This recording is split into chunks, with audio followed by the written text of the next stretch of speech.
A global catastrophe, an incursion from another realm ensues. Humanity enters the era of beast taming, where one must become a beast master to transcend the ordinary. In his previous life, Bai Ye was betrayed by his entire family, reduced to a mere cash dispenser. By the time he became aware of it all, it was already too late, and he ultimately met a restless demise. In this life, he is reborn, awakening a divine-level talent. He possesses the ability to plunder infinitely. Bai Ye need only offer sacrifices to seize the talents of exotic beasts, allowing his own beast to evolve without limit. The sycophantic younger brother exclaims, "I am your brother. What is the harm in you helping me?" The manipulative older sister retorts, "Brother, do not be this way. Father is only looking out for your best interests." The ethereal younger sister declares, "You wretched creature, dare you harm my idol? You ought to kneel and apologize immediately." The materialistic adoptive mother scolds, "What is the harm in using a little of your money? How dare you come to your mother asking for funds?" The abusive father bellows, "You wretched spawn, I should never have brought you into this world." Faced with his family's moral coercion, Bai Ye boldly enacts his vengeance upon them. With life anew, his quest for retribution is just beginning. Chapter 1. Rebirth. Awakening infinite plunder. In Luodu, the Bai family listens to the broadcast outside the window. Gazing at the familiar ceiling, the dazed Bai Ye snaps back to reality. This is... After a moment, as realization dawns, his face lights up with joy. "I've been reborn. Moreover, I have returned to 10 years ago, on the very day I would sit for the Beast Master examination." In this world ravaged by global calamity and interdimensional invasion, individuals awaken at a certain age with the potential to unlock talents and beast spaces. Only by becoming a Beast Master can one ascend to greatness. In his previous life, Bai Ye toiled diligently through high school, saving for 3 years to amass 50,000 yuan. He had hoped to awaken and become a Beast Master, defying fate. Yet unexpectedly, this sum was seized by his stepmother, Ji Shirwan, who claimed, "You cannot guarantee 100% awakening as a Beast Master," giving it to his sister Bai Ying to curry favor with her so-called idol. This caused Bai Ye to miss the optimal awakening period, and 3 years of hard work were shattered in an instant. Subsequently, a heated argument ensued. Bai Ye found himself at the mercy of his father, Bai Yu, who subjected him to a brutal beating. "After raising you for so many years, what is it to take a little money from you?" This thrashing not only left him battered and bruised, but also extinguished any lingering hope he had for this family. Over the course of the next 2 years, undeterred, Bai Ye embarked on a treacherous journey. In a life-threatening situation, he ultimately managed to acquire the awakening crystal, just as he believed he could successfully awaken and fulfill his long-held desire. He was taken aback when fortune eluded him. Heaven played a cruel jest. The precious awakening crystal he cherished was cunningly stolen by his younger brother, Bai Yu, in an attempt to win favor with his beloved goddess. When Bai Ye finally located the goddess, the awakening crystal had already been utilized. Once again, he narrowly missed the opportunity to become a Beast Master. For 5 long years, he faced missed chances. Just as anger surged within him, he was met with yet another brutal beating from Bai Yu. Confined in a lightless basement for 2 full days without food or water, he was on the brink of death. Yet his elder sister, Bai Yin, displayed no trace of compassion in her gaze. Instead, she began lecturing Bai Ye. "He is your brother. As the elder sibling, what is so difficult about yielding to him?" This time, the Bai family thoroughly shattered Bai Ye's heart. He had reached the pinnacle of disappointment in this household. In the days that followed, a serendipitous encounter transpired. With the assistance of Luo Shui, the eldest daughter of the Luo family, Bai Ye awakened as a Beast Master, rapidly ascending to a 7th-tier Beastmaster within a mere 4 years, freeing himself from the family that had left him so grievously wounded. Bai Ye believed he had finally secured the happiness he had long sought. However, to his astonishment, he discovered that his father had secretly conspired with outsiders to undermine the Luo family and Luo Shui. Recalling his past life, he remembered the bewildered gaze Luo Shui cast upon him as she lay on the brink of death. A pang of sorrow pierced his heart. The greatest joy in life must surely be encountering a girl who genuinely loves him and whom he also cherishes.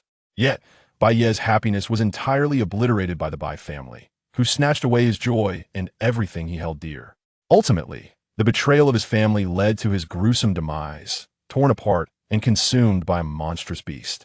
The grotesque visages of his family were indelibly etched in his memory, and even in his rebirth, Bai Ye could not forget them. Given the chance to start anew, he vowed to seize the happiness that rightfully belonged to him this time. Thus, he resolved to exact vengeance upon those treacherous individuals from his past life. After a moment of contemplation, Bai Ye began to devise his next course of action. The initial sum of 50,000 had been taken by Ji Sherwan, and reclaiming it was an impossibility. Doing so would only invite another beating and cause him to miss the optimal awakening opportunity. The conventional path to awakening as a Beastmaster was ill-suited for Bai Ye. Therefore, he had only one option available: to venture into the northern forest and procure the unclaimed awakening crystal 5 years in advance. Only in this manner could he awaken as a Beastmaster. With this thought, Bai Ye promptly set his plan in motion. "Brother, are you heading out?" In the living room, upon seeing Bai Ye prepare to leave, Bai Ying's eyes flickered with a hint of guilt.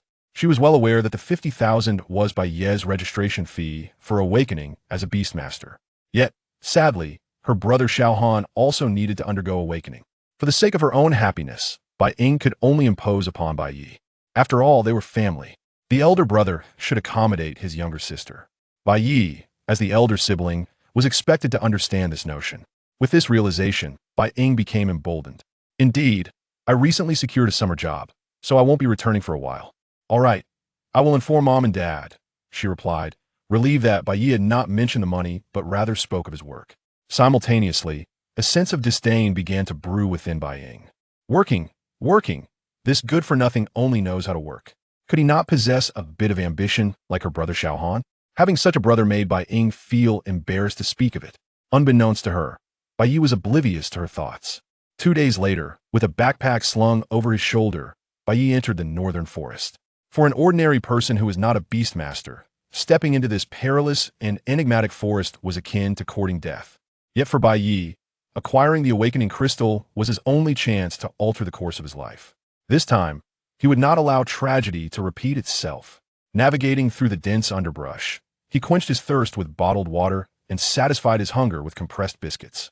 He scarcely rested. Along the way, his body was thoroughly marred by thorns and brambles. The distant roars of monstrous beasts kept Bai Ye on high alert. He lost track of time and space, relying solely on his unwavering willpower for support. Gradually, his food supply dwindled. With prolonged mental strain, Bai Ye was utterly exhausted. However, he was heartened by the knowledge that his goal was within reach.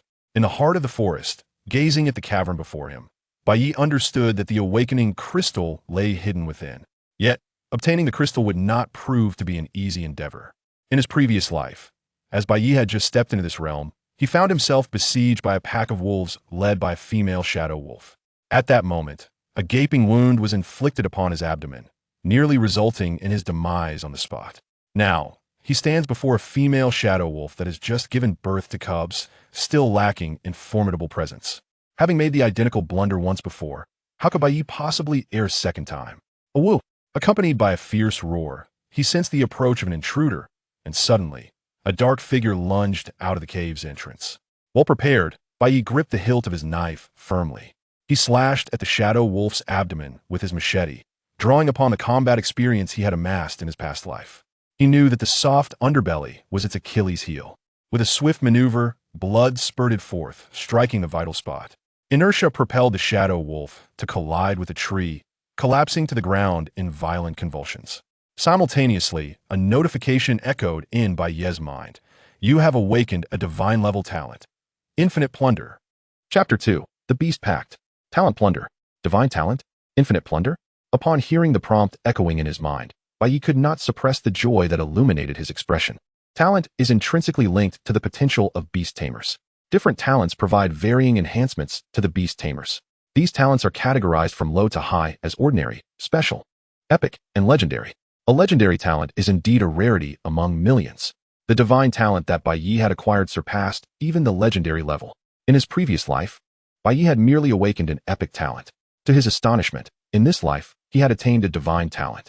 With the power of infinite plunder, Bai Ye was confident that this time he would reach heights unattainable in his past existence. As the information regarding his talent flooded his mind, Bai Ye grasped its significance.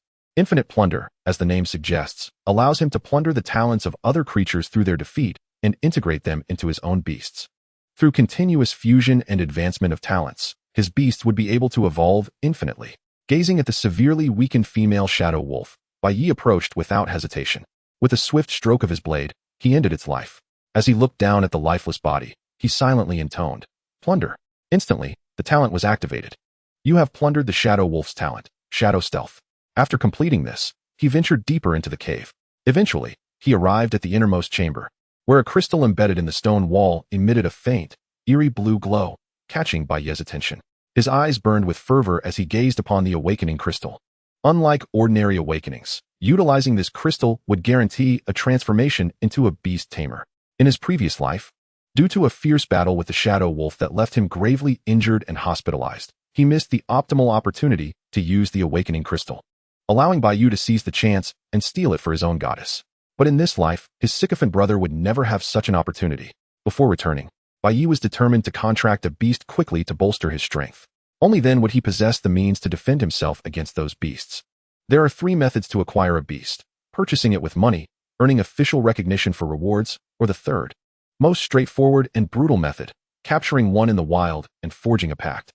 As for where to find a suitable beast, the Shadow Wolf's cave offered a ready-made solution. Upon discovering the den of the female wolf, Bai Ye was greeted by the sight of 7 or 8 hungry wolf pups. A first-tier beast tamer could only contract one beast at a time. After casting his identification spell, one particular pup captured Bai Ye's attention. This one would do. Biting his finger, Bai Ye smeared a drop of blood on the pup's forehead. With the subtle activation of his spiritual energy, numerous runes resembling tadpoles materialized to form a magical circle.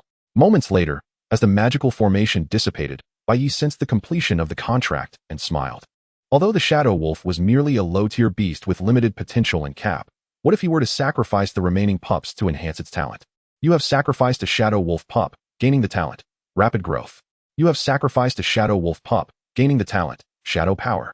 You have sacrificed a Shadow Wolf pup, gaining the talent, Shadow Stealth. As he continuously plundered talents and integrated them into his beast, the Shadow Wolf pup before Bai Ye underwent a visible transformation. A horn protruded from its forehead, and its size surged to 50 centimeters. The fur, a striking blend of black and purple, and the sharp fangs were no longer reminiscent of a mere Shadow Wolf pup. Its powerful tail swayed, and its fierce red eyes radiated a brutal aura. Though its appearance was similar to that of a Shadow Wolf, it had completed a racial advancement. As Bai Ye activated his identification eye, the information of the beast was revealed. Name: Shadow Wolf King. Level: First Tier. Bloodline: Elite. Talent: Shadow Walker. When in shadow, all abilities are enhanced by 100. Upon leaving the shadow, speed increases by 50 for 3 seconds. Wolf King Bloodline permanently enhances physique by 200. Attributes: Shadow. Skills: Shadow Fong inflicts damage with Shadow attribute and applies a curse. Shadow Claw causes scratches to enemies and applies a curse. Shadow Sphere ejects a shadow magic sphere, dealing damage that ignores armor. Evaluation: a newly evolved beast from the Shadow Wolf, possessing strength far superior to that of the Shadow Wolf. The bloodlines of beasts are categorized from lowly to high as inferior, ordinary, elite, epic, legendary, and mythical. With the enhancement of talent, Bai Ye was confident that one day he would cultivate the Shadow Wolf King into a mythical being. In the ensuing days, Bai Ye wandered the northern forest, elevating the Shadow Wolf King to the 2nd tier before returning to Ledu. Now, equipped with the means of self-defense, it was time to settle accounts with the Bai family. Time flew swiftly, and 5 days later, Bai Ye re-entered Ledu. Upon entering the city, the sight of Bai Ye alongside the Shadow Wolf King drew considerable attention. What kind of beast is that? I've never seen one before. It resembles a Shadow Wolf, but it shouldn't look like that. Such a powerful beast. How fortunate is this beast tamer to contract such a promising creature? At that moment, closely following Bai Ye, the former Shadow Wolf pup had grown to an impressive height of 1.5 meters, nearly indistinguishable from an adult Shadow Wolf. With its majestic black and purple fur billowing in the wind, the symbol of strength, its horn, appeared robust and formidable. Isn't that your brother? At this moment, Xiao Han, who was also on his way to register for the Beast Tamer examination, could not help but reveal a hint of fervor upon seeing the Shadow Wolf King. Huh, that scoundrel. How dare he deceive me? Following Xiao Han's gaze, upon witnessing Bai Ye successfully awaken as a beast tamer, Bai Ying's expression darkened with fury.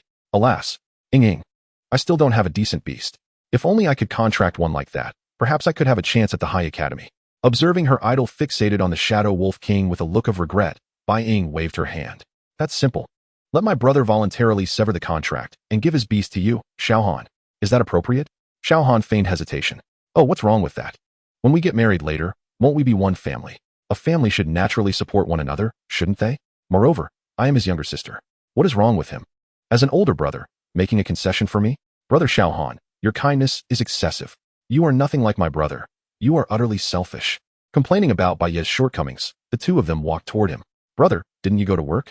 How did you end up becoming a beastmaster instead? As the familiar voice echoed in Bai Ye's ears, he turned toward its source and saw his little fairy sister along with her idol. Bai Ye's brow furrowed slightly. Chapter 3. Am I being morally blackmailed? I will not hesitate to retaliate. You must be Bai Ye, Ying Ying's brother. She often speaks of you, Xiaohan said, extending his hand with a friendly smile. However, upon noticing that Bai Ye completely disregarded him, Xiaohan's expression subtly soured. Embracing Xiaohan, Bai Ying felt her annoyance grow at her useless brother for not giving her idol the respect he deserved. Brother, what are you doing? Show some manners. Can't you see brother Xiaohan is greeting you? I do not greet beasts, Bai Ye replied coolly, casting a sidelong glance at Bai Ying. He had far too many matters to attend to and no time to entangle himself with the peculiarities of the Bai family. You. Bai Ying stamped her foot, pointing accusingly at Bai Ye, her eyes flashing with resentment. This useless brother was not even worth a fraction of brother Xiaohan. If it weren't for needing to find Bai Ye, she wouldn't even spare him a glance. Pointing at the Shadow Wolf King beside Bai Ye with a sense of entitlement, Bai Ying remarked, brother Xiaohan is in need of a beast companion. Why don't you sever your contract and give your beast to him? Oblivious to the chilling gaze from Bai Ye, she continued, after all, your luck is so good. You might find an even more suitable beast next time. With only a month until the Beastmaster's grand examination, having this beast will surely help brother Xiaohan secure a spot in the High Yi Academy. Give it to him. Bai Ye nearly laughed in exasperation. The contract between a Beastmaster and their beast is reciprocal. The notion of severing a contract and harming one's own foundation is likely something only Bai Ying, this peculiar individual, could utter. His participation in the Beastmaster assessment is of no concern to me. Now leave. Bai Ye, how can you speak like that? I am your sister, and we are family. Brother Xiaohan is to be your future brother-in-law. Is it so wrong for you to assist your brother-in-law? Leave. He refused to be morally blackmailed. I'm sorry, but in this lifetime, I will not be coerced. With a sharp clap, Bai Ying was nearly knocked off her feet. A distinct handprint appeared on her fair skin. You beast. I am your sister, and you dare to strike me? Her eyes glared with resentment at Bai Ye, disbelief etched on her face. Hadn't he always been the cowardly brother? How could he dare to hit her? You are finished, Bai Ye. I will inform our parents, and you shall face the consequences. Call Bai Ye to deal with me? Bai Ye raised an eyebrow. If Bai Ye truly dared to come, Bai Ye would not hesitate to impart a lesson on what it means to be a filial son. Oh, sensing his master's emotional turmoil, the Shadow Wolf King roared, positioning itself protectively in front of Bai Ye. Instinctively, the two stepped back at the sight of the beast. Though Xiaohan was a beastmaster, his lack of an appropriate beast rendered him no different from an ordinary person. Realizing they had offended Bai Ye, he hurriedly pulled Bai Ying away, fearing that a moment of impulse from Bai Ye could lead to a bloodbath. All right, Shadow, let us depart. Calling to the Shadow Wolf King, Bai Ye made his way toward the Beastmaster Guild. Though he possessed the ability to eliminate Bai Ying and Xiaohan immediately, Bai Ye refrained from such actions. A simple demise would not quell the resentment in his heart. He intended to leave them alive, to torment them thoroughly, making them regret ever existing in this world. Time flew by swiftly. Half an hour later, Bai Ye arrived at the Beastmaster Guild. As the official authority on the matter, the guild was bustling with aspiring beastmasters, especially as the examination approached. Oh, if it isn't Bai Ye. It's been a while. Why do you look so disheveled? Bai Ye glanced sideways at a man adorned with gold chains and rings, exuding a typical nouveau riche demeanor, his classmate, Zhao Wensheng.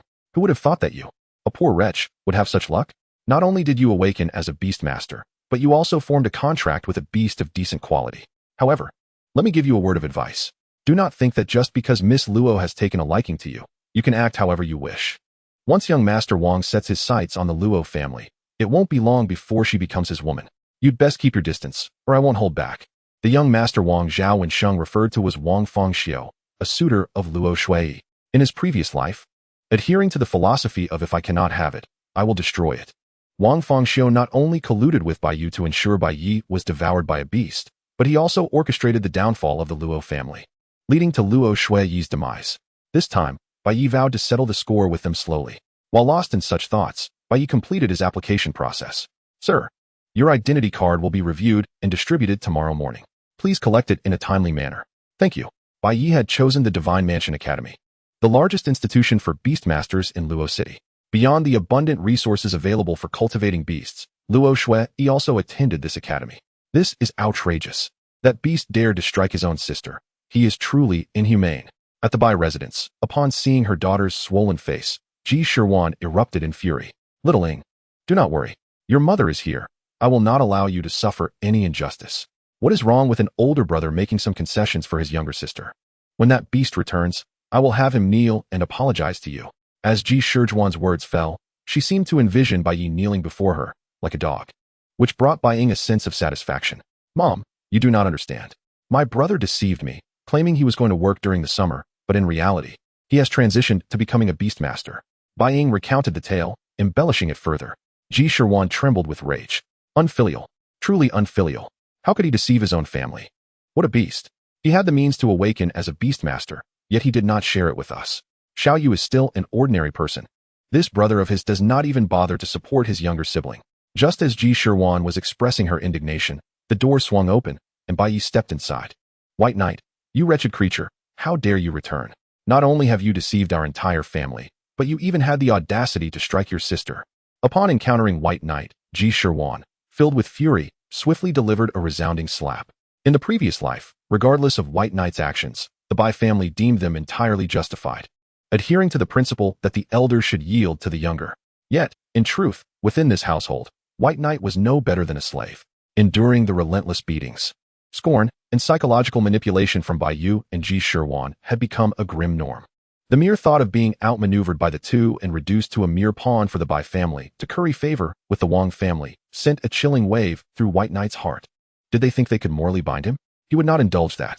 Grasping Ji Shirjuan's hand, White Knight retaliated with a swift slap. Smack! Ji Shirwan, her hair disheveled, staggered back, dazed and collapsed to the ground. Witnessing this scene, Bai Ying, who had been reveling in the chaos, was left stunned. You've lost your mind. White Knight, you dare to strike mother. I have no brother as vile as you.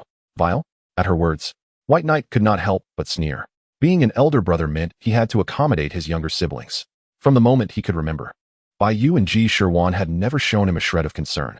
Every time Bai Ying and Bai Yu broke something, they would lay the blame squarely on him, making him the scapegoat. And as so-called parents, Bai Yu and Ji Shirwan would never listen to his explanations, immediately resorting to violence. As for educational expenses, they were all subsidized by the government. Claiming to fulfill parental duties was nothing short of a farce. Since high school, had it not been for his diligent self-reliance, he would have likely perished from hunger outside. White Knight owed nothing to the Bai family. White Knight, just you wait. When your father returns, I shall make him deal with you, this ungrateful wretch. Seeing that White Knight completely disregarded her, retreating upstairs to gather his belongings, Ji Shirwan, in a fit of madness, howled in despair. Chapter 4, Talent Acquisition. A brand new Beastmaster talent. Leaving the Bai family behind, though he possessed not a single coin to his name, he had transitioned into a Beastmaster, and with the memories from his former life, earning money would prove to be a simple endeavor. After organizing his belongings, White Knight made his way to District 33 of Luodu. This area was infamous for its black market, rife with illicit dealings and unspeakable transactions. While many might view this place as perilous and synonymous with chaos, to White Knight, it represented the perfect opportunity to swiftly amass initial capital and provide ample resources for the Shadow Wolf King. Sir, are you certain you wish to participate in a life-or-death match? At the entrance of the Beastmaster Arena, the receptionist inquired earnestly. It is crucial to note that this place was unlike any other. The duels between two Beastmasters persisted until one beast met its demise, enveloped in brutality and bloodshed. I am certain. Please register me. Not only could he earn a reward, but he could also hone the Shadow Wolf King in the process, through the acquisition of talent. Upon vanquishing his opponent's beast, White Knight could further augment his own power. It was a trifecta of benefits. Why would he not seize such an opportunity? Very well. Please fill out your card number and personal information. Many novice beast masters sought shortcuts, hoping to achieve overnight riches through these dubious avenues. To the receptionist, White Knight appeared to be just another newcomer among them. She had already provided her warnings. Should White Knight's beast perish, it would be a consequence he rightly deserved. Watching White Knight stride into the arena, the receptionist's gaze was tinged with pity. She harbored little hope for this sheltered flower of a youth, envisioning instead a disheartened exit after his beast met a tragic end. Inside the underground arena, the moment he stepped foot within, the roars of beasts, the cheers of the audience, and the shouts of gamblers collided with him like a tidal wave. The overwhelming stench of blood caused White Knight to furrow his brow slightly. In his past life, he had encountered such places, But this time, his first experience in this life brought an unsettling discomfort that he could not shake off. Is that a newcomer? Looks like he's in for a rough time. He is surely going to get slaughtered. How long do you think this newcomer can last? I reckon about a minute before his beast is downed. Haha, I doubt he'll last even that long. Probably just 3 moves. Many spectators were engaged in lively discussions just before the life or death battle commenced. To enhance the spectacle of the matches, White Knight would face opponents of roughly equivalent standing. Yet, even so, the disparity in strength between beast masters at the same tier could be staggering. The battle had yet to commence, yet to the crowd, White Knight's defeat seemed inevitable. Go, Shadow, feign weakness, then secure a difficult victory. In the first match, White Knight did not intend to reveal his true strength. He planned to conceal his abilities appropriately, awaiting the second round when the odds would be more favorable. With the funds earned from this life or death match, he would place his own bets, aiming to maximize his profits. The Shadow Wolf King, as his beast, needed only to fight, while White Knight, as the master, had far more to contemplate. Awu? At this moment, though the Shadow Wolf King was somewhat puzzled by White Knight's commands, it nonetheless stepped onto the arena. Aphone, let us go. Standing opposite White Knight, the young adversary also summoned his beast. It was a Qinglong mantis, towering to the height of a person, with forelimbs resembling fearsome sides that could send chills down one's spine. With innate combat prowess due to its racial attributes, the Qinglong mantis was born for battle. From the moment of contract, it was superior to other beasts. As the winds surged like a phantom under the young man's command, the Qinglong mantis launched a rapid assault. Its speed was formidable, yet the Shadow Wolf King's swiftness surpassed it. Facing the Qinglong mantis's onslaught, the Shadow Wolf King narrowly evaded, appearing somewhat disheveled. However, this was precisely White Knight's intention. How could he hope to profit from the next round of life or death combat if he did not feign weakness? All right, strike now. As the opportune moment arrived, White Knight issued the command for the Shadow Wolf King to attack. Finally, they could engage. The previous battle had been too stifling. Awo! With a fierce roar, the Shadow Wolf King shifted from defense to offense. Aphone, quickly, eliminated. Anticipating the aggressive move, the young man bore a smug grin. His Qinglong mantis had undergone specialized training, boasting significantly higher racial values than the Shadow Wolf King. There was no way White Knight's beast could rival his Qinglong mantis. Victory was assured. As he thought this, the audience too believed that White Knight's beast would be torn to shreds, devoured by the Qinglong mantis. Yet, unexpectedly, in the next moment, boom, with a resounding crash, the Azure Mantis was pinned to the ground by the Shadow Wolf King. The Shadow Claw was unleashed. In an instant, the Azure Mantis's powerful forelimbs were torn asunder, rendering it utterly powerless. The Shadow Wolf King, presented with an easy meal, showed no restraint. Crack! With a swift bite, its head was severed, and it began to consume the beast core within its defeated foe. A gasp escaped a foam, leaving the young man in a state of shock. His wide eyes were filled with disbelief. Throughout the battle, he had maintained the upper hand. How was it possible that he had now lost? With the death of his beast came the backlash of the contract, causing him to suddenly spit blood and lose consciousness. Simultaneously, as his innate talent was triggered, Bai Ye seized the Azure Mantis's ability. You have acquired the Azure Mantis's talent. Godspeed. Godspeed. Increases movement speed by an additional 50. Upon seeing the information regarding the stolen talent, Bai Ye's eyes lit up. Being naturally inclined towards a hunter type, the Shadow Wolf King's strength would ascend to new heights with this newfound ability. Without hesitation, he embraced the talent. Although there was no visible change in appearance, the enhancement in the Shadow Wolf King's prowess was undeniable. At that moment, as the Azure Mantis lay defeated at the feet of the Shadow Wolf King, the onlookers were left utterly stunned. I bet 100,000 on the Azure Mantis. You owe me money. No way, I went all in. And now you tell me I've lost? This can't be a fixed match. Amidst the complaints from the betting crowd, an observant figure provided his analysis. I suspect that from the very beginning, the Shadow Wolf King was secretly casting spells, waiting for the right moment to unleash its full power, which is how it managed to obliterate the Azure Mantis. As he spoke, the crowd nodded in agreement, seemingly finding this the only reasonable explanation. As a new round of combat was about to commence, the skeptics eagerly placed their bets once more. Having just emerged from a fierce battle, the Shadow Wolf King's condition had been notably depleted. To everyone's eyes, the next fight would surely be its demise. As the betting was closed, Yuan Shang'an, the proprietor of the underground arena, could not help but chuckle. This time, he was set to make a significant profit. Gazing at Bai Ye in the arena, Yuan Shang'an's expression revealed admiration. Though he was unaware of Bai Ye's background, the fact that a novice beastmaster could contract such a high-quality Shadow Wolf King was impressive. Moreover, their synergy during the battle suggested a remarkable level of coordination. Despite being a newcomer, Bai Ye exhibited composure under pressure and an understanding of beast nurturing, all indicators of immense potential. Chapter 5, Shadow Stone. Transformation of the Beast. At this moment, in the arena, as the second life or death duel was about to unfold, a girl, seemingly 17 or 18 years old with a ponytail, summoned her beast. Roar. Accompanied by a fierce roar, a shadow lion, the size of a young bull, emerged. Its dark purple fur radiated power and majesty. As Bai Ye observed the shadow lion, his gaze sharpened. Being of the same rank, under normal circumstances, the Shadow Wolf King would stand no chance against the Shadow Lion. Had it not been for the acquisition of Godspeed, this battle would have been exceedingly arduous, with the possibility of defeat looming. However, having gained Godspeed from the Azure Mantis, the Shadow Wolf King was poised for a qualitative transformation. Even against the Shadow Lion, it would be more than capable of holding its own. Shadow, go forth and finish it. With Bai Ye's command, the Shadow Wolf King calmly stepped into the arena. Its gaze towards the Shadow Lion was intensely aggressive, reminiscent of a carnivore eyeing its prey. Sharing the shadow attribute, if it were to consume this Shadow Lion, its strength would surely ascend to another level. The thought sent a wave of excitement through the Shadow Wolf King. As the battle was about to ignite, the audience was filled with exhilaration. It's a Shadow Lion. That's the natural nemesis of the Shadow Wolf King. Haha, this newcomer can't possibly be as lucky as last time. Can they? Heh, how could a wolf ever surpass a lion? I've taken out a loan of 300,000. Let us gamble and see if I can turn my bicycle into a motorcycle. Just as the crowd was convinced that Bai Ye was destined to fail, the Shadow Wolf King made the first move. Like a black arrow, it darted behind the Shadow Lion in the blink of an eye. The Shadow Claw was unleashed, and several bloody gashes appeared on the Shadow Lion's body. Roar. Stung by the searing pain, the Shadow Lion erupted in fury. To it, this wolf was merely prey. How could it allow such an affront? The proud Shadow Lion could hardly tolerate this humiliation. Big Black. The girl cried out in alarm as she witnessed her beast being toyed with, completely disregarding her commands.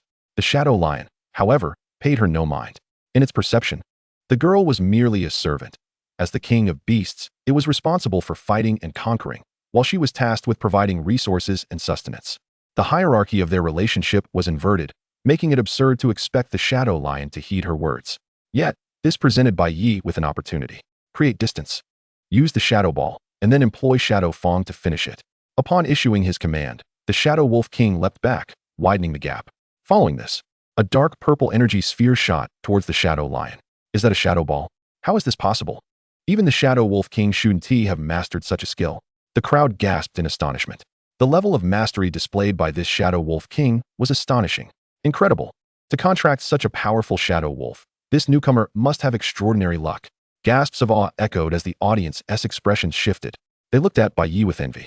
Starting with the Shadow Wolf King as an initial beast placed him ahead of the game. To possess such a rare beast, one that emerged from thousands of Shadow Wolves, foretold boundless potential for Bai Ye's future. Boom. With a thunderous explosion, as dust and debris filled the air, the girl's face turned pale. Her bond with the beast was severed, a sign of defeat. As the realization dawned on her, her body swayed unsteadily. You have acquired the Shadow Lion's talent, Regal Presence.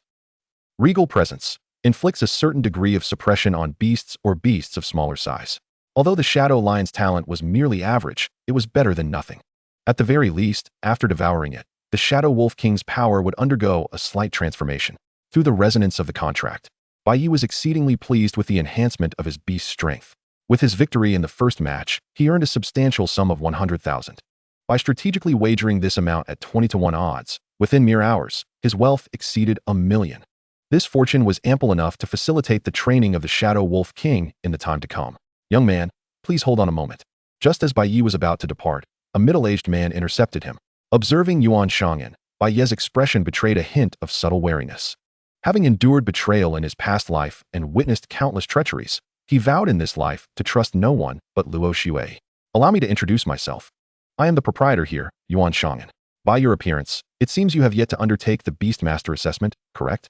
I happen to possess a premium shadow stone that aligns well with your Shadow Wolf King. Today, you have helped me earn quite a bit. This is what you rightfully deserve. With that, Yuan Shangyan extended the shadow stone toward him. Thank you. Aware that the man intended to invest in him, Bai Ye accepted graciously. Having only recently awakened as a Beastmaster, he was in dire need of resources. With this shadow stone, he was confident that it wouldn't be long before all of the Shadow Wolf King's skills would ascend to a higher tier. As Bai Ye departed with his beast, A curious subordinate could not restrain himself from asking, "Boss, is this really worth it? A spirit stone with elemental attributes is valued at over 1 million, and that premium shadow stone is worth at least 10 million. To relinquish such a treasure so freely as an investment seems rather extravagant, doesn't it? Haha. Whether it is worth it or not will reveal itself in due time," Yuan Shang'an replied with a hearty laugh, choosing not to elaborate further. As he locked eyes with Bai Ye, he discerned a faint glimmer of murderous intent, a gaze characteristic of a vengeful spirit, a vengeful individual with a strong obsession. Coupled with the potential of a remarkable beast master, in Yuan Shang'an's estimation, this investment was undoubtedly a lucrative endeavor. At that moment, having exited the underground arena, Bai Ye found himself in the black market. In his previous life, he ascended to a 7th-tier beast master within a mere few years, not only due to his commendable talent and Luo Xue's support, but, crucially, because he possessed a unique alchemical formula. With potions and rigorous training, Bai Ye was confident he could fully unlock the Shadow Wolf King's potential. For other beast masters, such extreme methods would undoubtedly undermine their foundations. Yet for Bai Ye, as long as he utilized his talent for advancement, once the Shadow Wolf King's strength reached its zenith, the adverse effects of the potions and intensive training would dissipate. Chapter 6. Purification of Potions. A new application of talent. In the bustling black market, vendors shouted their wares, an array of spiritual herbs and medicines on display. As throngs of people mingled in the lively atmosphere, as Bai Ye's gaze swept over the stalls, he was drawn to an inconspicuous vendor boasting a sign that read "Shadow Grass for sale." Upon closer inspection, Bai Ye's eyes gleamed with excitement. He recognized that it was not mere shadow grass, but the far rarer nether flower. The distinction between the two was akin to that of a rose and a peony. Unlike the ubiquitous shadow grass, the nether flower was exceedingly scarce. Had it not been for his extensive adventuring in his past life, Bai Ye might have struggled to differentiate between the two. This was an excellent substance for enhancing the strength of shadow-type beasts. If he could incorporate it into a potential potion, the Shadow Wolf King's power would surely undergo a significant transformation. Thus, maintaining a calm demeanor, Bai Ye inquired of the vendor, "How much for this shadow grass?" 5,000 each, the vendor replied lazily, casting a brief glance at Bai Ye. The vendor, perceiving him as a penniless student, likely doubted how much he could afford. However, Bai Ye's subsequent words astonished the vendor. "I will offer 3,000 for all you have. I want them all. All of them." The vendor's face registered disbelief. It was known that he had purchased each piece of shadow grass for merely 500. Even at a bargain, he could sell them for 3,000 apiece. This young man was undoubtedly a fool. With that thought, the vendor's expression brightened. "Brother, I have a total of 50 pieces. What do you say? Pack them all up." Bai Ye, fully aware of the vendor's thoughts, recognized that the vendor believed he had struck a great deal, oblivious to the fact that he was the one who had stumbled upon a treasure. In his past life, the nether flower had not been discovered until 4 years later, and at that time, each flower was valued at a staggering 1 million. This trip to the black market was a tremendous windfall for Bai Ye. After spending an hour perusing the black market, Bai Ye's arms were laden with various spiritual herbs and medicines. He couldn't help but wonder how the Shadow Wolf King's strength would improve after consuming the potential potion. Just as he was about to return, a melodic female voice suddenly reached his ears. "Bai Ye, what are you doing here?" Turning instinctively toward the source of the voice, Bai Ye's gaze fell upon a girl with a high ponytail and a white t-shirt adorned with patterns straining against her form. Her long legs were clad in tight jeans. 9 years prior, Luo Xue appeared slightly less mature, her youthful features delicate, her eyes exuding a pure innocence. "Bai Ye, is there something on my face?" Noticing Bai Ye's gaze upon her, Luo Xue instinctively touched her face, feeling a touch of anxiety. "Your beautiful eyes, exquisite nose, and petite mouth," Bai Ye replied candidly. Surprised that the typically serious Bai Ye would speak so, Luo Xue blinked, momentarily stunned. Upon regaining her composure, a faint blush crept onto her cheeks. "Bai Ye, you still haven't answered my question." As she spoke, her gaze flickered, and Luo Xue couldn't help but glance at Bai Ye. In just a few days apart, he seemed to have matured and become even more handsome. For a moment, her heart raced uncontrollably. "Ah no, I am not infatuated." Completely unaware of Luo Xue's unspoken thoughts, Bai Ye smiled and said, "By the way, I am preparing to apply to the Divine Mansion Academy. Luo Xue, after the Beastmaster assessment, we might just become classmates." "What?" Upon hearing this, Luo Xue's face was a portrait of astonishment, though her youthful features bore a serious expression. "I believe you can do it, Bai Ye. We shall meet at the Divine Mansion Academy." The thought of attending the same academy as Bai Ye filled her with delight. As they chatted, a nearby bodyguard interjected, "Miss, have you forgotten? The master is still waiting." "Oh right." With a sudden realization, Luo Xue remembered that she still had matters to attend to. In a flurry, she bid farewell to Bai Ye. See you at the Beastmaster assessment. Yes, see you at the assessment. Their casual conversation was merely a fleeting interlude. In the afternoon, Bai Ye rented a modest apartment in the city center, where he would spend the forthcoming days. He retrieved spiritual herbs and a pill furnace, initiating the process of alchemy. Being an alchemist is an exceedingly resource-intensive and time-consuming profession. In his past life, during the days when he could not awaken as a Beastmaster, it was thanks to Luo Xue's recommendation that Bai Ye was able to enter the alchemy pavilion to study the craft. Consequently, through years of diligent practice, his alchemical skills had reached an extraordinary level. As the spiritual energy within him gradually waned, Bai Ye focused intently, meticulously controlling the heat and continuously adding herbs into the furnace. Time slipped by unnoticed in this engrossing endeavor. Eventually, the concoction was complete, and Bai Ye exhaled a breath of stale air. Notification: the effects of the elixir can be extracted. Gazing at the batch of potential elixirs, a line of text appeared before him, filling his heart with joy. He had not anticipated that, aside from the ability to seize the talents of slain beasts, he could also extract the effects of the elixirs. Truly, it was a divine-level talent. Seizing the moment, Bai Ye activated his talent while looking at the cauldron of potential elixirs. The quality of elixirs was classified into 10 grades, and through the method of stacking buffs, he was able to refine and merge the effects of all potential elixirs into a single entity. A grade 10 potential elixir manifested in Bai Ye's hand. Even the most skilled alchemists could only manage to concoct 7th or 8th grade elixirs at best. As for the 10th grade, it was a mere fable, never witnessed in reality. Holding the potential elixir, Bai Ye could not help but feel astonished. He had initially thought that refining an 8th grade elixir would be commendable, yet he had surpassed expectations with a grade 10. At this moment, the Shadow Wolf King, feeling the power contained within the elixir, wagged its tail excitedly, resembling a jubilant husky. With a smile, Bai Ye urged, "Go ahead and eat." With that, he tossed the potential elixir toward the Shadow Wolf King. As it swallowed the elixir, a rich aura of spiritual energy enveloped it, and its momentum visibly surged at an astonishing rate.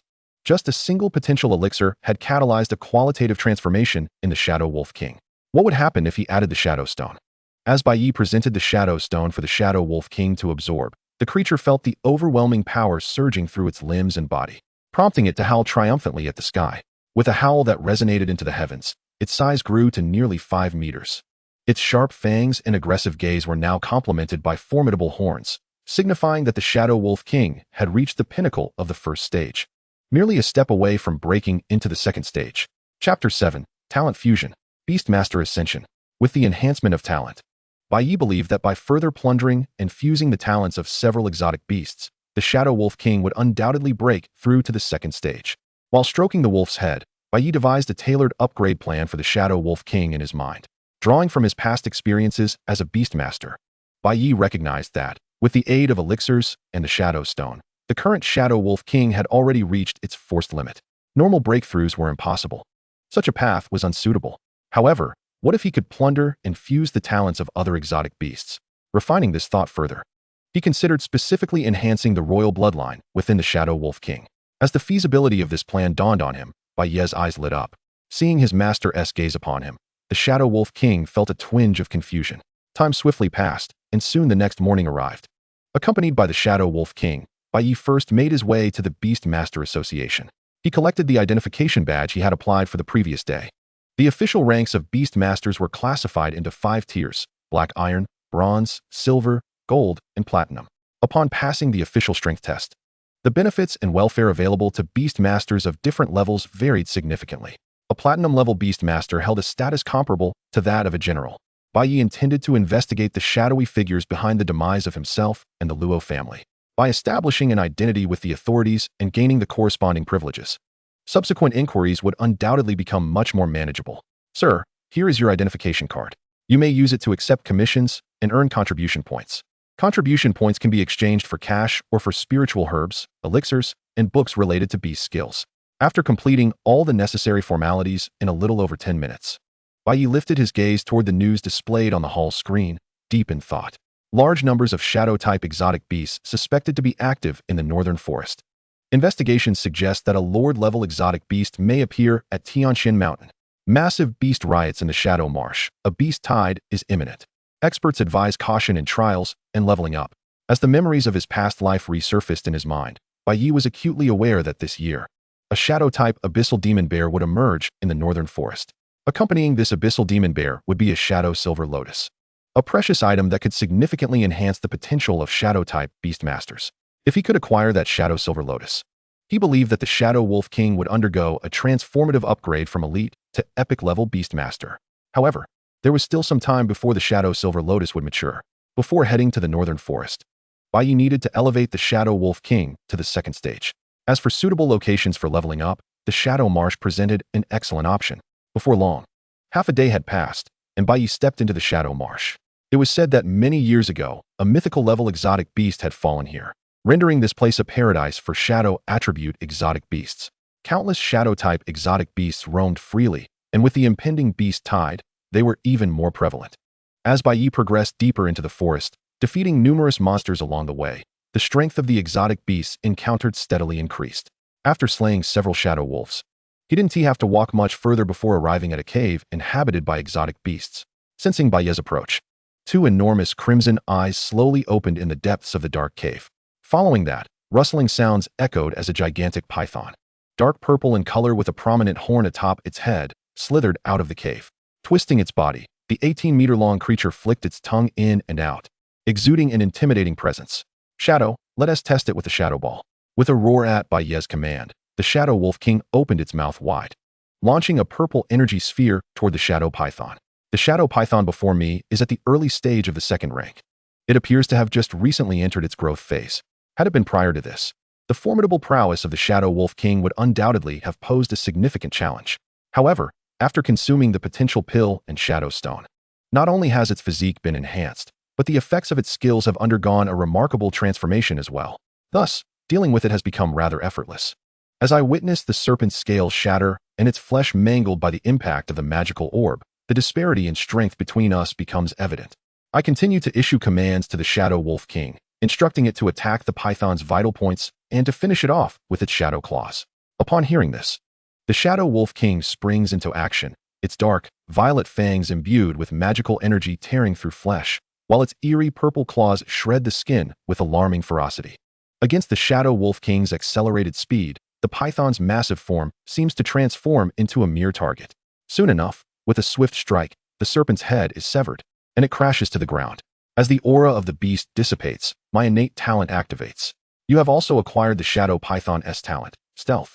Notice, detecting overlapping talents. Would you like to merge them? Merge. Without hesitation, I command the fusion of Shadow Walker, Speed, and Stealth. Notice, you have obtained the talent, Shadow Apostle. Shadow Apostle. Movement speed increased by an additional 200. When in shadows, all abilities receive a further enhancement of 400. Upon leaving shadows, the first skill's effect is increased by 200. Upon receiving the information about this newfound talent, my spirits lift. The effects of the fused talent far surpass the combined strength of the previous three. I glance at the Shadow Wolf King, which, after voraciously consuming the python's flesh, has grown to an impressive 6 meters in size.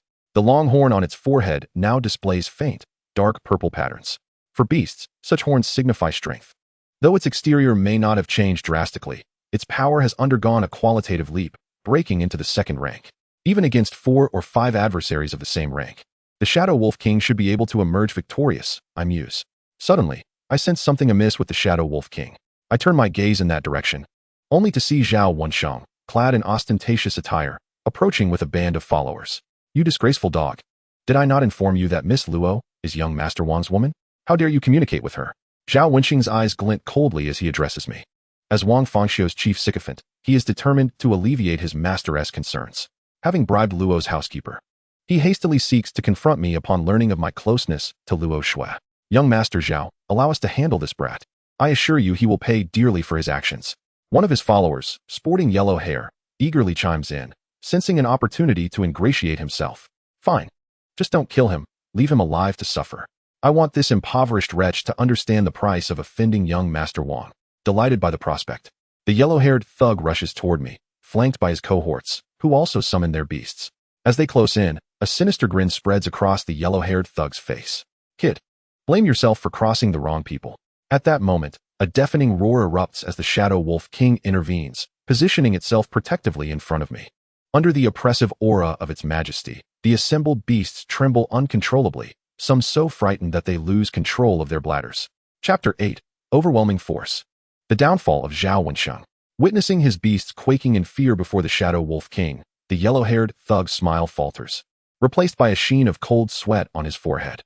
He had assumed that I was merely a weakling, easy to manipulate, but this revelation comes as a shock. Meanwhile, from the rear, Zhao Wensheng grows impatient as he observes the yellow-haired thugs in action. What are you waiting for, Huang? Hurry up and slay his beasts. Break this impoverished fool's limbs. Why yes, young Master Zhao. Despite being outnumbered, they cling to a sliver of hope, believing they cannot possibly lose to me. With a steely resolve, the yellow-haired thug issues the command, and the beasts charge forward with a roar. However, in the blink of an eye, the Shadow Wolf King darts forward like an arrow. Blood sprays and limbs are torn asunder, transforming the scene into a gruesome slaughterhouse. In an instant, the pack of beasts is decimated. With their contracts severed, the yellow-haired thug and his associates turn pale, feeling as though their very essence has been drained, collapsing to the ground in defeat. At the back, Zhao Wensheng's eyes widen in disbelief. Wasn't he this impoverished fool supposed to be weak? How has he managed to cultivate such powerful beasts? After a moment of stunned silence, Zhao Wensheng's expression shifts to one of malice. Even if he can eliminate those worthless beasts, what does it matter? He remains nothing more than a slightly stronger waste. With that thought, Zhao Wensheng summons his own beast. A sleek, elongated second-rank mutated shadow leopard adorned in shades of purple and gold. Young Master Zhao, this wretch has obliterated our beasts. You must avenge us. As Zhao Wensheng prepares for his move, the yellow-haired thug clings to his leg, weeping. Please, don't. Get off. Zhao Wensheng kicks him aside in disgust. You can't even handle such a trivial matter, and now I must intervene myself. How embarrassing. Ignoring the venomous glare from the yellow-haired thug, Zhao Wensheng gives the command to the shadow leopard. Abayo, go and kill that wolf. With the order given, the shadow leopard bolts forward like a bolt of lightning. As an agile creature, it possesses unparalleled speed among its peers. Coupled with its mutated nature, it appears poised to toy with the Shadow Wolf King at will. With its high mobility, Zhao Wensheng thinks to himself, how can I lose when the advantage is mine? As the gap between the two narrows perceptibly, a smirk begins to form on Zhao Wensheng's face. He could hardly contain his anticipation at the thought of witnessing the Shadow Wolf King being torn to shreds by his own beast. The image of Bai Ye, groveling and pleading for mercy at his feet, filled his mind. Yet, in the blink of an eye, the scene before Zhao Wensheng began to solidify into something far more grim. As the clash commenced, the Shadow Leopard moved with remarkable speed. Yet the Shadow Wolf King surpassed it, its razor-sharp fangs piercing through the leopard's throat in an instant. The once mighty Shadow Leopard was now reduced to a pitiful state, pinned beneath the weight of the Shadow Wolf King, utterly immobilized. Impossible. Absolutely inconceivable. How could a mere pauper like you cultivate a beast of such formidable strength? Zhao Wensheng's heart raced with terror as he bore witness to his beast being annihilated in an instant. He was acutely aware that Bai Ye's strength was not to be underestimated, having previously dispatched the likes of Huang Mao's group with ease. But he never anticipated Bai Ye's power to be this overwhelming. As Bai Ye and the Shadow Wolf King drew closer, Zhao Wensheng could not suppress the gulp that rose in his throat. Huang Mao and his cohorts had somehow found their way behind him, casting fearful glances at Bai Ye's icy demeanor. Surely, they would not be slaughtered, would they? The more he pondered, the more dread enveloped them. Bai Ye, I must inform you, I am a member of the Zhao family. Should you dare lay a hand on me, the Zhao family and young Master Wang will not let this transgression go unpunished. He stammered in a cowardly tone, uttering threats laced with desperation. Bai Ye's expression, a smirk that danced on the edge of amusement, sent a chill through Zhao Wensheng's heart. Did you not proclaim your intent to slay my beast and break my limbs? Bai Ye remarked nonchalantly. And no, it's all a misunderstanding. Zhao Wensheng instinctively took a step back, drenched in sweat. Let us be reasonable. If you break Huang Mao's limbs, I shall let you go. Summoning Huang Mao and his companions, Bai Ye addressed them. Upon hearing this, Huang Mao hesitated. But the reality of Zhao Wensheng's lineage loomed large. I offer you two choices, Bai Ye interjected before Huang Mao could finish.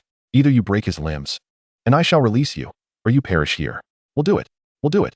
Huang Mao hastily replied, as the saying goes. Better to sacrifice a friend than a fellow. The specter of Zhao's family's vengeance was a distant concern now. Apologies, Zhao Xiao, but you brought this upon yourself by crossing the wrong person, they said as they encircled him.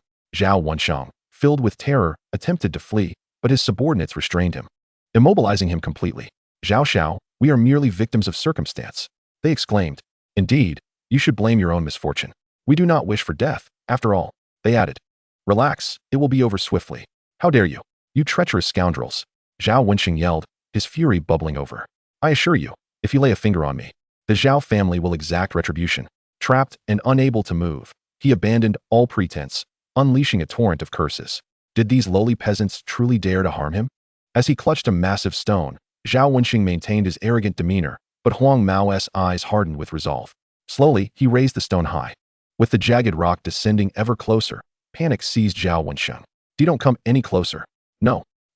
The stone struck repeatedly, shattering flesh and bone until he succumbed to unconsciousness. Only then did Huang Mao and the others turn to Bai Ye, their expressions now obsequious. Bai Ge, we have followed your orders. May we go now? Begone. With that, they hastily dragged away Zhao Wenxing, who lay as limp as a lifeless dog. Soon, Bai Ye stood alone, activating his innate talent to absorb the abilities of the slain beasts around him. You have absorbed the mutated shadow leopard's talent. Hunting moment. Hunting moment. When continuously attacking a single target, damage is increased by 50. You have absorbed the Galehound's talent. Keen perception. Keen perception. Perception abilities are enhanced by 50, accompanied by a series of notifications. The Shadow Wolf King's power underwent a subtle transformation under the influence of these new talents. Chapter 9. Departing for the Northern Forest. Confronting the Abyssal Demon Bear. Name: Shadow Wolf King. Level: Tier 2. Bloodline: Elite. Talents: Shadow Apostle, Wolf King Bloodline. Hunting moment: Keen perception. Attributes: Shadow. Skills: Shadow Fong, Shadow Claw, Shadow Sphere, Shadow Wave. Evaluation: the Shadow Wolf King, having undergone a mutation, possesses strength that exceeds its current tier. Upon leveling up, aside from an increase in power, the Shadow Wolf King also acquired a new skill, Shadow Wave. This skill unleashes a shockwave through its roar, inflicting damage while also cursing enemies within range, diminishing their resistance to shadow attributes. What transformations will this skill bring to the Shadow Wolf King in future battles? As these thoughts crossed his mind, Bai Ye continued to lead the Shadow Wolf King through the Shadow Marsh, slaying monsters and devouring their essence to gain strength. In Luodu, at the Central Hospital, Wang Fangxiu's expression darkened as he gazed upon Zhao Wenxing, who was bound in bandages and rendered helpless. Although Zhao Wenxing was merely a disposable pawn, one must respect their master when striking a dog. How dare Bai Ye, a mere impoverished wretch, a discarded failure of the Bai family, dare to lay waste to his subordinate in such a manner? How could Wang Fangxiu possibly endure this affront? Young Master Wang, I only wish to warn that Bai Ye fellow to steer clear of Miss Luo, Zhao Wenxing stammered. But who would have thought he would strike with such ferocity? Not only did he slay my beast, but he has reduced me to this state, and even claimed that Miss Luo is his. With each word Zhao Wenxing uttered, Wang Fangxiu's expression grew colder. Not only had Bai Ye harmed his subordinate, but he now dared to covet his woman. Such humiliation was intolerable. Bai Ye, is it? Very well. You have sealed your fate.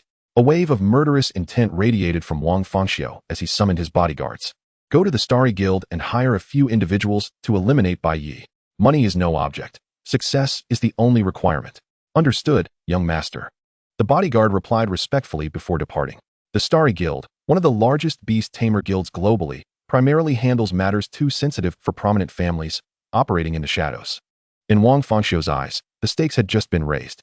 With the involvement of the Starry Guild, Bai Ye's fate appeared grim. Unbeknownst to him, the meticulous machinations of Wang Fangxiu were unfolding in the shadows. As the sun rose and set, time slipped away with remarkable swiftness. When Bai Ye emerged from the Shadow Marsh alongside the Shadow Wolf King, 3 days had already elapsed. Now, with his cultivation gradually stabilizing, the Shadow Wolf King had transitioned from the early stages of the second rank to the mid-stage. By calculating the time based on his memories, Bai Ye estimated that the Shadow Silver Lotus would mature in approximately 10 days, perfectly coinciding with the commencement of the Beast Master Grand Examination. It was time to prepare for departure. Contemplating this, he meticulously devised his subsequent plans to avert any unforeseen circumstances that might allow others to gain the upper hand. Bai Ye promptly boarded a bus heading toward the northern forest after a brief respite. As the vehicle sped along the highway, the view outside the window revealed swirling sands. Lost in thought, Bai Ye recalled from his past life that a abyssal demon bear lurked within the northern forest, rumored to possess the bloodline of a king. If he could seize that bloodline, combined with the racial advancement conferred by the Shadow Silver Lotus, to what heights would the Shadow Wolf King's power ascend? It was likely that he would be capable of effortlessly slaying even the most formidable of beasts at that stage. A wolf? Meanwhile, resting on the floor, the Shadow Wolf King, noticing its master's gaze, looked puzzled. However, upon receiving a gentle pat on its head from Bai Ye, it soon resumed its position. The Shadow Wolf King had little to ponder. It simply understood that following Bai Ye would inevitably lead to a future of unparalleled strength. An hour later, upon disembarking from the bus, Bai Ye was greeted by a scene starkly different from the desolation he had encountered on his previous visit. The area was teeming with life, vendors calling out their wares and beast masters bustling about. The presence of the abyssal demon bear in the northern forest was no secret, and many beast masters had come in pursuit of it. Capturing that extraordinary beast would undoubtedly bolster their ranks with a formidable addition. Alongside his quest for the Shadow Silver Lotus, the abyssal demon bear was also one of Bai Ye's targets. However, unlike the other beast masters, Bai Ye sought not to tame it, but rather to slay it and consume its essence. As Bai Ye made his way towards the forest with the Shadow Wolf King, he attracted considerable attention. The Shadow Wolf King had been nurtured remarkably well. It was evident from its aura that it had reached the second rank. It seemed that they had a newcomer of prodigious talent in Loadu. Amidst the murmurs of the crowd, members of the Starry Guild also took note of Bai Ye's presence. "Boss, that must be our target, right? Just a promising newcomer. Was it necessary to go to such lengths?" Observing the disdainful expressions of his subordinates, the team leader, Yuan, furrowed his brow. "Enough chatter, let us move quickly."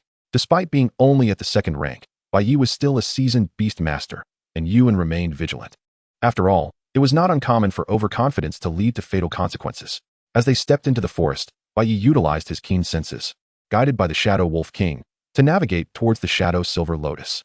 Unlike the other beast masters, who floundered aimlessly, Bai Ye had a clear objective.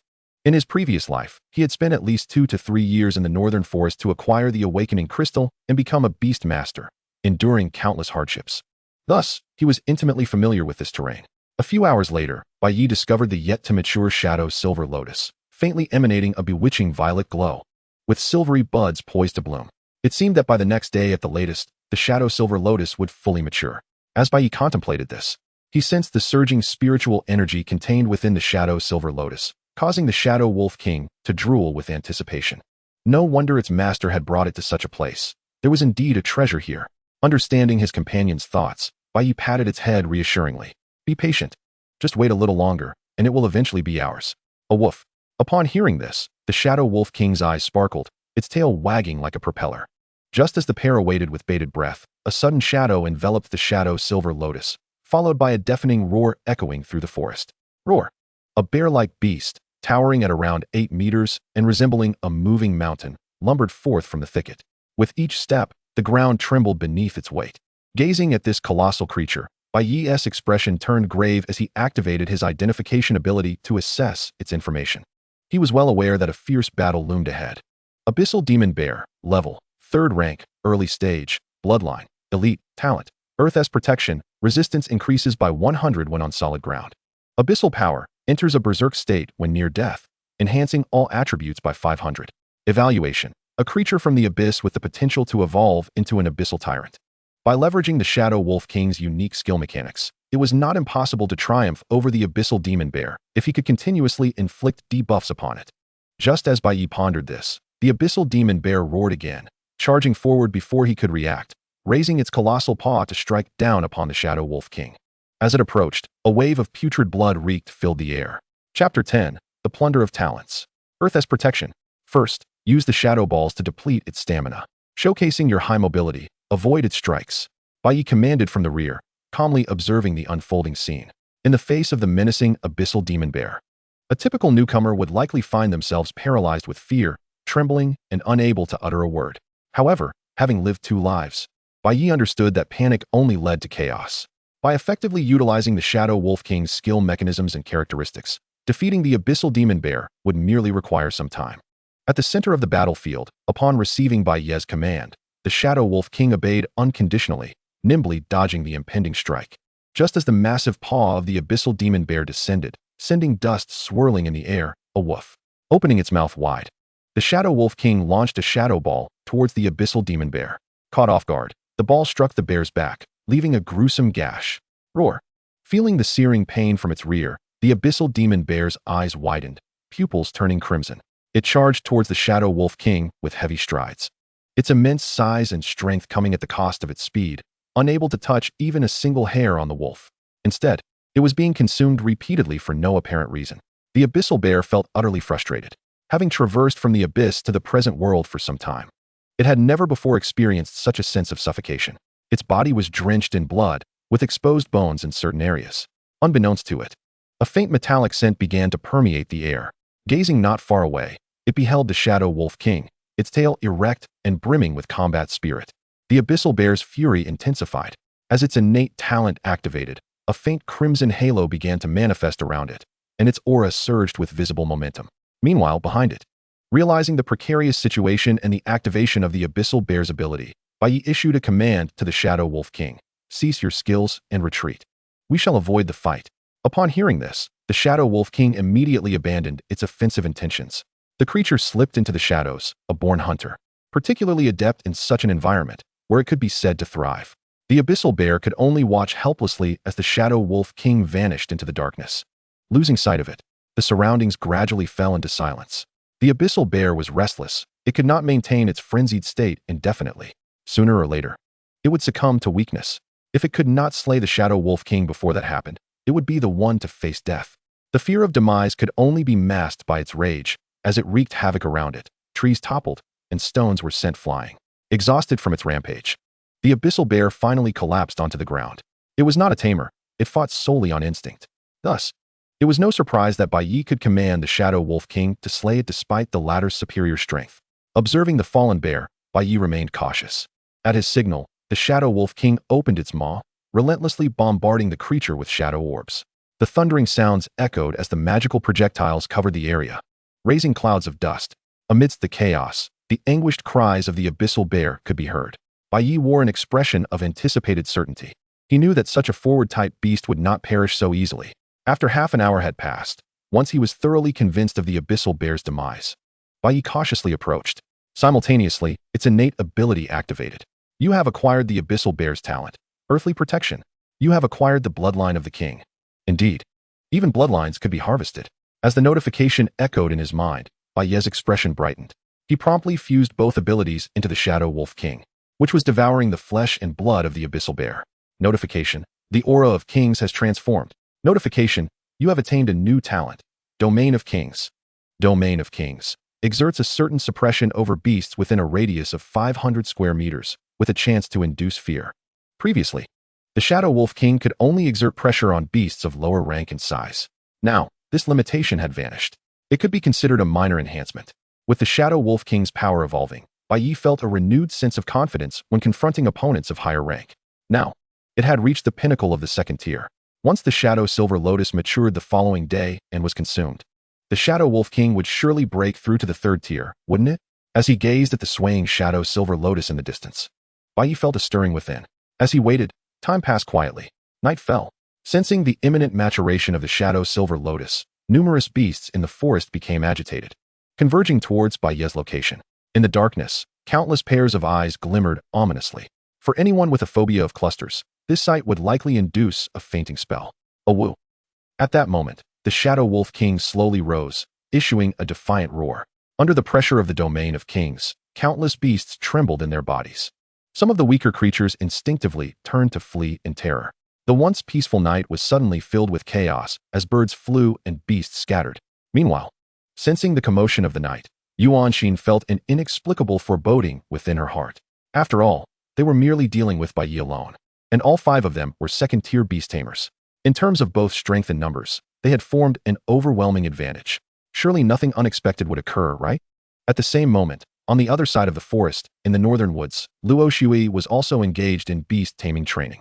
Upon hearing the wolf's howl, she instinctively glanced towards the source of the sound. It was said that the northern forest had been in turmoil due to the emergence of some rare treasure or spiritual herb. "Shall Bai, let us go." Thus, with this thought, she set off towards the direction of the wolf's howl, accompanied by her beast, the ice mystic serpent. Days turned to nights. As dawn approached, after waiting through the night, the Shadow Wolf King could barely contain its eagerness before the Shadow Silver Lotus. "Let us consume it." Bai Ye couldn't help but find the eagerness of his beast, which resembled a husky, amusing. Soon, as the Shadow Silver Lotus was devoured, the Shadow Wolf King's aura surged at a visible pace.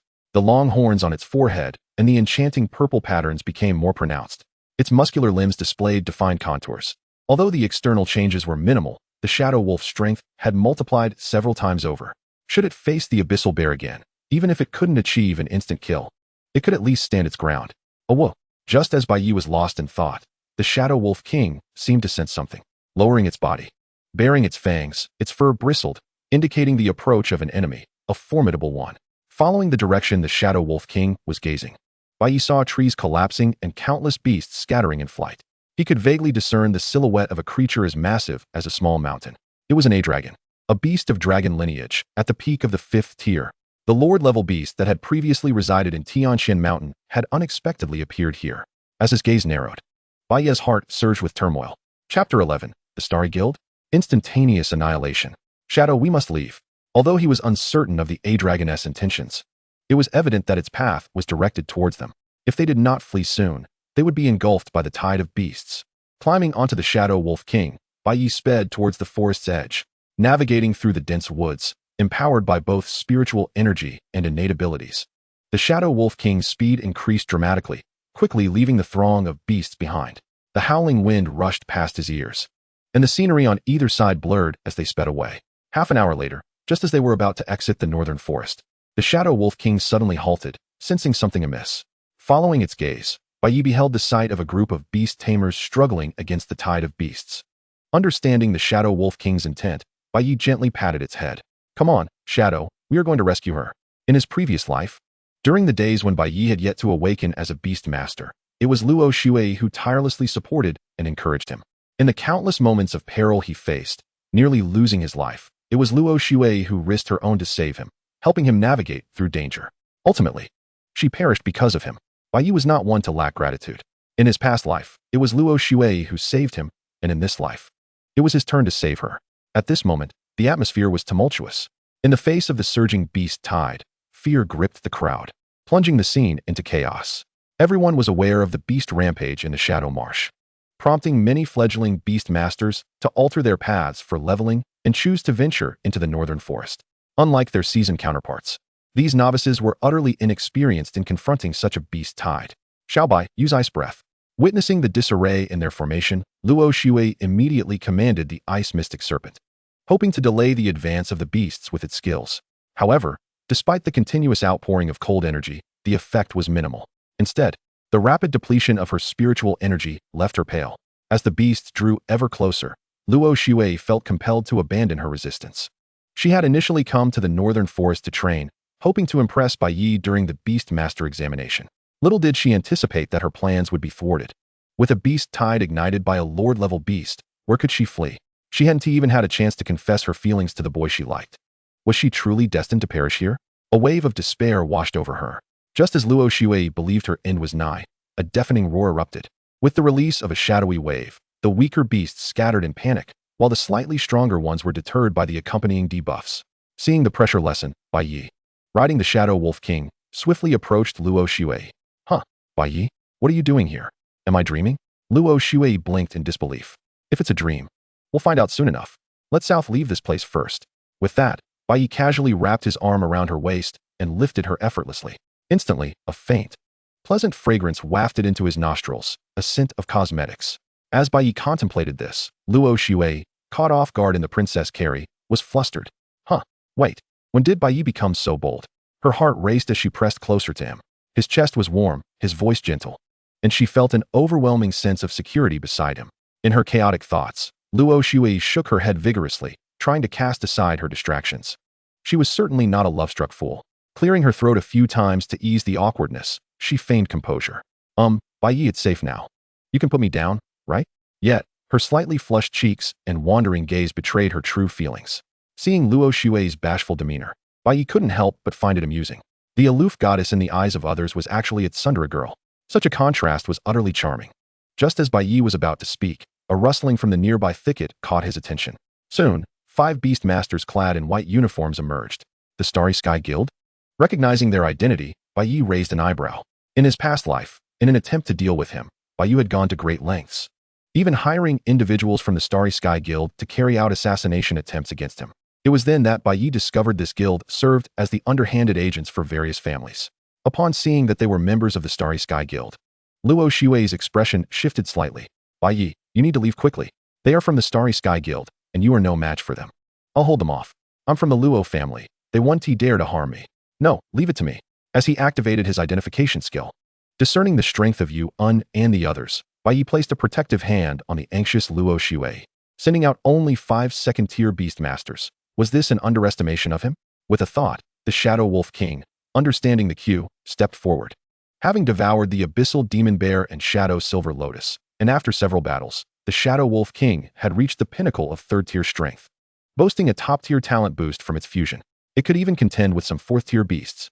Facing the kingly aura emanating from the Shadow Wolf King, Yuan and his companions felt a considerable amount of pressure. Typically, it took a novice beast master at least 10 to 15 days to progress from first to second tier. The later stages of advancement were even slower. Yet, Bai Ye had only been a beast master for a little over half a month and had already cultivated a third-tier Shadow Wolf King. Was this not akin to having a cheat? Despite their complaints, Yuan and the others summoned their beasts. As second-tier beast masters, they were eligible to contract 2 beasts. 10 beasts appeared simultaneously, all ranging from second to third tier. Even if they were merely gale wolves, electric sheep, and stone monsters, ordinary beasts, they still caused Luo Xue's heart to flutter. 10 against 1. Could Bai Ye truly stand a chance? Use Shadow Wave, then Shadow Claw, and take care of those electric sheep first. The paralysis effect from the electric attribute would pose a significant threat to the Shadow Wolf King, hindering its mobility. Thus, the electric sheep became Bai Ye's primary target. With a surge of spiritual energy, a thunderous roar erupted. A dark purple wave enveloped the gathered beasts. As they were momentarily stunned and immobilized, the Shadow Wolf King shot forth like an arrow released from a bow, with magical energy coursing through its claws. A chilling sound of ripping flesh echoed as one electric sheep met its demise on the spot. This was merely the beginning, as the Shadow Wolf King struck again, eliminating another electric sheep. In a state of panic, Yuan and his companions hurriedly issued commands to their beasts. Stone Monster, protect the electric sheep. Gale Wolf, stay alert. Electric Sheep, unleash your attack. In the midst of the chaos, one by one, the summoned beasts fell, as the Shadow Wolf King appeared to be a harbinger of death, reaping lives with merciless efficiency. Chapter 12. Are you attempting to emotionally manipulate me? With a swift motion, I am met with a resounding slap. In the rear, witnessing the Shadow Wolf King's rampage, Luo Xue, who was poised to send the Ice Serpent to assist Bai Ye, found herself momentarily speechless. She had been contemplating how to leave a lasting impression on Bai Ye during the Beast Tamer's grand examination, yet she never anticipated that. As fellow novice beast tamers, the disparity between her and Bai Ye would be so stark. In an instant, a wave of defeat washed over her. Nonetheless, she quickly regained her composure. After all, he was the boy she admired. Was he not simply too formidable? Unbeknownst to Luo Xue's inner thoughts, Bai Ye continued to issue commands to the Shadow Wolf King. He instructed it to unleash shadow orbs upon the stone monsters, prioritizing their elimination. The shadow orbs disregarded defenses, proving to be the very bane of such heavily armored summoned beasts. With the stone monsters dispatched, dealing with the Gale Wolves and the members of the Starry Sky Guild would merely be a matter of time.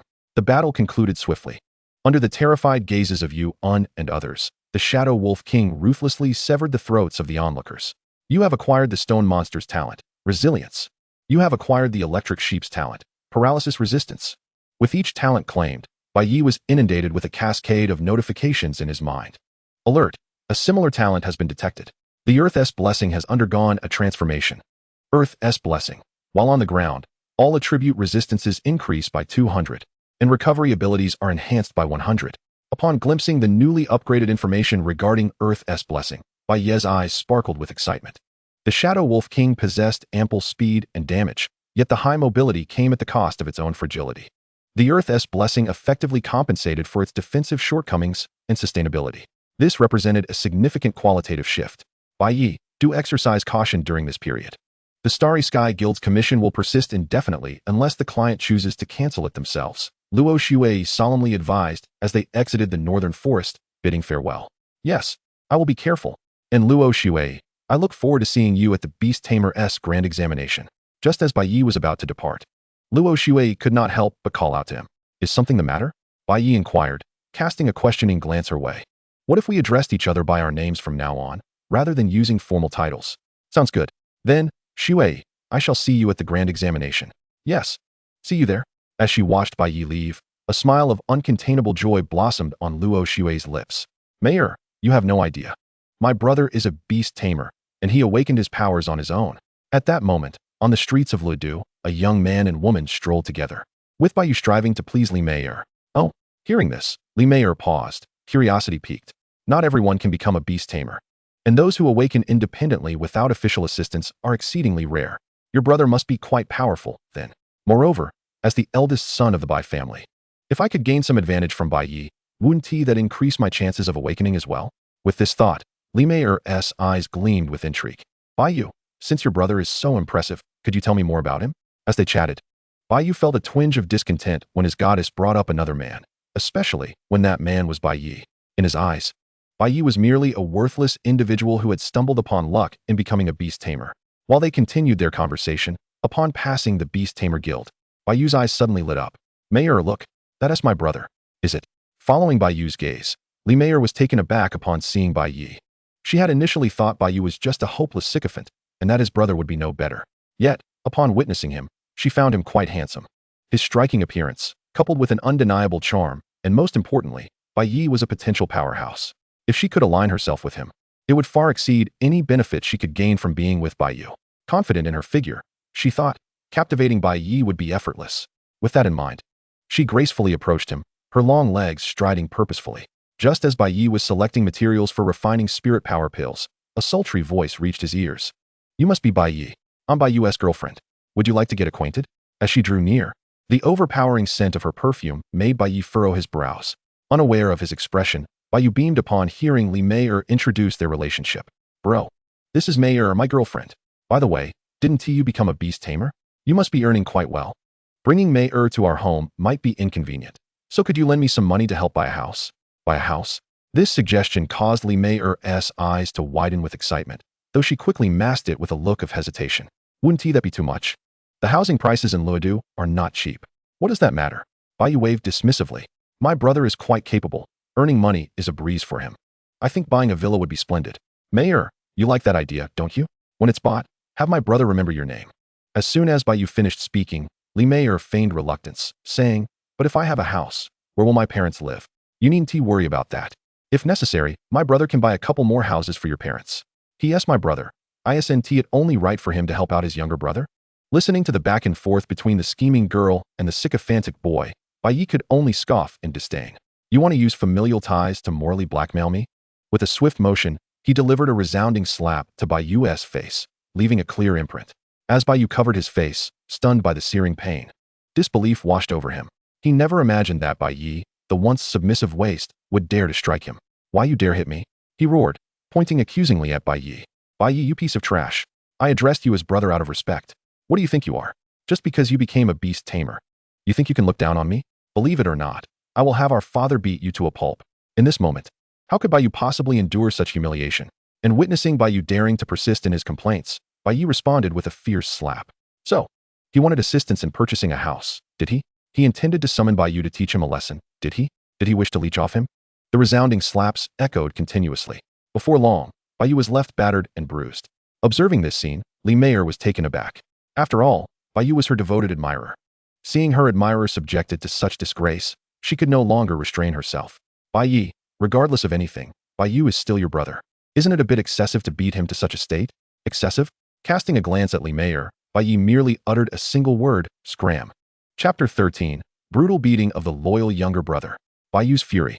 Upon hearing Bai Ye's command to leave, before Li Meier could express her anger, Bai Ye could no longer contain himself. You beast, Bai Ye. You heartless wretch. How dare you tell Meier to scram? You lowly, worthless creature. You are utterly unworthy of being my brother. His words dripped with venom, filled with disdain. What are you barking at like a dog? In response, Bai Ye retaliated with another forceful slap. Accompanied by a pained scream. This time, Bai Ye was knocked unconscious. Take him away. I do not wish to repeat myself.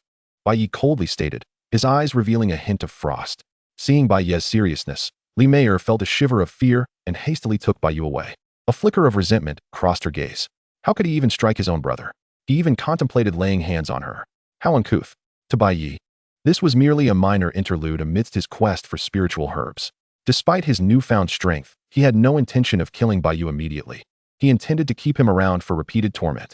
In his previous life, Bai Ye had often resorted to moral coercion against Bai Ye, attempting to extract something from him each time. He had stolen the awakening crystal, thereby burying Bai Ye's hopes of becoming a beast master once again. He had betrayed Bai Ye's whereabouts, nearly costing him his life, all to curry favor with Li Meier by obtaining money from Wang Fanxiu. He had even schemed to harvest one of Bai Ye's kidneys to purchase the spiritual herbs required for Li Meier's beastmaster needs. Countless repugnant deeds committed by Bai Ye came flooding back to Bai Ye's mind, igniting a flicker of murderous intent in his gaze. He aimed to make Bai Ye aware that sometimes, living could be more agonizing than death. To simply kill Bai Ye would be too merciful. What? That little wretch dared to strike you. After fulfilling an official commission, upon returning home and witnessing the pitiable state of his son, Bai Ye was filled with rage. He had only been away for a few days and yet, Bai Ye had already gone too far. When Bai Ye and Bai Ying saw their father return, they both rushed to report the grievances. Dear, you have no idea. Our home is truly unfortunate. Weeping, Ji Shirwan continued. That little wretch Bai Ye not only struck Xiao Yu today, but also attacked me and Xiaoying a few days back. Alas, both Xiao Yu and Xiaoying are such good children. How could Bai Ye have turned out this way? Yes, Dad, my brother is indeed too brutal. I merely borrowed some money from him, and he had the audacity to strike his sister. Listening to their grievances, upon learning that his wife and children had been brutally beaten by Bai Ye's fury reached its zenith. Did he truly believe that becoming a beastmaster made him superior? As the eldest brother, did he not understand the need to accommodate his younger siblings? It was a mistake to have allowed that wretched woman to give birth to him. While cursing, Bai Ye also reassured, Dear, you all stay at home. I will go bring that little wretch back and make him kneel in reflection. Unaware of the turmoil within the Bai household, Bai Ye had already returned to his rented apartment. Through continuous refinement and extraction, a 10th-tier spiritual power pill appeared in Bai Ye's hands. Though he did not engage in combat, the Beastmaster served a supportive role, enhancing the beasts with spiritual power, even enabling them to unleash strength far beyond their current capabilities. Therefore, the cultivation of the Beastmaster was indeed crucial. As he consumed the pill, Bai Ye entered a state of cultivation, feeling a warm current coursing through his body, significantly amplifying his spiritual power.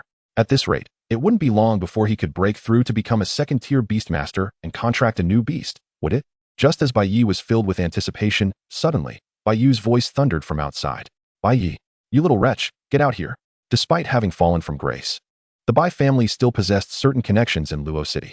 Consequently, uncovering Bai Ye's whereabouts was not a challenge. As Bai Ye descended the stairs, he was met by the fierce gaze of a middle-aged man, as if he intended to dismember him. Upon seeing Bai Ye furrowed his brow. Although he was his nominal father, Bai Ye had never fulfilled his duties or responsibilities as a parent. Whenever he faced difficulties outside, upon returning home, Bai Ye would invariably unleash a torrent of punches and kicks upon him. It would not be an exaggeration to say he was Bai Ye's punching bag.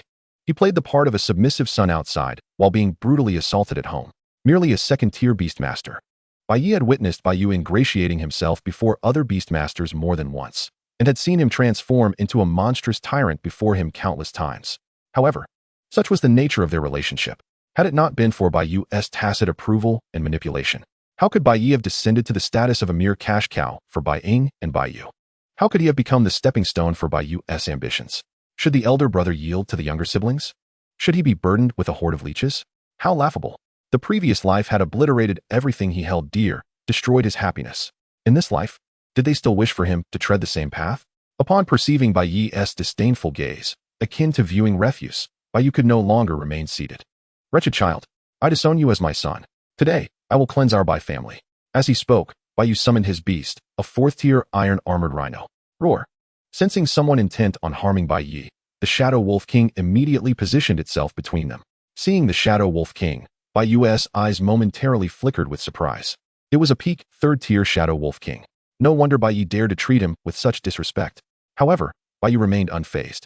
A mere peak 3rd-tier Shadow Wolf King? Although his iron-armored rhino was only a tier above, the decades of battle experience it possessed were not to be underestimated. In Bai Ye's eyes, he was no match for the other Beastmasters outside. Could it be that even the cursed Bai Ye cannot be defeated? Contemplating this, he immediately commanded the iron-armored rhinoceros.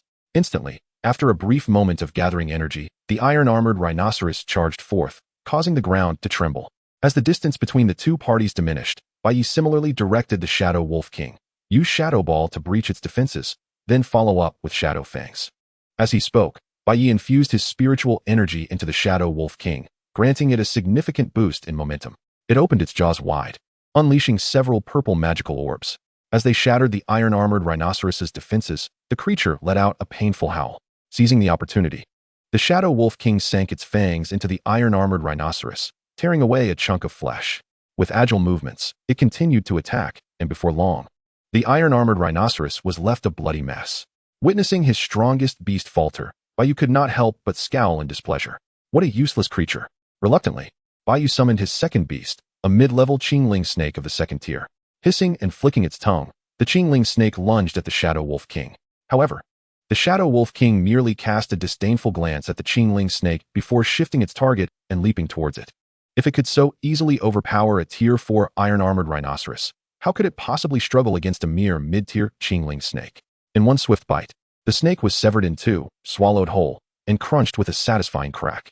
Upon witnessing his beast being annihilated, Bai Ye spat out a mouthful of blood. Consumed by rage. Cursed child! How dare you! Gazing at Bai Ye's calm demeanor, Bai Ye's eyes blazed with fury. Iron-armored rhinoceros, forget about the Qingling snake. Attack this wretched child and kill him. No matter how formidable a beast may be, the beast master himself remains vulnerable. As the iron-armored rhinoceros closed the distance to Bai Ye, a sinister smile spread across Bai Ye's face. Cursed child, die! Just as Bai Ye believed that the iron-armored rhinoceros would trample Bai Ye into a pulp, a shadow flickered. The Shadow Wolf King sprang into action. Chapter 14. Moral Coercion? I shall be filial. Roar. With the Shadow Wolf King unleashing a wave of shadowy energy, the iron-armored rhinoceros froze in place. As it approached, spiritual energies surged forth, and the Shadow Wolf King's foreclaws shimmered with a faint, eerie purple glow. In the next moment, its claws descended, striking the exposed neck of the iron-armored rhinoceros. With a thud, the creature's head fell to the ground. What? Bai Ye's eyes widened in disbelief as he witnessed his carefully nurtured iron-armored rhinoceros being dispatched so effortlessly. The son he had always scorned, the one he deemed worthless, had unexpectedly surpassed him. If it were anyone else, they might be filled with joy at their son's talent as a beastmaster. However, Bai Ye's heart was consumed by jealousy and rage. In his eyes, Bai Ye should remain a worthless child forever, a mere outlet for his frustrations. No one in the Bai family should ever surpass him, not even if that person were his own son. The thought of Bai Ye being stronger than him was a bitter pill to swallow, especially when he saw the indifference in Bai Ye's gaze. Bai Ye's anger flared even more. Cursed child, I am your father. How dare you slay my beast? Bai Ye rolled his eyes and retorted without hesitation. In an instant, Bai Ye was shaking with fury. Very well, since I cannot rely on force, I shall change my approach. You ungrateful wretch, your life was given to you by me. What if I wished to kill you? How could you resist? Do not forget who raised you. From this alone, you owe me an unpayable debt of gratitude. I told you to be considerate of Xiao Yu and Xiao Ying, yet you dared to lay hands on them. How utterly rebellious. Upon hearing these words, Bai Ye laughed, finding it absurd. So, was he destined to be a servant to the Bai family for his entire life? Observing Bai Ye, who had lost his beast and was gravely weakened, Bai Ye's eyes flickered with a hint of murderous intent. It is only because you are my father that I have refrained from killing you immediately, allowing you to prattle on here. Have you forgotten who inflicted the scars upon me? Have you forgotten who locked me in the basement, leaving me to freeze? All these years, I have never owed anything to the Bai family. If you continue to babble, I shall directly exhibit filial piety. Aru, sensing its master's emotions, the Shadow Wolf King gradually advanced towards Bai Ye. This is rebellion. Truly, rebellion against heaven. Witnessing Bai Ye not merely speaking, but genuinely daring to be filial, Bai Ye was taken aback. You little beast, wait until your sister returns. I shall have her deal with you. The appearance of such a wretch in the Bai family is a misfortune, truly a misfortune. As Bai Ye fled in a flurry, using all four limbs, Bai Ye returned indoors. With only a few days left until the Beastmaster competition, he must enhance his strength and prepare diligently. Bai Ye was acutely aware that relying solely on himself would make it difficult to uncover all the perpetrators from his past life who had caused his death, and that of Luo Shui. Therefore, he needed the power of the authorities. By excelling in the Beastmaster competition and claiming victory, he could not only attend the same academy as Luo Shui, thus making up for past regrets, but also acquire resources to further his strength. Of course, beyond these 2 points, the most crucial aspect was to garner sufficient attention from the authorities, laying the groundwork for subsequent investigations. It was a threefold gain. So how could Bai Ye not take it seriously? The Bai family. Upon Bai Ye's disheveled return and the revelation that all his beasts had been slain, effectively rendering him a shadow of his former self, Ji Shiwan was incredulous. How is this possible? Bai Ye has only been a beastmaster for a little over half a month, and he has already cultivated a peak tier 3 Shadow Wolf King. Could it be that Bai Ye is a genius in beast mastery? As this thought crossed her mind, witnessing her husband's disgrace, Ji Shiwan erupted in anger. You worthless fool, have you truly lived like a dog all these years? At your age, you still cannot match that little beast. Hearing his wife's words, Bai Ye was infuriated. When he had his beasts, Ji Shiwan dared not raise her voice against him. Now, in his moment of misfortune, this madwoman had the audacity to confront him. They have truly gone against the heavens. Ji Shiwan, let me tell you, do not think that just because you are from the Ji family, I will not dare to touch you. Grabbing his wife's hair, Bai Ye lifted her up. As the two appeared on the verge of a physical confrontation, Bai Ye was alarmed. "Old man, don't hurt my mother." In the midst of conversation, Bai Ye casually seized a nearby vase and forcefully struck Bai Ye on the head. This single blow sent Bai Ye straight to the ICU. Time flew by swiftly. And before long, 5 days had passed. On that morning, Bai Ye arrived at the venue for the Great Beast Master examination in Ludu. Upon his arrival, he noticed that many novice Beast Masters had been waiting for quite some time. The assessment was about to commence, and he hoped fervently that he would qualify for a prestigious institution. Jesus, Allah, Shakyamuni Buddha, and the Jade Emperor, may you bless me to advance smoothly through the battles, facing only weak opponents and achieving a glorious victory. Before the examination began, many faces in the crowd bore signs of anxiety. Yet, amidst the throng, there were a few individuals who exuded confidence, and Xiaohan was one of them. "Brother Xiaohan, I believe you will definitely be accepted into High Academy," Bai Ye said, gazing at him with admiration. "Yes, Ying, just watch and see." As the two were caught in their affectionate exchange, Xiaohan's gaze turned icy upon spotting Bai Ye. The last encounter had left him humiliated, merely a consequence of his lack of a beast companion. This time, he was determined to reclaim his lost dignity. He had heard from Bai Ye that Bai Ye did not have access to any training resources within the Bai family. This waste, even if he contracted a beast, was still doomed without the resources to aid his cultivation. The thought of Bai Ye's abysmal spiritual power test results, which had rendered him unworthy of any academy, filled Xiaohan with a sense of schadenfreude. As they awaited the proceedings, the arrival of the instructors was heralded by an announcement. The National Beast Master Examination, Lidu Examination Zone, is now commencing. The examination primarily assessed the spiritual power of the Beast Masters. It is often said that there are no worthless beasts, only worthless Beast Masters. The higher a Beast Master's spiritual power, the greater the enhancement they could provide to their beasts during combat, highlighting the undeniable importance of their spiritual capacity. In the center of the square, several imposing and sophisticated instruments stood tall, each manned by an instructor. As names were called, nervousness filled the air as one novice Beast Master after another stepped forward. Typically, a first-tier Beast Master's spiritual power would hover around the upper limit of 100. Achieving a score above 150 would be regarded as indicative of potential talent, while those surpassing 200 or 300 would be considered genius-level individuals, receiving significant resources upon entering an academy. As Bai Ye's turn approached, curiosity welled within him. He had never undergone a test before. What level of spiritual power would he possess? Chapter 15, The Beast Master Examination. The light of Bai Ye's past life. Placing his hand on the instrument, Bai Ye took a deep breath and activated his internal spiritual power. As the energy surged forth, the display began to flicker with increasing numbers. Astonishingly, it reached 150. In the crowd below, as the numbers climbed, a gasp escaped from someone. However, Xiaohan remained unimpressed. "Humph. So what if he has a bit of potential?" he scoffed. Bai Ye, standing nearby, nodded in agreement. "Exactly. How could this waste possibly surpass my brother Xiaohan?" Facing the adulation from Bai Ye, Xiaohan felt a surge of pride. "I bet 200 is his limit. If he breaks 300, I'll stand on my head while live-streaming myself eating excrement." Just as he finished speaking, a shocked exclamation erupted from the crowd. "Oh my heavens! Bai Ye's spiritual power has actually surpassed 500. Under the watchful eyes of the multitude, the display ultimately stabilized at 648. In that moment, the smile on Xiaohan's face began to fade. As the proctoring instructor, Nie Xiaoyao gazed at Bai Ye with a twinkle in her eye, astonished that this examination had unearthed such a promising candidate. Compared to the genius Ji Wushuang from the Ji family, whose spiritual power had reached 666 2 years prior, Bai Ye was merely a few points shy. "Classmate, allow me to introduce myself. I am an enrollment instructor from High Academy. While our academy may not rival Shinfu Academy, I assure you, you will enjoy resources even more abundant than those offered at Shinfu. Would you be interested in joining us?" Before Bai Ye could step down from the platform, Nie Xiaoyao eagerly extended her invitation. "I'm sorry, but I have already applied to Shinfu Academy." Without hesitation, Bai Ye declined. "Very well," she replied, forcing a smile. Though disappointment flickered in her eyes, she had hoped to recruit a seed candidate for her academy, but it seemed that hope had been in vain. Meanwhile, witnessing Bai Ye engaged in cheerful conversation with the High Academy instructor, Xiaohan's expression twisted with jealousy, nearly distorting his features. The envy was palpable, and he felt as if he were suffering immensely.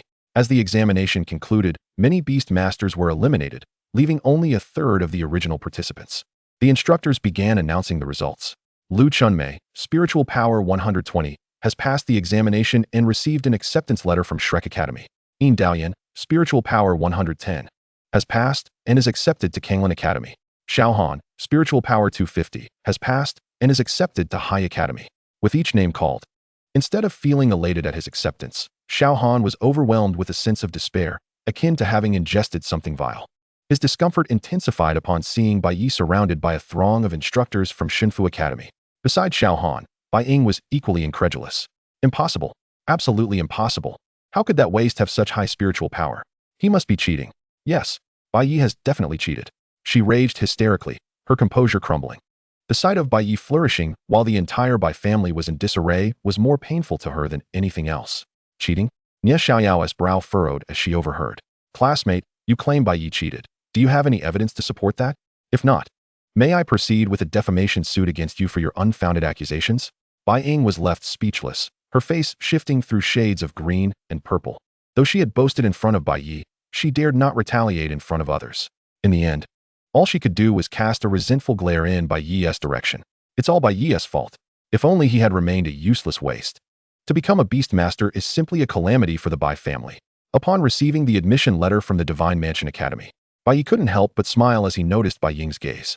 He relished the sight of the Bai family's disdainful expressions, knowing they were powerless to change his fate. Congratulations, Bai Ye, exclaimed Luo Xue, her face beaming with joy. And congratulations to you as well, Xue.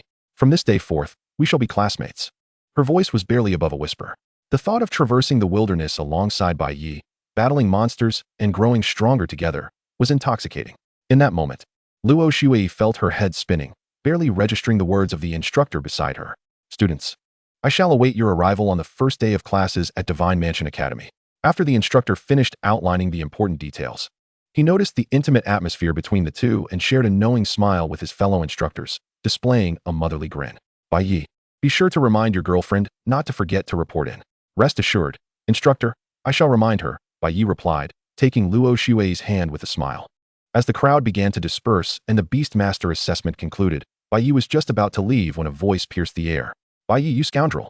Today marks your end. Even Jesus cannot save you. Leaning on his cane, Zhao Wenxing swaggered over, flanked by several subordinates, his eyes filled with murderous intent. Bai Ye had shattered his limbs and slain his beast, leaving him nearly crippled. Ruining a person's future is akin to murdering their parents. Moreover, Bai Ye had humiliated him, a slight Zhao Wenxing could never tolerate. Thus, after spending a fortune and leveraging his connections to heal, he wasted no time in seeking vengeance against Bai Ye. Bai Ye, you worthless fool, do you dare to engage in a life-and-death duel with me? Zhao Wenxing sneered, his confidence soaring. Previously, he had indeed been no match for Bai Ye. But this time he had procured a mid-stage tier 4 demon-scaled lizard from his family. In Zhao Wenxing's eyes, victory was assured. Bai Ye, don't agree to this. There must be a catch. Seeing Zhao Wenxing's provocation, Luo Xue immediately intervened, positioning herself in front of Bai Ye.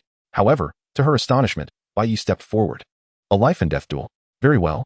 With his agreement, Luo Xue felt a surge of panic. Bai Ye, you just got accepted into Divine Mansion Academy. What if something goes wrong? Don't worry, I have confidence, he assured her. Soon, half an hour later, they found themselves in the underground arena of Luo City. This venue was established by the authorities specifically for Beastmasters to settle personal grievances in a gray area. As she watched Bai Ye in the arena, worry washed over Luo Xue. Should he lose, and his beast perish, the effort she had invested in cultivating the Shadow Wolf King would be for naught. If the Shadow Wolf King fell, Bai Ye would be reduced to nothing. The arena was teeming with spectators. Bai Ye was a promising new recruit of Divine Mansion Academy, while Zhao Wenxiang was the scion of the Zhao family. Though the specifics of their feud remained unclear, it did not deter the crowd from indulging in the spectacle. Who do you think will win? Zhao Wenxiang, surely.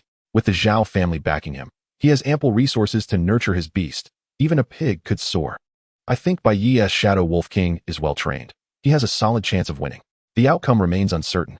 As anticipation grew, the two summoned their beasts within the arena. Chapter 16. Seizing the opportunity? An instant kill. As Zhao Wenxing summoned his beast, a 6-meter-long demon-scaled lizard, cloaked in dark scales, appeared before Bai Ye. Bai Ye's gaze sharpened.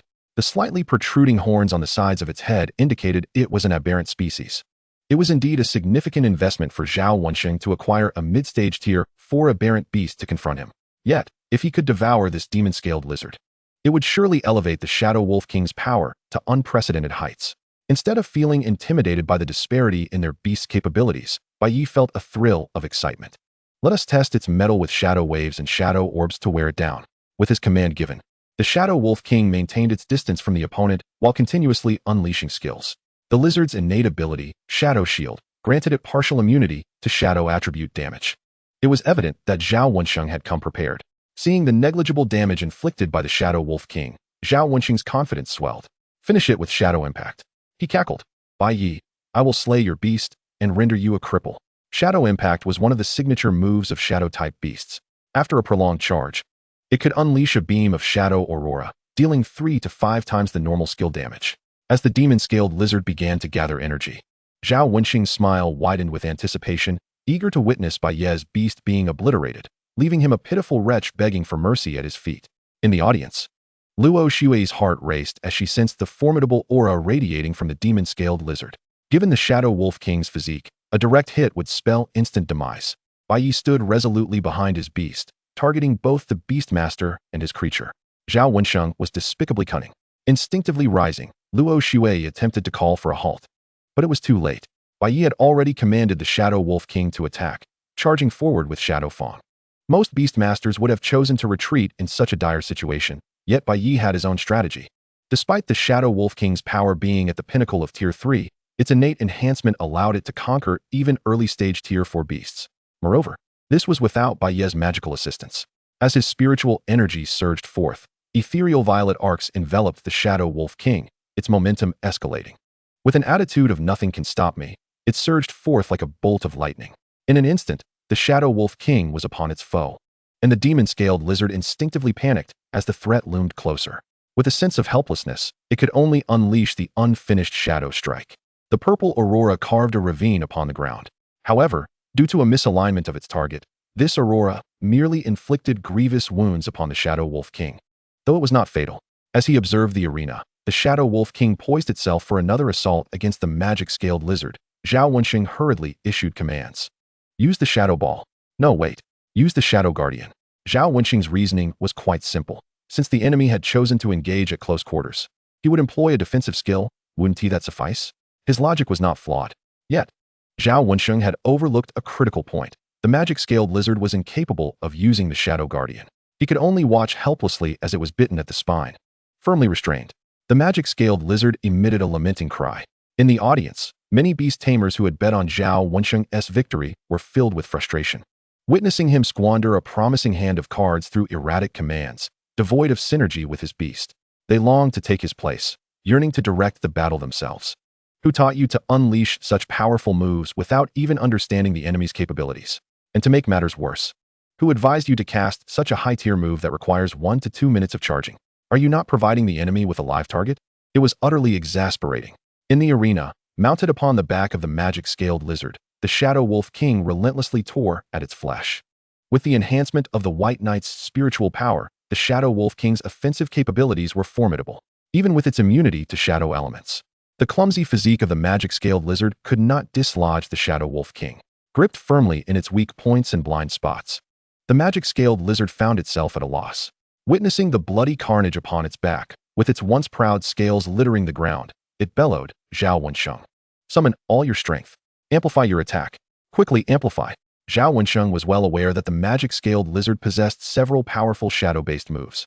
If it were to strike the Shadow Wolf King, perhaps it could shake off its adversary. Yet at this moment, in the arena, the magic-scaled lizard was rendered utterly paralyzed. You keep shouting to amplify, but which move are you referring to? Could you not provide a clear command? It was the proverbial case of fearing a godlike opponent but being tormented by a pig-like teammate. With Zhao Wensheng as its beastmaster, the magic-scaled lizard could only resign itself to misfortune. Ultimately, it was vanquished by the Shadow's fangs. As victory became apparent, with no opportunity for reprieve, White Knight issued the final command to the Shadow Wolf King. Howl! Instantly, the Shadow Wolf King let out a roar, a dark purple arc slicing through the air. The next moment, a sickening crack echoed as the spine was severed. The curse seeped into its body, and the magic-scaled lizard gradually succumbed to the void.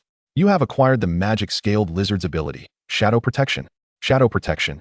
Damage from shadow-based skills is reduced by 60, and negative effects are diminished by 90. As White Knight claimed its ability, the Shadow Wolf King feasted upon the flesh. However, the backlash from the contract caused Zhao Wensheng to cough up a mouthful of blood, rendering him unconscious. Although the means by which Zhao Wensheng had recovered from the previous contract's toll remained a mystery, White Knight understood that this time, Zhao Wensheng had been irrevocably incapacitated. The Beastmaster space was damaged, and he would never again be able to serve as a Beastmaster. In the audience, observing the grievously injured Shadow Wolf King, Xiaohan's gaze flickered. He was acutely aware of the formidable nature of White Knight's beast. Under normal circumstances, he would stand no chance against it. But what if the Shadow Wolf King were severely wounded? With the resources of the Bai family at his disposal, following the previous humiliation at White Knight's hands, Xiaohan had not only contracted a two-headed serpent, but had also nurtured it to its peak in the second tier. Thus, after weighing the pros and cons, Xiaohan arrived at a decisive conclusion. This was an excellent opportunity to trample White Knight underfoot and bask in triumph. How could he let it slip away? He strode towards the arena, issuing a challenge to White Knight. White Knight, I challenge you to a life-and-death duel. As Xiaohan's declaration rang out, the entire venue fell into a stunned silence. However, it was not long before the audience erupted into a cacophony of outrage. Have you no shame? To take advantage of someone when their beast is gravely injured. What a lack of martial virtue. Goodness, young man, I advise you to reconsider. Amidst the torrents of disdain directed at Xiaohan, Bai Ye stood up to defend him. Do you not understand the concept of military deception? In the wild, would the beasts grant you time to recover? Spitting in contempt, she added, what a bunch of foolish men. Unfazed by the crowd's vitriol, Xiaohan believed that as long as he could defeat White Knight, a few insults were of no consequence. Gazing at the silent figure of White Knight, he summoned forth the two-headed serpent. This battle was inevitable.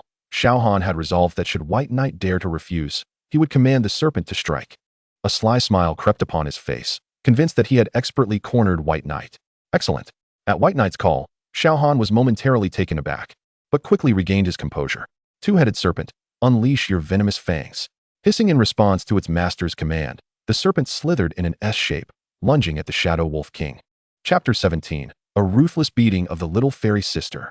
The spectators were astounded. As the distance between the two opponents diminished, Bai Ye cheered for her brother. Go. Xiaohan, I believe you are the best. She envisioned the moment when White Knight's beast would fall, leaving him utterly ruined, and a wave of satisfaction washed over her. Indeed, a worthless individual could never compare to her brother Xiaohan. Just as these thoughts crossed her mind, in the arena, as White Knight turned away, he spoke. Use Shadow Claw to finish it. Merely a second-tier beast. From the moment the two-headed serpent entered the fray, the outcome was already determined.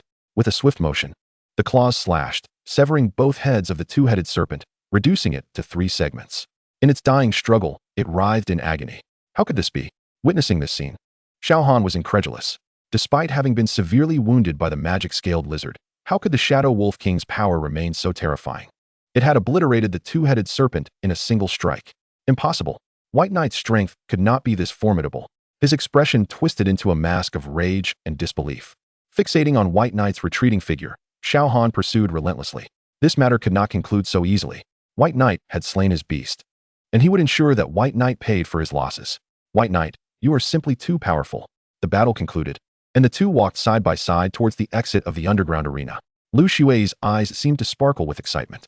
Truly, the boy she had set her sights on was exceedingly handsome. Haha, merely a trivial matter. As they chatted casually, a sudden thought struck her.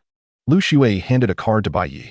Here, Bai Ye, this is what I just won in the arena. The password is your birthday. Sticking out her tongue, she flashed a playful smile. You bet on my victory? But didn't you think I would lose? Oh, come on. You're my friend. This is an act of trust. She stamped her foot, feigning annoyance. Well, since it's the money from Lu, the campus bell, I suppose I have no choice but to accept it reluctantly? Oh, Bai Ye, are you daring to tease me? With a swift motion, Lu Xue playfully pinched Bai Ye's waist. She was gentle, of course, after all. He was the boy she cherished, and she couldn't bear to hurt him. Just as Bai Ye and Lu Xue were exiting the arena, a sharp female voice suddenly pierced the air. Bai Ye, stop right there. Accompanied by Xiaohan, Bai Ying, her face contorted with anger, blocked their path. Confronting Bai Ye, Bai Ying launched an aggressive attack. Bai Ye, you killed Xiaohan's beast, preventing him from applying to High Academy. You must compensate for his loss. Upon hearing this, Bai Ye couldn't help but chuckle. Compensate for his loss. How interesting. Bai Ying looked at him as if it were an undeniable fact. You don't know. That two-headed serpent was meticulously nurtured by Xiaohan. You've ruined his future by slaying his beast. Shouldn't you be held accountable for this? And what do you suggest I do to compensate him? Bai Ye asked, amused. How about this? Your Shadow Wolf King is quite powerful. Why not give your beast to Xiaohan? Then, you can also compensate him with a few million in emotional damages. Finally, offer an apology to both Xiaohan and me, and we'll consider the matter settled. After a moment of thought, Bai Ying articulated her demands. The implications of her words suggested that these were significant concessions on their part. Agreeing to Bai Ye's apology was, in their eyes, a loss. As Bai Ye finished speaking, Xiaohan stepped forward in agreement. Indeed, you killed my beast without reason. Shouldn't you take responsibility for this? As more and more people gathered around, Xiaohan couldn't help but feel a sense of triumph. Though he had endured humiliation in the underground arena, now, in broad daylight, he was confident that Bai Ye wouldn't dare retaliate against them. Having never encountered such unabashed shamelessness, Lu Xue trembled with rage. Nonsense. You're clearly taking advantage of the situation, and now you're turning the tables. Miss Luo, one can indulge in a meal, but one cannot speak recklessly. Just answer, did Bai Ye kill my beast or not? You people. As a daughter of the Luo family, she had never faced such absurdity. Her face turned pale. Xiaohan merely cast a scornful glance at Lu Xue before shifting his focus back to Bai Ye. So, Bai Ye, have you thought it through? If you haven't, it's no issue. I recall that Miss Luo is quite wealthy. Why not let her bear the burden for you? Aren't you a leech? You should have some tricks up your sleeve, right? As Bai Ye drew closer, Xiaohan failed to notice the coldness in his gaze, and a smile broadened on his face as he envisioned Bai Ye's public humiliation. However, Xiaohan had not anticipated that, in the next moment, Bai Ye would retaliate with a flurry of slaps. You want my beast, do you? Slap. You want me to compensate, huh? Slap. You want me to apologize? Slap. I've become a beast master, and you dare to play moral high ground with me. Instantly, Xiaohan was left dazed, his face stinging with pain. Yet, it was the humiliation from Bai Ye that he found even more intolerable. With a sudden cough, the combination of pain and disgrace caused him to spit out a mouthful of blood, rendering him unconscious. Ah, he has killed him. Bai Ye, you heartless wretch. Do you have no conscience? Upon witnessing Xiaohan collapse, Bai Ye shrieked, pointing at Bai Ye and hurling insults. Not only did you kill my brother's beast, but you also dare to assault him in public. Do you have no shame? How could a member of the Bai family produce such a beastly creature like you? Woo-woo. You're a monster. Truly a monster. The cacophony grated on the ears, and observing Bai Ye's hysterical behavior, Bai Ye showed no mercy. He strode forward and delivered a few slaps to her as well. You. How dare you strike me? You actually dare to hit a woman. One hand pressed against her swollen face. Bai Ye swiftly pulled out her phone to record. Family, who understands? My brother was a lowly man. Not only did he kill my boyfriend's beast, but when we sought justice, he even attempted to harm me and my boyfriend. How could a fairy like me have such a beastly brother? As Bai Ye's exaggerated antics unfolded, a few bystanders could no longer hold their tongues and stepped forward. Brother, you've gone too far. Yeah, killing the other's beast and ruining their future is one thing, but how can you assault someone in public? Exactly. You have no sense of chivalry. You are bringing shame to us men. Who would have thought such a barbaric creature would emerge from Luo City? Even 100 executions wouldn't suffice. Faced with the scorn of the crowd, at that moment, the Shadow Wolf King slowly positioned itself in front of Bai Ye. What is this? Do you all wish to join them? Bai Ye spoke coldly. Confronted by one man and one beast, the onlookers instinctively took a few steps back. While they supported Bai Ye and Xiaohan spiritually, they lacked the courage to confront Bai Ye. After all, this was the real world, not a virtual one. Seeing Bai Ye was not to be trifled with, Lu Xue could no longer contain herself. It was clearly they who struck first. Don't be unreasonable and slander the good. Bai Ye was indifferent to the moral high ground imposed by others, but Lu Xue was deeply affected. Witnessing Bai Ye being insulted and derided caused her more distress than if she had been subjected to such treatment herself. As Lu Xue recounted the events leading up to the confrontation, the expressions of those who had rallied behind Bai Ye shifted from purple to red as they realized the misunderstanding had escalated. They had been manipulated by Bai Ye, and they swiftly turned their ire upon her and Xiaohan. I can't believe you are such a person. It's truly disgusting. To even dare to lay hands on your own kin. What a vile wretch. Pah. With a sister like you, I feel ashamed. Unbeknownst to who spat, they felt a thick, sticky sensation on their face. Ah. A scream involuntarily escaped her lips.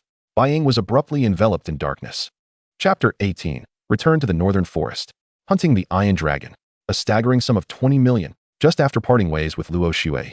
Upon checking the balance on her card, Bai Ye couldn't help but reveal a hint of astonishment. Even though Luo Xue was the eldest daughter of the Luo family, this amount of money was still a substantial fortune. Yet, she could so readily and unhesitatingly bestow it upon him. A warmth surged within Bai Ye's heart. Who wouldn't cherish a wealthy girlfriend who cares for them and clings to them? His own strength was on the verge of reaching the current stage's limit. And with the financial support provided by Luo Xue, Bai Ye was confident that within a few days, he would break through to the second-tier beast master. At that point, contracting a second beast would be within reach. Just as Bai Ye was purchasing spirit herbs and potions in preparation for his training, Aiming for that second tier, at this very moment, the Zhao family estate was in chaos. With Zhao Wensheng lamenting, the entire Zhao family was in disarray. Dad, I've truly become a useless person. You must take responsibility for me. Looking at Zhao Wensheng, who was weeping and leaning on his cane, Zhao Pingzhong's face was filled with disappointment. He felt utterly embarrassed to have such a son. Didn't I tell you to rest and not worry about anything else? You wretched fool. How could our Zhao family produce a good-for-nothing like you? Hearing Zhao Pingzhong's scolding, Zhao Wensheng wore a look of grievance. I know you're right, Dad, but I simply cannot swallow this humiliation. As Zhao Wensheng poured out the indignities he had suffered, Zhao Pingzhong's expression darkened. No matter how useless Zhao Wensheng was, he was still his son. Now, his son had been rendered powerless, stripped of his beast space by another. How could Zhao Pingzhong possibly endure this? After a moment of contemplation, Zhao Pingzhong impatiently spoke up. Enough. You need not concern yourself with this matter. I will arrange for someone to deal with Bai Ye. Really? Upon hearing this, Zhao Wensheng's spirits lifted instantly. You think I would lie to you? You little rascal? You are my son, and I will not allow anyone to bully you. With that, a murderous intent flickered in Zhao Pingzhong's gaze. Hearing this, Zhao Wensheng could not suppress a smile of satisfaction. He seemed to foresee Bai Ye being reduced to a pitiful state, like a beaten dog, begging for mercy before him. As the sun rose and set, time flew by swiftly. Over the next 5 days, Bai Ye devoted himself entirely to alchemy and cultivation. Spirit energy flowed within him. And as he broke through his shackles, the beast space within him expanded, allowing Bai Ye to successfully advance to the second-tier beast master. In his room, he opened his eyes, feeling the changes within his power. A wave of joy washed over him. He had finally achieved his breakthrough. How? The Shadow Wolf King, elated at Bai Ye's advancement, nearly wagged its tail like a fan. Let us go, Shadow. We are heading to the northern forest. Bai Ye exclaimed, patting the wolf's head. This life was different from the last. Bai Ye was acutely aware that his early enmity with the Zhao and Wang families could trigger a series of unforeseen consequences. Although his strength had increased, it was still insufficient to confront the Zhao and Wang families. He needed to grow even stronger. Only then could he avoid repeating the mistakes of his previous life. Soon, the following day, Bai Ye ventured deep into the northern forest. According to news reports, the Iron Dragon, which had previously caused a beast tide, had been severely injured during the official crackdown and was currently lurking within the northern forest. This time, Bai Ye had come specifically for that Iron Dragon. However, his intention was not to capture it, but to kill and devour it. Each contract position for a beast master was exceedingly precious. An Iron Dragon was merely a lesser creature, not a true dragon. And it had long since completed its growth phase, with limited potential remaining. There was no necessity for him to capture it. Rather than attempting to tame a creature that had little chance of further growth, why not seek to capture a beast with boundless potential that could one day evolve into a true dragon? He recalled in his previous life, there had been an abandoned fire lizard that, through sheer talent, had progressed to become a fire dragon. If Bai Ye could find and tame it, his overall combat strength would undergo a transformative enhancement, just as Bai Ye and the Shadow Wolf King were searching for the whereabouts of the Iron Dragon. At the Bai family estate, Bai Yu's face was ashen as he gazed at the now powerless Xiao Han and Bai Ying, whose hair was disheveled as if she had just emerged from a refuse heap. He had invested far too much effort into Xiao Han, hoping to elevate the Bai family's status in Luo capital through him. However, when he finally emerged from the ICU, the Bai family's fortunes had crumbled. Xiao Han had been rendered useless, and all the resources the Bai family had poured in were reduced to ashes. How could he remain calm in such turmoil? Dad, that wretched Bai Ye has gone too far. Not only did he kill brother Xiao Han's beast, but he also left both brother Xiao Han and me bruised. Bai Ying exclaimed, adding fuel to the fire. Bai Yu's expression turned colder still. That little brat had truly gone overboard. Cursing under his breath, Bai Yu declared, Do not worry, Xiaoing. I have already contacted the Starry Sky Guild. They are sending 1 third-tier and 2 second-tier beastmasters. This time, I will ensure the Bai family cleans house. That little brat shall not return alive. With 3 beastmasters and 7 beasts, the team also included a 5th-tier beast. In Bai Yu's view, this formidable lineup would be more than sufficient to deal with a novice beastmaster like Bai Ye. In the northern forest, unaware of the external situation, after successfully slaying another shadow wolf, the Shadow Wolf King, bolstered by its innate talent, experienced a qualitative change due to the quantitative accumulation of shadow power. Its deep purple and black fur exuded an imposing aura. Its crimson eyes glimmered with a faint purple arc of spiritual energy, and the runes atop its head became increasingly profound. Having broken through to the 4th tier, the Shadow Wolf King had doubled in size. Though it was still a wolf, its dimensions rivaled that of some large bison. How? Feeling the explosive growth of power within, the Shadow Wolf King could not help but let out a triumphant howl. its echo reverberating throughout the forest. The advancement brought not only a change in strength, but also enhancements in perception and insight. All relevant auxiliary abilities of the Shadow Wolf King had similarly improved. The aura of the Iron Dragon, which it could previously only sense vaguely, now became distinctly clear under the bond of the contract. Knowing that the Shadow Wolf King had discovered the whereabouts of the wyvern, Bai Ye promptly issued a directive. Go forth, Shadow, locate it, and bring its reign to an end. Previously, he had been timid in defeat. This time, bolstered by newfound strength, Bai Ye resolved to strike with unyielding force. Riding upon the Shadow Wolf King, he traversed the dense jungle, soon arriving at a canyon. Standing upon the precipice, he gazed downwards to behold a wyvern, approximately 20 meters in length, languishing within the gorge. Were it not for the two horns adorning its head and its body, covered in scales reminiscent of serpentine hide, one might easily mistake it for a mutated, oversized lizard of the magical variety. As these thoughts crossed his mind, he cast an identification spell, unveiling the wyvern's information before him. Name: Wyvern. Level: Tier 5. Lineage: Epic. Attributes: Fire. Talents: Dragon Bloodline. Enhances dragon-related skills by 500. Destructive Power. Enhances fire-related skills by 500. Skills: Dragon Breath, Flame Projection, Telepathy.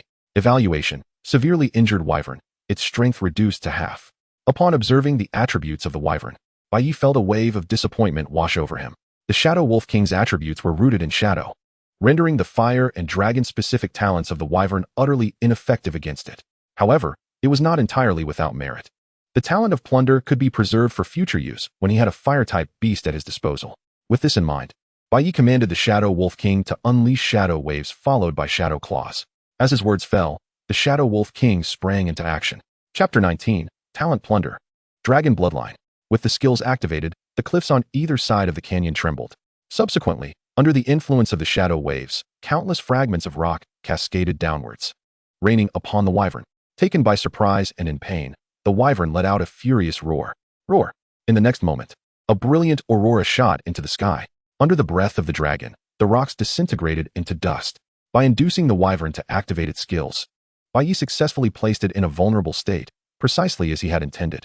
Seizing this fleeting opportunity, the Shadow Wolf King launched forth like a finely tuned arrow, activating Shadow Claws.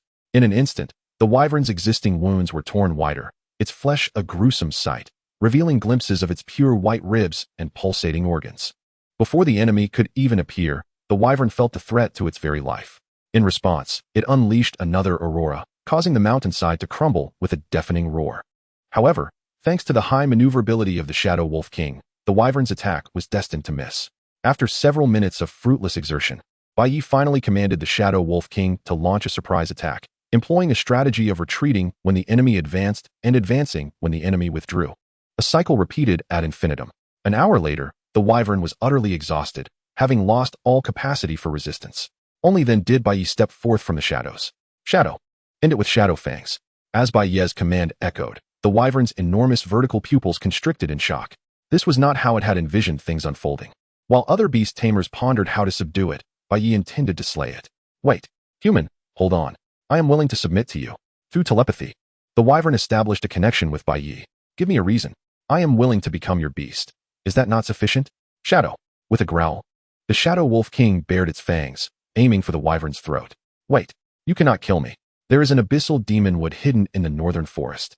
I can help you eliminate it and deliver its core to you. Abyssal demon wood? Upon hearing this, Bai Ye's interest was piqued. He gestured for the Shadow Wolf King to cease its assault and allowed the wyvern to continue.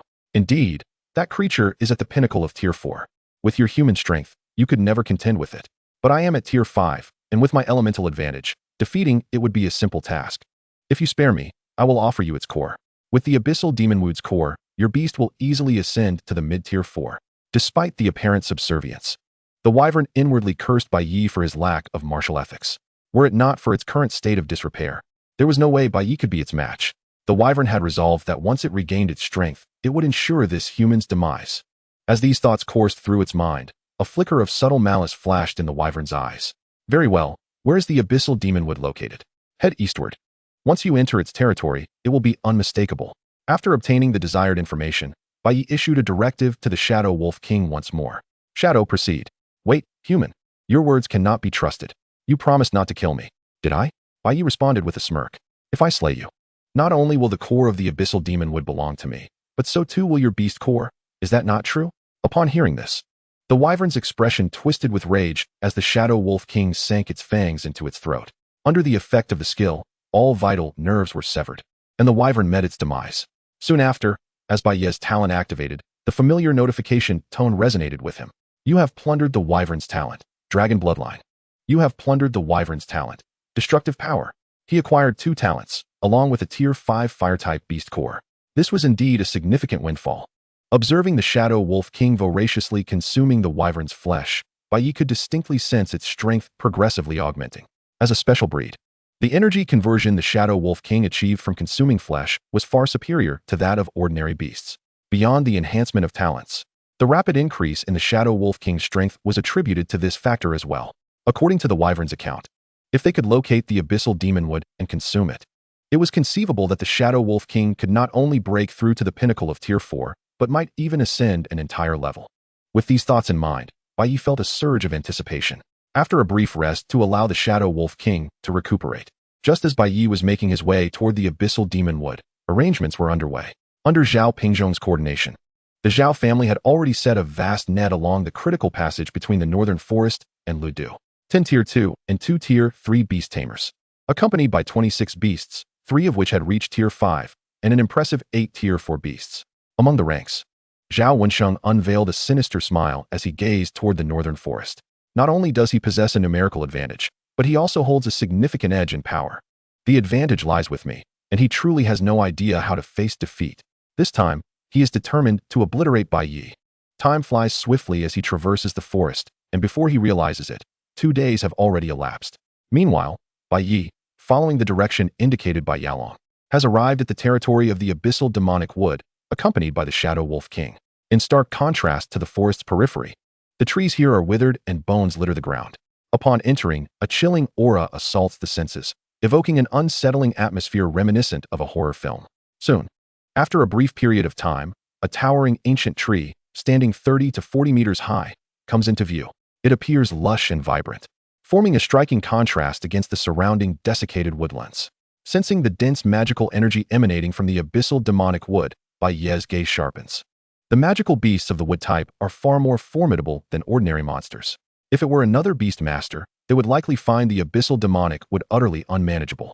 However, having slain the magic scale lizard and seized the shadow sanctuary, the vast majority of shadow skills wielded by the abyssal demonic wood are negligible against the Shadow Wolf King. The skills are rendered ineffective, and the damage inflicted by its tendrils is limited, somewhat countered. Furthermore, the gap between the abyssal demonic wood and the Shadow Wolf King is merely a small tier. From the moment this battle commenced, the outcome was devoid of suspense. With a swift strike from the claws of shadows, it was swiftly concluded. As Bai Ye's words fell, the Shadow Wolf King surged forward like an arrow. Noticing the impending threat, several magical orbs were hurled towards the Shadow Wolf King, accompanied by the sound of explosions.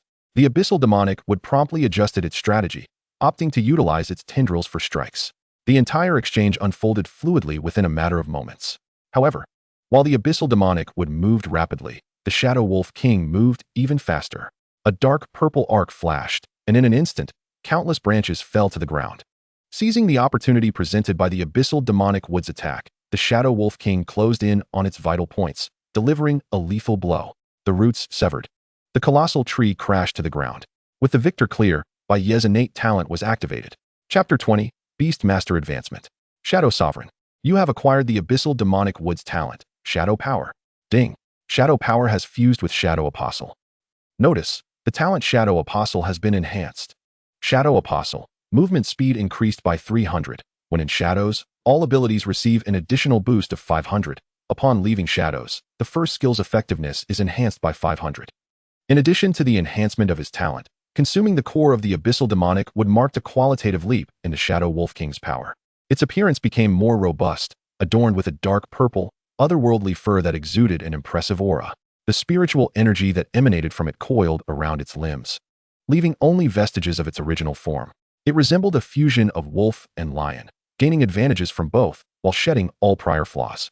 It now embodied both speed and strength. The transformation of the beast left Bai Ye astonished. He had thought reaching the pinnacle of the 4th tier was commendable, yet unexpectedly, it broke through to the early stages of the 5th tier. What he deemed an unexpected delight upon reaching the 5th tier was surpassed by the Shadow Wolf King's achievement of lineage advancement, ascending to the epic grade.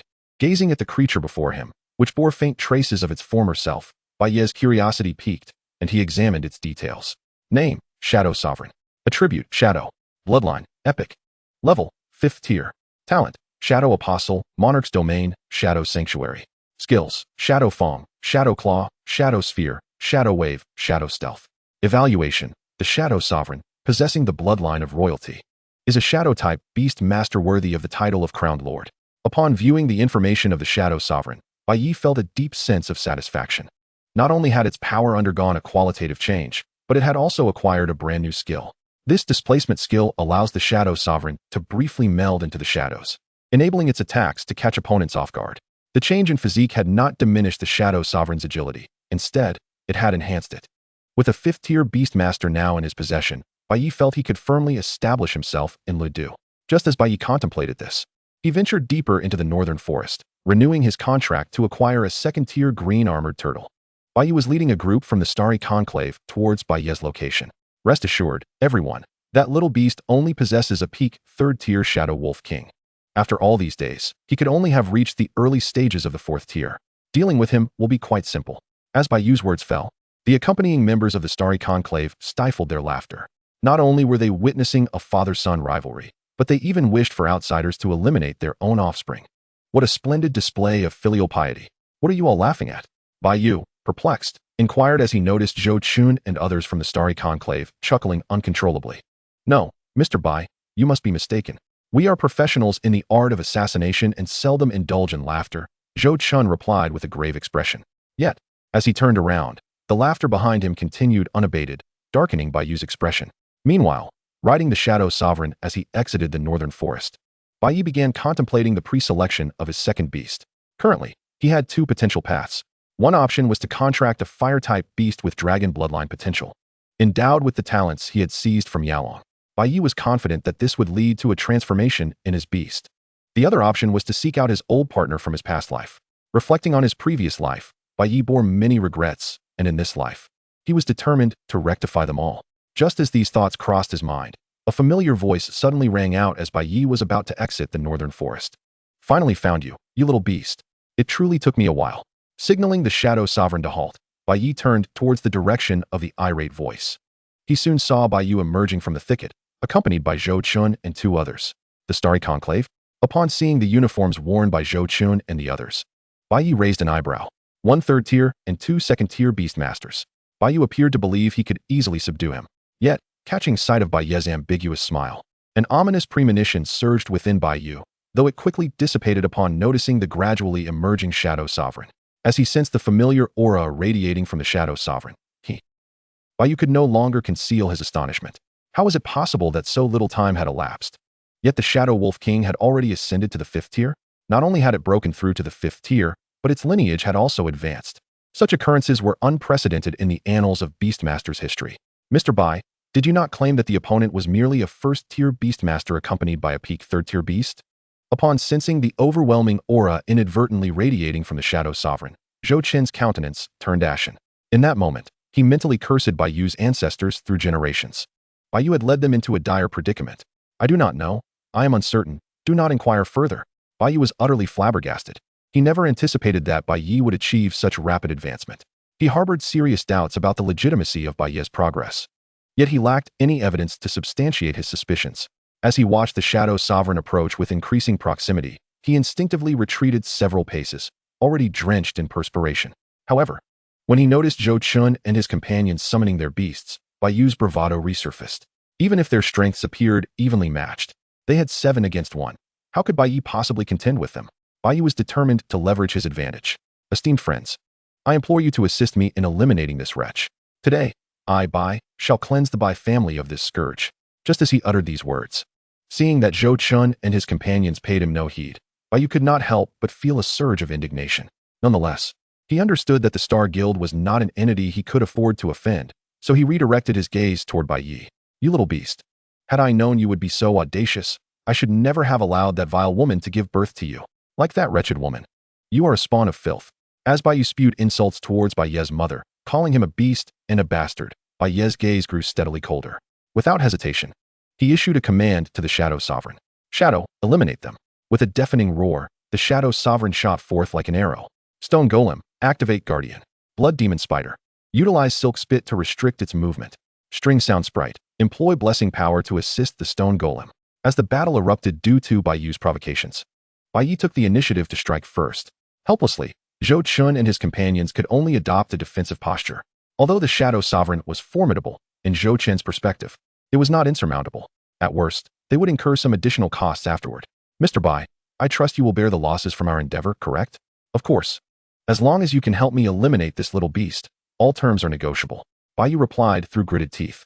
In the midst of their exchange, just as Zhou Chun believed that his beasts could counter the Shadow Sovereign's assault and launch a counterattack, the Shadow Sovereign unexpectedly vanished into the shadows. The surrounding beasts, which had rushed to encircle it, suddenly found themselves striking at nothingness. At that moment, Zhou Chun's expression shifted. This is bad. Realizing the impending danger as he prepared to command his stone golem to retaliate, it was already too late.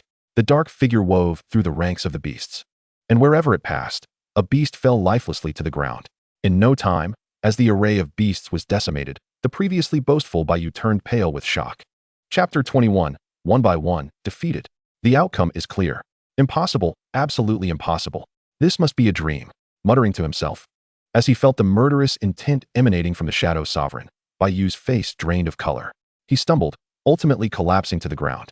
With all the beasts slaughtered, Zhou Chun and his companions found themselves reeling, spitting out blood, their bodies feeling hollowed out. Kill them.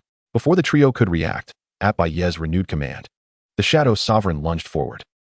No, don't come any closer. They had always been the ones to torment others. When had it ever been their turn to be treated so ruthlessly by Bai Ye? With a swift, crunching bite, the two second-tier Beastmasters were instantaneously slain. As Zhou Chun felt his own end approaching, a wave of terror washed over him. No, I must escape.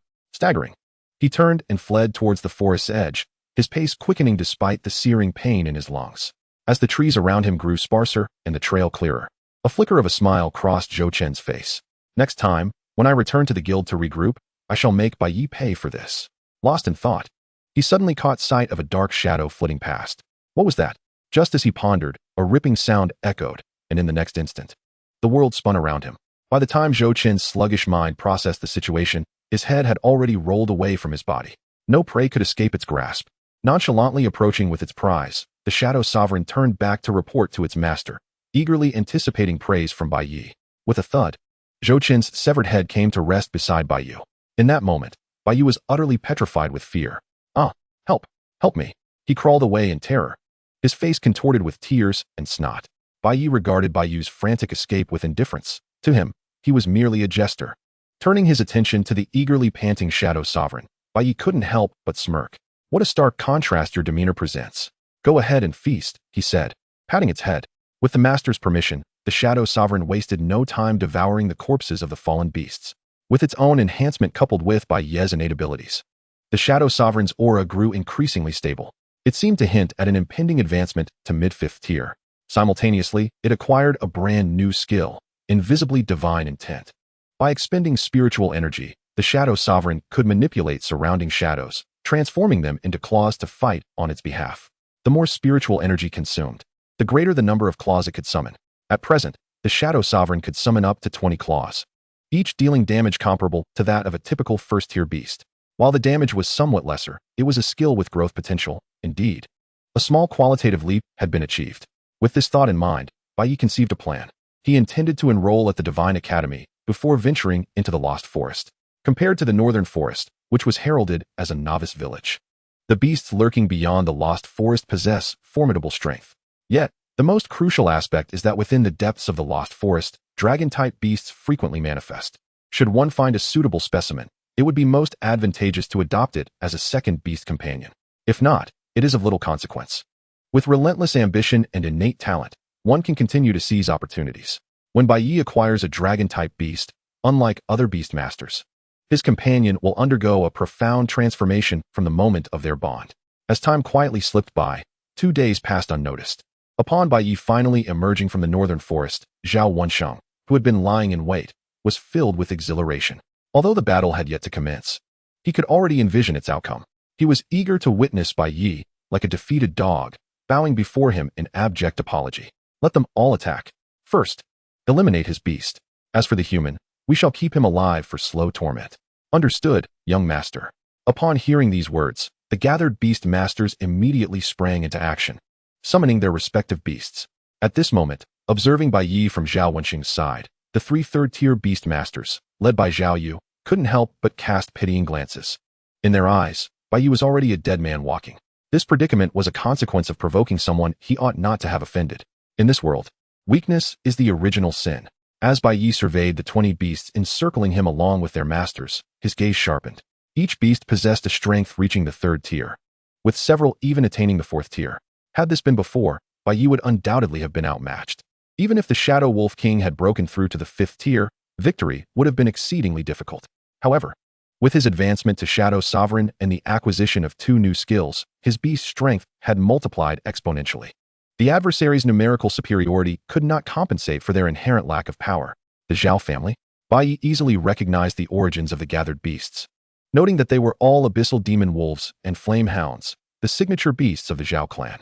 Despite a moment of surprise, the crowd refrained from further words and directed their beasts to launch an assault. Abyssal demon wolves, use Shadow Claw. Flame hounds, unleash flame fangs. As the beasts surged towards the Shadow Tyrant from all directions, it too sprang into action, utilizing Shadow Stealth to escape the encirclement. Subsequently, it unleashed its invisible will. Suddenly, several razor-sharp claws emerged from the ground, inflicting damage while simultaneously causing disruption. Seizing the moment of their offensive lapse, it executed Shadow Wave and Shadow Ball in a seamless combo. Boom! The magic sphere erupted, causing severe injuries. The Shadow Sovereign, akin to a wolf amidst a flock of sheep, commenced a one-sided slaughter. It was hardly surprising that the beast masters, nurtured by their family, lacked the tempering that comes from the brink of life and death. Coupled with the existing disparity in strength, their complete annihilation was inevitable.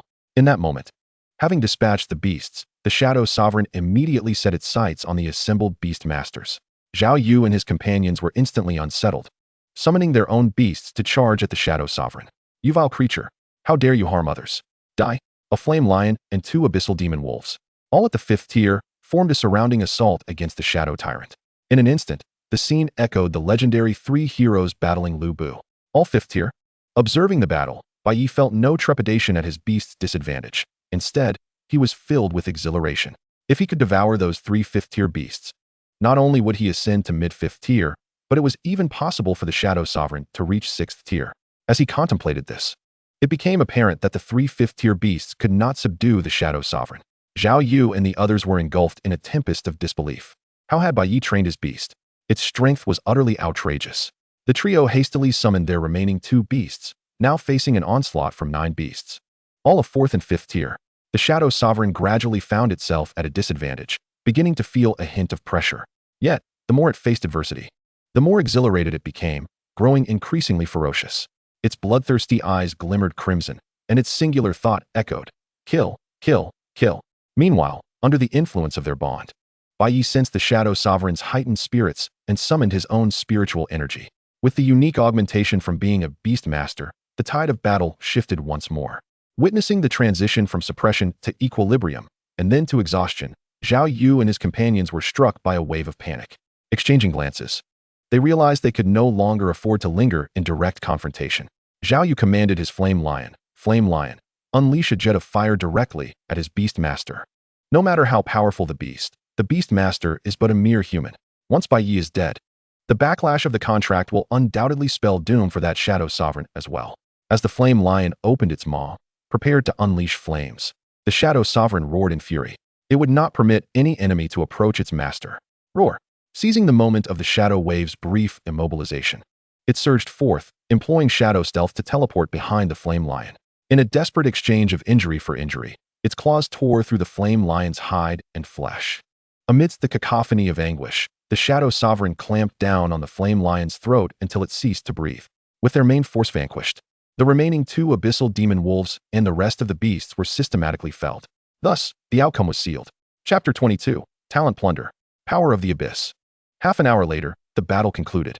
Despite being drenched in blood, with gaping wounds revealing the inner workings of its organs, the Shadow Sovereign stood regal and unyielding. Surrounded by countless beast carcasses, It resembled a sovereign defending its territory, engaged in fierce combat with external foes. How is this possible? As the contract severed, the backlash forced Zhao Yu to spit out a mouthful of blood. Gazing at the Shadow Sovereign, his face was etched with incredulity. He had never anticipated that the synergy between Bai Ye and his beast would be so profound. Hardly issuing commands, a mere glance sufficed for the Shadow Sovereign to grasp the intent. Such a level of coordination was nothing short of extraordinary. Had it been any other beast, devoid of its master-esque guidance, it likely would have resorted to instinctual reactions, overwhelmed and disoriented. To cultivate a beast to such a degree, could Bai Ye truly be a novice beast master? Just as Zhao Yu's mind spiraled with complex thoughts, Bai Ye issued a command to the Shadow Sovereign. Shadow, eliminate them. In victory and defeat, there lies a clear demarcation. Since the decision has been made to take action against him, one must prepare for the possibility of retaliation. Soon, the likes of Zhao Yu were dealt with, and Bai Ye found himself standing before Zhao Wensheng, with his cane firmly in hand. Zhao Wensheng wore an expression of sheer terror. To him, Bai Ye appeared as nothing short of a demon. Bai Ye, you cannot kill me. I am of the Zhao family. If you slay me, the Zhao family will not let you go. Noticing Bai Ye's silence, Zhao Wensheng hastily added, wait. If you spare me, I can offer you money. Much, much money. You were abandoned by the Bai family, right? You must be in dire need of resources. The Zhao family has channels. If you let me go, we can provide you with whatever resources you desire. Just spare my life. Spare you? Bai Ye raised an eyebrow, a smile playing on his lips. Why would I do that? By killing you and eradicating the Zhao family, everything belonging to them would become mine. As Bai Ye's words hung in the air, Zhao Wensheng's pupils constricted in fear. Yet, before he could utter a word, he was met with the gaping maw of the Shadow Lord. You have acquired the talent of the Abyssal Demon Wolf, Abyssal Breath. Abyssal Breath. Each attack will inflict a curse effect. You have acquired the talent of the Blazing Lion, Flame Power. Notice, a similar talent detected. The power of destruction has undergone a transformation. Power of destruction, fire-based skill effects enhanced by an additional 1,000. As the notifications echoed in his mind, Bai Ye retained a portion of the fire-related talents. The remainder was wholly bestowed upon the Shadow Lord. With the enhancement of talents, 3 fifth-tier beast corpses, and over 20 beast cores, the Shadow Lord's strength gradually ascended to the pinnacle of the 5th tier. Though its wounds remained a gruesome sight, as an epic-grade beast, the Shadow Lord's recovery capabilities were formidable.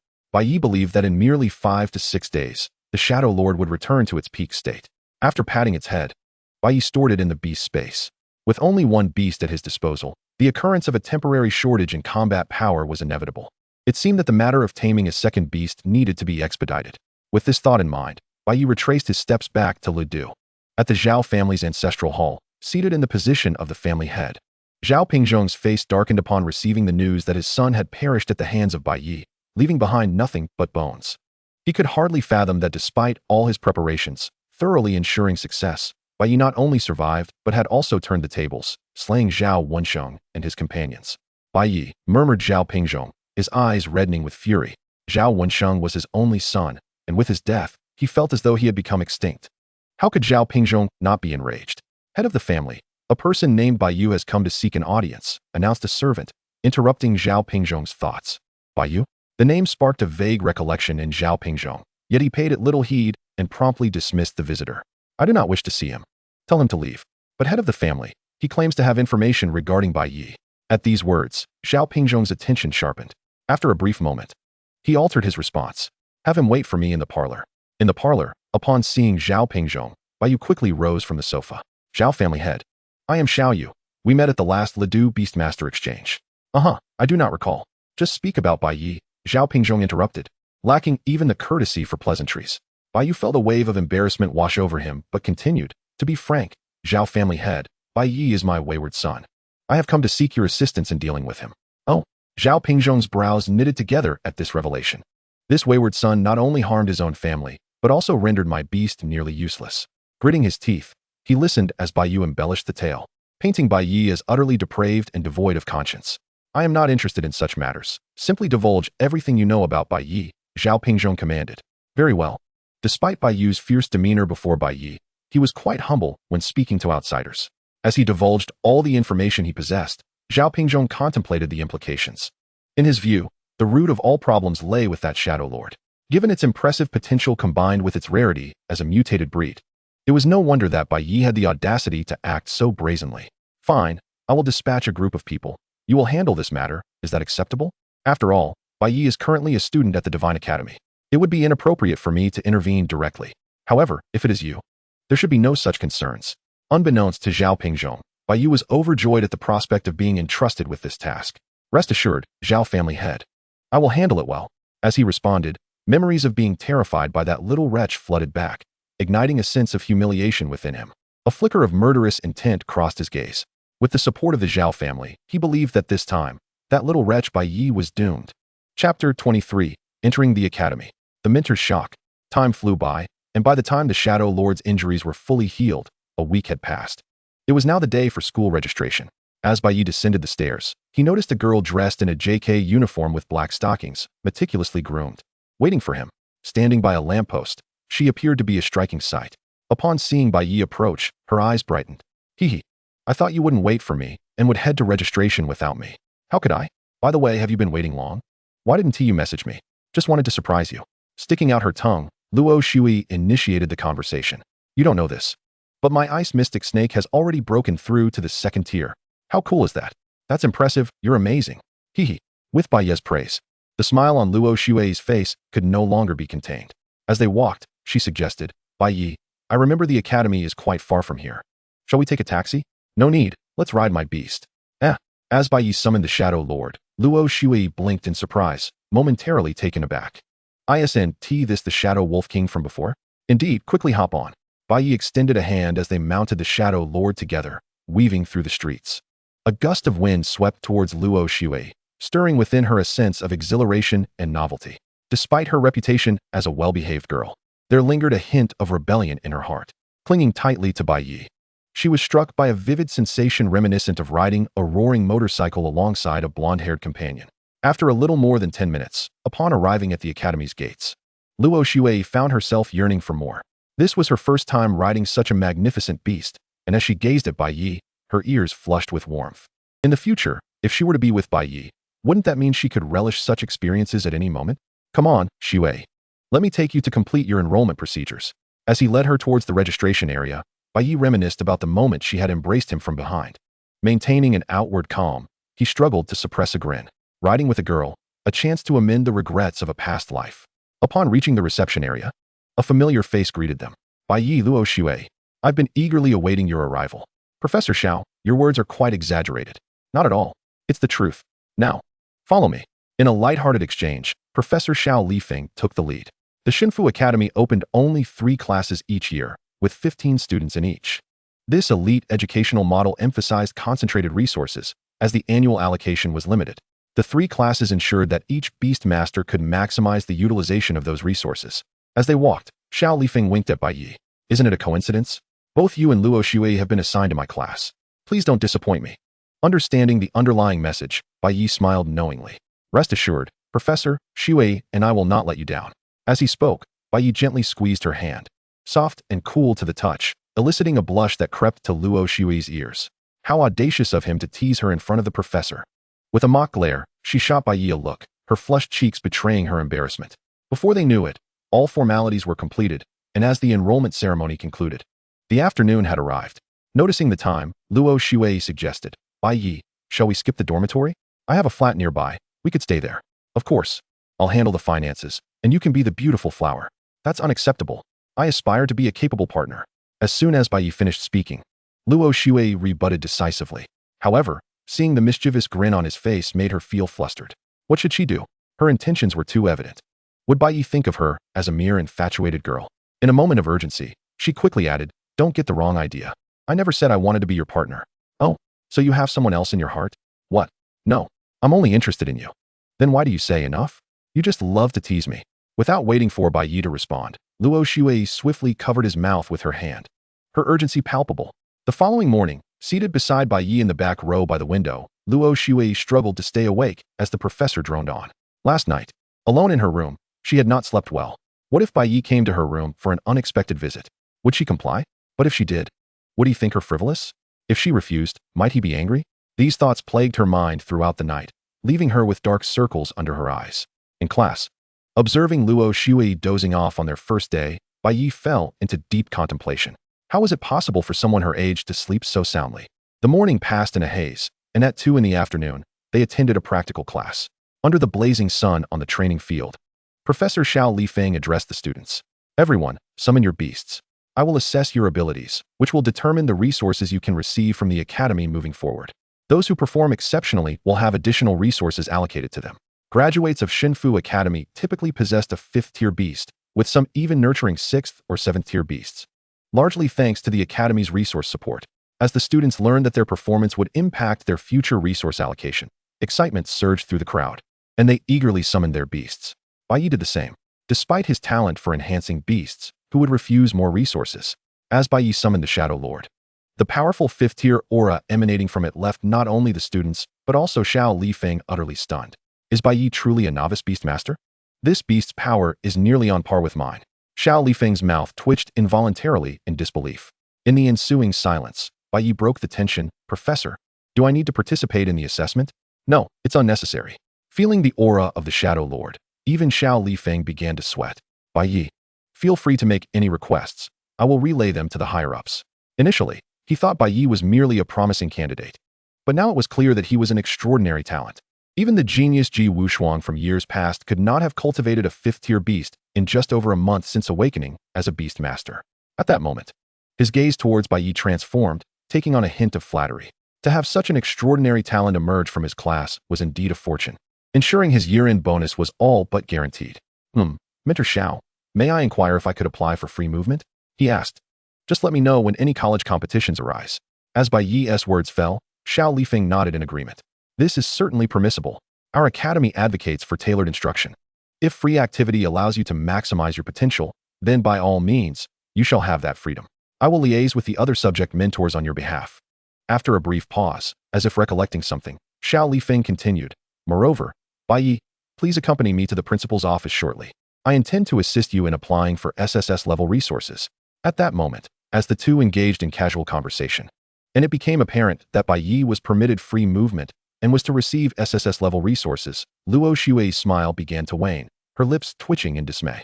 She had hoped to cultivate a relationship with Bai Ye within the academy, yet now she was confronted with the reality that others' lives were vibrant and multifaceted, while hers was merely a monotonous line between 2 points. In the principal's office, Principal Lu Rian was engaged in a meeting with the academy's upper echelons. The abyss has been increasingly active. Firstly, we must, she articulated, emphasizing the importance of fulfilling educational obligations. An hour later, as the meeting concluded, applause resonated throughout the room. A cacophony of hands colliding. Just then, the office door burst open, and an exuberant Xiao Lifeng, flushed with excitement, entered, dragging Bai Ye along. Mentor Xiao, is there something urgent? Lu Rian inquired, her brow furrowed, her tone gentle yet tinged with reproach. Indeed, Principal, I have discovered a remarkable talent in our class. I wish to assist him in applying for SSS-level resources. With Xiao Lifeng's declaration, a wave of astonishment swept through the office. Mentor Xiao, do you comprehend the implications of what you are proposing? Another member retorted. SSS-level resources require an investment of tens of millions each month. Are you certain you are serious? Even the genius from the Ji family a few years ago did not enjoy such treatment. Mentor Xiao, are you being coerced by the student's family? If so, a simple blink will suffice. As doubts circulated among the crowd, Lu Rian spoke up. Mentor Xiao, I appreciate your desire to advocate for your student. However, her words took a pivotal turn. Could you elucidate what makes this student worthy of such a request? At this, Xiao Lifeng smiled. Bai Ye has already cultivated a peak 5th-tier beast. 5th-tier peak? Lu Rian's body trembled at the revelation, and the atmosphere in the office grew tense. The resources required for cultivating beasts increase exponentially with each tier, and to achieve 5th-tier status in just over a month is unprecedented. What could he accomplish with a year, 3 years, or even 5 years, especially with SSS-level resources? Such prospects were unimaginable. As the crowd turned their gaze towards Bai Ye, a transformation occurred in their expressions. Moments later, they emerged from their astonishment. Lu Rian decisively proclaimed, So, Bai Ye, shall we proceed to the training ground to showcase your beast? If this is indeed the case, our academy will not only provide you with SSS-level resources, but will also report to Kyoto in pursuit of additional support. Furthermore, we are willing to employ a beast caretaker to assist you in your training. Upon hearing Lu Rian's words, Bai Ye nodded affirmatively. Certainly. Thus, a mere 10 minutes later, a grand procession arrived at the academy's beast arena. Come forth, Shadow. With a mere thought, Bai Ye summoned the majestic beast from its realm of confinement. With an epic lineage and the dual enhancement of a variant and royal breed, it was no wonder Bai Ye had managed to cultivate it to the 5th tier. While marveling at this feat, Lu Rian noted Bai Ye had already surpassed the second tier. Bai Ye, you have yet to contract a second beast, have you? She inquired. No, Principal, I have not found a suitable one, Bai Ye replied candidly. There's no rush, she remarked, casting a look of approval towards him. Lu Rian was highly impressed by this student-esque composure and pursuit of excellence. If a beast was to be acquired, it must be the finest, if not. It was better to refrain altogether. In her view, such steadfast and promising beastmasters like Bai Ye were indeed rare. All right, Bai Ye, we are well aware of your situation. Please inform Minor Shao of the resources you require. Each month, our academy will reimburse you for resources amounting to 30 million crystals and various herbs necessary for cultivation.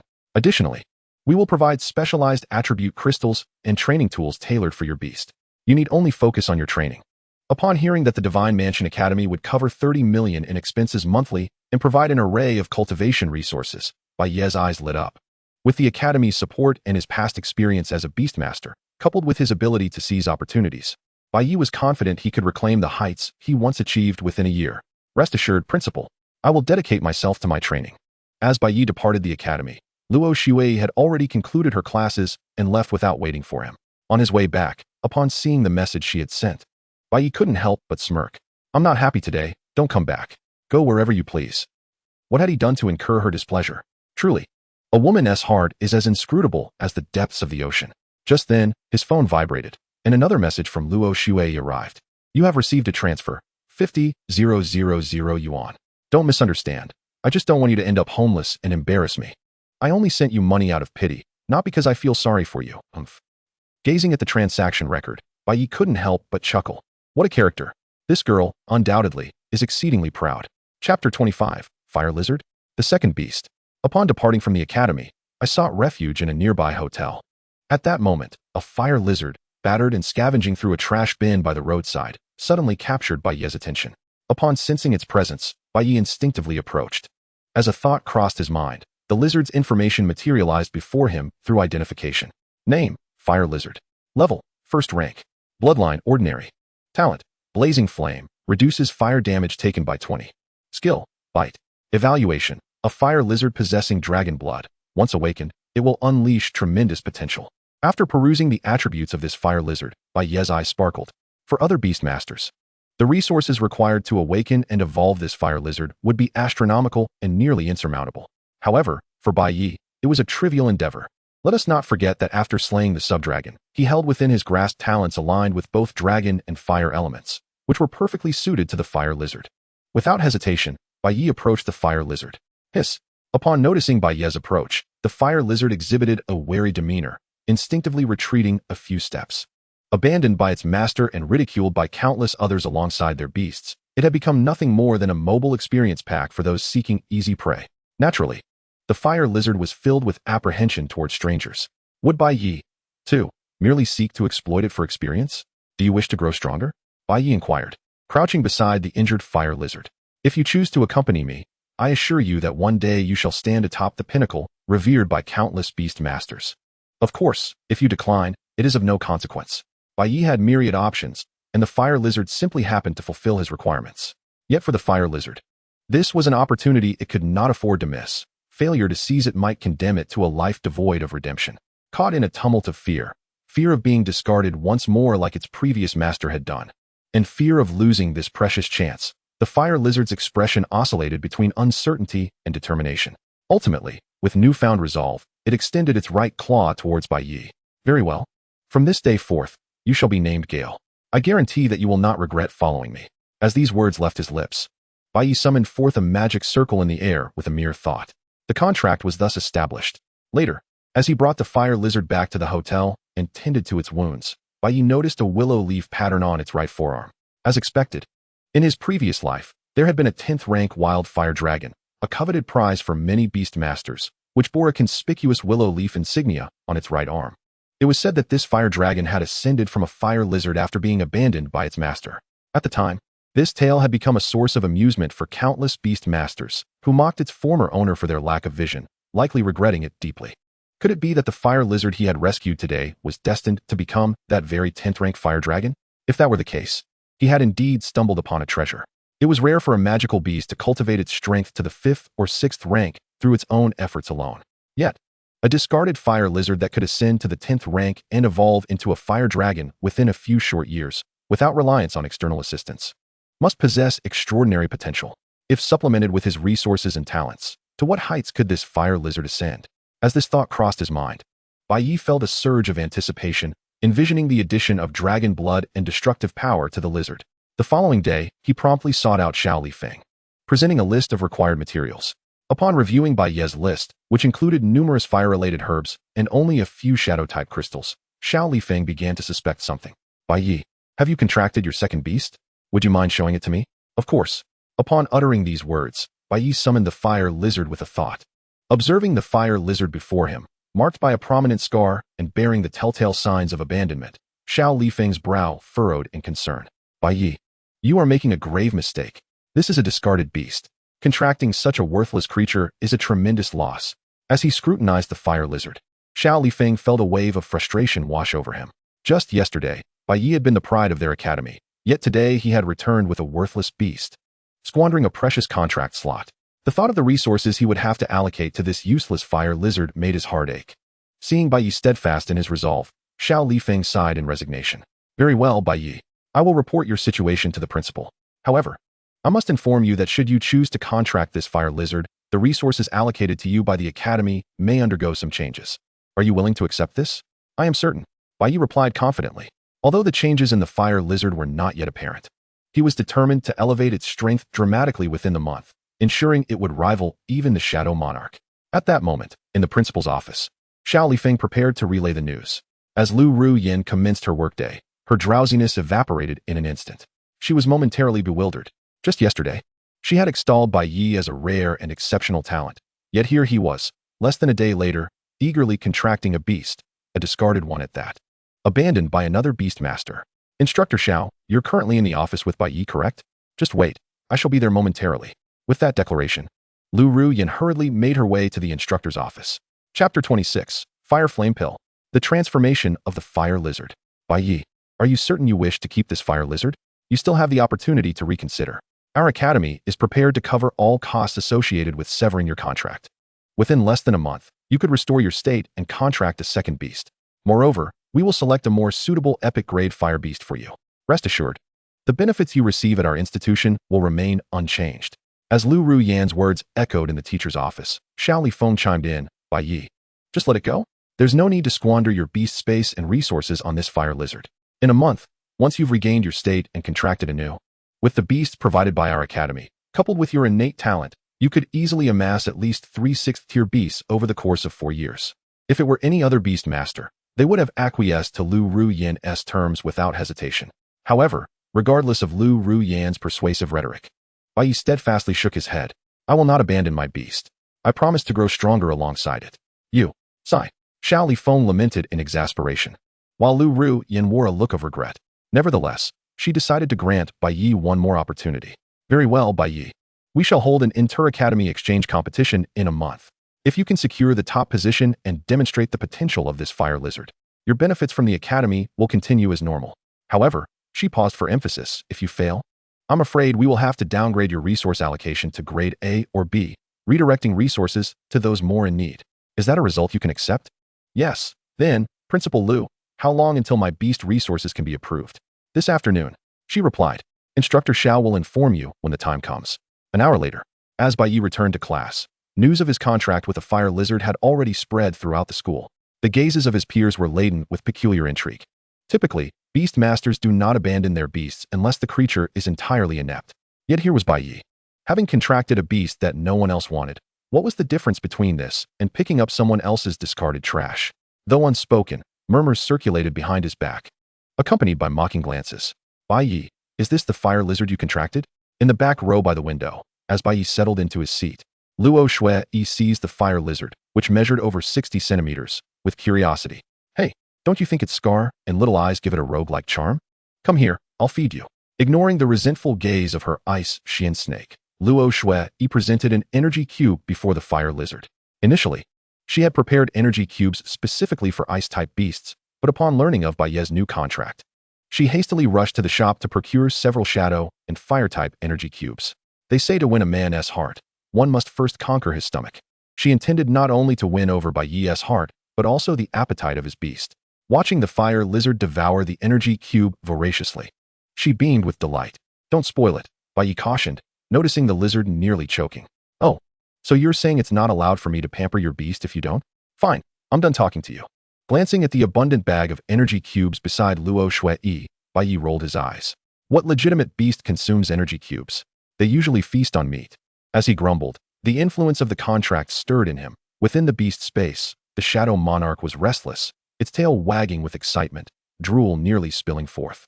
Wait, you evolved from a shadow wolf, not a husky, Bai Ye thought, bemused by his two insatiable companions. Seeing Luo Shui making exaggerated gestures, practically begging him to request energy cubes, Bai Ye hesitated momentarily before asking, Shui, didn't you prepare shadow-type energy cubes? Could you spare some? The shadow was quite craving them. He added quickly, I usually don't indulge my beasts with such trifles. It's just that the shadow is insistent. So I'm asking you, please don't misunderstand. Haha, since you're asking me, here you go. Luo Shui felt an immense satisfaction at Bai Ye, who seldom sought favors, asking her for help. Though she had yet to conquer Bai Ye's heart, she had certainly captured the appetite of his beast. With the shadow of Bai Ye's beast now under her influence, how far could her conquest of Bai Ye be? As she contemplated, a smile adorned her face. In the afternoon, after receiving everything he desired from Xiao Li Feng and bidding farewell to Luo Shui, Bai Ye returned to his previous apartment. Gazing at the shadow and the wind lizard standing side by side, he felt a twinge of embarrassment. A mere handful of energy cubes have you two so easily subdued? I, Bai Ye, am truly ashamed for you. Ow Wu, hiss. The two beasts looked at him with innocent eyes, not having been bribed, but rather enchanted by their gentle mistress and the delicious energy cubes, which were simply divine. The taste of the morning's energy cubes lingered on their tongues, and the shadow monarch could not help but drool again. All right. Perceiving their thoughts, Bai Ye rolled his eyes. From now on, focus on your training. In a few days, I'll ask her to buy you more energy cubes. Before he could finish his sentence, both beasts were practically bouncing with anticipation, especially the fire lizard. No beast master had ever treated it so kindly, and Luo Shui was the first. It had made up its mind. Its mistress could only be Luo Shui. It recognized no one else. As he divided the crystals for the two beasts to consume and began to extract the spiritual herbs, Bai Ye commenced the alchemical process for crafting the fire flame pill, specifically designed for fire-type beasts. Given Bai Ye's current alchemical skills, the quality of the elixirs he concocted was rather mediocre. However, what if he were to refine them through an infinite plundering method? Time slipped away unnoticed. A few hours later, 5 fiery crimson flame pills appeared in Bai Ye's hands. At last, the concoction was complete. Exhaling a breath of turbid air, he presented the elixirs to the fire lizard for consumption. A dense surge of spiritual energy transformed into a radiant white light, enveloping the fire lizard entirely. With its innate talent, and bolstered by the 10th tier elixirs, the dragon bloodline within the fire lizard was ignited at that moment. A faint dragon's roar echoed in the air, heralding its transformation. Chapter 27. Annihilation at the same tier. The power of the fire lizard. Its size surged to approximately 1.5 meters. Simultaneously, flames erupted from its back and tail. Horns sprouted from both sides of its head. Lying on the ground, it bore a distinct scar across its face, and a willow leaf insignia twisted like a tattoo on its right arm. Among beast tamers, it was the quintessential delinquent. Yet, it had not fully met the conditions for a bloodline advancement, merely breaking through to the 2nd tier instead of directly evolving into a fire dragon. Bai Ye felt a twinge of disappointment, but he quickly adjusted his mindset. Activating the identification, Bai Ye examined its information. Name, Fire Lizard. Attribute, Fire. Bloodline, Elite. Level, 2nd tier. Talent, Dragon Bloodline, Destructive Power, Inferno. Skills, Bite, Flame Breath, Fire Blast. Evaluation, a mutated fire lizard awakened with dragon blood, harboring boundless potential. With the elevation in rank, aside from the changes in size and strength, it had also gained 2 signature fire-type skills. This significantly enhanced the fire lizard's capabilities. Once they ventured into the Lost Forest to hunt the subdragons concealed therein, Bai Ye believed it could smoothly evolve into a fire dragon. With this thought in mind, he packed his belongings. Early the next morning, Bai Ye set off towards the Lost Forest. In contrast to the Northern Forest, which served as a trial ground for novices, the beasts within the Lost Forest were far more formidable. Here, one could even encounter beasts of the 7th or 8th tier. The terrain of the entire Lost Forest was intricate and perpetually shrouded in thick mist. Each year, countless beast tamers perished within its depths. Not long after entering the forest, Bai Ye sensed a presence. A pack of 2nd-tier nether foxes suddenly lunged at him. their tails ablaze with dark purple ghostly flames. In the fog, they resembled floating orbs of ghost fire, indicating that the Shadow Monarch need not intervene. Bai Ye instructed the fire lizard, Swift Wind, unleash Fire Blast. Upon receiving the command, the fire lizard opened its mouth wide, and a searing fireball shot forth. Boom! With a thunderous explosion, flames surged, creating a deep crater where the nether foxes once stood. Though they were of the same tier, they were obliterated in an instant. Witnessing the combat prowess displayed by the fire lizard, Bai Ye felt immense satisfaction. If the Shadow Monarch was akin to a berserker, then the fire lizard was undoubtedly a grand mage. Initially, Bai Ye believed that the fire lizard, having not transformed into a fire dragon, would not surpass its peers significantly. Yet, considering its current strength, it could likely rival those who had already evolved into fire dragons. Even in its juvenile phase, it exhibited such formidable power. Just imagine its potential upon transforming into a fire dragon. It truly deserved to be the coveted dream beast of countless beast tamers, destined to become a 10th-tier fire-breathing dragon. Meanwhile, as Bai Ye continued his relentless hunt for monsters in the Lost Forest with his two beasts, outside, at the Bai family headquarters, Bai Ye, having secured Zhao Pingzhong's support, summoned a group from the Starry Sky Guild. Bai Ye had slain members of the Starry Sky Guild, leaving their commission unfinished. Their fates were intertwined, and now, aligned with the Bai family and the Zhao family in a coalition, the Starry Sky Guild viewed this as a mere opportunity to act. Ladies and gentlemen, I have received word that wretched Bai Ye has entered the Lost Forest, without the protection of the Shinfu Academy. This is our prime opportunity to strike. As he laid out his plan, Bai Ye could barely contain his excitement. With 10 third-tier beast tamers and 7 fifth-tier beasts, this was the most formidable force Bai Ye could muster. He was confident that if this failed to capture Bai Ye, he would willingly sever his own head and kick it like a ball. Mr. Bai, should we notify the family head? I believe it might be prudent to consult with him before we act, a beast tamer from the Zhao family interjected, unable to contain his concern at Bai Ye's hasty decision. While Zhao Pingzhong had instructed them to heed Bai Ye's commands, he felt that Bai Ye's plan lacked sound judgment. However, before the Zhao beast tamer could finish, Bai Ye swiftly dismissed the notion. No need for that. We must act immediately. If Bai Ye manages to escape back to Lidu and becomes vigilant, with the protection of Shinfu Academy, it will be far more challenging to deal with him. Seeing Bai Ye resolute in his decision, the other tamer couldn't help but sigh, conceding to the urgency of the situation. He hoped he was merely overthinking. Unbeknownst to them, Bai Ye was oblivious to their machinations. Over the next 5 days, as Bai Ye ventured deeper into the forest, the beast he encountered grew increasingly powerful, coupled with the pervasive mist that obscured visibility. If it weren't for the Shadow Monarch's keen senses, Bai Ye might have been compelled to retreat due to his beast's poor condition. Soon after defeating a nether wolf that had sprung from nowhere and consuming its flesh, the fire lizard broke through to the 3rd tier, its size expanding to 2 meters. The enhancement from devouring beasts of higher tiers was far more pronounced than from those of the same tier. Taking note of this, and drawing upon his past experiences in wilderness exploration, Bai Ye surmised that he had likely reached the deepest part of the Lost Forest. And since he had come this far, it wouldn't be long before he found the subdragon. Just then, a wolf's howl pierced the air. The Shadow Monarch sensed something. A subdragon? Through their bond, the Shadow Monarch detected the presence of dragon energy. Under its guidance, Bai Ye, accompanied by the wolf and lizard, swiftly moved towards the source of the aura. Half an hour later, as they traversed the dense forest, the surroundings opened up, revealing a vast swamp before Bai Ye's eyes. Before the treacherous swamp, the Shadow Lord's hair bristled, eyes alert. It too sensed the anomaly surrounding the Shadow Lord, fully aware that a formidable adversary lurked within the mire. Thus, White Knight issued commands to the fire lizard. Swift Wind, unleash your fiery breath. As his words echoed, the creature opened its maw, and a column of flame erupted forth instantaneously.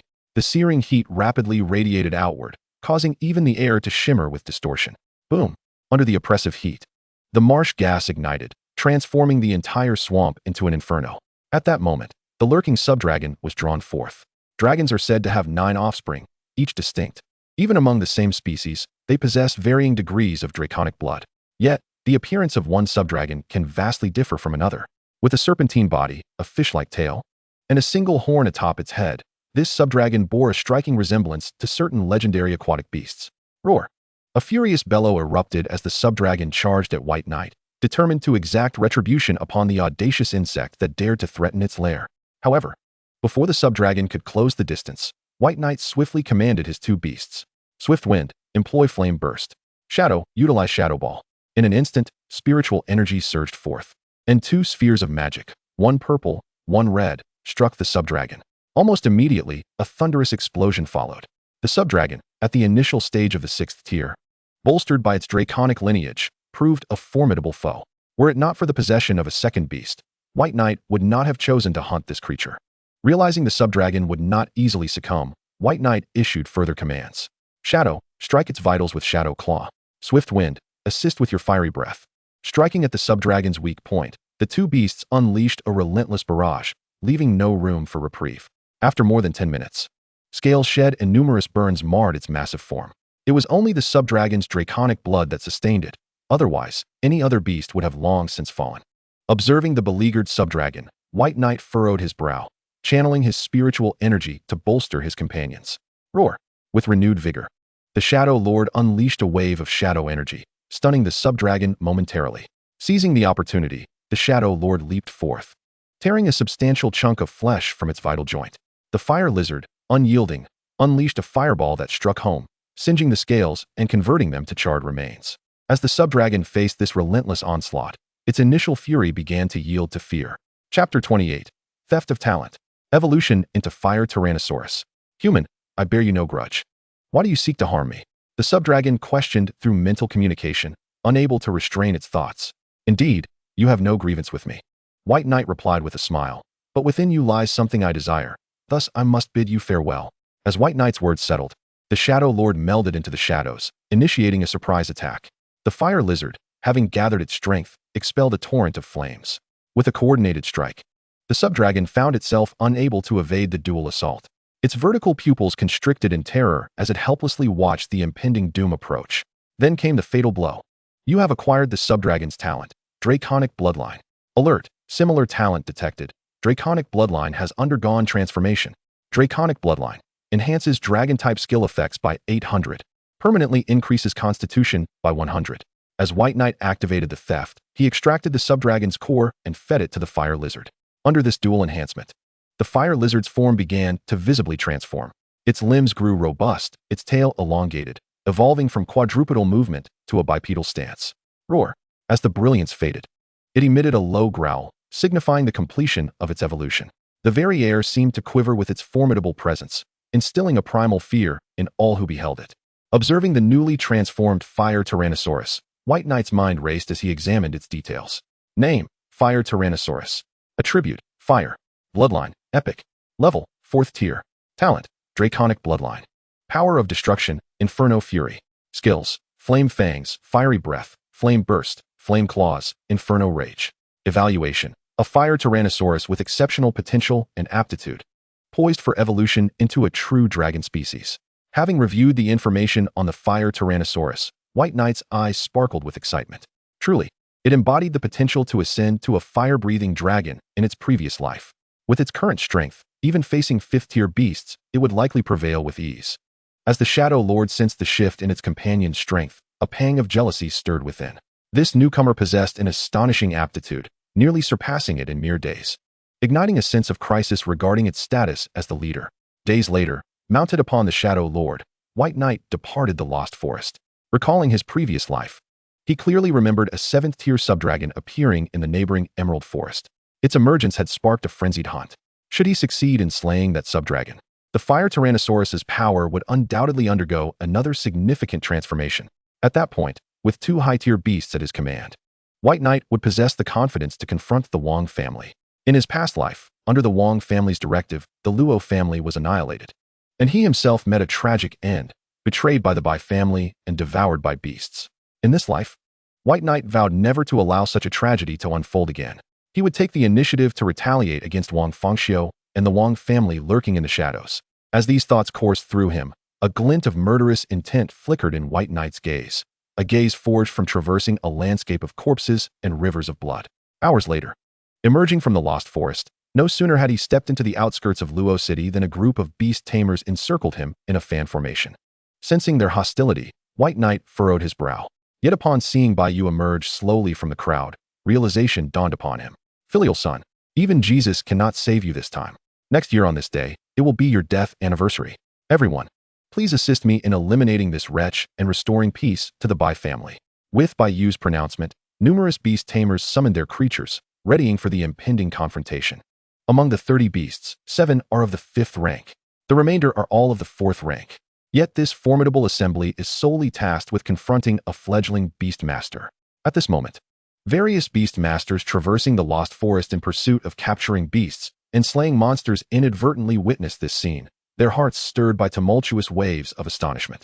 Surely, even if this novice beast master possesses exceptional potential, such extreme caution seems unwarranted. A cadre of 10 third-rank beast masters is indeed an exaggeration. Is that not Bai Ye? At this very moment, one of the spectators recognized Bai Ye's identity. As he revealed who Bai Ye was, the gazes of the surrounding beast masters shifted dramatically. Many years prior, aside from Ji Wushuang, no beast master had ever achieved a spiritual power exceeding 600 points in the grand examination. This is truly a prodigious talent. Alas, what a pity that such a genius is on the verge of falling. This is outrageous. Not only are they leveraging their superior numbers, but they are also shamelessly overwhelming him. While sympathy for Bai Ye's plight is palpable among the beast masters, none harbor intentions of intervening. After all, the opposing side is overwhelming in both numbers and strength. Should their own beasts perish in battle, the cost of the contract is far beyond their means to bear. From their perspective, it is unnecessary to gamble their future for a fleeting act of heroism. Thus, they offer only mental condemnation of the encirclement of Bai Ye and his companions. Naturally, some have even contacted the Divine Academy, relaying the unfolding events in detail. What? You mean Bai Ye is being bullied in the Lost Forest? Grabbing Xiao Lifeng by the collar, Lu Ruyan nearly lifted him off the ground. Yes, Principal. I heard it from my friend, who is currently at the scene. As Xiao Lifeng summarized the situation, Lu Ruyan's expression darkened considerably. Not only is Bai Ye a student of their academy, but it is also intolerable for outsiders to harass him. Considering Bai Ye's potential, she cannot allow any harm to befall such a promising candidate. Thus, Lu Ruyan promptly made a decision. Xiao Mentor, if anyone comes looking for me, just say I have matters to attend to. With that, she summoned her beast, the Ice Phoenix, and set off toward the Lost Forest. The thought of a promising talent facing imminent peril filled her with anxiety. Bai Ye must hold on. He cannot come to harm. At this very moment, on the border of the Lost Forest, facing the encroaching throng of beasts, Bai Ye furrowed his brow. He summoned his fire dinosaur. Previously, it would have been nearly impossible to overcome such odds relying solely on the Shadow Lord. However, with the assistance of the fire dinosaur, he now possessed a fighting chance. 2 against 30 could only be described as a 50-50 scenario. Roar! The fire dinosaur unleashed a deafening roar. Despite the vast disparity in numbers and power, it remained undaunted. Bai Ye had bestowed upon it a vision for the future. It was Luo Shui who had made it feel the warmth emanating from a beast master. Therefore, it vowed to protect them at all costs. Planting its feet firmly on the ground, a surge of energy coursed through it. The next moment, Inferno. As the skill was unleashed, the earth cracked, spreading toward the multitude of beasts. Simultaneously, as the ground trembled, columns of fire erupted, resembling fountains of flames. Feeling the intense heat bearing down upon them, Bai Ye's expression turned to one of horror. It was already challenging enough to contend with the Shadow Lord. Now, an aberrant fire dinosaur had joined the fray. Where had this young creature found such a remarkably qualified beast? Chapter 29, The Academy Competition, Lu Ruyan's shock. Ice Shell Turtle, use Guardian. Rock Monster, erect Earth Barrier. Shadow Lizard, we shall also employ Guardian. As the flames surged toward them, the expressions of the beast masters transformed dramatically as they issued commands to their beasts. Despite being merely a mid-4th rank fire dinosaur, why did its unleashed skill rival those of 5th and even 6th rank beasts? At this moment, the beast masters were utterly baffled. Bai Ye's beasts had completely redefined their understanding of beast mastery. Moments later, as the flames dissipated, the air was still thick with residual heat. The beasts, to varying degrees, bore burns, their conditions far from optimal. Facing the terrified expressions of the crowd, Bai Ye did not relent. Instead, he directed his 2 beasts once more. Shadow Gale. Eliminate them. Howl. Roar. In an instant, 2 figures, one black and one red, surged forth like lightning. With claws ablaze, they descended upon their foes. A 4th-rank shadow wolf was cleaved in twain, its carcass engulfed in roaring flames. The Shadow Lord, equally undeterred, opened its maw and unleashed a spell orb, instantly dispatching another beast. It was as if they were engaged in a clandestine competition. As time wore on, the number of beasts they felled continued to rise. Even the 5th-rank rock monster, famed for its defensive prowess, struggled to withstand the onslaught. What chance did the other beasts stand? This battle could scarcely be described as a contest. It was rather a one-sided massacre perpetrated by Bai Ye. At this moment, Those who had previously deemed Bai Ye's defeat a foregone conclusion and lamented the impending demise of such a talented beastmaster now found themselves speechless, their faces awash with disbelief. They were indeed witnessing a crushing defeat. Yet, why was it Bai Ye's side that was being overwhelmed? Good heavens! To triumph in a 1-against-10 scenario, not only did they win, but the victory was utterly dominant. Was this not absurd? Surely Bai Ye must have some hidden advantage? Unaware of the discussions and thoughts swirling among the onlookers, Bai Ye stood at the center of the battlefield, where the outcome had already been determined. Gazing upon the corpses of fallen beast masters and their beasts, Bai Ye was once again struck with terror. The overwhelming scent of blood incessantly prodded at his senses. As he saw Bai Ye approach, his legs buckled, and he collapsed in fright. You. Overcome by the terrifying aura emanating from the two beasts, Bai Ye fainted. Minutes later, as Bai Ye began to tally his spoils, a chilling presence suddenly descended from the sky. I shall see who dares to harm a student of our academy. A cold, piercing female voice echoed through the air. Moments later, with wings unfurled, a bird-like beast, standing 7 to 8 meters tall, adorned in azure feathers that sparkled like ice crystals, descended from above. Bai Ye, fear not. With me, Lu Ruyan, by your side, no one shall bring you harm. As a 7th-rank beast master, Lu Ruyan's own strength was her greatest source of confidence. The thought of rescuing Bai Ye from peril filled her with resolve. In the aftermath, the sight of Bai Ye, overwhelmed with gratitude, elicited a subtle smile from Lu Ruyan. However, as she spoke, it seemed she sensed something amiss. Upon witnessing the grim scene before her, juxtaposed with Bai Ye, who appeared entirely unscathed, she blinked in disbelief. Bai Ye, weren't you targeted and besieged? Hearing this, Bai Ye nodded affirmatively. Indeed, but I have resolved the situation. Oh, so you have resolved it? What? You mean you handled it yourself? Her voice involuntarily rose several decibels. Looking at Bai Ye, Lu Ruyan wore an expression of incredulity. Could it be that your Shadow Lord has broken through to the 6th rank? Not quite, Bai Ye replied, before delivering words that sent a shiver down her spine. It was the fire lizard that advanced into a fire dinosaur. It advanced. Unable to suppress her gulp, Lu Ruyan felt a tempest of astonishment swell within her. Even with resources worth millions to support it, the notion of a fire lizard, abandoned by its original owner and whose potential had already been ascertained, achieving such an advancement seemed utterly implausible. Yet, this seemingly impossible feat had indeed been accomplished by Bai Ye. At that moment, Lu Ruyan's gaze towards Bai Ye transformed entirely. Bai Ye, could you summon your fire dinosaur for the principal to see? Certainly. With that, as Bai Ye focused his thoughts, the fire dinosaur was released from the beast summoning space. A typical fire dinosaur stands at approximately 1.5 meters, while a more powerful specimen could reach up to 2 meters. However, before Lu Ruyan stood a fire dinosaur towering at 3 meters, her expression betraying her shock. Had she not observed the distinct scar on its face and the willow leaf tattoo on its right arm, she might have assumed Bai Ye had merely contracted a new beast to deceive her. Noticing Lu Ruyan, the fire dinosaur huffed through its nostrils, well aware that this woman had once advised Bai Ye to sever their contract. Naturally, it held no fondness for Lu Ruyan. In response to the fire dinosaur's blatant disregard, Lu Ruyan felt a wave of embarrassment wash over her. She had never anticipated that the fire lizard could evolve into such a formidable creature. With a serious demeanor, Lu Ruyan extended her apologies to both Bai Ye and the fire dinosaur. Bai Ye, and to you, fire dinosaur, I sincerely apologize. As principal, I should never have underestimated the potential of any beast, nor should I have doubted your methods of cultivation. With that, Lu Ruyan shifted her tone. Bai Ye, you have nurtured your beast exceptionally well. I retract my previous statements. The resources our academy can offer you will not only remain unchanged, but will even increase by an additional 20 million. She assured him that she would report this to the higher authorities. Furthermore, they would expedite the arrangement of a nutritionist to cater to both him and his beast. Upon hearing that the resource allocation from the Divine Mansion Academy would rise from 30 million to 50 million, Bai Ye's eyes sparkled with excitement. Principal, are you serious? Of course. Do you think I would deceive you? After a brief pause, Lu Ruyan continued, I look forward to your performance in this month's academy competition, Bai Ye. If you can secure a top position, I will grant you a small wish within my capabilities. Rest assured, Principal, my beast, and I will not let you down. As the principal of Divine Mansion Academy, Lu Ruyan had access to numerous resources. If she could procure any rare items or materials from her connections, it could significantly elevate his strength. However, Bai Ye considered this secondary.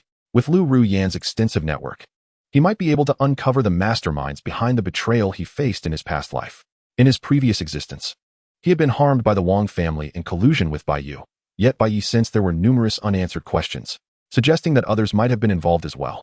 Chapter 30. What you destroyed in contract. Why seek me now? Returning to Luo City.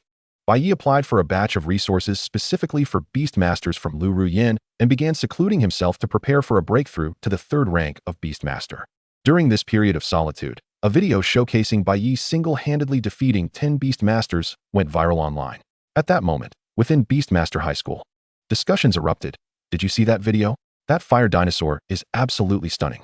Wait, are you only focusing on the fire dinosaur? The Shadow Lord is quite impressive too. Isn't this a matter of looks? Did you not notice that both beasts have epic bloodlines? Indeed, both beasts possess epic bloodlines. Perhaps this individual is an even greater genius than Ji Wuxuan. Just as the crowd buzzed with excitement, someone suddenly interjected, I heard that fire dinosaur was abandoned. Huh. I bet its original owner regrets it now. Abandoned? How could that be? It has a willow leaf pattern on its arm. That signifies ownership, doesn't it? Amidst the fervent discussions of the students, in a corner, Bai Yu's eyes turned red as he fixated on the video. Others might be oblivious, but he recognized it immediately. This was the useless beast given to him by his elder sister Bai Yin, which he had then gifted to Li Mei'er, only to be discarded by the goddess. He could hardly believe it had evolved into a fire dinosaur. No, I must reclaim that fire dinosaur. It rightfully belongs to me. The thought of retrieving the fire dinosaur and receiving a smile from Li Mei'er filled Bai Yu with elation. He promptly messaged Li Mei'er to arrange a meeting with Bai Ye to reclaim the fire dinosaur. Upon hearing Bai Yu mention that it was the very fire lizard she had discarded months ago, Li Mei'er was momentarily taken aback but quickly regained her composure. She agreed to Bai Yu's proposal, believing it reasonable for her to reclaim what was rightfully hers. Unbeknownst to them, in his apartment. Having concluded his training and feeling the surge of spiritual power within him, Bai Ye wore a smile. He had finally broken through to the third rank. Unlocking the third contract slot, Bai Ye intended to contract a flying-type beast to bolster the weaknesses in his lineup.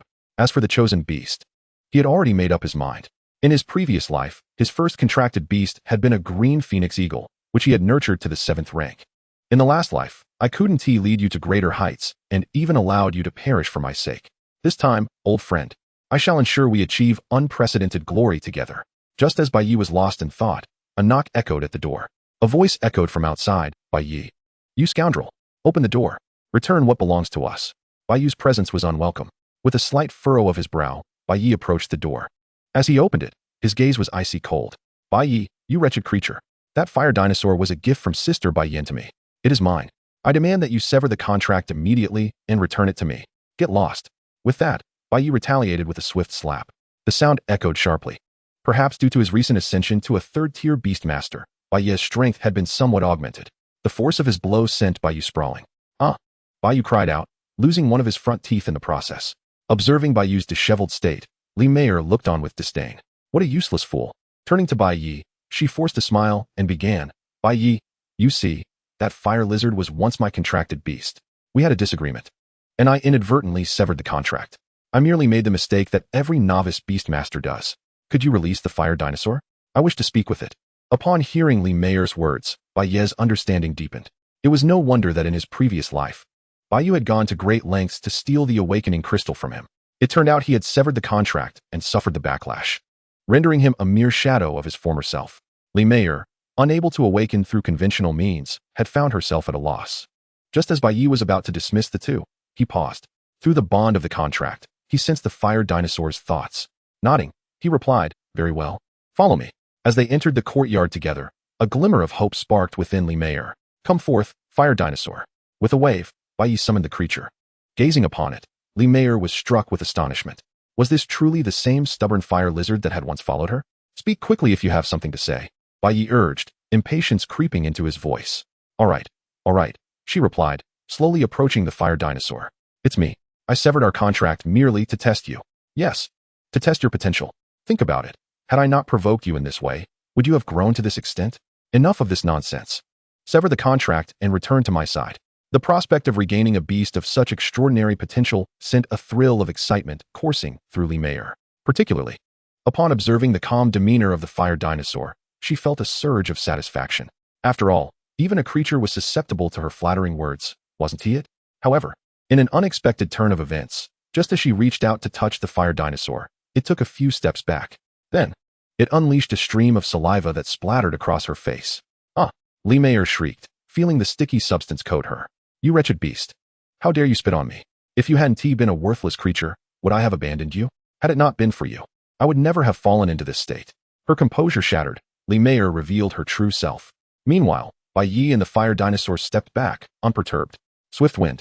Your wish has been granted. Let us return. Wait. You can't leave. Li Meier screeched, lunging at them. Bai Ye, contemplating a counter, noticed her drenched appearance and retreated further. This retreat caused her to stumble, landing face first in the mud. At that moment, Li Meier was driven to the brink of madness. As Bai Ye turned to leave, the fire dinosaur cast a derisive glance her way before showering her with another stream of saliva. It could never forget the pangs of hunger endured after being abandoned, nor the relentless beatings it had received from other beast masters. Witnessing Li Meier's humiliation brought it a sense of vindication. You destroyed the contract. Why should I return to you now? Chapter 31. A counterplan against Wang Fangxiu. Goodness, is that the fire lizard? The little rascal? Upon Bai Ye's return to the academy, he learned of his imminent journey to the Emerald Forest. The moment he laid eyes on the fire dinosaur, Luo Xue was left speechless.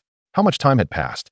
That fire lizard, which she could once hold in her two hands, had grown to a size capable of swallowing her whole. How had Bai Ye accomplished such a feat? He truly was the remarkable man she had chosen. His prowess was beyond impressive. Bai Ye, how did you nurture it? She inquired. If only my little Bai could be as formidable as your swift wind. I believe your little Bai has great potential. As she stroked her own contracted beast's head, Luo Xue wore a look of frustration. If only I possessed your talent for beast mastery, Bai Ye. Currently, her ice mystic serpent had already advanced to the 3rd tier, marking her as a genius among her peers. However, in comparison to Bai Ye, her abilities seemed woefully inadequate, a reality that troubled her. After all, she aspired to be Bai Ye's supportive partner. How could she let him down? Just as they were engrossed in conversation and exiting the school gates, a luxurious car suddenly blocked their path. A young man emerged from the vehicle. Xue, have I not told you? You are my fiancé. How could you associate with such unsavory characters? He cast a sideways glance at Bai Ye, his tone casual yet condescending. Young Master Wang, please mind your words. I am not your fiancé, we are not engaged. Furthermore, Luo Xue paused for a moment before adding, I am already Bai Ye's girlfriend. Young Master Wang, if you seek a fiancé, look elsewhere. We are not suited for each other. As she spoke, Luo Xue wrapped her arm around Bai Ye's, oblivious to the fury etched on Wang Fangxiu's face. Very well, Bai Ye is it? Wang Fangxiu's gaze turned cold as he regarded Bai Ye. You will regret this. With that ominous declaration, he turned and departed. Watching his retreating figure, Luo Xue tightened her grip on Bai Ye's arm. Bai Ye, have I caused you trouble? It's nothing. I will handle it. As he comforted her, Bai Ye fell into deep contemplation. Drawing from his memories of his past life, he understood that Wang Fangxiu was an exceedingly possessive individual with a deeply flawed character. Any woman he desired would undoubtedly be subjected to his ruthless pursuit. As a consequence, numerous women have tragically fallen victim to Wang Fangxiu's malicious hands. In the previous life, it was precisely due to his interactions with Luo Xue that Wang Fangxiu, consumed by love, turned to hatred, attempted to kidnap Luo Xue, seeking to possess her night after night, imprisoning her day by day. Ultimately, he harbored the destructive notion that if he could not have her, he would obliterate her, aiming to take her life and bring ruin to the Luo family. In this lifetime, although some butterfly effects have transpired, it is certain that Wang Fangxiu will repeat his past actions, attempting to abduct Luo Xue once more, fantasizing about consummating their relationship against her will. However, having been reborn and foreseeing the impending events, Bai Ye resolved to take preemptive action before venturing to the Emerald Forest.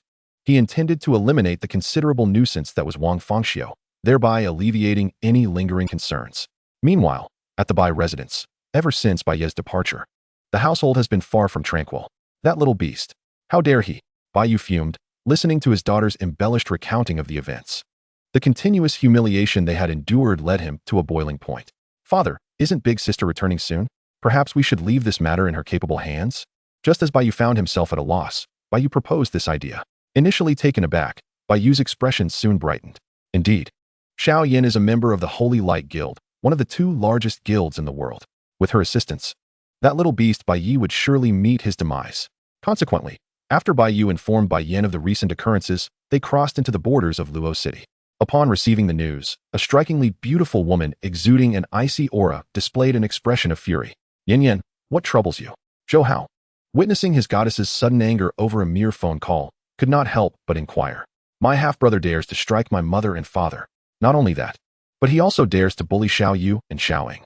What a heartless wretch. How could our family harbor such a beast? As Bai Yan's words fell, Zhou Hao's own anger flared. Although still merely a suitor, he had already considered Bai Yan as his own. Now, hearing of the mistreatment of his future in-laws, how could he possibly endure it? Thus, he spoke up. Yin Yin, how about this? Before visiting your parents, let us first teach that little beast a lesson, shall we? That sounds good, Zhou Hao. You must perform admirably.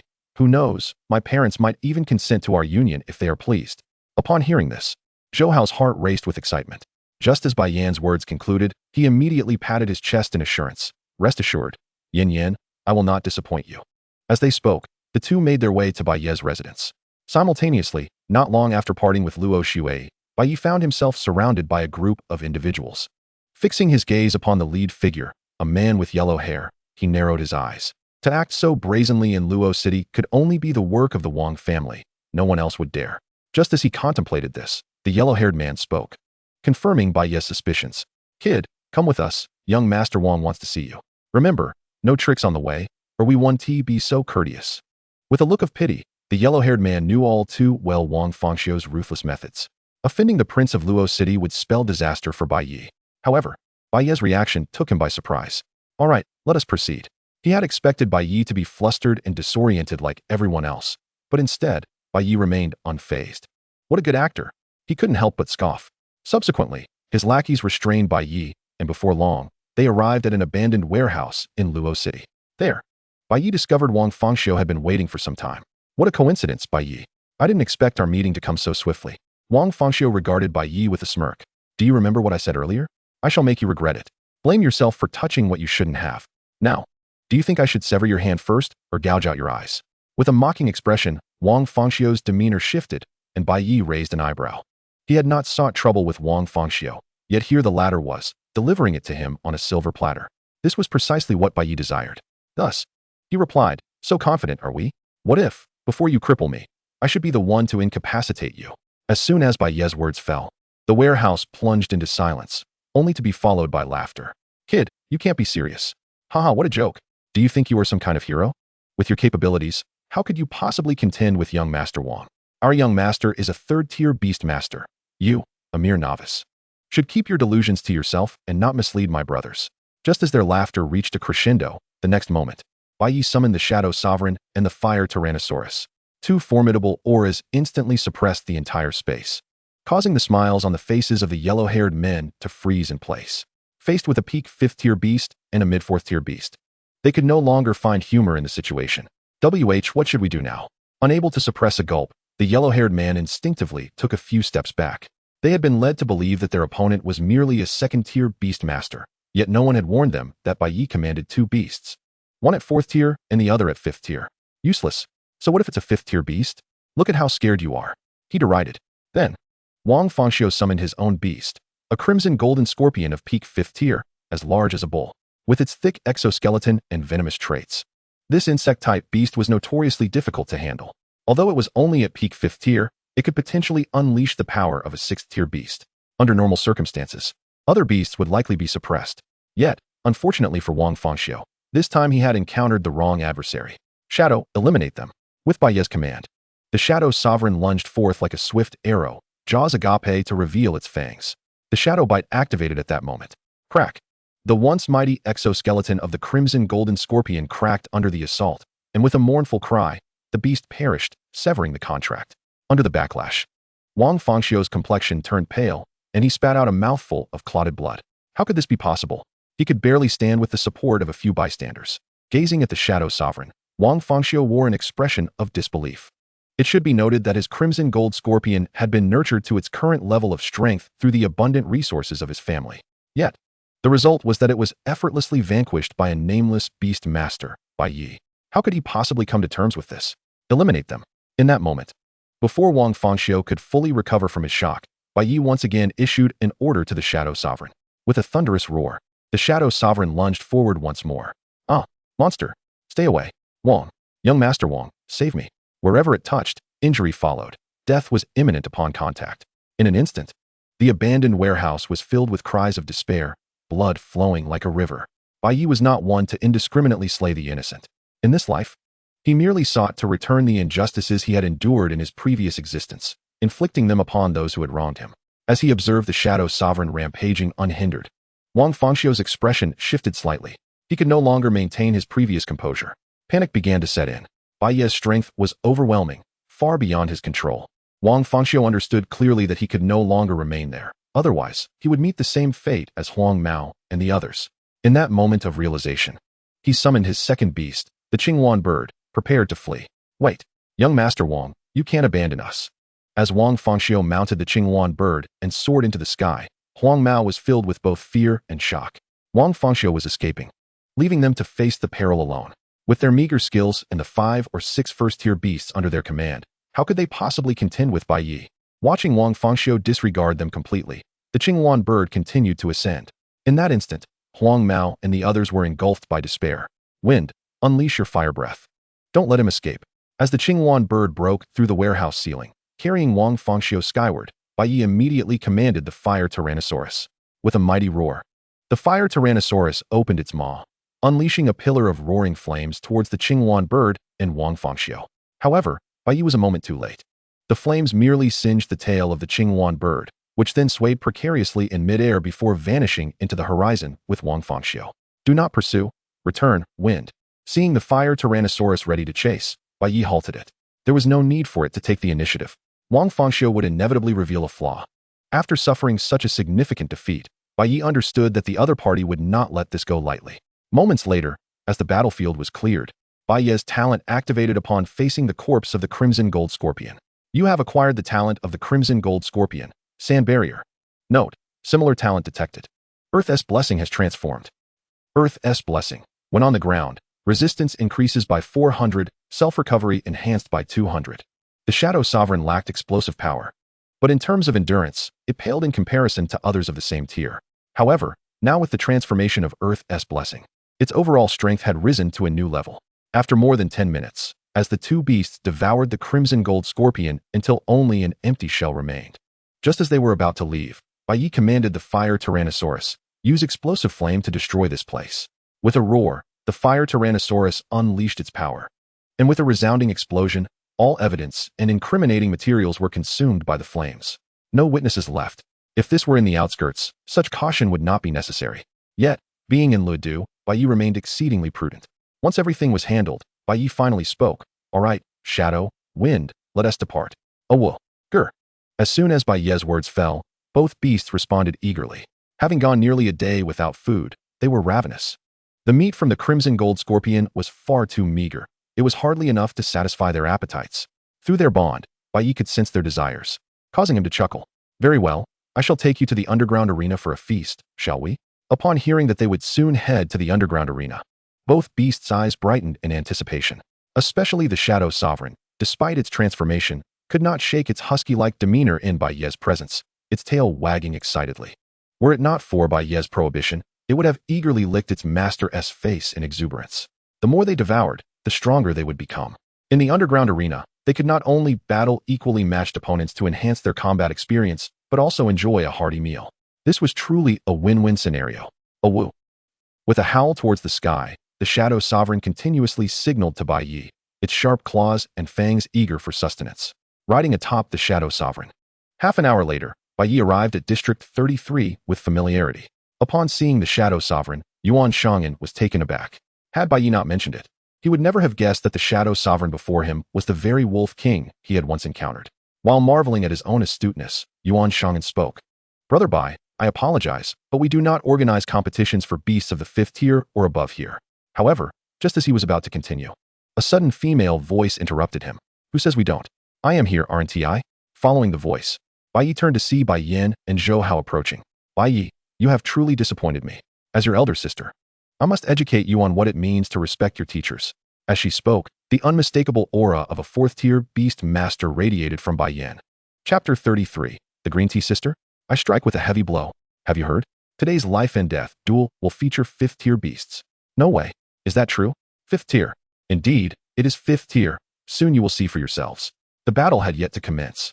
In the audience, a fervent buzz of conversation had already begun.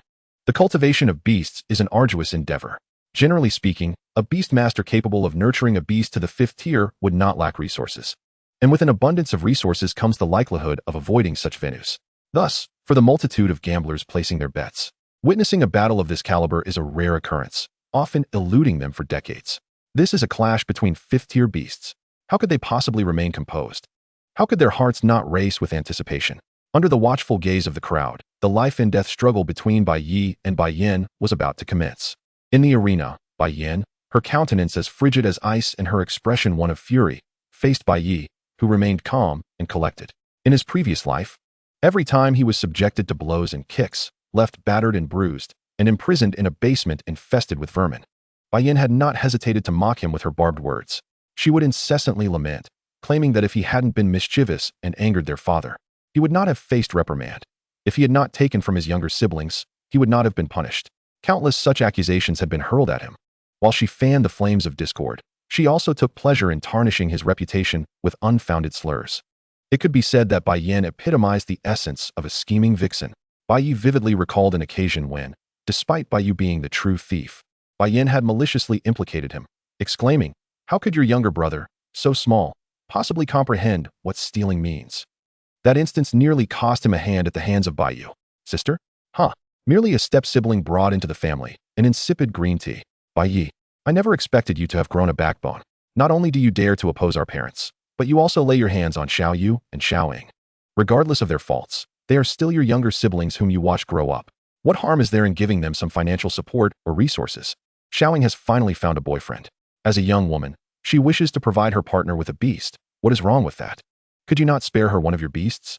How could you be so ruthless? Spitting her words with disdain, Bai Yin concluded, with a family member like you. I am ashamed. You do not deserve to share our surname, let alone be my brother. As Bai Yan's tirade concluded, Bai Ye couldn't help but chuckle. To deliver such shameless remarks with a veneer of righteousness was a first for Bai Yin. He promptly retorted, if you wish to fight, then let us do so without all the chatter. I find your entire group utterly repulsive. At his words, Bai Yin trembled with rage. Taken aback by Bai Ye's unexpected defiance, she opened her mouth to respond but fell silent, realizing she could not best him in this exchange. In a fit of frustration, Bai Yin summoned her beast, intending to let her prowess speak for itself.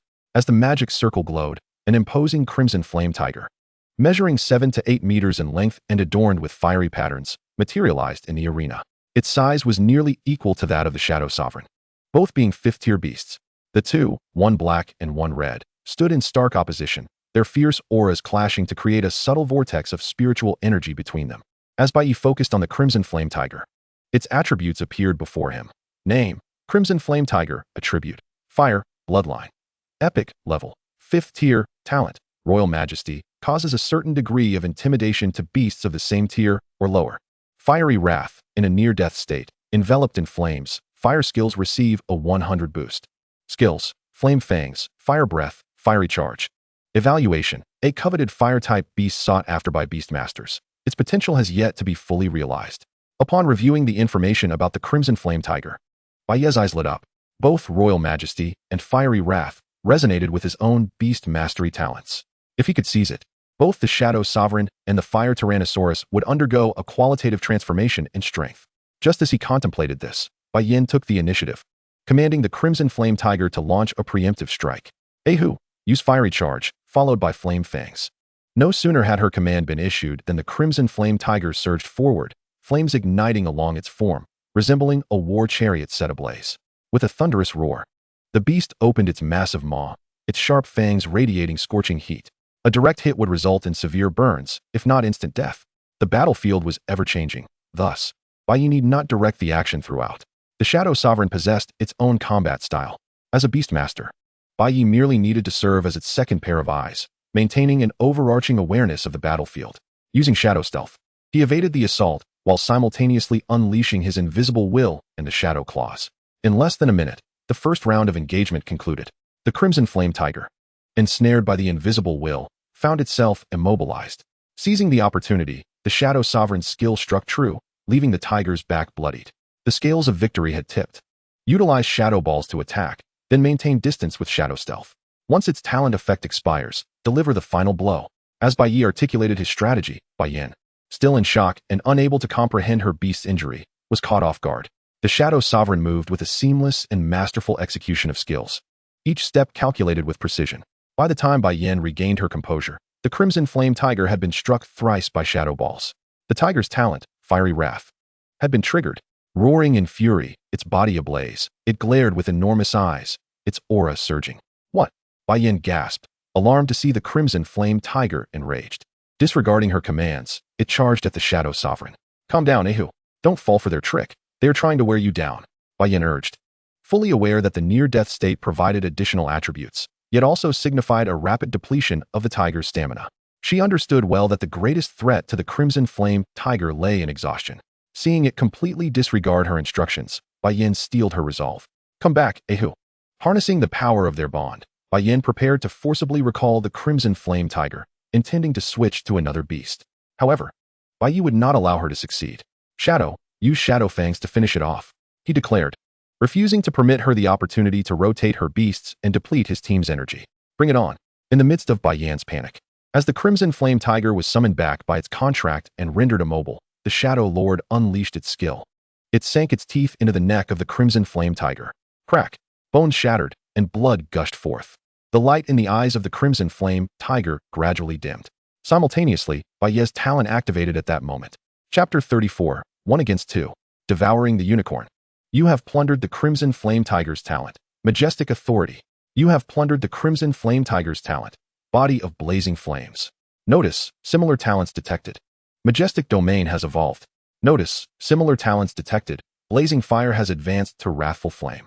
Majestic domain. Suppresses beasts within 1,000 meters.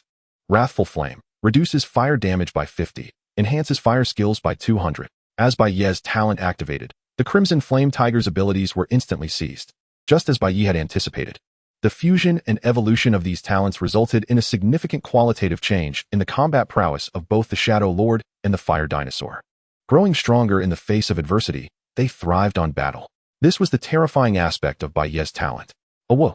In the arena, a howl echoed to the heavens as the Shadow Lord cast a challenging glance at Bai Ye. The recently defeated Crimson Flame Tiger had proven too weak. It hadn't even satisfied its hunger. At this moment, in the audience, the spectators were astounded. In their recollections, battles of equal rank should have been a contest of back-and-forth exchanges, evenly matched. But here with Bai Ye, it was a swift, decisive kill. Did you see? Bai Ye hardly commanded his beasts. Indeed, the harmony between them seemed almost uncanny. Goodness, could Bai Ye have already reached a state of communion with his beasts? How could that be possible? He is merely a novice beastmaster. Gasps of astonishment filled the air, disbelief etched on the faces of the crowd. Communion is a realm that is notoriously difficult for beastmasters and their beasts to achieve. Beyond the necessity of an exceptionally high degree of synergy, the beasts must also possess remarkable spiritual awareness. A single glance should suffice for the beast to comprehend and respond to the ever-changing dynamics of combat. A beastmaster capable of achieving this is a rare gem indeed. I was not mistaken. This lad is truly extraordinary. With his gaze fixed intently on the arena, Yuan Shang'an murmured to himself. He had originally thought his casual decision was merely a small investment, but little did he know he had hooked a big fish. If he could forge a good relationship with Bai Ye, as the latter grew, Yuan Shang'an too might soar to great heights. This was undoubtedly a golden opportunity.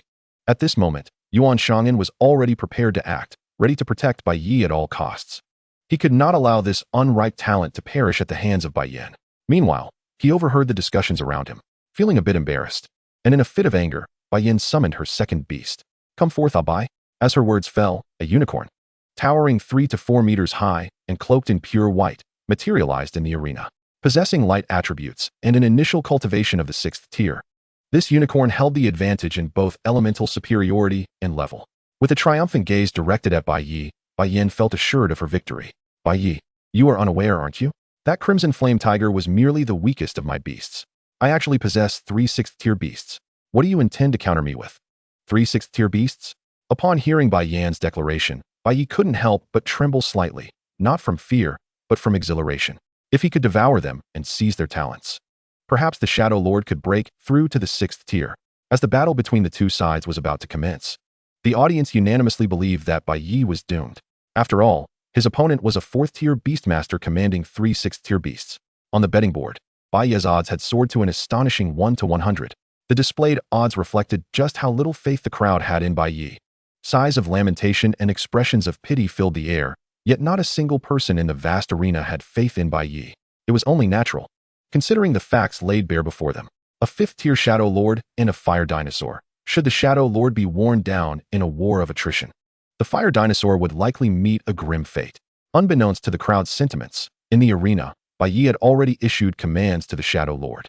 Utilizing his intangible will, he employed Shadow Wave. Understanding the direct confrontation would be counterproductive, and knowing the Shadow Lord's mobility would be hindered. Bai Ye's strategy involved applying debuffs to his opponent and patiently awaiting the opportune moment to strike decisively and seize the unicorn. Roar! With a deafening bellow, the Shadow Lord activated its skill. The combination of Shadow Wave and the enhancements from Majestic Domain resulted in overwhelming pressure, compounded by the binding force of intangible will. The buffs stacked impressively. In response, Bai Ye was equally unyielding. She initiated a holy charge, followed by War Tread. The thunderous hooves shattered the ground. Claws swept through the air, and blood flew. As the dust settled, both beasts bore varying degrees of injury. The Shadow Lord was panting heavily, yet even so, its crimson eyes remained fixed intensely on the unicorn before it. Since forming a contract with Bai Ye, no beast had ever managed to injure it this way. This unicorn was the first. However, this only fueled its resolve. Feeling the surge of spiritual energy Bai Ye bestowed upon it, the Shadow Lord's fighting spirit surged. Roar! With another roar, the Shadow Lord charged forth once more. Skills were interspersed occasionally, while the conflict between the two showcased a brutal elegance. As Bai Ye adopted a strategy of trading injury for injury with the Shadow Lord, Bai Yin couldn't help but sneer, privately thinking him foolish. The Shadow Lord was an assassin type, favoring swift resolutions, while her unicorn was a warrior, excelling in both offense and defense. This strategy of trading blows was entirely in her favor. If Bai Ye wished to outlast, she was eager to witness who would be the first to succumb. No, something feels amiss. Yet, soon after, as Bai Yin noticed that the Shadow Lord exhibited no signs of fatigue, while Bai Ye appeared composed. As if the outcome had already been decided, her ominous premonition intensified. By the time she realized the shift in momentum, she discovered that the tides of battle had already turned. Her foreboding intuition was now vindicated. With the Earth's guardianship, merely by placing its four limbs upon the ground, the Shadow Lord could continuously regain vitality. Lacking any similar endowment, even a unicorn would find itself exhausted after prolonged combat. With a mournful whinny, the unicorn ultimately succumbed. No. As the Shadow Lord lunged at the unicorn, seeking to deliver the final blow, Bai Yin could not suppress a gasp. This unicorn was a creature she had painstakingly nurtured since childhood, a prized asset among her subordinates, and a pivotal factor in her joining the Holy Light Guild. To think it would perish in such a manner was something Bai Yin could not bear. Kill it. Yet, before Bai Yin could intervene, with a command from Bai Ye, the Shadow Lord sank its fangs into the unicorn. In an instant, the unicorn's neck was severed, blood gushing forth. After a brief struggle, the unicorn breathed its last. You have seized the unicorn's talent. Holy Light Power. Holy Light Power reduces negative effects by 50, enhances personal light type skills by 20. A light attribute, indeed. Bai Ye pondered whether this talent would synergize with the Fire Tyrannosaurus. After a moment's contemplation, he bestowed this talent upon the Fire Tyrannosaurus. Bai Ye. Bai Yan's face contorted with rage, her gaze filled with venom as she shouted in a fit of hysteria. With the contract severed, 2 of her 4 summoned beasts lay dead, one of which had been akin to a companion beast. Simultaneously, her own vitality was severely depleted. Years of effort lay in ruins. In that instant, her hatred for Bai Ye had reached a bone-deep level. Chapter 35, Attribute Restraint. The second form of the Fire Tyrannosaurus. Witnessing the Shadow Lord's ability to single-handedly combat 2 foes, the audience was awash with astonishment.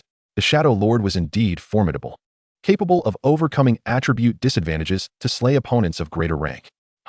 Even if it wins, what does it matter? Don't forget, Bai Yin still has 2 6th-tier beasts. Yes. After sustaining such grave injuries, it seems unlikely that Bai Ye can continue fighting. Alas, Bai Ye is destined to lose, with his main force gravely wounded. How could a mere 4th-tier Fire Tyrannosaurus possibly triumph over 2 6th-tier beasts? In the audience, Yuan Shang'an felt a tightening in his chest, apprehensive as he recognized that the 4th-tier Fire Tyrannosaurus could not possibly match the Shadow Lord's prowess. He fixed his gaze upon the arena, prepared to intervene at any moment. Meanwhile, Zhou Hao, also watching intently, wore a faint smile. How audacious to have slain 2 of Bai Yan's beasts. If Bai Ye did not pay a price for this, it would be utterly unjust. Oblivious to the thoughts swirling in the crowd, Bai Ye recalled the Shadow Lord and summoned the Fire Tyrannosaurus instead. With the evolution of its innate talent, enhanced by the newly acquired Holy Light Power, the Fire Tyrannosaurus's strength was now perilously close to 5th tier. It was but a step away from breaking through. With a thunderous roar, its magnificent form radiated an intense heat, evoking awe. It fixed its gaze upon Bai Ye, who, as its beast master, sensed the surging emotions within the fire Tyrannosaurus. Facing Bai Ye spoke, "You still possess two beasts, do summon them both. Otherwise, this single creature presents no challenge." How arrogant. Bai Ye laughed bitterly at Bai Ye's words. "Bai Ye, since parting from the Bai family, you have not gained much in skill, yet your arrogance has grown exponentially. Do you truly believe your fire Tyrannosaurus can take on two foes? Very well, since you insist, I shall indulge you." With that, Bai Ye summoned two beasts, a great snow beast and a great stone beast. One was encased in ice and snow, while the other was composed entirely of rock, both belonging to the heavy armored category of beasts. Facing this daunting duo, the audience gasped in disbelief. Is Bai Ye truly playing such a dangerous game? Yuan Shangyan could no longer remain seated. He stood up, ready to intervene and prevent any calamity befalling Bai Ye. Meanwhile, the battle had commenced. As the fire Tyrannosaurus unleashed its wrathful flames, the arena was engulfed in a conflagration. The flames that consumed its tail surged forth, enveloping its entire form. In that moment, it appeared as though it had emerged from the flames, akin to a deity of fire. What was merely a unique talent? Did it truly believe it could take on two opponents? Though Bai Ye thought this, a flicker of jealousy crossed her features. "End this swiftly. Destroy it." A hui and usher. As Bai Ye's command echoed, the two colossal beasts charged towards the fire Tyrannosaurus, their every step shaking the ground. Swiftly attack the great snow beast. Use Inferno Rage, then Inferno Explosion. As Bai Ye's words fell, the fire Tyrannosaurus stomped the ground, and the arena instantly fractured. Countless pillars of fire erupted, engulfing the two gargantuan beasts. Simultaneously, it launched a massive fireball directly at the great snow beast. Boom! With a resounding explosion, the entire arena was enveloped in the fire Tyrannosaurus's overwhelming flames, transforming it into a realm of fire. Waves of scorching heat rushed forth. Even the audience felt as if their throats were being seared. With its innate advantage against ice-type beings, compounded by the many talents it possessed, the fire Tyrannosaurus inflicted immense damage upon the great snow beast in mere moments. In just 2 moves, before it could react, the great snow beast was obliterated. You have seized the great snow beast's talent, Frigid Breath. Frigid Breath enhances ice-type skill effects by 50 and provides an additional 200 to all attributes when battling in icy environments. As Bai Ye activated this talent, his eyes lit up upon seeing what he had acquired from the great snow beast. Though he had not contracted an ice-type beast, this talent was of little consequence to him. However, for Luo Xue's ice serpent, possessing this talent would herald a transformative change. With these thoughts swirling in his mind, Bai Ye refocused on the arena. At this moment, only the great stone beast remained, and the outcome was no longer in doubt. With a ferocious roar, the great stone beast advanced, its claws engulfed in flames, as the fire Tyrannosaurus strode forward. In the next moment, they clashed, fists colliding. The fire Tyrannosaurus grew more formidable with each passing moment, while the great stone beast began to falter. Soon, after a mere 10 minutes, the great stone beast fell. The crystalline entity within was forcefully extracted by the fire Tyrannosaurus. It lay lifeless, utterly beyond salvation. You have plundered the talents of the great stone beast, resilience of will. Notice, similar talents detected. The blessing of the earth has undergone transformation. Blessing of the earth, when on the ground, resistance increases by 500, and self-recovery enhances by 300, accompanied by the re-evolution of the talent, under the influence of the contract. Bai Ye could distinctly perceive the qualitative transformation in the power of the Shadow Lord. Having consumed the beast cores from both the Great Snow Monster and the Great Stone Beast, in addition to devouring the Crimson Flame Tiger and the Unicorn, it had finally broken free from the shackles of the 5th tier, advancing to the 6th tier. No. At this moment, as she gazed upon Bai Ye's eyes were filled with a frenzied madness. She had believed that the Shadow Lord was Bai Ye's trump card. Defeating it would render the fire Tyrannosaurus insignificant. However, to Bai Ye's astonishment, there was no limit to absurdity. The full force strike demonstrated by the fire Tyrannosaurus was nearly comparable to that of a 7th-tier beast master. Was this truly a 4th-tier beast? Bai Ye, you are finished. You have slain my beast, my unicorn. The Holy Light Guild will not let you go. I want you dead. I want you dead. Oh, having lost everything, years of effort obliterated in an instant, she had succumbed to madness. Bai Ye was no longer the proud daughter of the heavens. At that moment, she resembled a shrew, charging towards Bai Ye. Get lost. Smack. Bai Ye swiftly countered with a powerful slap, sending Bai Ye spinning in place for 2.5 rotations. Is this woman insane? Indeed. She permits herself to slay others' beasts, but cannot tolerate the same fate for her own. How laughable. Truly, if one cannot play, then why not to engage in the game at all? Hearing the mockery and noticing the scornful gazes around her, the backlash of the contract, combined with her fury, caused Bai Ye to faint from rage, as she witnessed the demise of all her beasts, reduced to a mere shell of her former self. She found herself humiliated by Bai Ye. In the audience, Zhou Hao's smile gradually solidified. He could no longer remain seated. Seeing Bai Ye about to leave, Zhou Hao leapt forth. "You scoundrel, Bai Ye! How dare you strike a woman? Do you have no shame? A scum like you has no right to exist in this world." Summoning his own beast, he commanded, "Flame Hound, unleash jet flames." Just as Zhou Hao's words fell, a torrent of flames surged towards Bai Ye. Observing Bai Ye with her back turned, completely unprepared, the crowd gasped in shock. No one had anticipated that Zhou Hao would dare to attempt murder. Chapter 36, Crimson Flame Blue Lotus. The Fire Tyrannosaurus advances. Witnessing this scene, others were equally taken aback. However, when Yuan Shang'an attempted to intervene, he realized it was too late.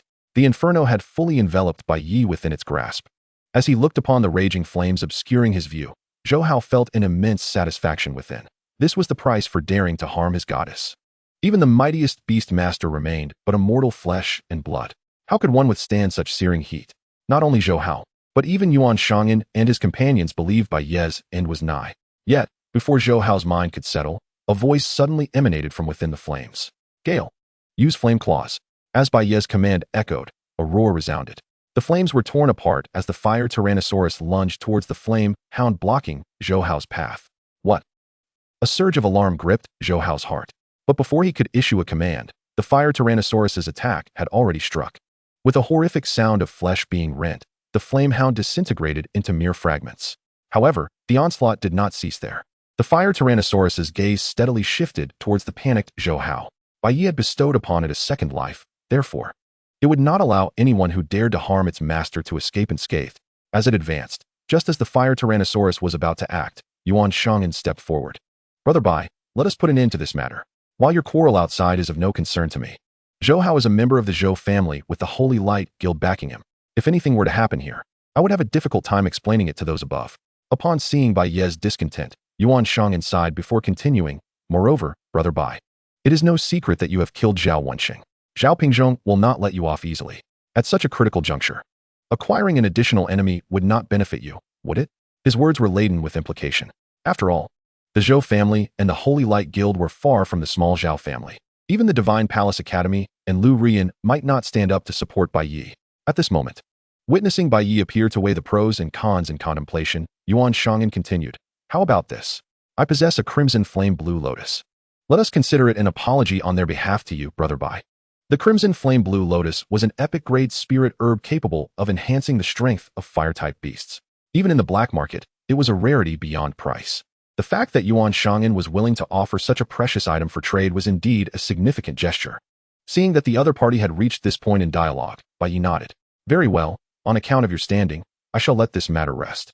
As Bai Ye's words fell, Yuan Shang'an's expression brightened significantly. "How splendid. Brother Bai, I shall summon someone to bring the Crimson Flame Blue Lotus at once."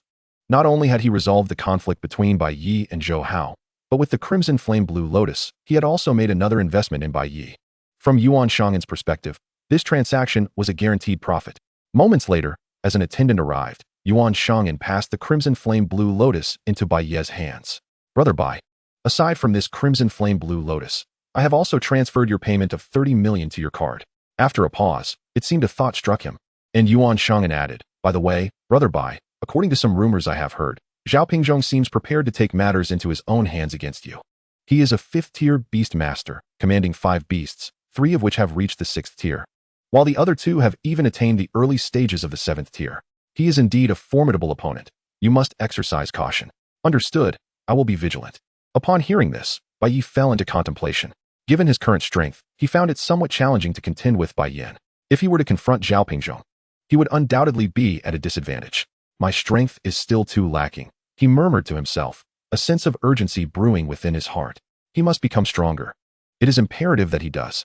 The experiences of his past life remain vividly etched in his memory. Bai Ye is determined not to allow the tragedies of his previous existence to repeat themselves in this life.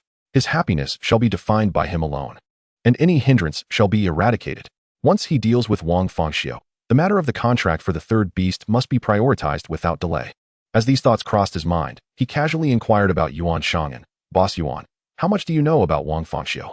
Upon hearing this, Yuan Shang'an instinctively confirmed. Wang Fangxiu? That perverted young master from the Wang family? Bai Ye nodded affirmatively. Yes, that's him. In response, Yuan Shang'an remarked, I only remember him being quite abnormal, but I don't know much beyond that. After a moment of contemplation, Yuan Shang'an added, Very well, Brother Bai, I shall assist you in investigating this matter further. However, you must exercise caution. The Wang family has always been treacherous. They may pose a threat to those around you. Indeed, thank you for the warning, Boss Yuan. I will be vigilant, Bai Ye replied before bidding farewell to Yuan Shang'an and making his way to the black market. Along the journey, he couldn't help but feel a sense of anticipation, with the crimson flame blue lotus in hand. It seemed certain that the fire Tyrannosaurus would soon break through to the 5th tier, coupled with the 30 million he earned from the life and death battle and the Academy subsidies. Bai Ye was confident that, before venturing into the Emerald Forest, he could elevate both the Shadow Monarch and the Fire Tyrannosaurus to unprecedented heights. After purchasing a multitude of spiritual herbs and elixirs, Bai Ye swiftly squandered the entirety of his 30 million funds.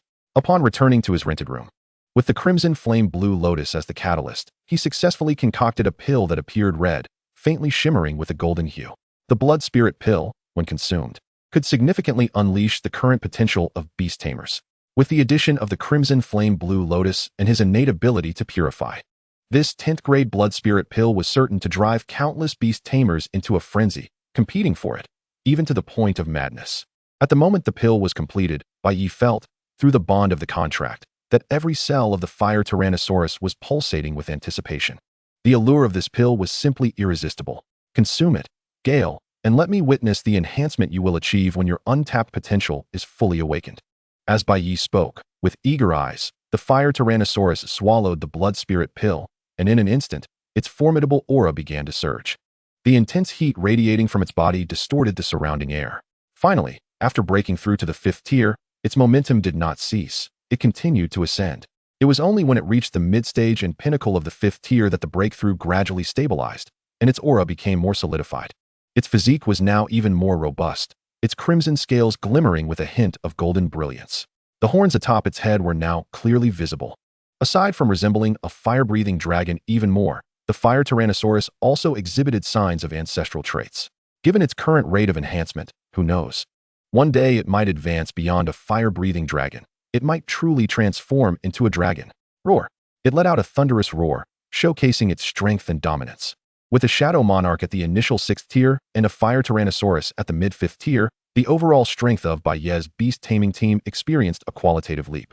Although still at the mid-5th tier, with the power of the Fire Tyrannosaurus, it could easily overcome even a 6th tier pinnacle beast, couldn't it? Just as Bai Ye pondered this, a sound interrupted him. A whoop!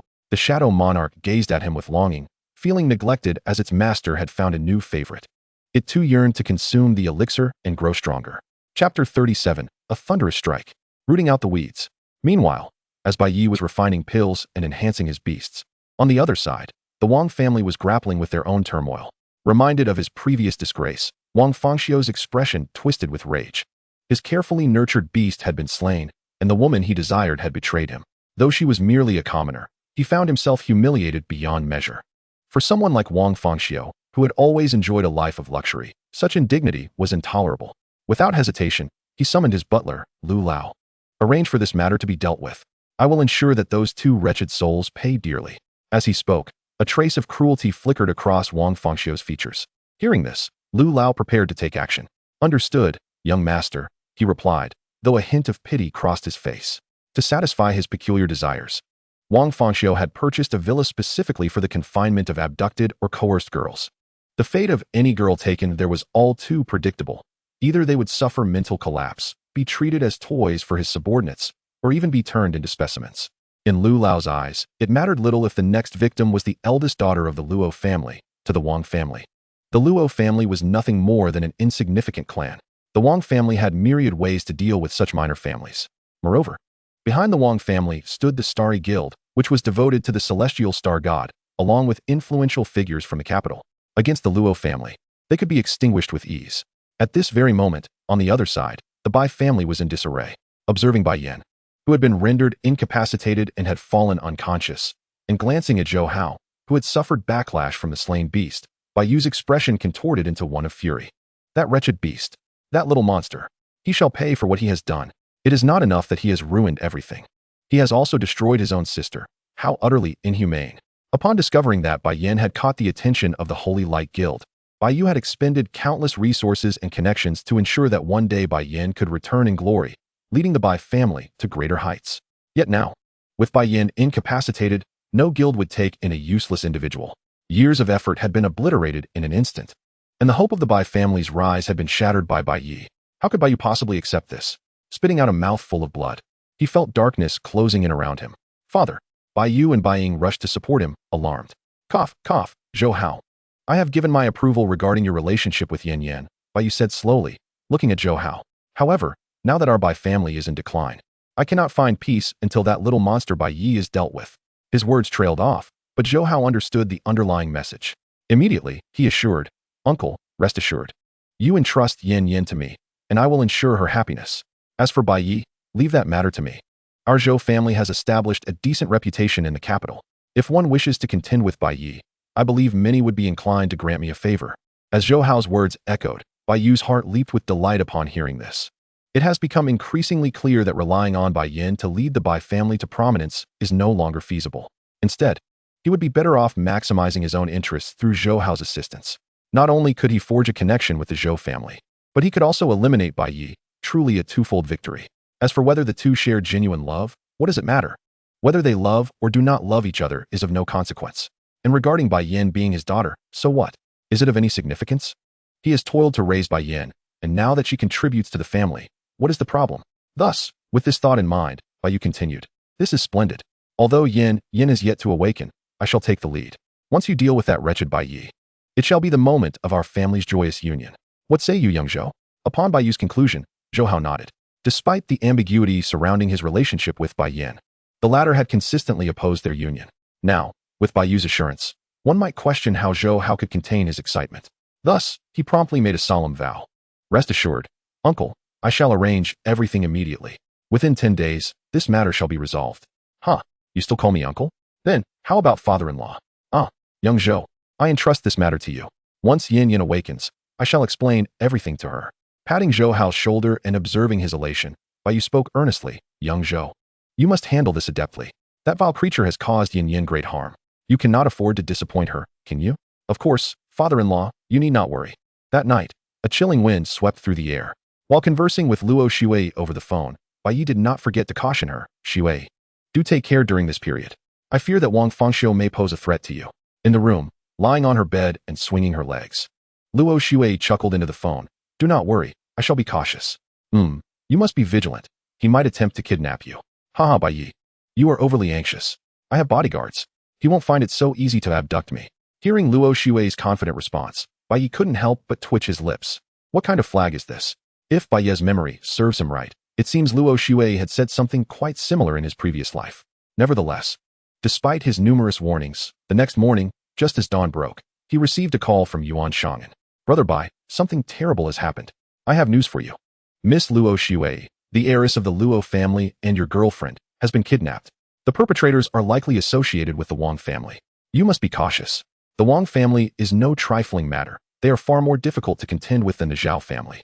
Upon hearing this, Bai Yi couldn't help but curse Luo Shui in his heart for being a foolish woman. Simultaneously, he had a foreboding feeling. Could this be the consequence of a butterfly effect? Or perhaps there are others aiding Wang Fangxiu behind the scenes. Or, as the legends suggest, has some divine force meddled with the threads of fate?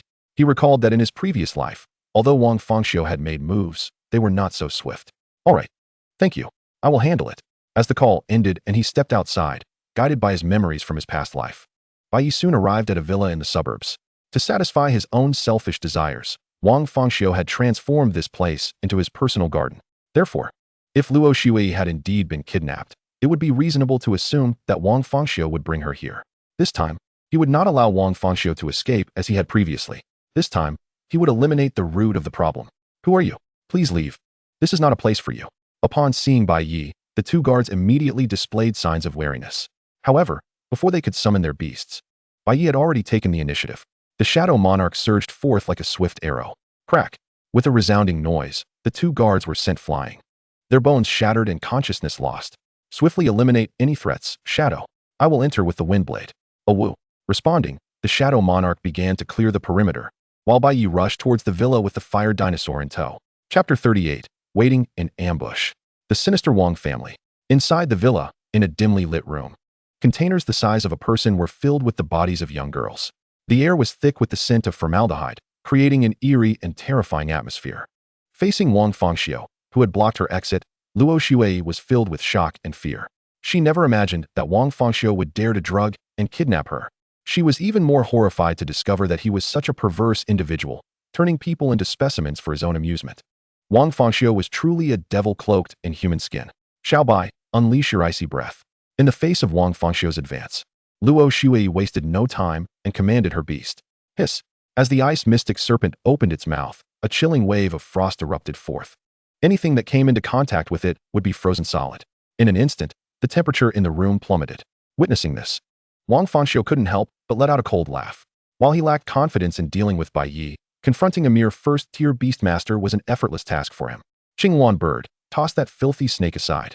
As his words fell, a figure lunged towards the ice mystic serpent. With the advantage of species and level, in a single encounter, its claws pierced flesh, revealing the serpent's agony as it was lifted into the air. The Qinghuan Bird vented its frustrations from having its tail burned by the fire dinosaur last time on the ice mystic serpent. It did not kill it immediately, but relentlessly pecked at it. In no time, the serpent's crystalline scales were stripped away, leaving it bloodied and battered. Xiao Bai. Witnessing her beast being so mistreated, Luo Shuei's expression turned to one of fury. She rushed forward, attempting to intervene. However, before she could act, Wang Fangxiu blocked her path, his gaze radiating intense possessiveness. Miss Luo, I genuinely pursued you. Yet, I never expected that you would fall for another man. Tell me, can you justify my affections? As he stepped closer, Luo Shuei instinctively recoiled in fear. What? What do you intend to do? What do I intend to do? Wang Fangxiu's smile twisted into a sinister grimace. Of course, once I tire of playing, you shall become a part of this place. Do you not perceive the exquisite artistry in these events? The colossal mandibles of the ant obstruct him for me. As Wang Fangxiu's command resonated, a beast of ant-like proportions, akin to the size of a calf and resplendent in deep crimson, barred Lu Shuei's path, forcing her into a corner. It seemed to anticipate the impending calamity. Lu Shuei's complexion grew increasingly pallid. Her first experience was meant for the boy she cherished.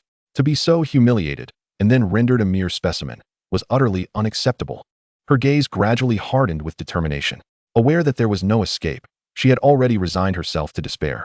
Forgive me, Bai Ye, she murmured, just as she prepared to hurl herself against the sharp mandibles of the colossal ant in a bid for self-destruction. At that moment, a voice she recognized pierced through the air. Swift wind, unleash your fiery claws. Roar. Like a chariot of flames, each step reverberated through the villa. As the fire dinosaur struck, the Qinghuan Bird was instantly knocked to the ground. 3 distinct wounds marred its body, deep enough to reveal the organs beneath. A mournful cry escaped its lips. Before the Qinghuan could retaliate, in the next instant, the fire dinosaur's foot came down, delivering a swift death. The Qinghuan was no match for the fire dinosaur, especially now, as its strength had multiplied several times over. What? To his astonishment, after merely 2 hours since abducting Lu Shuei, Bai Ye had already arrived at their doorstep. In that moment, a cold sweat broke out on Wang Fangxiu. He was drenched in perspiration. How could Bai Ye breach their defenses? Were the guards and bodyguards merely idle? Before Wang Fangxiu could react, he heard Bai Ye issue another command to the fire dinosaur. Go in them. Roar. As Bai Ye's words fell, the fire dinosaur charged towards the colossal mandibles of the ant. Lu Shuei was its recognized mistress. In the fire dinosaur's heart, she held equal importance to Bai Ye. Now, how could it tolerate anyone daring to harm its mistress? How could it possibly comply? Muscles bulging, the fire dinosaur's claws seized the ant's joints, disregarding its struggles as it methodically dismembered the creature. Under the influence of their bond, sensing the cries of his beast, Wang Fangxiu's face turned ashen. Bai Ye, you cannot do this. We, the Wang family, are an esteemed lineage in Luodu. My father has only one son. If you kill me, then the Wang family. My father will not let you go. Not let me go? Upon hearing this, Bai Ye chuckled. I do not require your mercy. For one day, I shall erase the Wang family from the map of Luodu. You, with eyes widened, just as Wang Fangxiu was about to utter something, a flash of white light interrupted him. The fire dinosaur swung its claw, and he was dead beyond any chance of revival. Bai Ye, you killed him? Staring at the lifeless body on the ground, Lu Shuei staggered back a few steps in fright. Although the mutual slaughter amongst beast tamers, where the victor takes all, was a common occurrence, Lu Shuei was still new to this world. Unlike Bai Ye, She had yet to acclimate to such brutality, her threshold for acceptance far lower than his. What? Is something wrong? In response, Lu Xue shook her head. It is not that. He deserved his fate. Gazing at the surrounding corpses, she was filled with indignation. I merely feel that you. It was because of me that you. Before she could finish, the thought that Bai Ye might have offended the Wang family because of her filled her with anxiety. Bai Ye, you killed Wang Fangxiu. The Wang family will. I shall handle the Wang family as well. For now, do not overthink things. Leave everything to me. Understanding Lu Xue's concerns, Bai Ye affectionately ruffled her hair. Very well. Seeing Bai Ye's resolute demeanor, Lu Xue ultimately chose to acquiesce. However, she added, you must tell me everything, Bai Ye. Do not take unnecessary risks, all right? Looking at Bai Ye, her expression was earnest. For from this moment forth, we are accomplices. With a mischievous smile, gathering her courage, she suddenly pecked Bai Ye on the lips. Then, blushing, she turned and dashed outside. As she brushed past Bai Ye, a soft thank you reached his ears. By the way, thank you for saving me. At that moment, the flush on the girl's face spoke volumes. Who taught her such flirtation? Bai Ye was momentarily stunned before shaking his head, casting aside distracting thoughts. Facing the carcasses of the beasts on the ground, his talent activated. You have acquired the talent of the colossal mandibles and colossal strength. Colossal strength. Strength attribute increased by 20 times. You have acquired the talent of the Qinghuan bird, gliding wings. Gliding wings. Flight skill effects increased by 200. As a series of notifications echoed in his mind, Bai Ye's eyes lit up upon seeing the two talents he had just claimed. With a thought, he allocated the talents. Colossal strength was bestowed upon the fire dinosaur, while gliding wings was retained by Bai Ye himself. In his previous life, his old companion had been a flying beast. With the enhancement of this talent, when Bai Ye ventured to the Emerald Forest to capture it, its power would undoubtedly soar. As these thoughts coursed through Bai Ye's mind, he conducted a thorough cleansing of the villa. The Shadow Sovereign's strength had already reached the mid-6th rank. Observing the tail that seemed ready to take flight, Bai Ye knew that it had likely been indulging itself while he was away. All right, it's over. Swift wind, set this place ablaze. He lightly patted its head. As he exited the villa, Bai Ye commanded the fire dinosaur. Instantly, it opened its massive jaws and unleashed a torrent of flames. In mere moments, the entire villa was engulfed in flames, sealing the fate of those young girls who had been turned into specimens by Wang Fangxiu and preserved in formalin. This place was utterly annihilated. With Wang Fangxiu's demise, perhaps those he had tortured and slain could finally find peace. As this thought crossed his mind, Bai Ye understood that Wang Fangxiu's transgressions were merely the tip of the iceberg of the Wang family's sins. The atrocities committed by the Wang family were far beyond the scope of mere words. The crackling of collapsing structures filled the air. Beneath the raging inferno, the villa crumbled entirely, reduced to mere ruins. Chapter 39, A New Beastmaster. A transformation of power. Recently, multiple gas explosions have occurred in Ledu, resulting in numerous casualties. Specific data is still being compiled. The Kailo Railway has reportedly detected traces of mysterious creatures, and the authorities have intervened. Citizens are urged to remain calm and assured. Recently, several regions have experienced small-scale disturbances caused by these creatures, the precise reasons for which remain unknown. The authorities have initiated a corresponding investigation. Shockingly, a variant of the Qinghuan bird has reportedly been discovered in the Valley of Despair, prompting thousands of beast tamers to rush to the scene. The following morning, the journey commenced immediately. Boarding the train bound for the Emerald Forest, Bai Ye pondered upon the recent news. In his previous life, the beast tide had erupted in the following March. Bai Ye distinctly remembered that on the day the beast tide struck, not only Ledu, but numerous cities fell within an instant. Those otherworldly creatures seemed to be orchestrated by an unseen force. They were not chaotic, rather. They approached with meticulous preparation. This impending beast tide would catch the entirety of the Dragon Kingdom off guard. At that time, the Dragon Kingdom would be irrevocably transformed into a realm of despair. Now, as time had swiftly approached the end of August, it signified that only 7 to 8 months remained until the beast tide. The urgency of time instilled within Bai Ye a profound sense of crisis. Just as these thoughts occupied his mind, the train's bell chimed. Dear passengers, we are approaching the station, Emerald Forest. Please secure your wallets and belongings. The Emerald Forest, one of the 3 major forests of Ledu, teems with countless otherworldly creatures and abundant spiritual herbs. For the myriad beast tamers who have surpassed the novice stage and seek to acquire ample taming materials or suitable contracts, this place undoubtedly serves as their optimal choice. Upon disembarking the train, Bai Ye observed throngs of beast tamers bustling about, creating a vibrant atmosphere. Have you heard? Apparently, a subdragon has appeared in the Emerald Forest. No way. Is that true? What element does it possess? I'm not sure, but I've heard that this sub-dragon is exceptionally powerful. Many Tier 4 and 5 beast tamers have attempted to tame it, but to no avail. Is it really that formidable? If anyone manages to tame it, it would be an unparalleled delight. Indeed, there is hardly any need for training. Acquiring such combat prowess directly would be exhilarating. Unintentionally overhearing a discussion among a group of beast tamers, Bai Ye's interest was piqued. However, unlike the thoughts of the other beast tamers, Bai Ye was rather curious. What if he could slay and consume that sub-dragon? With the enhancement of the dragon bloodline, what transformative evolution might his fire Tyrannosaurus undergo? He had initially come to reclaim his old companion from his past life, yet unexpectedly, this delightful opportunity arose. In that moment, Bai Ye was resolute in his pursuit of the sub-dragon. At that instant, as Bai Ye stepped into the Emerald Forest, he was already being monitored by the members of the Xingqian Guild who had received prior intelligence. Finally, that kid has left Luodu. Indeed, several families in Luodu wish for his demise. The bounty in the dark web has surpassed 100 million. What kind of enmity could a mere novice beast tamer have garnered? He remains oblivious, does he? The Emerald Forest shall be his grave. The expressions on their faces grew increasingly sinister. Even as beast tamers, earning money is relatively straightforward, yet a bounty of over 100 million is no trifling sum. Securing such a bounty would significantly elevate the overall strength of their beast tamer teams. Who could resist such temptation? Within the Emerald Forest, Bai Ye had already ventured deep, riding the Shadow Lord. Under its regal domain's intimidation, numerous weaker creatures retreated in fear. Although Bai Ye's talent was boundless, dealing with such feeble beings was merely a waste of time. He had two primary objectives for entering the Emerald Forest. First, to reclaim his old companion, the mutated Bihuang Eagle, in order to compensate for his lineup's aerial deficiencies. Second, to outpace other players and locate and slay the sub-dragon first. Time was indeed of the essence. No one could predict whether other players might seize the opportunity ahead of him. Therefore, Bai Ye could not afford to waste even a moment in superfluous endeavors. Only when hunger, fatigue, or the Shadow Lord's exhaustion set in would he consider pausing. Continuously traversing the beast trails, weaving through the dense woods, a day and a night passed. Bai Ye was either on the move or preparing to move onward. Eventually, he reached the depths of the Emerald Forest, where towering ancient trees reached for the heavens, and his vision expanded.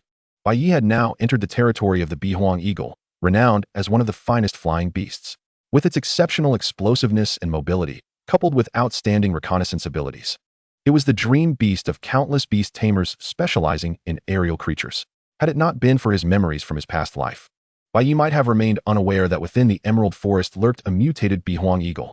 Just as this thought crossed his mind, a sharp eagle shriek pierced the air, signaling its discovery of his presence. A figure adorned in hues of blue and gold descended rapidly from the sky.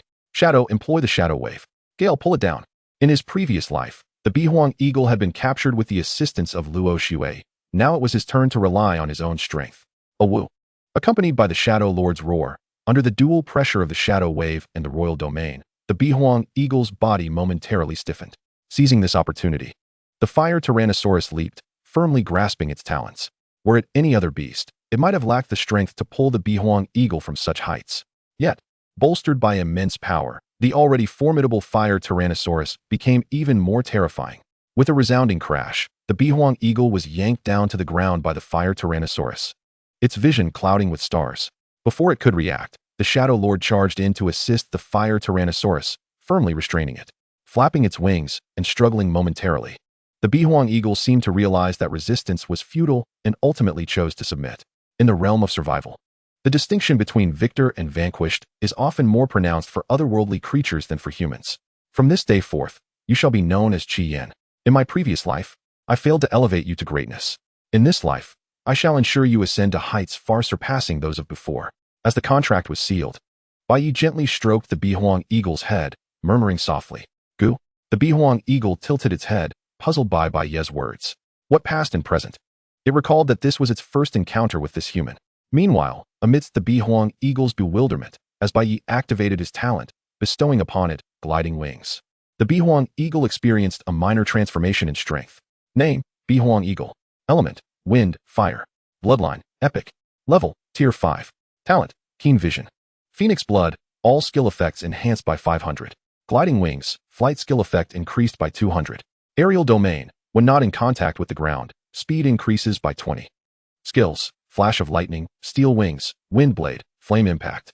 Introduction, the aberrant azure phoenix eagle, imbued with the blood of the phoenix. will metamorphose into a legendary lineage upon gathering sufficient phoenix blood. Bestowed with gliding wings, the Azure Phoenix Eagle has instantaneously transcended the limitations of the 4th tier, advancing to the 5th tier.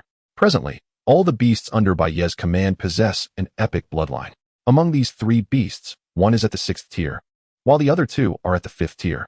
This not only compensates for the team's aerial weaknesses, but also marks a transformative leap in Bai Ye's own prowess through the new beast contract. The symbiotic bond between Beast and Beastmaster, reinforced by the contract, has led to a denser accumulation of spiritual energy within Bai Ye. Now, he is capable of employing skills akin to Windblade.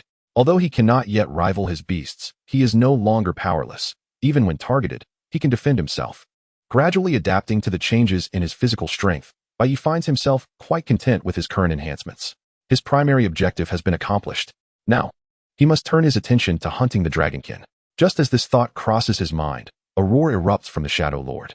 Shortly after, disturbances emerge from the jungle. Moments later, several figures slowly materialize.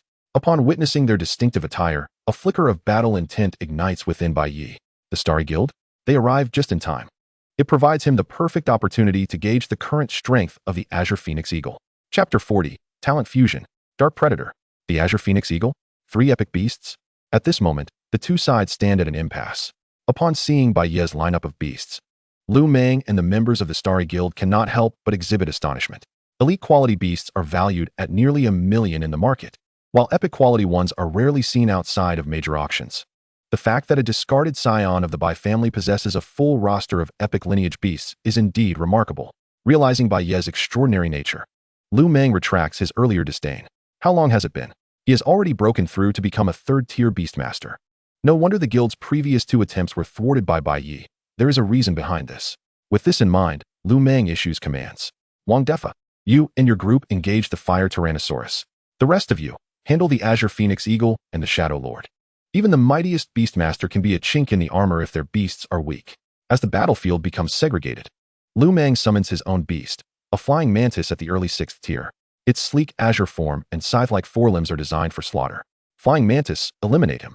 With Lu Meng's command, the mantis lunges toward Bai Ye, intent on executing a decapitating strike. 8 Beastmasters, all ranging from the 3rd to 4th tier in strength, stand against Bai Ye. Among them, the strongest, Lu Meng, has attained the 5th tier. Out of 29 beasts, 10 boast 6th tier status. Such a lineup would likely spell doom for any 3rd-tier beastmaster. However, in Bai Ye's eyes, aside from the 10 6th-tier beasts represented by the flying mantis, the others pose little threat. As this thought crosses his mind, Bai Ye calmly gives orders to his 3 beasts. Gale, clear the field with Inferno Fury. Shadow, unleash Shadow Wave. Crimson Flame, reap with Windblade. In an instant, flames rage. Shadows loom. Gale sweep. The battlefield transforms into a scene reminiscent of a cataclysm. The fire, fueled by the wind, roars forth. The domain expands, suppressing shadows. The synergy of the 3 beasts yields an effect greater than the sum of its parts. In mere moments, the weaker beasts are annihilated, while those slightly stronger bear grievous wounds. Despite the seemingly balanced strength of both sides, the reality is starkly different. Dust swirls, and chaos reigns across the scene. At that moment, slicing through the thick smoke, the flying mantis lunges with its razor-sharp forelimbs aimed at Bai Ye. A swift azure arc cleaves through the air. Just as the attack is about to land, the Fire Tyrannosaurus suddenly interjects, shielding Bai Ye. Its arm suffers a deep gash. Yet driven by its protective instincts, it resolutely sacrifices itself for its master. Countless wounds mar its body, yet the pain only fuels its valor. These scars serve merely as badges of honor. Grasping the massive scythe, the Fire Tyrannosaurus erupts with fury. With its immense strength, its forelimbs are torn asunder. The once proud appendage is shattered. The flying mantis emits a pained cry. Severely injured, it instinctively attempts to flee. But how could the Fire Tyrannosaurus allow it such an escape? Inferno Blast erupts, a colossal fireball hurtling toward the mantis. Boom! The explosion engulfs the air in flames. In a matter of moments, the flying mantis is obliterated. Simultaneously, high above, the Azure Phoenix Eagle circles, waiting for the opportune moment. It swoops down with its intertwining azure and gold form, akin to an emotionless Grim Reaper. With every pass, a beast falls. From an initial semblance of parity to an eventual struggle for survival, the tide has turned to one of utter defeat. Lu Meng's astonishment is palpable, unable to comprehend the reasons for his downfall. By the time he regains awareness, he finds himself pinned to the ground by the Shadow Lord, awaiting its ravenous maw. You have acquired the talent of the flying mantis, flash of lightning. You have acquired the talent of the shadow spider, shadow hunting. Alert, similar talents detected. These talents have fused. Alert, you have gained a new talent, dark predator. As Bai Ye's talent activates, a series of notifications echo in his mind. As these talents merge within the Shadow Lord, its aura begins to ascend. Before long, the Shadow Lord's strength reaches the pinnacle of the 6th tier. Simultaneously, its appearance undergoes a transformation. Its size doubles, and the prominent horn on its forehead is now adorned with countless intricate runes shimmering and swirling. A faint, ethereal purple aura continuously emanates around it. Without a doubt, all of this serves as undeniable evidence. The threshold to transcend the shackles of bloodlines and ascend to the legendary Beastmaster is within reach for the Shadow Sovereign. Following this battle, both the Fire Dinosaur and the Azure Phoenix Eagle have also experienced significant enhancements. The Fire Dinosaur has reached the pinnacle of the 5th tier, while the Azure Phoenix Eagle has advanced to the mid-5th tier. However, compared to the Shadow Sovereign, their improvements are far from achieving a qualitative transformation. With a mere thought, Bai Ye examined the information regarding the Shadow Sovereign. Name, Shadow Sovereign. Attributes, Shadow. Level, Tier 6. Bloodline, Epic. Talents, Dark Predator. All attributes increase by 500 when in Shadow. All attributes further increase by 500.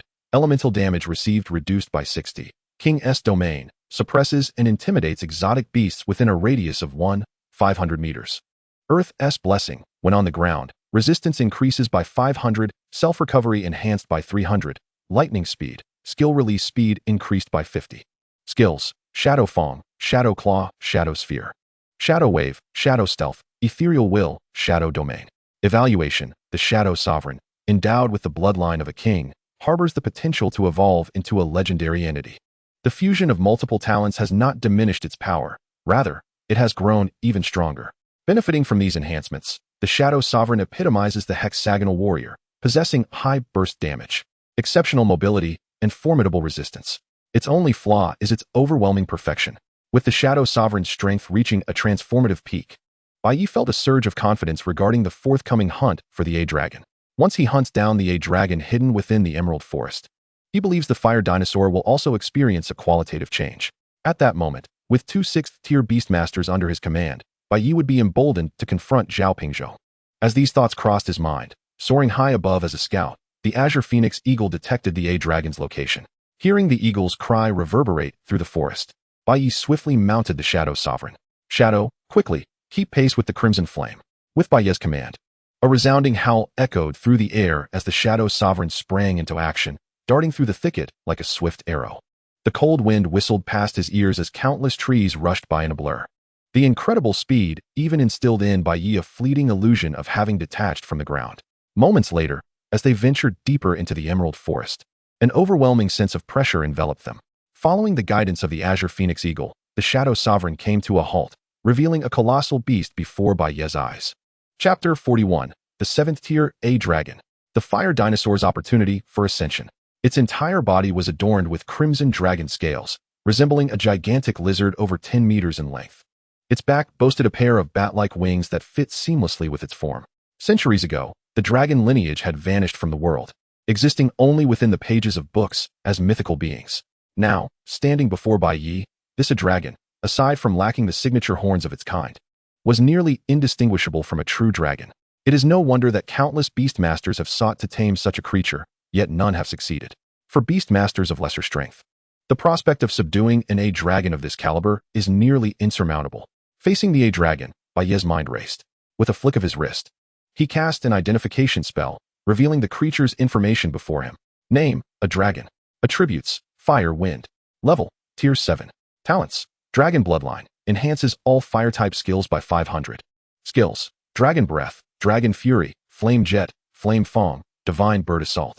Description, a descendant of dragons imbued with an intense dragon bloodline, possessing terrifying combat prowess. Is it truly at the 7th tier? Upon reading the A-Dragon's information, Bai Ye's astonishment was unmistakable. With its 7th tier strength augmented by the dragon bloodline, it was indeed a formidable foe. While it appeared to be merely 7th tier, the true combat power of this A-Dragon could rival that of certain 8th tier beastmasters. Thankfully, it bore only the singular dragon bloodline enhancement. Otherwise, Bai Ye might have had no choice but to retreat without a fight. Human, do you also intend to tame me? As Bai Ye gazed at the A-Dragon, It slowly opened its enormous vertical pupils, locking eyes with him. Through their mental connection, the A-Dragon's deep voice resonated within Bai Ye's mind. No. After a brief pause, a glimmer of brilliance ignited in Bai Ye's gaze. I have come to kill you. As soon as the words escaped his lips, the A-Dragon gradually rose, radiating a powerful aura of spiritual energy. With just you? You dare to entertain the thought of killing me? Huh? Who bestowed upon you such audacity? With a gaping maw, it unleashed a torrent of dragon breath towards Bai Ye. Igniting an immediate clash, the fire dinosaur leapt forward to shield Bai Ye, roaring defiantly. Despite facing an opponent 2 tiers above itself, it showed no signs of fear. Channeling its skills, it unleashed a torrent of flames. The collision of breath and fire erupted into a cacophony of explosions. In a thunderous roar, the Shadow Sovereign and Azure Phoenix Eagle launched their assault from opposite flanks. The seamless coordination of the 3 beasts rendered the battle's outcome uncertain. Meanwhile, as Bai Ye engaged with the A-Dragon, Zhao Pingzhong learned of Bai Ye's venture into the Emerald Forest and immediately set off alone. In the city of Luo, shielded by the authorities and the Divine Academy, he refrained from taking action. However, now that an opportunity had presented itself, he was determined to ensure Bai Ye would not return. The thought of avenging his son ignited an insatiable bloodlust in Zhao Pingzhong's gaze. Simultaneously, Zhao Pingzhong was not the only one who received the news. Upon learning of Bai Ye's expedition to the Emerald Forest, Zhou Hao swiftly mobilized a group, leveraging the Zhou family's influence.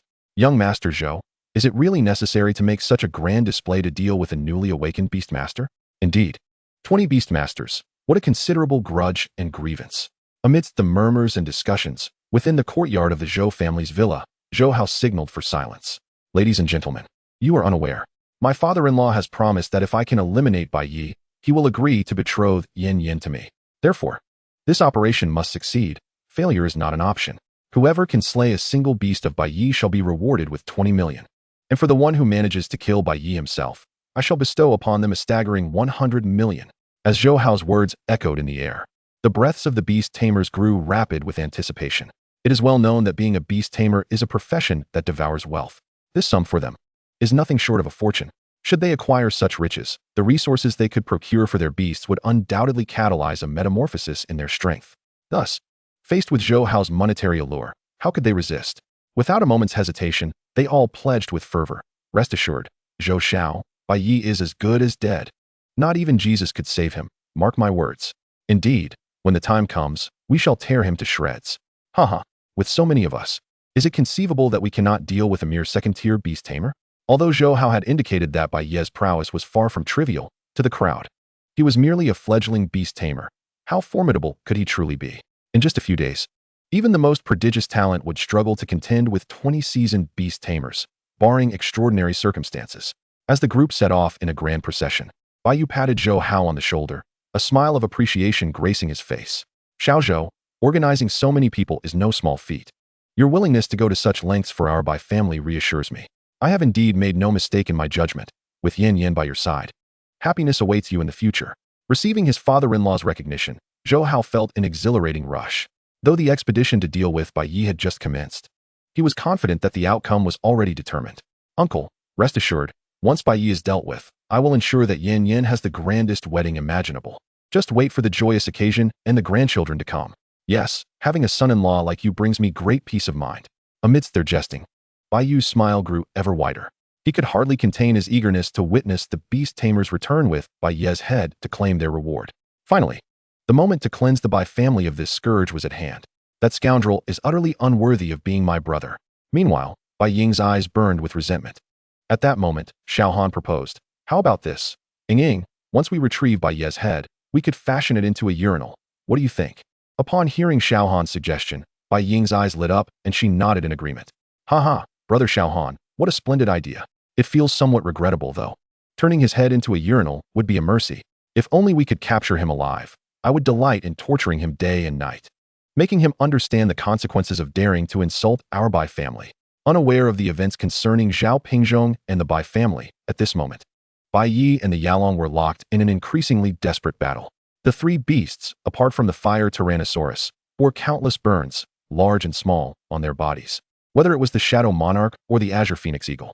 Fortunately, the Shadow Monarch had broken through to the 6th tier, experiencing a slight qualitative change. Otherwise, Bai Ye would have already faced defeat. Gazing at the Yalong, whose flesh was torn and bones exposed. Bai Ye's expression turned grave. They had been engaged in combat for nearly an hour, and both sides were nearing their limits. He sensed that in the next round of confrontation, the outcome of this battle would be decided. Chapter 42. The Transformation of the Fire-Breathing Dragon. The first legendary beast. Gasping for breath, fixated on Bai Ye, who was protected by 3 beasts, Yalong regarded him with newfound respect. During this time, countless beast tamers had challenged it, attempting to subdue it. Yet all had returned in defeat. Bai Ye was the first beast tamer to inflict such severe wounds upon it. Human, I must concede, you possess a certain strength. You are the first to compel me to exert my full effort. Very well, you have earned my acknowledgement. Depart now, and I shall overlook my previous rudeness. Through a telepathic connection, Yalong's deep voice resonated. However, Bai Ye merely laughed in response. Leave? Huh. Shadow, enhance gale with shadow ball. Flame, prepare for a flash. Human, do you truly wish to engage in a battle of mutual destruction? Yalong roared in fury as it defended against the onslaught of the 3 beasts. Were it any other beast tamer, they might hesitate, wary of Yalong's hidden trump cards, opting instead to retreat momentarily and reassess their strategy for a future confrontation. After all, nurturing each beast is no simple endeavor. With the resolve for a desperate fight, the ultimate outcome would only yield losses. Yet Bai Ye was different. Perhaps it was due to having lived a prior life, or perhaps it was his godlike talent that served as his greatest support. In this life and death struggle, he harbored an unwavering confidence. You are mistaken. This is not a battle of mutual destruction, but rather a scenario where you perish and I survive. Bai Ye murmured with a smirk. Upon hearing this, Yalong's pupils involuntarily contracted. In the next instant, roar. The fire Tyrannosaurus unleashed a mighty roar, opening its jaws wide to bite down. Its fiery fangs ignited at that moment. Each spell cast by the Shadow Monarch continued to accumulate debilitating effects on Yalong. Everything seemed deliberately orchestrated, as if laying the groundwork for the fire Tyrannosaurus's strike. Gradually, Yalong's eyes lost their luster as it finally collapsed. At that moment, Bai Ye's latent talent awakened. The dragon bloodline was seized by him. Alert! Similar talent detected. The dragon bloodline has undergone a transformation. Dragon bloodline. Dragon-type skill effects enhanced tenfold. Permanent increase of 500 to physique. As the fusion and metamorphosis of the talent took place, Bai Ye extracted and consumed Yalong's core. The rich spiritual energy flowed forth almost palpably. A radiant white light enveloped the fire Tyrannosaurus entirely. However, this white glow did not linger long. In but a moment, it gradually dissipated, revealing a completely new beast before Bai Ye. It had grown to a height of approximately 4 to 5 meters, its form nearly doubling in size. Simultaneously, its limbs were more robust, and its claws and fangs gleamed with sharpness. On each side of its head were horns, and behind it, a pair of massive wings that, with a mere flutter, could summon a small whirlwind. Its tail blazed with flames, burning fiercely, as if it perpetually proclaimed its fierce nature. It had finally advanced. Gazing at the fire-breathing dragon before him, Bai Ye could hardly conceal his delight. With a single thought, he checked its information. Name, fire-breathing dragon. Attribute, dragon, fire, wind. Level, 6th tier. Lineage, legend. Talent, dragon bloodline, power of destruction, flame of wrath, colossal strength. Skills, dragon's fury, flame fong, fire breath, flame burst, flame claw, inferno rage. Introduction, a fire-breathing dragon imbued with a rich dragon lineage, poised to ascend to the status of a true dragon. Currently, this fire-breathing dragon has reached the mid-stage of the 6th rank. As Bai Ye's attention was captivated by the description of the fire-breathing dragon, he could not help but feel a surge of anticipation. If he could discover more high-ranking subdragons to devour, and if the dragon blood within him were to become entirely pure, perhaps the fire-breathing dragon could indeed evolve into a true dragon. Meanwhile, the Shadow Lord, observing his former little brother now wielding such formidable power, felt a twinge of envy. How could he, the one who was supposed to be the leader, find himself increasingly overshadowed? Time slipped by unnoticed. A day later, Bai Ye departed from the Emerald Forest. However, just as he stepped out, a thunderous roar resonated. Bai Ye, return my son's life. No sooner had the voice faded than a streak of light descended from the heavens, hurtling towards Bai Ye. In that instant, the Shadow Lord swiftly retaliated, unleashing a spellball. Roar! The clash of purple and white erupted into a cacophony of sound. In an instant, the explosion drew the gaze of countless beast tamers in the vicinity. As the swirling dust began to settle, a middle-aged beast tamer riding a flame bird appeared before Bai Ye, both parties locked in a tense standoff. Despite the initial strike, it had not resulted in an instant kill. Zhao Pingzhong, gazing at the youth before him, found himself slightly taken aback. Bai Ye's strength surpassed the intelligence he had received. Nevertheless, he paid it no mind and summoned his other 4 beasts, a 7th-rank stone giant and shadow lion, alongside a 6th-rank ice demon tree, lightning leopard, and flame bird. With a balanced formation, their beast team established a cohesive system. As Zhao Pingzhong's beast tamer rank was revealed, the onlookers gasped in astonishment. Wow!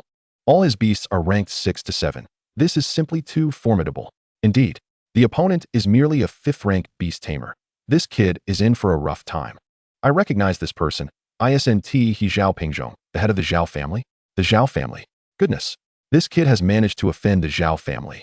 As the crowd buzzed with speculation, their gazes toward Bai Ye shifted subtly. If he had merely offended an ordinary beast tamer, there might have been room for negotiation. However, the reality was that Bai Ye had crossed the Zhao family, notorious for their vengefulness. In their eyes, Bai Ye, a mere 3rd-rank beast tamer, was likely doomed.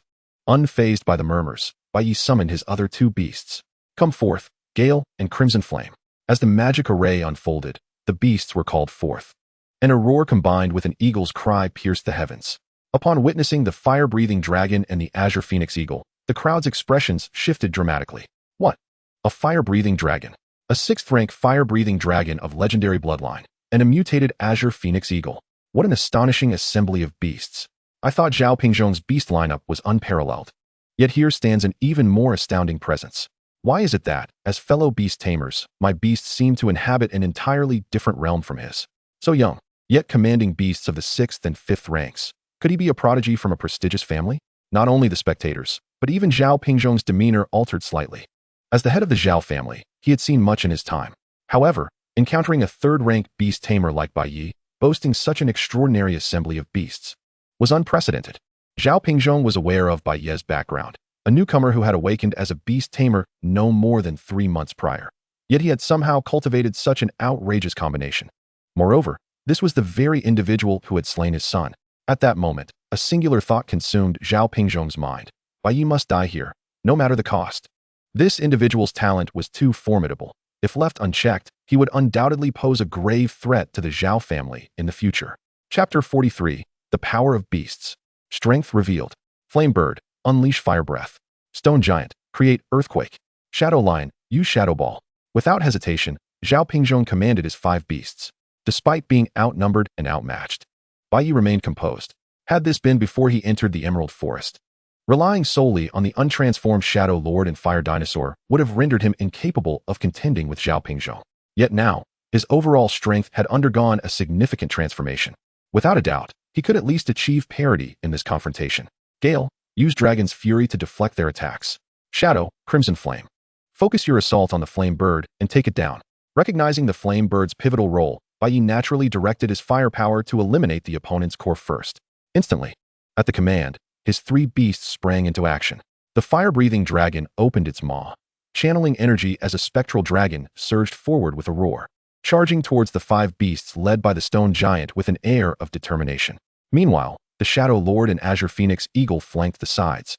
One dark and one azure, akin to 2 unyielding arrows. Not good. Zhao Pingzhong's face paled at the sight. The ice demon tree launched ice spikes in an attempt to impede their advance. The Shadow Lion interrupted its skill, preparing to defend. The Flame Bird spread its wings, intending to take to the skies. However, all was in vain. With its high resistance, the Shadow Lord dismissed the ice demon tree's assault as inconsequential. Revealing its fangs, the Shadow Lord initiated an attack with its shadow fangs, aided by its innate talent. The assault caught Zhao Pingzhong's beasts completely off guard. Seizing the opportunity, the Azure Phoenix Eagle unleashed a flash of electricity and wind blades. Its wings slashed, and the curse seeped into its being. In an instant, the Flame Bird emitted a mournful cry as the Shadow Lord seized its neck. In the next moment, it was struck down. From the onset of battle to the fall of the Flame Bird, the initial clash lasted no more than a minute. All of this transpired in the blink of an eye, yet the contest of wills continued. Zhao Pingzhong swiftly directed his beasts to adjust their strategy, prioritizing the most agile yet weakest of the 3, the Azure Phoenix Eagle. Meanwhile, Bai Ye commanded the Shadow Lord to assist against the Ice Demon Tree, which was hindered and vulnerable to the fire-breathing dragon. Observing the intensity of the battle, the gathered beast tamers were left astonished. Not to mention the strength and synergy of the beasts. From the perspective of Bai Ye's command, it is evident that he is a novice beast master. Although the performance of the Shadow Lord and the Azure Phoenix Eagle is not entirely lacking, the majority of the beast master's attention is primarily focused on Bai Ye. who serves as the commander, and the fire-breathing dragon, which acts as the main powerhouse. It is perplexing that, despite being a fellow beast master, his team seems weaker. Why does this young man exhibit a greater synergy with his beasts than I do? Remarkable. As the saying goes, comparison breeds pain, right? Did you witness the move executed by the fire-breathing dragon just now? Its bloodline of the dragon is rather low, yet it managed to unleash such a display. Indeed, this isn't merely a case of having a fire-breathing dragon as a beast. It's akin to having a formidable guardian to deliver the damage. How enviable. If only such a stunning fire-breathing dragon were my beast. As the crowd buzzed with speculation about this battle and who would ultimately triumph, in the center of the battlefield, the fire-breathing dragon flapped its wings, soaring into the air while a torrent of flames erupted from its mouth. The ground ignited, transforming into a sea of fire. And the ice magic could not withstand it. Zhao Pingzhong's team had already lost its second beast. Although the fallen beasts were all of the 6th tier, it did not pose a significant threat to Zhao Pingzhong. However, his countenance had darkened considerably. After all, he had been unable to take down even one of Bai Ye's beasts for a prolonged period, and a sense of foreboding began to loom in his heart. Just as he contemplated this, he promptly shook his head. Impossible, absolutely impossible. He was a 5th-tier beast master, 2 levels above Bai Ye. How could he possibly lose to a junior 2 levels beneath him? At that moment, the demise of the beast seemed to trigger a chain reaction. The lightning leopard fell next, followed by the shadow lion, each one being systematically defeated until the remaining stone golem was left to fend for itself. Even as a 5th-tier beast master, the successive loss of his beasts began to take its toll on Zhao Pingzhong, with the backlash of their contracts becoming increasingly unbearable. He coughed up a mouthful of blood. Gazing at Bai Ye, he steeled his heart. Even if it meant the death of all his beasts, he would take Bai Ye down with him. Stone Golem, approach Bai Ye and execute a self-detonation. As soon as Zhao Pingzhong's words left his mouth, the stone golem altered its course, no longer entangled with the fire-breathing dragon. It allowed the dragon to attack, while striding towards Bai Ye. As the distance between them diminished, the gathering players' expressions shifted dramatically. The self-detonation was a unique move of rock-type beasts, designed for mutual destruction. Its power was contingent upon the strength of the beast. When a 7th-tier stone golem unleashed a self-detonation, the resulting force could rival that of a full-powered strike from a 9th or 10th-tier beast, wouldn't it? Is Zhao Pingzhong insane? He seeks vengeance, yet must he involve us too? Goodness. We need to flee. The stone golem is about to explode. Damn it. If I get blown up, I swear I'll dig up the Zhao family's ancestral grave in my next life. Screams, curses, and various outcries mingled in a cacophony. Countless beast masters no longer had the luxury to spectate. They all hastily retreated. Should the stone golem successfully initiate its self-detonation, the surrounding area would likely be reduced to ruins. In that moment, the beast masters wished they had been born with 2 extra legs. 200 meters. 100 meters. As the stone golem drew ever closer to Bai Ye, a hint of a smile emerged on Zhao Pingzhong's face. However, at that instant, Bai Ye summoned his spiritual power, launching an invisible wind blade towards Zhao Pingzhong. The air seemed to tear apart, producing an ominous whoosh. With a series of sharp sounds, Zhao Pingzhong froze in place, bisected. With the master's demise, the stone golem's movements gradually became sluggish. The backlash of the contract inflicted damage upon its soul. For a beast like the stone golem, which boasted formidable physical defense, yet possessed a relatively weak soul, the contract's backlash was sufficient to seal its fate. As the stone golem shattered into countless fragments, the battle reached its conclusion. The once panic-stricken beast masters, witnessing Bai Ye's display, were left in shock. It is known that mastering even a fragment of a beast's power is a privilege reserved for 7th and 8th tier beast masters. How could a mere 3rd tier beast master like Bai Ye achieve this? If only they could harness such power themselves in an instant. The gazes of the crowd towards Bai Ye underwent a profound transformation. Unlike the earlier pity and regret, their eyes now brimmed with a certain greed and madness. Were it not for the official oversight in this area, and were it not for Bai Ye's 3 beasts standing guard beside him, they might have already resorted to kidnapping him, employing all manner of unscrupulous tactics to extract his secrets. Chapter 44. The Second Legendary Beast. Shadow Tyrant. You have acquired the Flame Bird's talent. Blazing Inferno. Blazing Inferno enhances fire-based skill effects by 20. You have acquired the Shadow Lion's talent. Elemental Control. Elemental Control increases control over shadow attributes by 10. At this moment, with the acquisition of these talents, Bai Ye's mind was inundated with notifications. After extracting the cores from 5 beasts, he then commanded the fire-breathing dragon, Swift Wind, scorch this place. Roar. As soon as Bai Ye's words fell, the fire-breathing dragon opened its maw, and a torrent of flames poured forth. In the intense heat, Zhao Pingzhong and his beasts were reduced to ashes in no time. As he gazed upon the gradually dissipating flames, the shadow tyrant felt a twinge of reluctance as it prepared to depart. Had this not been in the outskirts, it would certainly have indulged itself with a few bites for a hearty meal.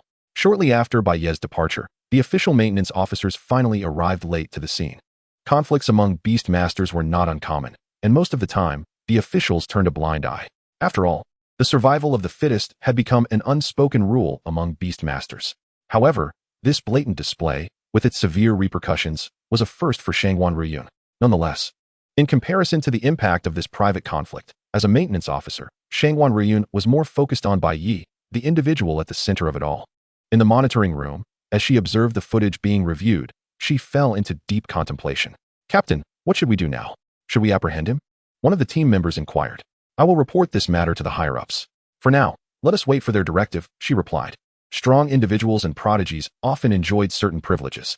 Bai Ye, having nurtured 2 6th-tier beasts and 1 5th-tier beast within just a few months, was an extraordinary talent indeed. The authorities have shown considerable tolerance in this matter. After all, should they succeed in integrating him into their ranks, Bai Ye is destined to become a pillar of the nation, one of the foremost combatants of the Dragon Kingdom. Unaware of the official's decision and wishing to conceal the existence of his godlike talent, Bai Ye departed the scene and sought a secluded corner. It was here that he proceeded to allocate the talents of his 3 summoned beasts. Simultaneously, he entrusted 5 beast cores to the Shadow Lord for absorption. Having reached the pinnacle of the 6th tier, the Shadow Lord was but a step away from breaking through to the 7th tier. Hence, Bai Ye had no choice but to channel his resources toward this endeavor. The earlier he possessed a high-tier summoned beast, the more advantageous it would be for him in dealing with the Wang family in the future. With a resounding howl, the Shadow Lord began to consume the 5 beast cores. As immense spiritual power coursed through its entire being, it could not help but unleash a triumphant roar towards the heavens. As Bai Ye had surmised, its strength underwent a momentous transformation at that instant. Spiritual energy manifested as a radiant white light, enveloping it completely. Moments later, as the brilliance faded, the Shadow Lord had taken on a new form, its robust, streamlined body adorned with intricate patterns of gold and dark purple. Its fangs and claws became sharper, resembling both a lion and a wolf, merging the advantages of both. Not only had it surpassed the 7th tier, but its bloodline had also evolved, delivering an unexpected joy to Bai Ye. With astonishment, he felt the information about his summoned beast materialize before him. Name: Shadow Tyrant. Attribute: Shadow. Level: 7th tier. Bloodline: Legendary. Talent: Dark Predator, Sovereign Domain, Earth's Blessing. Lightning Speed, Elemental Control. Skills: Shadow Fong, Shadow Claw, Shadow Sphere, Shadow Wave, Shadow Stealth, Invisible Will, Shadow Domain. Evaluation: The Shadow Tyrant, possessing the bloodline of a sovereign, has the potential to ascend to a mythical creature should its royal bloodline be fully realized. After absorbing this information, Bai Ye fell into deep contemplation. A mythical creature is the pinnacle every extraordinary beast yearns to attain, and it is also the coveted contract target for every beast master. As a beast master himself, Bai Ye is no exception. While other beast masters might spend their entire lives attempting to cultivate their beasts into mythical beings, it would likely prove an insurmountable challenge. However, Bai Ye is different. With his divine talent and the ability to plunder infinitely, he has a premonition that one day he may witness his summoned beasts ascend to mythical status. Returning to the present moment, Bai Ye mounted the Shadow Tyrant and spoke. "Let us return, Shadow." Unbeknownst to him, the end of the month was fast approaching, and the Academy Exchange competition loomed near. He wondered what rewards might await the victor of the Academy Exchange competition. At that moment, with Bai Ye's prowess now laid bare, the cohort of beast masters who had been preparing to confront him were left in stunned silence. They were immediately dissuaded from their intentions. How could 20 of them even muster a single 7th-tier summoned beast? Yet, Zhou Hao had instructed them to confront a beast master prodigy who was not even a match for Zhao Pingzhou. Even if a promise of over 100 million was made, they too had their own lives to consider. That scoundrel Zhou Hao, he truly lacks humanity. To send us to confront Bai Ye is tantamount to sending us to our doom. With a dark scowl, Mengyu, the team leader, erupted in anger. "I was sincere with you, and you repaid me with treachery." The more he thought about it, the angrier he became. Patience only made him feel more wronged. If they could not contend with Bai Ye, surely they could deal with the Bai family and Zhou Hao. Thus, Mengyu addressed the group, "Everyone. That wretched Zhou Hao nearly led us to disaster. This matter cannot simply be brushed aside. Let us go to the Bai family and demand an explanation." As soon as he finished speaking, the other beast masters readily echoed his sentiments. Indeed, We cannot allow Zhou Hao and the Bai family to go unpunished. If that scoundrel Zhou Hao does not provide an explanation, I shall make him pay dearly. With a determined march, the group made their way back to the Bai family. Upon seeing their grim expressions, Bai Ye and his companions felt their smiles fade.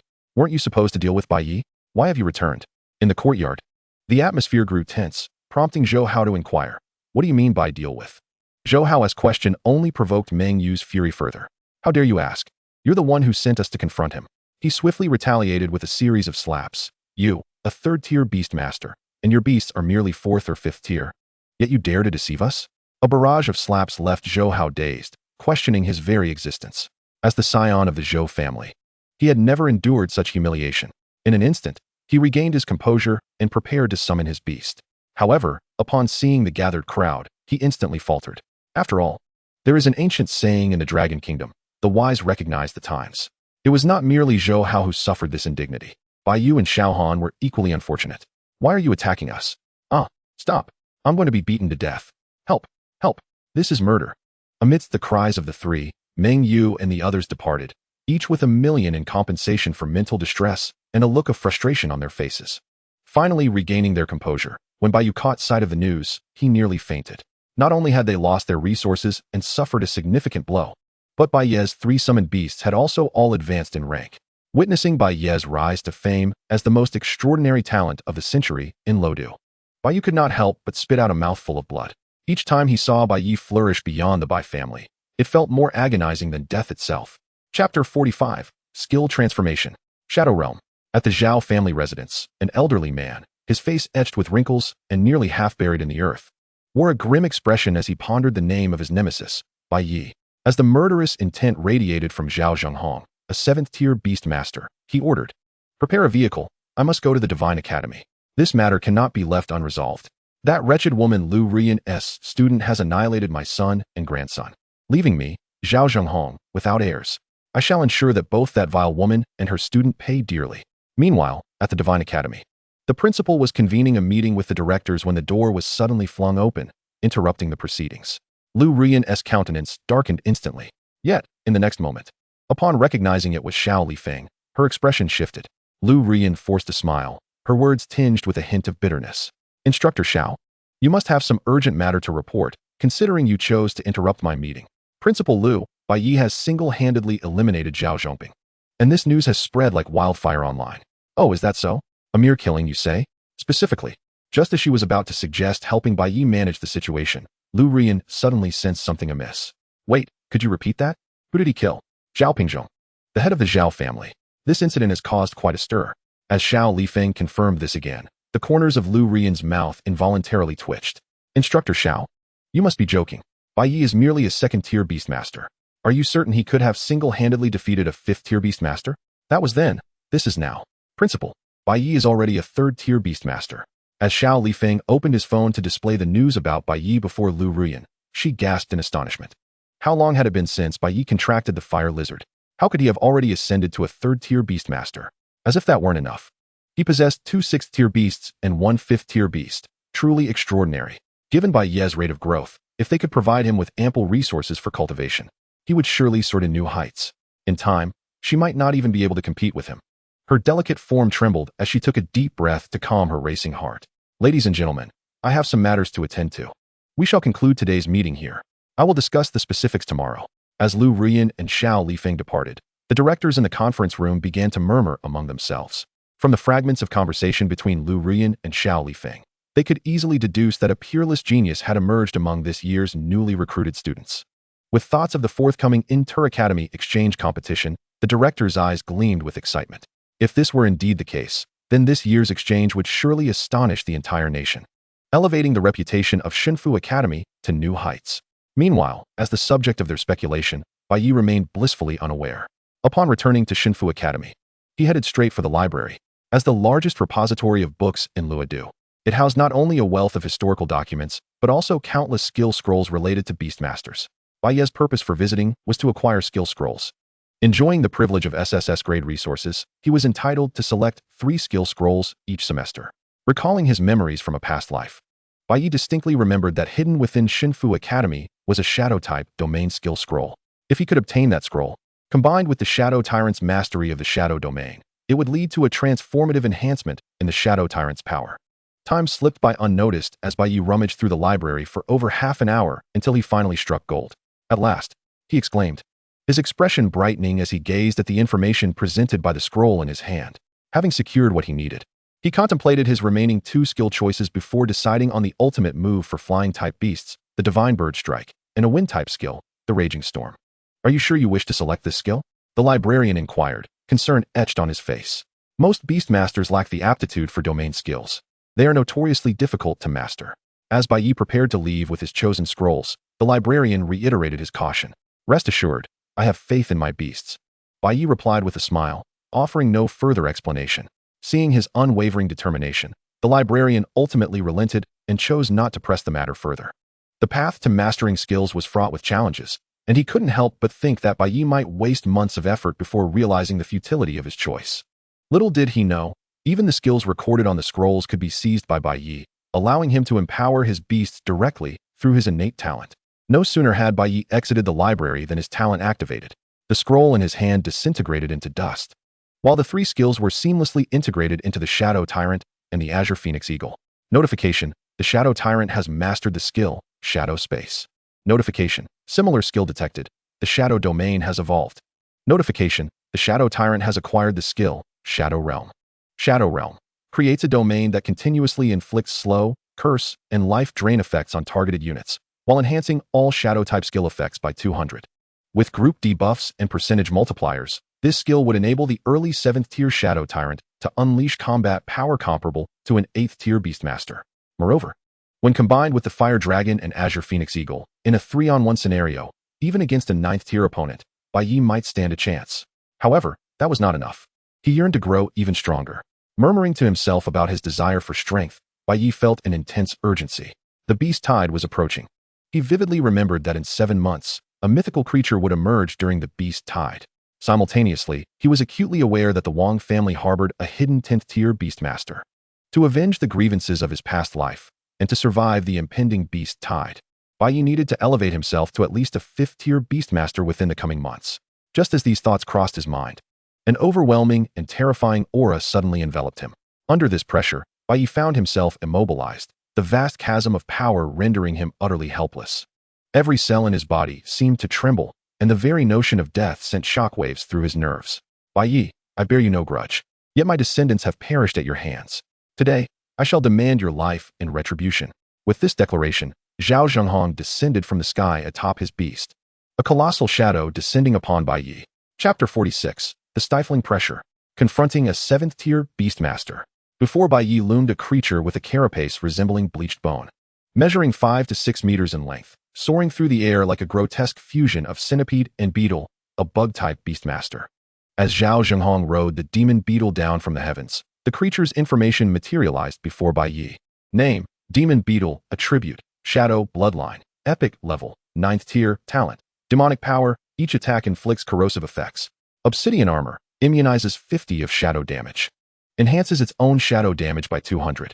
Dynamic perception. Vision range increased by 500.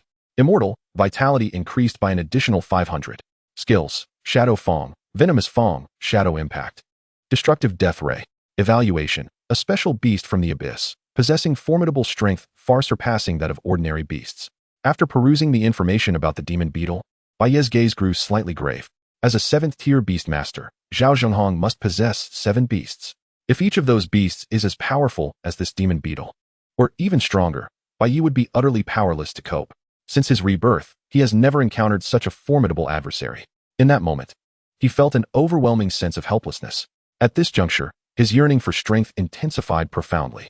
If he cannot contend with Zhao Zhenghong, how will he confront the impending Beast Tide?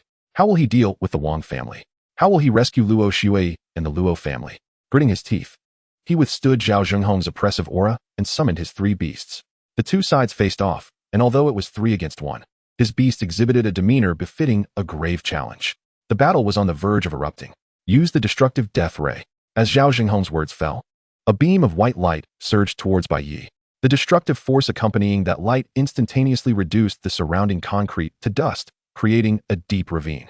The fire dragon roared, and the shadow tyrant growled. Just as the two beasts prepared to withstand the impending strike, a resonant female voice echoed across the entire playground, centered around the combatants. This is where it ends. Zhao family head, this is not the Zhao family. You are causing chaos on my territory, bullying my people. Isn't that a bit unreasonable? With Lu Rian's words, the ice bird emitted a cry and unleashed a beam of freezing light. Boom. Accompanied by an explosion, her formidable intervention interrupted the clash. The 12th tier ice bird's strength was unmistakable. Gazing at Lu Ruyan, Zhao Zhenghong could not help but reveal a hint of apprehension. He did not expect that during his period of seclusion, Lu Ruyan had grown even stronger. However, being a lone wolf, he felt that if he could not make Bai Ye pay with his life, he would die unfulfilled. Lu Ruyan, your student killed my son and grandson. Are you not prepared to give me an explanation? Zhao Zhenghong demanded sternly. In response, Lu Ruyan merely smiled. An explanation? What do I owe you? Your son and grandson sought to kill my student. Am I not permitted to have my student retaliate? The standoff between the two 7th-tier beast masters generated a surge of spiritual energy, nearly distorting the air. So, Lu Ruyan, you intend to protect him at all costs? Zhao Zhenghong's gaze turned frigid. At that moment, the tension between their beasts rendered the atmosphere akin to a powder keg, ready to ignite at the slightest spark. Principal, please do not act impulsively. Upon learning that Zhao Zhenghong intended to target Bai Ye, Xiao Lifeng's face paled. He hurriedly followed. Principal, you can protect Bai Ye temporarily. But can you guarantee his safety indefinitely? Are you suggesting we allow our academy's students to be bullied? No. I mean, we must deliberate this matter carefully, he stammered. Already drenched in sweat, a 7th-tier beast master, even in the entirety of Long Country, belongs to the upper echelon of combat power. If Lu Rian truly engaged Zhao Zhenghong in Luodu, the repercussions could be severe, leading to demotion or even dismissal. Having ascended to the position of principal of Shinfu Academy at such a young age, Lu Rian's future was boundless. Xiao Lifeng felt it was unjust to have her embroiled in such a situation. Thus, he spoke again. How about this, Zhao family head? You can have a life-and-death duel between this demon beetle and Bai Ye. Regardless of the outcome, we will not interfere. If not, I will have no choice but to notify the authorities. Zhao family head, I assume you do not wish for official intervention? With Xiao Lifeng's words, Zhao Zhenghong fell into contemplation. If he were to confront Lu Rian head-on, he would not only fail to avenge Zhao Pingzhong and his son, but might also suffer further losses. He risked offending Lu Rian and the authorities, potentially leading to the downfall of the entire Zhao family. However, if he followed Xiao Lifeng's suggestion, he felt confident in the demon beetle's strength, even in a 3-on-1 scenario. After pondering for a moment, Zhao Zhenghong responded, Very well, we shall proceed as you suggest. He agreed, but Lu Rian was displeased. Director Xiao, are you certain you are not putting Bai Ye in danger? Given Bai Ye's strength, even 3 against 1, how could he possibly? Principal, I concur. Let us handle this matter as Director Xiao proposed. Without waiting for Lu Rian to finish, Bai Ye interjected. Bai Ye, do you comprehend what you are saying? You, with only a 7th-tier shadow tyrant, can hold your ground. But the other two, one at 6th tier and one at 5th tier, can they truly contend with a 9th-tier demon beetle? Upon hearing Lu Rian's words, before Bai Ye could respond, the fire dragon snorted, clearly displeased. Who does this woman think she is looking down upon? I am of legendary bloodline, after all. I have considered it thoroughly, Bai Ye replied, casting a glance at the demon beetle. I trust my beasts, and besides, I believe I may not necessarily lose. Seeing that his persuasion bore no fruit, Bai Ye's arrogance was beyond redemption. Lu Rian sighed softly, feeling a tinge of disappointment in her student. Very well, you all decide. I, an old woman, shall not interfere. Moments later, as Bai Ye and Zhao Zhenghong proceeded to the academy's arena, news of their duel spread rapidly across the entire academy forum. A newcomer, having barely enrolled, dared to challenge a seasoned beastmaster. Although it was 3 against 1, such a spectacle could not help but pique the curiosity of many. In an instant, throngs of students rushed to the arena, and the area surrounding it was already teeming with people. In the preparation zone, Lu Rian patted Bai Ye's shoulder earnestly. Bai Ye, do not be disheartened. Consider this an experience. Although your beasts may perish and you may be rendered powerless, as long as you are alive, there is hope. Principal, I have faith that you will surely make a remarkable comeback in the future. Why do you think I am destined to fail? Bai Ye retorted, gazing at Lu Ruyan. Isn't it obvious? The disparity in strength is so immense that one cannot help but foresee the outcome, Lu Ruyan replied, a hint of exasperation in her tone. Perhaps I might emerge victorious? Bai Ye, such self-deception is permissible for you alone. Do not attempt to deceive me, your principal, she admonished. Chapter 47, The Roaring Fire Dragon. The Wrath of the Dragon. What a pity, after painstakingly nurturing my beast to this level, to think that everything could be annihilated in an instant. Indeed, who could blame Bai Ye for his reckless audacity in challenging a 7th-rank Beastmaster to a life-and-death duel? Such arrogance. Even if the opponent were to send forth but a single beast, Bai Ye stands no chance of contending against it. Do not speak so lightly. One bystander interjected. Consider that Bai Ye has achieved this level of prowess in just a few short months. Even if he were to lose everything, he would inevitably rise again. I find that highly improbable. The backlash from the contract is not something a novice Beastmaster like Bai Ye can withstand. As the spectators engaged in fervent discussion, one conclusion remained universally accepted. From the moment the two contenders stepped onto the arena, the outcome of this duel was already predetermined. Bai Ye would not triumph. At this moment, as both parties entered the arena, the referee announced, the life-and-death duel is about to commence. This contest will only conclude when one side's beast is completely vanquished. While the referee detailed the rules, Zhao Zhenghong, akin to a poised serpent, prepared to strike. Bai Ye, you shall soon learn the price of crossing me. Do not be hasty. I intend to take my time with you.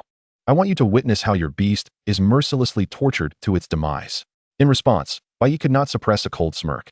Zhao Patriarch, I trust the taste of defeat is rather unpleasant, is it not? Better left unspoken. Bai Ye's words ignited a blaze of fury within Zhao Zhenghong. His spiritual energy surged uncontrollably. You will regret this, boy. After I deal with your beast, you shall be next. Bai Ye's audacity stemmed from his reliance on Lu Ruyin and the official support behind him. Zhao Zhenghong was confident that once he rendered Bai Ye's beast powerless, the authorities would not dare to oppose a 7th-rank Beastmaster for the sake of a mere boy. In his eyes, Bai Ye's choice to confront him directly was the epitome of folly. Devil Beetle, unleash the destructive ray. Shadow, manifest the realm of shadows. Gale, unleash the wrath of flames. Crimson Flame, summon the blazing storm. Both sides unleashed their assaults almost simultaneously. Roar. As the Shadow Tyrant expanded the realm of shadows, the debilitating effects significantly hampered the Abyssal Beetle's casting speed. Seizing this opportunity, the Fire Dragon and Azure Phoenix simultaneously unleashed their skills. The flames rode the winds, igniting the battlefield. In an instant, the Devil Beetle was engulfed in flames. Were it any other beast, such a combination of attacks would likely have resulted in instant annihilation. However, being a 9th-rank beast from the abyss, it was not so easily vanquished.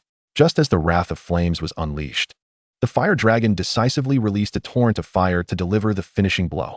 Witnessing this, the Shadow Tyrant was equally unyielding. It expelled a magical sphere towards the thick smoke engulfing the Devil Beetle. Suddenly, amidst the turmoil, a piercing cry erupted. From within the smoke, a brilliant aurora burst forth, intertwining red, white, and purple hues. At the moment of collision, a cataclysmic explosion ensued. Boom! Within mere minutes, silhouettes flickered through the smoke.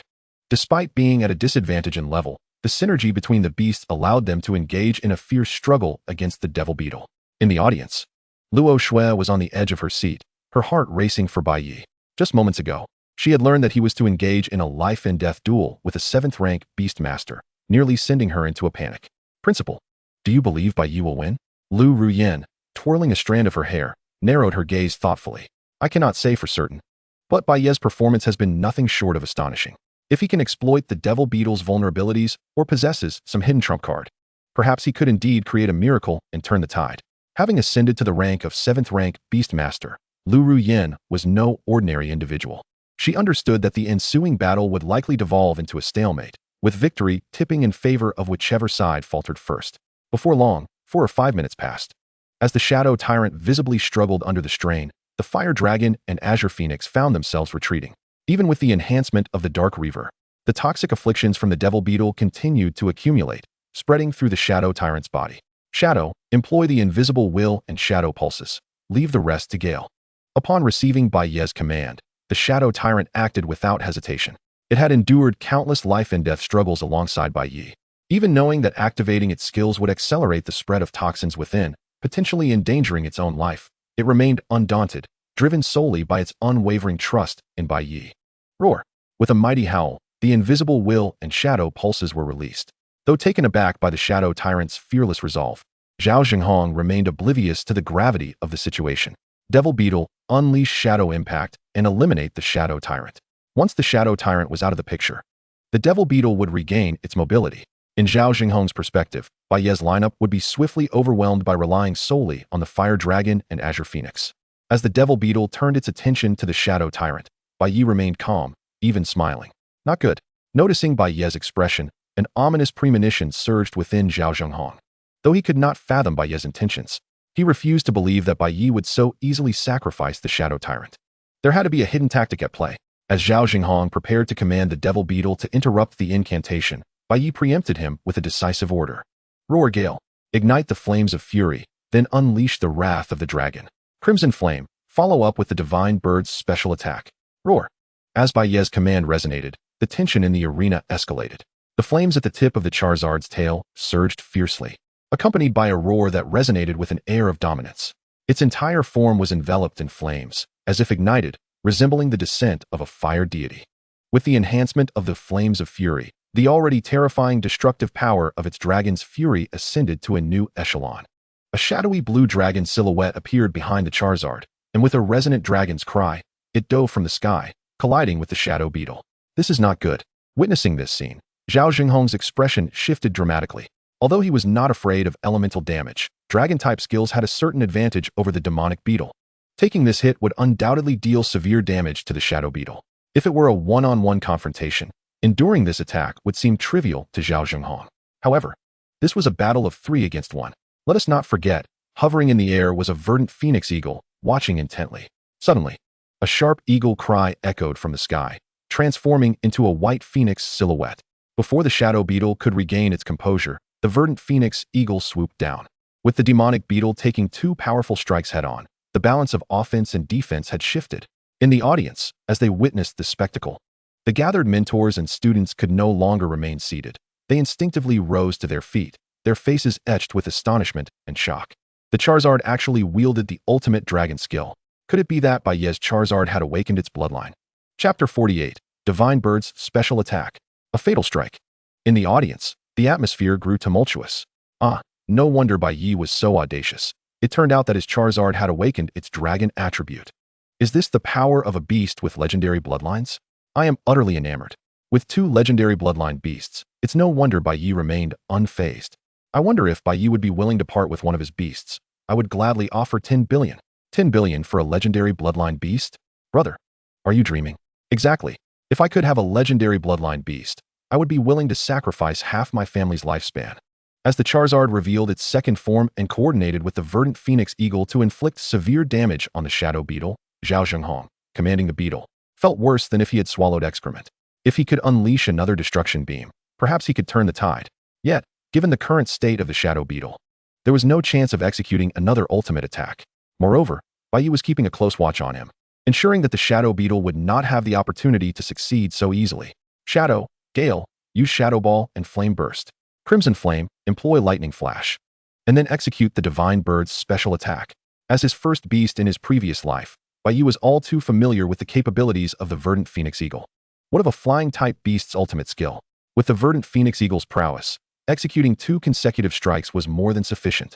Each moment of skill execution and damage calculation was executed with alarming precision. From the very beginning of the battle, he had orchestrated every move of the Shadow Tyrant and Charizard to create conditions for the verdant Phoenix Eagle's fatal strike. In response, Zhao Zhenghong could only watch helplessly as the verdant Phoenix Eagle, utilizing Lightning Flash, soared into the sky to gather strength and find the perfect angle.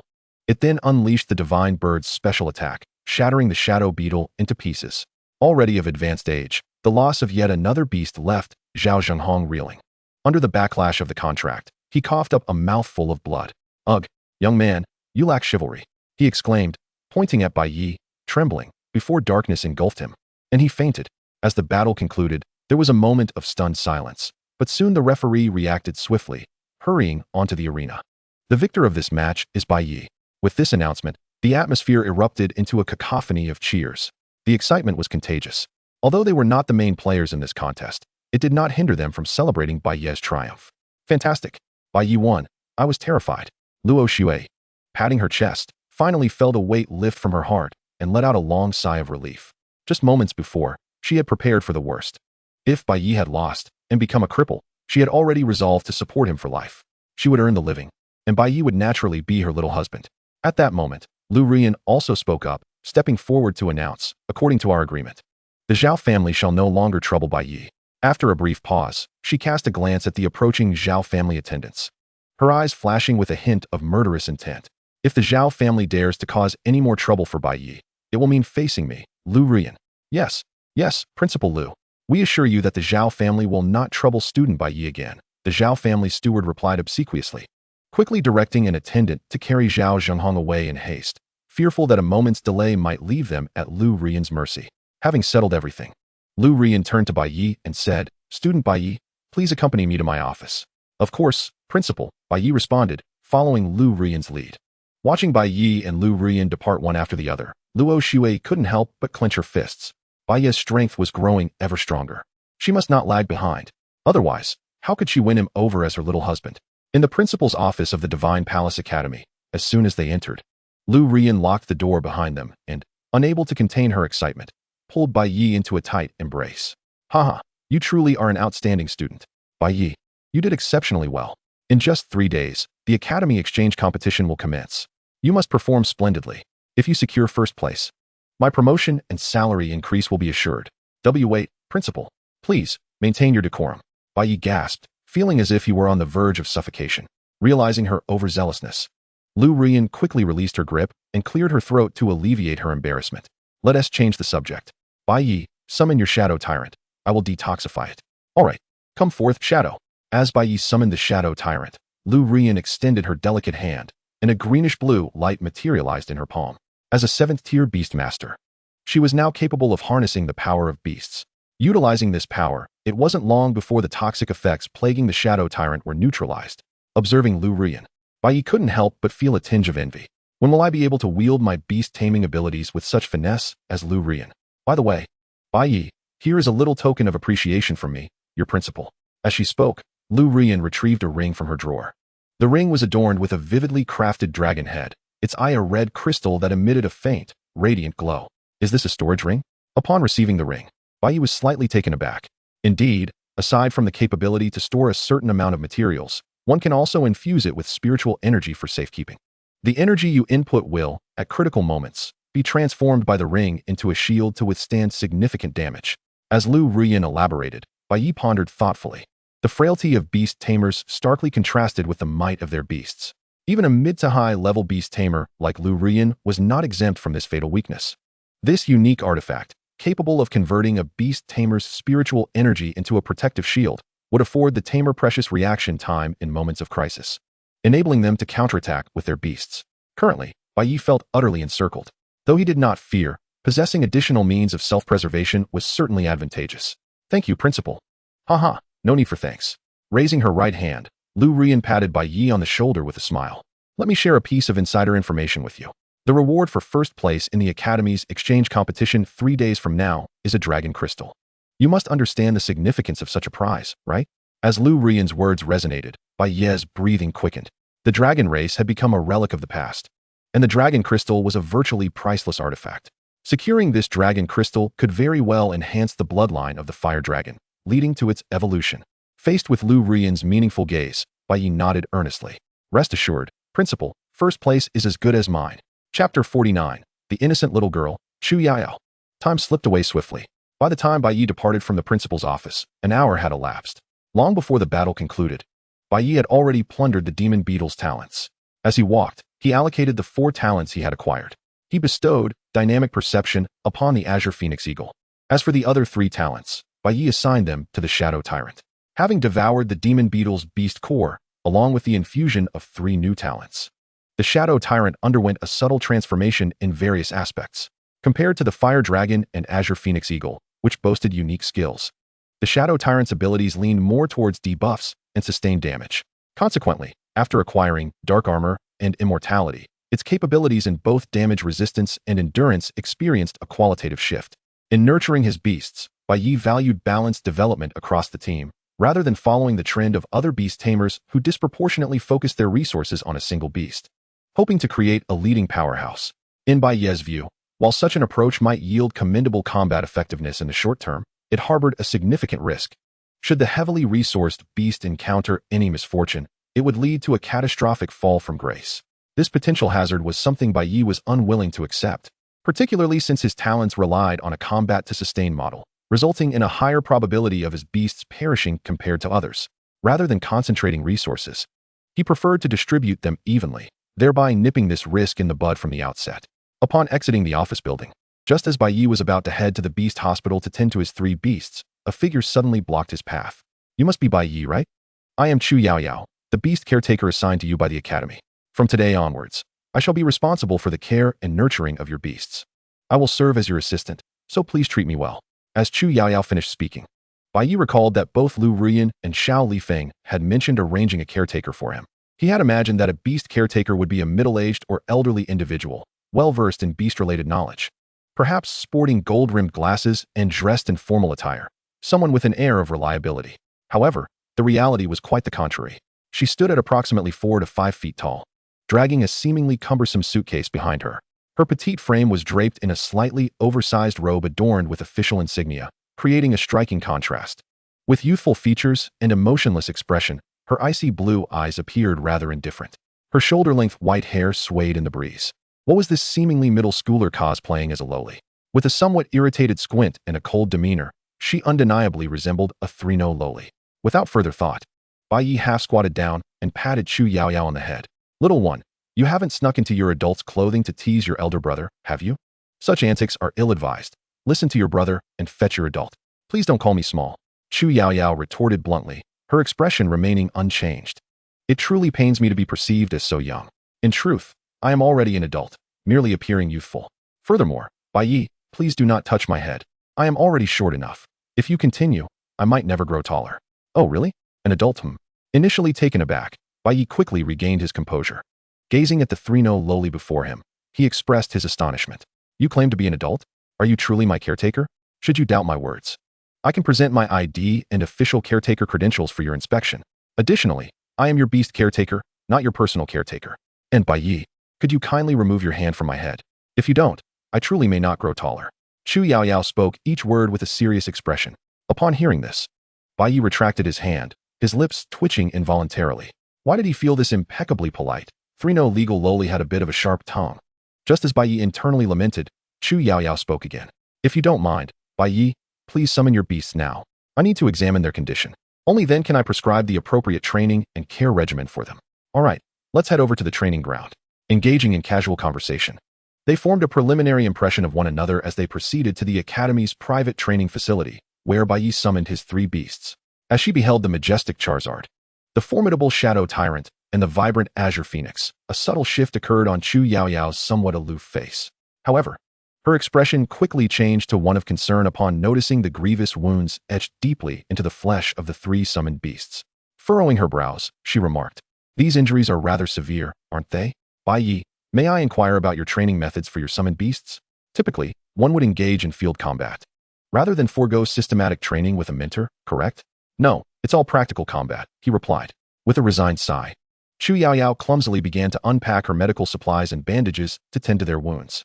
"Now I understand why your beasts have advanced so rapidly, Bai Ye. Yet, such a Spartan approach can easily leave them with hidden scars.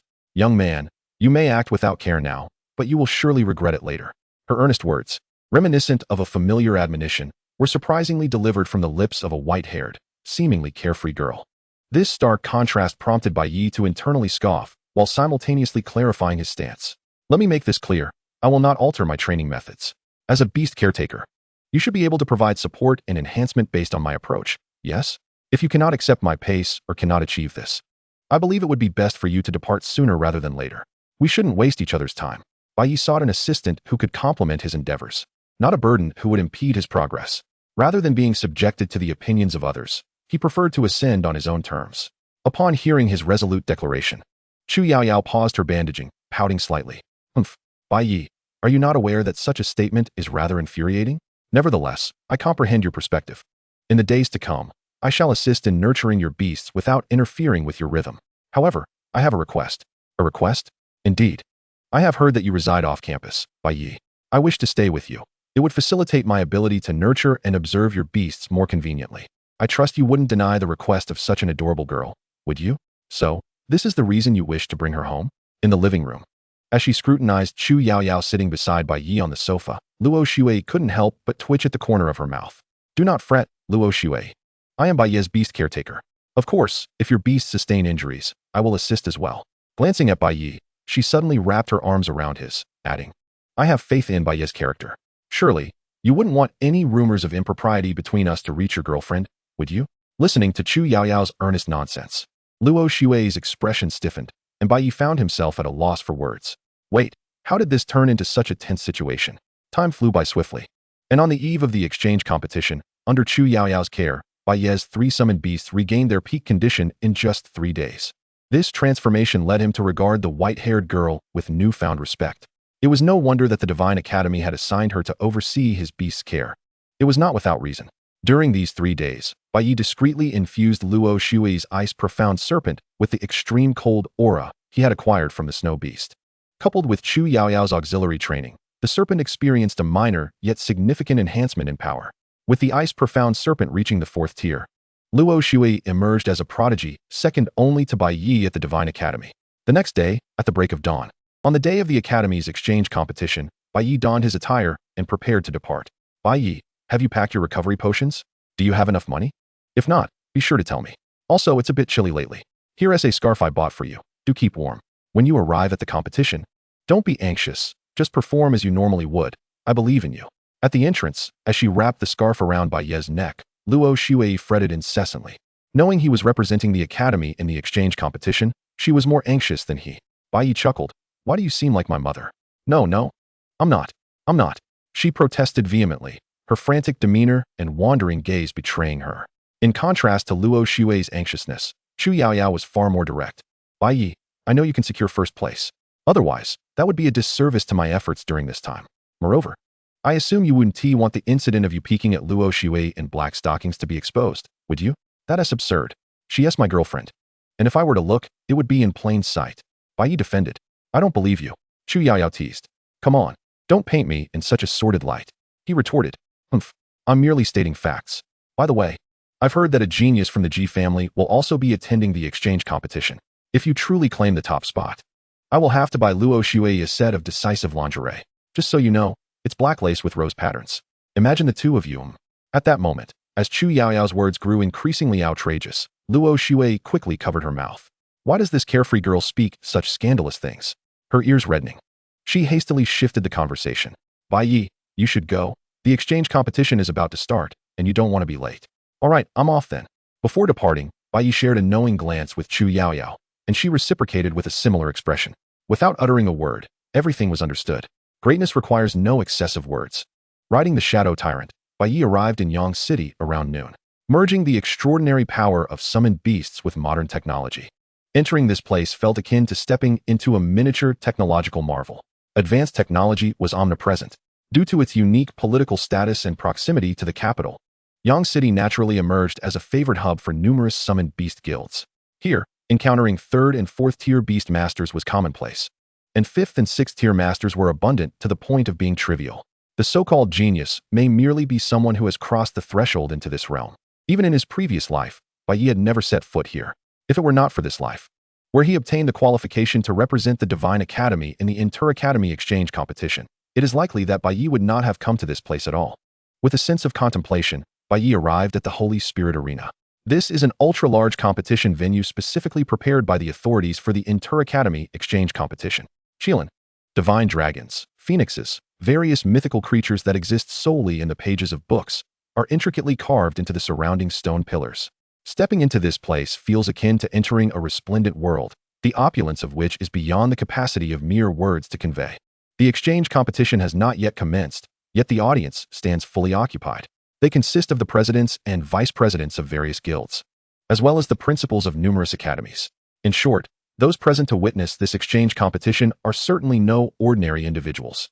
In the preparation room, Bai Ye observed that there were quite a few beast tamers whose strength had already reached the 5th tier. Some even boasted a prowess that had ascended to the 6th tier. Undoubtedly, those representing their academies in this exchange competition are the most elite and prodigious beast tamers. Among this assembly of skilled beast tamers, Bai Ye, with his mere 3rd tier, felt somewhat out of place. However, he paid it no mind. The tier of a beast tamer merely reflects the number of beasts they command and does not indicate the strength of those beasts. Bai Ye remained confident in his own beasts. Meanwhile, outside, with the display of information regarding the representatives for the Inter-Academy exchange competition, the audience was astonished to learn that the Divine Academy had sent a newly admitted freshman as its representative.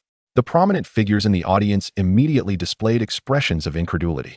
Principal Lu, are you certain there has been no mistake? Indeed, no matter how much potential one possesses, it does not equate to actual strength. Principal Lu, could it be that the Divine Academy has run out of talent? Faced with the questioning gazes of several familiar acquaintances, Lu Rian remained unfazed. Just watch and see. Bai Ye is a newly recruited seed player of our academy, and I hold him in high regard. Upon hearing Lu Rian's mysterious confidence, the crowd displayed expressions of disbelief, questioning whether she was jesting. Is this for real? Could it be so outrageous? No, Principal Lu, you haven't been drinking counterfeit wine, have you? You may fool us, but please do not deceive yourself. Just as the doubts circulated among the crowd, someone suddenly posed a pointed question. Principal Lu, how does your student compare to the genius of the Ji family? Upon hearing this, Lu Rian's smile grew even more pronounced. You may rest assured, my student will undoubtedly not disappoint. Seeing her relish in being enigmatic, the guild leaders and academy principals grew increasingly curious about Bai Ye. What manner of new beast tamer could elicit such unabashed praise from Lu Rian? Chapter 51, A Path of Overwhelming Victory. The Final Showdown. The inter-academy exchange competition primarily assesses the individual combat prowess of beast tamers, emphasizing the notion that might makes right. Each side may summon only one beast for combat at a time, and defeat occurs when all summoned beasts are vanquished. Soon, as the bell tolled, the first round of the exchange competition officially commenced.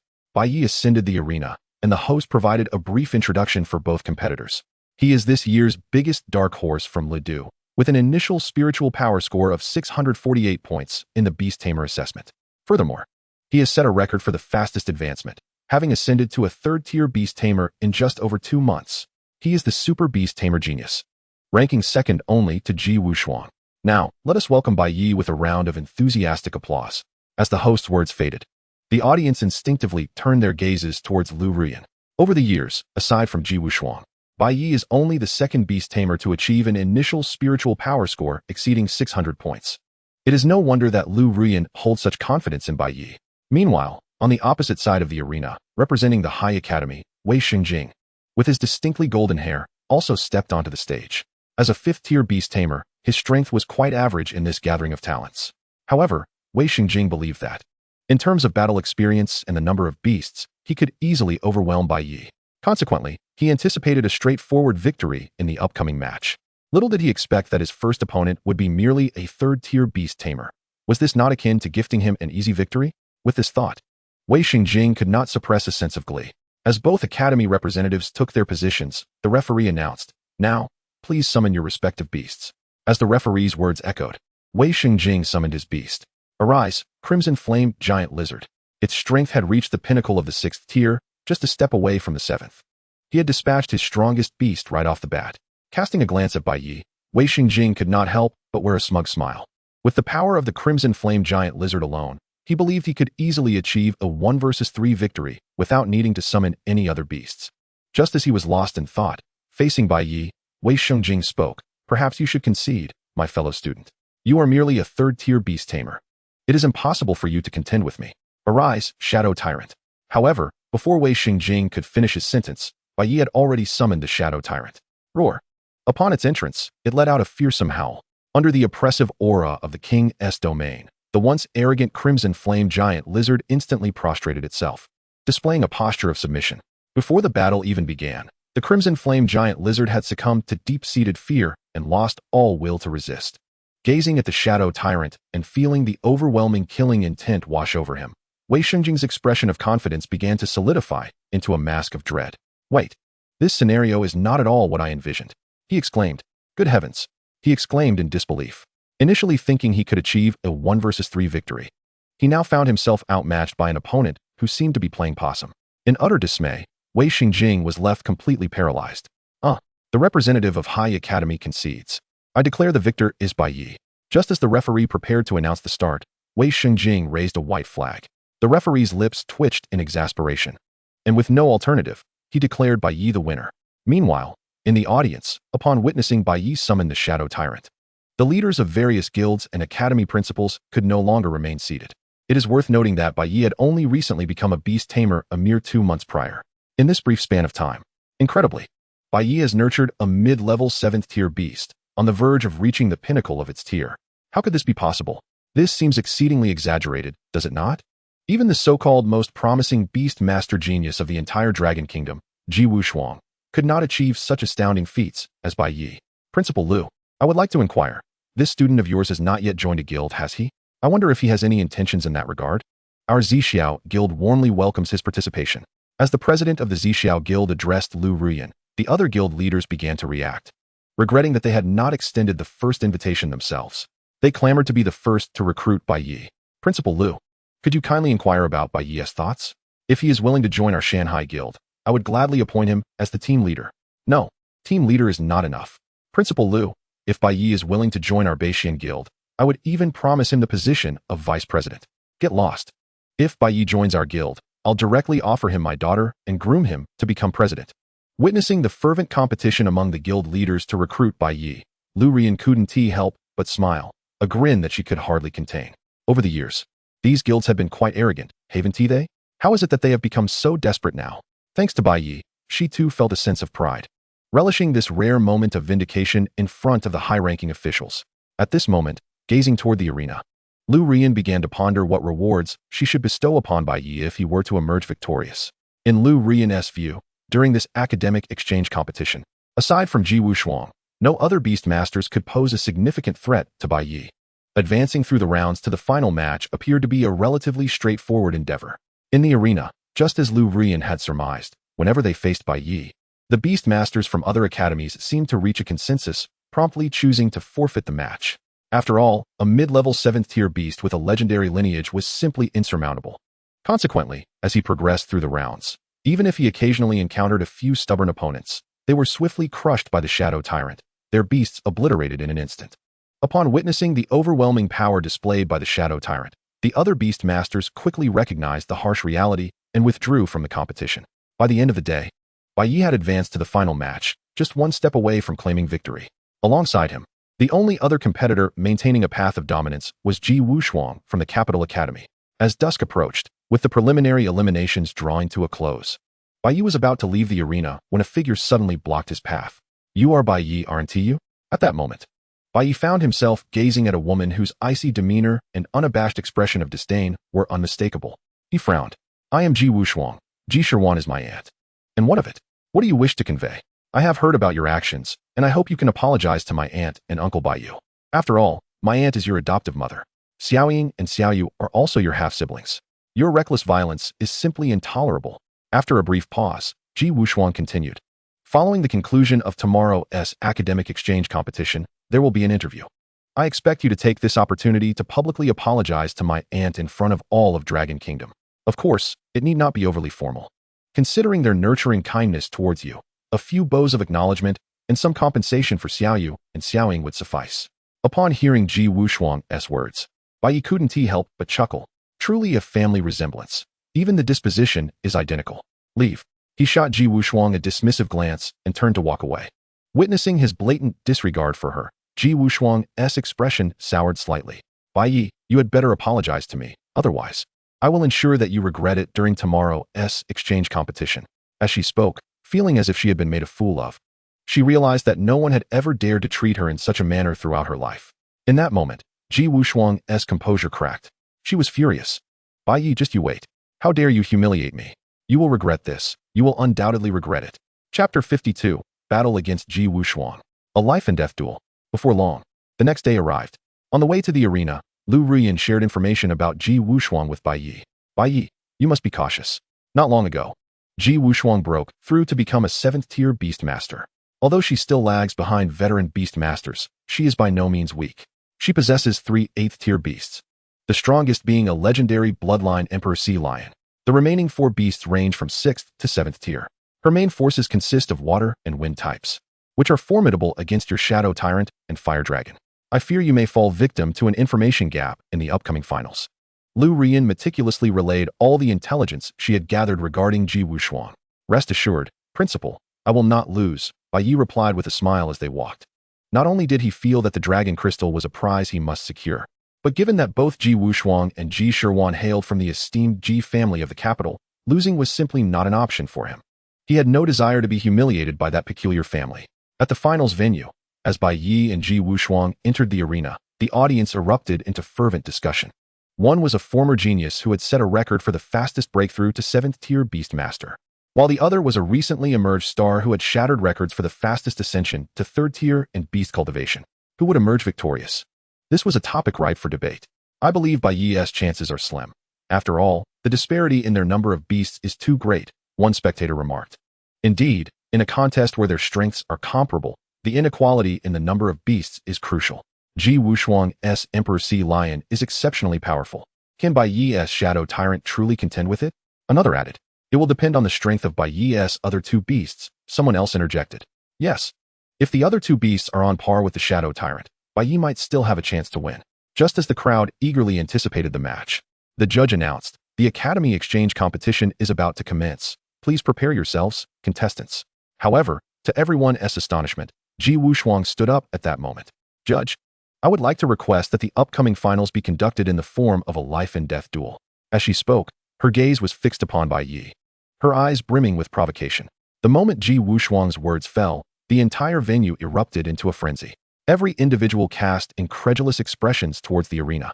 A life-and-death duel signifies that the competition can only conclude with the complete demise of one side's beast. What immense enmity and grievance could possibly compel Ji Wushuang to propose such a request? It was blatantly apparent that she intended to target Bai Ye deliberately. In response to Ji Wushuang's proposal, Bai Ye rose to his feet. Since the opponent had made such a request, it aligned perfectly with his intentions. If Ji Wushuang sought battle, then he would engage. Between them, it was a matter of life or death. Instructor, I do not oppose Ji Wushuang's suggestion.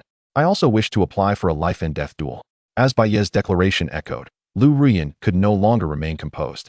She was well aware of Ji Wushuang's strength and potential.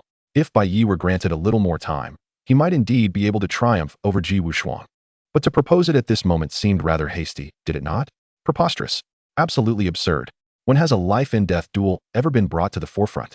She vociferously objected, dismissing the application. However, just as Lu Ruyan's words faded, unexpectedly, Li Chang'an, representing the Holy Light Guild, stood forth. I believe it is acceptable. After all, the struggles between beast tamers are no trifling matter. Such life-and-death contests must be more authentic. Wouldn't you all agree? As Li Chang'an's words concluded, the Xingqian Guild, along with the Ji and Wang families and numerous allied guilds, echoed in agreement.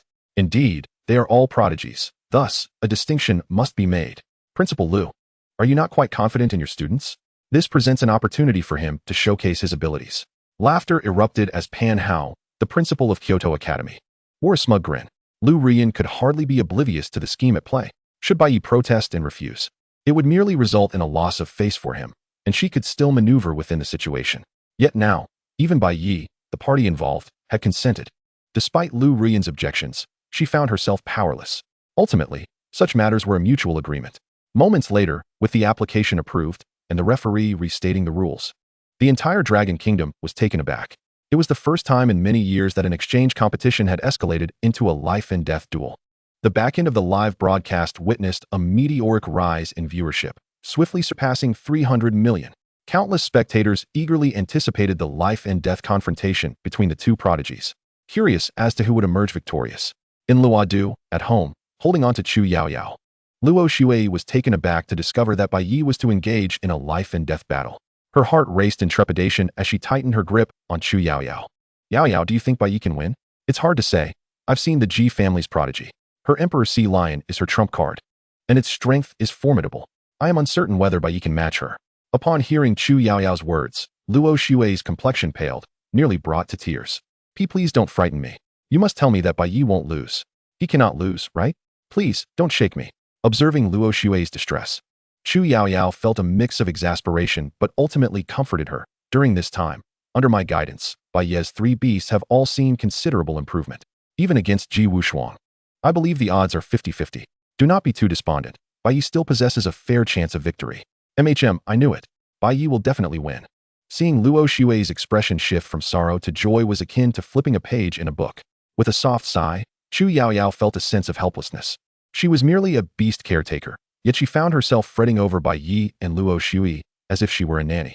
At this moment, in Yang City, at the site of the Academy Exchange competition, with the duel no longer a mere sparring session but transformed into a life-and-death battle, the original arena underwent a transformation.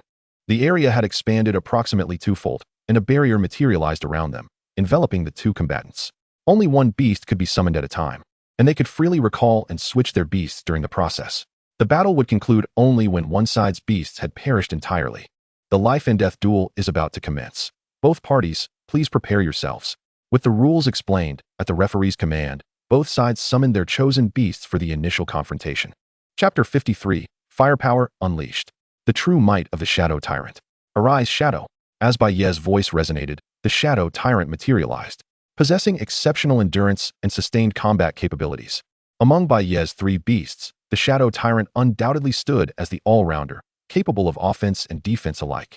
Utilizing it as the vanguard was indeed the most fitting choice. At this moment, Ji Wushuang summoned a 7th-tier Gale Wolf. She refrained from immediately summoning the Emperor Sea Lion, indicating her intention to reserve it as a trump card. Without hesitation, Bai Ye issued commands to the Shadow Tyrant. Shadow, employ Shadow Stealth, then utilize Shadow Claw to eliminate it. As Bai Ye's command echoed. Through their contract connection, the Shadow Tyrant sensed his intentions. It straightened its posture, no longer casual but rather serious, its crimson eyes glinting with a chilling, murderous intent. Although Bai Ye had enhanced its enduring combat abilities with recent gifts, this did not imply that the Shadow Tyrant lacked any explosive power. Before the Gale Wolf could react, it had already vanished into the shadows. In the next instant, it appeared behind the Gale Wolf, emerging from its blind spot. With claws radiating a sinister purple glow, it struck down fiercely. Witnessing the impending strike from the Shadow Tyrant, Ji Wushuang's heart sank, and she quickly commanded the Gale Wolf. Foam, evade swiftly. However, she did not anticipate that it was all too late. As the Gale Wolf attempted to dodge, the Shadow Claw had already found its mark. Despite both being 7th-tier beasts, the disparity in strength was stark. In the face of overwhelming power, the Gale Wolf was powerless to resist. In but a single round, the first beast summoned by Ji Wushuang was ruthlessly annihilated, crushed without mercy. How could this be possible? Witnessing the true prowess of the Shadow Tyrant, Ji Wushuang was filled with disbelief. Yet, she quickly regained her composure, adjusting her strategy. This time, she summoned an 8th-tier Scythe Mantis, one of her 3 mightiest beasts alongside the Emperor Sea Lion.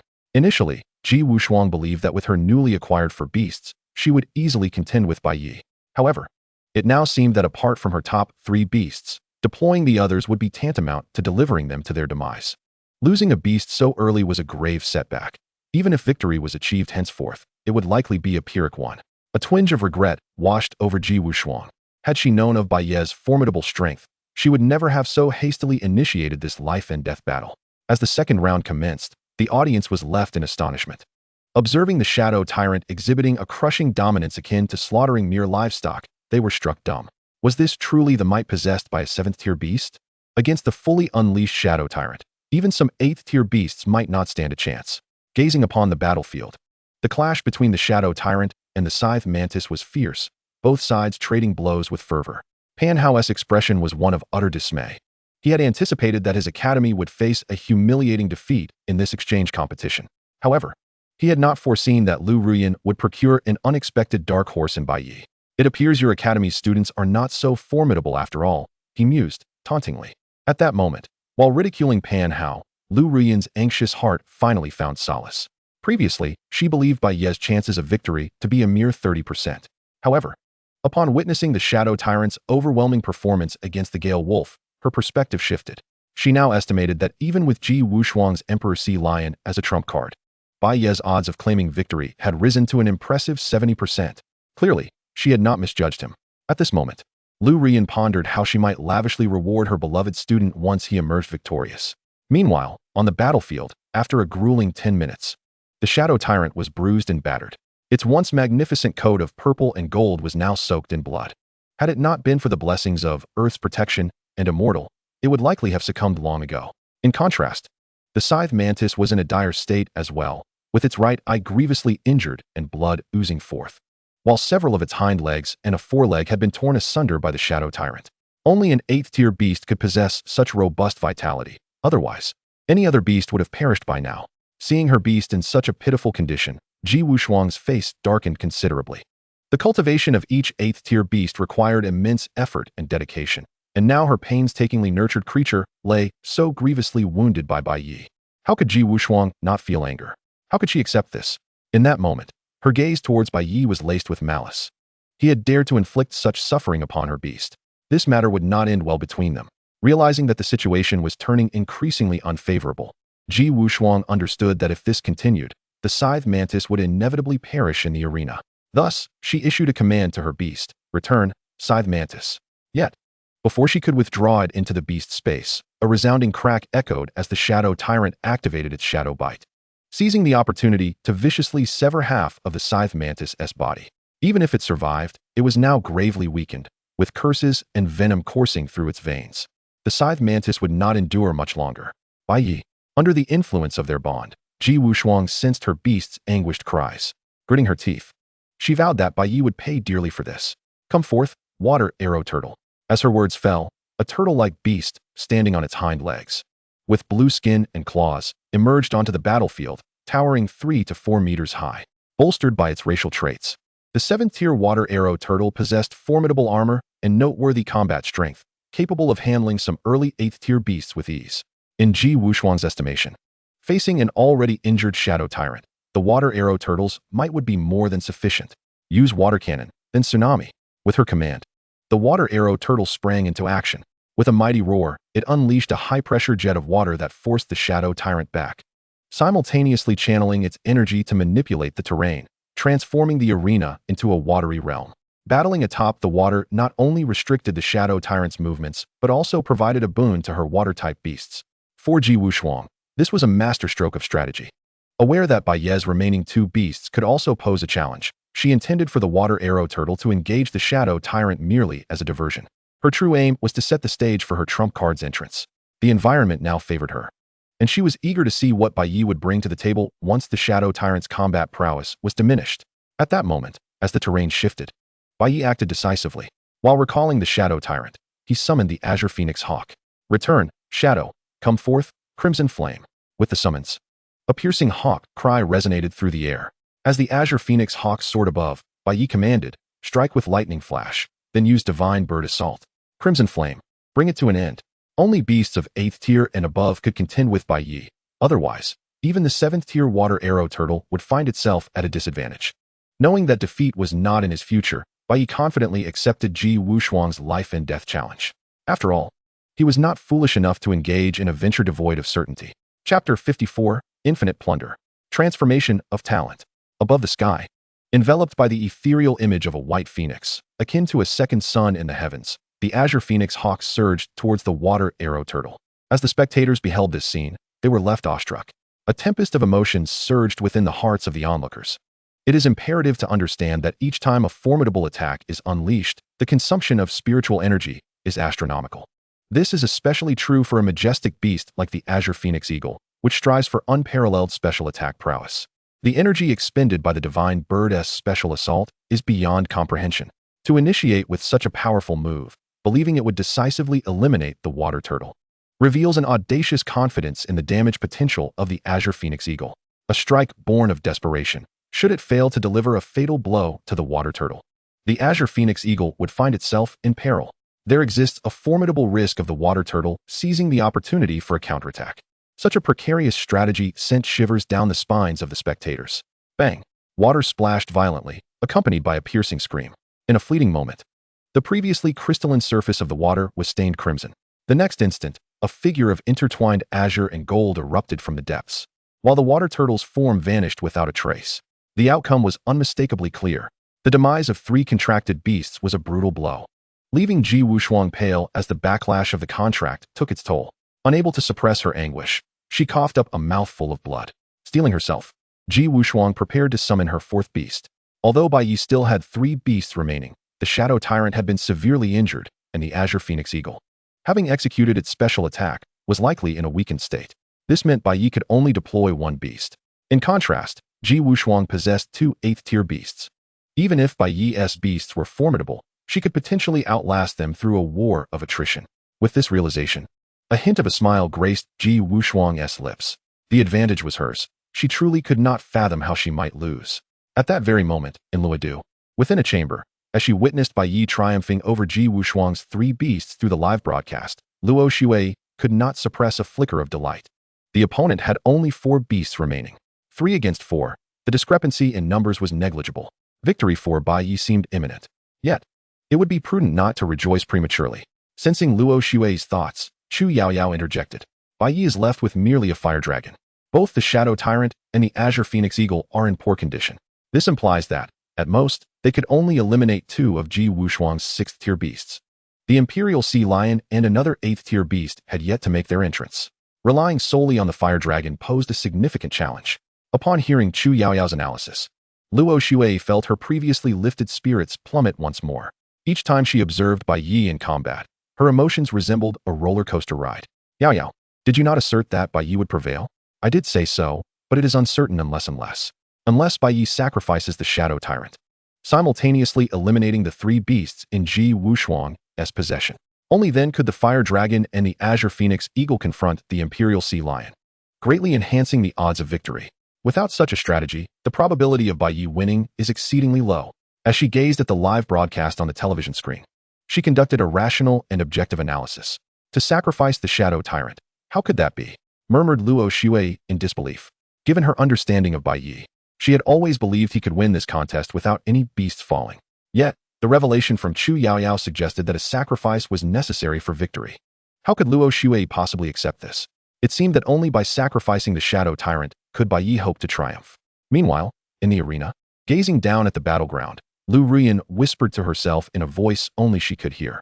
At this juncture, unless one relinquishes the equally pivotal Shadow Tyrant, it is inevitable that all contracted beasts will perish if one attempts to protect them all. I can only hope Bai Ye realizes this soon and makes a decisive choice. Just as Lu Ruyan fretted for Bai Ye, he inwardly resolved to activate his innate talent. Were it not for the infinite plunder, Bai Ye might have indeed chosen to cut ties with the past. Yet, due to his divine-level talent, he possessed a trump card that only he understood, capable of reversing the tide in the face of overwhelming odds. You have plundered the talent of the Gale Wolf, Breath of Wind. You have plundered the talent of the Blade Mantis, Focus Mind. You have plundered the talent of the Water Turtle, Essence of Nature. At that moment, with the notifications echoing in Bai Ye's mind, the merging of talents triggered a qualitative transformation from the previous quantitative changes. You have acquired the talent, Weakness Insight. Weakness Insight. Perception ability increased by 500, Flying type skill effectiveness increased by 500. You have acquired the talent, Super Recovery. Super Recovery. All attribute resistances increased by 2,000, debuff resistance increased by 400, self-healing enhanced by 1,000, vitality boosted by an additional 1,000. The Weakness Insight was bestowed upon the Azure Phoenix Eagle, while Super Recovery was conferred upon the Shadow Tyrant. With the transformation of these talents, the prowess of both contracted beasts experienced a substantial enhancement. Though they may not have visibly changed in appearance or aura, the amplification provided by their talents was undeniably significant.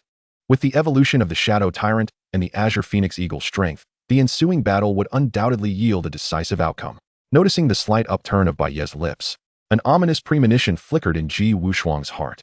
Yet, she dismissed it and proceeded to summon her 4th contracted beast. Arise, Azure Spirit Serpent. With her invocation, a massive azure python, nearly 10 meters in length, slithered into view, gliding through the waters before Bai Ye. Its dark, vertical, and frigid eyes, coupled with its flickering tongue, marked it as an epic bloodline beast. Had this been earlier, capturing it would have demanded considerable sacrifice from Bai Ye. However, now, with the Azure Phoenix Eagle's talent transformation, circumstances had drastically shifted. Crimson Flame, end it with the Divine Bird's special attack. As he issued the command, the Azure Phoenix Eagle moved once more. Observing the prelude to the Azure Phoenix Eagle's ultimate move, Ji Wushuang's previously joyous expression morphed into one of astonishment. Typically, a beast like the Azure Phoenix Eagle, known for its pursuit of one-hit kills and extreme special attack capabilities, would be fortunate to unleash its divine assault even once. Yet, why was it that Bai Ye's beasts seemed to defy this norm? Why could his beasts unleash consecutive powerful moves? As she watched the white figure plummet from the sky, Ji Wushuang's own beast had scarcely emerged before it was obliterated. Caught off guard by Bai Ye's strategic use of information disparity, Ji Wushuang was left in a state of bewilderment. She harbored doubts that something was amiss. Yet, the conundrum lay in her lack of evidence. Chapter 55, Flame Impact. Bai Ye's hidden card. Instantaneous kill. At this very moment, upon witnessing the scene, the audience became restless. It was evident to all that the Bai Huang Eagle was already at the end of its tether. Yet, astonishingly, it managed to unleash the Divine Bird's special attack twice in succession. Moreover, it appeared to be brimming with energy. Goodness! Could it be that Bai Ye was deliberately concealing his prowess, playing the role of the underdog? As she pondered this, Lu Ruyan couldn't help but smile. She had never anticipated that the Bai Huang Eagle had a hidden ace up its sleeve, displaying such breathtaking performance. Should the Bai Huang Eagle manage to vanquish the other 6th-tier beast, with the combat prowess of the Shadow Tyrant and the fire-breathing dragon, perhaps Bai Ye could truly emerge unscathed with all his beasts. If that were the case, this battle would undoubtedly render the entire Shinfu Academy illustrious throughout the Dragon Kingdom. While entertaining this thought, Lu Ruyan couldn't help but feel a surge of anticipation as she gazed at the arena. Meanwhile, watching the live broadcast from within Shinfu Academy, Xiao Lifeng could not suppress his laughter.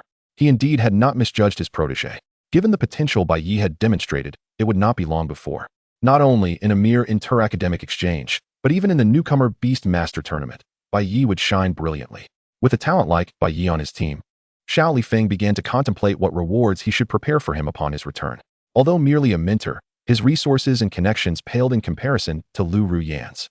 Yet, at the very least, in the realm of rewards, he could not allow himself to be outdone by her, could he?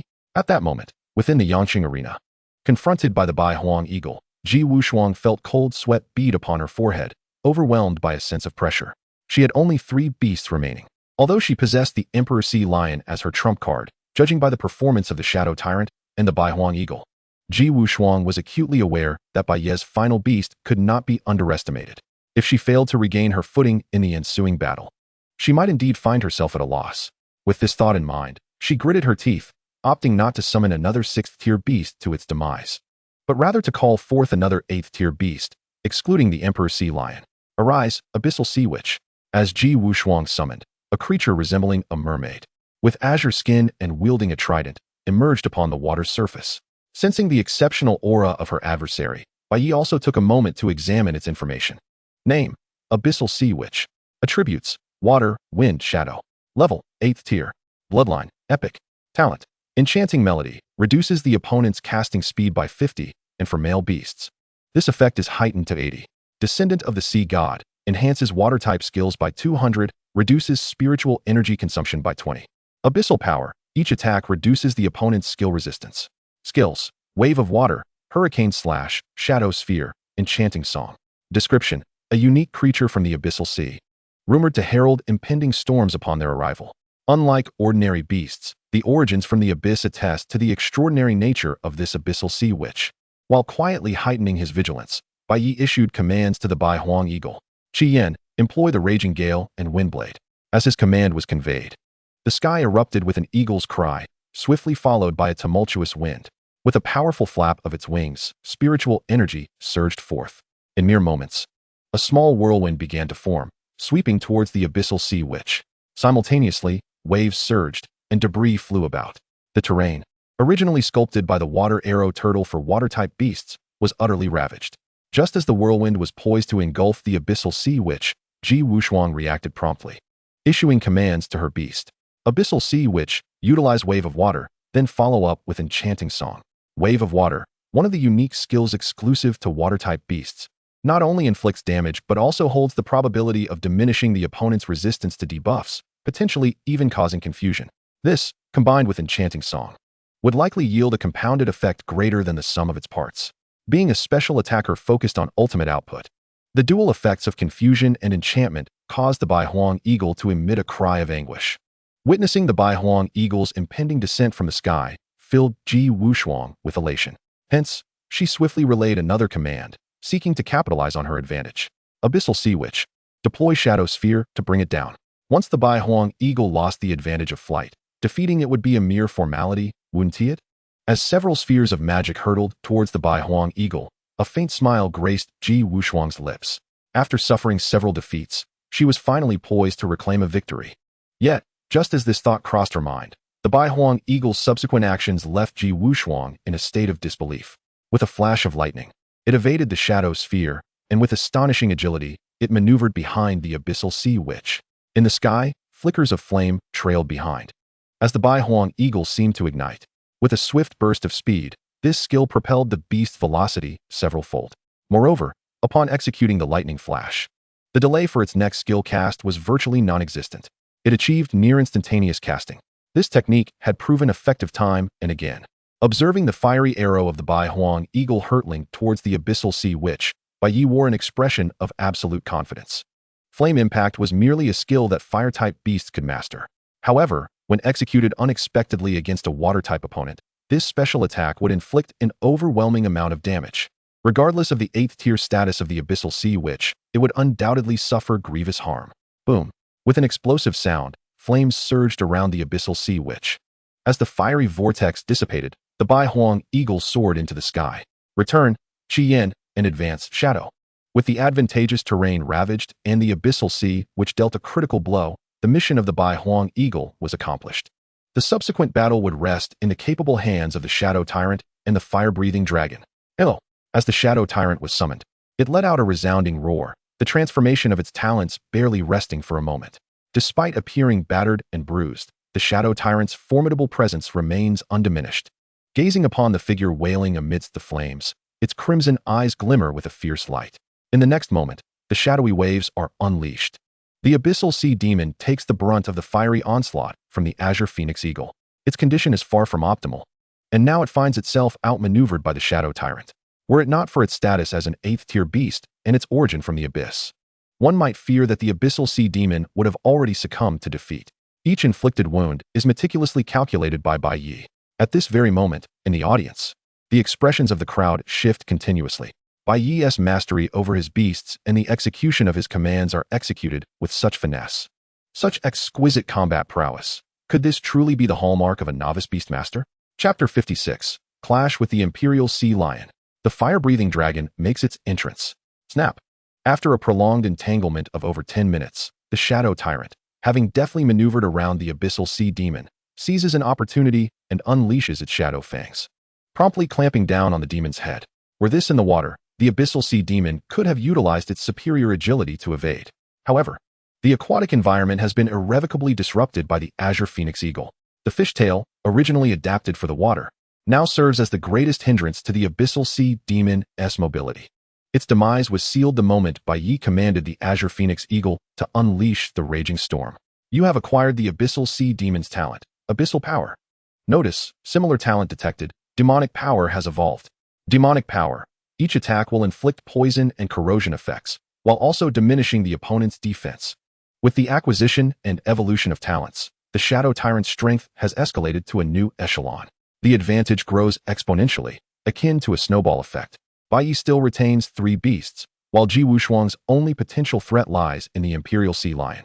Observing Ji Wushuang's venomous glare, brimming with a frenzied madness, Bai Ye's gaze sharpens. With the cooperation of his 3 beasts, he estimates the odds of defeating Ji Wushuang's legendary 8th tier Imperial Sea Lion to be a mere 50-50. Come forth, Imperial Sea Lion. Tear his beasts asunder. At that moment, as Ji Wushuang's words echoed, a flash of white light surged forth. A powerful aura enveloped the arena. A colossal beast materialized on the scene. Its appearance bore resemblance to a sea lion, yet its size dwarfed that of its kin by several magnitudes. Sharp tusks radiating a faint white glow flanked either side, while a long, regal horn adorned its forehead like a crown. Golden patterns shimmered along its neck and back. Roar! As the beast let out a thunderous roar, an icy chill swept across the majority of the arena. The uneven ground and puddles alike were frozen solid by this biting cold. With the dual enhancements of its race and lineage, coupled with Ji Wushuang's relentless investment of resources, the 8th tier Imperial Sea Lion's true power likely rivals that of a 9th tier beast.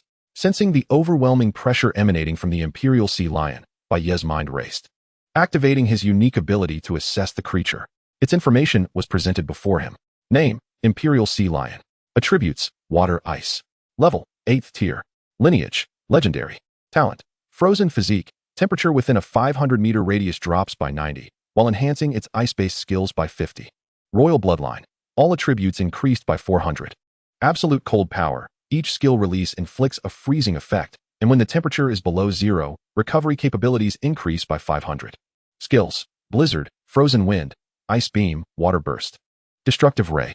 Description: The Imperial Sea Lion, possessing royal lineage, boasts extraordinary strength and has a slight chance of evolving into a legendary creature. Upon reviewing the information regarding the Imperial Sea Lion, Bai Ye's expression shifted to one of realization. No wonder this creature is so formidable. It shares the royal bloodline akin to the Shadow Tyrant and the fire-breathing dragon. Shadow, utilize the Shadow Realm and Shadow Waves, and employ your intangible will to restrain it. Imperial Sea Lion, unleash Blizzard and Frozen Wind. Witnessing the Shadow Tyrant's demeanor shift from poise to apprehension in the face of the Imperial Sea Lion, Ji Wushuang couldn't help but smirk. In her eyes, Bai Ye's defeat was inevitable. The source of her confidence lay solely in the Imperial Sea Lion. As the battle between the two sides was about to ignite, in the audience, upon witnessing the summoning of the Imperial Sea Lion, Pan Hao couldn't suppress a smile. Even if Bai Ye could continuously slaughter Ji Wushuang's beasts, so what? The Imperial Sea Lion was Ji Wushuang's true trump card. He believed that with the Imperial Sea Lion in play, even if it faced 3 opponents, annihilating Bai Ye's 3 beasts would be a mere trifle. Principal Lu, it seems that this time, your academy's prodigy is destined to fall. Though the battle had merely commenced, it felt as though Bai Ye's defeat was already foretold. Pan Hao eagerly taunted Lu Ruyan. Huh? Principal Pan, one should not speak too confidently. How can you be so certain that our academy will lose? Perhaps Bai Ye possesses a beast of legendary lineage. Facing Lu Ruyan's composed retort, Pan Hao's expression turned disdainful. Legendary lineage? Huh. Impossible. Absolutely impossible. Do you think I am unaware of how rare beasts of legendary lineage are? That shadow tyrant must be Bai Ye's strongest beast. Let me tell you, Principal Lu, if it is indeed as you say and Bai Ye possesses another beast of legendary lineage, I, Pan Hao, will eat the very chair I am sitting on. As soon as Pan Hao finished speaking, Lu Ruyan's expression turned peculiar, and her lips twitched involuntarily. Principal Pan, since you are so certain, why not place a wager? A wager? Pan Hao's face revealed a look of confusion. Indeed, let us wager on who will emerge victorious. I recall you possess a dragon tooth, am I correct? If you lose, you shall hand that dragon tooth over to me. Upon hearing this, Pan Hao nodded without hesitation. Very well, but if you lose after a brief pause. Pan Hao presented a knowing smile. I recall you possess an abyss crystal, do you not? Let us use that as our wager, shall we? The abyss crystal. A crucial item for enhancing the potential of shadow-type beasts, could even facilitate their advancement to legendary lineage. Hearing Pan Hao's intention to acquire the abyss crystal, Lu Ruyan couldn't help but chuckle inwardly. He hadn't even investigated Bai Ye's information beforehand. It is likely that Pan Hao remains unaware of the true terror that Bai Ye's fire-breathing dragon embodies. She harbors immense trust in the beast. Thus, with a nod and no hesitation, Lu Ruyan acquiesced. To his surprise, Pan Hao had anticipated a refusal from Lu Ruyan, yet she accepted without a second thought. Although taken aback, he dismissed his surprise quickly. Regardless of the Beast Master's level, the strength of the beast, or the time invested in its cultivation, Ji Wushuang held a significant advantage. Even with only 1 beast remaining, Pan Hao was confident that Ji Wushuang would undoubtedly prevail. As these thoughts crossed his mind, in the arena, after having weakened the Emperor Sea Lion's combat capability with the Shadow Tyrant, Bai Ye recalled it and summoned the fire-breathing dragon. Come back, Shadow. It is your turn to take the stage, Gale. With Bai Ye's command, the ground trembled, and the fire-breathing dragon manifested before them, roaring with a deafening ferocity. The two beasts faced each other, an indomitable aura emanating from the fire-breathing dragon, challenging the Emperor Sea Lion. Chapter 57, A Confluence of Ice and Fire. The roaring fire-breathing dragon. The moment the fire-breathing dragon appeared in the arena, Pan Hao's expression shifted dramatically. Could it be a legendary bloodline fire-breathing dragon? He struggled to maintain his composure, nearly rising from his seat in agitation. However, upon sensing the dragon's strength, he sighed in relief. Fortunately, it was merely a peak 6th-tier beast, still somewhat inferior in might. Had it been a peak 7th-tier beast, it might have truly posed a threat to the Emperor Sea Lion. Principal Lu, it seems your student is destined to lose. A mere peak 6th-tier beast? Surely you do not believe he can triumph over the Emperor Sea Lion? He directed a smirk at Lu Ruyan. Let us watch and see, shall we? I believe. Principal Pan, you ought to worry more about how to consume the chair you are seated upon, Lu Ruyan retorted. Upon hearing her words, Pan Hao's expression darkened, his demeanor shifting into one of unease as he redirected his focus to the arena. He was keen to observe how long Lu Ruyan could maintain her composure amidst the unfolding drama. Unaware of the competition beyond the arena, Bai Ye issued commands to the fire-breathing dragon. Unleash your wrathful flames, Gale, and reveal your true prowess. Having refrained from augmenting his beast with spiritual energy until now, Bai Ye awaited this moment. As the fire-breathing dragon activated its innate abilities, Bai Ye, via their bond, channeled his own spiritual energy. With the dual enhancement of innate talent and the Beast Master's spiritual power, the dragon's aura intensified to a frightful degree. In that instant, it seemed as though the fire god had descended upon the arena. The frost upon the ground, left by the Emperor Sea Lion, began to melt and evaporate with each step the fire-breathing dragon took. As it transformed into its second form, the spectators were left in sheer astonishment, their expressions reflecting disbelief. A profound silence enveloped the arena, swiftly followed by a cacophony of incredulous chatter that shattered the tranquility. Is this truly a 6th-tier fire-breathing dragon? Even some 7th or 8th-tier beasts could not possibly be this outrageous. The power it exudes is indeed commensurate with its legendary bloodline. Indeed, Bai Ye's fully unleashed fire-breathing dragon likely rivals the Emperor Sea Lion in strength. Pan Hao, seated among the audience, felt his smile wane as he realized the situation was diverging from his expectations. Could it be that Ji Wushuang might actually falter? An ominous premonition crept into his heart. Meanwhile, Lu Ruyan's smile only broadened. It had only been a few days since dealing with Zhao Zhenghong, and now, the strength of Bai Ye's fire-breathing dragon had evidently surged. Emperor Sea Lion, unleash Ice Beam at light speed, and then charge your destructive Death Ray. Under Ji Wushuang's command, Bai Ye was equally resolute. Gale, unleash your Jet Flame, followed by Dragon's Fury. Without Dragon's Fury, facing the Emperor Sea Lion's destructive Death Ray would have necessitated evasion. However, equipped with an attack of comparable might, Bai Ye opted for a direct confrontation.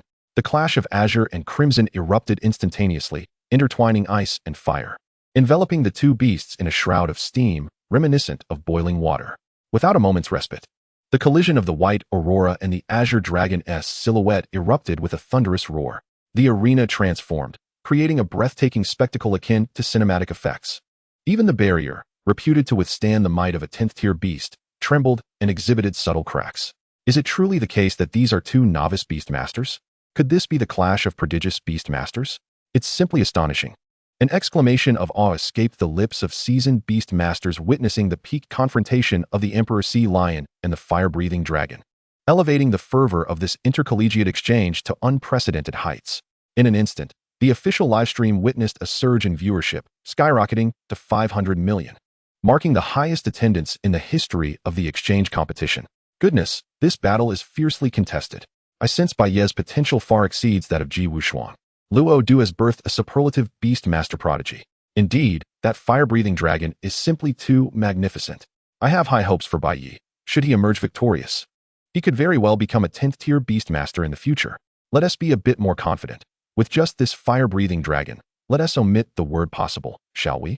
The Dragon Kingdom, vast and abundant, has never lacked for beastmaster prodigies. Yet, individuals who reach the caliber of Bai Ye are exceedingly rare, appearing once in a millennium. At the moment Bai Ye summoned the fire-breathing dragon, not only did the audience react, but even from the capital, the event reverberated. In the royal palace, a stunning beauty clad in a resplendent golden gown gazed intently at the livestream. Her eyes narrowed slightly. This was none other than the mightiest figure in the Dragon Kingdom. The Empress, Chang's son Ling Shui. Retrieve all information on this student for me, and ensure that we monitor his movements closely. However, do not interfere with him excessively. Allow him to grow freely. I have a premonition that a formidable super beastmaster, second only to me in strength, is about to emerge in our dragon nation. Very well. Your Majesty, I shall arrange it forthwith. Upon hearing these words, Shangwan Ruyun, serving as the assistant, could not help but feel a twinge of envy. It is indeed White Knight who has captured the attention of this empress for the first time. One must remember that even during Ji Wushuang's moment of brilliance, she did not receive such focus from the empress. In Luodu, the Bai family, witnessing the fierce battle between the fire dragon and the Emperor Sea Lion, Ji Shiwan's face was nearly contorted with disbelief. How is this possible? How could this be? After all, it is merely the offspring of that wretched woman. How can it possibly rival the genius of my Ji family? Her bloodshot eyes were fixated on the live broadcast. Ji Shiwan clenched her fists, her expression rife with a maddening frenzy. Why is it that, despite being a descendant of Bai Yu, White Knight can achieve renown while Bai Yu and Bai Ying are nothing but failures? Each time she saw White Knight reach a new pinnacle, it felt as though a dagger pierced her heart. And the entire Bai family was not only suffering from Ji Shiwan's turmoil, Bai Yu felt the same anguish. That little beast, how is it that after leaving the Bai family, it has thrived as if under a lucky star? Gritting his teeth, he even tasted blood at the corners of his mouth. For Bai Yu to admit his shortcomings in education was an utter impossibility. Thus, in his eyes, everything White Knight accomplished was intentional. It was all meant to provoke him, to take vengeance upon him. That little beast is doomed. Truly, it deserves to perish. Roaring in rage, he shattered everything in the living room. Chapter 58, Thunderstone. The transformation of the Emerald Phoenix Eagle. In the Yang City arena, the battle reached a fever pitch. Gasping for breath, the fire dragon was extensively frostbitten. Not only that, its body bore several gaping wounds, and its wings were in tatters. Coupled with the prolonged activation of Wrathful Flame, the toll on its stamina was immense. Had it not been for its multiple innate talents, the fire dragon would have surely collapsed by now. In contrast, the Emperor Sea Lion was in equally dire straits. Its massive body, now a pale blue, was charred in many places, severely burned. Its long, sharp fangs had been broken, and cracks were beginning to appear at the base of its long horns. Blood oozing from the wounds. The evolution from a battle of skills to a brutal close-quarters brawl showcased the sheer brutality of aesthetics. Not only the beasts were affected. As a beastmaster, White Knight, who continuously infused the fire dragon with spiritual energy, was also feeling the strain. His complexion had turned somewhat pale. Fortunately, as a reincarnated individual, White Knight had been mindful of his own growth. Were it any other beastmaster, they would likely have collapsed under the pressure by now. Looking towards the battlefield, White Knight issued another command to the fire dragon. Swift wind, unleash wrath, then use Dragon-S fury. Roar. As White Knight's voice fell, the fire dragon let out a resounding roar and sprang back into action. Everything it now possessed was granted by White Knight. In the fire dragon's eyes, the concept of death was foreign. It only understood that since White Knight wished to win, it could not afford to lose. Even though it was utterly exhausted, attempting to unleash Dragon-S fury once more would certainly inflict irreversible damage upon its body. It would still recklessly charge forth like a moth to a flame. A torrent of flames surged forth. The spiritual energy within it surged wildly, enveloping the fire dragon in a ghostly dragon silhouette.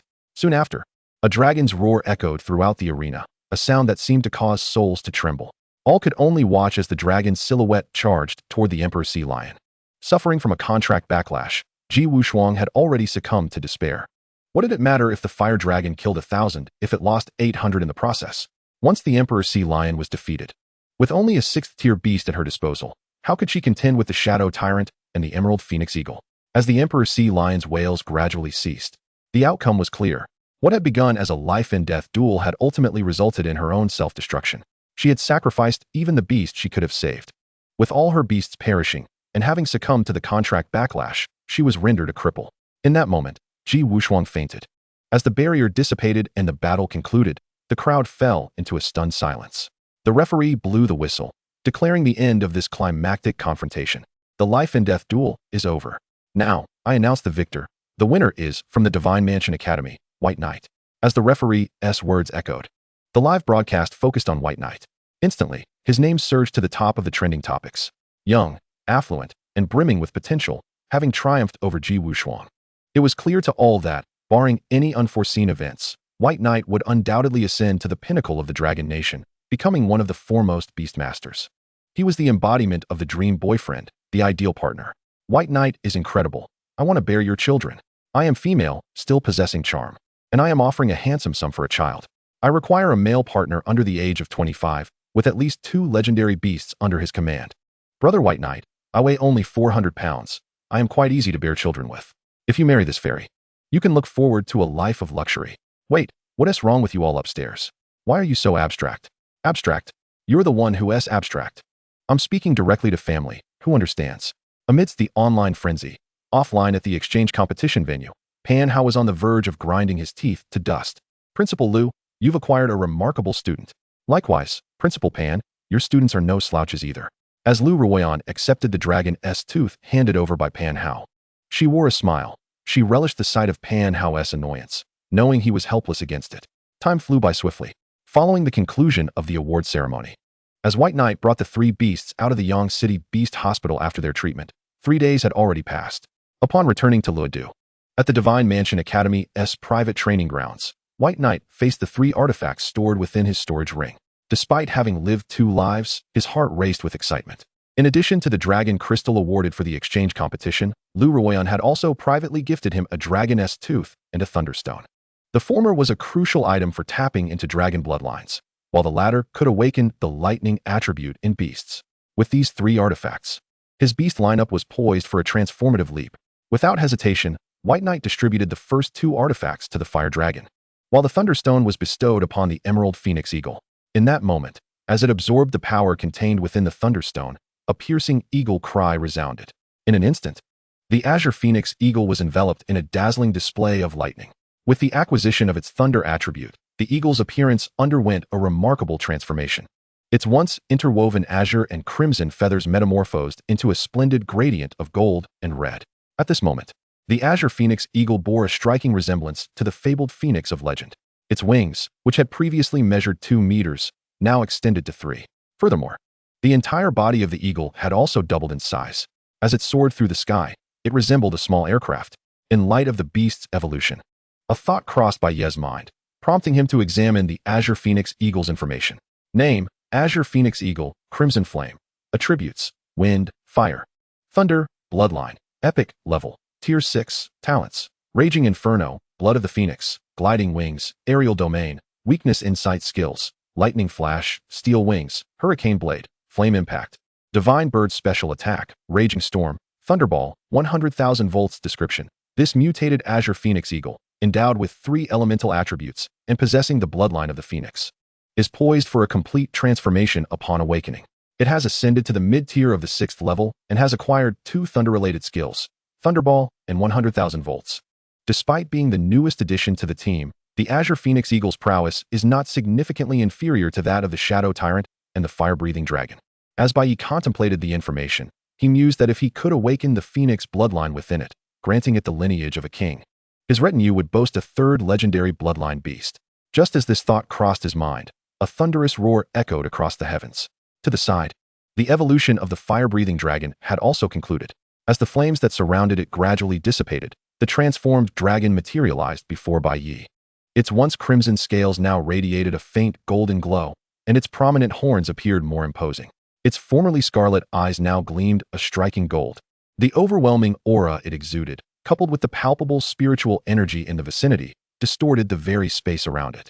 Through their bond, Bai Ye could distinctly sense the fire-breathing dragon's qualitative leap in power. With the combined strength and synergy of his 3 beasts, he could perhaps withstand a genuine 7th-tier powerhouse like Lu Ruyan. As this realization dawned upon him, he opened the fire-breathing dragon's attribute panel. Name: fire-breathing dragon. Attributes: dragon, fire.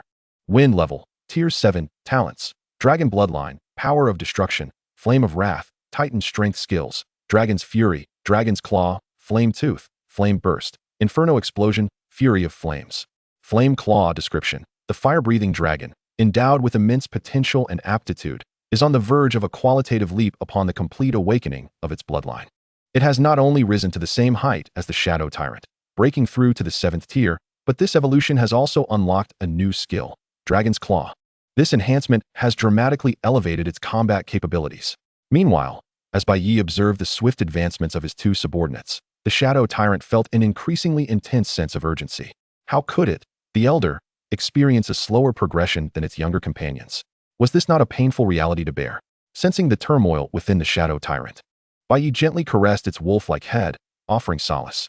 Do not worry too much, Shadow. You simply have yet to awaken your bloodline. Once you do, you may surpass them in strength and growth. In response to his master's reassurance, the shadow tyrant felt a flicker of hope. Yes, the fire-breathing dragon and the azure phoenix eagle were advancing rapidly, but that was merely due to the dragon bloodline and phoenix bloodline within them. Once it awakened, it would prove itself as Bai Ye's foremost beast. As these thoughts coursed through its mind, the shadow tyrant cast a sidelong glance at the fire-breathing dragon. You may think you're impressive now, but I am still your elder brother. Not wishing to entertain the foolish dog, the fire-breathing dragon struggled to conceal its disdain. This, in turn, irked the shadow tyrant. What are you looking at? The fire-breathing dragon retorted, just observing how ridiculous you are. Just as the 2 beasts were on the verge of a quarrel, Bai Ye's phone rang. Upon checking, he discovered it was a call from Yuan Shang'an. Mr. Bai, I have some intelligence that I believe will pique your interest. As the call connected, Yuan Shang'an immediately delved into the subject. Recently, an anomalous Qinghuan bird has appeared in the Valley of Despair. An anomalous Qinghuan bird? Bai Ye furrowed his brow at the mention. Memories from his past life surged forth, leading him to form a suspicion. Yuan Shang'an's subsequent words confirmed his conjecture. According to my sources, this Qinghuan bird possesses a phoenix feather. Upon hearing this, ripples of excitement coursed through Bai Ye's heart. In an era where gods and mythical creatures had vanished, any items or relics associated with them were exceedingly rare. Bai Ye understood the significance of the phoenix feather. Should he acquire it, the azure phoenix eagle could very well undergo a transformation. He had been pondering how to nurture the azure phoenix eagle, and now, a golden opportunity had presented itself. Gaining such a feather would grant him yet another legendary bloodline beast. How could Bai Ye possibly resist this temptation? All right, I understand. Yuan Lauda, I owe you another favor, he replied, laughter mingling with gratitude. Haha, Mr. Bai, you are too kind. If you require my assistance, do not hesitate to ask. Whatever Yuan, can do, I will gladly oblige. After exchanging pleasantries, the call concluded, and Bai Ye prepared to set forth immediately. News travels swiftly, and in the face of the phoenix feather, countless beast tamers would undoubtedly be stirred into action. Bai Ye distinctly recalled that in his previous life, over 100 beast tamers had perished in the Valley of Despair while vying for the phoenix feather. The ensuing conflicts among various clans had created a tremendous uproar. Had it not been for Yuan Shang'an's timely warning, he might have missed this opportunity entirely. As Bai Ye contemplated this, he was not the only one preparing to act upon this news. At this very moment, within the Wang family estate, Wang Zhongtian's eyes sparkled with a glimmer of ambition upon learning that the phoenix feather had appeared in the Valley of Despair. If he could obtain the phoenix feather, it is highly probable that he will advance further, breaking through to become an 8th-tier beast master. At that time, under his leadership, the Wang family will undoubtedly ascend to new heights. With this thought in mind, he immediately instructed his subordinates, summon Shijun. Were it not for the recent upheaval caused by the chaotic beasts in the abyss, coupled with the intense scrutiny from the authorities, he would have undoubtedly ventured forth himself. However, to ensure safety, Wang Zhongtian had likely already chosen to embark on the journey personally. Nevertheless, in Wang Zhongtian's perspective, delegating this task to Wang Shijun is not a poor decision. As a prodigious beast master of the Wang family, Wang Shijun, at merely 30 years of age, had already attained the rank of a 7th-tier beast master and joined the Holy Light Guild, receiving a promotion.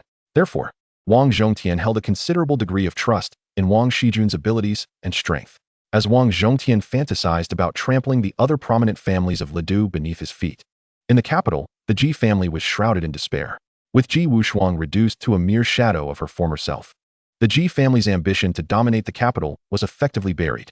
However, just as the entire Ji family was enveloped in gloom, the emergence of the phoenix feather offered a glimmer of hope.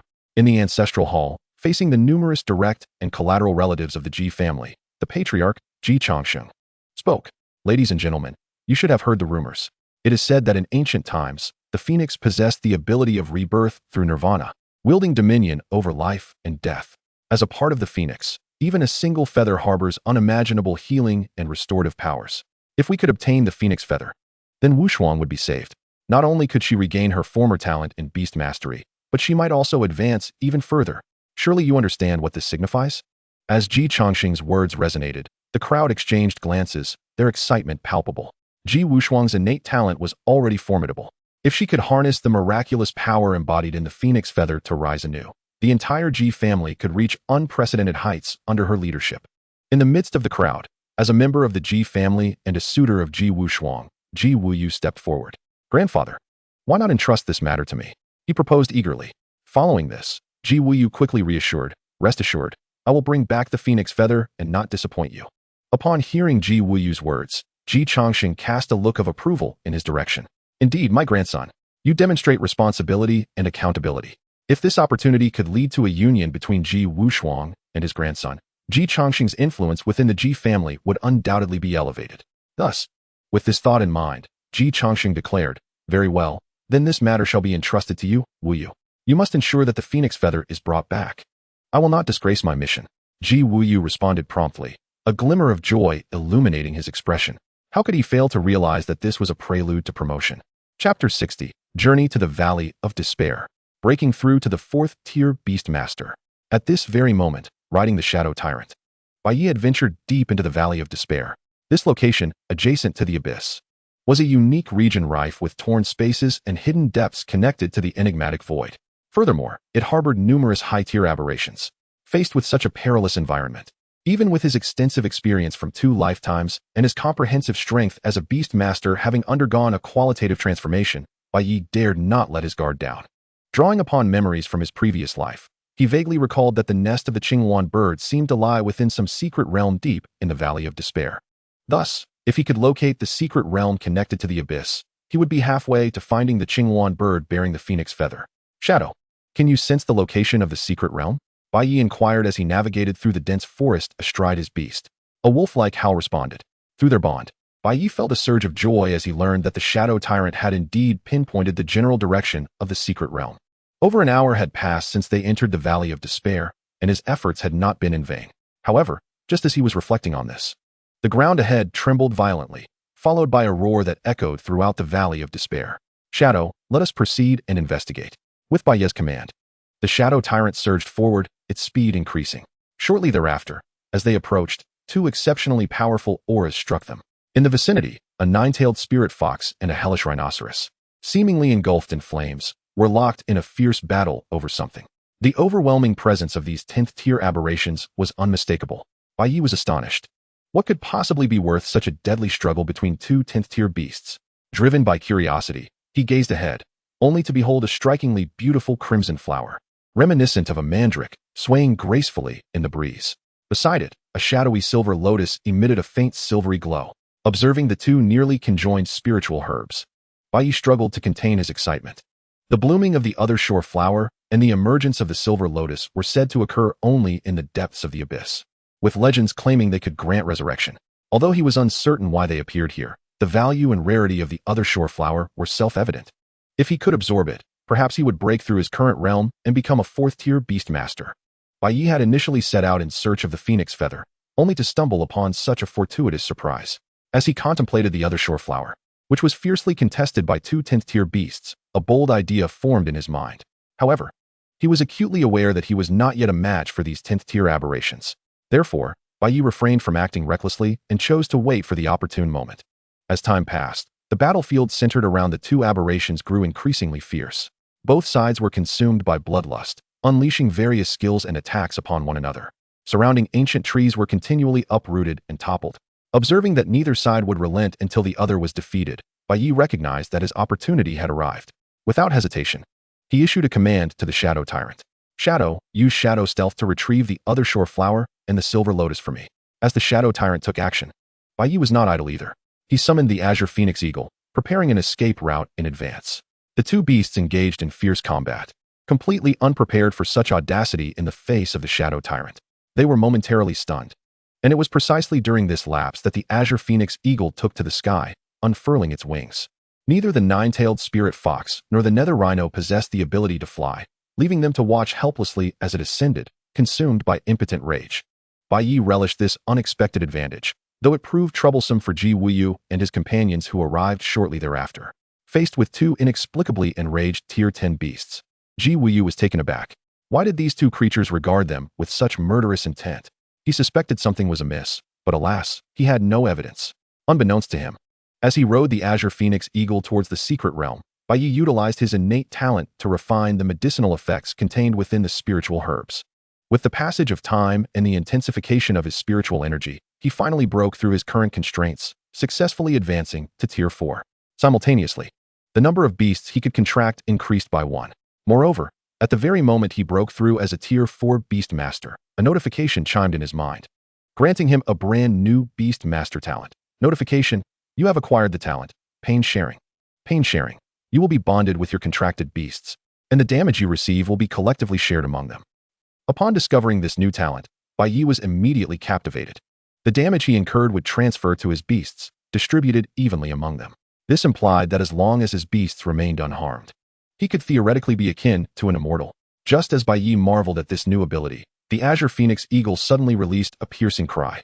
They had arrived at their destination, and Bai Ye's consciousness was drawn back to reality. Looking down, he observed a clearing where ripples occasionally flickered in the air, as if an invisible door lay beyond. Let us go, Crimson Flame. We shall pass through.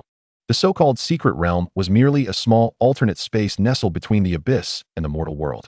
Upon crossing through, an expanse of sharp stone cliffs greeted them, with the nest of the Qingluan birds situated atop one such precipice. Tweet. With a bird call, the avian guardian detected the intruders, and a green figure surged towards Bai Ye. Compared to an ordinary Qingluan bird, this one was roughly twice its size. Notably, atop its head, a feather resembling a radiant sun, vibrant and reminiscent of a tuft of hair, attracted attention. The ground was unsuitable for combat. Thus, Bai Ye could only rely on the fire-breathing dragon and the Azure Phoenix Eagle for this aerial contest. Come forth, swift wind. As he summoned his beast, Bai Ye utilized identification to examine the Azure Phoenix Eagle's attributes. Name: Qingluan bird. Attribute: wind. Level: Tier 8. Bloodline: epic. Talent: farsightedness. Perception increased by 200. Spellcasting speed increased by 50. Phoenix blood. Skill resistance increased by 500. Skill effectiveness increased by 200. Skills: cross slash, raging wind, hurricane blade, divine bird assault. Description: a special type of Qinghuan bird possessing phoenix feathers. If it can absorb the phoenix feather, its strength will undergo a qualitative transformation. Not all beastmasters can enable their beasts, like Bai Ye's, to absorb the power of treasured spiritual herbs directly through their talents. Acquiring treasures and absorbing their power, especially for beasts, is a considerably lengthy process fraught with danger and unforeseen circumstances. For this Qinghuan bird, the peril was imminent. With the azure phoenix eagle and fire-breathing dragon flanking it, they executed a pincer maneuver. Chapter 61, Beastmaster Advancement. Azure Phoenix Firebird. Swift wind, unleash your flames. Crimson flame. Utilize raging wind. In an instant, fire and wind intertwined, forming a fiery vortex in midair that surged towards the Qinghuan bird.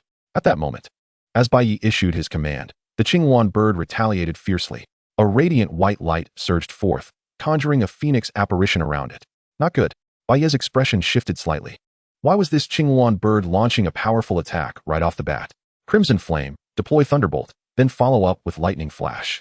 Just as Bai Ye's words fell, a sharp cry pierced the air. The azure phoenix eagle soared into the sky, and in an instant, bolts of electricity erupted. A net of thunder wove around the Qinghuan bird, ensnaring it. However, undeterred, the Qinghuan bird charged straight at Bai Ye and the azure phoenix eagle. Bolstered by divine bird assault, it exhibited a fierce resolve, seemingly willing to sacrifice itself. It was crucial to note that they were thousands of meters in the air. Should the beasts be injured and fall, both Bai Ye and the azure phoenix eagle would meet a gruesome fate. The fire-breathing dragon roared amidst the ferocious winds. Bai Ye clung tightly to the back of the azure phoenix eagle, feeling the wind slice against his exposed skin like a blade. Yet, despite all efforts to evade, the Qinghuan bird, shrouded in the phoenix apparition, drew ever closer, nearly engulfing both him and the azure phoenix eagle. Meanwhile, outside the secret realm, Ji Wuyu and his companions were engaged in a desperate struggle against the nine-tailed spirit fox and the nether rhino. Their contracted beasts were either dead or severely injured. Had they not had the numerical advantage and the prior exhaustion of both the nine-tailed spirit fox and the nether rhino, they would have likely faced total annihilation by now. Observing the once pristine white fur of the nine-tailed spirit fox stained crimson, it seemed the tide had turned against them. The nether rhino, too, was on the brink of collapse. A glimmer of greed flickered in Ji Wuyu's eyes. After all, this was a tier 10 beast. If he could subdue it as a gift for Ji Wushuang, he was certain she would be elated. With that thought in mind, he issued commands to his subordinates. Injure the nine-tailed spirit fox severely, but do not kill it. I intend to subdue it. Understood, young Master Ji. The responding beastmasters exchanged glances, their expressions fraught with reluctance. It would be easier to kill it, but attempting to subdue it would likely come at a steep price. Yet, there was no choice. Ji Wuyu was their employer. The beastmasters could only reluctantly adjust their strategies, issuing new commands to their beasts. The originally overwhelming situation began to evolve into a fierce stalemate, granting the nine-tailed fox a precious moment to catch its breath. Roar! At that precise instant, just as Bai Ye was about to be struck by the divine bird's special attack, the roar of the Charizard resonated first. A dragon's cry reverberated through the heavens. The Qinghuan bird was swift, yet the Charizard's movements were even swifter. In this critical moment, as the wrath of the dragon was unleashed, the clash between dragon and phoenix, both formidable attacks, erupted with a force that rivaled a small-scale nuclear explosion. Countless mountains crumbled, and the shockwaves surged outward, forming a barrier between Bai Ye and the Qinghuan bird. In that moment, the flames of fury ignited. The Charizard seemed to embody the very essence of the fire deity. Bai Ye, both its beastmaster and benefactor, was fiercely protected by the Charizard, which would not allow anyone or any beast to harm its master. Not only did it bravely withstand the divine bird's special attack while utterly defenseless, but it also stood resolute against mythological creatures. To inflict harm upon Bai Ye, one would have to first overcome the Charizard. With dragon claws and the speed of the tempest, it would strike down any foe. At that moment of deadlock, as Bai Ye's words fell, the Charizard's muscles tensed. Its right claw enveloped in an ethereal azure glow. With its wings flapping behind it, it charged towards the Qinghuan bird with blinding speed. In response, the Qinghuan bird, undeterred, prepared to unleash another divine bird special attack, bolstered by the feathers of the phoenix. Boom! The collision once again triggered an explosion of spiritual energy, sending dust swirling into the air. In the heart of the explosion, a figure suddenly plummeted. Bang! It struck the ground fiercely, the Qinghuan bird meeting its demise. Moments later, as the dust settled, the Charizard appeared battered and bruised, its right arm, which had executed the dragon's claws, reduced to mere bone. The severity of its injuries was truly harrowing. Return, Gale, leave the rest to me. Aware that it had nearly lost its fighting capability, Bai Ye hastily recalled the Charizard into the beast space. Subsequently, he mounted the Bai Huang Eagle and descended to the ground. As he acquired the feathers of the phoenix, he simultaneously initiated the plundering of its talents. You have plundered the Qing Yuan bird's talent. All-seeing eye. You have plundered the Qing Yuan bird's talent. Phoenix blood. With the absorption of these talents and the phoenix feathers, the golden spiritual energy transformed into a palpable essence, enveloping the Bai Huang Eagle entirely. In that moment, the Bai Huang Eagle underwent a genuine metamorphosis. A shrill cry echoed through the skies. As the spiritual energy dissipated, a creature resembling both a fiery phoenix and an eagle materialized before Bai Ye. Its feathers shimmered in a gradient of gold and crimson, with wings unfurled. Spanning over 10 meters, the newly transformed Qi Yin now stood as a dominant force among avian beasts. The subtle yet undeniable pressure it exuded sent shivers through the hearts of onlookers. It seemed that only beasts of equal caliber to Gale could hope to defeat it. While contemplating this, Bai Ye's thoughts shifted, and he examined the information on Qi Yin. Name, Bai Huang Fire Phoenix. Attributes, Wind, Fire, Lightning. Bloodline, Legendary. Level, 7th stage. Talents, Weakness, Insight, Phoenix Blood, Gliding Wings, Aerial Domain, All-Seeing Eye. Skills, Lightning Flash, Iron Wings, Hurricane Blade, Flame Impact, Divine Bird Special Attack, Raging Storm, Thunderball. 100,000 volts, Fire Meteor. Description, the Bai Huang Fire Phoenix, awakened with a fragment of Phoenix bloodline. Possesses terrifying power and holds the potential to advance to a mythological being as the sovereign of the skies. Accompanied by 3 legendary bloodline beasts, all at the 7th stage. It is indeed a formidable force. For other beastmasters, possessing such a divine lineup could mean a lifetime of invincibility. However, for Bai Ye, this was merely the embryonic form of his ideal beast assembly.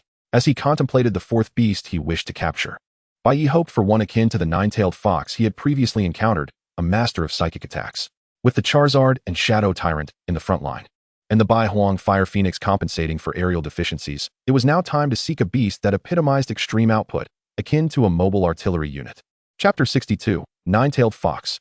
Truly the essence of a fox spirit. Time passed quietly, and as Bai Ye exited the secret realm, the sight of devastation before him left him momentarily stunned. The spiritual energy permeating the air unmistakably indicated that a fierce battle had recently transpired. Suddenly, a realization struck him, and his expression turned contemplative. How?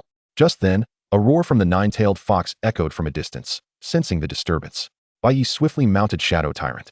Let us go, Shadow, let us investigate. As he spoke, the man and wolf hastened towards the source of the commotion.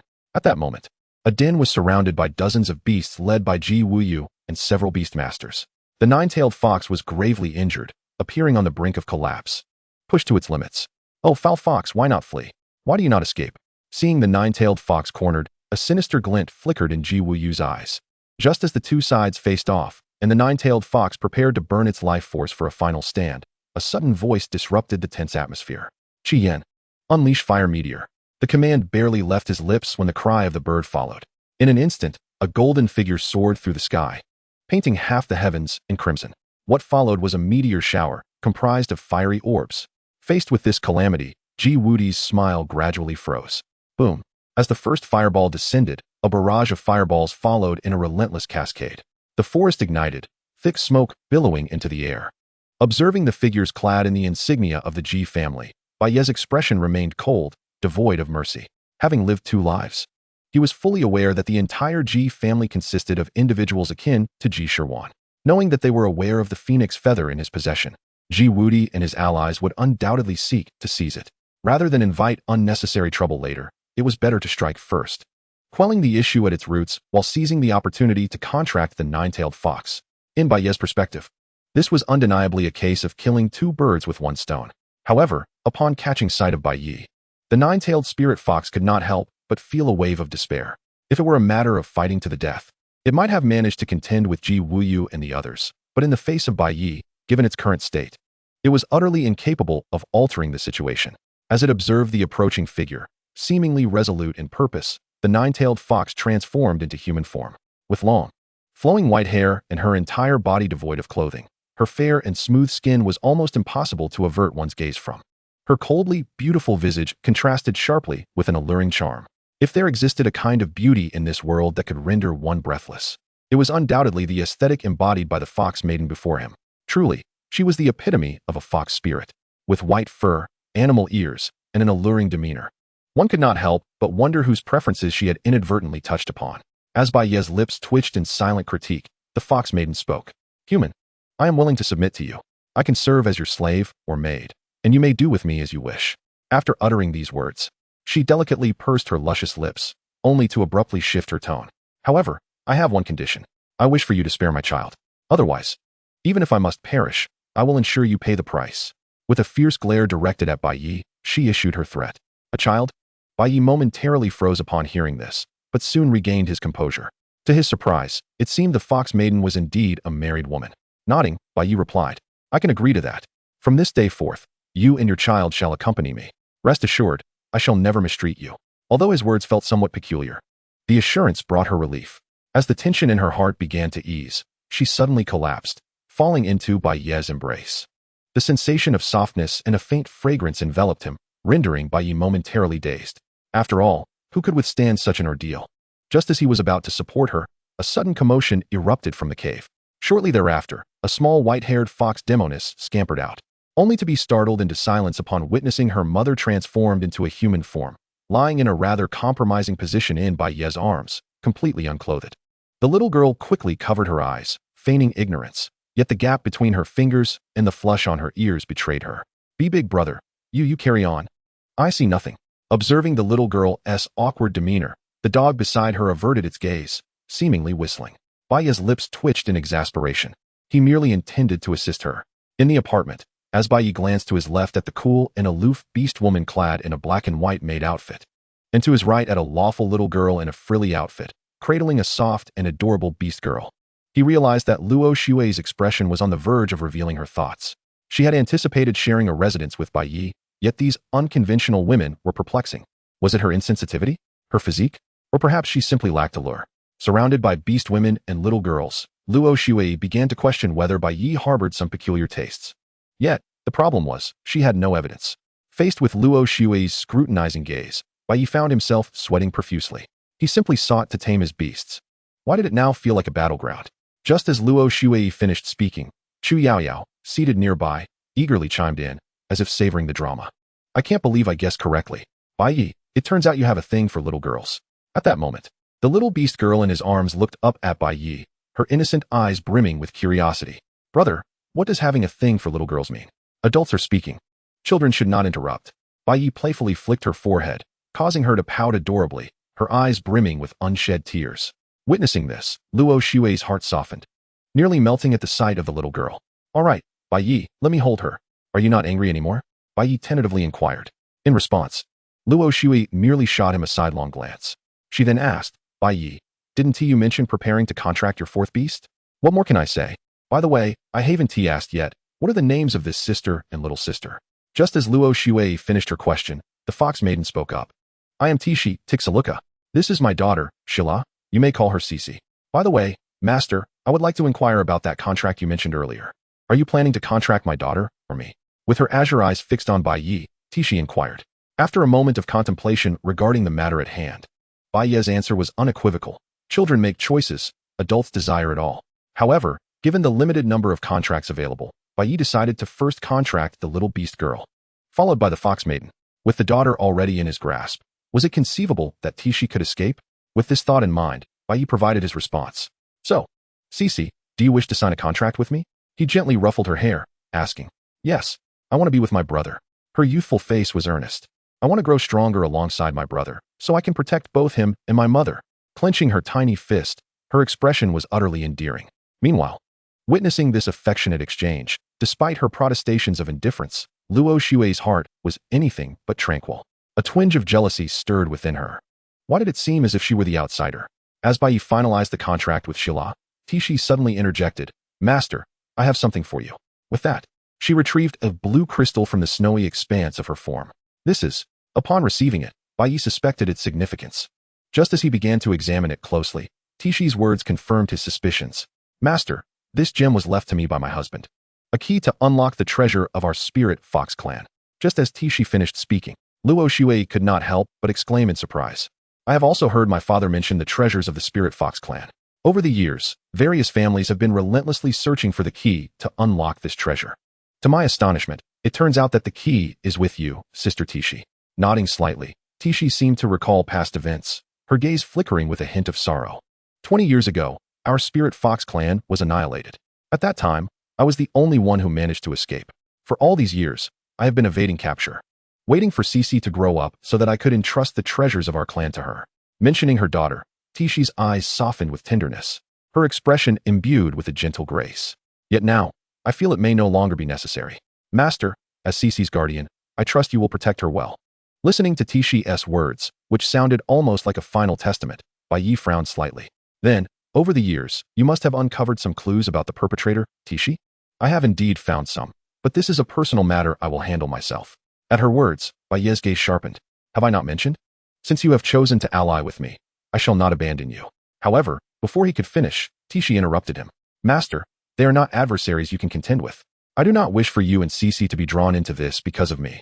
Her expression bore a trace of desolation, as if she were on the brink of tears, fully aware of her inevitable demise, filled with despair over the strength of her enemies.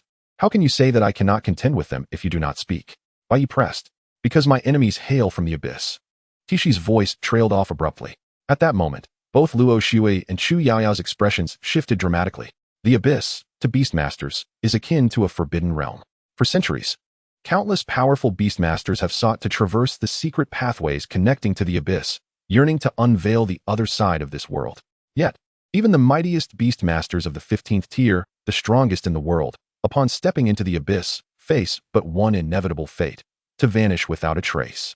Enemies from the abyss. It is no wonder that even a powerful clan like the Spirit Foxes could not escape the brink of extinction. Pondering this, Bai Ye spoke, rest assured. Since you have joined me, I shall not neglect your affairs, Tishi. With that, Bai Ye glanced at the little fox-eared girl in his arms. Moreover, Cece is my beast. Helping her avenge her kin is only fitting, is it not? Thank you, master. At that moment, Tishi felt deeply moved, her eyes shimmering with gratitude as she looked at Bai Ye. Meanwhile, within the Wang family, upon learning that Wang Shijun had arrived too late to secure the phoenix feather, now in Bai Ye's possession, and that he was accompanied by a nine-tailed spirit fox, evidently having advanced to a fourth-tier beastmaster, Wang Zhongtian's complexion darkened ominously. He had believed that sending Wang Shijun would ensure success, but unexpectedly, things had gone awry. His son met his demise at Bai Ye's hands. And not only had he not avenged his son, but he had also squandered his chance to break through to 8th-tier beastmaster, all at Bai Ye's expense. In that moment, Wang Zhongtian's composure shattered, his eyes reddening with fury. He longed to flay Bai Ye alive, to devour his flesh and drink his blood. Bai Ye, you truly deserve to die. In a fit of rage, he crushed the teacup in his hand. Just as Wang Zhongtian was about to succumb to his fury, Wang Shijun suddenly spoke up. Uncle, do you remember the treasures of the Spirit Fox clan? The treasures of the Spirit Fox clan? I am aware of them. As he spoke, a realization struck Wang Zhongtian, and he fixed his gaze intently on Wang Shijun. Shijun, are you suggesting? Indeed, Wang Shijun replied with a smile. Continuing, Bai Ye is accompanied by a nine-tailed spirit fox, is he not? I suspect that Bai Ye has likely obtained the key to unlocking the Spirit Fox clan's secret treasure. We can simply lie in wait, watching for the moment he intends to access the treasures of the Spirit Fox clan, and then strike. Soon, after Wang Shijun outlined the plan succinctly, Wang Zhongtian's eyes lit up, and he erupted into laughter. Have you not heard? There is always a way out. This time, the treasures of the Spirit Fox clan shall not only be mine, I will also make Bai Ye understand what true despair feels like. Imagining Bai Ye's defeat, begging and weeping before him, Wang Zhongtian's eyes glimmered with malice. Time passed unnoticed. By the time the fire-breathing dragon's injuries had healed, a week had gone by. Meanwhile, Chu Yaoyao, brimming with suppressed resentment, could no longer conceal her discontent. Can you please be more cautious next time? Bai Ye, your beasts are injured so severely each time. It makes my healing efforts quite challenging. Bai Ye felt a twinge of guilt at her words. I will do my best, he replied tentatively. You remind me of a joke, Chu Yaoyao said, her expression unchanging. What joke? Bai Ye asked, intrigued. One day, someone gifted Chow Chow a large elephant. Curious about its weight, he asked his officials for suggestions. As they were at a loss, only Chow Chong stepped forward. Isn't this referring to Chow Chong weighing the elephant? Just as Bai Ye pondered this, Chu Yaoyao continued. Then Chow Chong placed a cow on the scale and announced the elephant's weight to be 200 jin. At that moment, an official could not help but question him. To which Chow Chong merely smiled and said one thing. What did he say? Bai Ye inquired, Sensing something amiss yet unable to resist his curiosity, he said, "You are quite perceptive, Bai Ye." "No, who taught this 3-no girl to deliver such punchlines in succession?" Chapter 64. How could there be a sense of a family of 3? Just as Bai Ye and Tishi departed from Ludu, Wang Zhongtian and Wang Shijun immediately set their plan into motion. Aware that Bai Ye was accompanied by a 10th-tier 9-tailed spirit fox, they did not dare to be complacent. The enemy of my enemy is my friend. To avoid repeating past mistakes, Wang Zhongtian had even allied with the Starry Sky Guild. Among the 30 Beastmasters, aside from Wang Zhongtian, there was also a 7th-tier Beastmaster from the Starry Sky Guild, along with 2 other 7th-tier Beastmasters. No matter how inadequate their strength, Wang Zhongtian believed they would be more than sufficient to deal with a 10th-tier 9-tailed spirit fox. "Master Wang, I must make it clear beforehand. In this collaboration, I want the 9-tailed spirit fox for myself, and I will claim half of the spirit fox clan's treasures." As Lu Fang's voice fell, Wang Zhongtian's smile was strained, masking his true feelings. "Certainly, however, this time, it seems I must trouble Captain Lu a bit more." "Haha, that is only natural. The guild has long been pursuing Bai Ye. It is only right that I assist you in dealing with him," Lu Fang remarked with feigned politeness. Entirely oblivious to Wang Zhongtian's darkening expression. "You still covet the treasures of the Spirit Fox clan, do you? Once Bai Ye is dealt with, I shall promptly send Lu Fang away." The treasures of the Spirit Fox clan rightfully belong to the Wang family. As this thought crossed his mind, a trace of barely perceptible malice flickered in Wang Zhongtian's gaze. 3 days later, under Tishi's guidance, Bai Ye arrived at the former site of the Spirit Fox clan. After all these years, it had transformed into a desolate ruin, appearing exceedingly bleak. Were it not for Tishi's direction, Bai Ye would likely have failed to locate its entrance. Approaching a massive stone slab resembling a door, just as he was about to enter, Tishi reminded him, "Master, our clan's treasure is hidden within a secret realm connected to the abyss, which is extremely perilous. Once we enter, please exercise caution and stay close to me." "Understood." Bai Ye nodded in acknowledgement. As he retrieved the key from his storage ring and embedded it into the stone slab before him, countless white runes resembling tadpoles surged forth. Moments later, as the stone slab trembled, a shimmering portal began to unfold before Bai Ye, rippling with ethereal waves. "Let us proceed, Master. I shall lead the way." With that, Tishi stepped forward, and Bai Ye, cradling Shila, followed closely behind. Gazing at the portal that had opened, Bai Ye felt a surge of anticipation. The treasures of the Spirit Fox clan contained the hard-earned legacy of their lineage, accumulated over centuries, if not millennia. Should he obtain them, it was conceivable that the 3 primary beasts under his command might ascend to the 8th rank. Just as Bai Ye entertained such thoughts while following Tishi into the secret realm, the scenery around him transformed. Upon regaining his senses, he found himself in a vast cavern, suffused with rich spiritual energy. Were it not for his knowledge that this was a realm for beast tamers, Bai Ye might have believed he was in a celestial paradise for cultivation. Progressing deeper, it wasn't long before the treasures of the Spirit Fox clan came into view. Mountains of spiritual herbs and medicines, countless spiritual stones and crystals. If he could refine these herbs into pills, and if his beasts could absorb all these spiritual crystals, they would surely soar to greatness. As he marveled at the sight, he wasted no time summoning his 3 beasts. Among them, the Shadow Tyrant was the most exuberant upon seeing the plethora of spiritual stones. In that moment, its eyes gleamed with greed. "From now on, consume to your heart's content. How much you can absorb is entirely up to you 3. Rather than flaunting their wealth by transporting everything out, Bai Ye preferred to slowly digest it all right here, intending to develop in a discreet manner and astonish everyone later. "Brother, what are you doing here?" The petite beast girl, Shila, curiously inquired as Bai Ye produced an alchemy furnace. "I am refining pills," he replied, unable to resist ruffling the little girl's fluffy ears, which were wonderfully soft. Upon hearing that Bai Ye could even refine pills, Tishi's eyes widened in surprise. A beast tamer of Bai Ye's caliber was exceedingly rare among humans, and one proficient in alchemy was even more so. She couldn't help but feel a sense of mystery surrounding her master. With Tishi's assistance, Bai Ye's pill refining proceeded swiftly, utilizing his innate talent for purification. He soon opened the furnace to reveal several 10th-rank Holy Spirit pills. These pills were crucial for enhancing the abilities of spiritual-type beasts and were specifically crafted for Tishi and her daughter. "Is that a 10th-rank pill?" Tishi exclaimed in astonishment upon sensing the aura emanating from the pills. As a member of the Spirit Fox clan, she prided herself on her knowledge. Yet she had only ever heard of such pills, never had she seen one. She had assumed they existed solely in legends and that no one could possibly refine them. Yet here, in this modest setting, Bai Ye had effortlessly produced 10th-rank pills. "Come, Tishi, eat up. These pills are specially made for you," Bai Ye urged. Master. Tishi felt immensely touched by his words, her alluring gaze melting hearts. Having been trapped at the 10th rank for years, she would finally experience a breakthrough upon consuming the Holy Spirit pill, bolstered by the abundant resources of the Spirit Fox clan. It was a straightforward means to gain strength through the consumption of pills. As time passed, Tishi's aura steadily climbed, and an ethereal presence began to materialize around her. Meanwhile, Shala, the young heiress of the Spirit Fox clan, was not to be outdone. Empowered by the pills, she swiftly ascended to the pinnacle of the 2nd rank. Had her cultivation not been somewhat unstable, fearing that haste might lead to failure, she would likely have already soared to the 4th rank. Just as Bai Ye prepared to continue refining pills to ensure his beasts had ample resources for their cultivation, the Shadow Tyrant suddenly let out a howling roar. A whoa! Unlike the Fire Dragon and the Azure Phoenix, the Shadow Tyrant, with its innate talents, devoured every beneficial spiritual stone and crystal without hesitation.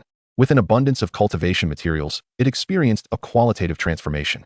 Under the influence of the Seed of Kings, the Shadow Tyrant shed its humble origins as a mere shadow wolf. The adage "the poor thrive through mutation" resonated profoundly in the Shadow Tyrant's evolution. Observing the Shadow Tyrant as it transitioned from the peak of the 7th rank to the mid-8th rank, Bai Ye's mind stirred, prompting him to inspect its information. Chapter 65. Who led her astray? Name: Shadow Tyrant. Attribute: Shadow. Level: 8th rank. Bloodline: Legendary. Talent: Dark Plunderer, King S Domain, Lightning Speed, Elemental Control, Demonic Power, Supernatural Recovery. Skills: Shadow Fangs, Shadow Claws, Shadow Sphere, Shadow Wave, Shadow Stealth, Shadow Realm, Shadow Strike, Ethereal Will.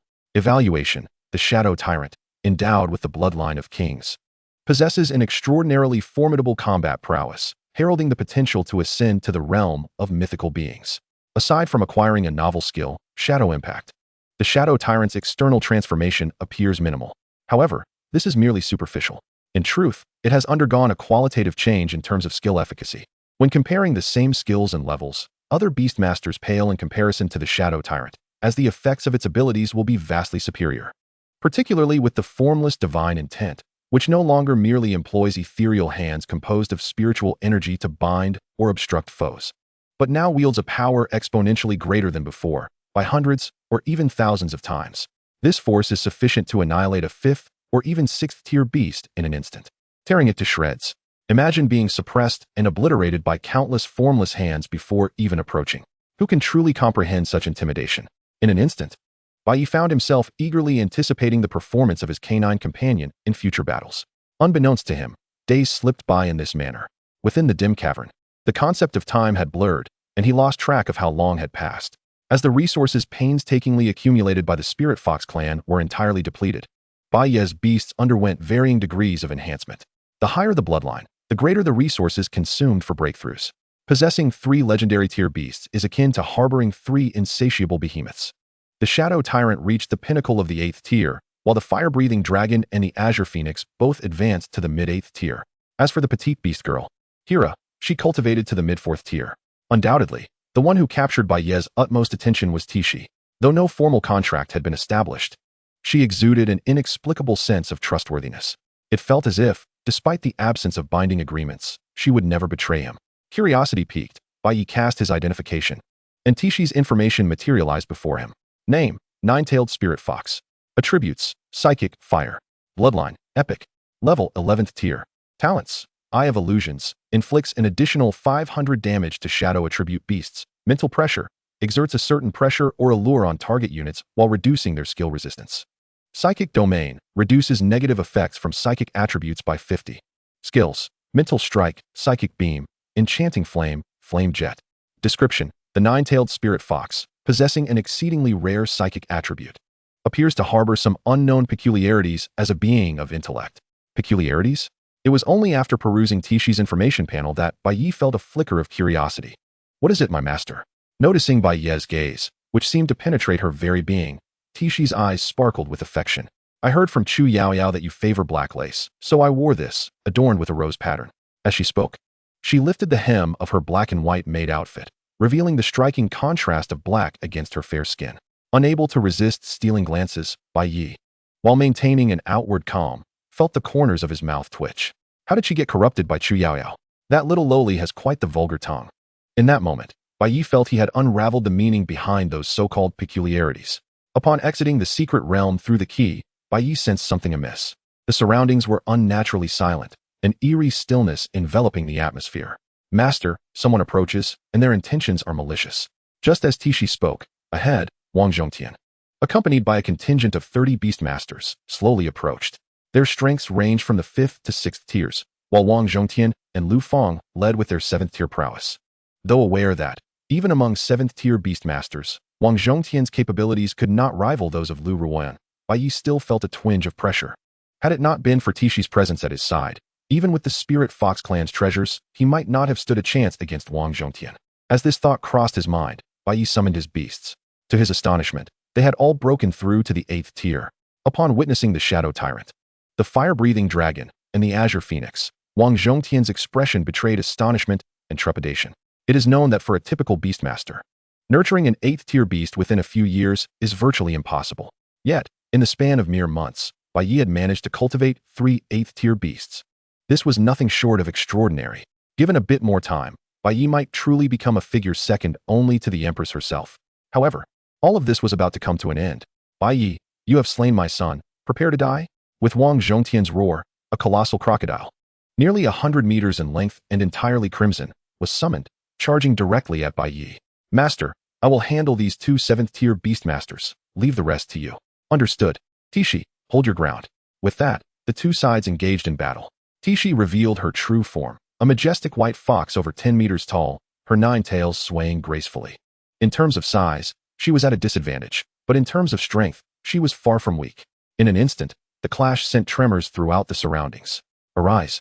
Crystal Tortoise, lend your strength to the Crimson Flame Crocodile. At that moment, Lu Feng summoned his strongest combatant, the 10th tier Crystal Tortoise.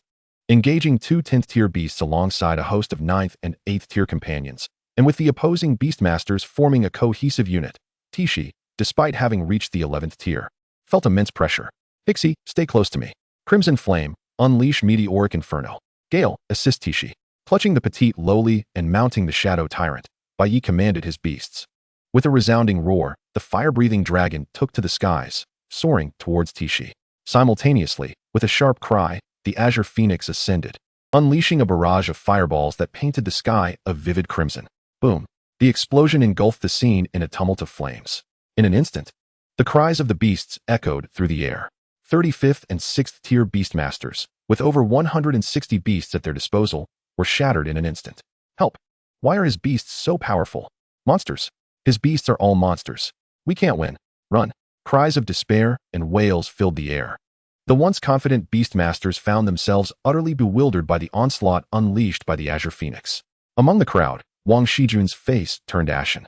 As a fellow genius, he initially believed that he could barely contend with Bai Ye. However, he never anticipated that he would be utterly outmatched by the 3 formidable combatants under Bai Ye's command. He could not defeat a single one of them, and was forced to flee in disarray with the main force, not daring to glance back, for fear that a mere turn of his head might result in being obliterated by a fireball.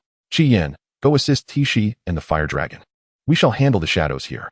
After enduring a barrage from the Bai Huang Fire Phoenix, he noted that the morale of the group, led by Wang Zhongtian, had already crumbled. Bai Ye then spoke once more, Shadow, eradicate them with your invisible divine intent. As Bai Ye's words fell, the impatient Shadow Tyrant let out a roar. Being a creature of the Shadow Domain, its temperament was inherently ferocious, and having followed Bai Ye, it was accustomed to either slaughtering or being on the path to slaughter. The Shadow Tyrant could hardly contain its eagerness to engage in battle as it charged towards the fleeing crowd of Beastmasters. The invisible divine intent was unleashed at that moment. Chapter 66. The Eruption of the Beast Tide. The enemies hail from the abyss. Upon approaching, an imperceptible force suppressed them. Crack! It was akin to crushing an ant underfoot. Any Beastmaster or their beast that drew near was instantly reduced to mere flesh and gore. Coupled with Sheila's mental control, the result was paralysis followed by immediate annihilation. The special skill effects, combined with the inability to counter, led to a total rout. This overwhelming dominance, shrouded in an aura of enigma, birthed fear and despair. In that moment, Wang Shijun was utterly shattered. It is impossible to win. Bai Ye is no mere Beastmaster genius. He is undoubtedly a demon, an insurmountable demon. They are dead. Haha, all dead. Just when Wang Shijun was lost in a stupor, collapsing to the ground in madness, the Shadow Tyrant swept past him. and the invisible divine intent activated once more. Having resolved to kill Bai Ye, one must be prepared for a counterattack. After all, this world venerates Darwinism. Before long, as the cleanup concluded, Bai Ye cast his gaze towards the main battlefield. Dust swirled, and explosions resounded. The battle on Tishi's side was becoming increasingly dire. "Let us go, Shadow, and provide them with reinforcements." "Oh woo." As it responded vocally, the Shadow Tyrant quickened its pace. For a creature so combative, the previous encounter had been a one-sided slaughter. Devoid of any worthy adversaries, it was exceedingly dull. Engaging with high-tier beastmasters and extraordinary beasts was far more thrilling. At the center of the battlefield, the area had been cleared. Lu Feng, observing Tishi, wore a solemn expression. "You told me it was a 10th tier nine-tailed spirit fox. Yet you failed to mention that it was actually an 11th tier. Moreover, what is the deal with these 3 8th tier beasts under Bai Ye? Master Wang, should you not provide me with an explanation?" In the face of the fire dragon, enveloped in flames as if a deity of fire had descended, he could not help but confront Wang Zhongtian. How would I know Bai Ye's strength had escalated so rapidly? It is likely due to his acquisition of the treasures from the Spirit Fox clan's vault. With that, Wang Zhongtian shifted the topic. "All right, Captain Lu. Enough with the idle chatter. Let us focus our efforts on dealing with that 9-tailed Spirit Fox." "Understood." Crystal Giant Turtle, use Guardian. As the Crystal Giant Turtle raised a protective barrier, Lu Feng directed his other beast. "Frostwood Demon, unleash Extreme Cold Storm." The Demonwood beasts, with their excellent support capabilities and influence over the environment, often yield tremendous benefits for the team. Seeing Lu Feng had provided an optimal output environment, Wang Zhongtian wasted no time issuing commands to the Crimson Flame Crocodile. A yin utilized Destructive Death Ray. At once, spiritual energy coalesced within its massive jaws. In the next moment, a brilliant beam shot forth. Roar! In response, the fire dragon unleashed its own dragon's fury. As their skills collided, Tishi employed mental shock to assist, while the Bai Huang Fire Phoenix darted into the sky with a flash of electricity, simultaneously using meteor flames to prepare for a surprise attack against the Frostwood Demon, aiming to deliver a devastating blow. Faced with the aerial supremacy of the Bai Huang Fire Phoenix, Wang Zhongtian felt utterly constrained. Were it not for the threat posed by the sky, how could they be so easily cornered? They understood the principle of capturing the leader first. If the Bai Huang Fire Phoenix flanked them, it would spell their doom. As time passed, after several more rounds of combat, Wang Zhongtian noticed that his team had been completely obliterated, and Bai Ye was approaching. He inwardly lamented the dire situation. Originally, the Fire Dragon and Bai Huang Fire Phoenix were already formidable. Now, with the addition of the Shadow Tyrant, they were left with only 3 beasts, compounding their misfortune. With just 3 beasts, how can we possibly fight? Our formation will be utterly shattered. Wang Zhongtian realized this, and Lu Feng did as well. Immediately, he made a decisive choice. Crystal Giant Turtle, execute War Trample. Frostwood Demon, take me with you. Use Position Swap. Position Swap. The soul displacement skill of the Demonwood beasts allowed for an exchange of positions with a predetermined clone. As Lu Feng was whisked away by the Frostwood Demon, the opposing side sacrificed their turtle to allow the Crystal Giant Turtle to charge forward to its demise. Wang Zhongtian was left bewildered. He had originally held a 50% chance of victory, but with Lu Feng's retreat, only the Crimson Flame Crocodile remained to face 4 foes. His odds had plummeted to less than 20%. "Lu Feng, you wretch. You cur. How dare you abandon the fight halfway?" Cursing vehemently, he watched as the Crystal Giant Turtle could not withstand the onslaught for long. Gritting his teeth, Wang Zhongtian retrieved a dark purple crystal. The aura of the abyss permeated the air at that moment. "This is bad." Tishi, sensing the impending danger, immediately unleashed her fiery breath in an attempt to interrupt him. However, it was too late. As the Crimson Flame Crocodile made contact with the crystal, empowered by the forces of the abyss, its entire form twisted and began to transform. Its crawling stance shifted to standing, its massive body compressing, the aura intensifying. Its once crimson scales morphed into a dark purple hue, taking on an unsettling appearance. Name: Abyssal Demon Crocodile. Attributes: Fire Shadow. Bloodline: Epic. Level: 12th tier. Talent: Abyssal Power, immune to negative effects. All attributes increased by 200. Pain insensitivity. Enters a berserk state. Description: a beast tainted by the powers of the abyss. It will gain terrifying strength for a short time at the cost of burning its own life. Accompanied by the emergence of the abyssal crocodile, Bai Ye gazed solemnly at the towering behemoth before him, which measured over 10 meters in height. The shadow, wielding an imperceptible divine will, first dealt with Wang Zhongtian. Roar! At the command, the shadow tyrant sprang into action without hesitation. "Damn it!" Wang Zhongtian exclaimed. Witnessing Bai Ye's reluctance to first eliminate the severely injured crystal giant tortoise and the abyssal crocodile, instead fixating on him, panic surged within him. Although he could mobilize a fraction of the power belonging to his summoned beasts, it was utterly insufficient for self-defense. In its state of frenzy, the abyssal crocodile was unlikely to protect its master. With a sudden crack, Wang Zhongtian was reduced to mere pulp. Amidst the backlash of the contract, compounded by the corruption of the abyss, the abyssal crocodile's form began to decay. Master, be cautious. Do not confront this creature head-on. We are no match for it. We need only wait for its life force to wane, and it shall perish. Understood, Bai Ye replied, evading while contemplating the abyssal crocodile. He had not anticipated that Wang Zhongtian possessed something related to the abyss. Recalling his previous life, where the beast tide was instigated by the abyss, Bai Ye had a foreboding feeling. Perhaps the onset of the beast tide was not a mere accident. And within the plan that led to his demise and the downfall of the Luo family, the Wang family was merely a pawn. Despite his insignificance compared to the Luo family and other prominent families, why did they fixate on him? Was it merely by chance? Or was there a deeper motive at play? Chapter 67. Master, it is emerging. After a stalemate lasting half an hour, the abyssal crocodile finally collapsed as its life force depleted. Simultaneously, Bai Ye's thoughts stirred, activating his innate ability of abduction. You have acquired the crystal giant tortoise's talent. Crystal body. Crystal body. Damage from shadow or light attribute skills reduced by 50. You have acquired. The notifications chimed continuously. As he integrated and distilled the talents he had stolen, after editing Tishi's abilities, her strength experienced a transformative leap. The amplification of her talents was nothing short of extraordinary. Her power surged at an observable pace. Before long, Tishi's cultivation reached the pinnacle of the 11th tier. She was merely a step away from breaking into the 12th tier, needing just the right opportunity. Master, it is emerging. Her once aloof and charming visage now bore a hint of crimson. The sudden surge of power within her was intoxicating.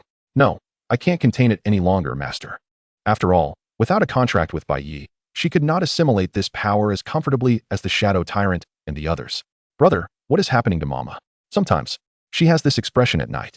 Brother, is Mama unwell? Grasping Bai Ye's hand, the little girl cast an innocent and worried glance. In an instant, Bai Ye's lips twitched involuntarily. He had not anticipated that Tishi possessed such a side in private. As she gradually absorbed the power and returned to her usual self, Bai Ye's thoughts shifted. He examined Tishi's information. Name, Nine-Tailed Spirit Fox. Attributes, Psychic, Fire Ice. Bloodline, Epic. Level 11th tier. Talents, Eye of Deception, Mental Oppression, Psychic Domain. Frozen Body, Absolute Cold Power. Skills, Mental Shock, Psychic Beam, Enchanting Flame, Jet Fire, Freeze Beam, Blizzard, Inferno Extinction. Description, a nine-tailed spirit fox endowed with numerous talents. Possessing boundless potential, whose greatest desire is to defy you. Having fused the abilities of the Imperial Sea Lion with all the ice-related talents Bai Ye had acquired, Tishi's attributes transformed into Psychic, Fire, and Ice. Though she was still at the pinnacle of the 11th tier, she should possess the strength to contend with foes of the 12th or 13th tier should the occasion arise. Just as this thought crossed his mind, Bai Ye's brow furrowed upon reading her description. Goodness, is defying you truly feasible? As Bai Ye prepared to depart the ruins of the Spirit Fox clan, news from scouts stirred the outside world. With the revelation of the battle's outcome, countless beast tamers erupted in fervor. After all, Wang Zhongtian's ostentatious actions had been witnessed by many. However, just when everyone assumed Bai Ye was doomed, they were astonished to discover that he had a nine-tailed spirit fox, a creature that should have perished. Not only that, but all three of his summoned beasts had also ascended to the 8th tier. Moreover, the blue phoenix eagle, under the enhancement of the phoenix feather, had evolved into the blue phoenix firebird, elevating its bloodline to legendary status. With 3 legendary bloodline beasts and an 11th tier nine-tailed spirit fox as his protector, it seemed Wang Zhongtian's defeat was not unwarranted. In the Luo family's estate, upon learning this news, Bai Ye was utterly stunned. Had he had any chance to teach Bai Ye a lesson before, that opportunity had vanished. Now, with Bai Ye under official protection and accompanied by a nine-tailed spirit fox, the disparity in strength rendered the Bai family unworthy of even carrying Bai Ye's shoes. Though he was loath to accept reality, Bai Ye was left in a state of paralysis. Had he truly erred in his judgment? As Bai Ye grappled with his existential doubts, the entire Bai family was thrown into chaos. Meanwhile, in a secluded chamber, looking at Xiao Han, Bai Ye was filled with excitement. Brother-in-law, do you truly have a way for me to take revenge on Bai Ye? Naturally, with a mysterious smile, Xiao Han produced a abyss stone and a contract scroll from seemingly nowhere. Bai Ye, you must have heard of the abyss, yes? This is the Abyss Stone and the Contract Scroll. Upon usage, you will form a pact with a powerful entity from the Abyss. Temporarily, you will gain immense strength, sufficient to contend with Bai Ye. As Xiaohan's words fell, Bai Ye gazed at the items in his hand, unable to suppress a gulp. But brother-in-law, this power originates from the Abyss. Surely there are side effects? Hearing this, Xiaohan smiled enigmatically. There will indeed be some side effects. However, as long as you can kill Bai Ye and make him bear the backlash on your behalf, the cost is far less than you imagine. You must know that Bai Ye has 3 8th-tier beasts under his command, right? If you proceed methodically, you will never surpass Bai Ye in your lifetime. You will never be his match. With that, seeing Bai Ye still hesitating, Xiaohan continued to provoke him. Contemplate, if you were to triumph over Bai Ye in public, would not Li Mei regard you with newfound respect? Furthermore, consider this. Bai Ye has harmed Auntie, Ying, and your sister. Do you not yearn for vengeance on their behalf? Moreover, should you emerge victorious, would it not serve as a testament to your worthiness before Uncle? Bai Ye, I surmise you do not wish to be perceived as a worthless individual, do you? With each word from Xiaohan, Bai Ye's fists involuntarily tightened. Indeed, if it were not for Bai Ye, how could the Bai family have fallen to such depths? Had it not been for Bai Ye, he might have long since been with his beloved goddess. Clenching his jaw, his eyes reddened with fury. Yes, brother-in-law, you speak the truth. If only I could teach that scoundrel Bai Ye a lesson, even if it demands a price. What of it? Tell me, what must I do? Witnessing Bai Ye seize the Abyss Stone and the Contract Scroll without hesitation, a smile broadened on Xiaohan's face. If the Bai family seeks a scapegoat, let it be Bai Ye. Were it not for Bai Ye's ruinous actions, how could he have found himself embroiled with the Abyss? All of this is Bai Ye's doing. Thus, he must pay the price. As these thoughts coursed through his mind, a glint of coldness ignited in Xiaohan's gaze. Mentor, did you say that dragon scales will appear at the National Beastmaster competition? Upon returning to the Divine Academy and learning this news, Bai Ye was taken aback. It is essential to note that this is a rare artifact of equal caliber to the Phoenix Feather. Should he acquire it, his fire dragon would be greatly enhanced. Presently, the strength of his 3 summoned beasts had reached an imperceptible bottleneck. Bai Ye understood that only by obtaining something associated with mythological creatures could he catalyze their evolution. Thus, the significance of the dragon scales was undeniably paramount. Indeed, this information comes from an acquaintance of mine in high places. It is said that the prizes for this National Beastmaster competition were decreed by the Empress herself. She will even attend the competition in person. The Empress, you say? Bai Ye pondered momentarily, then inquired, Mentor, could you elaborate on the details of this exchange competition? I am most intrigued. Nodding in affirmation, Xiao Lifeng did not refuse. He continued, this competition will feature Beastmasters in 3-on-3 matchups, testing their team composition and combat capabilities. As this is a competition for novice Beastmasters, only those of the 6th rank and below may participate. However, with the allure of dragon scales as the prize, it is likely that not only will various academies participate, but also the prodigies from hidden families will likely make an appearance. After a brief pause, Xiao Lifeng added, you previously faced Ji Wushuang, did you not? I can assure you that this competition is not akin to the previous exchange events. Many of the Beastmasters present will possess strength exceeding that of Ji Wushuang. After all, this is the Dragon Kingdom. In this vast territory, what is most abundant is the so-called talent. With ample resources for training, the Beastmasters emerging from hidden families are exceedingly formidable. Observing Xiao Lifeng's serious demeanor, Bai Ye spoke up. Mentor, when is the competition? Please register me. The event will take place at the end of October, which is just over a month away. If you wish to participate, Bai Ye, take this time to prepare. After saying this, Xiao Lifeng patted Bai Ye's shoulder with an expression of approval. He believed that with Bai Ye's strength and potential, he would not disappoint in the national competition. Just as the two were engaged in conversation, a roar suddenly echoed. Bai Ye, you scoundrel! Get out here! I challenge you to a life-and-death duel. With this roar, countless individuals instinctively turned their gazes toward Bai Ye. Upon realizing that the one shouting was none other than Bai Ye, Xiao Lifeng's expression shifted slightly. Chapter 68. Battle against the 10th stage troll. Bai Ye's trump card. Have you heard? Someone wants to challenge Bai Ye to a life-and-death duel. Is that true? No way. Does he not realize that even Ji Wushuang is no match for Bai Ye? It seems the challenger is Bai Ye's half-brother. This is bound to be entertaining. What a spectacle, a fraternal clash. As news spread that someone intended to engage Bai Ye in a life-and-death duel, and that the challenger shared a significant relationship with Bai Ye, the arena quickly filled with spectators eager to witness the drama unfold. In the audience, Xiaohan couldn't help but smile at the sight of the two on the arena floor. It is worth noting that the creature Bai Ye summoned from the abyss is a 10th-stage monster. Given Bai Ye's strength, victory seems impossible. At that moment in the arena, Bai Ye appeared deranged. Bai Ye, You never anticipated I would seek you for a life and death duel, did you? Huh. Your demise is imminent. Once I eliminate you, Mayor will surely see me in a new light. Witnessing his bloodshot eyes and frantic howls, Bai Ye furrowed his brow. Any discerning observer could see that Bai Ye's behavior was highly abnormal. Just as Bai Ye contemplated this, Bai Ye summoned the abyss creature he had contracted. Arise, abyss troll. With a deafening roar, a towering monster, approximately 20 meters tall, with purple skin and large horns protruding from its head, manifested in the arena. The presence of a 10th-stage creature was unmistakable. As the abyss creature emerged, the audience's expressions shifted dramatically.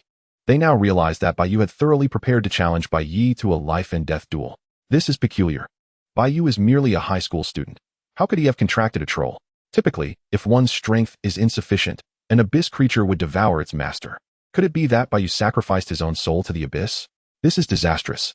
Defeating a 10th-stage abyss creature would likely require an 11th-stage beast master. As discussions ensued, the crowd gazed at Bai Ye with growing concern. Meanwhile, Xiao Lifeng was no longer composed. He instinctively stood up, feeling like an ant on a hot pan. Had he known Bai Ye would summon a troll, he would never have permitted Bai Ye to engage in a life-and-death duel. Now, with Bai Ye holding a trump card, Bai Ye was in grave danger. Initially believing that as the novice Beastmaster competition approached, Bai Ye would be shielded by the academy and authorities. He never anticipated such underhanded tactics. At this moment in the arena, Bai Ye, faced with the troll, wore a grave expression. Arise, Shadow, Gale, Crimson Flame, and Cece. As he summoned his 3 Beastmasters along with the Fox Girl, Bai Ye cast an appraisal at the troll. Name: Troll. Attributes: Fire, Wind, Shadow. Level: Tier 10. Bloodline: Epic. Talents: Sin of Gluttony. With each consumption, gain the strength of the devoured target multiplied by 5, with no upper limit. Blessing of the Abyss. Gains a 50 resistance to shadow attribute skills. Power of Shattering. Increases skill effects by 200. Ogre. Inflicts an additional 500 damage to humanoid and beast-like creatures. Skills: Fireball, Hurricane Slash, War Trample, Earth Fist, Shadow Sphere. Introduction: a mid-tier creature hailing from the Abyss. It possesses terrifying combat prowess, having far surpassed its peers through prolonged consumption. As Bai Ye finished reading the troll's information, he felt the tremor of Hira's delicate form as she held his hand. Having always been sheltered by her mother, this marked her first time venturing away from Tissy to fight alongside Bai Ye. Brother, it's incredibly powerful, she remarked. Yes, I know, but fear not. We shall not be defeated. Just then, the troll erupted without warning, charging towards Bai Ye. Roar. In response, the fire dragon let out a bellow, stepping forward to shield Bai Ye and Hira. The shadow tyrant followed closely behind. Boom. The clash of claws and fists ignited a fierce confrontation, showcasing the brutal beauty of raw power. Yet, in mere moments, the fire dragon found itself being pushed back, leaving Bai Ye somewhat astonished. With the multiple enhancements from its talents, the fire dragon could effortlessly lift several tons. However, against the troll, it seemed to falter slightly. The stark contrast underscored the troll's terrifying nature. Ha! Bai Ye, your beast is nothing but mediocre, shouted Bai Ye, unable to contain his taunts as he witnessed the troll gaining the upper hand. What did it matter that Bai Ye commanded for beasts? The gap in strength could not be bridged by mere numbers. The advantage lay with him. Bai Ye was at a loss as to how he could possibly lose. Swift Wind. Unleash the flames of wrath, then employ Dragon's Claw. Shadow. Assist with the invisible divine will and the Shadow Realm. Crimson Flame. Execute the divine bird's special attack. While commanding his 3 beasts, Bai Ye affectionately ruffled Hira's hair. Hi Sai, release your mental shock at the opportune moment. Okay, brother, she replied, nodding her little head obediently. Ants, do you truly believe such skills can vanquish me? At that moment, in the heart of the battlefield, the troll cast a disdainful glance at Bai Ye, its voice a low rumble. Clenching its fist, it unleashed the Earth Fist, colliding with the fire dragon's claw. Even though it was suppressed by the invisible divine will, the trolls might remain formidable. Just as the two sides stalemated, a cry echoed from the sky. In the instant the Azure Phoenix released its divine bird's special attack, Hira raised her hand, unleashing her mental shock in perfect coordination with her team. In that moment, the troll felt a disorienting jolt, as though its mind had been pricked by a needle.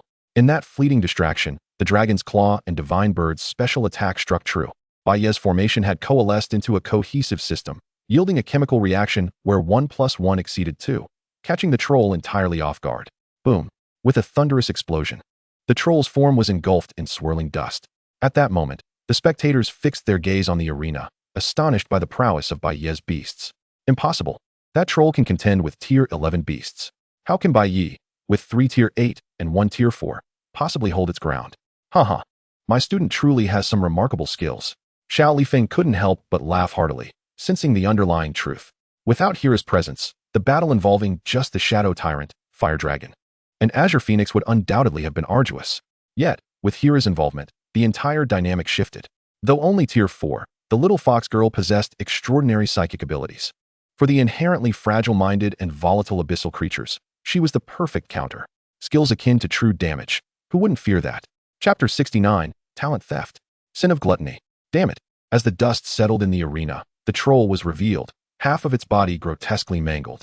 It glared intensely at Bai Ye and Hira, who were sheltered behind. Having just endured a flurry of attacks head-on, the troll realized that the true threat lay with the little fox girl. If it could eliminate Hira, the Shadow Tyrant and its companions would struggle to inflict any harm. With this thought, the troll hesitated no longer. It raised its hand and began to chant, "Fireball." Instantly, a massive fireball coalesced in the troll's palm. Yet, before it could launch the attack, howling. At that moment, the Shadow Tyrant surged forth, activating its shadow fangs. Crack! The troll's arm, already weakened by the fire dragon's claw, was shattered. "You wretched creature, are you seeking death?" With eyes wide open in fury, the troll unleashed the earth fist, aiming its strike at the Shadow Tyrant. Roar! However, facing the combined might of the fire dragon and the Shadow Tyrant, the troll found itself at a loss. From an initial advantage, it was now gradually losing ground. As the troll neared defeat, Bai Ye's mirthful expression began to solidify into concern. He grew anxious, for he had made a pact with the abyss. If he lost, his soul would be claimed by the abyss. Conversely, should he win, Bai Ye's soul would be forfeit. "You useless troll, didn't you boast about your prowess? Can you not be of any use?" Bai Ye berated the troll. "Troll, you better watch your back. If I perish, your soul will be sacrificed alongside mine." Bai Ye's words caused the troll's countenance to darken. Its crimson eyes turned towards Bai Ye. Compared to dying in battle, who could accept the fate of being enslaved to the abyss for eternity? "You wish to sacrifice me, do you?" To preempt any treachery from Bai Ye, the troll advanced towards him, taking the initiative. What do you intend to do? "I am your beastmaster now. You cannot kill me." Before Bai Ye could finish his sentence, the troll, with a terrifying expression, stuffed him into its mouth. It began to chew, and the scene grew gruesomely bloody. Witnessing this, Bai Ye felt utterly astonished. He never anticipated that a mere boast from Bai Ye would lead to his own downfall. After all, how could an ordinary person, bound by a contract with a 10th-tier abyssal creature, muster the audacity to taunt a troll? Did he not realize that a beastmaster's strength might not align with that of their beast, potentially resulting in a devouring of the master? However, it swiftly dawned on Bai Ye that this was an opportunity. Without a moment's hesitation, he issued commands. Shi, unleash another mental shock. Shadow, subdue it with your formless will. Gale and Crimson Flame, strike with Dragon's Fury and Divine Bird's special attack. As Bai Ye's words echoed, the little girl and the Shadow Tyrant sprang into action. The enhanced formless will proved far superior to before. The formidable suppression, combined with Shi's mental shock, instantaneously overwhelmed the troll, even though it had consumed flesh to heal its wounds. The recovery rate paled in comparison to the damage inflicted by the Fire Dragon and the Azure Phoenix Firebird. The roar of a dragon mingled with the cry of a phoenix as two figures, one blue and one red, charged towards the troll. They withstood a barrage of 4 powerful attacks and countless skill damages, despite having devoured numerous beasts and possessing immense resistance accumulated through its innate gifts. The troll could not endure any longer. As it sensed its enemy's demise, the arena's barrier began to dissipate. Bai Ye's talent activated in tandem. He seized the troll's abilities. "You have seized the troll's talent. Sin of Gluttony. You have seized the troll's talent. Abyssal Blessing. Alert. Similar talents detected. Talents have merged. Alert. Sin of Gluttony has undergone transformation. Sin of Gluttony. Each consumption enhances energy conversion by 50 and grants 10 strength from the consumed target, with no upper limit." With Bai Ye bestowing the troll's talents upon the Shadow Tyrant, it appeared outwardly unchanged. Yet, in truth, its power had undergone a qualitative shift. As Bai Ye's first contracted beast, the Shadow Tyrant's greatest asset was its innate ability to devour. Now, endowed with the powers of gluttony, coupled with Bai Ye's talent absorption, it had achieved a state where killing would only make it stronger. Theoretically, the Shadow Tyrant had no limits. Its potential was boundless. Awu? As it gnawed on the troll's remains, the Shadow Tyrant, noticing Bai Ye's gaze, felt perplexed. Could it be that its master had taken a liking to it? With this thought, it inadvertently wagged its tail. "No, master, wouldn't it be better to pursue the mistress and that 9-tailed spirit fox? Why was he fixated on me?" This thought instilled a sense of dread in the wolf. Under the influence of the contract, upon sensing the Shadow Tyrant's thoughts, Bai Ye's lips twitched. When did this foolish dog become so lewd? He suspected Chu Yaoyao had led his beast astray during her healing sessions. Yet, he had no evidence. For Bai Ye, the battle with Bai Ye was merely an interlude. However, for the Bai family, this incident heralded unrest. Upon hearing of Bai Ye's demise from Shaohan, he beheld the body, shrouded in white cloth, now fragmented. Ji Shirwan was inconsolable, nearly fainting from grief. My son, how could you die so tragically? Faced with the grotesque remains, Bai Ye could hardly bear to look. Listening to Ji Shirjuan's wails, he felt a twinge of impatience. Enough. Why are you crying? If that fool hadn't sought trouble with Bai Ye, would this have happened? Just as his words fell, Ji Shirwan shot him an incredulous look. Bai Ye, how dare you scold me? Xiao Yu is dead, and you still blame him. You've changed. You have no conscience. Just as Ji Shirwan finished speaking, Bai Ying chimed in. Yes, look at what happened to my brother. You show no sorrow at all. Bai Ye, I'm telling you. If it weren't for you being such a useless coward, my brother wouldn't have died. Calling you dad is me giving you face. But let me tell you, just because you gave birth to me, it doesn't mean you are my father. Unfilial daughter. You. Bai Ye raised his hand, ready to deliver a stinging rebuke to this ungrateful girl. Unexpectedly, Ji Shirwan stepped forward. What do you mean? Is Xiaoying wrong? If you had taken the initiative to eliminate that dog Bai Ye, would Xiao Yu have died? You can't even protect your own son. Bai Ye, you should be ashamed to be a man.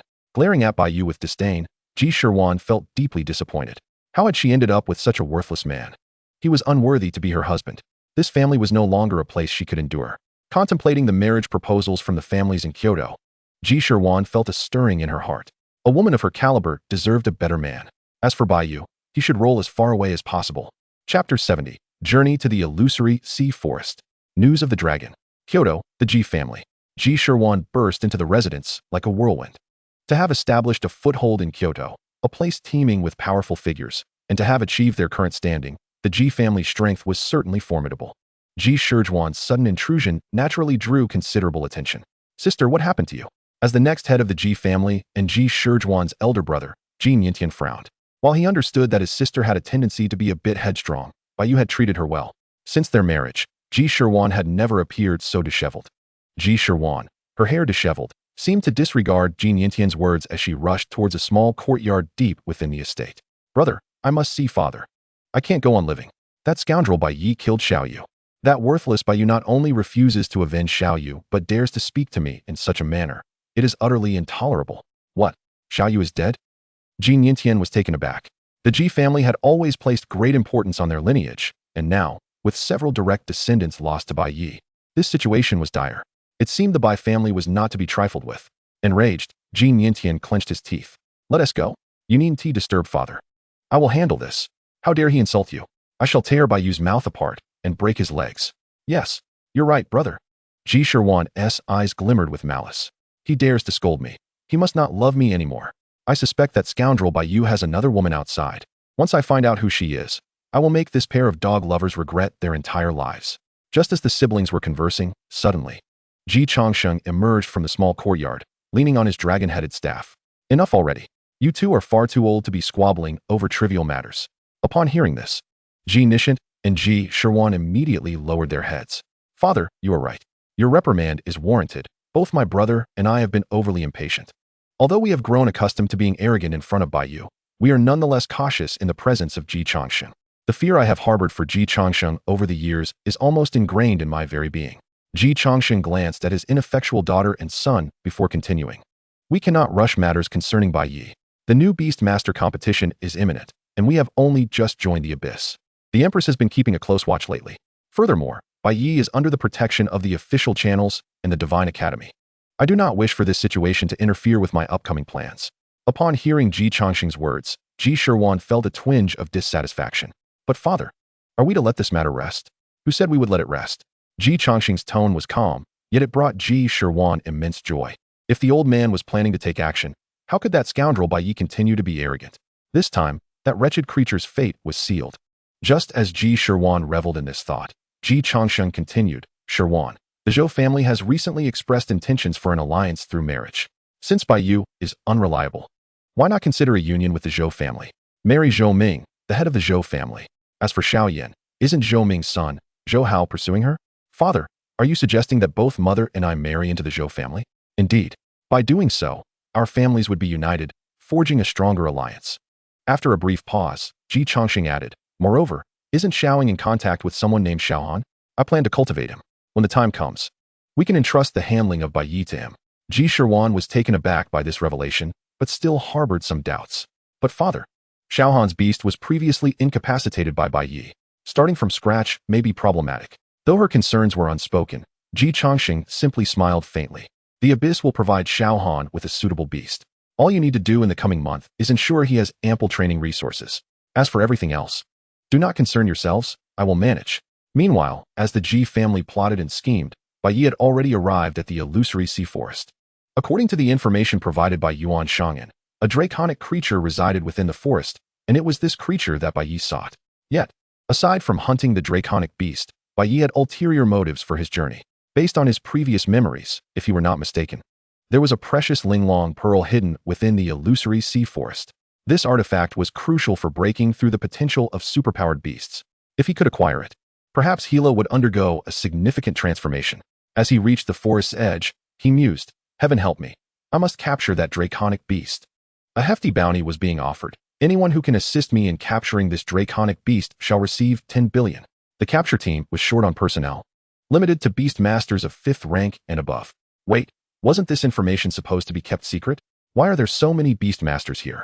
As news of the draconic creature leaked, the once quiet border town transformed into a bustling hub within just 2 days. Amidst the crowd, Bai Ye stood out, cradling a fox girl lowly in his arms. While others paraded fearsome beasts, Bai Ye's companion was an adorable white-haired beast girl. "Is this beast training or daughter-raising?" one onlooker exclaimed. "My goodness, how cute. I want to pet her." Bai Ye couldn't help but twitch at the corners of his mouth, seriously questioning the mental state of contemporary beast masters. For some reason, he felt an acute sense of alienation, as if he were not perverse enough to fit in with the crowd. Moments later, as he entered the forest, Bai Ye summoned his fire dragon. "Swift Wind, you should be able to sense the position of that draconic beast, right?" Given its draconic lineage, Bai Ye believed it would not be difficult for the fire dragon to locate the creature. With a mighty roar and affirmation, the fire dragon lowered itself for Bai Ye and Hila to mount, utilizing the mutual sensitivity of their bloodlines, and after determining the general location of the draconic beast, the fire dragon flapped its wings and soared towards its target. As they ventured deeper into the illusory sea forest, the fire dragon's unabashed aura caught the attention of the draconic beast. From above, they beheld a massive creature, its crimson scales glistening, measuring dozens of meters in length, a true behemoth. Upon locking eyes with Bai Ye, the draconic beast was provoked by the fire dragon's roar. It opened its mouth wide and unleashed a torrent of flames. In that moment, the fire dragon retaliated with dragon's fury, both creatures filled with fiery tempers, leading to a fierce clash. The explosive collision sent shockwaves through the forest, uprooting countless trees. In the midst of this initial confrontation, Bai Ye seized the opportunity to use his identification skill, revealing the information of the draconic beast before him. Name: Draconic Beast. Type: Dragon. Fire: Level: 11th Tier. Bloodline: Legendary. Talent: Dragon's Soul, 500 All-Attribute Enhancement. Dragon's Bloodline, 400 Skill Effect Enhancement. Dragon's Heart, 200 Recovery Enhancement. Skills: Dragon's Fury, Dragon's Wave, Dragon Breath. Furious Fong, Flame Jet. Description: a draconic creature with an exceptionally high concentration of dragon blood, possessing terrifying combat prowess as a descendant of dragons. After absorbing this information, Bai Ye could not help but feel a sense of surprise. The legendary bloodline of the Azure Dragon possesses a battle prowess that likely rivals that of the 12th rank Beastmasters, does it not? In an instant, Bai Ye's gaze towards the Azure Dragon transformed entirely. It was not a longing for subjugation, but rather the predatory gaze of a hunter eyeing its prey. Initially assuming that this Azure Dragon's lineage was merely of epic caliber, he was astonished to discover it was, in fact, legendary. For Bai Ye, this revelation was nothing short of a delightful surprise. If he could slay and devour this Azure Dragon, thereby plundering its innate talents, the Fire Dragon would undergo a monumental transformation. As these thoughts raced through his mind, Bai Ye issued commands to his 3 accompanying beasts. The second round of combat was on the brink of eruption. At that very moment, the commotion stirred by Bai Ye and the Azure Dragon within the illusory sea forest caught the attention of countless beastmasters. Sensing the intense aura of spiritual energy, a wave of astonishment washed over them. Who could possibly be engaged in battle to provoke such a tumult? Could it be that someone had already located and was attempting to subdue the Azure Dragon?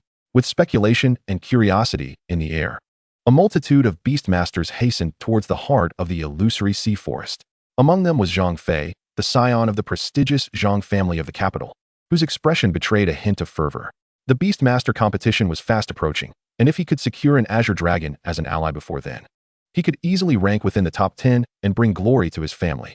With this thought, Zhang Fei quickened his pace. He had ample funds, and regardless of the cost, he was determined to capture this Azure Dragon, unaware of the throngs of Beastmasters converging upon them.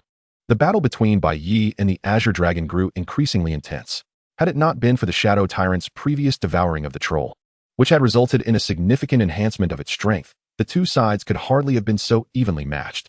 Observing the battlefield, Bai Ye furrowed his brow slightly, recognizing a lack of decisive opportunity to tip the scales in his favor. Had he known the Azure Dragon's formidable prowess, he would have brought Tishi along. With Tishi's presence, he mused, the battle would likely have concluded by now. Yet, he had refrained from bringing her primarily to foster the synergy between Shila and the team. If Tishi were present, Shila would likely never have the chance to grow. Shila, use psychic impact to assist them, he commanded. Understood, big brother, the little girl responded, raising her hand. However, since Bai Ye had not found a suitable talent fusion, even with the bloodline enhancement, while she could easily handle weaker opponents, participating in such high-tier battles was still a stretch for Shila. She possessed two skills, psychic impact and the powerful ability, psychic severance. Casting a glance at Shila's attribute panel, an operational strategy suddenly formed in Bai Ye's mind. It seemed he knew how to break the deadlock. Shila, how many times can you unleash psychic severance? He inquired. At most 3 times, she replied. With this, Bai Ye turned to the Shadow Tyrant and issued a command. Shadow, unleash the Shadow Realm, then use Shadow Wave. With the command given, it let out a fierce howl, swiftly releasing the skill. Centered around the Shadow Tyrant, darkness enveloped the area for miles, constraining the Azure Dragon within the domain created by the Shadow Realm. Following this, the Shadow Wave further weakened the Azure Dragon's resistance to skills. Yet, to the Azure Dragon, it merely appeared as if Bai Ye was desperately flailing about, believing victory was within its grasp. The Azure Dragon could not help but burst into laughter. Human, are these your only tactics? How laughable. As everything unfolded precisely as it had envisioned, the Azure Dragon fell entirely into Bai Ye's rhythm of attack. Bai Ye then spoke once more, Shadow, bind it with the invisible will. Qian, unleash 100,000 volts. Jifeng, employ Dragon's Fury. As his words fell, accompanied by a bird's cry, the Azure Phoenix soared into the sky. Gradually, the heavens darkened, clouds coalesced, and lightning crackled. The Fire Dragon was now fully charged, its ethereal blue dragon form emerging behind it. Under the influence of their bond, while true telepathy was unattainable, the 3 beasts could still glean Bai Ye's intentions. Recognizing that what followed could very well determine the outcome of their battle, they all exerted their utmost strength. Human, do you truly believe this can harm me? Huh, ridiculous. Yet, even in the face of 100,000 volts and Dragon's Fury, the Azure Dragon remained unfazed, convinced that only Shila's psychic abilities could inflict any real damage upon it. Were it not for its wariness of Shila, it was likely this battle would have concluded long ago. Now, Shila, unleash your full power and use psychic severance. Understood, she replied, her youthful face set with determination. Although Bai Ye had never expressed dissatisfaction with her, Shila felt inadequate. If only she were stronger, perhaps she could contribute more meaningfully now, rather than holding Bai Ye back. She was resolute in proving her worth, vowing to make a contribution to the team no matter how weak she felt. With that, she unleashed a triple psychic severance. Despite having reservations about Shila's small maneuver, the Azure Dragon was completely unprepared for the hidden strength she possessed. Faced with the triple psychic severance, it felt as though its head was being cleaved in two by searing pain. The casting was abruptly interrupted. In the ensuing haze, alongside the simultaneous strikes of 100,000 volts and Dragon's Fury, Bai Ye scooped up the swaying Shila, who appeared as if she were intoxicated. You've worked hard. Go rest in the beast space for a while, he said, sending her into the beast space. Turning his gaze back to the battlefield, he beheld the central area where the impact of the skills had created a deep crater. The Azure Dragon, now grievously wounded with its flesh and blood mangled and its skull exposed, bore the brunt of the information gap. The victor was now unmistakably clear. Human, you have won. I am willing to submit to you, the Azure Dragon spoke, its tone a mixture of grievance and resignation. In its eyes, Bai Ye's purpose for being there was undoubtedly the same as that of other Beastmasters, to subdue it. It believed that if it yielded, Bai Ye would surely spare it. However, to the Azure Dragon's astonishment, Bai Ye merely smiled. Who said I require your submission? His words caused the Azure Dragon's expression to shift dramatically. It had anticipated a gentle resolution, yet Bai Ye was clearly playing for keeps. This is utterly dishonorable, it thought, preparing to resist. But the Shadow Tyrant was quicker. unleashing a shadow strike at that very moment. The young dragon, already battered and bruised, found itself utterly subdued, with any hope of a counterattack fading rapidly. Just as Bai Ye prepared to command the shadow tyrant to deliver the final blow, a sudden cacophony of footsteps echoed through the air. A group of beast tamers emerged from the thicket. Chapter 72. Brother, are you truly famished? Haha, who would have thought I could stumble upon such a treasure? This young dragon is mine. Nonsense. First come, first served. It is evidently mine. Get lost. I am determined to claim it. As the beast tamers began summoning their creatures, preparing to contest Bai Ye for ownership of the young dragon, the creature couldn't help but feel a surge of joy. It immediately proclaimed, "Humans, if you can rescue me from his grasp, I shall willingly serve you as your beast." Upon hearing the young dragon's voice, the beast tamer's expressions turned greedy. This was a fully developed young dragon, requiring no training to provide formidable combat prowess. Moreover, the young dragon promised genuine loyalty, vowing not to devour its master. Who could resist such an accommodating beast? Instantly, their gazes turned to Bai Ye, their intentions far from benevolent. "Kid, considering your efforts, you should just back off. Indeed, we don't wish to harm you. It's evident that raising a beast is no easy task. Why waste breath with him? Just kill him, and we can decide the ownership of the young dragon afterward. Brother, do us a favor, leave now, and we will pretend nothing happened." As they collectively underestimated Bai Ye, discussing how to divide the spoils, Bai Ye merely smiled. "Do you really think you deserve a favor from me?" With those words hanging in the air, the group of 4th and 5th tier beast tamers erupted in anger. "You are far too arrogant. Indeed, I've never encountered someone as brazen as you. Since you refused to relinquish the young dragon, do not blame us for our lack of courtesy." They signaled their beasts to attack. Just as they believed they could easily subdue Bai Ye, he suddenly issued a command to the Bai Huang Fire Phoenix. Crimson Flame, unleash the meteoric inferno. Had their adversaries possessed 8th or 9th tier beasts, Bai Ye might have harbored some reservations. However, facing a horde of 5th and 6th tier creatures, with only a handful of 7th tier beasts, they were woefully outmatched. A single bird call resonated, igniting the sky in flames. Realizing the imminent danger, the beast tamers looked up, their faces paling. They had assumed Bai Ye's beasts would be gravely injured from their previous battle, but the reality was entirely different from their expectations. "Run! Flee!" they cried in terror. "Monsters! We merely sought to seize the young dragon. Must you kill us?" In a frenzy, the beast tamers scattered, leaving behind a few unfortunate souls who were swiftly obliterated by fireballs. Witnessing this scene, the young dragon felt despair wash over it. It had thought that with so many opponents, there would be at least a semblance of balance against Bai Ye. Instead, it found itself utterly crushed. What a bunch of worthless fools. Is this some sort of jest? Inwardly, the young dragon cursed the entire lineage of the beast tamers. After a brief period, having driven away the other beast tamers, Bai Ye finally spoke. "All right, Crimson Flame, return." As the Bai Huang Fire Phoenix attempted to pursue, he called it back. Bai Ye was not one to indiscriminately slaughter the innocent. He had not yet descended to such a bloodthirsty state. Meanwhile, the shadow tyrant, eager and impatient, gazed longingly at Bai Ye. From its experience of feasting alongside him, it knew that the flesh of a young dragon was the most delectable. It hadn't savored the taste of a young dragon in quite some time, and its mouth was practically watering. As the 3 beasts fixed their questioning gazes upon him, Bai Ye finally commanded, "Now proceed." "Brother, please show mercy." Just then, a voice interrupted. A hefty man, weighing around 200 pounds, was panting heavily as he rushed towards them. "Brother, let me have this young dragon. I'll pay you 1 billion. No, 30 billion.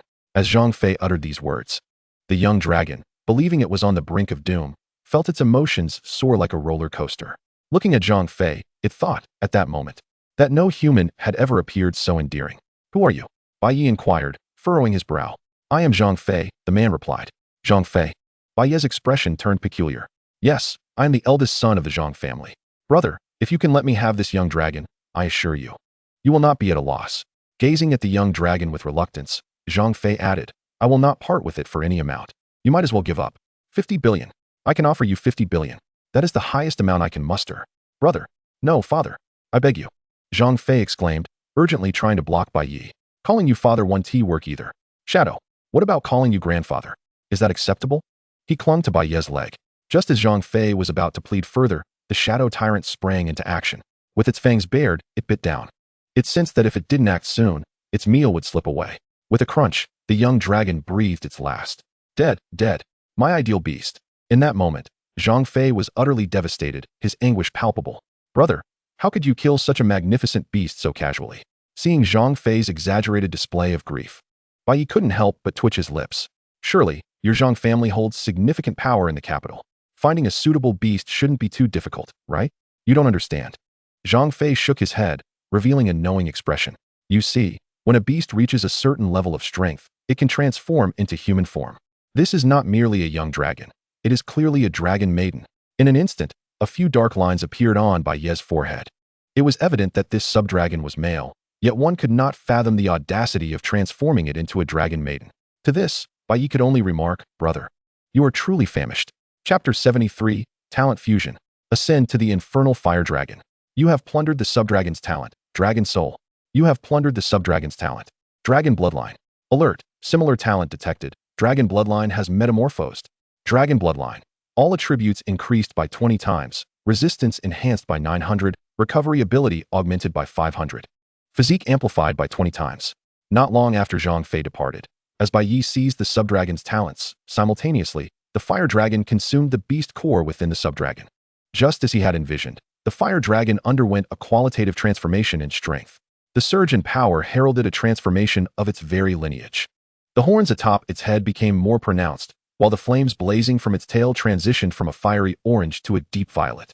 The searing heat emanating from it began to warp the surrounding space. Roar! Confronted with the explosive power surging within, the gale wind could not help but unleash a thunderous roar to the heavens. At this moment, its information materialized before Bai Ye. Name, Infernal Fire Dragon. Attributes, Dragon, Fire. Wind. Level, 8th rank. Talents, Dragon Bloodline, Destructive Power, Flame of Fury. Skills, Dragon's Fury, Dragon's Claw, Dragon Breath. Description, the Infernal Fire Dragon, evolved from the Fire Dragon. Possesses an even more formidable and terrifying power, with the potential to ascend into a mythic being. Following its evolution, the skill Dragon Breath was acquired, and the Infernal Fire Dragon's power reached the pinnacle of the 8th rank. Its strength now matched that of the Shadow Tyrant, only a step away from breaking through to the 9th rank. As it voraciously consumed the flesh and blood of the subdragon while gazing at the Infernal Fire Dragon, the Shadow Tyrant felt a pang of anxiety. This was not quite right. How could this little brother advance so swiftly? This was rather embarrassing for it, as the elder sibling. No, it could not allow itself to be surpassed in rank by the Infernal Fire Dragon. With this thought, it turned its focus back to the subdragon's carcass, devouring with renewed vigor. Its strategy was simple, consumed to grow stronger. As time quietly slipped away, Bai Ye dedicated the following days to enhancing Hira's strength, leaving the bulk of the battles to the little beast girls.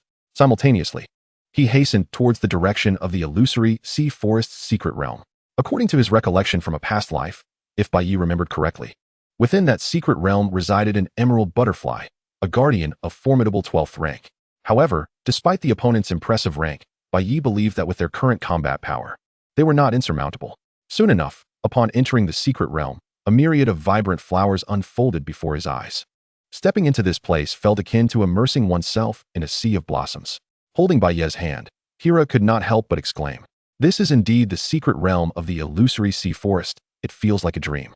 After all, the forest earned its name primarily due to the renowned floral expanse within the secret realm. As he affectionately ruffled the little girl's hair, a sudden disturbance arose ahead. A few creatures, entirely composed of flowers and vines, resembling bears, slowly approached.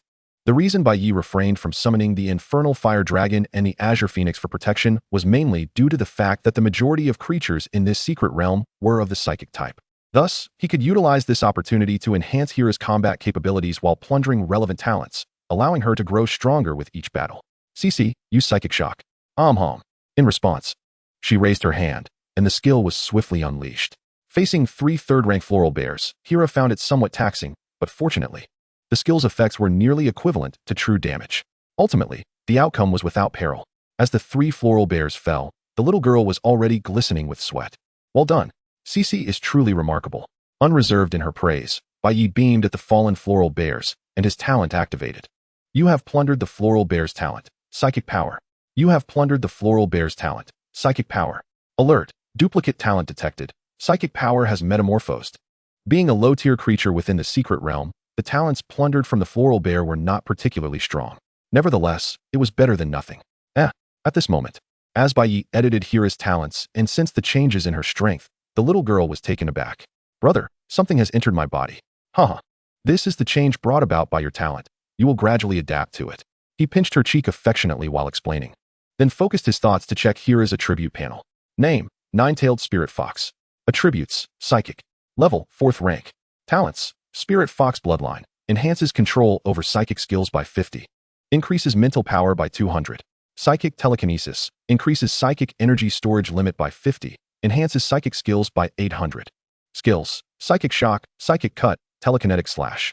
Description: a young nine-tailed spirit fox still in its growth stage. Once matured, she will evolve into a formidable being, becoming the queen among psychic beast tamers. As a spirit fox, Hira naturally could not consume flesh and blood like the Shadow Tyrant to enhance herself. To improve, she had to either stack her talents or seek spirit fruits, spirit stones, and beast cores. After reviewing Hira's information, Bai Ye formulated a specialized training plan just for her. Unbeknownst to Bai Ye's plans, the little girl gazed at him with admiration, completely in awe. Although she did not grasp how he had enhanced her talents, she felt it was extraordinarily impressive. Accompanying the little beast girl in her special training, half a month passed, and they were finally on the verge of entering the domain of the emerald butterfly. At this moment, within the floral sea, after utilizing psychic shock to swiftly eliminate an attacking floral bear, Hira's strength had surmounted to the pinnacle of the 5th rank. Hey, how about it, brother? CC is amazing, right? After dispatching the creature, the little girl could not help but boast to Bai Ye. Noticing her eager expression for compliments, Bai Ye affectionately ruffled her hair. Very well done. CC is truly impressive. I believe that when we return, your mother will be utterly astonished. He did not hold back in his praise. As the conversation unfolded, Bai Ye's curiosity was piqued. After vanquishing the emerald butterfly and acquiring the exquisite Linglong pearl, he pondered the moment when Hira would truly undergo a transformation. He wondered how Tishi would react to the overwhelming change in her daughter's prowess. This thought brought a slight smile to Bai Ye's lips. Just then, an exceptionally striking and formidable aura surged forth from the depths of the secret realm. Simultaneously, a colossal figure soared through the air, casting a shadow that enveloped a considerable area nearby. With wings resplendent like emeralds and a body resembling golden constructs, the emerald butterfly made its appearance. Bai Ye was somewhat taken aback. He had not yet initiated an attack, yet the emerald butterfly had sought him out. However, given their proximity to its territory, it was hardly surprising that the creature had sensed their presence. Without hesitation, Bai Ye summoned his 3 beasts, and the battle was on the verge of erupting. Chapter 74, The Linglong Pearl. The dreamlike spirit fox. With a flash of white light, they were summoned. As they gazed at the approaching emerald butterfly, the beasts revealed expressions of grave concern. Having followed Bai Ye through countless life and death encounters, the Shadow Tyrant and its companions could sense the peculiarity of the foe before them. As the two sides stood poised for confrontation, Bai Ye focused his thoughts, casting an identification spell, and the details of the emerald butterfly materialized before him. Name: Emerald Butterfly. Attribute: Psychic Light. Bloodline: Legendary. Level: 12th tier. Talent: Dream Power. Casting speed increased by 80. Psychic skill cost reduced by 50. Absolute Telekinesis. Effects of extraordinary skills enhanced by 2000. Skills: Mirror Reflection, Psychic Impact, Telekinetic Slash. Evaluation: as the guardian of the illusory sea forest, it possesses terrifying combat prowess, with its strange skill effects often catching opponents off guard. Though the emerald butterfly possessed few skills and its talents were limited to 2, its legendary bloodline as a psychic beast rendered it no weak adversary. Bai Ye understood well that acquiring the Linglong Pearl would not be an easy feat. A fierce battle was imminent. Roar! With a thunderous bellow, the infernal fire dragon surged forth, its wings unfurling. At this moment, it emitted a cry, with the azure phoenix closely trailing behind. On the surface, it appeared to be a 4-on-1 skirmish. However, in reality, it was merely a 2-on-1 engagement.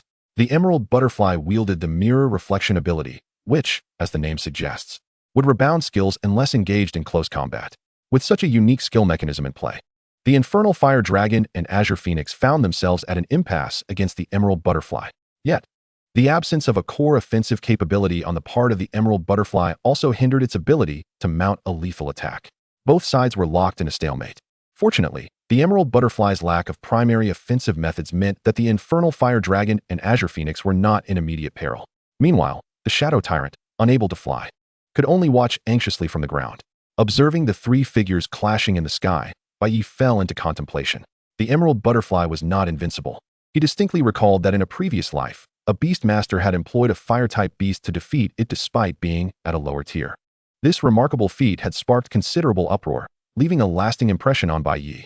In his estimation, if others could conquer the emerald butterfly, it indicated that its strength was not as formidable as it seemed.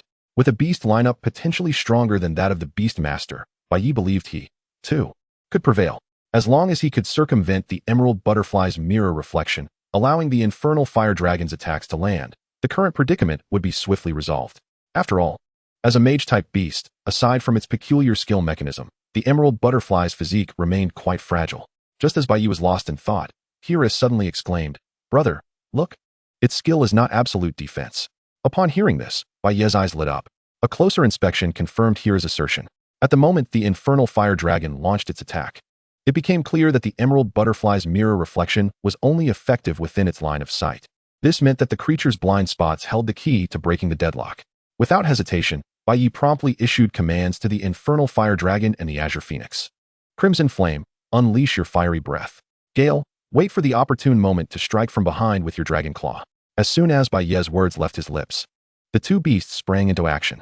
The Azure Phoenix spewed forth a torrent of flames, momentarily disorienting the Emerald Butterfly. The skill's absorption and rebound required time.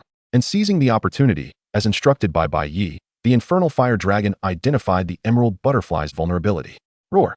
With a mighty roar, the dragon claw was unleashed with blinding speed. A resounding crack echoed as the attack struck true, violently tearing off one of the Emerald Butterfly's wings. Without its wing, maintaining flight and balance became impossible. It swayed precariously, attempting to struggle, but ultimately succumbed to inertia and plummeted to the ground. Thud! With a resounding crash, the Emerald Butterfly met its demise. You have plundered the Emerald Butterfly's talent. Dream power. You have plundered the Emerald Butterfly's talent. Absolute telekinesis. Alert! Similar talents detected. Psychic telekinesis has evolved. Psychic telekinesis. Spirit energy storage limit increased by 200. Effects of psychic skills enhanced by 50. With the fusion and evolution of talents. And after Bai Ye handed over the Emerald Butterfly's beast core for Hira to consume, her aura intensified. As Bai Ye awaited the conclusion of Hira's breakthrough, the Shadow Tyrant made a discovery. A pearl of dreamy pink hues was expelled. Upon recognizing it as the Linglong Pearl, Bai Ye felt a surge of surprise. He had not anticipated that the treasure guarded by the Emerald Butterfly was, in fact, carried by it all along. This fortunate turn of events spared him the trouble of searching far and wide. As Bai Ye touched the pearl alongside Hira, the treasure, beast core, and the Emerald Butterfly's talent synergized, instantly triggering a remarkable chemical reaction. In that moment, a radiant white light enveloped Sheila, marking a pivotal transformation in her power. 5th tier, 6th tier, 7th tier. Until that spiritual energy dissipated, she ascended close to the pinnacle of the 7th tier. Only then did her aura gradually stabilize. This surge in strength also brought about a change in her appearance. Her once smooth white hair now shimmered with a silvery hue. The 9 small tails behind her appeared considerably fluffier, exuding a charmingly furry allure. Compared to her previous youthful demeanor, she now resembled a middle school girl. Confronted with Sheila's advancement in both race and lineage, Bai Ye felt compelled to check her status. Name: Dreaming Spirit Fox. Attribute: Psychic Light. Bloodline: Legendary. Level: 7th tier. Talent: Spirit Fox Bloodline, Psychic Telekinesis, Dream Power. Skills: Mental Shock, Mental Cutting, Telekinetic Slash, Sacred Light Judgment, Mirror Reflection. Description: The Dreaming Spirit Fox, still in its growth phase, despite its youth, possesses a unique skill set that renders it nearly invincible against the majority of formidable foes. Beyond the remarkable ascent in cultivation and the transformation of her bloodline from epic to legendary, Sheila has unlocked the light attribute and 2 brand new skills. Notably, the mirror reflection skill, akin to that of the Emerald Butterfly, resembles an extraordinary cheat. With the enhancement of her own prowess, the little beast girl displayed a hint of pride. She shared Bai Ye's sentiments, eagerly anticipating her mother's reaction upon witnessing her own significant metamorphosis. Chapter 75, The Beast Master Competition. Is the beast girl Loli up to the challenge? 3 days later, with merely a week remaining before the Beast Master competition.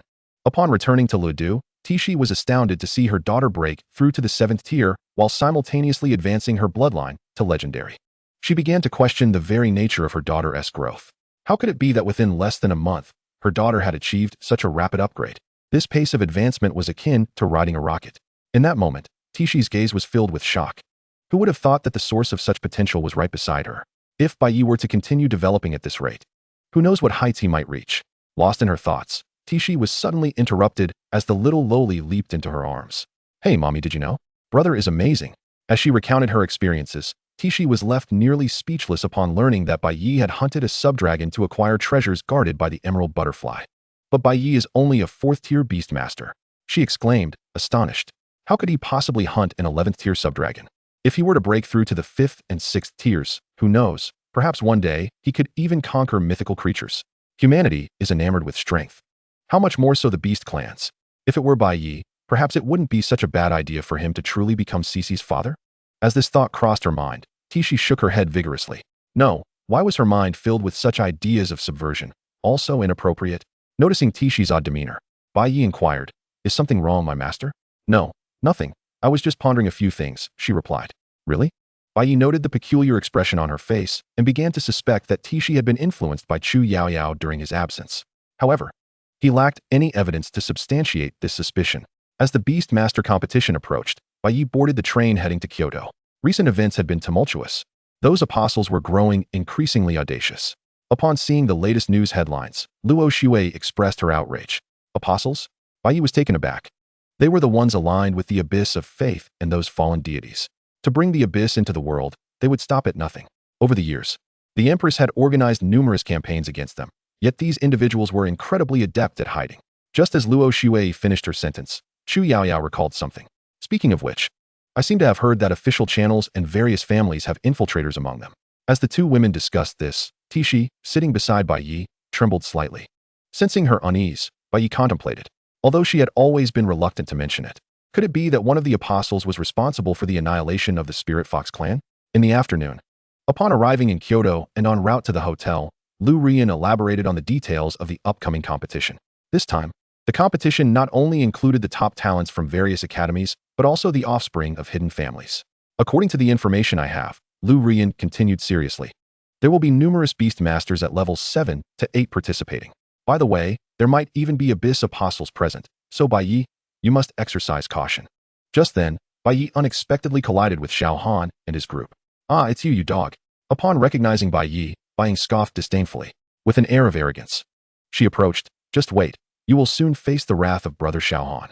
How dare you kill my brother and harm my sister? Clinging to Xiao Han's arm. Despite the competition not yet commencing, Bai Ye seemed to have already foreseen the outcome, exuding an air of mysterious confidence. At that moment, Xiao Han also spoke, his expression brimming with arrogance.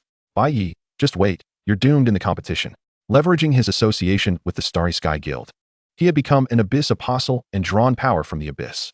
With such backing, Xiao Han was at a loss as to how he might lose. In the finals, I want a life-and-death duel with you, Bai Ye. Do you have the guts? He shot a challenging glare at Bai Ye. Very well. Bai Ye replied with a smile that was not quite a smile. As Xiao Han reveled in his internal triumph, a hint of savagery appeared on his face. Haha. When the time comes, I will thoroughly torment your beasts. I want you to witness how one by one, your beasts are tortured to death. Realizing the intentions behind his words, Bai Ye chuckled. Is that so?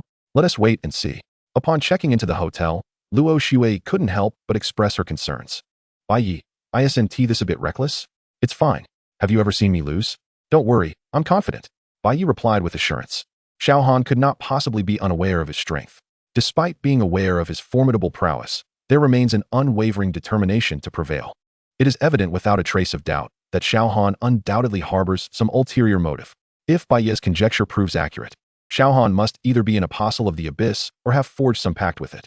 Otherwise, it is inconceivable that within a mere span of a month, he could have ascended to a level that rivals Bai Ye. Rest assured, this individual is astutely cautious. He would never engage in a losing venture. In contrast to Luo Xue, Chu Yaoyao exudes a remarkable composure. Is that so? Once the competition commences tomorrow, the truth will be unveiled, will it not?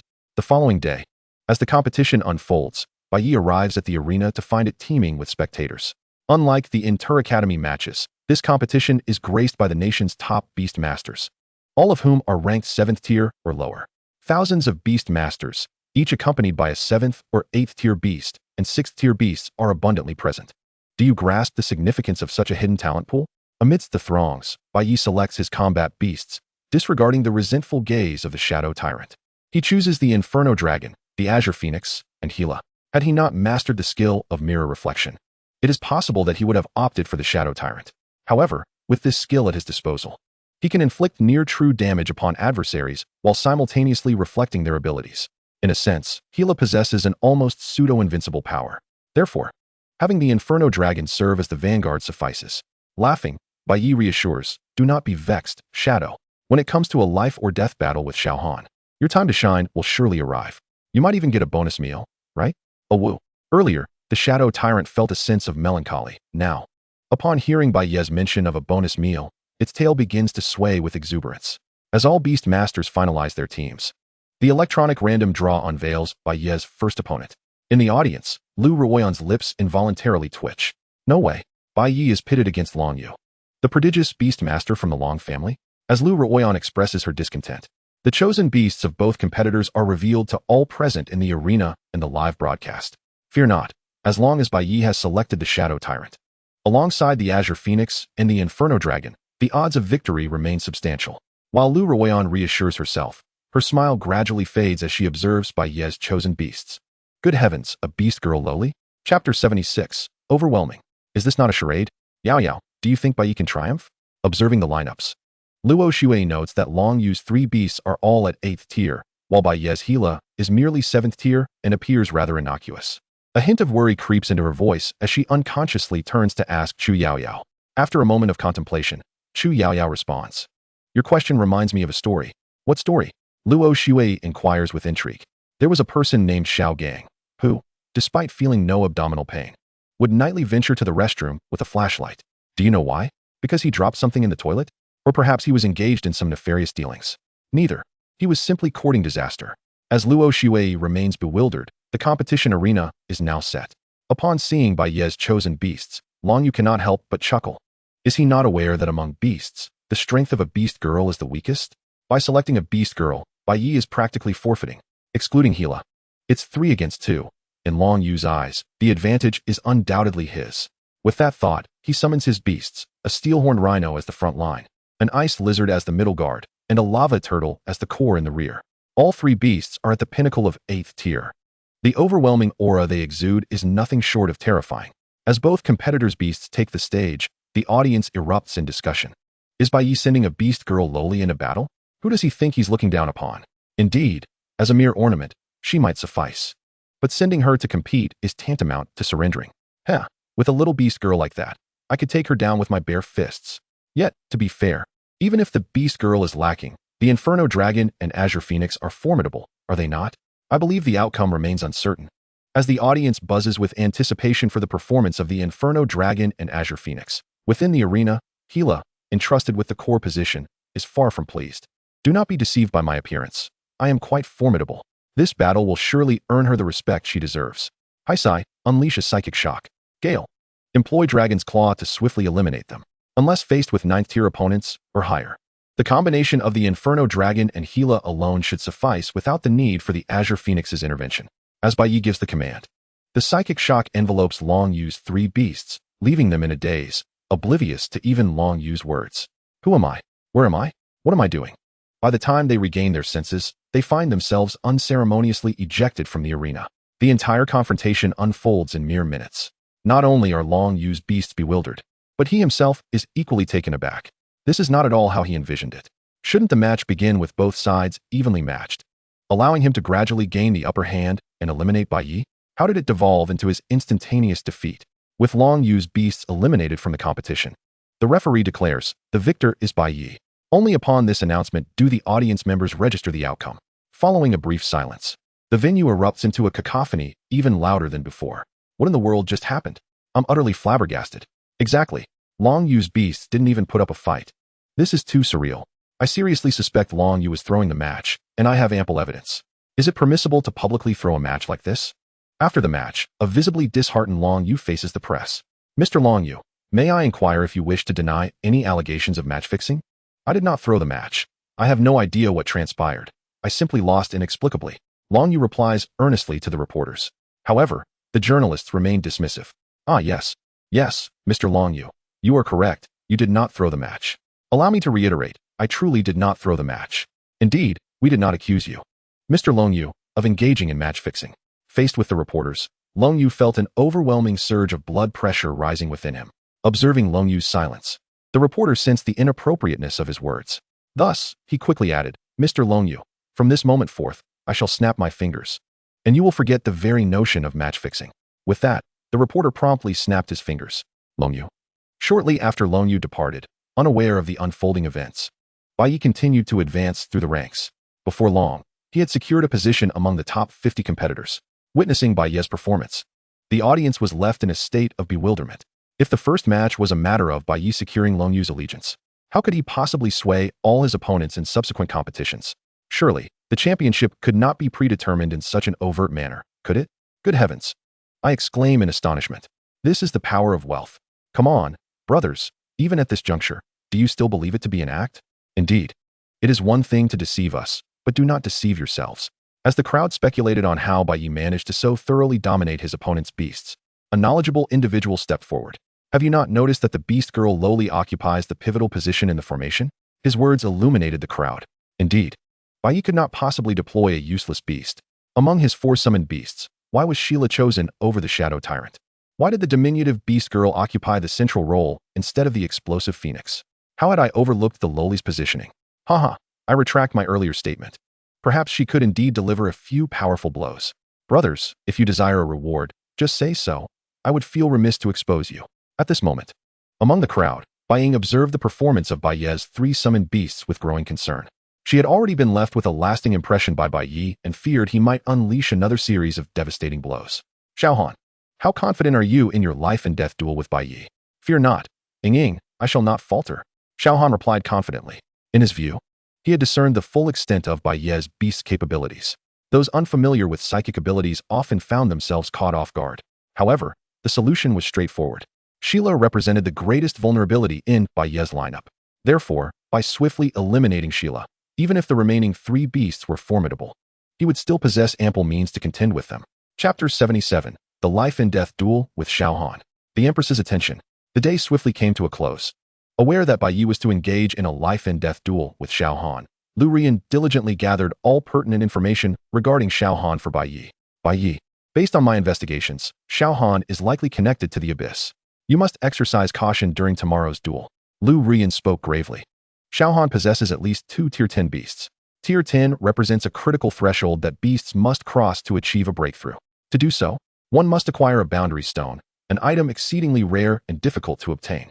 For the vast majority of beastmasters, unless one is exceptionally talented and recognized by the authorities, achieving a Tier 10 breakthrough solely through personal effort is nearly impossible.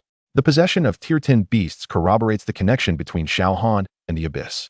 Understood, Principal. I will remain vigilant, Bai Ye responded, falling into deep contemplation. If Xiaohan was indeed linked to the Abyss, it was likely that his summoned beasts were abyssal creatures, possibly of the shadow attribute. If his suspicions were correct, Sheila would play a pivotal role in the forthcoming battle, having awakened the light and holy attributes, making her a natural nemesis to those abyssal beasts. The long night swiftly passed. Upon awakening, Bai Ye found his face nestled in a soft embrace. What was this? Why did a faint scent of milk linger in the air? Groggily opening his eyes, he was greeted by a scene of pure whiteness. Master, you are awake. How was it? Did you sleep while holding me last night? With a seductive smile, her alluring voice stirred something within Bai Ye. Goodness, who would have thought Tishi could be such a test for one's resolve? Which man could withstand such a trial? Brother, mama, hug me. At that moment, the beast girl lowly, slightly grumpy from sleep, pouted adorably. Her sweet voice was enough to melt anyone's heart. Bai Ye, if you don't get up soon, you'll be late. The competition is about to begin. Suddenly, as the door swung open, Chu Yaoyao could not help but stiffen at the sight of such a tantalizing scene. An awkward atmosphere enveloped the room. After roughly 10 minutes of preparing, as they made their way to the arena, Chu Yaoyao suddenly spoke up. I just remembered a story. What is it? Tishi inquired, intrigued. There was a superhero who had a girlfriend, but she often felt down and complained that he never paid her any attention after battling monsters. Do you know why? Because the superhero was too exhausted from fighting to maintain world peace? No, it's because he suffered from kidney deficiency. Bai Ye, seriously questioning whether this Thrino lowly was insinuating something about him. After pondering for a moment, Bai Ye swiftly retaliated. Speaking of which, I too recall a story. What is it? This time, it was Luo Shuei who asked. There was a little bear who accidentally fell and knocked itself silly. Upon waking, it asked its mother why it couldn't grow up. Can you guess how Mama Bear responded? How did she respond? Before Luo Shuei could finish, Chu Yaoyao interjected. Mama Bear said, because you are a little bear to begin with. Chu Yaoyao. Luo Shuei, Tishi. Meanwhile, holding Bai Ye's hand, the beast girl lowly remained oblivious to the exchange. The hotel arranged by Lu Rian was conveniently close to the arena. Half an hour later, upon arriving at the arena, Bai Ye noticed Xiao Han had been waiting there for some time. Bai Ye, I thought you were too frightened to show up. As soon as he entered, Xiao Han provocatively remarked, enough with the chit-chat. Has the life and death duel application been submitted? If all is in order, please sign here. Observing Bai Ye's indifference, Xiao Han's expression soured. In the presence of Bai Ye, he felt as though he were becoming a mere clown. With a cold snort, Xiao Han produced the application form. Sign your name. Bai Ye, you won't be able to act so arrogantly for much longer. Do you truly believe that, having lost your beast, the authorities would still show favoritism towards you, a mere waste? No, the battle hasn't even begun, yet you are barking like a dog. Only when you are certain will you affix your name. I hear Xiao Han is still prattling on. In response, Bai Ye delivers a resounding slap. Crack.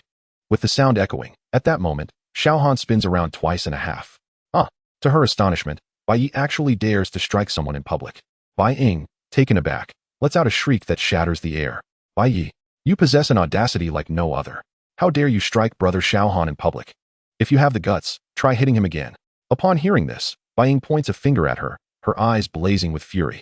Rolling her eyes in response, Bai Ye remains unperturbed. Just as Xiao Han regains his composure, she retaliates with another slap. This was the very slap that Bai Ying had requested from Bai Ye on behalf of Xiao Han. Bai Ye had never encountered such a base demand in her life. This time, Xiao Han is left dizzy and disoriented. Bai Ye, you despicable cur, your end is nigh. In this very moment, supporting Xiao Han, Bai Ying is utterly aghast. Her gaze seethes with resentment. Just wait. During the life and death duel, brother Xiao Han will surely annihilate you. He will undoubtedly do so. Keep talking, and I might just return the favor with another slap. At this moment, her face pales with fury, and she hastily drags Xiao Han away, fearful of being on the receiving end of another slap from Bai Ye. Upon hearing that a disturbance had occurred, when they arrived at the scene and saw Bai Ye and Xiao Han, Lu Rian's lips involuntarily twitched. Nonetheless, she reprimanded Bai Ye verbally. Bai Ye, your actions are utterly excessive. How can you strike someone in public? Allow me to instruct you. If you intend to hit someone, at the very least, do it discreetly. Do you not fear retaliation for such public displays of violence? You are indeed correct, Principal. I assure you I shall not strike anyone publicly again. Bai Ye replied with utmost sincerity. As Lu Rian led Bai Ye into the lounge, the news of Bai Ye and Xiao Han applying for a life and death duel spread throughout the venue, leaving everyone astounded. It is vital to note that a life and death duel is a battle to the death, ceasing only when one party's beast is entirely vanquished. Reaching this point is no easy feat for anyone cultivating their beasts. The fact that Bai Ye and Xiao Han wish to engage in such a duel publicly is simply unfathomable. Not only did this stir excitement offline, but it also ignited a fervent discussion online. In the imperial city of Kyoto, upon receiving a report from Shangwan Ruyun, the Empress, Changsun Lingshuang, became intrigued. Issue a decree. I permit this matter. After a brief pause, she continued, by the way, prepare the carriage. I wish to witness this. What confidence does Bai Ye possess to challenge the Apostle of the Abyss to a life and death duel? With Changsun Lingshuang's grand gesture, Shangwan Ruyun immediately set about making arrangements. At the same time, she couldn't help but feel envious. How fortunate must Bai Ye be to capture the attention of our Empress? Chapter 78, Mirror Reflection. The little lowly's power exposed. In comparison to the other Beastmasters competitions, the life and death duel between Bai Ye and Xiao Han is the main event. As time passes, this matter reaches a climax. Principal Lu, it seems your reputation is about to be tarnished, remarked Ji Nitian, the representative of the Ji family, with a wry smile. However, Lu Rian paid him no mind, merely glancing his way. Speaking of which, your Ji family seems to be on the official investigation list, does it not? Rather than concern yourself with our academy, Mr. Ji, you should prioritize your own affairs. You. Upon hearing this, Ji Nitian nearly lost his composure. Principal Lu, such words cannot be spoken lightly. Our Ji family is truly devoted to the Dragon Kingdom. To slander us so recklessly is a matter for execution. Just as Ji Nitian gritted his teeth in frustration, the entire arena suddenly erupted into commotion. Look, it's the Empress. No wonder she's the strongest in our Dragon Kingdom. Her presence is utterly suffocating. With Changsun Lingshuang's arrival, all present felt diminished. Her inherent aura captivated everyone's attention involuntarily. Bai Ye couldn't help but glance at her twice, murmuring to himself, this is the strongest Beastmaster in the Dragon Kingdom, at the 10th tier? No, her strength surpasses even that. Bai Ye had only heard of Changsun Lingshuang before, but this was his first time seeing her in person. In previous national competitions, she had never attended in person. Yet this time, she actually made an appearance. Instantly, countless Beastmasters in the audience were thrilled.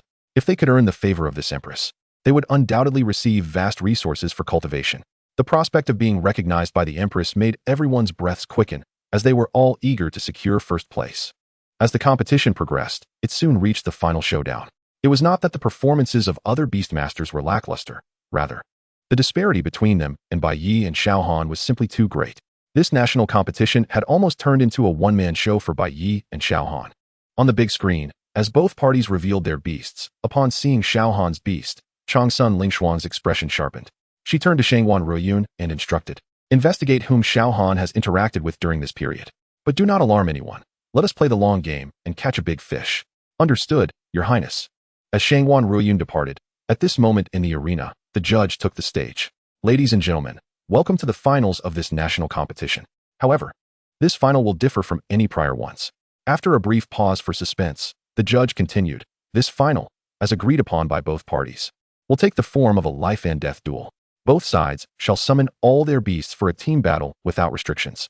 The duel shall conclude only when one side's beasts are entirely defeated. Now, let the life and death duel commence." With the judge's words, Bai Ye summoned his beasts. The Shadow Tyrant and the Inferno Dragon took the front line, while the Azure Phoenix Firebird served as a middle guard to protect the rear, where Shila stood. The four beasts each took on their roles, forming a cohesive system. How? Upon making their entrance, the Shadow Tyrant couldn't contain a roar of excitement. Finally, it was its time to shine. It had been pent up for far too long. In contrast to Bai Ye's lineup, Xiaohan's beast formation appeared disorganized, featuring a pitch-black, 3-meter-tall Abyss Mantis, 2 Abyss Demons standing 4 to 5 meters tall with goat heads and human bodies, and a flying Abyss Bug enveloped in layers of chitin. With such a beast system, Xiaohan might as well have "I am an Abyss Infiltrator" written across his face. Were it not for the support of various prominent families backing Xiaohan, and with Changsun Lingshuang intending to play the long game, he would likely have been apprehended by now. Meanwhile, in the audience, upon perceiving that Xiaohan commanded beasts of the 10th rank, and that his trump card, the Abyssal Magic Worm, possessed strength that soared to the 12th rank, a tempest of astonishment surged through the crowd. Surely, this must be an act of deception. How could a mere 4th-rank Beastmaster possibly contract so many 10th-rank beasts? This life and death duel clearly reeked of a conspiracy aimed squarely at Bai Ye. The situation was dire. How could Bai Ye possibly triumph under such circumstances? While the audience vehemently condemned the various families for their shamelessness, their hearts hung in suspense. No one harbored any fondness for the Abyss. Thus they fervently wished for Bai Ye's victory. "Ha, Bai Ye, did you ever foresee this?" At that moment, in the arena, as the barrier enveloped the two combatants, Xiaohan displayed a sinister grin. "So, Bai Ye, have you contemplated how you shall meet your demise?" To the casual observer, it appeared merely as a skirmish between beasts. Yet, in truth, losing one's beast would render the Beastmaster a mere shell of a person. Absent any support, the probability of survival in such a life and death struggle was exceedingly slim. In Xiaohan's eyes, Bai Ye was already as good as dead. Let the battle commence. There is no need for further preamble. Glancing briefly at the information of the 4 abyssal creatures, Bai Ye swiftly issued commands. Swift Wind. Unleash Flame Fury. Crimson Flame. Execute Fiery Meteor. Let us serve them a delectable appetizer. As Bai Ye's voice resonated, the Azure Phoenix took to the skies, while the Infernal Fire Dragon stomped the ground. Instantly, the earth cracked, and countless streams of lava erupted forth. Moreover, in the heavens above, a multitude of fireballs rained down. The sky and earth were bathed in flames, creating an infernal atmosphere akin to a fiery hell. The two beasts coordinated seamlessly, unleashing a widespread barrage that transcended mere arithmetic. The Abyssal Demon summoned a protective barrier, while the Abyssal Magic Worm unleashed its destructive death ray. After all, this was a life and death duel. It was either kill or be killed. Thus, from the outset, there was no notion of testing the waters. Both sides unleashed their full might. Even with the arena's barrier having undergone multiple enhancements for this very confrontation, it now bore countless fissures, teetering on the brink of collapse under the immense force of their skills. It was evident that both sides were evenly matched, a truly astonishing sight.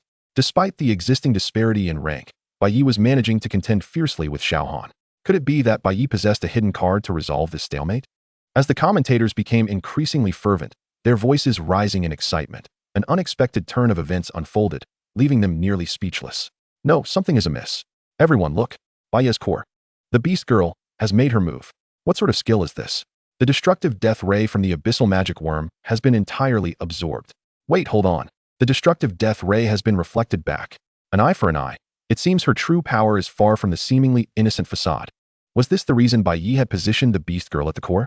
Just as this thought crossed their minds, in the arena, the reflected destructive death ray met the abyssal demon's protective barrier, which could no longer withstand the assault, resulting in a myriad of spiderweb-like cracks. With a thunderous boom, the barrier shattered, an explosion engulfing the four abyssal creatures within a cloud of smoke. Chapter 79. The Silken Combos of the Little Beast Girl. Overwhelming victory. Witnessing this spectacle, the crowd nearly dropped their jaws in disbelief. How could Sheila manage to reflect the attack? What manner of skill was this? It was simply too extraordinary. In the spectators' stands, even Long's son Lingxue, who had previously worn a languid expression, turned her gaze back to the arena, now regarding Bai Ye with newfound respect.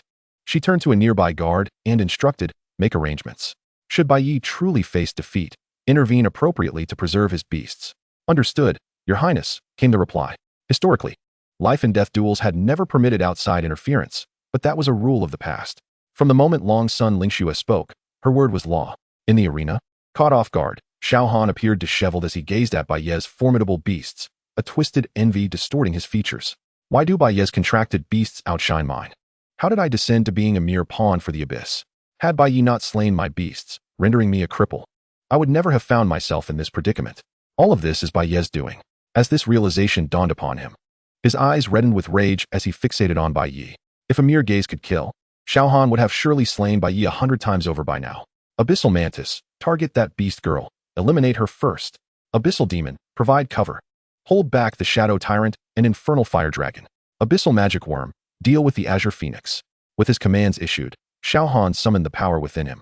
Under the specialized enhancement of a Beastmaster, the strength of the four abyssal creatures surged to a new level. As they charged forward with ferocity, Bai Ye remained unflustered. Swift Wind, intercept them. With a mighty roar, the Fire Dragon surged ahead, closely followed by the Shadow Tyrant. The realm of shadows unfolded, transforming the arena into a domain of obscurity. The battlefield was effectively divided into two fronts. The Infernal Fire Dragon and Shadow Tyrant faced off against the Abyssal Demons, while the Azure Phoenix intercepted the Abyssal Magic Worm. The Abyssal Mantis, a class of assassin, was left for Sheila to confront. With its abilities suppressed and its strengths countered, could Sheila truly prevail against the Abyssal Mantis? The audience, watching anxiously from the stands, felt the tension rise. In terms of appearance and stature, the little beast girl was indeed at a disadvantage. Yet, that very disadvantage often garnered sympathy. They fervently wished for Sheila's safety. At that moment, the vast arena was ablaze with surging spiritual energy, each clash of differing attributes creating small whirlpools of power. Both sides were now consumed by their fervor, propelling this life and death duel to a fever pitch. As Bai Ye directed the same spiritual enhancement towards Sheila, he commanded, "CC, first utilize mirror reflection. Then follow up with mental impact and mental slicing." As Bai Ye's voice echoed, initially somewhat flustered, the little beast girl soon regained her composure. Following the instructions of Bai Ye, she once again utilized the mirror reflection to repel the Abyss Mantis's attack. Concurrently, she unleashed a mental shock and a mental cut, the invisible force momentarily bewildering the Abyss Mantis. Before it could react, the mental cut struck, causing it to feel as though its brain was being torn apart with excruciating pain. The once overwhelming offensive was swiftly neutralized as the Abyss Mantis retreated. This afforded Hera a brief respite. Seizing the opportunity, she delivered a decisive blow with holy light judgment. Witnessing this scene, Bai Ye once again issued commands, urging Hera to pursue the advantage. Their prior teamwork in the illusory sea forest had fostered a certain synergy between them. No sooner had Bai Ye's words left his lips than the little beast girl instinctively raised her hands, releasing holy light judgment at that very moment. Upon observing this, the referee could hardly contain his excitement. "Everyone look! Bai Ye's little beast girl not only possesses psychic attributes, but astonishingly also wields light attributes. It is well known that light is the nemesis of abyssal creatures. The tides of battle have turned. Who is truly restraining whom?" A seamless combination of attacks left the Abyss Mantis utterly dazed. As the golden aurora struck, the Abyss Mantis let out continuous, anguished roars. Renowned for its exceptional mobility, the Abyss Mantis had relatively low resistance to skills, and Bai Ye's directed combination attack proved immensely effective. Hera, employ telekinetic slash in conjunction with mental cut. Then add 2 more segments of damage. At this moment, facing the Abyss Mantis enveloped in the aurora, Bai Ye once again commanded the little beast girl. This was a life or death struggle. There could be no room for carelessness until he was absolutely certain of the opponent's demise. Just as Bai Ye had anticipated, the Abyss Mantis was merely feigning death. It had intended to strike with a fatal blow as Hera approached, but it was utterly unprepared for Bai Ye's meticulous caution. This time, the Abyss Mantis was irrevocably defeated. You have seized the Abyss Mantis's talent, lightning speed. Lightning speed. Movement speed increased by 50. Skillfully appropriating the Abyss Mantis's talent, Bai Ye immediately bestowed it upon the Phoenix of Azure Fire. In an instant, the figure of gold and crimson in the sky accelerated. Despite facing the 12th tier abyssal insect, the Phoenix of Azure Fire fought fiercely without yielding. The first beast to fall had appeared. No one had anticipated that the little beast girl could achieve a 2-tier counterkill through her unique skill mechanism. It was truly astonishing. Bai Ye was undoubtedly the most gifted beast master in our dragon nation in recent years. If this continued, Xiaohan was bound to lose. In light of such circumstances, did Xiaohan have any recourse left? As the host excitedly narrated the unfolding events, upon witnessing her daughter's performance, she breathed a sigh of relief, her smile betraying her pride.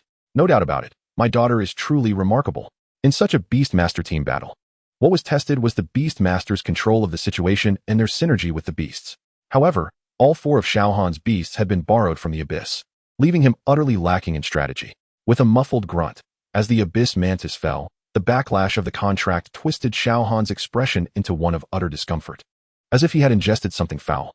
He understood that Hera was the sole vulnerability in Bai Ye's lineup, yet this very vulnerability possessed a skill that could reflect damage. Akin to a bug, the frustration he felt at his inability to eliminate Hera was indescribable.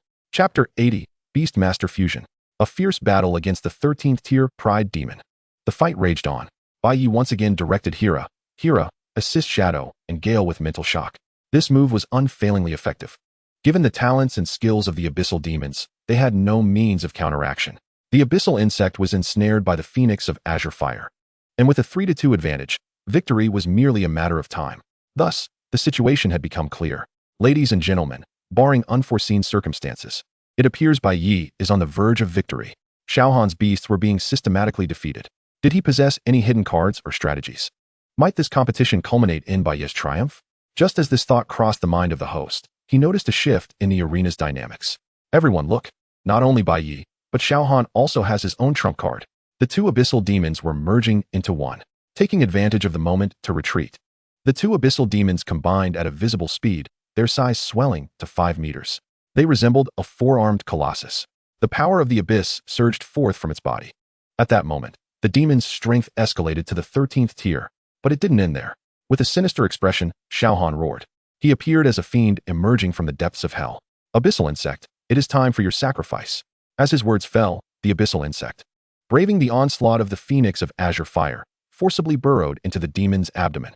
The 3 abyssal creatures fused together, their combined aura visibly surging. Before long, they broke through to the 13th tier.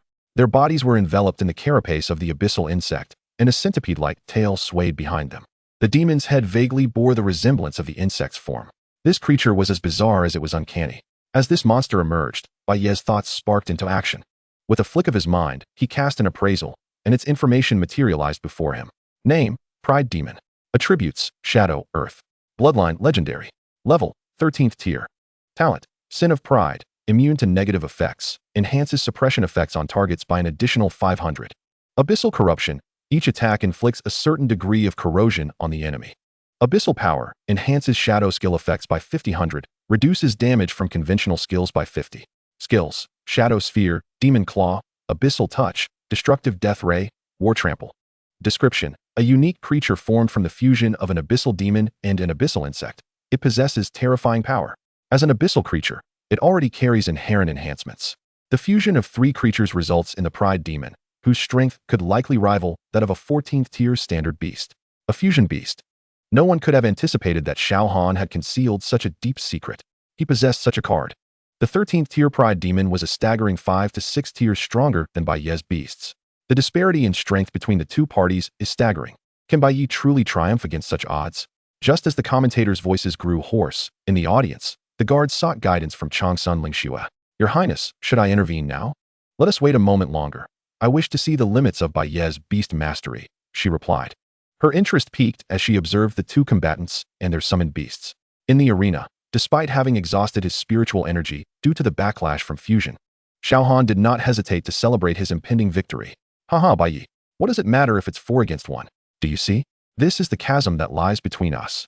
Surely, you do not believe you can contend with my might. Just tell me how you plan to win. He jeered. convinced that victory was already his. No, this is merely the beginning. You cannot truly think you have won, Bai Ye remarked, casting a look of pity towards Xiaohan. Huh, the crown shall undoubtedly be mine. Despite Bai Ye's confident demeanor, an ominous premonition crept over Xiaohan. Yet he maintained his bravado. It was clear to all that the arrogant demon had established an overwhelming advantage. He questioned how he could possibly lose. Arrogant demon, end this battle swiftly. Destroy his beast, he commanded with a roar. Upon receiving Xiaohan's directive, the arrogant demon let out a low growl and charged towards the infernal fire dragon. CC employ spirit slash. Gale. Unleash dragon's fury. Shadow. Execute shadow impact. Crimson flame. Activate divine bird's assault. At the instant Bai Ye finished speaking, the four-summoned beast sprang into action. As CC's spirit slash struck, it created a momentary stalemate, allowing the other three beasts to unleash their ultimate attacks simultaneously. With a deafening explosion, the arrogant demon was enveloped in a thick cloud of smoke. In the audience, as many believed the arrogant demon had been severely injured by Bai Ye, a low roar filled with rage erupted. Amidst the surge of spiritual energy, the dust settled, revealing the arrogant demon bracing itself with four arms against the onslaught. Though its carapace was riddled with cracks, the damage inflicted was surprisingly limited.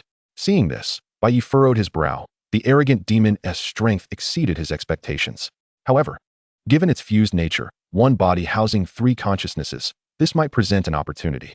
Contemplating this, Bai Ye began to organize a second offensive. CC, use spirit impact. Yes, Papa. The small beast girl replied, raising her hand to release the skill. The damage was modest, yet it momentarily distracted the arrogant demon, which howled in agony under the intensified pain. What? Under the contract's influence, Xiaohan sensed the arrogant demon's current state and was struck with alarm. Though the three bodies were unified, their souls were incompatible. This meant that each time CC inflicted damage, it would result in thrice the pain. Such torment from the soul and spirit was something the arrogant demon could hardly withstand. If this continued, it would be driven to madness. In a panic, Xiaohan shouted, "Forget about the infernal fire dragon. Attack that beast girl directly. Arrogant demon, eliminate her." Hearing this, the arrogant demon disregarded all else and charged at CC. Gale, intercept it. CC, continue with spirit impact.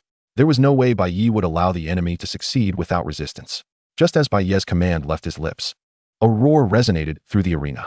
The infernal fire dragon transformed into its second form, choosing to confront the arrogant demon head-on. Empowered by the flames of wrath, the infernal fire dragon's aura was akin to that of a tier 10 or 11 beast. The ensuing struggle caused the surrounding barrier to strain under the pressure. With a resounding crack, the barrier enveloping the arena shattered completely. Witnessing this spectacle, the audience erupted in a frenzy, their hearts awash with tumultuous waves of awe. Feeling the raw energy without the barrier's protection, they finally comprehended the terror of battles between high-tier beasts. Each movement threatened to fracture the very ground beneath them, as the pulsating energy sent tremors through every cell in their bodies. At that moment, Changsun Lingxua took action, her brow furrowing. Holy Light Spirit, employ Holy Light Shield. As her command echoed, the summoned Holy Light Spirit waved its hand, and the shattered barrier began to visibly restore itself. Observing this, Bai Ye's eyes widened in shock. He knew that restoring the barrier required an immense amount of spiritual energy, yet for the Holy Light Spirit, it was but a trivial task. This Holy Light Spirit was merely one of Changsun Lingxua's summoned beasts. The true extent of the Empress's power was far beyond his imagination. As these thoughts crossed his mind, a glimmer of ambition flickered in Bai Ye's eyes. In the future, he too would become a true powerhouse, akin to the Empress. Chapter 81. The Authority of Laws. The true application of talent. As the barrier reconstructed, the arrogant demon, weakened under its pressure, let out a pained roar. Seeing this, Bai Ye's spirits soared. This was an opportunity. Without hesitation, he issued a command. CC, use Holy Light Judgment. As his words fell, CC raised her hand. Although she was curious about why the barrier continuously supplied her with energy, she did not dwell on it. Upon completing her chant and releasing the skill, a radiant golden beam surged towards the arrogant demon, an attack exponentially more potent than that used against the abyssal mantis. In an instant, it obliterated the arrogant demon. With a spurt of blood from the contract backlash, Xiaohan's face turned ashen. He could not fail to realize that it was the Empress who had intervened to aid Bai Ye. Aware that the Empress had set her sights on him, he ultimately forced a smile that was more grotesque than tears. Through gritted teeth, he declared, "You are indeed formidable. You have won, Bai Ye. I concede." With Xiaohan's admission, the outcome was determined. The referee blew the whistle, announcing, "I hereby declare Bai Ye the champion of this national Beastmaster competition." As the referee's words echoed, the entire venue fell into a profound silence. However, the tranquility was soon shattered by a cacophony. The atmosphere was electric with excitement. Congratulations, Bai Ye. Luo Xue was the first to extend her felicitations. Beside her, Xu Yaoyao appeared somewhat bashful. What about you, Yaoyao? Do you have nothing to say to me? Knowing her to be disingenuous, Bai Ye teased her deliberately. After a moment's contemplation, Xu Yaoyao finally spoke. There was once a driver who secured a significant contract from a breeding farm. However, just as he set off, he discovered that his well-maintained truck had inexplicably broken down. Despite his thorough inspections, he could not ascertain the issue. Yet, the slaughterhouse owner identified the problem with certainty. Do you know what was wrong with the vehicle? What was it? It was because he was too proud. Bai Ye, Luo Xue, Tishi Hila. Time passed quietly, and the competition drew to a close. During the awards ceremony, Changsun Lingxue personally handed the dragon scale to Bai Ye. You are indeed formidable, Bai Ye. I believe that one day, you will reach the same heights as I have. Such praise from the Empress was a remarkable endorsement. Bai Ye was catapulted into the national spotlight. In addition to the dragon scale, various resource subsidies were certainly forthcoming. These resources would undoubtedly empower Bai Ye's myriad beast companions, ushering in a transformative leap in their abilities. Witnessing all of this, Xiaohan's expression twisted in anguish. Why did Bai Ye deserve the Empress's attention and favor? Why could Bai Ye contract such powerful beasts? Jealousy flared within him. Suddenly, in that moment, a thought struck him. A smirk crept across Xiaohan's face as he realized how he would deal with Bai Ye next time. Next time, I won T lose again. His hands clenched tightly. Even as his nails dug into his flesh, Xiaohan seemed oblivious to his own pain. Upon returning to the hotel, Bai Ye retrieved the dragon scale and, along with this sin of pride he had acquired from the arrogant demon, presented them to the fire dragon. The combination of the dragon scale and its unique talent resulted in a significant transformation in the infernal fire dragon's power, towering at 5 to 6 meters. The infernal fire dragon resembled a moving calamity. Its scales shimmered brilliantly. Perhaps it was due to its innate talents, but an overwhelming aura of dominance radiated from it. As Bai Ye sensed the changes within the beast space, he felt compelled to check its information. Name: Infernal Fire Dragon. Attributes: Dragon, Fire, Wind. Bloodline: Legendary. Level: 9th rank. Talents: Dragon Bloodline, Power of Destruction, Flame of Wrath, Sin of Pride.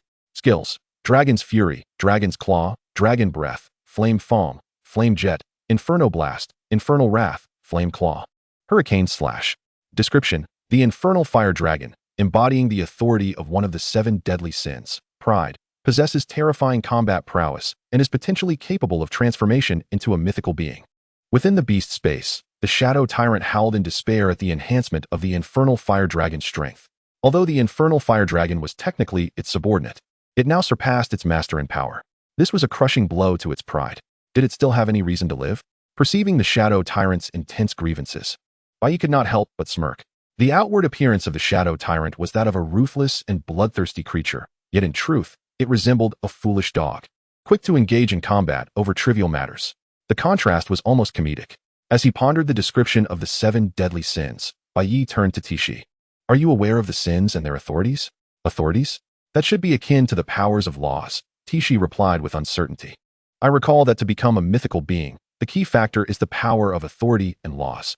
When our Spirit Fox clan still existed, the clan leader once told me that without authority, one could never ascend to a mythical being.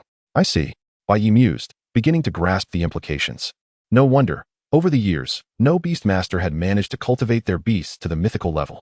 While insufficient resources played a role, the inability to attain authority was truly the crux of the matter. In his reflection, Bai Ye considered his own talents and a thought emerged. For other beastmasters, the acquisition of authority was a matter of chance, closely tied to the potential of their contracted beasts. However, for Bai Ye, it was quite the opposite. With his ability to plunder endlessly, it mattered not whether his beasts were destined for mythic ascension. He could simply seize such powers from other beasts and creatures. That night, a chilling wind swept through the empty halls of the Bai residence in Ledoux, creating an atmosphere of desolation. The repeated broadcast of Bai Ye's championship victory echoed through the stillness. His wife had returned to her family, his 2 sons were locked in a feud, and his daughter declared that giving birth to him did not make him her father. At that moment, Bai Ye began to question his very existence. Perhaps he had truly erred over the years. Just as these thoughts plagued him, his phone rang. Upon answering, he heard Ji Shizhuan's voice from the other end. Bai Ye, let us get a divorce. I'm engaged to the Zhou family now. You, a spineless coward who can't even protect your own son, are unworthy to be my husband. Before Bai Ye could voice his protest, The call was abruptly terminated. In that instant, his eyes turned crimson with rage. Ah! Just as he was on the brink of despair, his phone rang again. This time it was Xiao Han. Uncle, I have a method that will allow you to take revenge on Bai Ye and win back Nes' heart. Soon, as Xiao Han elaborated on his plan, Bai Yu's eyes brightened. Given his current strength, he would undoubtedly be no match for Bai Ye. But what if he were to join the abyss? Chapter 82, The Empress's Collection. The Kyoto Auction. Brother, it's time to wake up. Big lazy pig, it's time to rise. In the early morning, Bai Ye was sleeping soundly when he suddenly felt a weight on him. Soon after, something seemed to be covering his nose, making it difficult for him to breathe. Reluctantly opening his eyes, he found the little beast girl perched atop him. Perhaps due to their developed rapport over time, Bai Ye could distinctly sense Hila's growing affection towards him. "Isn't it a bit too early for this?" he remarked as he gently lifted her off him, unable to resist stroking her furry ears. They were so soft, he could never tire of touching them. Hee. Today Sister Chu mentioned that she would take us to the Empress's collection hall. The little beast girl giggled, swaying her short legs clad in white stockings by the bedside. "If you don't get up soon, she might just step on you." "Haha, I'll get up right away." The two were playfully bantering when suddenly a voice rang out from the doorway. She, come here quickly, don't reward this Lilicon." Chu Yaoyao had appeared at the entrance without notice. Upon seeing Bai Ye grasping one of the little beast girl's tiny feet, her expression instantly stiffened. "Bai Ye, do you know? I just thought of a story." "No way, are you poisoned or something?" Bai Ye retorted weakly. Just as he finished speaking, the little beast girl cast a curious glance towards Chu Yaoyao. "Sister Yaoyao, what story did you think of?" As soon as she finished her sentence, Bai Ye couldn't help but twitch the corners of his mouth. Goodness, this is triggering a combo. After breakfast, Bai Ye browsed through the recent news. Recently, multiple railway routes have been attacked. The official reason is under investigation. There have been suspected Abyss apostles conducting sacrificial activities in various regions, experts suggest. The national competition has concluded. Let us congratulate Bai Ye for winning first place in the Beastmaster competition. A myriad of news continued to surface, with the most frequent topics being the Beast riots and the Abyss. With October now upon us, it meant there were merely 4 months left until the Beast tide. Bai Ye felt an increasing sense of urgency regarding time. In order to counter the Beast tide, aside from needing to elevate himself to the 7th rank, he also had to cultivate the combat power of his subordinates to the 10th rank or above. Only in this way would he stand a chance against the Beast tide. Hours later, Bai Ye and the group, led by Chu Yaoyao, arrived at the Kyoto Collection Hall. The entrance was bustling with a sea of people, queuing to enter. Scanning the surroundings, he noticed 2 entrances marked differently. Accompanied by Bai Ye and Shila, Chu Yaoyao took the VIP entrance. As she presented the Chu family's identity token, the guards hurriedly bowed. "Miss Chu, please." To Bai Ye's surprise, he remarked, "So, Yaoyao, you're actually quite wealthy. After all, both the Chu family and the Qiao family are prominent families in Kyoto, and the officials would still afford them a measure of respect." As they entered the exhibition hall, Bai Ye was left in awe by the sight before him. Countless exhibits, including the skull of a 20-tier subdragon and a specimen of a 20-tier abyss demon. "This is rather extravagant, isn't it?" Just as Bai Ye was struck with astonishment, Chu Yaoyao spoke up. "There's nothing much to see on the first floor. The second floor is where it gets outrageous. The items stored by the Empress on the second floor are all at least 25 to 30 tiers." Hearing this, Bai Ye gained a clearer understanding of the Empress's unfathomable strength. Truly, she is the strongest in the Dragon Kingdom, capable of defeating even 30-tier beasts. While Bai Ye reflected on this, the discussions behind him suddenly caught his attention. "Hee. The Kyoto auction is finally about to start." "Yes. We've been waiting for this day. I hope we can snag a good deal." "Isn't that right? I specifically came to Kyoto for this auction." "Such a clever kid you are." Not only the few behind him, but many Beastmasters were engrossed in conversations about the quinquennial Kyoto auction. Bai Ye couldn't help but feel intrigued. The Kyoto auction, organized by the officials and major guilds, is the largest auction in the entire Dragon Kingdom. If Bai Ye recalled correctly from his past life, there would be Xianling grass available at this auction. This is a crucial material for refining Xianling pills. In Bai Ye's view, if he could refine the Xianling pills, he would be very close to breaking through to the 5th-tier Beastmaster. "Master, are you interested in the Kyoto auction?" Tishi, who had followed him, voiced his thoughts. "I want to take a look. Perhaps I can find some treasures." "Then let us go, Master. Let us see what we can find." As the two conversed, the little beast girl chimed in. "I'm curious too. Then what are we waiting for? Let us go." Faced with the sudden enthusiasm of the three, Chu Yaoyao's expression stiffened. "Haha, since Bai Ye is going, then Yaoyao. Let's join him and take a look." As Luo Shui spoke, Chu Yaoyao's face darkened. "Goodness, are you all making excuses for this scoundrel?" Upon arriving at the Kyoto auction venue, They were greeted by a magnificent high-rise building that exuded opulence from the outside. As the premier trading venue in the Dragon Kingdom, it radiated prestige. With the little beast girl by his side, Bai Ye was surrounded by 3 beautiful women, drawing envious glances from countless onlookers. Ordinary beastmasters lived perilous lives. How many could enjoy the company of such alluring figures like Bai Ye? Just as many were about to enter the auction hall, a young man clad in a robe adorned with the emblem of the Holy Light Guild blocked Bai Ye's path. You must be Bai Ye, right? The young man regarded Bai Ye and his companions with an unfriendly demeanor. Bai Ye, this young man is one of the elders of the Holy Light Guild, Wang Haonan. He is also the strongest among the current 7th-tier beastmasters and a candidate for the next president of the Holy Light Guild. As Chu Yaoyao introduced him, Bai Ye's gaze sharpened. This person was clearly seeking trouble. "Isn't this Miss Chu? What a coincidence to see you here." Noticing Chu Yaoyao, Wang Haonan smiled slightly. "Elder Wang, if there is nothing else, please step aside and don't hinder us." Upon hearing this, a faint glimmer of murderous intent flashed in Wang Haonan's eyes. Though he concealed it well, soon, he returned to his usual demeanor. "Oh, don't be like that, Miss Chu. After all, your family and our guild are considered partners, right?" As he spoke, he noticed Tishi and her daughter to one side, raising an eyebrow. "The Spirit Fox clan? I remember the Spirit Fox clan was annihilated 20 years ago, wasn't he it?" I led the team back. Then, just as Wang Haonan's words fell, Bai Ye could distinctly sense Tishi's emotional shift, with murderous intent boiling within her. Just as she was about to erupt, Bai Ye intervened. "This joke isn't funny at all. Elder Wang, if I recall correctly, wasn't he at the Abyss that annihilated the Spirit Fox clan? Are you implying that your Holy Light Guild has connections with the Abyss?" Wang Haonan's expression turned icy. "In the enchanting city of Kyoto, Bai Ye, you ought to be grateful that I have a mission at hand. Otherwise, I could not simply feign ignorance to your words." With a shift in tone, Wang Haonan continued. "Nonetheless, it matters not. Our paths shall cross again." As he departed, Tishi's gaze was fixated on his receding figure until he vanished completely. Taking a few deep breaths, she finally regained her composure. "My master, I apologize for the inconvenience I have caused you. Fear not. I shall also assist in investigating the affairs of the Spirit Fox clan. Rest assured, I will avenge you," he replied. "Thank you." Hearing this warmed Tishi's heart. Upon entering the auction house, she could not help but admire Bai Ye's profile, her gaze nearly entranced. For reasons unknown, she felt her master had become increasingly handsome. Meanwhile, Luo Shuei could not overlook the burgeoning intimacy between the two, feeling a pang of jealousy. Since arriving in Kyoto, she had struggled to find an opportunity to grow closer to Bai Ye, instilling in her a sense of urgency. Luo Shuei had a premonition. If she did not act soon, Bai Ye might slip away from her grasp.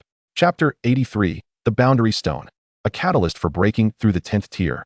Soon, as the auction commenced, a captivating beauty from Jiangnan, adorned in a qipao that accentuated her alluring curves, ascended the auction stage. She floated like a startled swan, resembling a graceful dragon. Such descriptions were hardly an exaggeration when applied to her. She radiated an intellectual beauty that enveloped her entirely, standing there as if she were a figure painted within a masterpiece, exuding an irresistible allure at every moment. A beauty indeed, whose smile can topple cities and nations. "Master, you must not be smitten, are you?" Just as Bai Ye found himself lost in thought, he suddenly felt a gentle touch on his left arm. Tishi wore a beaming smile, while at the same moment, Chu Yaoyao and Luo Shuei cast glances at Bai Ye. "Alas, I have not cherished my brother enough to prevent him from falling for another woman." Luo Shuei feigned nonchalance. "Humph, men." Chu Yaoyao's tone dripped with disdain. "It is often said that 3 women create a drama." Bai Ye could not help but twitch his lips at the absurdity of it all. How ironic that I would be deemed the heartless one. At that moment, the woman on stage spoke. "Welcome, everyone, to the Kyoto auction. I believe many of you are familiar with me. However, allow me to introduce myself to our new friends. I am Song Miaohan, the head of this auction." As her words concluded, applause erupted from the audience, the sound echoing like the clash of flesh against flesh. "I have heard that this auction will feature the Boundary Stone," remarked Tishi. "Bai Ye, you must secure this item, for it is the key to breaking through to the 10th tier, is it not?" "Wait, do not answer so swiftly," Chu Yaoyao interjected, exasperated. "Just bid as you see fit. If funds run low, Shuei and I can lend you some." "I can offer 500 million, she declared. "How much can you contribute?" "Shuei? Perhaps around 100 million, Luo Shuei responded, somewhat sheepishly, having unilaterally decided to lend her dowry to Bai Ye. Surely, her family would not object, would they? Unaware of her unease, Chu Yaoyao nodded. "That totals 600 million from our side. Bai Ye, you must have ample funds, correct?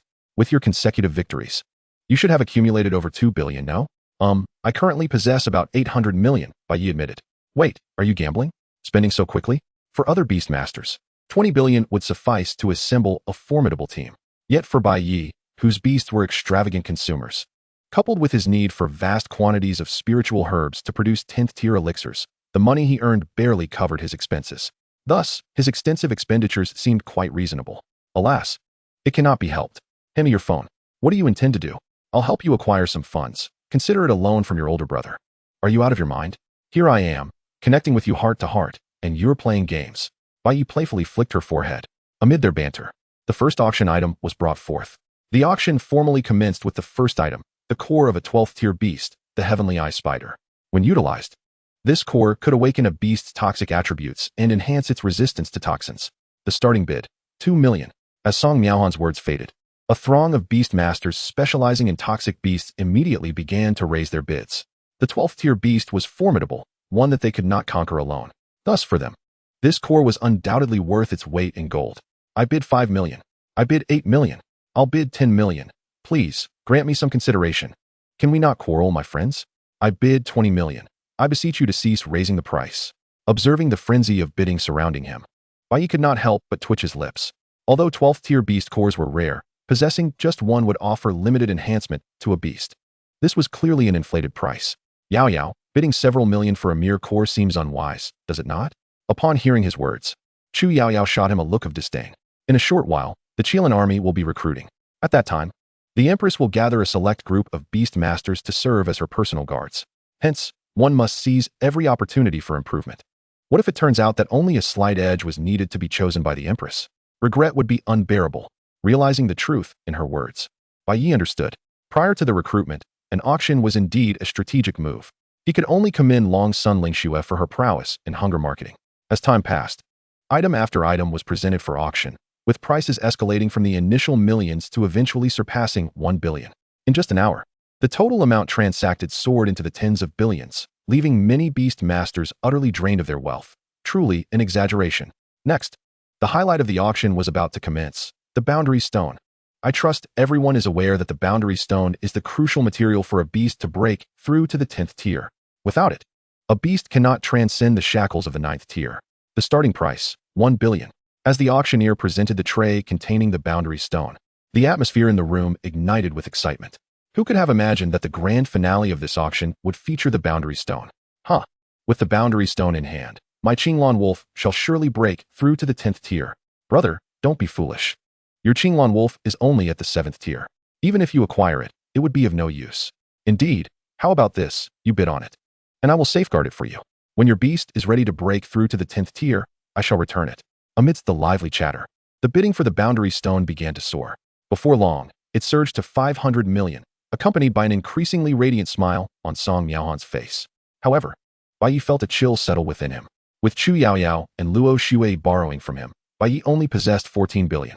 The bidding price for the boundary-breaking stone would undoubtedly escalate beyond 10 billion. 10 billion. I bid 10 billion. With a single breath, Bai Ye raised the price to 10 billion. The entire auction hall turned its gaze towards him, many whispering among themselves. His battle with Xiao Han had catapulted Bai Ye to fame, and naturally, many were aware of his existence. After all, he was a favored individual under the Empress's patronage. The world of martial arts is not merely about combat. It is also steeped in the subtleties of human connections. After a moment of contemplation, many seasoned beast tamers relinquished their bids for the boundary-breaking stone, leaving only a handful still unwilling to concede. Ultimately, the stone was secured at 13 billion. As the payment was processed and the attendant brought the stone before Bai Ye, she suddenly spoke. Mr. Bai Ye, our leader wishes to meet you. Might you consider granting this request? Chapter 84. The Empress's Reward. 5th rank, Beast Tamer. Song Miaohan wishes to see me? Upon hearing this, Bai Ye felt a flicker of curiosity, but dismissed it. He nodded, please lead the way. Shortly thereafter, guided by the attendant, they arrived at a private room backstage. Upon entering, Bai Ye was greeted by a beaming Song Miaohan. You must be Bai Ye. I've heard much about you from Ruyan. She speaks of you in the highest regard. Miss Song, do you know our principal? Bai Ye inquired tentatively. Of course. We are close friends. With that, Song Miaohan's tone shifted. Considering you are a student of Ruyan, we'll privately sell you the boundary-breaking stone for 5 billion. This effectively reimbursed Bai Ye for half of his expenditure. Surprised, Bai Ye nodded in acceptance. Thank you, Miss Song. Haha, you are too polite. Just call me Sister Song from now on. If you encounter any troubles in Kyoto, feel free to reach out to me. Alright, Sister Song. After exchanging contact details, their relationship grew considerably closer during their casual conversation. Meanwhile, in Kyoto, Bai Ye harbored some doubts about Xiaohan's plan. Xiaohan, are you certain that joining the Abyss will allow me to take revenge on that unfilial son?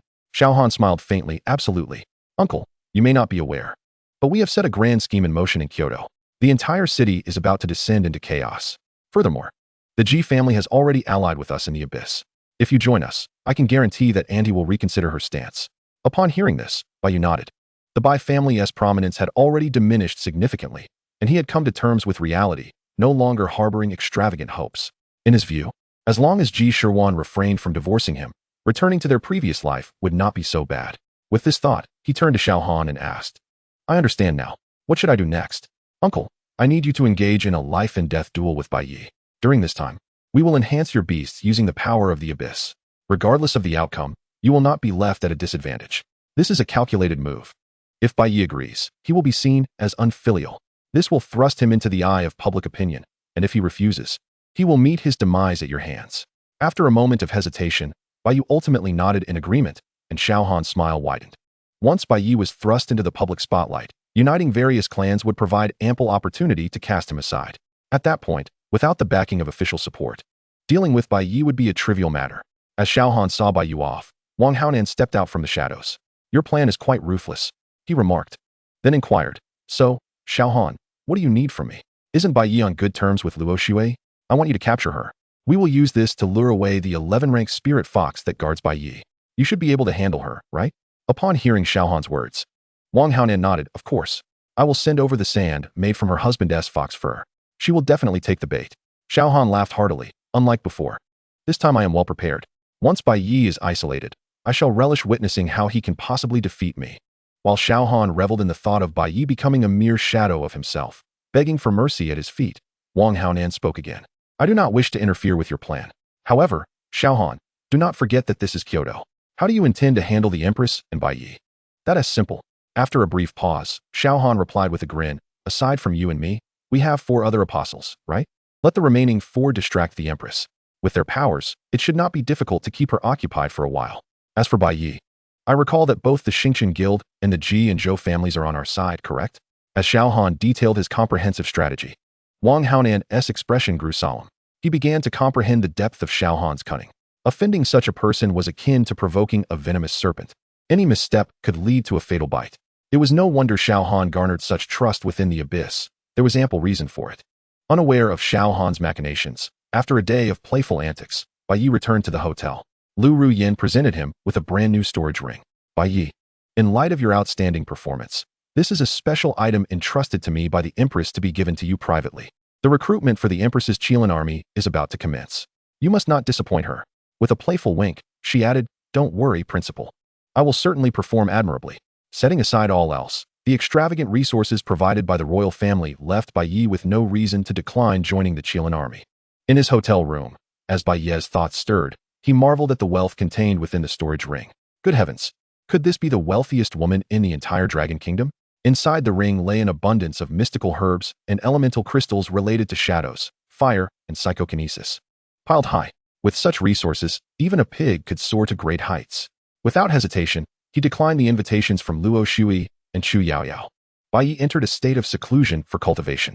Women? Such distractions would only impede his progress. A substantial quantity of spirit stones and elemental crystals was allocated to the Shadow Tyrant, the Infernal Dragon, and the Azure Phoenix. As for spiritual herbs and elixirs, Bai Ye refined them into pills for himself and the mother-daughter duo, Ti Shi and her mother, to aid in their cultivation. After all, they possessed legendary bloodlines. And in conjunction with the royal lineage, the 3 titans led by the Shadow Tyrant were akin to a veritable treasure trove.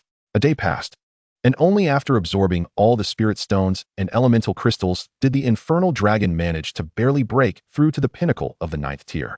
Meanwhile, both the Shadow Tyrant and the Azure Phoenix ascended to the zenith of the 8th tier. They were merely one opportunity away from reaching the 9th tier. Bai Ye speculated that what separated them from that breakthrough was perhaps a deeper understanding of authority and talent. As he contemplated the Infernal Dragon, Bai Ye felt a surge of excitement. Theoretically, once the Infernal Dragon's realm was no longer illusory and firmly established, it would become Bai Ye's first beast to transcend to the 10th tier. One could only wonder what transformations awaited the infernal dragon upon achieving such a monumental breakthrough. At that moment, as Bai Ye pondered, the petite beast girl, having completed her training, finally advanced to the initial stage of the 8th tier. Tishi, on the other hand, reached the mid-stage of the 11th tier. Both mother and daughter had successfully broken through a minor realm. Perhaps due to their lack of mythical bloodlines and authority, their cultivation speed paled in comparison to the 3 titans under Bai Ye. However, this was not a significant issue. With the power of infinite plunder, the matter of talent would be easily resolved. The moment Bai Ye stepped out of his chamber, Lu Ruyin gazed at him in disbelief. Bai Ye, have you truly advanced to a 5th-tier beastmaster? Indeed, your majesty. The resources bestowed upon me by the empress have been entirely consumed. Thus, it is only fitting that I attain the 5th tier, wouldn't you agree? Fitting? How absurd. Lu Ruyan's lips twitched. She was acutely aware that the resources provided by Chang Sun Ling Shui were nothing short of immense. For any other beastmaster, it would take 3 to 5 months to fully absorb such a bounty. Yet, Bai Ye managed to exhaust it in a single day? His rapid advancement over mere months clearly had its reasons. While marveling internally, Lu Ruyan cleared her throat. Well done, Bai Ye. You possess a fraction of the aptitude I had in my youth. However, as you progress, cultivation will only become increasingly arduous. Do you have any thoughts on your 5th contracted beast? As she spoke, Lu Ruyan raised her eyebrows suggestively towards Tishi, implying that she would make an excellent choice. I wish to tame her. However, as Bai Ye retrieved his phone and revealed the next beast he intended to capture, the smile on Lu Ruyan's face gradually faded. Chapter 85. Who would a big shot take a train together? Under official capture. The ice-armored giant tortoise that disrupted the Jingluo Railway has escaped to the Valley of Despair. You intend to capture a heavy tank? Lu Ruyan exclaimed. With the Shadow Tyrant and the Infernal Dragon already at your disposal, isn't that more than sufficient? She earnestly advised Bai Ye, listen to me. This ice-armored giant tortoise is beyond your grasp. A well-cultivated tortoise-type beast resembles a moving fortress. High attack and defense, it can bulldoze through anything in its path. Aside from its sluggish movement and being a mere cannon, this type of beast is nearly flawless. However, that was merely the surface. Due to the vast resources required for its cultivation and its exceedingly lengthy growth cycle, as well as its lack of mobility, few beastmasters would place their faith in tortoise-type beasts. In Lu Ruyan's eyes, Bai Ye's choice to tame this ice-armored giant tortoise was nothing short of a colossal pitfall. Little did she know, with infinite plunder at his disposal, beasts that would typically take decades to cultivate could be acquired by Bai Ye in mere months. After just a few months, the 3 titans under his command would transform into 4, granting him an explosive damage dealer and an indestructible mobile fortress. This was absolutely a win-win situation. Furthermore, there was another pivotal reason for Bai Ye's decision to capture the ice-armored giant tortoise. Based on his memories from a previous life, if Bai Ye recalled correctly, there was a high likelihood that the tortoise possessed the bloodline of the Xuanwu. You needn't say more, Principal. My mind is made up. I am preparing to head to the Valley of Despair immediately. Await my good news. Upon hearing Bai Ye's resolute determination, Lu Ruyan sighed in resignation. Very well. Do as you wish. It managed to wreak havoc on the Jingluo Railway and still escape unscathed during the pursuit. This ice-armored giant tortoise must possess some merit. An hour later, having gathered his belongings, Bai Ye boarded the train to the Valley of Despair. The scenery outside the window sped by in a blur. As the train gradually ventured into the wilderness, Bai Ye was taken aback by the desolate sights before him. Despite the plethora of reports online regarding the invasion of exotic beasts, witnessing the devastation firsthand was an indescribable shock. Had he not seen it with his own eyes, Bai Ye would have never imagined that the incursions by the abyss and the exotic beasts would be so severe.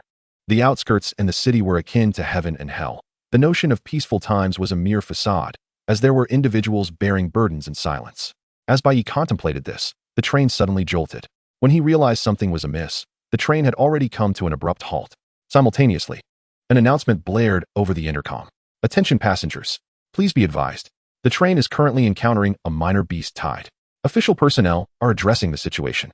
We kindly ask all passengers to remain calm and refrain from causing unnecessary disturbances. We will ensure the safety of every passenger. As the train staff inspected the compartments, Bai Ye noticed a girl beside him whispering mysteriously, "Did you know?" Generally speaking, even when encountering a minor beast tide, the officials have ways to handle it. What if it's not a typical situation? Bai Ye inquired, curiosity piqued. Well, if it's not typical. Before the girl could finish her sentence, a deafening explosion erupted.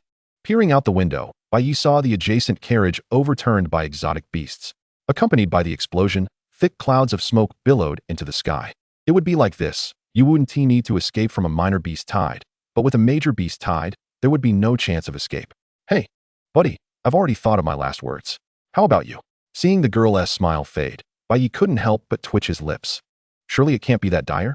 Have you ever considered the possibility that there might be a powerful beastmaster on this train? To this, the girl looked at him with skepticism.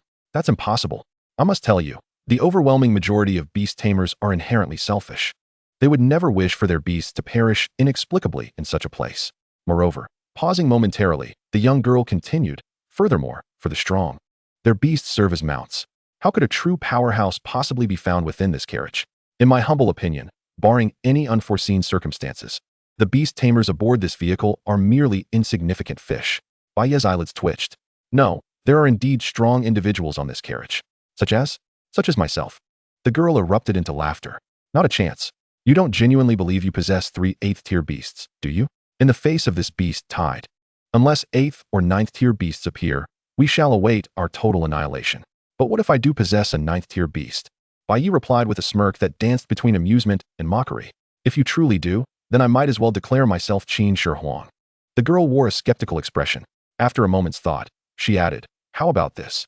If you genuinely have a 9th-tier beast, I shall call you father. Though momentarily taken aback, Bai Ye quickly regained his composure. You said it, now follow me.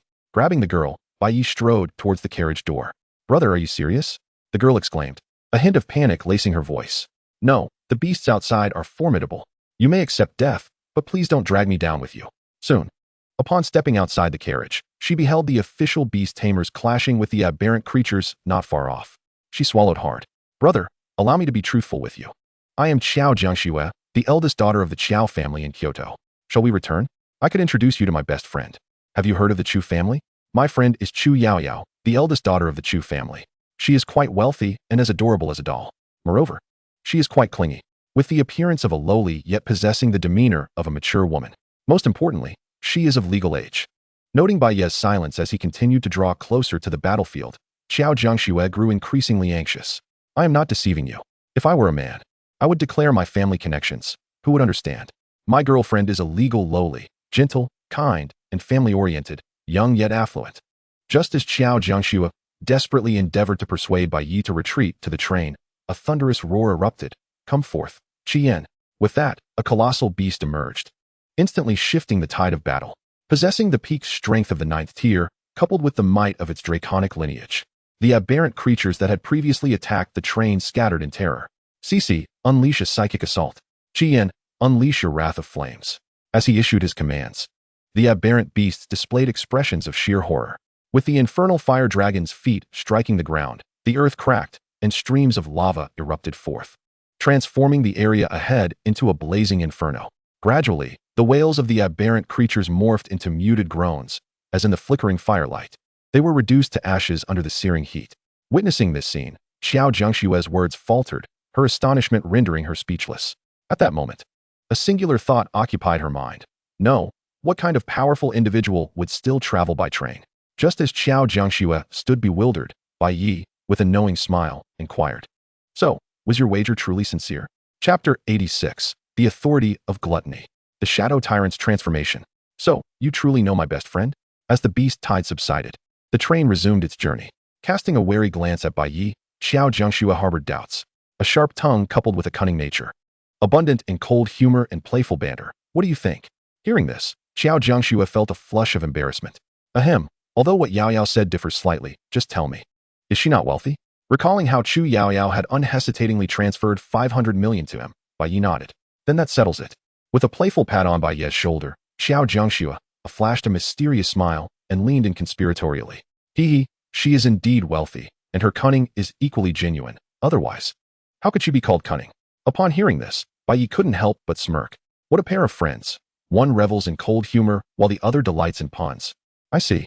In the afternoon, upon reaching the Despair Valley, after exchanging contact information, Qiao Jiangxue bid farewell to Bai Ye. Well then, goodbye.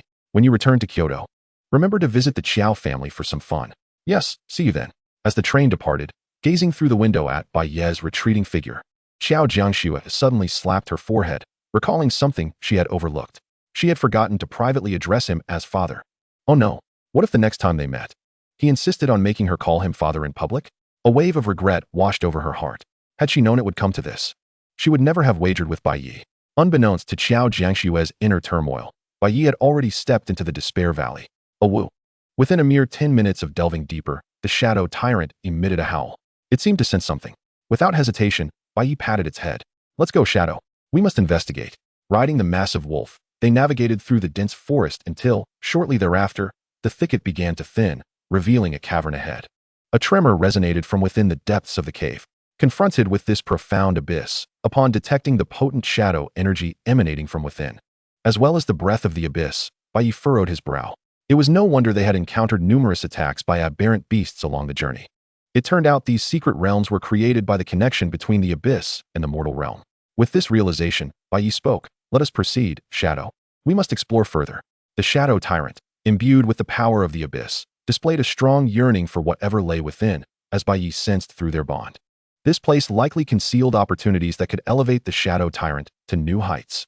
Upon entering the secret realm, the surrounding landscape shifted dramatically.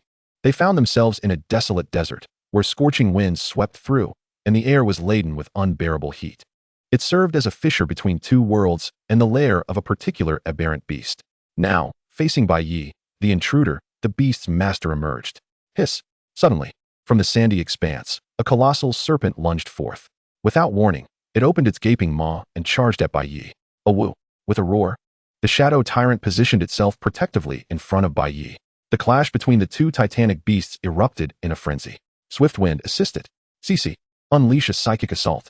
As Bai Ye observed the shadow tyrant gradually falling into a disadvantageous position, Bai Ye issued commands to the Hellfire Dragon and the little beast girl, initiating a coordinated assault. Gradually, the massive serpent was subdued. Gazing upon the colossal creature that appeared to be forged from molten lava, Bai Ye furrowed his brow. Upon casting identification, its information unfurled before him. Name, Lava Serpent. Attributes, Fire Shadow. Bloodline, Epic. Level, Tier 10. Talent, Devouring Factor. Each time it consumes, it enhances certain fundamental attributes. Skills, Flame Fangs, Shadow Fangs. Description, the Lava Serpent, having fortuitously acquired the devouring authority factor in the abyss, has since embarked on a fortuitous serpentine existence. After perusing the information of the Lava Serpent, Bai Ye's expression shifted to one of understanding. The devouring, constructed from authority, bore a resemblance to his infinite plunder. It was no surprise that the elite bloodline Lava Serpent had evolved into a legend. It was also no wonder that the Lava Serpent could contend against 3 foes simultaneously. However, in Bai Ye's eyes, it remained a quarry. With a command, the blazing flames summoned the fourth of his beasts, accompanied by the ethereal visage of the phoenix. It swooped down from the heavens, colliding with the Lava Serpent. The previously balanced stalemate was instantly shattered. You have plundered the Lava Serpent's talent. Devouring Factor. Alert! The talent Sin of Gluttony has undergone a transformation. Sin of Gluttony. Each time it consumes, it can gain the power of 10 from the consumed target, with no upper limit. The power acquired from consumption escalated from 5 to 10, with the transformation of the talent. Having voraciously devoured the flesh and blood of the Lava Serpent, the innate ability within him was further perfected. In that moment, the strength of the Shadow Tyrant experienced a qualitative change. Oh, feeling the continuous surge of power, spiritual energy filled its limbs. The Shadow Tyrant could not resist letting out a howl towards the heavens. Its original horn transformed into 2 elongated, devil-like horns. To ascertain the strength of the beasts under its command, the horns atop their heads served as the finest indicator. Facing an aura that was no less formidable than that of the Hellfire Dragon, and perhaps even slightly superior, Bai Ye examined its information. Name, Shadow Tyrant. Attributes, Shadow. Level, Tier 9. Bloodline, Legend. Talent, Dark Plunderer, King S Domain, Lightning Speed, Super Recovery, Sin of Gluttony. Skills, Shadow Fangs, Shadow Claws, Shadow Sphere, Shadow Wave, Shadow Stealth. Shadow Realm, Shadow Impact, Ethereal Will, Destructive Deathlight. Evaluation, the Shadow Tyrant, endowed with the bloodline of kings and a fragment of the devouring authority, possesses a terrifying power that instills fear in countless beasts.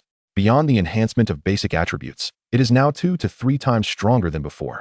In Bai Ye's view, the most significant enhancement for the Shadow Tyrant was the acquisition of a devastating skill, Destructive Deathlight.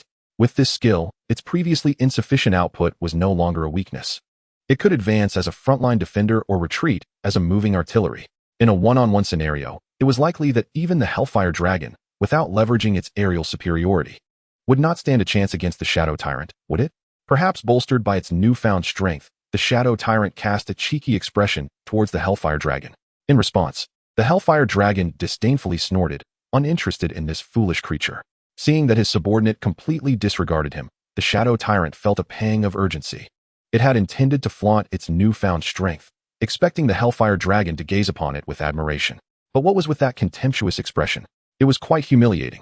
Just as the Shadow Tyrant prepared to teach the Hellfire Dragon who the true alpha was, Bai Ye gestured for the little beast girl, Sheila, to stroke its wolfish head.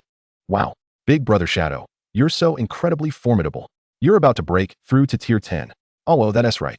With its head held high and tail wagging exuberantly, the Shadow Tyrant, upon hearing Sheila's words, was utterly captivated. Observing this scene, Bai Ye couldn't help but chuckle. Its imposing exterior did little to mask its silly demeanor. Chapter 87. The Fifth Beast. The Bloodline of the Tortoise. Time flew by imperceptibly. Over the next few days, as they delved deeper into the Valley of Despair, a gathering of over 10 beast tamers convened within the canyon. My goodness, we have absolutely no means of dealing with that ice-armored giant tortoise. Indeed, with its high resistance and defense, only beast tamers of tier 7 or 8 might stand a chance of subduing it. Don't say that. Capturing it is practically impossible. As everyone debated their next steps for a second offensive against the ice-armored giant tortoise, Bai Ye, leading the little beast girl, caught their attention. Oh my, what an adorable little beast girl. Bro, you're not here for that ice-armored giant tortoise, are you? Unable to contain his astonishment, Wei Long approached Bai Ye for a conversation. Upon hearing Bai Ye's nod, he continued, you have no idea that ice-armored giant tortoise is currently retracted right here. By the looks of you, you must have just broken through to tier 5 as a beast tamer, right? Take my advice, it's unnecessary. That ice-armored giant tortoise is beyond the control of a beast tamer of your level. I suggest you don't waste your time here. Upon hearing this, Bai Ye simply smiled lightly. Haha, I still want to give it a try. What if I manage to subdue it? As soon as he finished speaking, Wei Long displayed skepticism. Just you? I find that hard to believe. Yes, just me. Don't you believe it? At that moment, Sheila, the little beast girl, provocatively chimed in. How about this, uncle? Are you willing to make a bet with us? A bet on what? If you lose, you have to call me daddy. All right. Without much thought, Wei Long readily agreed. However, I have a requirement as well. If you lose, you and this brother must call me daddy as well. How about it? Dare to wager? With a similarly challenging expression, Wei Long replied. Hearing this, Bai Ye's expression turned peculiar. Why did this scene feel somewhat familiar? Could it be that on the train, Sheila had been influenced by Qiao Jiangxue? With a sense of humor, he ruffled Sheila's head and said, all right, it's settled then. As Bai Ye concluded, the little beast girl giggled. Hee, uncle, you're definitely going to lose. I'm going to lose. Little girl, today I'll teach you a lesson. One must never be too arrogant. Confidently responding, in Wei Long's eyes, even he, a tier 6 beast tamer, could not tame that ice-armored giant tortoise. What qualifications did Bai Ye possess? As they entered the canyon, a colossal tortoise, 4 to 5 times larger than a typical turtle, with a shell resembling ice armor, came into view. A chilling aura emanated from it, causing frost to form in the surrounding area. Name, ice-armored giant tortoise. Attributes, ice. Earth. Bloodline, legendary. Level, 7th tier. Talents, Xuanwu bloodline. Defense increased by an additional 200. Extreme frost shell, 50 reduction in fire damage, 20 reduction in negative effects. Breath of ice, self-healing ability increased by 50. Skills, extreme frost breath, earth-shattering quake, war stomp. Description, a mutated ice-armored giant tortoise possessing a certain degree of Xuanwu bloodline. It harbors the potential to evolve into a mythical creature. Indeed, he was not mistaken, just as the intelligence obtained in his previous life indicated. Within this ice-armored giant tortoise lies the hidden Xuanwu bloodline. As Bai Ye gazed upon the tortoise, it too became aware of his presence. However, with a cold snort, the ice-armored giant tortoise paid no heed to Bai Ye's arrival. Even some 7th-tier beast tamers could not defeat it, let alone Bai Ye, who was merely a 5th-tier beast tamer. Just as it contemplated dismissing Bai Ye as inconsequential, Bai Ye summoned his 3 formidable subordinates. The ice-armored giant tortoise nearly lost its head in shock. How could a mere 5th-tier beast tamer command such powerful beasts? 2 9th-tier and 2 8th-tier. Surely, this human must be cheating. In an instant, faced with the Shadow Tyrant and the Inferno Dragon flanking him, the ice-armored giant tortoise trembled in fear. Choose one. Submit to me, or face death. With Bai Ye's words, the tortoise's heart sank. Did it even have a choice in this situation? Upon receiving the ice-armored giant tortoise's response and signing the contract, Bai Ye decided to name it. Rest assured, I shall not treat you poorly, from this day forth. You shall be called Baixian. Moments later, as Bai Ye emerged from the canyon empty-handed, Wei Long beamed with pride. How about that, brother? I told you. That ice-armored giant tortoise is beyond your control. Now, you must admit defeat. Call me daddy. Did you ever consider the possibility that I have already tamed the ice-armored giant tortoise? Bai Ye replied with a half-smile. Tamed? In just a few minutes that you were inside? It was as if he had heard the funniest joke in the world. Wei Long couldn't help but burst into laughter. Come forth, Bai Xian. Just as Wei Long thought Bai Ye was about to play tricks, to his surprise, as Bai Ye's words fell, the ground trembled violently. Soon after, a colossal beast appeared before the eyes of the gathered beast tamers, gazing at the creature that resembled a small hill. Not only Wei Long, but also the other beast tamers were left speechless. They had all taken turns challenging the ice-armored giant tortoise and knew just how formidable it was. How could such a proud beast be tamed by Bai Ye in just a few minutes? How was this even possible? Daddy. Stammering. Wei Long chose to accept his defeat. However, despite his words, he felt a twinge of discontent. After all, calling someone much younger than him dad in front of so many familiar faces was quite humiliating. Brother, you're not losing out at all. Just as Bai Ye left, a companion handed his phone to Wei Long. Upon seeing that Bai Ye was actually the champion of this beast tamer competition, Wei Long's eyes lit up. He had thought Bai Ye tamed the ice-armored giant tortoise through mere words, but it appeared he truly possessed that level of strength. He never expected to become acquainted with such a prominent figure in this manner. Wei Long's heart swelled with joy. What was so difficult about calling someone dad? As long as Bai Ye was willing to elevate him, he would gladly enshrine Bai Ye's name in his ancestral hall.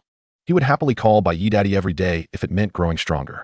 He had no idea he had unknowingly gained a devoted son. At this moment, from the ice-armored giant tortoise's mouth, Bai Ye also learned of the existence of a wyvern. It turned out that within this valley of despair, there was indeed a wyvern. If he could devour that wyvern, the bloodline within the ice-armored giant tortoise would be awakened, leading to a qualitative change. This was also why, despite the official pursuit, the ice-armored giant tortoise chose not to flee to the sea, but instead stubbornly entered the valley of despair. However, it never anticipated that before it could devise a plan to confront the wyvern, it would already be captured by Bai Ye. This left it feeling a deep sense of frustration. Fear not. Follow me. I shall not treat you unfairly. One day, I will cultivate you into a mythical creature. Perceiving the thoughts within the ice-armored giant tortoise, Bai Ye smiled and painted a grand vision. If it had been another beast tamer, perhaps such dreams would have remained mere fantasies. But he was different. The visions he conjured were tangible and attainable for his beasts. In the midst of their conversation, it was not long before, under the guidance of the ice-armored giant tortoise, Bai Ye arrived at the lair of the wyvern it had indicated. Chapter 88. Beast Tamer Advancement. Ice-armored dragon tortoise. As Bai Ye arrived, he sensed the fluctuation of spiritual energy in the air. A creature, entirely black and resembling a western dragon, slowly emerged. Little tortoise, is he your reliance? Facing Bai Ye, the wyvern displayed contempt. The more potent the dragon blood within, the more its appearance resembled that of the legendary dragons. Just from its exterior, the terrifying nature of this wyvern was evident. Without responding, as Bai Ye's gaze sharpened, the information about the wyvern unfolded before his eyes. Name: wyvern. Attributes: dragon shadow. Bloodline: legendary. Level: 11th tier. Talents: dragon bloodline. All attributes increased by 1,000. Dragon skills enhanced by 500. Abyssal protection, immune to non-curse negative effects. Shadow skills enhanced by 500. Skills: dragon breath, dragon's fury, dragon claw, shadow wave. Description: a wyvern with rich dragon blood. It is the closest existence to a dragon in this era. After reviewing the wyvern's information, Bai Ye fell into contemplation. Despite being only 11th tier, its true combat power was likely on par with that of a 13th tier beast. With such strength, it was no wonder the wyvern was so arrogant. Without hesitation, Bai Ye summoned his beasts. Oh! Upon witnessing Bai Ye's beast lineup, the wyvern's vertical pupils revealed a glimmer of interest. To be precise, it was intrigued by the Inferno Dragon. If it could devour the Inferno Dragon, its bloodline would surely become even more refined. As such thoughts crossed his mind, Along's expression revealed a glimmer of greed. The clash was imminent. And just as Along unleashed his draconic breath, Sheila stepped forward at that very moment. Utilizing the mirror-like reflection, unless the petite beast girl exhausted her spiritual energy. In a certain sense, Bai Ye was virtually invincible. What? He had never anticipated that his attack would be rebounded. Faced with the reflected draconic breath, Along's pupils involuntarily constricted. At this juncture, Bai Ye also issued commands to his myriad beasts. Ice Xian, unleash landslide. Gale, summon the wrath of the dragon. Crimson Flame, execute the divine bird's special attack. The three beasts sprang into action, while the shadow tyrant positioned itself from the side, forming a siege to respond to the assault.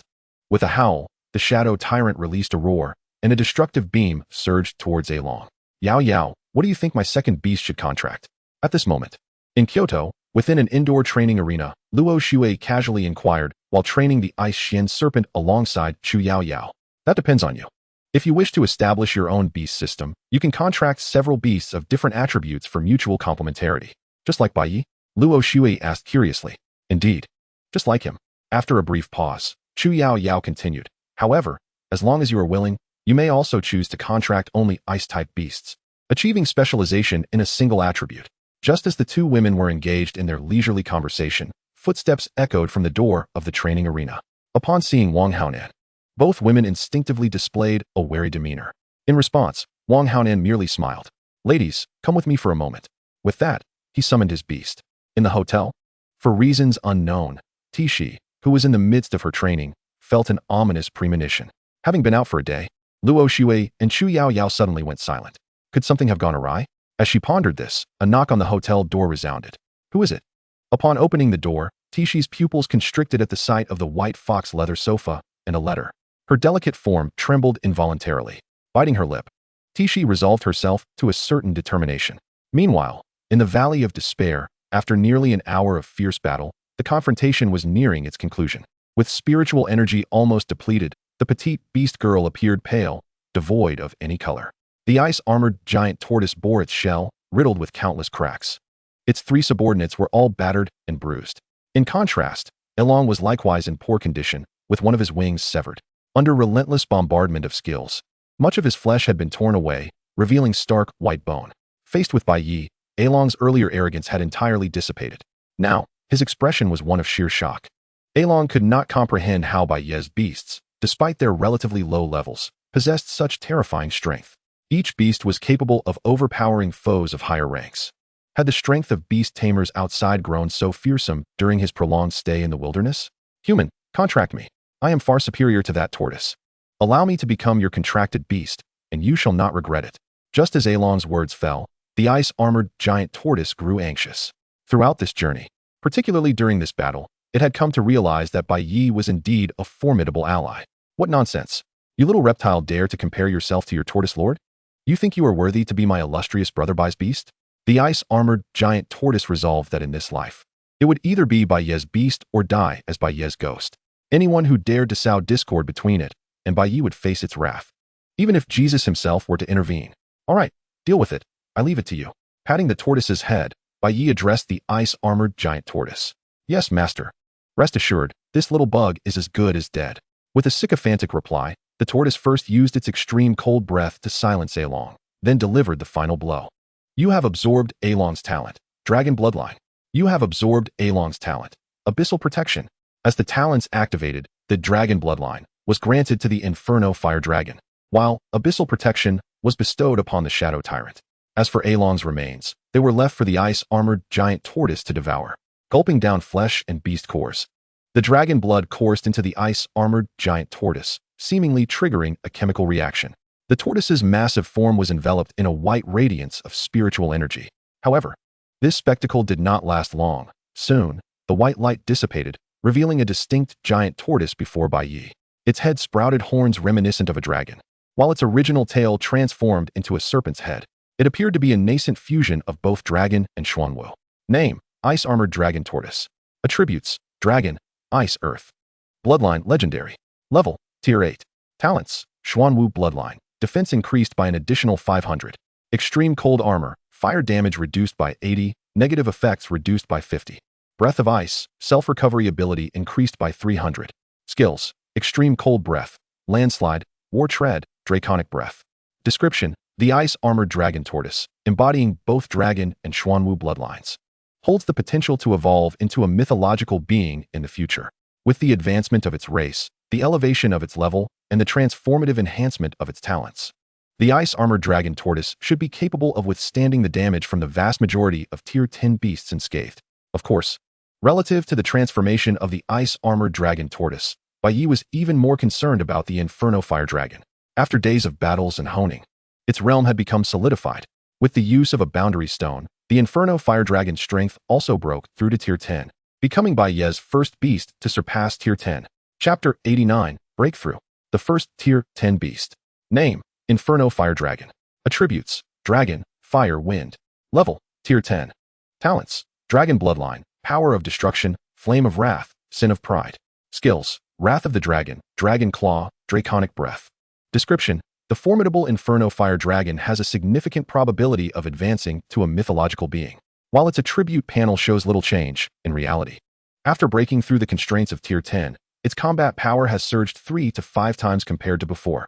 The current Inferno Fire Dragon's true strength is likely comparable to that of Tier 11 or 12 beasts. At this moment, aside from the arrangements made on Bai Ye's side, Xiao Han had also allied with the Starry Guild for a double layer of insurance. In order to confront Bai Ye, the Starry Sky Guild has dispatched an elder-level presence. Observing this, Xiao Han could not help but feel a tinge of unease. Elder Han, it seems somewhat inappropriate for the Starry Sky Guild to send only you, he expressed. What is there to worry about? With my strength, dealing with him is more than sufficient. Han Jie, stroking his beard, was entirely unconcerned. He could discern Xiao Han's apprehension, and thus continued, at our current stage, the strategy of overwhelming numbers has become futile. Even with the deployment of more individuals, they would merely serve as cannon fodder. With me here, you need not worry. Witnessing Han Jie's unwavering confidence, Xiao Han gradually quelled his doubts. It is worth noting that Han Jie was a 7th-tier Beastmaster, and his status as an elder within the Starry Sky Guild spoke volumes of his formidable prowess. With this in mind, Xiao Han felt a sense of reassurance. Meanwhile, in the capital, the imperial city stood as a backdrop to a confrontation. Before a crowd gathered at the main hall, Changsun Lingshue's gaze became sharp. Gentlemen, what is the meaning of this? For no other reason, but today, the Empress should remain dutifully within the palace. If not what? Then do not blame us for the consequences. The clash of energies and the surge of spiritual power nearly warped the very fabric of space. On the outskirts of the capital, just as Bai Ye was about to enter the city, he paused momentarily. Ahead, he spotted Xiao Han approaching alongside an elderly man clad in the Starry Sky Guild's uniform. As he faced Bai Ye, Xiao Han's expression twisted into a sinister grimace. He had made extensive preparations to ensure Bai Ye's downfall. It was certain that this time, Bai Ye would meet his end. Elder Han, quickly, eliminate him. Rest assured, he won't escape, Han Jie confidently replied, summoning his beasts. 7 beasts, all of the ice element, had been meticulously chosen following investigations by the Starry Sky Guild. The greatest threats among Bai Ye's beasts were the Hellfire Dragon and the Azure Phoenix, both of the fire element. Thus, it was only fitting for Han Jie to be tasked with this confrontation. However, just as Bai Ye summoned his beasts, a thunderous roar erupted from the Hellfire Dragon. Confronted with the aura emanating from this 10th-tier beast, Han Jie's smile abruptly froze. Wasn't it said that Bai Ye's strongest beast was only at the 9th tier? What was the meaning of this 10th-tier Hellfire Dragon? Reluctantly, he prepared to issue commands to his beasts, yet the Hellfire Dragon launched a ferocious assault, single-handedly intercepting all 7 of them. Even with 3 of them being 10th-tier beasts, the Hellfire Dragon remained undaunted, resulting in a stalemate of equal might. In the rear, Xiao Han's complexion turned ashen. He had not anticipated that Bai Ye's beasts would have grown so rapidly, nor could he have foreseen Han Jie's incompetence. Without hesitation, he began fleeing towards the capital. Fortunately, he had taken precautions. Otherwise, he would have truly been doomed. As he observed Xiao Han's retreating figure, Bai Ye furrowed his brow. Just as he was about to command the Shadow Tyrant to pursue, a sudden rush of air filled the atmosphere, and an icy blade hurtled towards him. Bang! The attack was thwarted by the Shadow Tyrant, but the opportunity for a forceful pursuit had slipped away. As the Shadow Tyrant looked towards him, Han Jie felt as though he were trapped in a frigid tomb, confronted by the murderous intent in the beast's gaze. He had intended to leverage the power of his beasts to execute Bai Ye, yet he had not anticipated the cunning of Bai Ye's beasts. With a roar, faced with the charging Shadow Tyrant, Han Jie could only think, it's over. The backlash from the contract left the 7 ice element beasts, led by the Frost Giant, weakened. Without their Beastmaster, they could hardly withstand the onslaught. With the battle concluded, Bai Ye mounted the Shadow Tyrant. Let's go? Pursue him. Since the moment Bai Ye disposed of Han Jie, only a few minutes had passed. Even with a beast at his disposal, Xiao Han could not have escaped far. Like a black arrow, the Shadow Tyrant surged forward into the city. Just as Bai Ye closed in on Xiao Han, an unexpected figure blocked his path. Wretched child. He is your brother-in-law. What are you planning to do? After a period of absence, Bai Ye appeared disheveled and wild. Upon sensing the abyssal aura emanating from Bai Ye's brow furrowed in surprise. He had not anticipated Bai Ye's descent into such depravity during their time apart. Seeing that Bai Ye disregarded him entirely, Bai Ye's fury ignited. You wretched scion, you have caused the White family to be torn apart. I shall cleanse the family of its impurities. I will kill you. I am determined to kill you. His frantic howls echoed with madness. Summoning his beast, an abyssal devil tortoise materialized before Bai Ye. The once green-armored tortoise had undergone a transformation into the abyssal devil tortoise, experiencing a significant leap in power. However, to Bai Ye's beast still seemed inadequate. Come forth, Gale? With the summoning of the Hellfire Dragon, Bai Ye gazed upon the colossal creature, causing Bai Ye to reveal a hint of trepidation. He felt every cell in his body tremble in fear. I have no intention of harming you. Take your beast and leave, Bai Ye stated to Bai Ye. Leave? Bai Ye's expression twisted into one of greater ferocity. In his eyes, Bai Ye's suggestion was nothing short of a contemptuous mockery of him as a father. Kill him. Abyssal Devil Tortoise, slay him. With Bai Ye's command, the Abyssal Devil Tortoise charged at the Hellfire Dragon. Chapter 90, Chaos. The true power of the Hellfire Dragon. However, just as the Abyssal Devil Tortoise lunged forward, the Hellfire Dragon regarded it with disdain. As spiritual energy surged forth, its claws were unleashed. In a single strike, the Abyssal Devil Tortoise was obliterated. It was defeated in an instant. Bai Ye's expression morphed into one of disbelief. The overwhelming might of the Hellfire Dragon had left him momentarily dazed, overshadowing the backlash of the contract. Yet, he quickly regained his senses.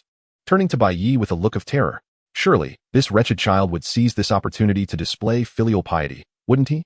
Yet, in the next moment, Bai Ye's actions took Bai Ye by surprise.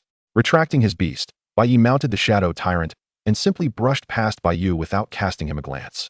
In that instant, Bai Ye felt an overwhelming wave of humiliation wash over him. However, he soon became disheartened. Bai Ye had countless opportunities to kill him, yet ultimately, he always chose to spare him. Perhaps all along, he had indeed erred.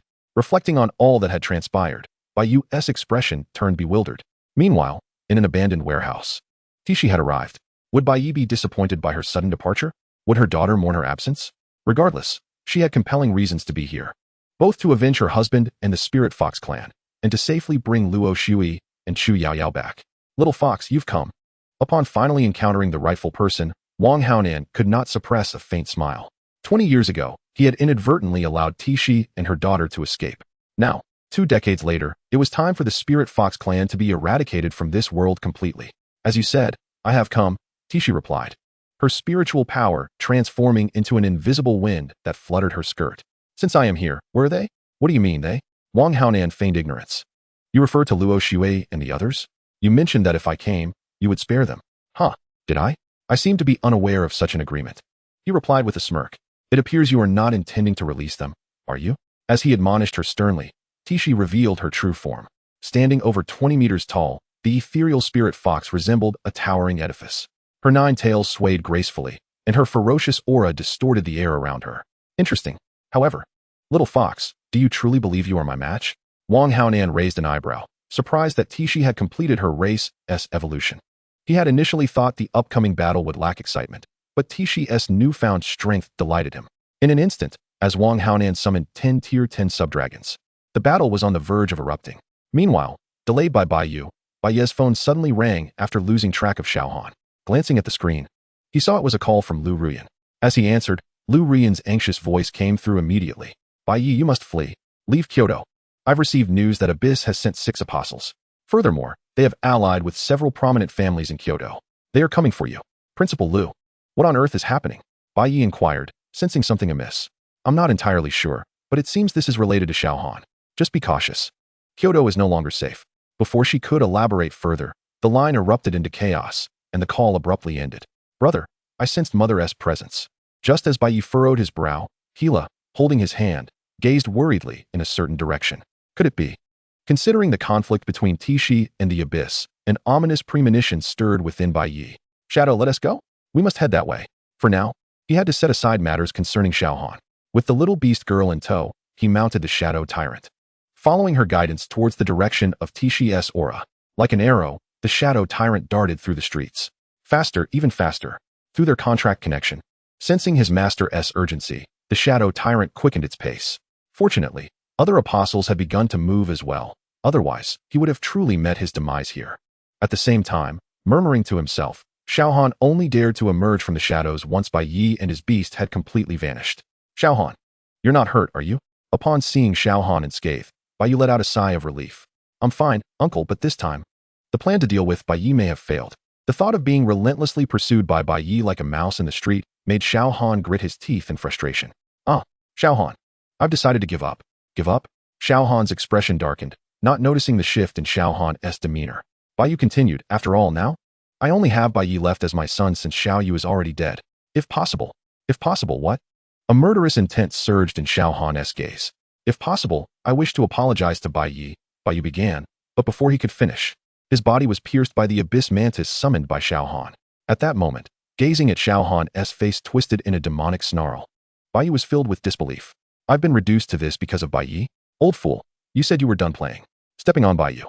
Xiao Han's face slowly morphed into an evil grin. Old fool, you're just as useless as your worthless son. If you had lent a hand, would I have been reduced to having nothing because of Bai Ye?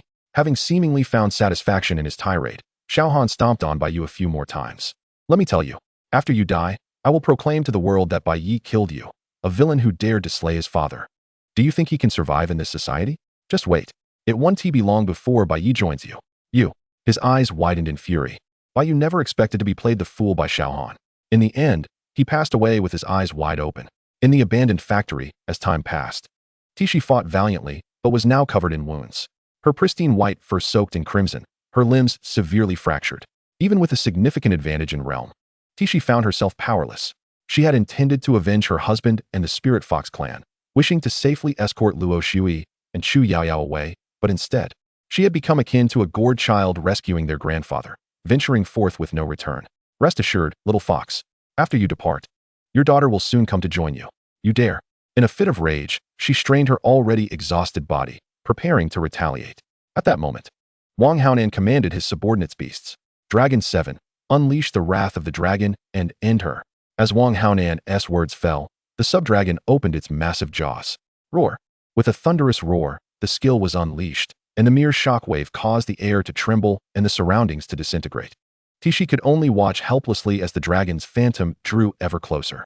Just as she braced herself to face death, a familiar voice rang out. Beixian, use Guardian. In an instant, a verdant semicircular shield materialized, deflecting all incoming assaults. Chapter 91, The Fallen Hydra? The Power of the Abyss. In that fleeting moment, the wrath of the dragon was completely thwarted by the icy, armored dragon tortoise. Master. As the twilight arrived, Tishi's previously taut nerves relaxed at this moment.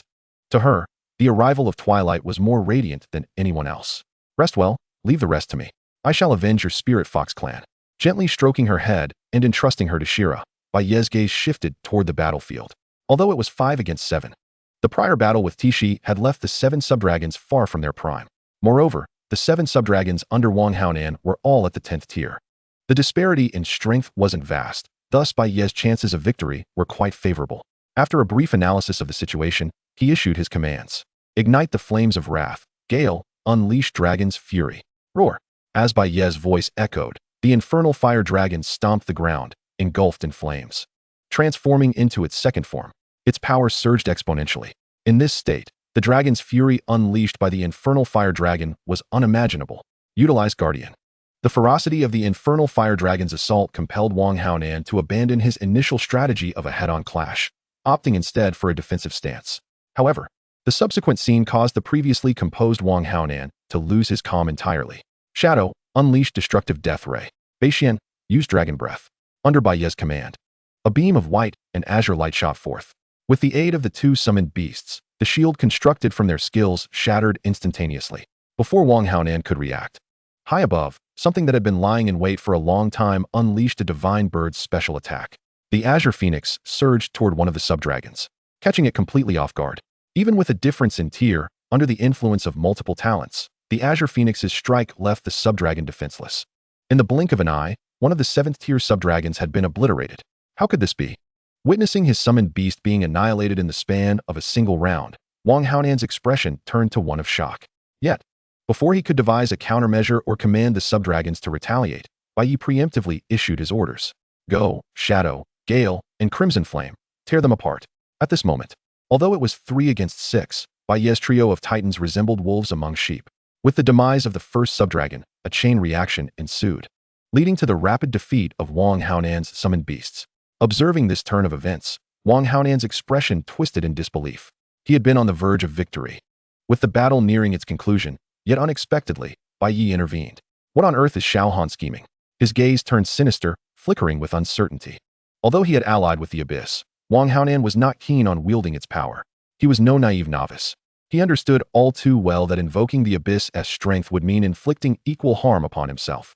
Yet, given the current circumstances, he could not afford to delay any longer. Procrastination meant certain doom.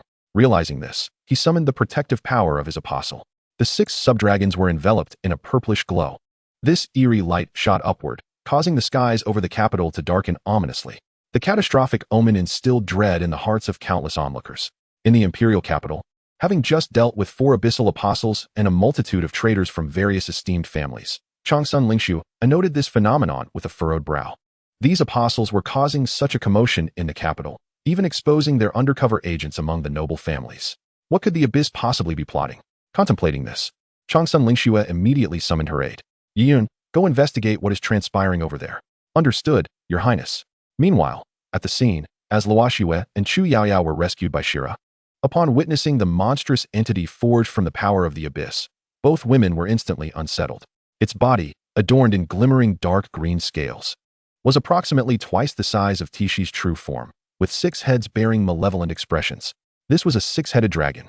Though it could not rival the legendary 9-headed dragon in strength, it was still the most formidable adversary Bai Ye had encountered thus far. Sensing the overwhelming pressure emanating from the 6-headed dragon, Bai Ye's mind raced. Upon inspection, he reviewed the information regarding this 6-headed dragon. Name, Fallen Hydra. Attributes, Dragon, Wind, Fire. Shadow. Bloodline, Legendary. Level, 14th tier. Talents, Immortal. Unless struck at a vital point, it shall resurrect infinitely. Abyssal Blood. Each attack curses the target. Sin of Pride. Boosts all attributes by 600. Pain Perception nullified. Skills, Dragon Breath, Dragon's Fury, Shadow Impact, Destructive Death Ray. Description, a super monster formed from the fusion of multiple epic and legendary entities under the power of the Abyss, possessing extraordinarily terrifying strength. However, why is it missing a head? Thankfully, just moments ago, one subdragon was annihilated by the Azure Phoenix. Otherwise, had all 7 heads remained intact, this fallen Hydra's prowess would likely have reached the 15th tier. Such a being from the Abyss would be a calamity incarnate. Seizing the moment while Bai Ye and his companions were captivated by the fallen Hydra, Wang Haonan remained in a secure position, poised to flee. He understood that, based solely on Bai Ye's summoned beasts, they stood no chance against the fallen Hydra. To achieve victory, he needed to weaken its power first. And he himself was the key. As an experienced beast master, Wang Haonan was exceedingly cunning. How could he allow Bai Ye an opportunity to exploit? Yet, despite his meticulous calculations, he failed to anticipate that Shira had been closely monitoring him, having annihilated his own clan and slain his father, not to mention inflicting grave harm upon his mother. Wang Haonan's actions had resulted in a full measure of hatred from the little beast girl, and as he exhibited signs of attempting to escape, Shira raised her small hand. Psychic slash, release. Ryup. The sound of flesh tearing echoed as his legs were severed in an instant. Blood sprayed forth as Wang Haonan collapsed to the ground. The excruciating pain from his shattered legs was akin to a searing fire, eliciting screams from him reminiscent of a slaughtered pig. Chapter 92. The Revelation of Bai Ye's Power. The talented beastmaster of the Dragon Nation. However, the severance of his legs was merely the beginning.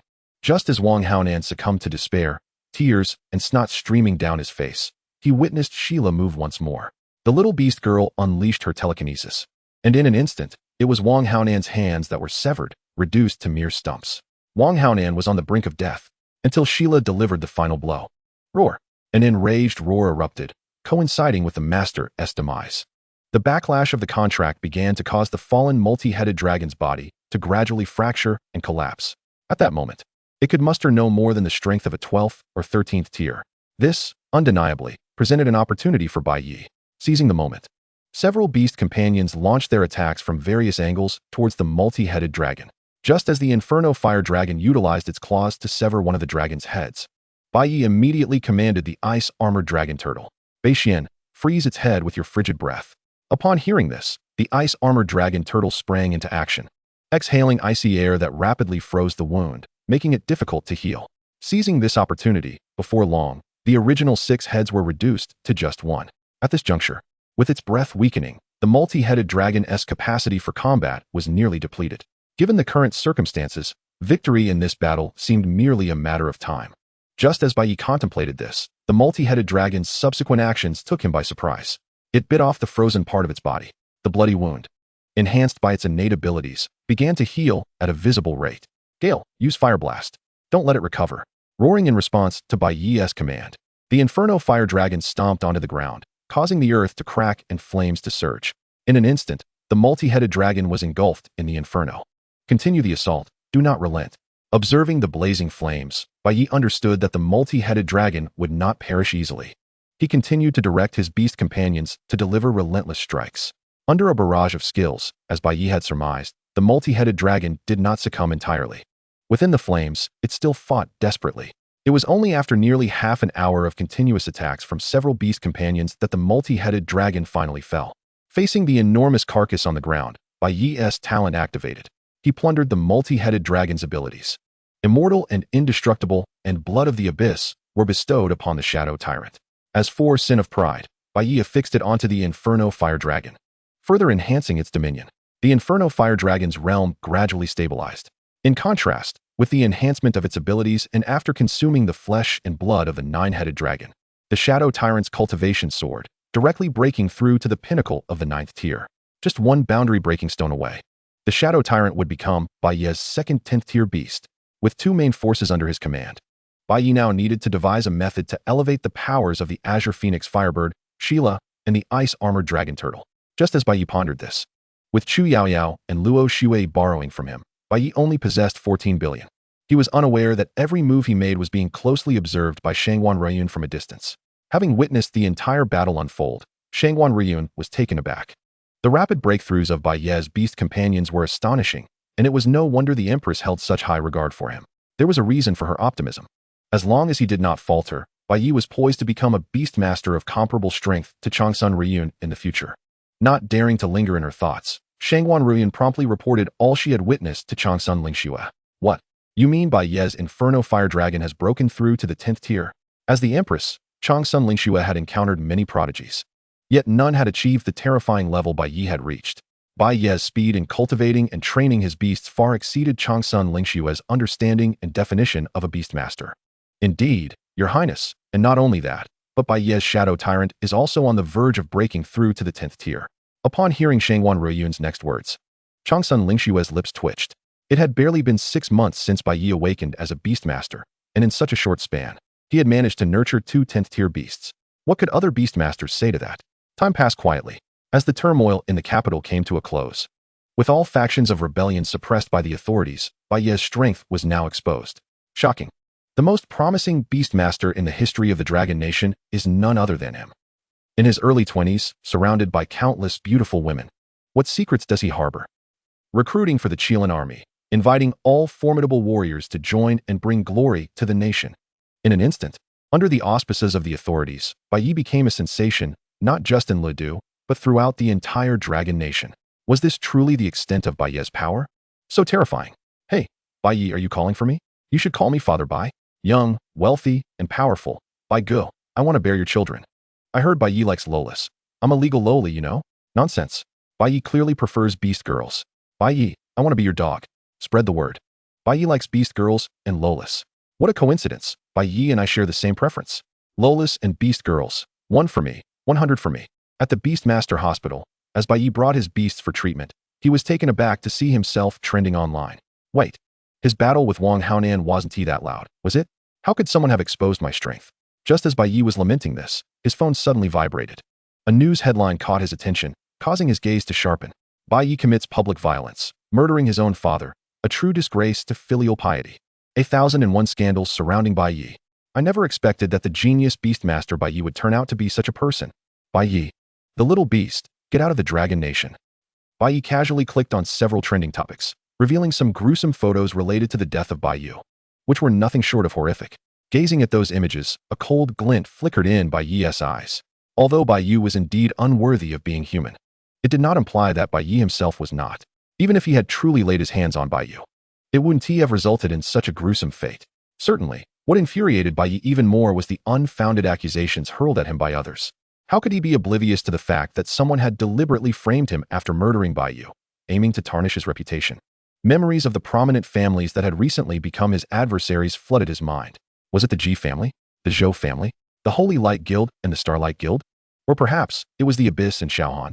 Regardless of who it was, once he uncovered their identity, he would ensure they paid the price. Chapter 93, Patricide? A twisted turn of events. Online, the revelation of Bai Ye's alleged patricide sent shockwaves through the community. In that instant, the dichotomy between his genius status and the despicable act he was accused of created a tempest of outrage. This was not the Bai Ye anyone recognized. How could he be so ruthless as to harm his own father? Such brutality was beyond comprehension. How could someone like him, deemed the most promising beastmaster of our dragon nation, exist? Truly, the heavens are unjust. But wait, it's merely an image. How can you ascertain that Bai Ye was truly killed by Bai Ye? Haven T. The media made it abundantly clear. Bai Ye, bold enough to slay his own father's beast, could commit any atrocity. Indeed, he is nothing but a heartless wretch.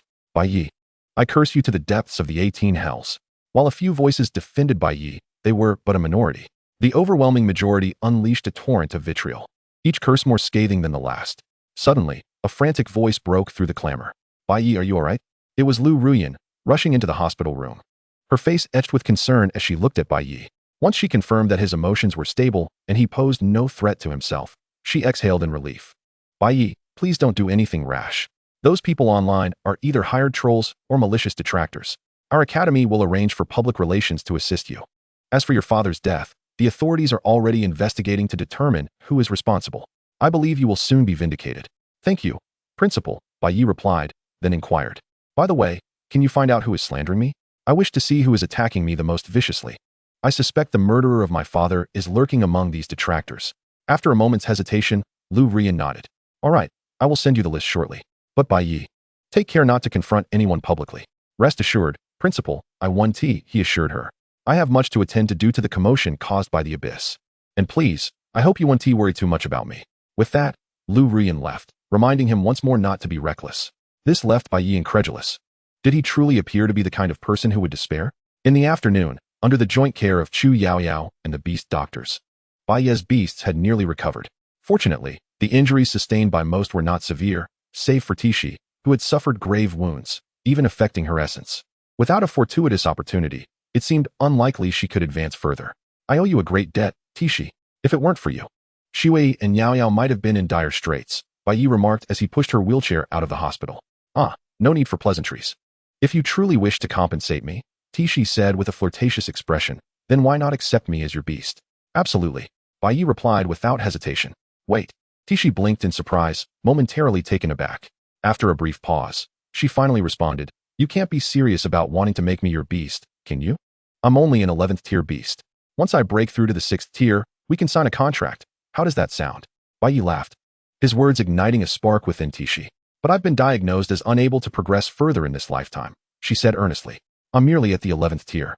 Your other beasts will inevitably surpass me. If we were to sign a contract, I would only hinder your progress. I am content simply to watch you and Cece grow together. Isn't that what you want, Tishi? To witness our growth together? Bai Ye gently patted her head. Moreover, your condition is not an absolute impediment. When the time comes, I will certainly help you overcome it, enabling you to advance further. If a year isn't sufficient, then we shall wait 2 or 3 years. How about it? Just be my beast for now. Tishi felt deeply moved by Bai Ye's words. However, unbeknownst to him, a subtle smile graced her lips. So, he wishes to have both mother and daughter by his side. The original atmosphere was abruptly shattered, causing Bai Ye to twitch in discomfort. This was it. A perfectly charming beast-eared lady had been thoroughly corrupted by Chu Yaoyao. Just as Bai Ye lamented, 2 women, appearing somewhat disheveled, blocked his path. Bai Yan and Bai Ying. Bai Ye narrowed his gaze at the newcomers. Bai Ye, you wretched patricide. You heartless beast. How dare you take your father's life? Bai Ying shrieked, her voice a cacophony of madness as she lunged at him. Before she could approach, Bai Ye swiftly struck her away. Oh, you beast. Bai Ye, you monster. Not only did you kill our father, but now you wish to harm your sister? In her frenzy, Bai Ying drew attention from the surrounding crowd. Bai Yan took a moral high ground, reproaching him. Bai Ye, you are unworthy of being my brother. How can you treat your sister this way? As her words settled, the onlookers nodded in agreement, bewildered by Bai Ye's brutality. Indeed, how could he strike his own family? They murmured. Initially skeptical of the online claims, many were now convinced. He truly is a monster. I cannot fathom why the authorities are protecting such a vile creature. Exactly. What if he is a genius? He should be executed. At that moment, as Bai Ye listened to the surrounding discussions and remained silent, he realized he was being perceived as standing atop the moral high ground. Bai Yin finally articulated the purpose of her visit. Brother, we are not trying to make things difficult for you. It is just that our father was taken from us because of you. You seem unscathed. Yet our Bai family is now destitute and unable to muster any significant amount of money. After a brief pause, Bai Yin continued, considering the many years our father cared for you, you must feel at least a semblance of guilt or affection for him. Surely, you do not wish for our father to be left unburied after his passing, do you? Her words were delicately phrased, yet Bai Yan's intentions were unmistakably clear. Was she not simply asking for financial compensation? Thus, Bai Ye interjected, just tell me how much you want. No sooner had Bai Ye finished speaking than a flicker of barely concealed joy appeared on Bai Yan's face. Surely someone of your caliber as a beastmaster can part with a few million without difficulty? She asserted. Without waiting for Bai Ye to respond, she pressed on, moreover, aside from the expenses for our father's burial, given how you have devastated our family, should you not offer a greater sum as compensation? Bai Yan's reasoning was sound. The surrounding onlookers instinctively nodded in agreement. Bai Ye is the most promising beastmaster in our dragon kingdom. Surely he can afford several million. Indeed, it is only right for family to support one another. Yes, after all, she is his sister. I believe, at this juncture, it would be wise for both parties to make concessions. Exactly. What harm is there in Bai Ye providing several million to the Bai family as recompense? If he refuses, he would truly be heartless. As the murmurs of the crowd suggested that Bai Ye would readily acquiesce, they were taken aback by his subsequent response. At most, 50,000 will suffice as burial expenses. Upon uttering these words, Bai Yan's expression soured. 50,000? Is that how you would dismiss a beggar? Absolutely not. Bai Ye, do not overstep your bounds. She nearly faltered, her voice rising. If you do not wish to contribute, then be gone. Feeling the chill of Bai Ye's gaze, Bai Yin found herself overwhelmed with frustration. Once, she had been the pride of the heavens. How could she have imagined that everything would be dismantled by Bai Ye? The thought of her current existence being on par with that of ordinary commoners was unbearable. In that moment, she directed a barely perceptible glare of resentment toward Bai Ye. I demand, let this 50,000 be your token of remembrance for our father. Alas, it is tragic that he raised us only to be worth a mere 50,000 at the time of his death. If he were to learn of this in the afterlife, he would surely not find peace. With Bai Yan's insinuations, the crowd cast angry glances at Bai Ye. Goodness, Bai Ye, you are utterly heartless. Indeed, offering only 50,000 is a blatant insult. If my son behaved in such a manner, I would not hesitate to end his life myself. They lamented for Bai Ye, feeling his plight was unjust. Amidst the public outcry, before Bai Ye could respond, she could no longer contain herself. Her immense power was palpable, and her formidable presence caused many to faint. The crowd was taken aback. Although they felt emboldened to criticize Bai Ye, it was only because they believed they were safe in Kyoto, outnumbering him. Who could have anticipated that Bai Ye would be so audacious, refusing to engage in reasoned discourse? As Bai Ye silently permitted Shi to act, the crowd grew apprehensive, instinctively retreating a few steps, fearful that he might turn his wrath upon them. However, not all were wise to the gravity of the situation. Among them stood a particularly foolish individual, a hefty figure of 400 pounds, who boldly confronted Bai Ye. What do you intend to do? This is Kyoto, not a place for your recklessness. Do not think that just because the Empress favors you, you can act without consequence. I tell you, if you do not provide 50 million to this lady today, you shall not leave. As these words left his lips, Bai Yin displayed a troubled expression. Perhaps we should refrain from this course of action. It feels as though we are pressuring him. Despite his transgressions, he is still my brother. Upon hearing this, the hefty man cast a reassuring glance at Bai Yin. Sister, do not worry. I will ensure that today's events are broadcast online. Such a scoundrel does not deserve your compassion. He is unworthy of being called your brother. I say, 50 million is far too little. You should demand 500 million. 500 million? Bai Ye nearly lost his composure at this point, finding the demand utterly outrageous. She continued, I propose, no?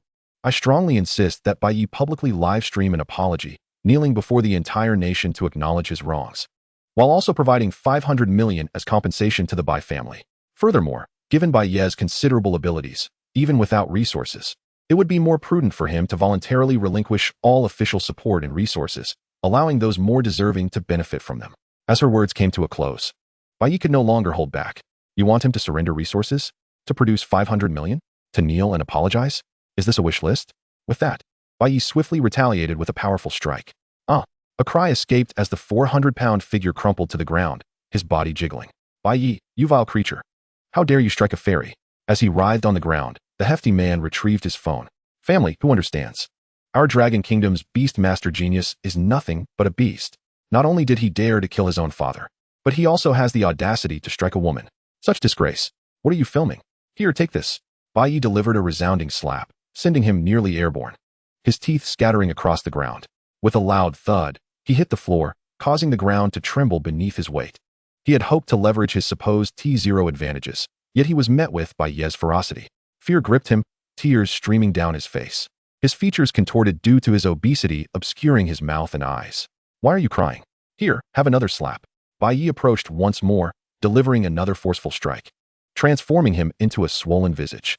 Bogan wept even more fervently. Bai Ye raised his hand, still crying? Here's another grand slap for you.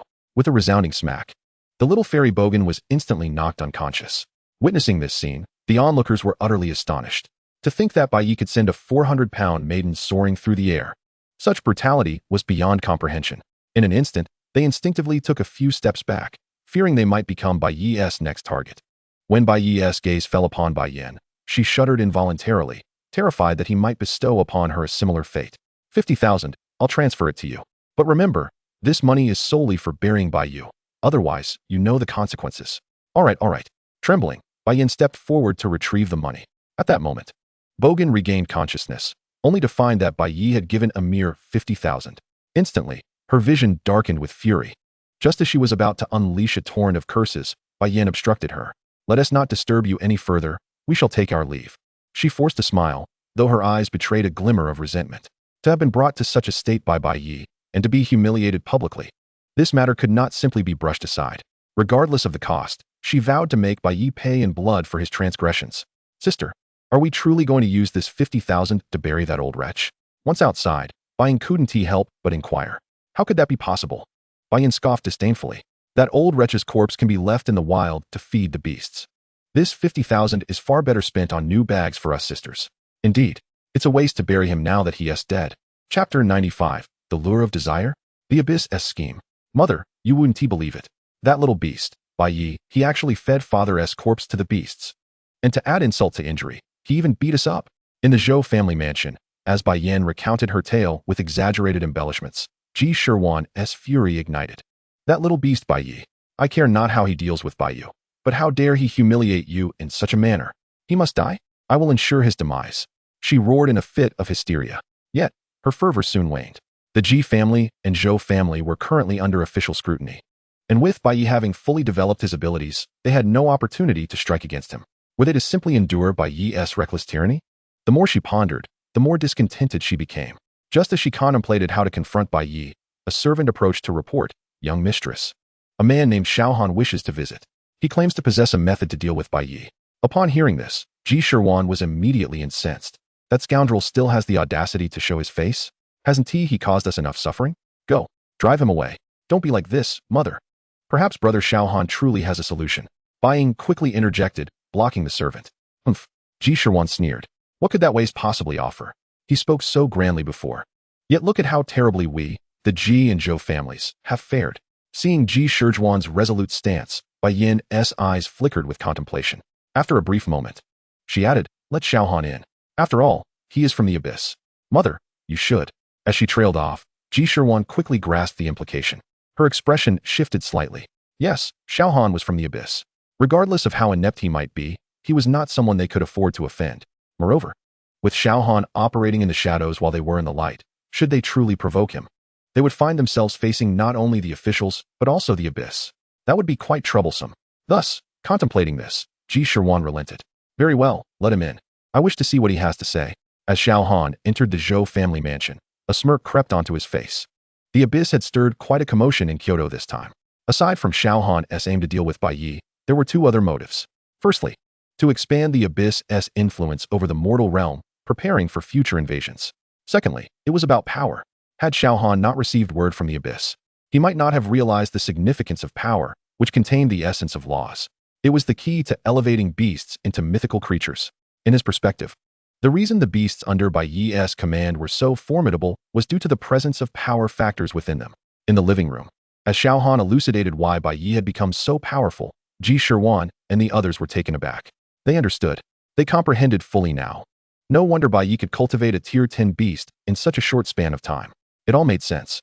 Meanwhile, amidst their conversation, Bai Yen was unable to contain her excitement. If she could seize power, would she not only restore her former strength, but also advance further? gaining the favor of that deity? Her breaths grew slightly rapid with anticipation. Just then, Bai Ye voiced the question that weighed heavily on everyone's minds. Brother Xiaohan, are you suggesting that as long as we acquire power, we can deal with that dog Bai Ye? Indeed. Nodding, Xiaohan continued. The Abyss has already obtained the key to unlock the secret realm. Within that realm lies the complete essence of desire power. If we can acquire it, then not only will dealing with Emir Bai Ye be a trivial matter, in the future, even the Empress herself will be no challenge. By aligning ourselves with the Abyss, with the demon god, you will never regret your decision. Once we slay the Empress and invade the mortal realm, your Ji and Zhou families will become the new lords of the Dragon Kingdom. Despite knowing that Xiaohan was merely painting a rosy picture, the prospect was tantalizingly real, and they might very well attain it. As they delved deeper into understanding the essence of power, Ji Shiwan and her companions became increasingly agitated. The essence of desire power? Meanwhile, at a hotel in Kyoto, upon hearing Lu Rian's words, Bai Ye was momentarily taken aback. Indeed, we have been played by the Abyss. As Lu Rian recounted the events, Bai Ye found himself stirred. With the memories of 2 lifetimes, how could he not grasp the significance of power?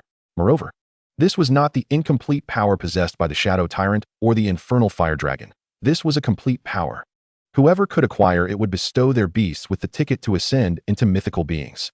Pray tell, which beast master would not be captivated by such a lure? At this moment, Bai Ye formulated his intentions. He was resolute in his desire for the seductive power of lust.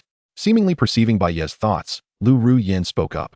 Bai Ye, next month marks the day of the Empress's esteemed Qilin army recruitment. Once you join the Qilin army, you will gain access to resources 100-fold, even 1,000-fold greater than what you currently possess. For the time being, all you need to do is focus on your cultivation. The Empress holds you in high regard. With that, Lu Ruyin handed Bai Ye a list. By the way, according to our investigation, several families are involved in this matter. Here is their intelligence. If you intend to take action, be cautious and do not overreach. Principle, are you implying? Bai Ye feigned ignorance, prompting Lu Ruyin to roll her eyes at him. Just as Lu Ruyin departed, Bai Ye began to scrutinize the list of names. Upon seeing the Ji family, the Zhou family, and Xiaohan, Bai Ye understood. It was evident that the Ji family and the Zhou family had the closest ties to Xiaohan. Recalling the transformation of the green-haired turtle under Bai Ye's command, Bai Ye pondered. If his instincts were correct, Bai Ye's demise was likely connected to Xiaohan. After all, only Xiaohan, as an apostle of the Abyss, could bestow the power of the Abyss upon beast masters. Although the reason for the officials' reluctance to act against the families allied with the Abyss remained unclear, it posed little concern for Bai Ye. He could plunder talent and resources to enhance his own strength, while simultaneously collaborating with the officials to combat the Abyss and the Beast Tide. Most importantly, he could exact revenge. This affair was, to Bai Ye, a veritable trifecta of benefits. Reflecting on memories from his past life, Bai Ye recalled that merely possessing the key was insufficient.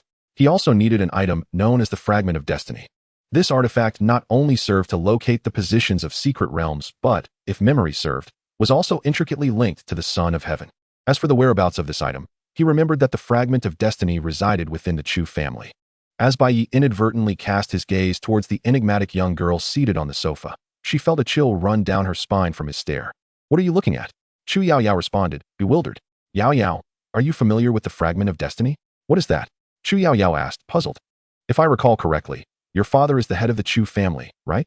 I have a matter I wish to discuss with him." Hearing this, Chu Yao Yao's expression shifted slightly. "Is it concerning the Fragment of Destiny? What purpose does it serve?" Bai Ye did not conceal the truth as he explained. Upon learning that the fragment was the key to unlocking secret realms, Chu Yao Yao fell into deep contemplation. After a moment's thought, she finally spoke. "I can help you speak with my father. However, I cannot guarantee that he will be willing to part with it." "Yao Yao, are you feeling unwell?" "You are actually asking me on behalf of a man." In the afternoon, within the living room of the Chu family, Chu Bai Ye was incredulous to see his daughter plead for a man. After all these years, this was the first time Chu Yao Yao had come to him for something, and it was for a man. The thought of his precious daughter being courted by another left Chu Bai Ye feeling quite distressed. After glancing at his daughter and then at Bai Ye, he ultimately relented. "Kid, it's not an issue for me to give you the Fragment of Destiny. However, I have a condition." He paused, revealing a fierce expression. "From now on, you better treat my daughter well. Otherwise, I swear I will end you." With that, Chu Bai Ye gestured with his fist at Bai Ye. "Rest assured, uncle, I will not disappoint Yao Yao." As he spoke, Bai Ye affectionately ruffled Chu Yao Yao's hair, causing Chu Bai Ye's face to turn a shade of green. Internally, he lamented how daughters should not be kept too close. Is this the Fragment of Destiny? Gazing at the piece that resembled a puzzle and emitted a faint glow, Chu Yao's curiosity was piqued. Indeed, aside from guiding us to secret realms, it serves another purpose. What is it? She inquired, looking towards Bai Ye. It is a divine fragment puzzle. Yao, you must have heard the tales of fallen deities, correct? As Bai Ye's words hung in the air, Chu Yao's expression stiffened, and she nodded. Legend has it that when a deity falls, their divine essence shatters into countless fragments, scattered across the world. Are you saying this item is, in fact, a fragment of a deity's essence? As Bai Ye stored the fragment of destiny, he nodded. It is possible. But who truly knows? Perhaps there are no gods in this world at all? Facing Bai Ye's somewhat cryptic musings, Chu Yao returned his gaze with an unimpressed roll of her eyes. 3 days passed since obtaining the fragment of destiny, and during this time, an undercurrent of activity surged throughout Kyoto. Aside from the Abyss, the Holy Light Guild and the Star Guild were also engaged in some form of endeavor. Especially the Star Guild, which had previously been responsible for handling assassinations and gathering intelligence for various families, had now detached itself from their control and chosen to forge its own path. Upon hearing this from Chu Yao, Bai Ye was taken aback. No wonder the Star Guild had not been particularly targeted at him before. They must have been planning this separation from the families for some time, leaving them little room to focus on him. Reflecting on the differences between his past and present lives, Bai Ye fell into contemplation. Because of his existence, the original history had been altered. The Luo family had not perished as a result. The Star Guild had chosen to break free from the manipulation of the families. And Xiaohan had failed to achieve the top rank, instead opting to join the Abyss. These myriad changes left Bai Ye feeling a loss of control over the future. Nevertheless, regardless of the circumstances, with his current strength, exacting revenge on the Ji family and the Zhou family in the near future would be relatively straightforward. If Bai Ye remembered correctly, Zhou Hao's father, Zhou Ming, the head of the Zhou family, was a 9th-tier beast master. Although he was protected by the Empress, Zhou Ming could do little against him. However, the meek submission was not in Bai Ye's nature. Thus, facing the Zhou and Ji families, Bai Ye resolved to take the initiative, especially against the Ji family. Recollecting the vague memories of his mother's tragic demise, Bai Ye sensed that her death was far from a mere illness. Ji Shirwan likely knew something of significance. At this moment, in a hotel room, as Bai Ye finally absorbed the fragment of destiny, an inexplicable sensation washed over him. A vivid image materialized in his mind, the fall of a god. Before his eyes, the celestial deities fell one by one. The gods of yore succumbed to death, their lifeless forms devoured by countless mythic creatures. These creatures forged an entirely new order, shattering the original rules. Only those who could command beasts were granted ascension, until the illusion dissipated. Bai Ye's consciousness was engulfed in this profound shock, rendering him momentarily dazed. Indeed, the gods truly existed. The world was not sculpted by those mythic beings. In that instant, Bai Ye's prior understanding and worldview suffered a tremendous upheaval. Brother, are you all right? Hela gently caressed Bai Ye's face, her petite visage etched with concern as she noticed his seemingly entranced state. I'm fine, Cici. I merely beheld the true face of the world, he replied, affectionately stroking her beastly ears. Simultaneously, a bold notion began to take shape in his mind. If possessing authority was the key to proving whether a beastmaster could ascend to mythic status, then possessing divinity would likely serve as evidence of a beastmaster's qualification for godhood. What? You say the fragments of fate are in Bai Ye's possession? At that moment, upon receiving the news from his subordinates, Xiaohan's expression darkened. As black as the bottom of a pot, he knew all too well that Bai Ye was intent on eliminating him. If possible, Xiaohan would prefer to avoid a direct confrontation. He needed to devise a strategy. The authorities had been scrutinizing him far too closely. He understood that if he continued to delay, he would be met with a slow demise. Within the base, just as Xiaohan was deep in thought, a subordinate approached with a report. My Lord Apostle, a representative from the Holy Light Guild seeks an audience. He claims he can locate the hidden realm. Upon hearing this, Xiaohan was momentarily taken aback before joy surged within him. Quickly, bring him in. The enemy of my enemy is my friend. If an alliance with the Holy Light Guild could indeed be forged, it would be immensely beneficial for his forthcoming plans. Before long, a middle-aged man with a goatee, clad in a white robe, was ushered in. Sir, how should I address you? I am Lin A. Rue, here to propose a collaboration, he stated. Hearing this, Xiaohan's gaze sharpened. Collaboration? You seek authority as well? Not quite. Lin A. Rue paused before revealing his true intent. I can help you find the entrance to the hidden realm, but in return, you must assist me in eliminating Bai Ye. That's acceptable. Upon learning that Lin A. Rue's motivation was not for authority, but rather to vanquish Bai Ye, Xiaohan secretly relaxed his guard. He nodded and inquired, then, may I ask when and how does your Holy Light Guild plan to strike? I cannot speak for the Holy Light Guild. This collaboration is solely my personal initiative. Lin A. Rue responded. Xiao Han was slightly puzzled. Did Lin harbor a deep-seated grudge against Bai Ye? Not exactly. My motive for confronting Bai Ye stems from the possibility that he might also be a child of destiny, Lin Rue remarked, a bloodthirsty smile flashing across his face. The fragments of fate could only coalesce into a single divine essence. Hence, only one could possess the qualification for godhood. Consequently, he was determined to seize the fragments of fate that Bai Ye possessed. Chapter 97, The Heart of Emerald. 6th rank Beastmaster. Just as Xiao Han prepared to venture towards the hidden realm, he received this news from Yuan Shang, and Bai Ye immediately grew agitated. Without the fragments of fate, how could Xiao Han perceive the hidden realm's location? Could it be? As he murmured to himself, Bai Ye began to formulate a hypothesis. After all, there was more than one fragment of fate. It was quite possible that another bearer existed in close proximity to Xiao Han. If that were indeed the case, should he prevail in this endeavor, Bai Ye would not only acquire the authority of lust, but also seize a second fragment of fate. With this thought in mind, he hesitated not, gathering his beast companions, and, empowered by the sixth sense bestowed by the fragments of fate, he made his way to the border town leading to the Nine Nether Canyon. Accompanied by Tishi and Hela, the trio strolled through the streets, resembling a harmonious family. Their presence attracted numerous curious glances. The blessing of the child of destiny imbued Bai Ye with an ineffable aura, while the two exquisite members of the Spirit Fox clan, Tishi and her daughter, were undeniably breathtaking. With a stunning vixen on his right and an adorable little fox girl on his left, who could resist their allure? Master, what shall we do now? Noticing the attention they garnered, Tishi mischievously linked her arm with Bai Ye's, causing his arm to sink into a sea of softness. Observing this, many male beastmasters felt despondent. Such a stunning vixen was indeed Bai Ye's beast. The way they interacted suggested her unwavering devotion to him, a beautiful flower blooming amidst the muck.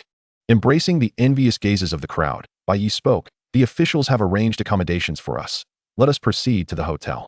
His ambition to seize the authority of lust was no secret, and naturally, Changsun Lingxue was aware of it as well.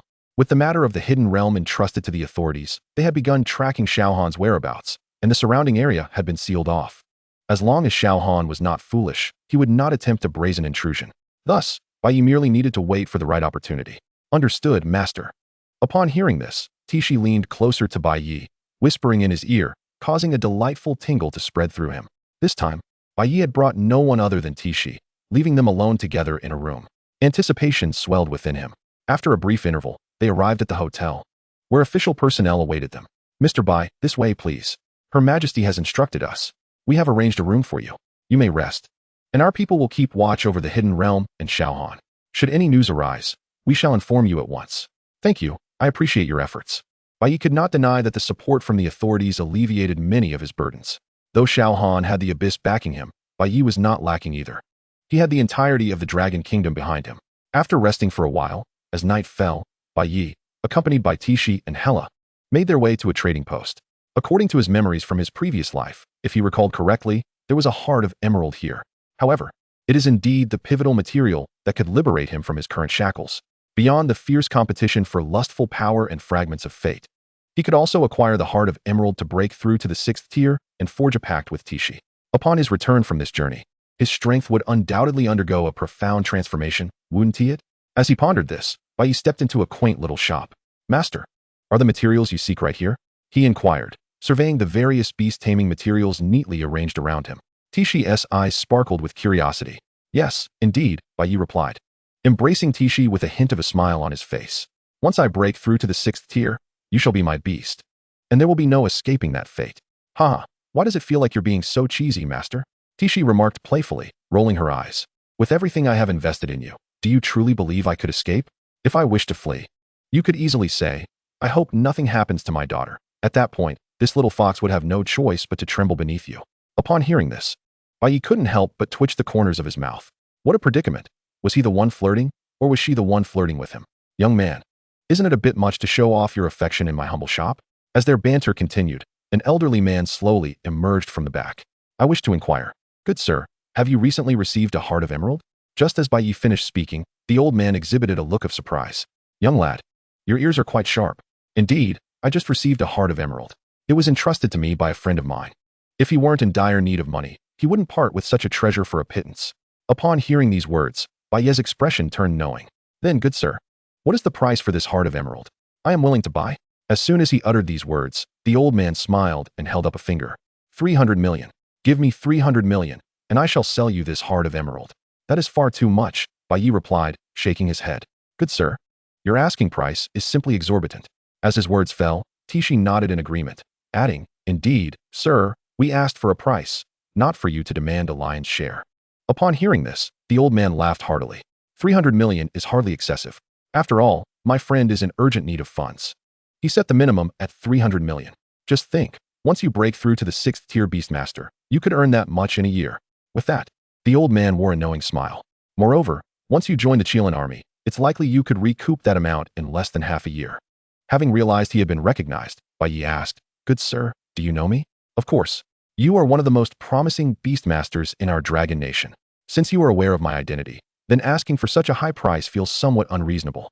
Tell me, how might you be persuaded to offer me a discount? The old man seemed to have been waiting for this question. The lowest I can go is 100 million, but you must assist me. More specifically, you must help my friend. If you are willing, I can sell you the heart of emerald at that price. Otherwise, I cannot negotiate further. Seeing the old man's firm stance, Bai Ye exchanged glances with Tishi before nodding. Very well, good sir, please tell me what assistance you require. Chapter 98. The Sleeping Beauty in the Crystal. Battling the Sphinx. Haha, young lad, you are quite straightforward. The old man chuckled, stroking his beard. My friend's daughter has been trapped in the 9 Nether Canyon for quite some time now. If it weren't for the soul stone still glowing, we might have assumed she was lost for good. Upon hearing this, Bai Ye recalled memories from his previous life and began to piece things together.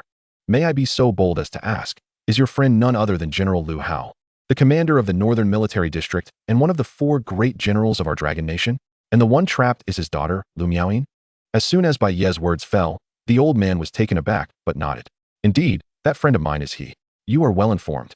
Given the recent turmoil in the abyss, coupled with the unrest among various churches and overseas forces lurking with ill intentions, he is indeed stretched thin. Moreover, this expedition is fraught with peril, likely encountering beasts of tier 10 or above. In my view, the only one capable of rescuing his daughter is you. After a bit more conversation, they agreed to meet in 7 days for the exchange of goods.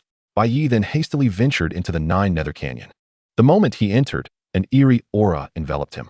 The dark, damp, and enclosed environment was stifling beyond measure. The term 9 Nether signifies the underworld, being a critical entry point connected to the abyss. Here, countless tiers 7 and 8 beasts, along with abyssal fiends, roamed freely. To find a person in such a vast canyon was akin to searching for a needle in a haystack. Fortunately, assistance was at hand. He was provided with a compass crafted from Lu Miaoyin's soul stone, which confirmed her location. Daddy, this environment is making me feel quite uncomfortable, Tishi lamented. Possessing both light and supernatural attributes, the bizarre magnetic field present here made it difficult for the little beast girl to breathe. Restricted by the environment, she could only exert 1/3 of her power. If you're feeling unwell, let us retreat to the beast space to rest, Bai Ye suggested kindly, without pressuring her. He then summoned the Shadow Tyrant. Unlike Tishi, who struggled in this environment, the Shadow Tyrant thrived in it. Whoa! It felt as if it had just battled with hundreds of females for 7 days and nights, reveling in the comfort. Upon being summoned, the Shadow Tyrant's aura surged. Let us go, Shadow. With Tishi, we shall seek out Lu Miaoyin's location. As the Shadow Tyrant raced through the forest, Tishi clung tightly to Bai Ye's back, her delicate fragrance wafting into his nostrils. The soft, cotton candy-like sensation behind him stirred something within Bai Ye, who found his focus increasingly drawn to the comforting touch. Previously, he believed that women only impeded his growth, yet now he could only think, this is truly delightful. An hour later, the surrounding trees gradually thinned, and the ominous clouds above began to disperse. The radiant moonlight illuminated the earth, casting a silvery glow. At this moment, the Shadow Tyrant came to a halt. Under the moon's glow, a colossal beast materialized before Bai Ye and Tishi. With the body of a lion, the tail of a serpent, the face of a human, and the wings of an eagle, it was entirely cloaked in dark purple fur. Its 13th tier strength was unmistakable. Behind this beast, a young maiden was ensconced within a crystal adorned with intricate runes, resembling a sleeping beauty encased within. Faced with the formidable creature, they dared not underestimate it. As Bai Ye summoned all his beasts except for Sheila, he concentrated and examined the beast's information. Name: Sphinx. Attributes: Shadow, Fire. Bloodline: Legendary. Level: 13th tier. Talent: Corrosive Breath. Each attack inflicts a corrosive effect. Gluttonous Authority. Each consumption grants additional enhancement. Abyssal Protection. Shadow skills effects are increased by 50/100, and resistance to negative effects is reduced by 30. Skills: Venomous flame, shadow impact, shadow sphere. Description: a deep abyssal creature possessing a fragmented gluttonous authority. Its power is terrifyingly immense. Upon reading the Sphinx's information, Bai Ye's brow furrowed slightly. With the dual enhancement from the abyss and the authority, the true strength of the 13th tier Sphinx was likely comparable to that of a 14th tier aberration. Were it not for Tishi's presence, Bai Ye would have had no choice but to retreat and reconsider his strategy. Master, allow me to take the lead while the Gale and Shadow support me, Tishi declared as she stepped forward, revealing her true form. With a mighty roar, the Inferno Fire Dragon surged from the left, charging towards the Sphinx. A three-pronged assault was thus established, forming a three-dimensional offensive. Ai Xian, use Guardian to shield them from damage. As the titanic beasts clashed with earth-shaking ferocity, the ground began to crack, and countless trees succumbed to their might. Bai Ye issued commands to the ice-armored dragon turtle, confident that, bolstered by its racial traits and skills, it could withstand the Sphinx's full-on assault. For a time, the two sides appeared evenly matched. Aware that the Sphinx was too preoccupied to attend to the vulnerable Lu Miaoyin behind it, Bai Ye directed the Azure Phoenix Firebird, Scarlet Flame, retrieve the crystal for me. As soon as Bai Ye's command echoed, a sharp cry pierced the air, and from the heavens, the Azure Phoenix Firebird dove down towards the crystal imprisoning Lu Miaoyin. The Sphinx, realizing the intent behind the Phoenix's actions, emitted a warning roar. It unleashed a toxic mist, briefly stalling the advance of several beasts while opting to retreat. However, it was unaware that while the Inferno Fire Dragon and Tishi would indeed be affected by the toxic fumes, the Shadow Tyrant would remain unscathed. The destructive death ray was unleashed, a beam of white aurora striking true. In that moment, the Sphinx was enveloped within its light. The attack was not lethal, merely inflicting severe injury, yet it was sufficient to hinder its retreat. The Azure Phoenix Firebird grasped the crystal in its talons and soared into the sky. Reacting swiftly, the Sphinx prepared to pursue the Phoenix, but before it could ascend, the Inferno Fire Dragon roared, unleashing its wrath of flames and entering its second state, dragging the beast back to the ground with tremendous force. With a resounding crash, dust billowed as the beasts clashed. In the interval when the Inferno Fire Dragon and Tishi's companions suppressed the Sphinx, the crystal was brought to Bai Ye's side. Observing the crystal, Bai Ye began to investigate. In his previous life, he had heard tales of abyssal creatures sealing beastmasters within crystals forged of spiritual energy. Although the precise reason remained unclear, it was evident that Lu Miaoyin was ensnared in such a predicament. As Bai Ye placed his hand upon the crystal, a sudden notification resonated within his mind. Notification: dense spiritual energy detected, initiating plunder. With this cue, Bai Ye's talent activated. Instantly, spiritual energy began to coalesce, compressing, and compressing once more. A portion of the power of the laws, combined with an exaggerated density of spiritual energy, gradually formed the shape of a diamond crystal. Gazing at the nascent boundary stone in his hand, Bai Ye could not help but be astonished. No wonder the boundary stone is so rare. It requires not just the power of laws, but an immense volume of spiritual energy as well. Witnessing the container he had painstakingly nurtured being so effortlessly shattered by Bai Ye, the Sphinx was consumed by rage. With a deafening roar, the Sphinx sacrificed its life force to momentarily elevate its power. In that instant, the tide of battle shifted. Chapter 99, the third 10th tier beast. The 6th tier beastmaster. In the Sphinx's desperate struggle, the shield upheld by the ice-armored dragon turtle began to show cracks, which gradually widened until it resembled a spider's web.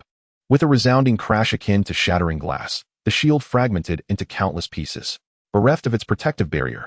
The ice-armored dragon turtle had no choice but to erect an ice wall as it withdrew into its shell, bracing itself against the Sphinx's shadow impact. The azure shell exhibited several fissures, yet fortunately, the Sphinx's sacrificial blow was entirely deflected. Exhausted from the effort, the Sphinx's offensive came to an abrupt halt. Seizing the opportunity, Tishi and the Inferno Fire Dragon launched their assault, unleashing a barrage of skills upon the beast. The once dark night was illuminated as if by spectacular effects, dazzling to behold. Only when it was certain that the Sphinx had fallen did the attacks gradually cease. Panting heavily, tongues lolling, despite their fatigue, the Shadow Tyrant salivated at the sight of the Sphinx. The mutual allure of their powers sparked an instinct within the Shadow Tyrant. If it could consume the Sphinx, its strength would undergo a profound transformation. In response to the Shadow Tyrant's overwhelming desire, Bai Ye declared with a grin, "Go, Shadow, devour it." With Bai Ye's command, the Shadow Tyrant lunged forward, ravenously feasting upon the carcass of the Sphinx. Empowered by gluttonous authority, the Shadow Tyrant's stomach was akin to an insatiable abyss.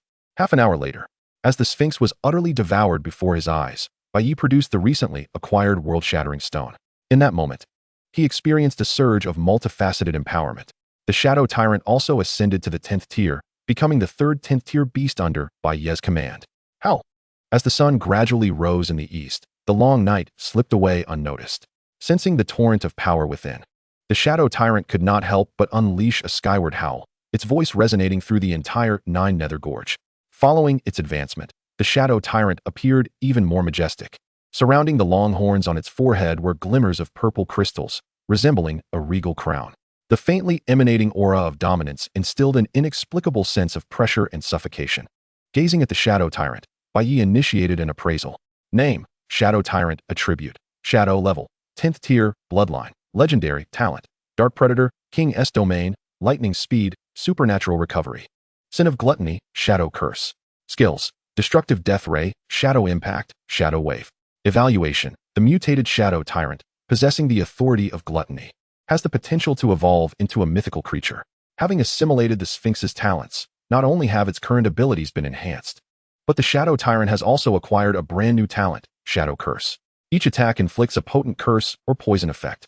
Once flesh is breached, even a 7th or 8th tier beast would likely meet a bitter end. However, despite its newfound strength, the creature still retained its foolish demeanor.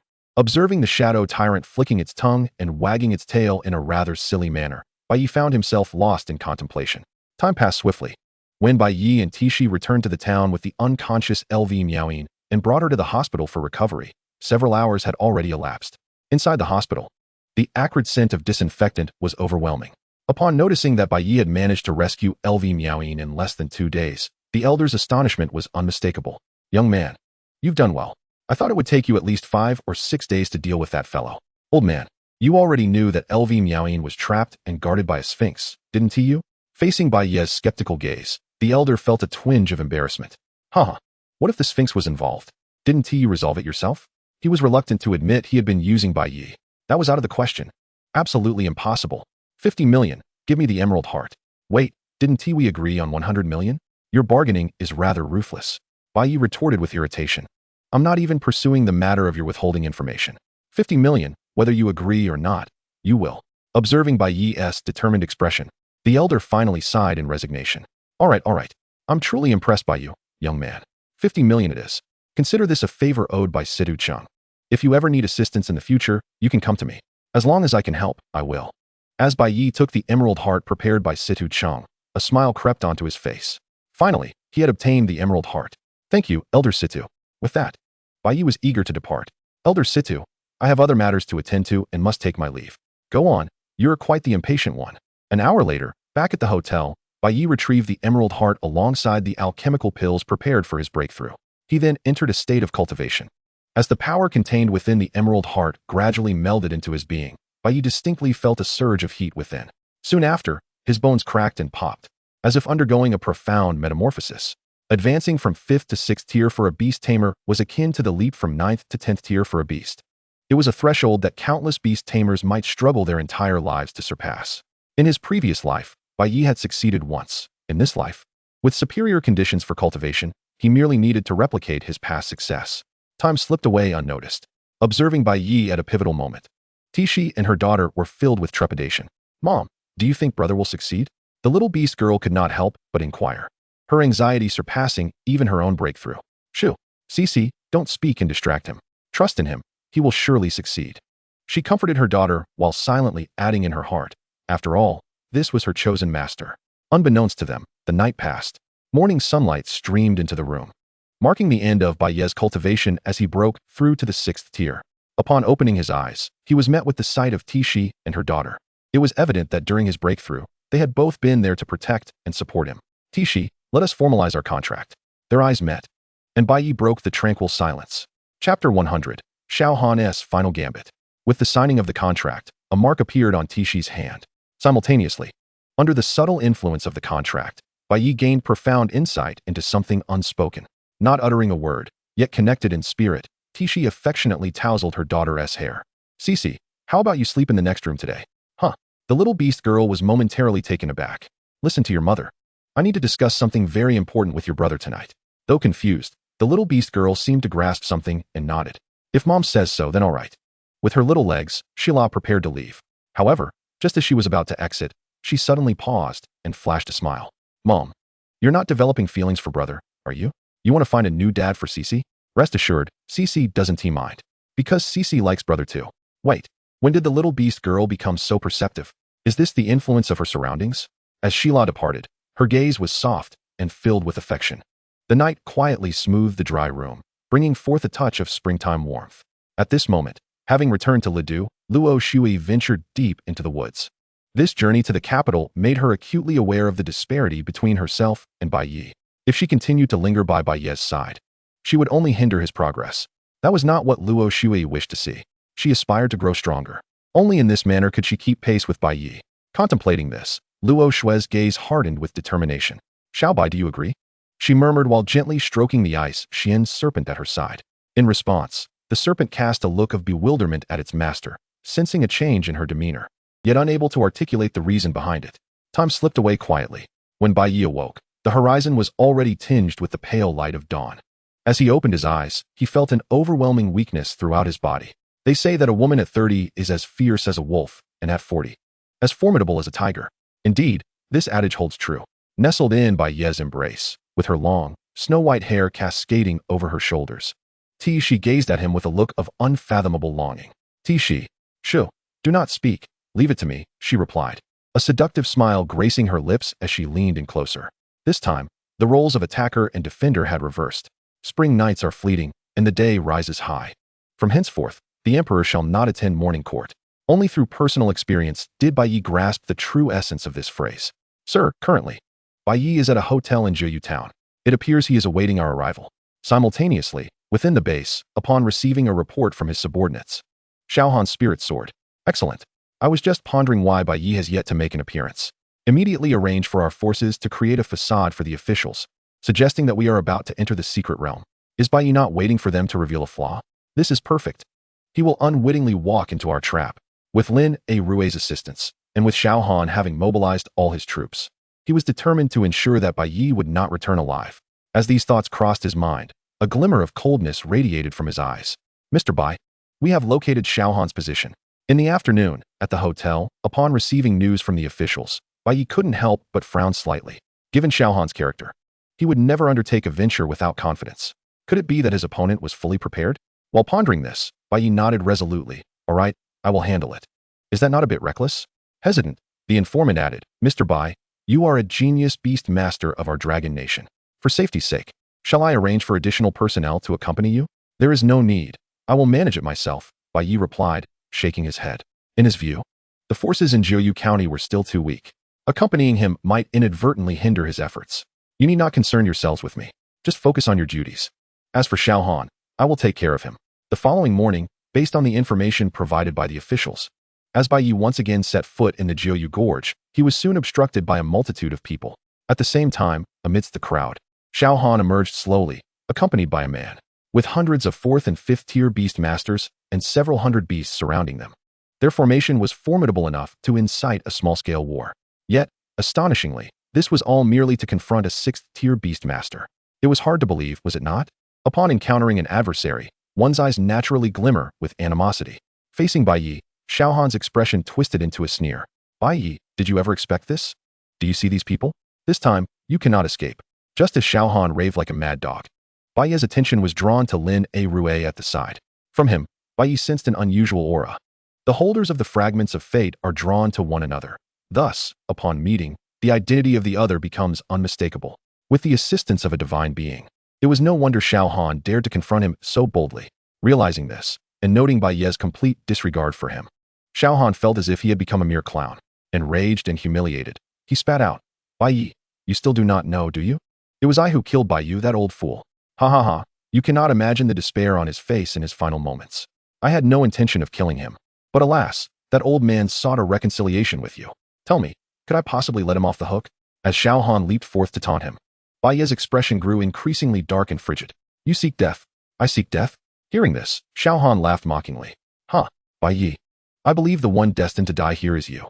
Everyone attack. Kill him. Upon Xiaohan's command, countless beasts surged towards Bai Ye from all directions. At that moment, before Bai Ye could utter a word, she stepped forward, letting out a cold snort. She unleashed her skill, and before they could approach, under the impact of her overwhelming presence, the multitude of beasts fell, foaming at the mouth, collapsing to the ground. In battles involving beasts of tier 10 and above, numerical superiority mattered little. Only true strength could determine the victor. What? Upon seeing Tishi, Xiaohan was taken aback. How long had it been? Bai Ye not only broke through to become a 6th-tier beast master, but had also contracted an 11th-tier nine-tailed spirit fox? At that moment, before Xiaohan could collect his thoughts, Tishi unleashed her skill once more. This time, it seemed as though an invisible barrier was constructed around her. Any beast that dared to approach was instantly eliminated. Xiaohan's once proud army was nothing but a flock of chickens and dogs in the face of absolute power. Just as Xiaohan felt his composure slipping, Lin A Rue stepped forward. Come forth, phantom celestial dog.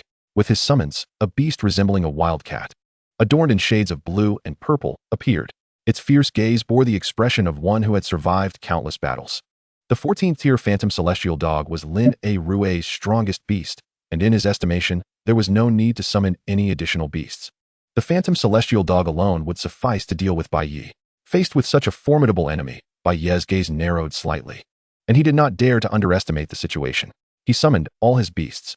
As both sides faced off, Bai Ye sensed the powerful aura emanating from the phantom celestial dog.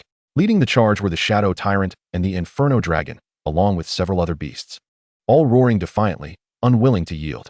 The imminent clash between the two parties was palpable. It was unclear who struck first, but as they engaged in combat, the situation became increasingly precarious. As the battle progressed, Lin A Rue could not help but display an expression of astonishment. He had never anticipated the strength of Bai Ye's beasts. His own phantom celestial dog was gradually being overwhelmed. Reluctantly, Lin A Rue was compelled to summon the remaining beasts under his command. Chapter 101. The Phoenix Ruins. The Authority of Lust. As a divine son, the quality and strength of Lin A Rue's beasts were naturally commendable. However, one glaring issue remained. The tacit understanding between him and his beasts was woefully inadequate. The battles among the beasts were fraught with cataclysmic power, and the fleeting opportunities in combat were easily lost.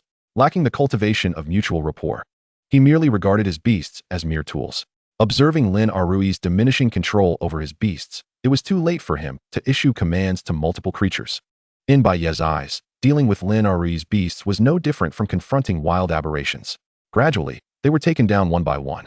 Faced with the phantom Tengu, the Hellfire Dragon let out a deafening roar, unleashing its dragoness fang.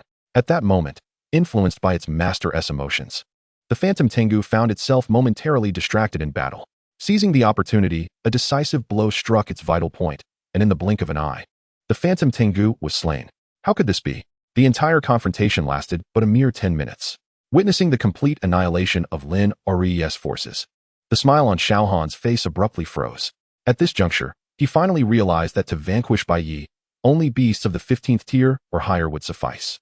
However, by the time Xiaohan grasped the evident disparity in power between them, it was far too late. Tishi.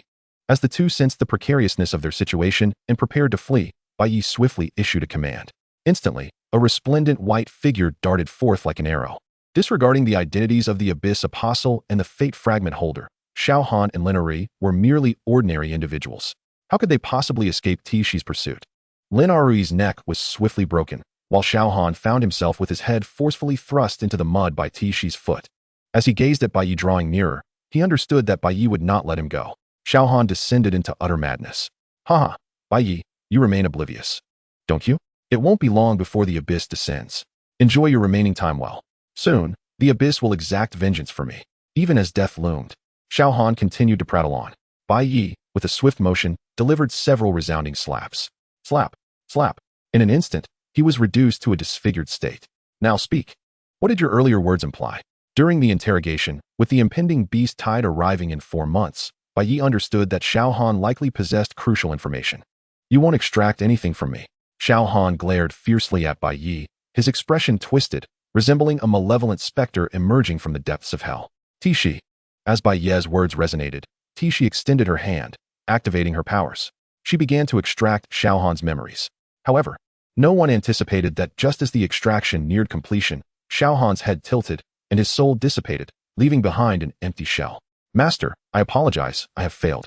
I never expected external interference. Tishi's expression was filled with astonishment and surprise. Bai Ye inquired, it's all right. Did you manage to extract any useful information? Tishi nodded and replied, The fate fragments are closely tied to the authority of the gods. It seems some of the past deities have not truly perished. Master, we should exercise caution regarding the fate fragments. Aside from that, I didn't obtain any further useful intelligence. Upon hearing this, Bai Ye nodded.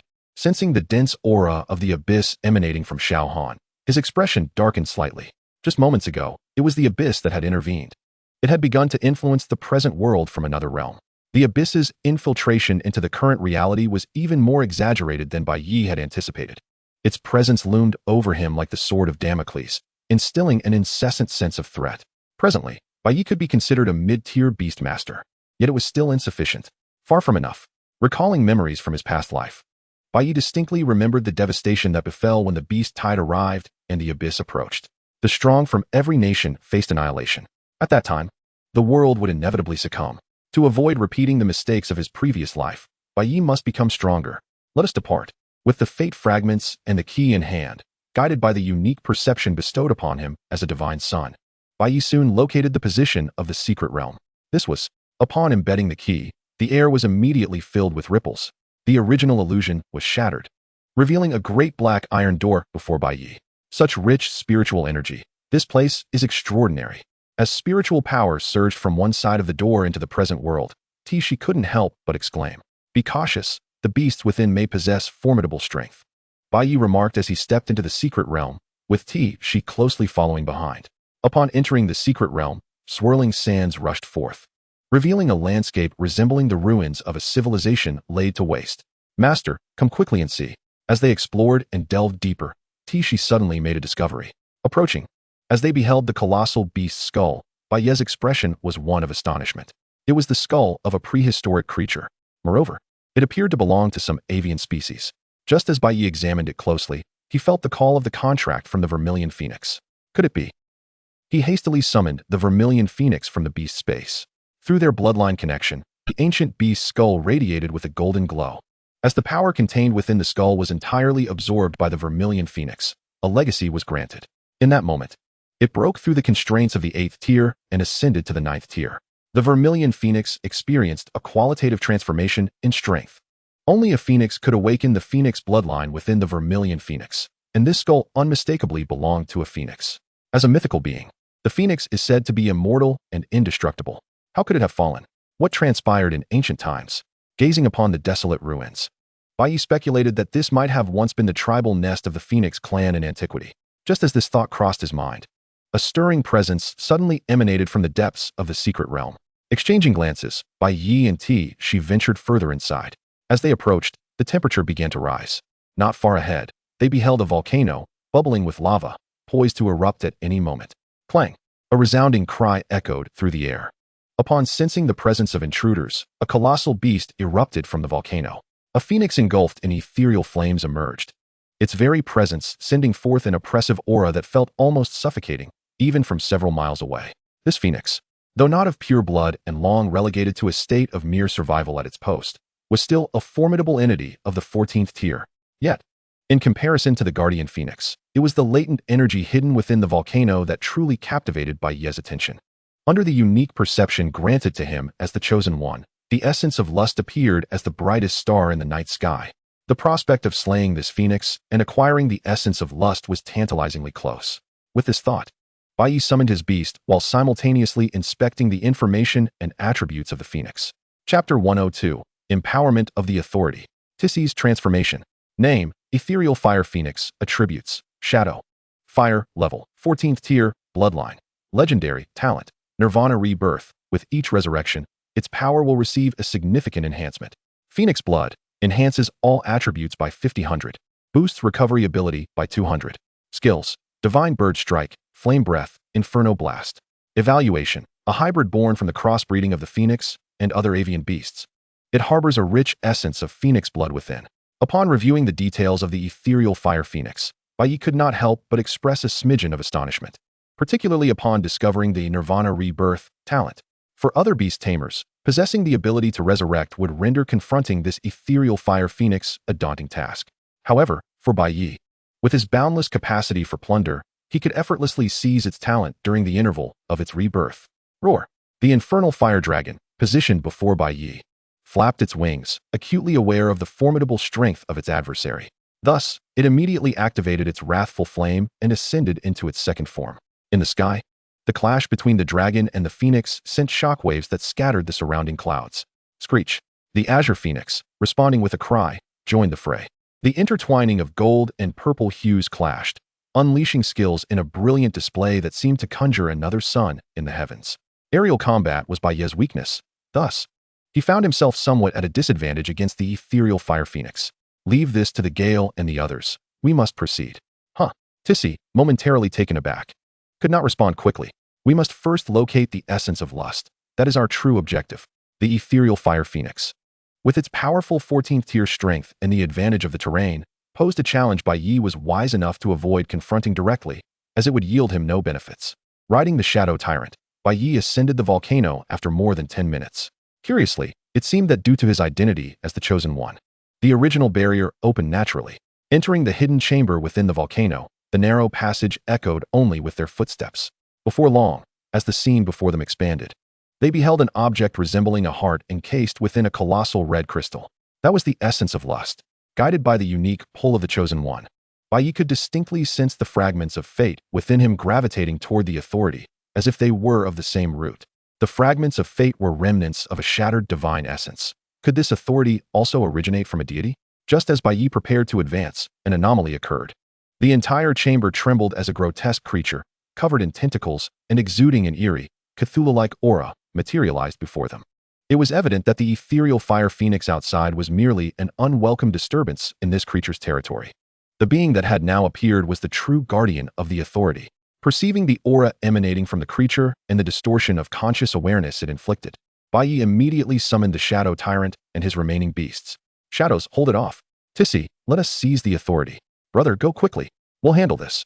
Hella's youthful face was serious.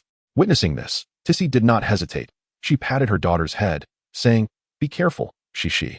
With that, as the shadow tyrant and the ice-armored dragon turtle absorbed the damage, she unleashed her holy light judgment to strike the creature. Bai Ye and Tissy approached the side of the crystal. Detection of dense spiritual energy. Plunder has commenced. The moment Bai Ye touched the crystal, his talent activated, and countless spiritual energies coalesced in his palm, gradually forming the nascent shape of a world-breaking stone. Sensing that something belonging to it was being taken, the creature became increasingly frantic. Had it not been for the shadow tyrant breaking through to the 10th tier, and having consumed a substantial amount of flesh and blood during his earlier battle with Lin A Rue, reaching the pinnacle of the 10th tier, it would have been impossible to impede this creature. The invisible claws conjured by divine intent collided with the creature's tentacles. As cold air spewed forth, the ice-armored dragon turtle managed to restrain the creature's movements, and the holy light judgment from Hela was unleashed. The golden aurora was piercing, as if intending to penetrate the creature itself. Although this monster was at the same 14th tier as the ethereal fire phoenix outside, its mental pollution proved utterly ineffective against the shadow tyrant. Moreover, being countered by Hela's attributes, the situation became a 3-on-1 stalemate. Having bought enough time, a world-breaking stone soon materialized in Bai Ye's hand. Simultaneously, the essence of lust descended. Tissy, quickly absorb it. Give it to me. Tissy gazed at the authority Bai Ye offered, a wave of emotion washing over her. She had only recently forged a pact with Bai Ye, yet he was willing to entrust her with such power. Was this not an overwhelming display of trust? As Tissy absorbed the authority, Bai Ye kept a watchful eye on the battle. Once Tissy assimilated the authority, her strength would undoubtedly undergo a transformation. At that moment, dealing with the creature before them would be trivial. However, thoughts of Gale and the crimson flame clashing with the ethereal fire phoenix outside filled Bai Ye with concern. They must hold on. At that very moment, at the Ji family estate, an uninvited guest had arrived. You say you can handle Bai Ye? Upon hearing Lin Fan's intentions, Ji Shirwan wore a look of disbelief. By her side, Bai Ying could not help but scoff. Stop boasting. Even brother Xiao Han cannot contend with Bai Ye. How could you? Lin Fan, undeterred, allowed his aura to surge forth, revealing the unassailable strength of a 9th-tier beast tamer. In an instant, Ji Shirwan and the others felt a tremor deep within their souls, their faces paling in response. Surely, you do not believe that Bai Ye's formidable strength solely derives from the dominion of his beasts, do you? What do you mean? Bai Yin inquired, her gaze fixated cautiously on Lin Fan. The reason you are unable to contend with Bai Ye is not due to your inherent weakness. On the contrary, it is because he is exceedingly powerful. Only a divine progeny can stand against another divine progeny. Thus, It follows that only individuals akin to myself can rival Bai Ye. After a brief pause, Lin Fan cast a glance at Bai Ying before continuing. By the way, do not compare me to that useless Xiaohan. If I am not mistaken, that waste is likely already deceased. What? Upon hearing this, Bai Ying's complexion paled. Since you claim you wish to assist us in combating Bai Ye, what are your demands? What must we do on our end? Compared to Ji Shiwan and Bai Ying, Bai Yin remained relatively composed. She harbored doubts about the sincerity of Lin Fan's intentions. Upon hearing this, Lin Fan smiled and articulated his requirements. I have 4 stipulations. Firstly, I desire to take you and your mother-daughter trio as concubines. Secondly, I wish to wed Chu Yao Yao from the Chu family and Xiao Zhang Shui from the Qiao family as my wives. Thirdly, I seek to marry Luo Shui Yi from the Luo family. Lastly, I wish to have Luo Shui Ying from the capital as my maid. As Lin Fan proclaimed his demands, Ji Shiwan and the others were left astounded, contemplating whether this youth had indeed lost his sanity. Chapter 103, Talent Plunder, Rebirth through Nirvana. Within the secret realm, at this very moment, as time unwittingly slipped away, half an hour elapsed. With Bai Ye's assistance, Tishi finally absorbed the dominion of lust entirely. Unlike the Shadow Tyrant and the Infernal Fire Dragon, possessing a complete authority has precipitated a qualitative transformation in Tishi's strength. Once already breathtaking, she now transcended mere words to describe her beauty. In a moment of astonished reverie, Bai Ye's consciousness swiftly returned to reality, and through appraisal, Tishi's information materialized before him. Name, Nine-Tailed Spirit Fox. Attributes, Psychic, Fire Ice. Bloodline, Legendary. Level, 12th tier. Talent, Dominion of Lust, Eye of Broken Illusions. Skills, Mental Shock. Psychic Beam. Description, the moment she possessed the Dominion of Lust, she transcended the ordinary, with aspirations to evolve into a mythical creature. Her greatest desire being to subjugate you repeatedly. The Dominion of Lust enables Tishi to replicate the skills currently employed by her adversaries. Furthermore, through their gaze, Tishi can drastically diminish her opponent's capability due to enchantment. Moreover, the Dominion bestows amplifying effects on her fundamental attributes and skills. Presently, Tishi's true power is likely comparable to that of 13th or 14th tier beasts. At this moment, her old injuries and ailments were healed by the Dominion, elevating her potential to new heights. Master, thank you, Tishi exclaimed, just as Bai Ye was astonished by the enhancement bestowed upon Tishi by the Dominion. She swiftly embraced him, enveloping him in a soft embrace imbued with a faint milky fragrance. In a moment of surprise, Bai Ye felt as if he were nearly suffocating. Ahem, Tishi, let us return first, he urged, gently pushing the fox maiden away. With a melodious laugh, Tishi responded, indeed, let us first deal with this monster. With that, Tishi joined the fray. With Tishi's involvement, the previously evenly matched standoff was swiftly overturned. Gradually, the monster was thoroughly subdued. After more than 10 minutes had passed, the outcome was finally determined. Roar. In its dying moments, it emitted a hoarse roar, yet despite its profound resentment, the creature ultimately succumbed. At the instant the monster fell, Bai Ye sensed an intangible presence watching him. Was it an illusion? Shaking his head, he dismissed the thought and, accompanied by his beasts, hastened towards the outside world. Time had been unduly delayed. Through their contractual bond, Bai Ye could distinctly perceive that both Ji Feng and Qi Yin were in dire straits, particularly Qi Yin, who had reached her limit. This indicated that outside, the battle was a one-on-one confrontation. At this moment, outside the volcano, the surrounding terrain was marred with craters, resembling a landscape ravaged by war. As the skills from both sides clashed, thick plumes of smoke rose, and flames flickered. Without the enhancement of dominions, and compounded by a significant disparity in strength, the Bai Huang Fire Phoenix lost its combat capability first, its wings battered, and its chest ruptured. Were it not for its phoenix bloodline, any other beast would have surely perished by now. Presently, only the Infernal Fire Dragon continued to endure. Roar. It unleashed a deafening roar that resonated into the heavens. Ignoring its claws, which revealed stark, white bones, the Infernal Fire Dragon surged towards the Spectral Fire Phoenix once more. Clang. With a piercing cry, the Spectral Fire Phoenix retaliated in kind. It could not comprehend the actions of the Infernal Fire Dragon. Given its strength, the Infernal Fire Dragon could have easily chosen to flee. Yet, knowing it was outmatched, it still chose to confront it head-on, even to the point of death. In the eyes of the Spectral Fire Phoenix, such behavior was utterly foolish. However, once it consumed the dragon's blood and beast core, its own strength would surely escalate further. It mused. Just as the Spectral Fire Phoenix entertained this thought, it was unexpectedly struck by an overwhelming force, akin to an invisible freight truck colliding with its head. Dizziness and excruciating pain ensued. In battles of high rank, the potency of each strike is unfathomable. Hence, Any misstep could lead to a complete reversal of offense and defense, even determining the entire outcome of the conflict. As Tishi's mental shock found its mark, the infernal fire dragon's claws followed suit, tearing off one of its wings. With one wing lost, the spectral fire phoenix could no longer maintain its balance or flight, plummeting to the ground. Boom. As it fell, a cloud of dust erupted from the impact site. You have done sufficiently well. Return now, Ji Feng and Qi Yan. Please summon the two beasts back to the beast space for recuperation. The ensuing battle shall be entrusted to Tishi, having already sustained significant injuries. The spectral fire phoenix was entirely suppressed by Tishi in the battles that followed, as it realized its impending defeat and prepared to flee back to the volcano. Harnessing her telekinetic abilities, Tishi exerted complete control. Master, what shall we do?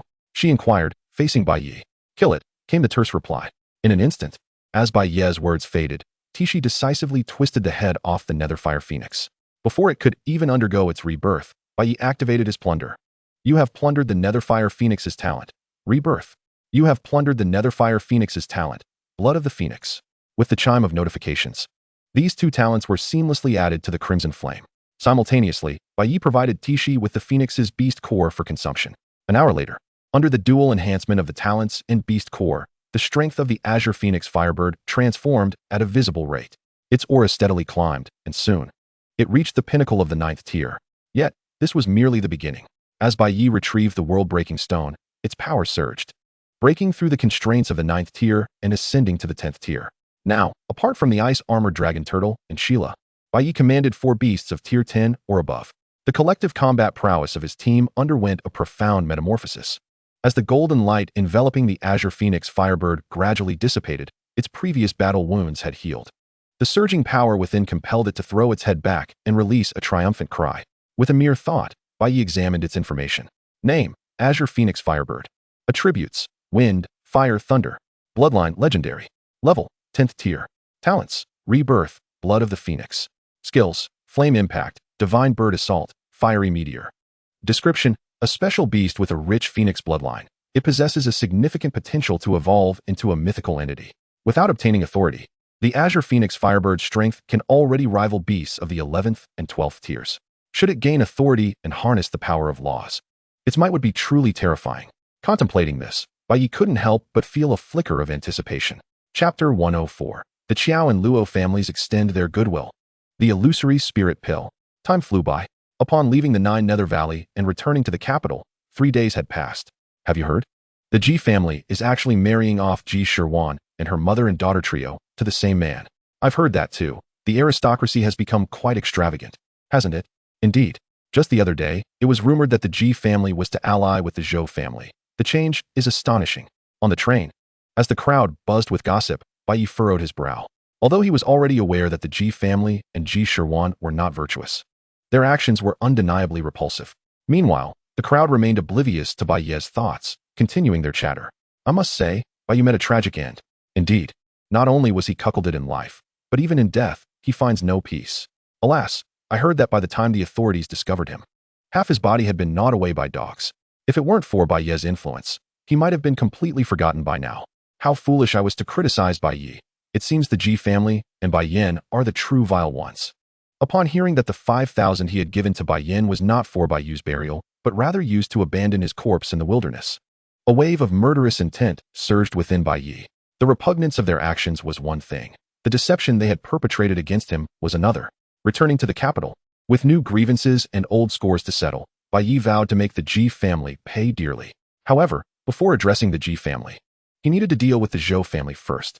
The alliance between the two families posed a challenge that his current strength could not confront simultaneously. As Bai Ye pondered, a group approached him. Sir, please come with us. Our young lady wishes to meet you. Your young lady? Bai Ye inquired, puzzled. Yes, just follow us, and you'll see. Complying, Bai Ye followed them to a Rolls-Royce, where a young lady in a JK uniform, with her long legs crossed, captured his attention.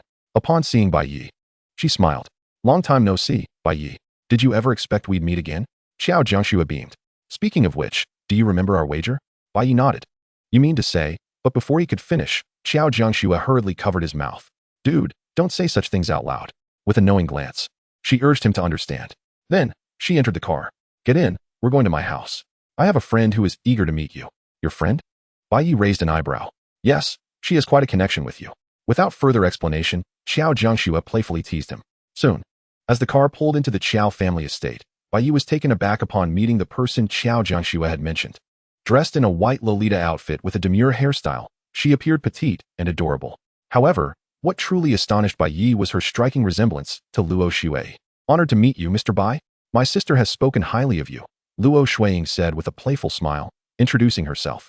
It was well known that Bai Ye was favored by the Empress, and after showcasing his remarkable potential and talent, he had become a target of admiration and flattery among the Empress's followers.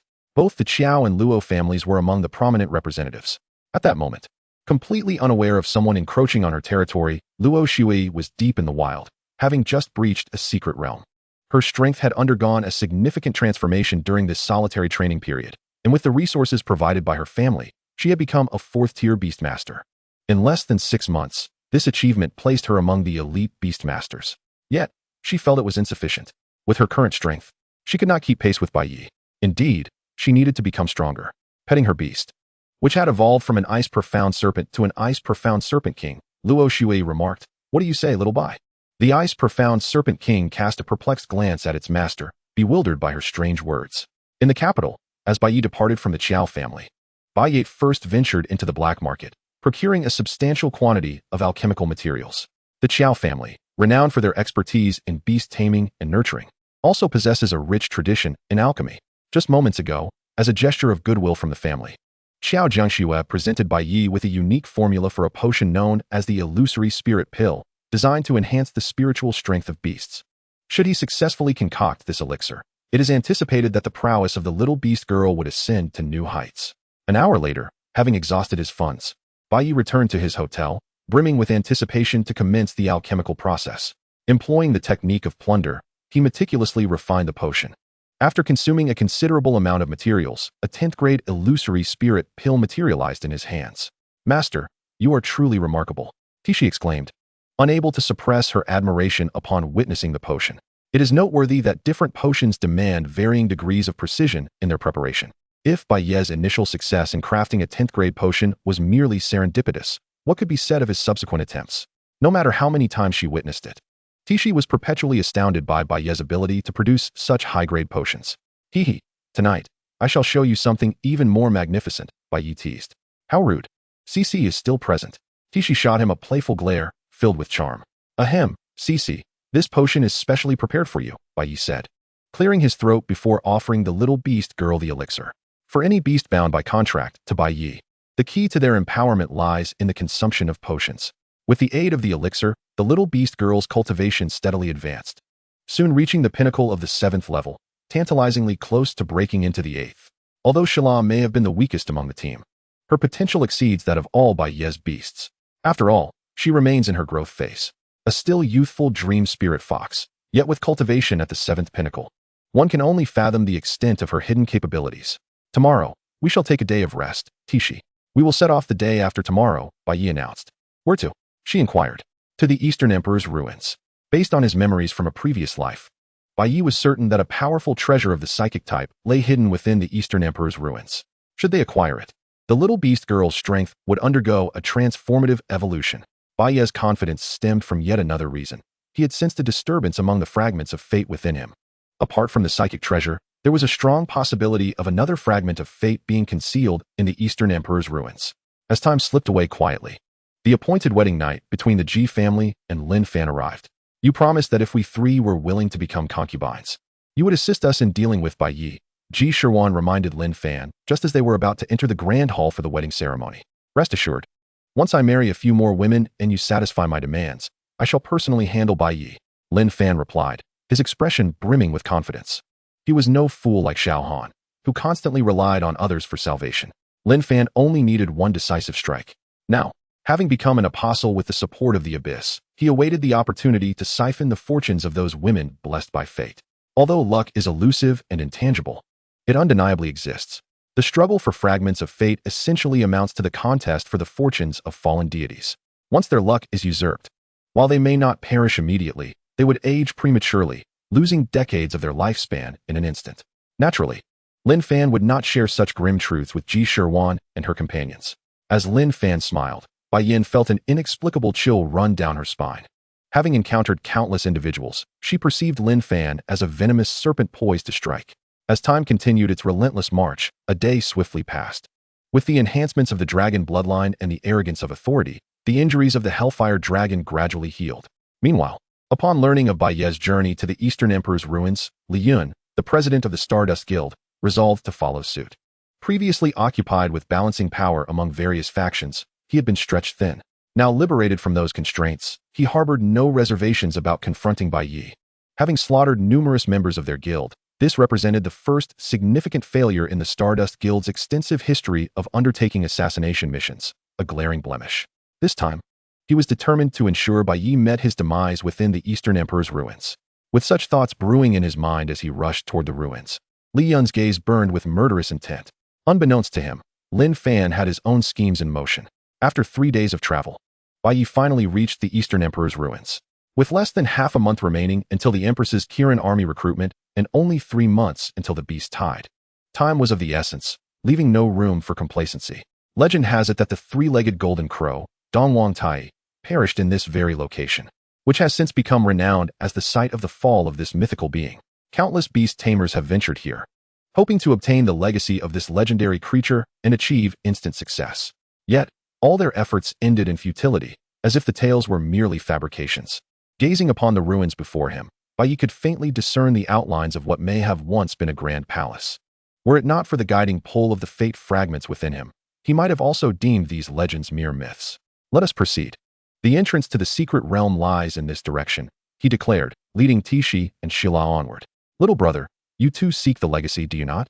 As they traversed the ruins and passed through a village, an elderly local could not help but advise Bai Ye. Listen to this old man. There is no legacy to be found here. You beast tamers should focus on nurturing your beasts instead of dreaming of instant success. Oh, but does high risk not yield high rewards?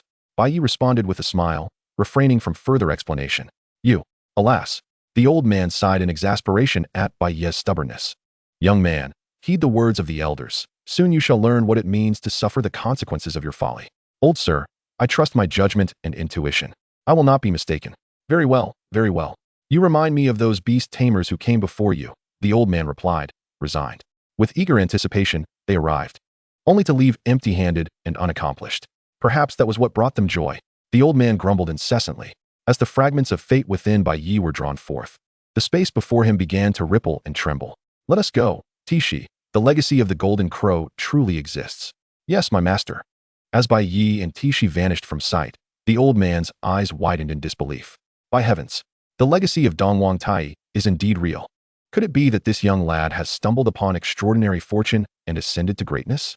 In murmurs, the old man began to question the meaning of life. Haha, master. You should have seen that old man's expression. It was hilarious. Tishi chuckled as they entered the secret realm. It was hardly her fault. All right, let us explore over there. I have a feeling that some fragments of fate are concealed in that direction. Upon hearing Bai Ye's words, a glimmer of curiosity flickered in Tishi's platinum-hued eyes.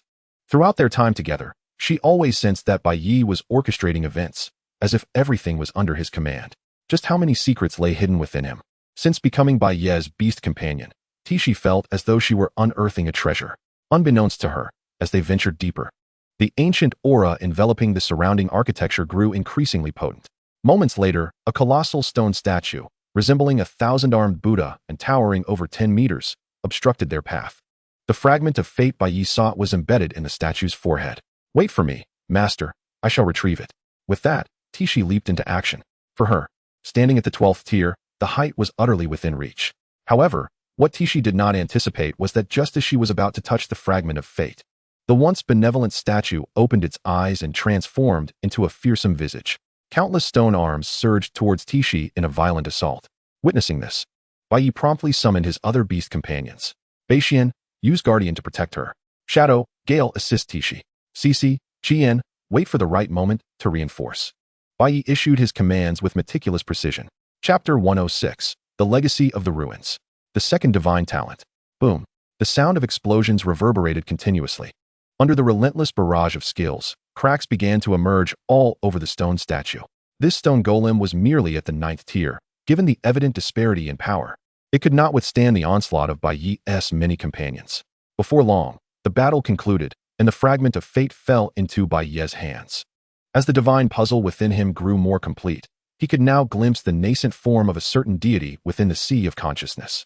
The fragment had connected with his consciousness, creating a form of synergy.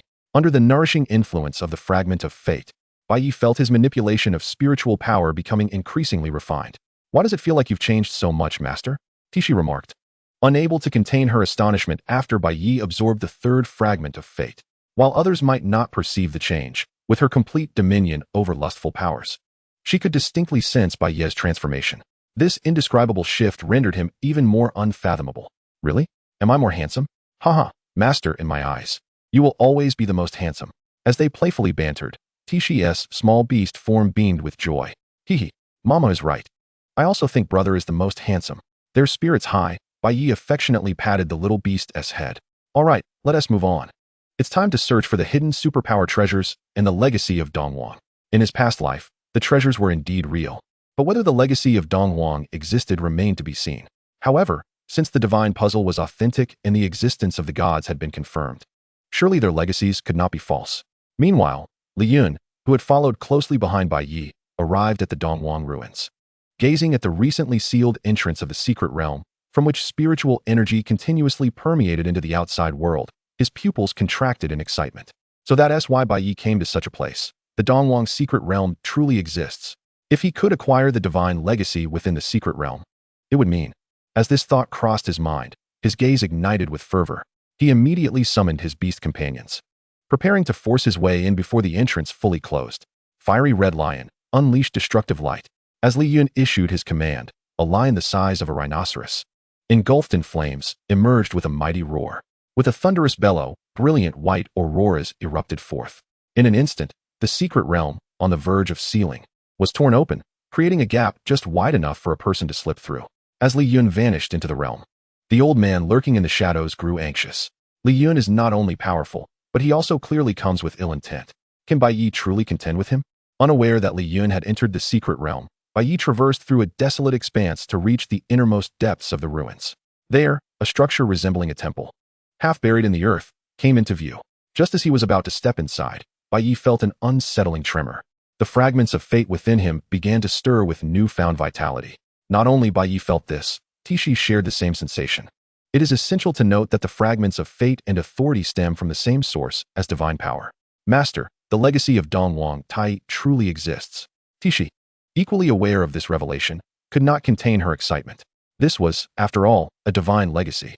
Her breath quickened with anticipation. In ancient times, deities fell, and both gods and mythical beings became mere legends. Yet now, they had a chance to feel the divine's might up close. How could her heart remain calm? "Let us enter and see." Without hesitation, Bai Ye stepped forward, and Tishi followed closely behind. "Human, this is not a place for you. Turn back." As they descended the steps, a deep, ominous voice echoed from within the ruins. Simultaneously, a creature, its body ablaze in fiery red and resembling a snow beast, slowly emerged. The creature, measuring 4 to 5 meters in size, nearly blocked the entire entrance.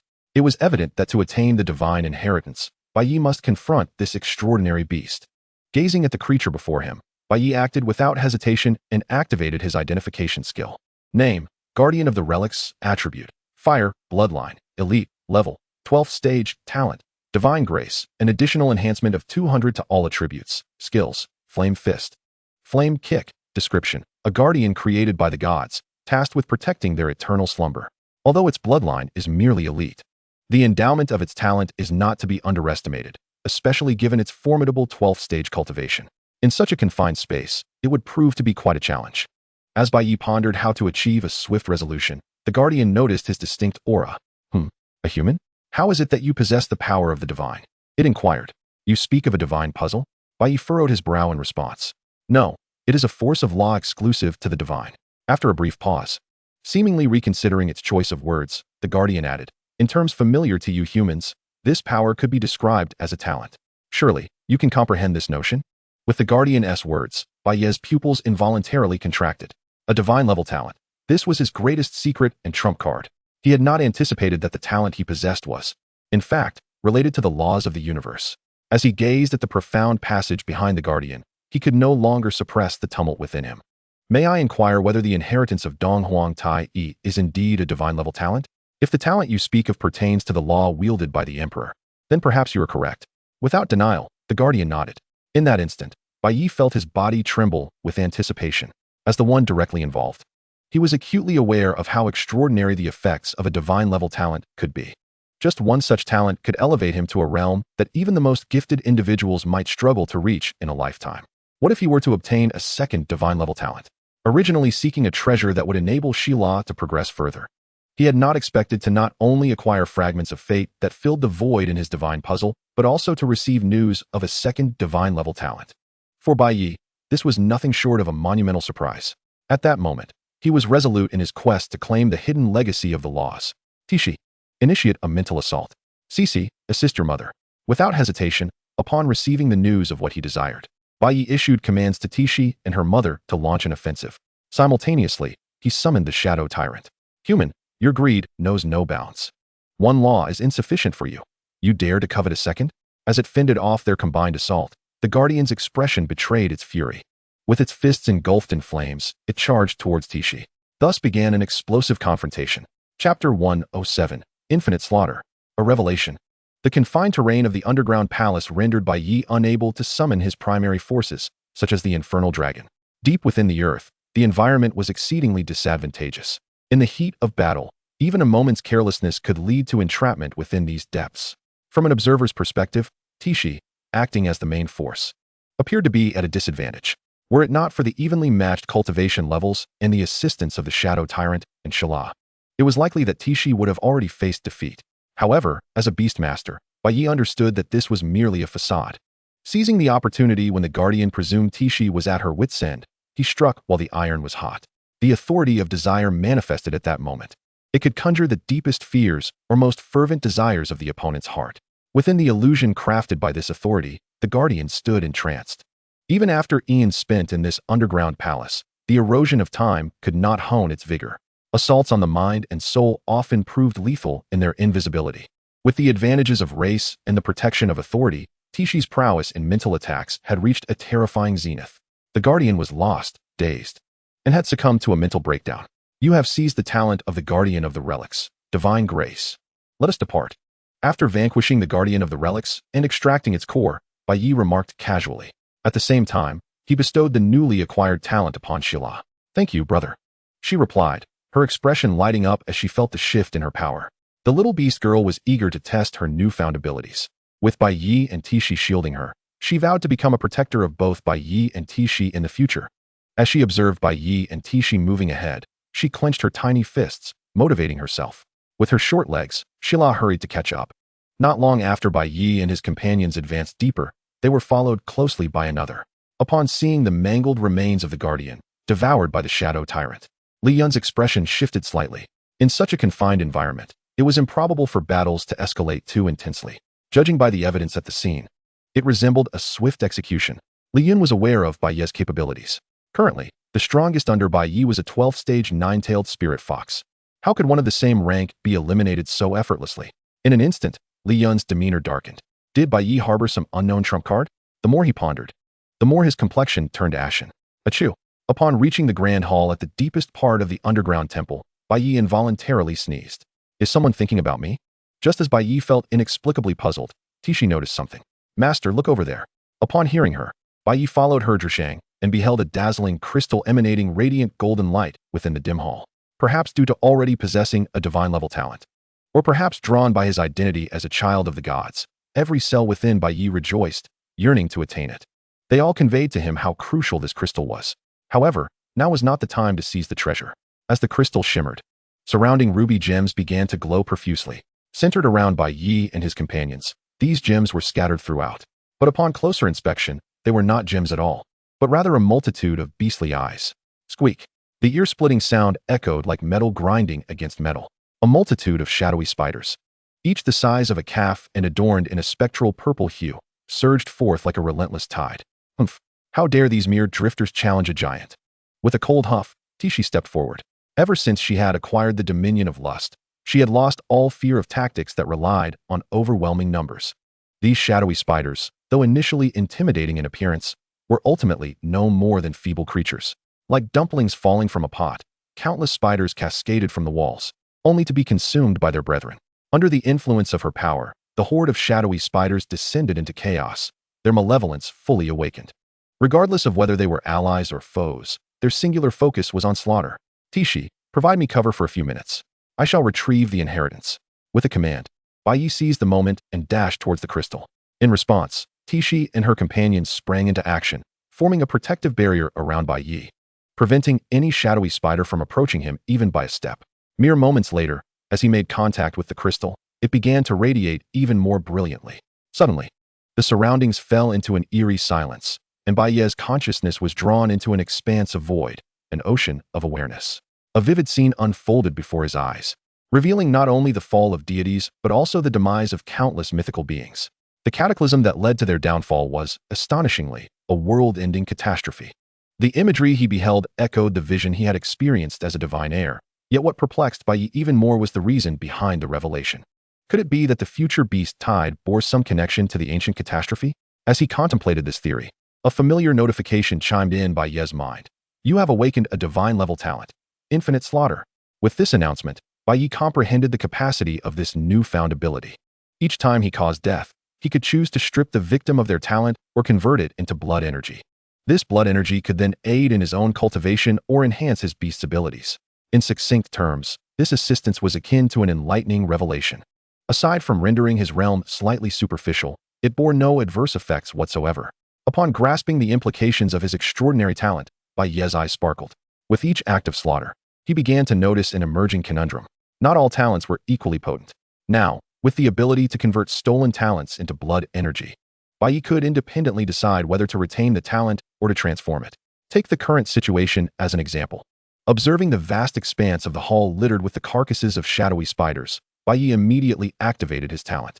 At a visibly accelerated rate, the corpses began to desiccate, swiftly turning to dust. Simultaneously, the converted blood energy surged into Bai Ye's body. Empowered by his talent, the blood energy transformed into spiritual energy. The sensation of this enlightenment was akin to the bliss of Tishi donning different black and white-made outfits and engaging in a 3-day battle. Regrettably, the shadowy spiders were of too low a cultivation level, and being insect-like creatures, they could hardly contribute significant blood energy. Otherwise, Bai Ye would surely ascend to the 7th tier. In addition to the infinite slaughter talent, Bai Ye had also obtained a powerful treasure of extraordinary attributes. Gazing at the starstone in his hand, which seemed to encapsulate glimmers of starlight, Bai Ye reflected on his previous life. It was no wonder that the beast tamer who acquired the starstone after traversing the Eastern Emperor's secret realm experienced such exponential growth in power. It was indeed due to the possession of a divine-level talent. However, in this lifetime, that fortune was rightfully his. Armed with 2 divine-level talents, Bai Ye felt a newfound sense of confidence regarding the beast tide that loomed 3 months ahead. Just as these thoughts crossed Bai Ye's mind, a booming laughter echoed throughout the hall. This is the inheritance of the Eastern Emperor's secret realm. But now, it belongs to me. Ha! How does it feel, knowing that the treasure you painstakingly sought is slipping away into another's grasp? It must be unbearable for a prodigy like you, Bai Ye. As Li Yun entered the hall, clapping with a self-satisfied demeanor, Bai Ye couldn't help but feel a strange expression wash over him. He had not anticipated that someone would attempt to play the role of a cunning fox. Unfortunately for Li Yun, he had arrived at an inopportune moment. Chapter 108. A major core, and you expect me to play support? Go forth, fiery scarlet lion, and tear him apart. With little room for further discourse, the battle was poised to erupt. At Li Yun's command, the roaring fiery scarlet lion lunged towards Bai Ye. However, just as its fangs were about to sink into Bai Ye, intent on devouring him whole, the infernal fire dragon was summoned. With a deafening roar, it seized the lion's jaws with its claws. With overwhelming force, the several hundred-pound fiery scarlet lion was flung away as if it were a mere kitten. What? Upon witnessing this spectacle, Li Yun, who had previously brimmed with confidence, was momentarily taken aback. It was known that, in terms of cultivation, his beast far surpassed Bai Ye's. Yet, the outcome was entirely reversed. The fiery scarlet lion stood powerless against the infernal fire dragon. Bai Ye's beast was undeniably astonishing. Let us break through the ruins with the dragon's fury and depart from this place. With Bai Ye's declaration, the infernal fire dragon stomped the ground. With a mighty roar, a phantom of the green dragon surged towards Li Yun and the fiery scarlet lion. Boom! Instantly, the explosion caused the pillars supporting the palace to tremble perilously. Madness! Bai Ye, are you insane? Do you not realize we are underground? The swirling dust rendered the surroundings nearly invisible, with only the frantic shouts of Li Yun and the lion's roars resonating within the hall. Seizing this opportunity, Bai Ye mounted the infernal fire dragon as it spread its wings, shooting forth like a crimson arrow. It charged towards the entrance they had come from, unleashing dragon's fury to clear a path. Digging through the depths of the earth, the infernal fire dragon forged a passageway. Boom! The once sturdy ruins crumbled into a heap of debris. Ascending with Bai Ye, the infernal fire dragon soared into the sky. In midair, as the cold wind whipped around him, Bai Ye observed the ground collapsing, forming a deep pit centered around the temple. Moments later, upon returning to the surface, Bai Ye summoned his legion of beasts. Master, that individual is still alive. Upon sensing Li Yun's aura, Tishi's expression turned grave. I am aware that a fierce battle looms ahead. Just as the thought crossed my mind, a brilliant aurora surged into the sky, obliterating everything in its vicinity. Li Yun, riding the blazing crimson lion, appeared disheveled and beleaguered. Well, Bai Ye. This is the first time since I ascended to the position of leader of the Starry Guild that I've been put in such a predicament. As he gritted his teeth, Li Yun summoned his myriad of beast companions. Each beastmaster is permitted to bond with a maximum of 7 beasts, and as a seasoned 8th-tier beastmaster, Li Yun's prowess was undoubtedly formidable, allowing him to lead the Starry Guild. His 7 beasts were all of at least 10th-tier strength. Prominently featured in the front lines were the blazing crimson lion and the howling moon wolf, both reaching the remarkable 15th tier. It was evident that these 2 beasts were the linchpins of Li Yun's strategy. Flanking them were the 13th-tier desert blood fox, the 9-headed serpent, and the mountain-shaking giant ape, serving as middle guards. In the rear, the 10th-tier six-tailed fox and the abyssal mantis provided protection. When comparing the strengths of both sides, it was unmistakable that Bai Ye was at a disadvantage. He was outnumbered by 1 beast, and even the mightiest among his ranks, Tishi, was merely at 12th tier, falling short by 3 entire tiers compared to his adversaries. Any discerning observer could see that this battle was already lost for Bai Ye. Cici, you should focus on refining the Starry Stone. During this period of your cultivation, the battle will be entrusted to us. At that moment, Bai Ye gently patted the little beast girl on the head, handing her the Starry Stone. However, upon locking gazes, her expression was rife with concern. Trust me. Without further elaboration, Bai Ye placed Shala into the beast space for her to cultivate independently. Haha, Bai Ye. You surely don't believe that with the Eastern Emperor's legacy, a mere 8th-tier pinnacle fox can defy fate, do you? The atmosphere shifted when Li Yun noticed Bai Ye retracting a combatant, resulting in a battlefield of 5 against 7. He could not help but chuckle. If this were outside, Bai Ye might indeed have had a chance to escape, but this was the secret realm. In this space, straddling the boundary between the present world and the abyss, Bai Ye had nowhere to flee. Do you believe in miracles? Yet, Bai Ye did not directly respond to Li Yun's inquiry. With a wry smile, he retorted, a miracle? Are you waiting for that little fox to conjure one? At that moment, Li Yun appeared to have heard the most ludicrous joke in existence, laughing heartily. Do you think that is possible? Just an 8th-tier little fox? Even if miracles exist, they must be grounded in reality. Bai Ye, you can deceive me, but don't fool yourself.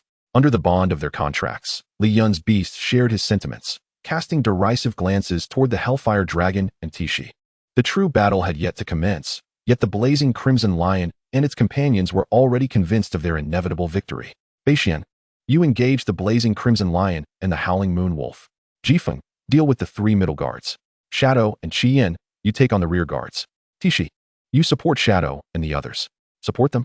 Upon hearing Bai Ye's words, Tishi's expression mirrored disbelief. After all, she was the core powerhouse of the team. How could Bai Ye assign her a supportive role? In terms of offense, my Spirit Fox form is a mobile artillery platform and a devastating area attack weapon. In defense, my lustful authority allows me to evade even the fiercest assaults. You mentioned their high defense, yet my mental attacks bypass it entirely. Aside from lacking endurance and the inability to fly, I am practically perfect, and you want me to assist? Bai Ye shook his head, reassuring her, Tishi, you misunderstand my intent. The role of support is to ensure the safety of our teammates. If you eliminate the opposition, won't your companions be safe? Upon hearing this, Tishi paused, then enlightenment dawned upon her. All right, that aligns perfectly with my character. With a resounding roar, the blazing crimson lion, furious at being dismissed, let out a mighty roar. In its wake, the assembled beasts charged forth. Roar, your grandfather is here. Not to be outdone, the Hellfire Dragon surged ahead as well. Grandfather? Taken aback, the blazing crimson lion's fury ignited. Just a little lizard. How dare you claim to be the grandfather of this Lion King? You clearly have no idea how you shall meet your demise.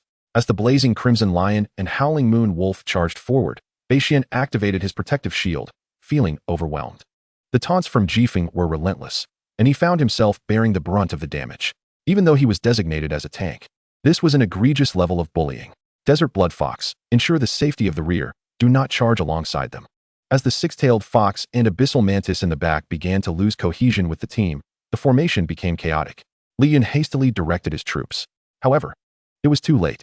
The abyssal mantis was ensnared by Qi Yin and Shadow, while the isolated six-tailed fox faced Tishi one-on-one.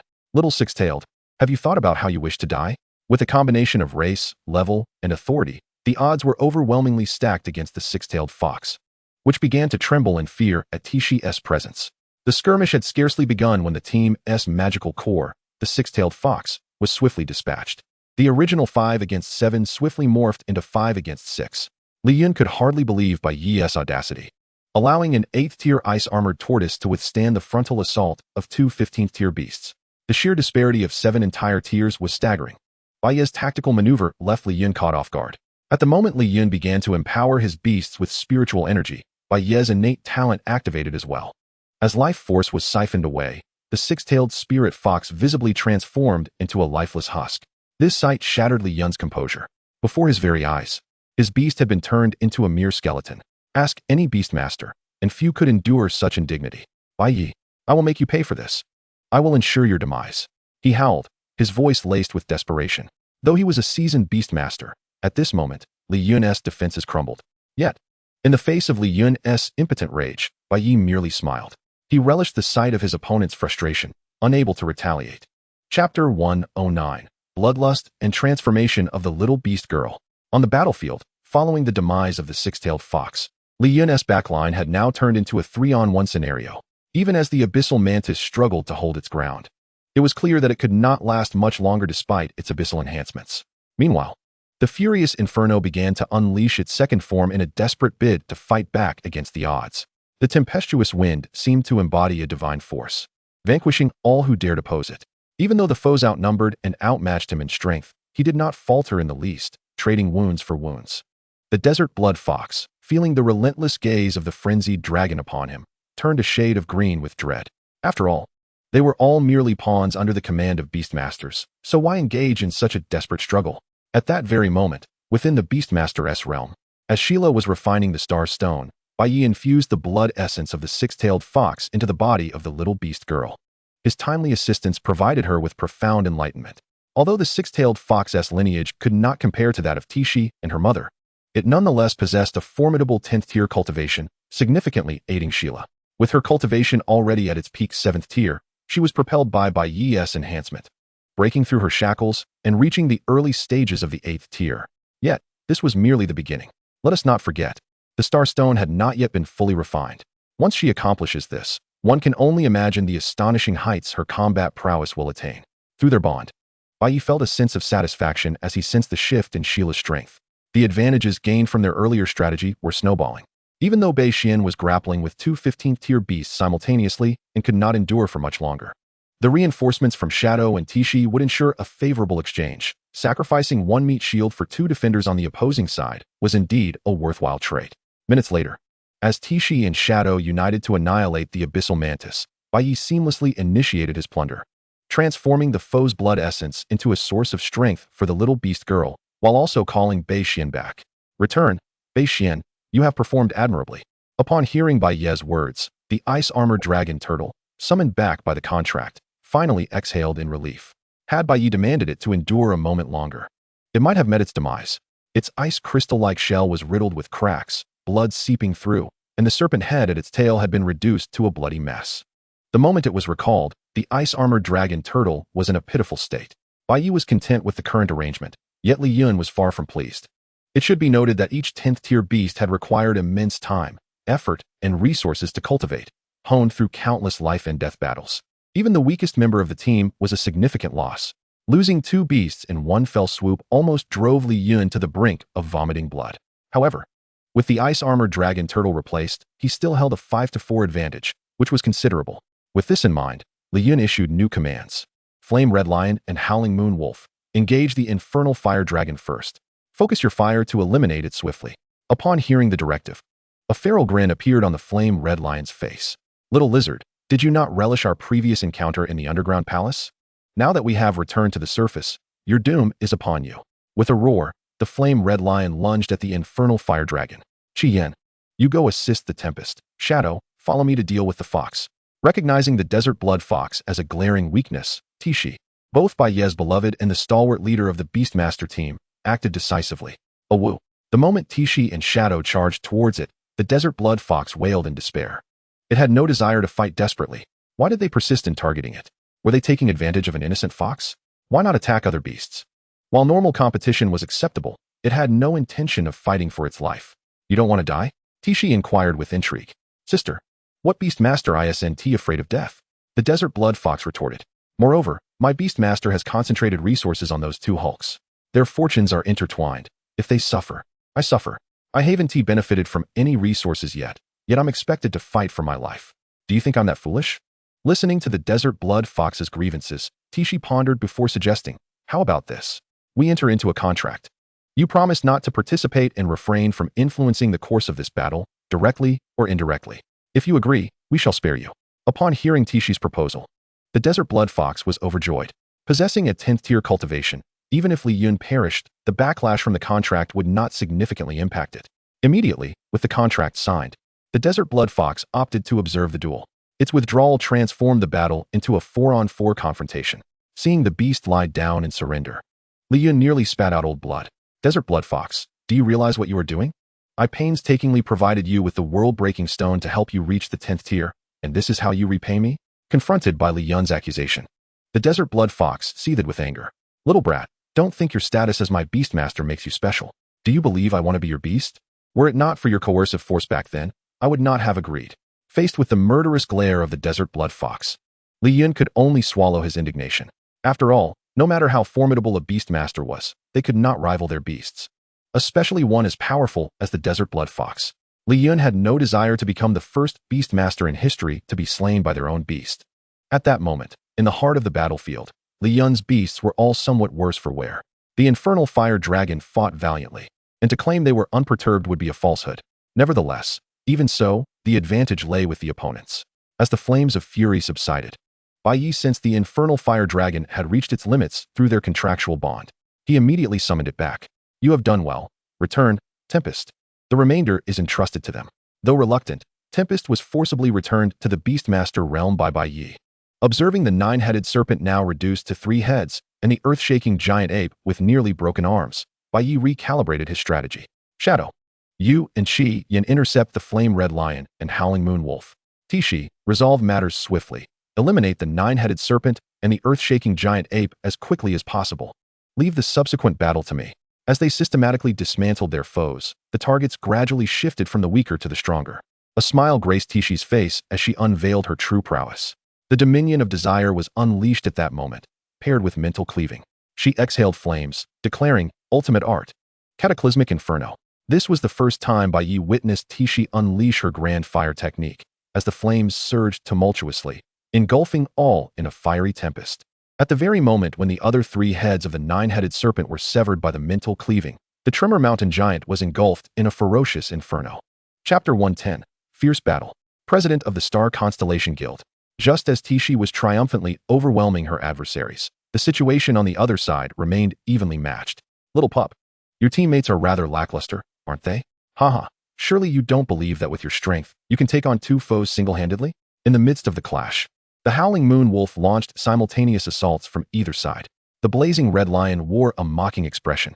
Oh, little kitty, all you can do is flaunt your words. Who lives and who dies is yet to be determined. Unwilling to concede, it shot back.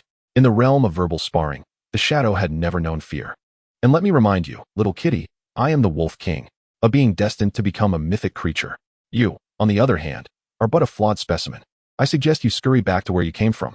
Upon hearing this, the blazing red lion's expression darkened, realizing it was outmatched in words. Thus, it chose to remain silent. Howling Moon, stop fooling around. Show your true strength. Let us swiftly eliminate this little pup. I know without you saying so. As the 2 beasts exchanged words, their previously rapid onslaught intensified, akin to a tempest. In an instant, the shadow tyrant found itself in dire straits. Hey, silly bird. How long will you just watch? Come help me already. Little pup, focus on your own business, and stop trying to direct me. In response, the blazing red lion let out a fierce cry, its spirit energy enveloping its form. The divine bird unleashed a special attack, descending from the heavens. Accompanied by the golden phoenix's ethereal silhouette, it struck downward, resulting in a thunderous roar as dust billowed into the air. At that moment, gazing at the heart of the battlefield, Li Yun's expression fluctuated. He was deep in thought. Dealing with the nine-headed serpent and the tremor mountain giant would surely deplete Tishi's energy significantly. Meanwhile, the shadow tyrant possessed only a destructive light beam as its core offensive skill. This signified that in Bai Ye's possession, only the Azure Phoenix Firebird remained in a fighting state. If he could eliminate the Azure Phoenix Firebird, the outcome of this battle would inevitably be decided, wouldn't it? With this thought, Li Yun promptly issued his command. Forget about that foolish dog. Find a way to bring that bird down. Upon receiving the master's order, the blazing red lion and the howling moon wolf exchanged glances, altering their strategy to target the Azure Phoenix Firebird. Just as it prepared to unleash its divine bird special attack once again, the two beasts released their ultimate skills. In an instant, the collision between the white aurora and the phoenix silhouette erupted explosively, shrouding the area in thick clouds of smoke. Choosing to concentrate their fire on the blazing red lion implied that they could no longer attend to the shadow. Little kitty, face your demise. Seizing the opportunity, the shadow's fangs struck true. The sound of flesh being torn echoed through the air. Several bloody holes appeared on the blazing red lion's body, and the curse began to corrode it, eliciting a howl of agony. Clang. Seizing the moment, the howling moon wolf collided head-on with the destructive light beam. The blazing red lion surged forward, and the seamless cooperation between the beasts led to the blazing red lion sustaining a grievous injury. Silly bird, silly dog, are you seeking death? As the roars echoed, the battle among the four summoned beasts intensified. Simultaneously, as Tishi finished her fight, facing the lifeless nine-headed serpent and the tremor mountain giant, whose skin resembled charred coal, Bai Ye activated his plunder. In mere moments, the two summoned beasts had turned to brittle bones.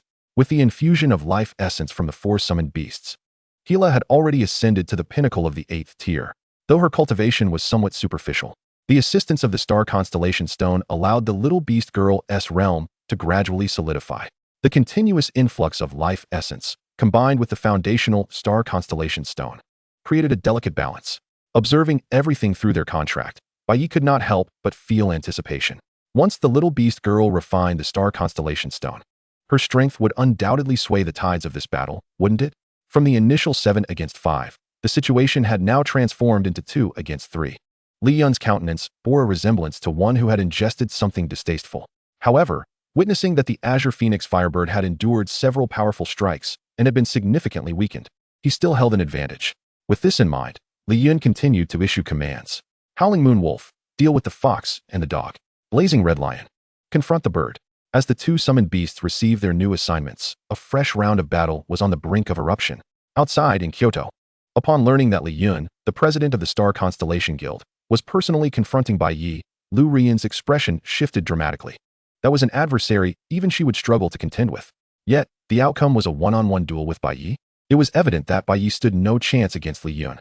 Without hesitation, she mounted her ice bird and hastened toward the Eastern Emperor's ruins. She was acutely aware that Li Yun was no benevolent figure.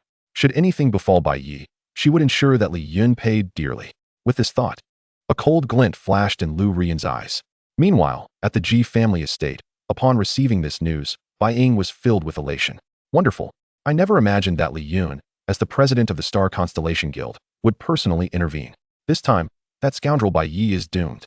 The anticipation of avenging past grievances filled Bai Ying with a rush of satisfaction. However, in stark contrast to Bai Ying's exuberance, Lin Fan's expression darkened upon hearing the news.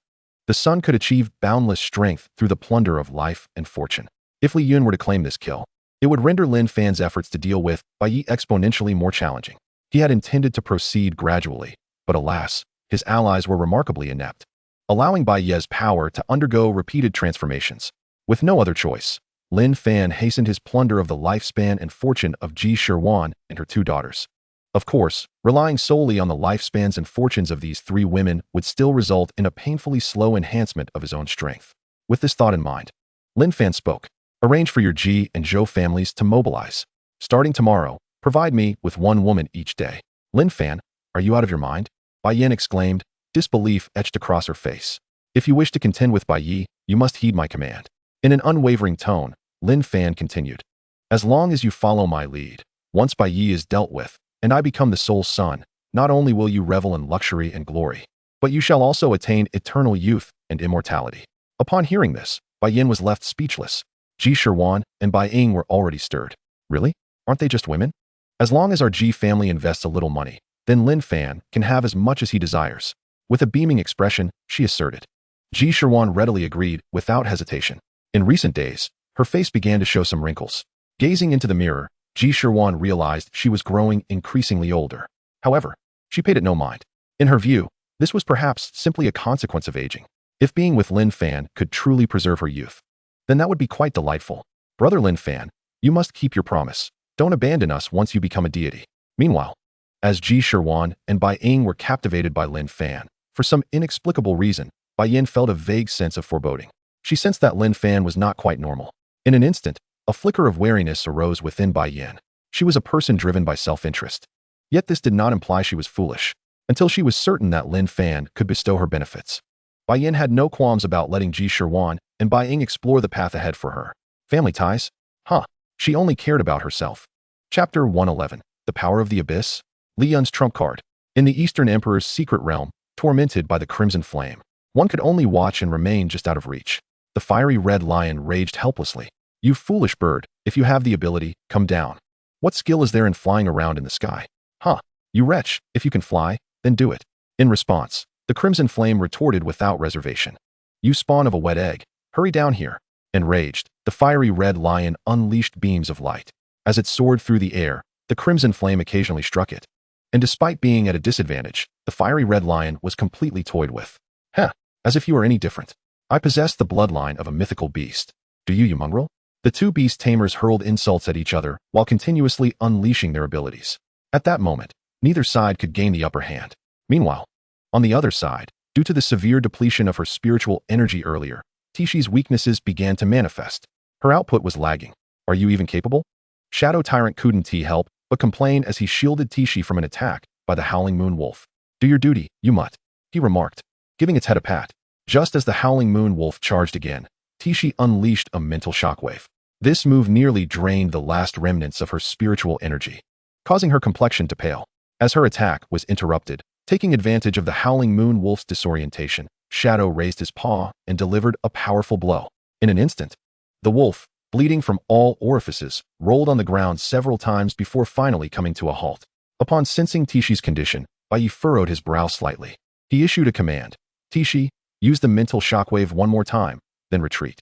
The inability to utilize spiritual energy meant that Tishi had effectively become a vulnerable damsel. Although she revealed her true form as a spirit fox and retained some combat ability, her close combat prowess was incomparable to Shadow and Gale. He certainly couldn't allow Tishi to suppress her strengths and instead become a melee mage. Understood, master. Upon hearing Bai Ye's words, Tishi's expression turned grave.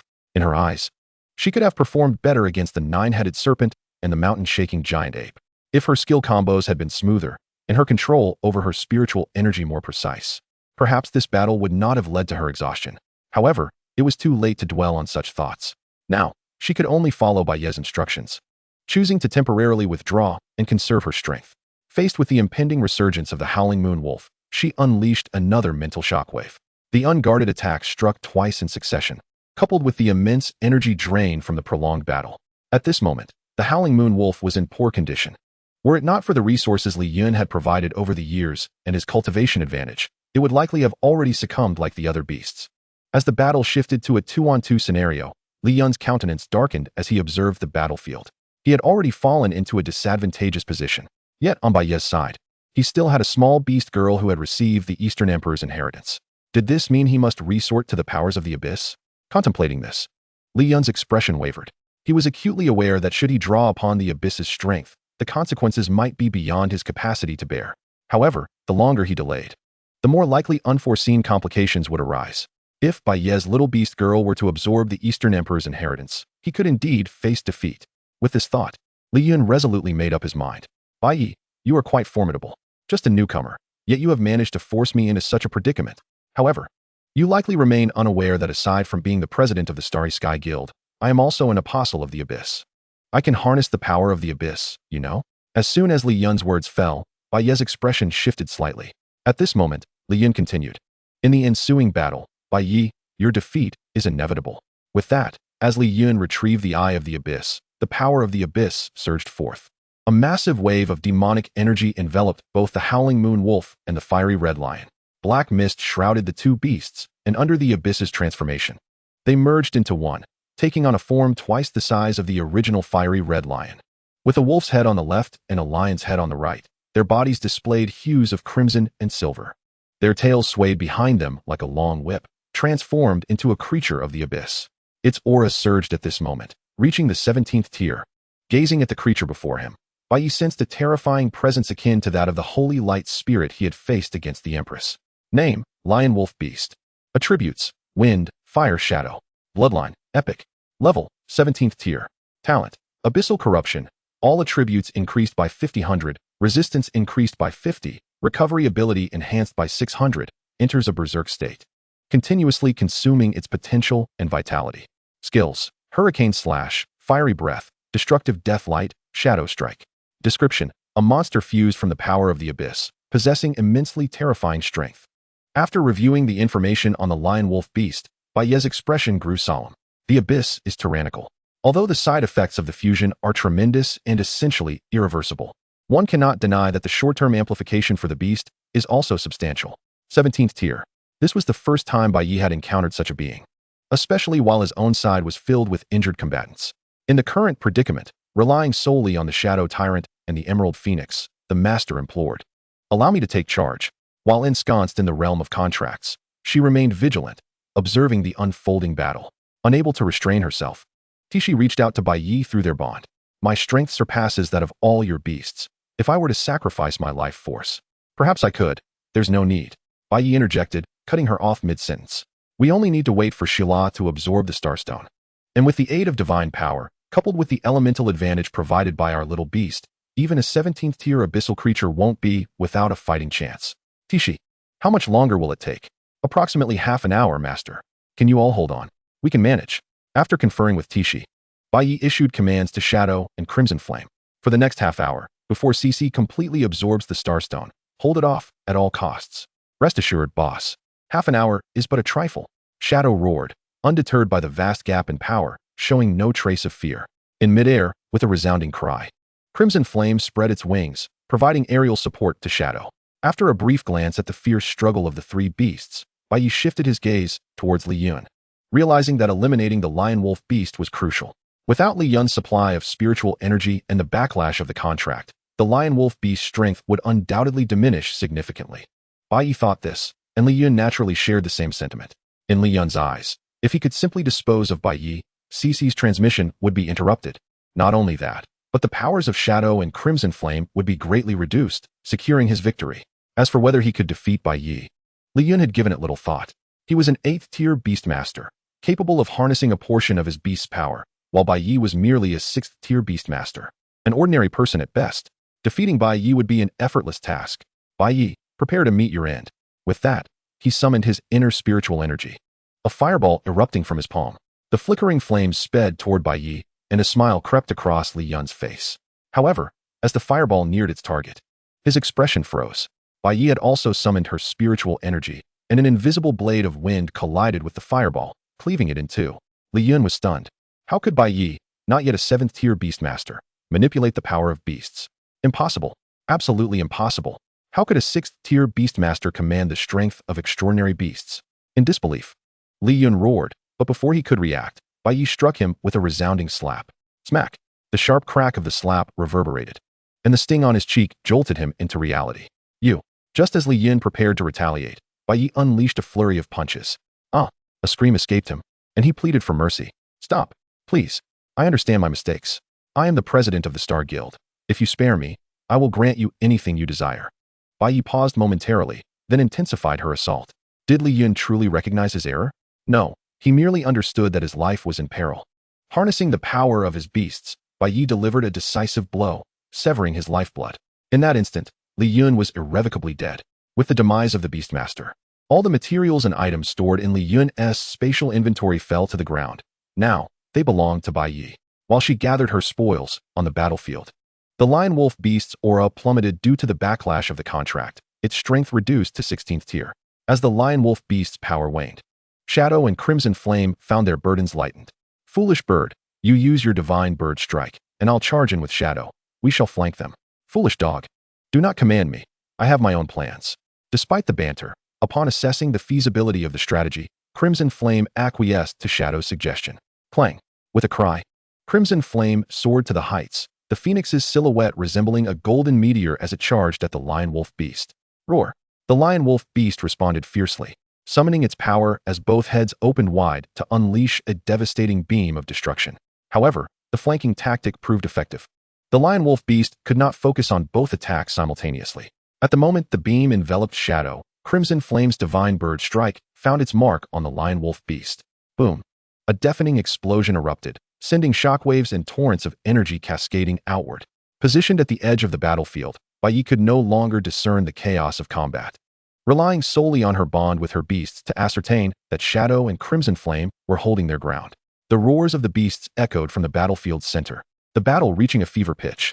While Bai Ye observed the conflict, she also remained attuned to whether Shila had fully received her inheritance.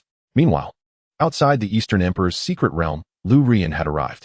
Old man, are you certain you saw two individuals enter the secret realm? Indeed. The first seemed to be in their 20s, while the second appeared to be around 40. As the old man's words settled, Lu Rian's expression turned icy. Icebird unleashed the frozen beam. Simultaneously, she summoned her cadre of beasts to launch a coordinated assault on the secret realm's barrier. She intended to breach the barrier through sheer force. However, the gradually restoring barrier had become impenetrable. Realizing that progress would not come easily, Lu Rian's expression darkened, her ominous premonition intensifying. Could it be that Bai Ye truly encountered trouble? Do hold on, my leader. I feel I can barely endure any longer. Unbeknownst to them, the arrival of Lu Rian was imminent. At this moment, within the secret realm, the Shadow had already succumbed to defeat. Just moments ago, it had withstood 4 or 5 devastating rays of destructive light. It must be noted that the lion-wolf beast possesses 2 heads, which implies that the Shadow Tyrant had effectively endured nearly 10 powerful strikes meant for a typical beastmaster. Its cultivation had been suppressed, and it had chosen to withstand these formidable attacks. Recovery from its injuries was not immediately possible, and its spiritual energy was nearly depleted. As soon as Bai Ye assessed the condition of the Shadow Tyrant, he summoned it back. Return, Shadow. With that, the Shadow Tyrant was recalled. Now, only the Bai Huang Fire Phoenix remained, valiantly holding on. Tishi, how much longer until Cici has completely absorbed the Stardust Stone? Bai Ye inquired, relying on their bond. No more than 10 minutes, came the reply. All right, I understand. Upon hearing this, Bai Ye began to form a rough judgment in his mind. Let me take over. Knowing that the Bai Huang Fire Phoenix could not manage alone, Jifeng could no longer contain himself. Just as he finished speaking, Tishi chimed in. Why don't I handle it, little Jifeng? You should rest. Female, are you looking down on me? Haha, little lizard, you surely don't consider yourself a true dragon, do you? Female, if it weren't for you being the leader's woman, I would have pummeled you already. Jifeng erupted in fury. You still won't let me take my turn? As a dragon and a fox argued incessantly in the Beastmaster space, Bai Ye felt a headache coming on from their incessant chatter. Enough. Stop the noise. Just leave it to Qi Yan. With its rebirth through nirvana, it will be fine. Sensing Bai Ye's rising anger, the space fell silent. With the dragon and fox finally calmed, Bai Ye redirected his focus to the battlefield. Utilizing the lion-wolf beast as a sharpening stone, Bai Ye prepared to fully unleash Qi Yan's potential. Observing that Qi Yan was fighting purely on instinct, it was evident that due to a lack of one-on-one experience with abyssal monsters, it was unable to leverage its strengths. Thus, Bai Ye issued a command. Qi Yan, use the thunder sphere combined with 100,000 volts, then follow up with a fire wave. The role of a beast master was now evident. Bai Ye served as Qi Yan's eyes. Upon hearing Bai Ye's command, Qi Yan abandoned the idea of confronting the lion-wolf beast head-on with its steel wings. It spread its wings and soared into the sky. In direct combat, it could not rival the Shadow Tyrant or Tishi in an aerial combat. It was outmatched by the infernal fire dragon. Realizing that it had unwittingly become a mere auxiliary member of the team, the proud Bai Huang Fire Phoenix could hardly bear it. Clang! A cry echoed through the heavens. At the cost of its lifespan and potential, Qi Yan became enveloped in a myriad of lightning. In this battle, it would prove to its beast master that it was anything but useless. It was destined to become a mythical being. Foolish bird, do you think electricity can harm me? On the ground, the lion-wolf beast regarded Qi Yan with disdain. Just wait and see how I will slaughter your beast master, tearing him apart piece by piece and devouring him whole. With that, the lion-wolf beast turned its gaze toward Bai Ye, licking its lips. But just as it was about to pounce on Bai Ye, its taunts had already ignited Qi Yan's fury. If the opponent's intention was to provoke it, Qi Yin had to concede that they had succeeded. Boom. A thunderbolt the size of a barrel struck down, followed by countless orbs of lightning. At the cost of igniting its life force, Qi Yin unleashed a skill that erupted with far greater power than before. Looking around, one could see flashes of electricity and serpentine lightning. The continuous bombardment of skills even formed a small thunderstorm centered around the lion wolf beast. Chapter 113. A single strike to annihilate. The little beast maiden's advancement. Outside, as the barrier was relentlessly assaulted, the fissure in the secret realm finally broke open. Lu Rian's expression brightened with joy. "Let us go," she exclaimed, stowing her beast away and slipping through the crack in the secret realm. Observing Lu Rian vanish into the depths of the secret realm, the old man couldn't help but sigh. He presumed that, like Li Yun, Lu Rian had come to eliminate Bai Ye. A glimmer of pity crossed his gaze. First encountering a jackal, then a tiger. I hope Bai Ye can survive. Unaware of the old man's misunderstanding, Lu Rian stepped into the secret realm and beheld a small thunderstorm forming in the distance. Her countenance paled. Bai Ye was merely a 6th-tier beastmaster. Even with formidable beasts at his command, it was inconceivable for him to conjure such a cataclysmic phenomenon. Thus, she surmised that this thunderstorm must have been instigated by Li Yun. When had he acquired such a powerful lightning-type beast under his command? Icebird, we must hurry. Mounting the Icebird, Lu Rian immediately set her course towards the thunderstorm, silently praying, "Please hold on. Bai Ye, don't come to harm." Unaware that Lu Rian was drawing near, the fully unleashed by Huang Fire Phoenix was also inflicting grave wounds upon the lion wolf beast. It should be noted that all 6 of Bai Ye's beasts were still in fighting condition. If each beast fought with the fervor of the Bai Huang Fire Phoenix, the lion wolf beast would likely perish here. Contemplating this, the lion wolf beast's eyes flickered with trepidation. Wasn't the relationship between beasts and their masters one of collaboration? Was it truly necessary to fight so desperately? Foolish bird, cease your struggles. If you continue to burn your lifespan, you'll perish. Heed my advice. There are plenty of other pastures in the world. You need not hang yourself on a single beast master, the lion wolf beast implored earnestly. Yet before it could finish, the Bai Huang Fire Phoenix remained silent, igniting with fierce flames and diving from the heights. It resembled an arrow of fire, tracing a luminous arc through the air. In an instant, upon impact, a resounding explosion formed a small mushroom cloud. Having burned through all its lifespan, the rebirth through nirvana activated at that moment. As the lightning and flames subsided, the ground lay charred and ravaged. At the very center, exposed bones were visible, their flesh scorched black. The lion wolf beast appeared utterly wretched. "Human, I must admit, you possess a measure of strength," it spoke to Bai Ye. "Please, spare me. You have already perished alongside your beast. If you continue to fight, your beast is certain to meet its demise once more. We could engage in a mutually destructive struggle, but such an outcome would be of no benefit to you." In this manner, he seeks to instill trepidation within Bai Ye. However, what the lion wolf beast did not anticipate was Bai Ye's enigmatic smile. "Are you threatening me?" Bai Ye inquired, his tone laced with incredulity. "Not at all. I merely speak the truth. There is no need for us to engage in a life-or-death conflict, is there?"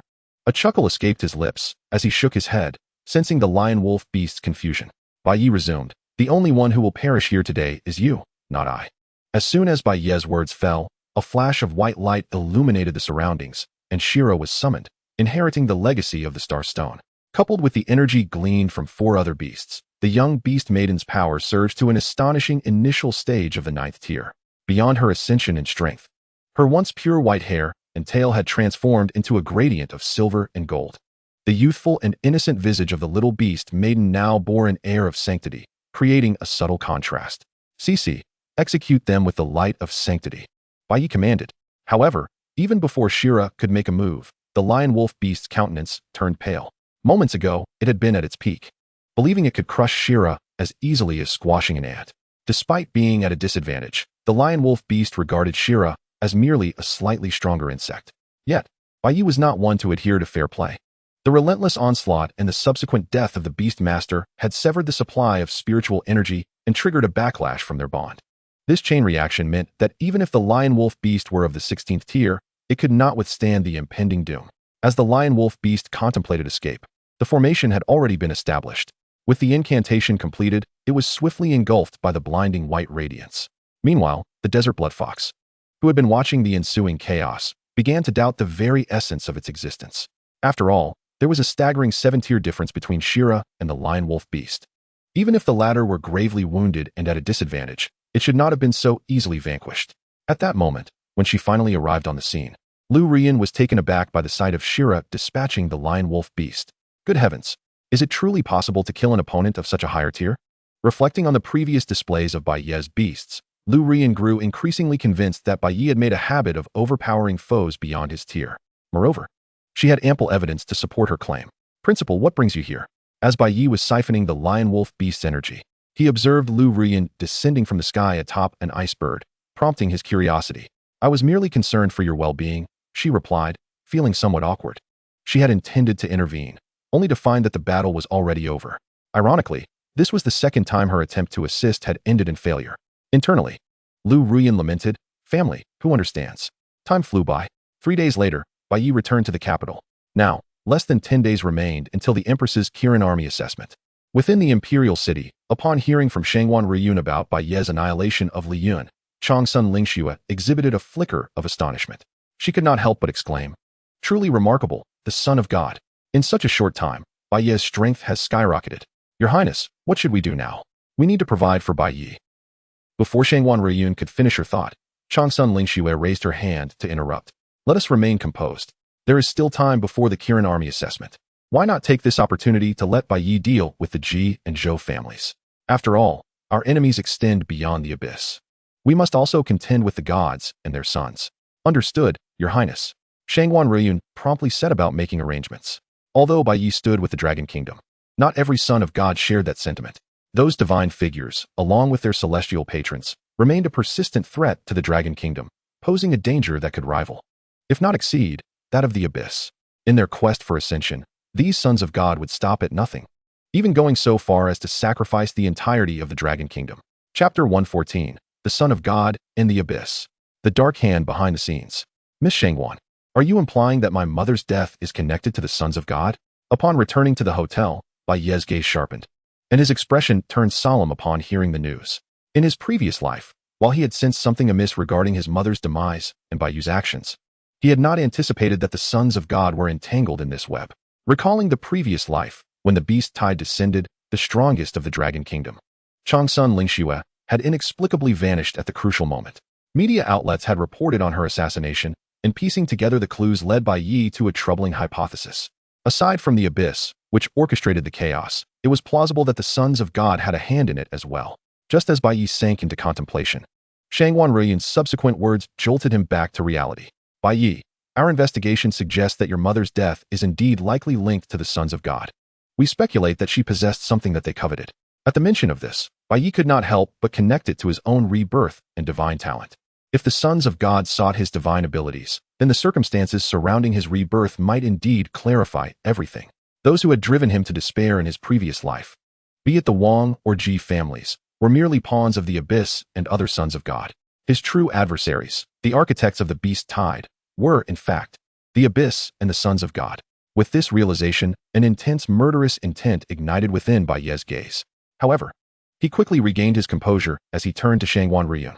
The authorities intended to intercede in the conflict among the sons of God. Yet Bai Ye himself was one of them. Sensing his apprehension, Shangwan Riyun smiled reassuringly. Bai Ye, you need not worry about us targeting you. The Empress has already expressed her indifference towards your identity as a son of God. In fact, she has voiced her support. Support? Bai Ye was momentarily taken aback by her words. The Empress has stated that she is unconcerned with who ascends to divinity. However, if circumstances permit, she aspires to cultivate a deity that belongs to our dragon nation. This notion is indeed quite profound. In that moment, Bai Ye also realized that this was an overture from the authorities towards him. He had grasped the specifics of the situation. Nonetheless, Miss Shangwan, your visit must entail more than merely conveying the news about the divine child, correct? Upon hearing this, Shangwan Riyun nodded affirmatively. Indeed, we have discovered the whereabouts of the divine child. Currently, he resides in the capital and, according to our intelligence, he has significant ties to both the Ji and Zhou families. As Shangwan Riyun spoke these words, Bai Ye understood. You mean to say that you want me to deal with the Ji and Zhou families? Precisely. Her Majesty the Empress hopes you can resolve matters with the Ji and Zhou families before the Qilin army assessment. After a brief pause, Shangwan Riyun continued. There are still 9 days until the Qilin army assessment. Once we devise a plan, the authorities and the police will cooperate with you, Bai Ye, to jointly address the Ji and Zhou families. Upon hearing this, without a moment's hesitation, Bai Ye nodded. Very well. Just inform me when to act, and I shall take action. After bidding farewell to Shangwan Ruyun and realizing the conversation had concluded, the little beast girl nestled in Bai Ye's arms could not suppress her curiosity and asked, "Brother, why does the government want us to take the lead against the Ji and Zhou families?" Upon hearing this, Bai Ye gently patted her little head. "The authorities are primarily extending an olive branch. On one hand, we already harbor animosity towards the Ji and Zhou families, and on the other hand, they possess the divine child and fragments of destiny, items we desperately need. Furthermore, this matter is likely connected to the abyss. It could enhance our reputation and influence." Bai Ye merely outlined 3 points, yet in reality, the authorities' considerations likely extend far beyond this. Upon hearing this, the little beast girl suddenly comprehended. "I see. This is a roundabout way of providing us with resources. If we vanquish the divine child and the abyss as the key contributors, it would be inconceivable for the authorities not to reward Bai Ye. Resources must be justified, and as the primary force behind this expedition, it is undoubtedly a venture that brings nothing but benefits to Bai Ye." In the afternoon, Bai Ye received a message from Shangwan Ruyun. The authorities plan to first target the Zhou family, with the operation scheduled for 3 days hence. In the following 3 days, Bai Ye would have ample time to prepare for battle. An hour later, upon arriving at the beast hospital, when Xu Yaoyao learned that Bai Ye wished to have all the beasts restored to their optimal condition within 3 days, her little face tightened. 3 days to complete the treatment for the beasts? Does she truly think of her as a workhorse? Even capitalists wouldn't be so oppressive. While appearing calm on the surface, internally she was fervently complaining. "Rest assured, Yao Yao, I have arranged for an assistant." An assistant? Xu Yaoyao was puzzled. But soon, someone unexpectedly covered her eyes from behind. "Yao Yao, guess who I am?" "Xiao Jiangxue, don't be silly. If you're here to help, then let us go." "Oh, Yao Yao, don't be such a spoilsport. Enough of this, come with me." Grasping Xiao Jiangxue, Xu Yaoyao prepared to head into the hospital. Just before departing, she turned back to remind Bai Ye, "Remember, come collect your beasts the day after tomorrow. Don't forget." Though she outwardly resisted, internally she was still complaining, yet her actions betrayed her compliance. This 3-no personality. A classic tsundere. After leaving the hospital, Bai Ye promptly sold everything he had acquired from Liyun, exchanging it all for pill recipes and spiritual herbs. Understanding that both the Zhou and Ji families were formidable, Bai Ye knew he must prepare thoroughly. Tishi and the Shadow Gale team need not worry. While Qian was in the midst of a rebirth, once revived, its power would undergo a qualitative transformation. Thus, enhancing the little beast girl's strength in the next 3 days became Bai Ye's immediate priority. "Brother, there's too much. I can't possibly consume it all." Upon returning to the hotel with the materials, gazing at the mountain of 10th grade pills Bai Ye had been crafting, the little beast girl's cheeks were stuffed like a hamster. She waved her hands frantically. Which beast master would feed 10th grade pills to their beasts as if they were meals? Only Bai Ye could be so extravagantly generous. It is worth noting that each 10th grade pill is as precious as gold, a rarity that is difficult to come by. Yet, here with Bai Ye, they seemed as common as dirt. Other beast masters would likely be envious to the point of tears. "Cici, one must endure hardship to become extraordinary. You wouldn't want your brother and mother to be bullied in the future, would you?" While coaxing her, Bai Ye pinched her little face. The soft texture made one want to squeeze it a bit more. After a moment's contemplation, the little beast girl nodded earnestly. "Brother is right. Cici will work hard." Having consumed Bai Ye's motivational words, the little beast girl felt invigorated. Time passed quietly. With the enhancement of the pills, the little beast girl's potential was thoroughly unleashed. At this moment, her cultivation had already ascended to the mid-9th tier. She was merely a step away from breaking through to the 10th tier. "Hee, brother. Cici has become stronger." She gleefully demonstrated her little fists. "Indeed, Cici is truly impressive." Bai Ye affectionately patted the little beast girl's head. At that moment, with a mere thought, information about Shilong materialized before him. Name, Dreamy Spirit Fox. Attribute, Psychic, Light. Bloodline, Legendary. Level, 9th tier. Talent, Spirit Fox Bloodline. Psychic Power, Dream Power. Skills, Mental Shock, Mental Cut, Telekinetic Slash, Holy Light Judgment, Mirror Reflection, Ultimate Healing, Holy Light Trial. Description, the Dreamy Spirit Fox, still in its growth phase, possesses infinite potential due to its unique skill mechanism and rare light attribute. Although its talents remain unchanged, after absorbing the blood essence of several beasts from Liyun, the little beast girl's physique and reservoir of spiritual power have increased several-fold. Additionally, she awakened 2 new skills, Ultimate Healing and Holy Light Trial, one for support and the other for offense.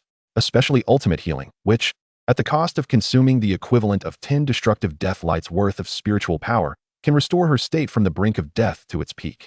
This is utterly exaggerated. Although with Sheila's current spiritual power, This ability can only be unleashed once. It is sufficient to turn the tide of battle. Moreover, this skill evolves alongside her growing spiritual strength. Just imagine, should Sheila's power increase 5-fold, 10-fold, or even 20-fold. The consequences of such an enhancement would be terrifying beyond measure. 3 days have passed in the blink of an eye, and the doja has already bin ensnared in a meticulously crafted web. Prior to taking action, Bai Ye acquired recent reports concerning the criminal activities of the Zhou and Ji families. During this period, under Lin Fan's suggestion, the opposing party's actions could only be described as frenzied. You say there are many victims like this? Gazing at the seemingly dull, elderly woman before him, whose eyes were devoid of life's luster, Bai Ye could not help but furrow his brow. If it weren't for Shangwan Ruoyun's explanation, he would never have guessed that this woman, appearing to be in her 70s or 80s, was in fact a young girl of 18 or 19 just days prior. Indeed, there are at least 80 such girls recently. Although we are actively treating them, the results have been nearly negligible. As a fellow divine child, I wish to inquire, Bai Ye, is there truly no remedy for this condition? Upon examining the situation with the power of destiny fragments, Bai Ye shook his head. The victim's fortune and lifespan have been taken from her, rendering her beyond the reach of healing. As Bai Ye's words fell, Shangwan Ruoyun's gaze toward the elderly woman revealed a hint of compassion. This implies that their time is already, well, they shall not live much longer. Upon hearing this, the elderly woman's vacant eyes suddenly flickered with disbelief. I don't want to. I don't want to die. Save me. Please, save me. She cried out in desperation. My dear lady, please remain calm. We assure you that we will do our utmost to provide treatment for you and others who share your plight. Shangwan Ruoyun spoke in an official tone, signaling for the elderly woman to be taken away. I had thought you might offer a treatment plan, Bai Ye. I did not expect it to be like this. We must act swiftly to bring the Zhou and Ji families, along with that divine child, to justice. In the midst of this exchange, upon Shangwan Ruoyun's command, a multitude of beast tamers surged toward the Zhou family estate, executing their respective roles. Bai Ye's target for this operation was none other than the Zhou father and son. Unaware of Bai Ye and the officials' impending ambush, the Ji family remained oblivious to the unfolding events. Lin Fan was brimming with arrogance. After absorbing a substantial amount of the girl's lifespan and fortune, the potential of his beast tamers had been significantly heightened. He had also ascended to the rank of a 10th-tier beast tamer, though he was not yet capable of confronting the Empress. Lin Fan felt more than equipped to deal with Bai Ye. Lin Fan, return my lifespan. Restore my life. Suddenly bursting into the room, Ji Shiwan had lost her mind. At this moment, she bore no resemblance to her former grace. Her limbs had withered, her complexion aged, her skin sagged, and her hair had fallen out. In her current state, one could easily mistake her for a woman in her 90s. My dear wife, please do not be agitated. Did I not promise that as long as you follow me, I would grant you eternal life? Lin Fan replied, his tone calm. Is this what you promised for eternal life? She retorted coldly, pointing at her wrinkled face. If Lin Fan could not provide an explanation, she would not hesitate to confront him, regardless of the cost. However, little did Ji Shiwan realize that the moment her fortune and lifespan were taken, she had already fallen under Lin Fan's control. Haha, my dear, I know you are anxious, but do not fret. As long as you all obey me. Once I acquire the divine puzzle piece from Bai Ye, you shall regain your former beauty. Not only that, but you will become even more beautiful. Really? Ji Shiwan asked, her expression skeptical. Of course. Do you think I would lie to you? With Lin Fan's words reaching this point, after a moment of hesitation, Ji Shiwan ultimately nodded. What do you need me to do now? Help me contact the Chu and Xiao families. I intend to marry both Xiao Jiangxue and Chu Yaoyao simultaneously. That might be a bit difficult. As prominent beast tamers, the Chu and Xiao families hold a status in Kyoto not much lower than our Ji family. I do not care. If you wish to regain your youth quickly, I hope you can act swiftly. Just as Ji Shiwan was about to protest, Lin Fan interrupted her. There are no objections. There will always be a way. With their gazes locked, Lin Fan's smile grew broader. All right, I understand. After a moment of grit, Ji Shiwan reluctantly agreed. Having been reduced to such a wretched state, she felt trapped on a ship of thieves, unable to turn back. Now, she could only tread down this dark path. Chapter 116. You cannot possibly think you can traverse 7 realms, can you? Who are you? At this moment, within the Zhou family, as they witnessed the arrival of the official beast tamers, the guards of the Zhou family summoned their own beasts in response. The ensuing clash threw the entire Zhou household into chaos. In the living room, upon hearing the news of the official assault, Zhou Hao's face twisted in fear. Father, we must flee. They must have discovered our allegiance to the abyss. We are doomed. Witnessing his son's utter panic, Zhou Ming slapped him across the face. Get a grip. It's just the officials. What is there to fear? Gazing at his son, who had been rendered powerless and useless, Zhou Ming felt a mix of disappointment and frustration. You've been part of the Holy Light Guild for some time now. How can you still be so pathetic? It's either weeping over a woman or lamenting the loss of your beast. What a disgrace. Yet, despite his exasperation, he still felt a sense of responsibility as a father. Listen, you go hide in the secret chamber. I'll handle things here. Is that all right, father? Zhou Hao still held some trepidation. What could possibly go wrong? Just hide, and I will take care of everything. Just as Zhou Ming was giving his son instructions, a loud crash echoed as the door was kicked open. Bai Ye strode in. No need to hide. You two cannot escape. Upon seeing Bai Ye, the tension in the room escalated. Zhou Ming's expression suddenly darkened. The Zhou family had long been at odds with Bai Ye. And how could Zhou Ming possibly be oblivious to this? With the officials arriving tonight, it was highly likely that Bai Ye was orchestrating this behind the scenes. Bai Ye, if you possess the capability, why not confront me directly? What merit is there in having the officials target my Zhou family? As he spoke, Zhou Ming's formidable prowess as an 8th-tier beast master was evident. Previously, Bai Ye may have only been able to contend with Zhou Ming at best, perhaps even finding him a challenging opponent. But now, with the acquisition of the Dongwon legacy, Zhou Ming's strength had undergone a qualitative transformation. In Bai Ye's eyes, dealing with Zhou Ming was still a straightforward task. Come forth, swift wind, Bai Ye commanded succinctly, summoning the infernal fire dragon. Though it had only recently attained the pinnacle of 10th-tier strength, even from its aura alone, swift wind could stand toe-to-toe with the strongest of Zhou Ming's subordinates. The lava tyrant. Bai Ye, do you truly intend to use this infernal fire dragon against me? Zhou Ming chuckled. Young man, you seem to underestimate my capabilities. Surely, you cannot believe that your infernal fire dragon can single-handedly take down 7 opponents? At that moment, Zhou Ming summoned his remaining 6 beasts. Aside from the lava tyrant, which boasted a 12th-tier prowess, the other summoned beasts ranged from mid to peak 10th-tier strength. In terms of both numbers and cultivation levels, he held the advantage. Zhou Ming perceived Bai Ye as foolish, absurdly so, shaking his head and stroking his goatee. Zhou Ming seemed to have already foreseen the outcome of the battle before it had even commenced. Observing from the shadows, he noted that Bai Ye had opted not to unleash his full power immediately, instead preparing to pierce through his foes with the infernal fire dragon alone. Shangguan Ruiyun couldn't help but furrow her brow. Surely, this was too arrogant? After all, Zhou Ming was a seasoned beast master. Bai Ye was bound to suffer for his hubris. With this thought, Shangguan Ruiyun steeled herself to assist, if necessary. Unbeknownst to her, Bai Ye had already given Swift Wind its orders. Swift Wind, annihilate them. With a deafening roar, Swift Wind responded. It activated its wrathful flame, entering its second state. As it opened its maw, a torrent of searing flames erupted forth. Boom. Accompanied by an explosion, the fire soared into the sky, transforming the Zhou estate into a desolate ruin. Enveloped in flames, the infernal fire dragon appeared as a deity of fire, illuminating a wide area around Swift Wind. In the darkness of night, it resembled a miniature sun, casting its glow over the battlefield. As the beast masters engaged in combat witnessed this display, they were struck by a wave of trepidation. Initially, many of them harbored reservations about allowing a relatively inexperienced newcomer like Bai Ye to take the lead in the assault. Yet, upon witnessing Bai Ye's demonstrated strength, their discontent dissipated. It was no wonder the officials had designated Bai Ye as the primary force for this endeavor. There was indeed a reason for it. Roar. In the center of the battlefield, with another thunderous roar, Swift Wind charged toward Zhou Ming's lineup. Led by the lava tyrant, its dragon claws were unleashed, fearlessly exchanging wounds in a primal display of brute force. What was once a 7-to-1 confrontation swiftly became a 4-to-1 after a single clash, as 3 of Zhou Ming's weaker beasts were brutally dispatched. What? Upon witnessing this, the previously composed Zhou father and son became visibly unsettled. Zhou Hao, in particular, was so frightened that he nearly soiled himself. Dad, what should we do? Calm down. Just unleash your strongest abilities. That infernal fire dragon must be taxing on its energy. Zhou Ming reassured his foolish son, though internally he was a bundle of nerves. Could he truly be overrun by Bai Ye's infernal fire dragon? Meanwhile, observing from the shadows, Shangguan Ruiyun, who had been prepared to intervene, hesitated. Seeing that the infernal fire dragon still had strength to spare, she decided to wait a moment longer. Now was not the time to act. Bai Ye was too young, too arrogant. Perhaps it would be wise for him to learn a lesson.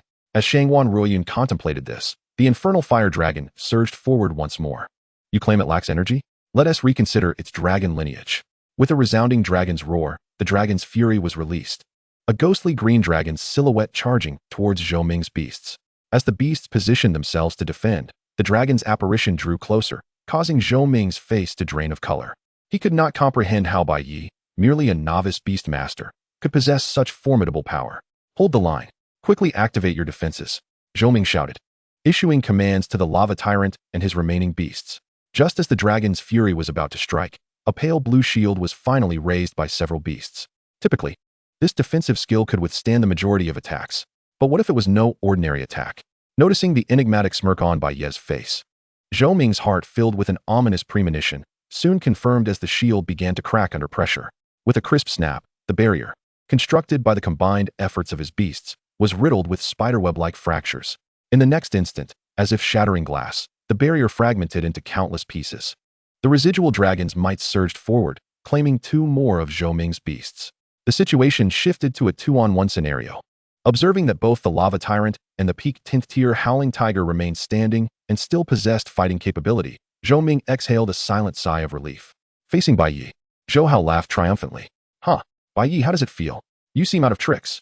He noted that the infernal fire dragon had reverted from its second form, appearing nearly drained of energy.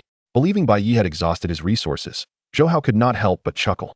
In his view, Bai Ye had likely devoted all his energy to nurturing the infernal fire dragon to such a formidable state. Now, without the infernal fire dragon, Bai Ye was no longer a threat. Meanwhile, Shangwan Riyun was preparing to strike. Yet, just as she was about to intervene, she saw Bai Ye recalling the infernal fire dragon. Surely, you do not believe that my formidable subordinate, the Gale, is my sole asset? As Bai Ye's words fell, his expression remained serene, and a foreboding sensation washed over the Zhou father and son. Could it be that the infernal fire dragon is not Bai Ye's most potent force? Just as this thought crossed their minds, the absurdity of it struck them. A typical beastmaster, should they be able to nurture a creature as fearsome as the infernal fire dragon, would likely have exhausted their resources.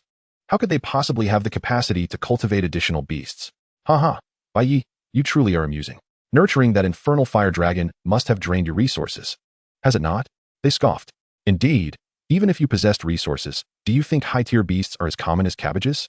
Just as the father and son duo thought Bai Ye was merely putting on a show, they were taken aback as Bai Ye summoned Tishi. In that instant, the overwhelming aura of a 12th-tier entity was laid bare before them, and the Zhou father and son could only widen their eyes in disbelief, feeling as if every cell in their bodies was trembling. Chapter 117. It turns out Chu Yaoyao is a major player. Concealed in the shadows, upon witnessing Tishi's summoning, Shangwan Riyun could not help but display her astonishment. She had never anticipated that the 9-tailed spirit fox accompanying Bai Ye had actually broken through to the 12th tier. It is essential to note that ascending past the 10th tier marks a significant threshold. Yet, it seemed that the beasts under Bai Ye's command defied all limitations. Could this be indicative of his power as the son of God? Fortunately, Bai Ye harbored no ill will towards the Dragon Kingdom. Otherwise, the entire nation might have faced utter ruin in the future. As Shangwan Riyun contemplated this, in mere moments, the release of mental slicing unleashed invisible blades that struck at the soul. The already beleaguered lava-violent lizard and howling sky tiger stood no chance against such an assault. The 2 beasts perished instantly. Witnessing this, Bai Ye's innate abilities activated, and blood essence was siphoned away. The 7 beasts under Zhou Ming transformed into mere skeletal remains in an instant, obliterated utterly. Zhou Ming, trembling, wore a look of disbelief. He had thought that Bai Ye was merely a junior whom he could easily crush. Yet, he found himself the one being crushed, and thoroughly at that. Kill them. Bai Ye commanded Tishi before the Zhou family could fully comprehend the situation. Fear engulfed them as they cried out, please.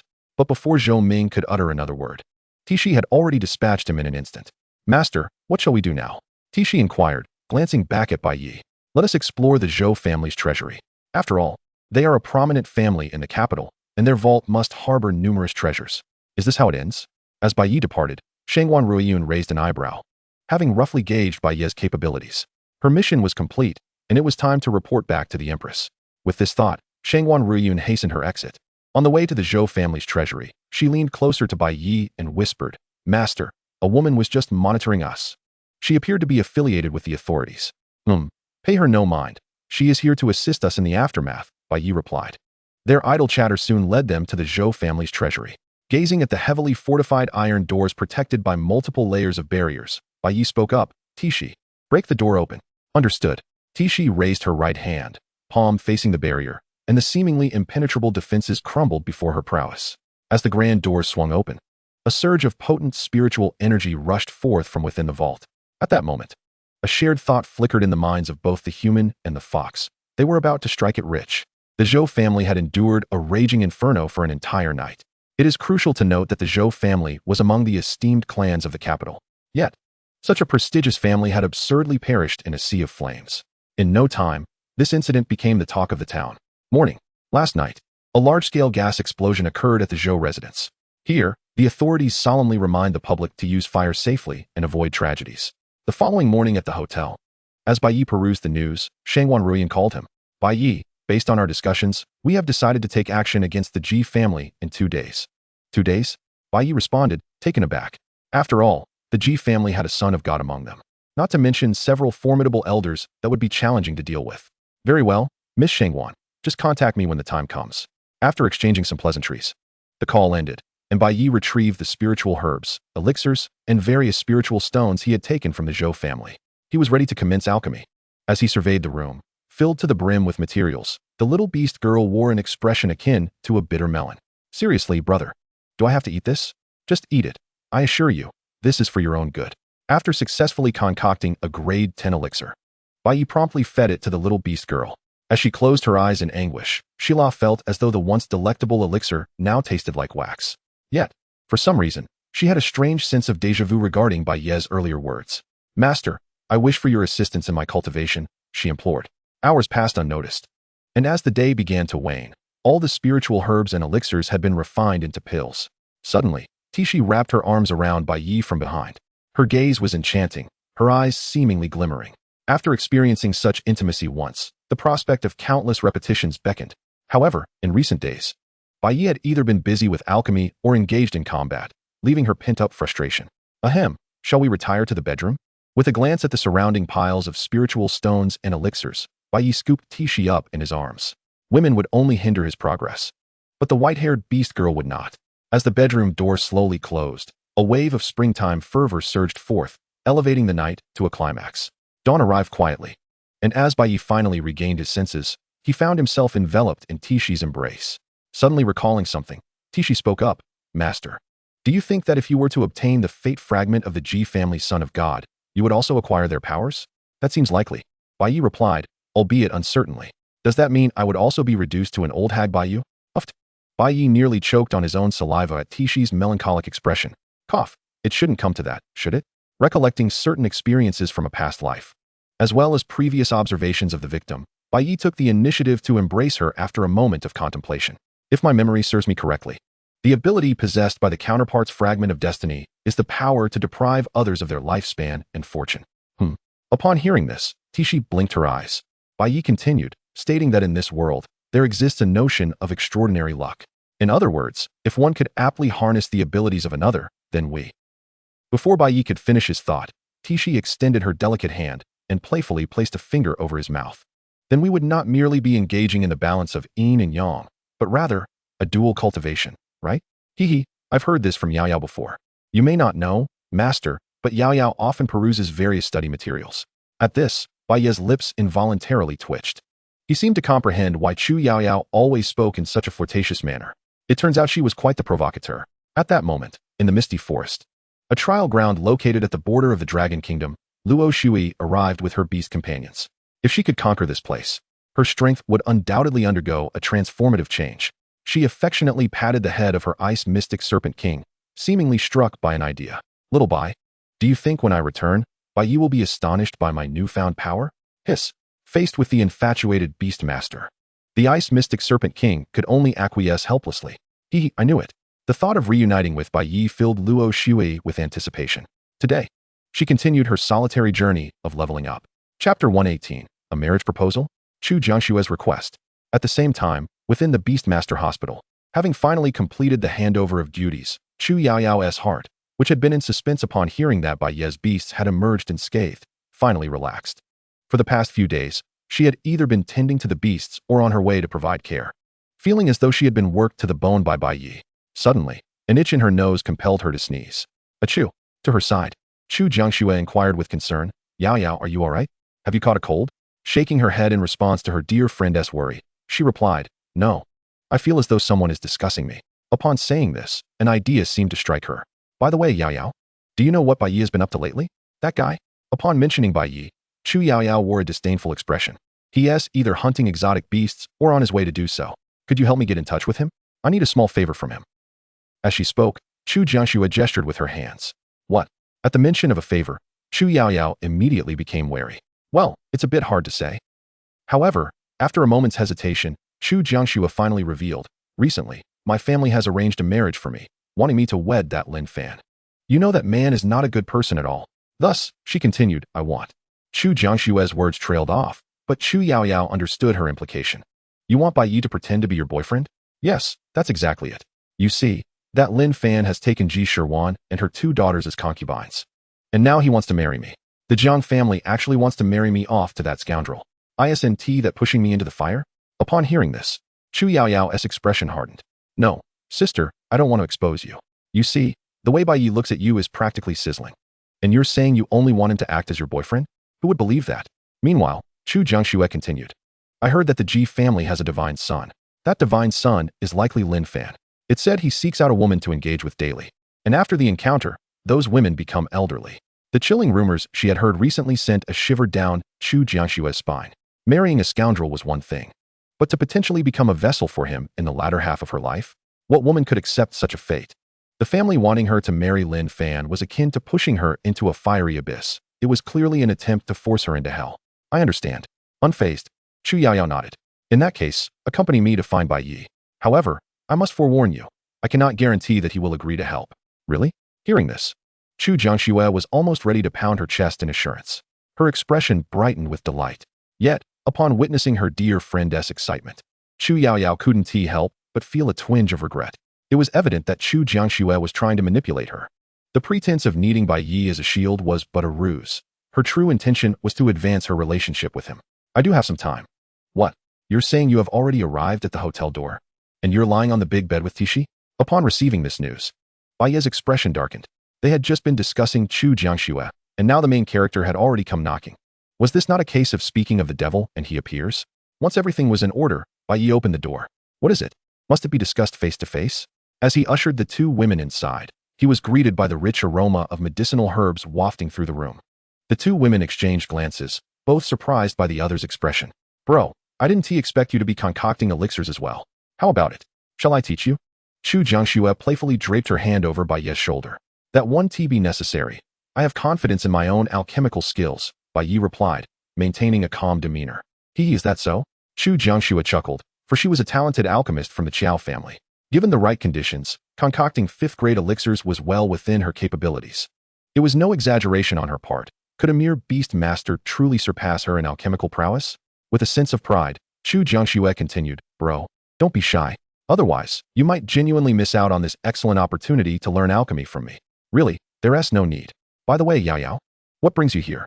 Discreetly removing Chu Jiangxue's hand, Bai Ye shifted the conversation to the main topic.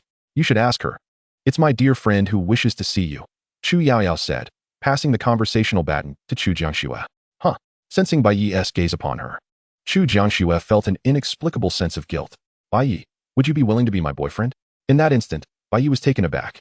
Wait, when did my charm grow so great? The abruptness of the declaration left him bewildered. How had Chu Jiangxue suddenly confessed her feelings? Not only was Bai Ye flabbergasted, but... Emerging from her bedroom, Tissy's smile gradually faded into a stony expression. Her gaze towards Qiao Jiangxue was laced with disdain. We are not sisters. You ought to clarify your words. Just as the atmosphere thickened with awkwardness, Chu Yaoyao interjected. Indeed, Bai Ye, she wishes for you to masquerade as her boyfriend. Upon hearing this, Bai Ye quickly grasped the situation. Ah, I see. You wish for me to serve as a shield, do you? Oh, do not phrase it so harshly. Jiangxue countered, nearly leaning against Bai Ye. We share a father-son bond, after all. Moreover, once this is accomplished, I assure you, your efforts will not go unrewarded. I can assist you. Is that not acceptable? After a brief moment of confusion, Jiangxue finally realized the implications. You have agreed? What other choice do I have? Bai Ye retorted, somewhat irritably. Then let us prepare. We shall visit the Qiao family at once. Wait. This time it was Jiangxue who was bewildered.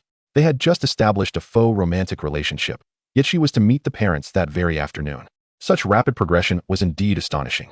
In the afternoon, they arrived at the Qiao household. In the living room, upon witnessing Jiangxue return with Bai Ye, the faces of the Qiao family turned dark. Jiangxue, this is utterly excessive. Are you not aware that you already have a fiancé? What do you think your fiancé would feel seeing you so intimate with another man? How could our family tolerate such a scandalous woman? The words came from Qiao Zhan. Jiang Xue's third uncle. As his voice fell, a woman beside him echoed, "Indeed, Jiang Xue, your parents passed away early, and we are all family. How could we? Your uncles and aunts wish you ill? From our perspective, your fiancé is a promising young man. Marrying him would certainly not be a loss. Is he not better than this, Bai Ye?" This was Jean Can, Jiang Xue's aunt. Following the remarks of Qiao Zhen and Jean Can, others chimed in. "In my view, Jiang Xue, you have simply become wild after being out in the world. Yes, do not be surprised if you end up sold off while counting your own money. Oh, cousin, for someone like you with such a loose reputation, it's a wonder anyone would want you, let alone a pretty boy. Indeed, after so many years away from home, who knows how many men you've entertained? How scandalous. Either stay away or bring home some ruffian." Listening to the cacophony of accusations, Jiang Xue could not help but feel a swell of grievance. All these years, her journey to becoming an accomplished alchemist and beast caretaker had been solely her own endeavor. Had she not been resilient enough, she might have already been consumed by these relatives. However, just as she was on the verge of breaking down from the weight of their disdain, Bai Ye stepped forward, positioning himself protectively behind Jiang Xue. Chapter 119. Threatening me? A swift retaliation.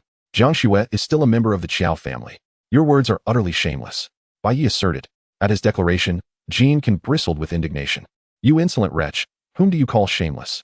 You, a mere man brought here by Jiang Xue, have no right to meddle in our family matters." Observing her aggressive demeanor, Bai Ye frowned. Seeing his silence, Jean Can assumed he was intimidated and became even more disdainful. She scoffed at him. "Our Qiao family is a prestigious alchemical lineage in the capital. And you? You may be hailed as a rare talent in the Dragon Kingdom, but to me, you are merely a lapdog of the Empress, who grants you the audacity to speak on Jiang Xue's behalf. You wretched creature, I am addressing you. What are you staring at? Keep looking, and I shall gouge your eyes out." As Bai Ye regarded her with an expression as if he were looking at a corpse, Jean Can's anger escalated. Yet, what Jean Can did not foresee was that Bai Ye was wholly unfazed by her threats. He chuckled, "Gouge my eyes out? You? You truly overestimate yourself." With that, without waiting for Jean Can's reaction, Bai Ye advanced and delivered a resounding slap. Smack. In an instant, with a shriek, Jean Can was sent flying, spinning twice in midair.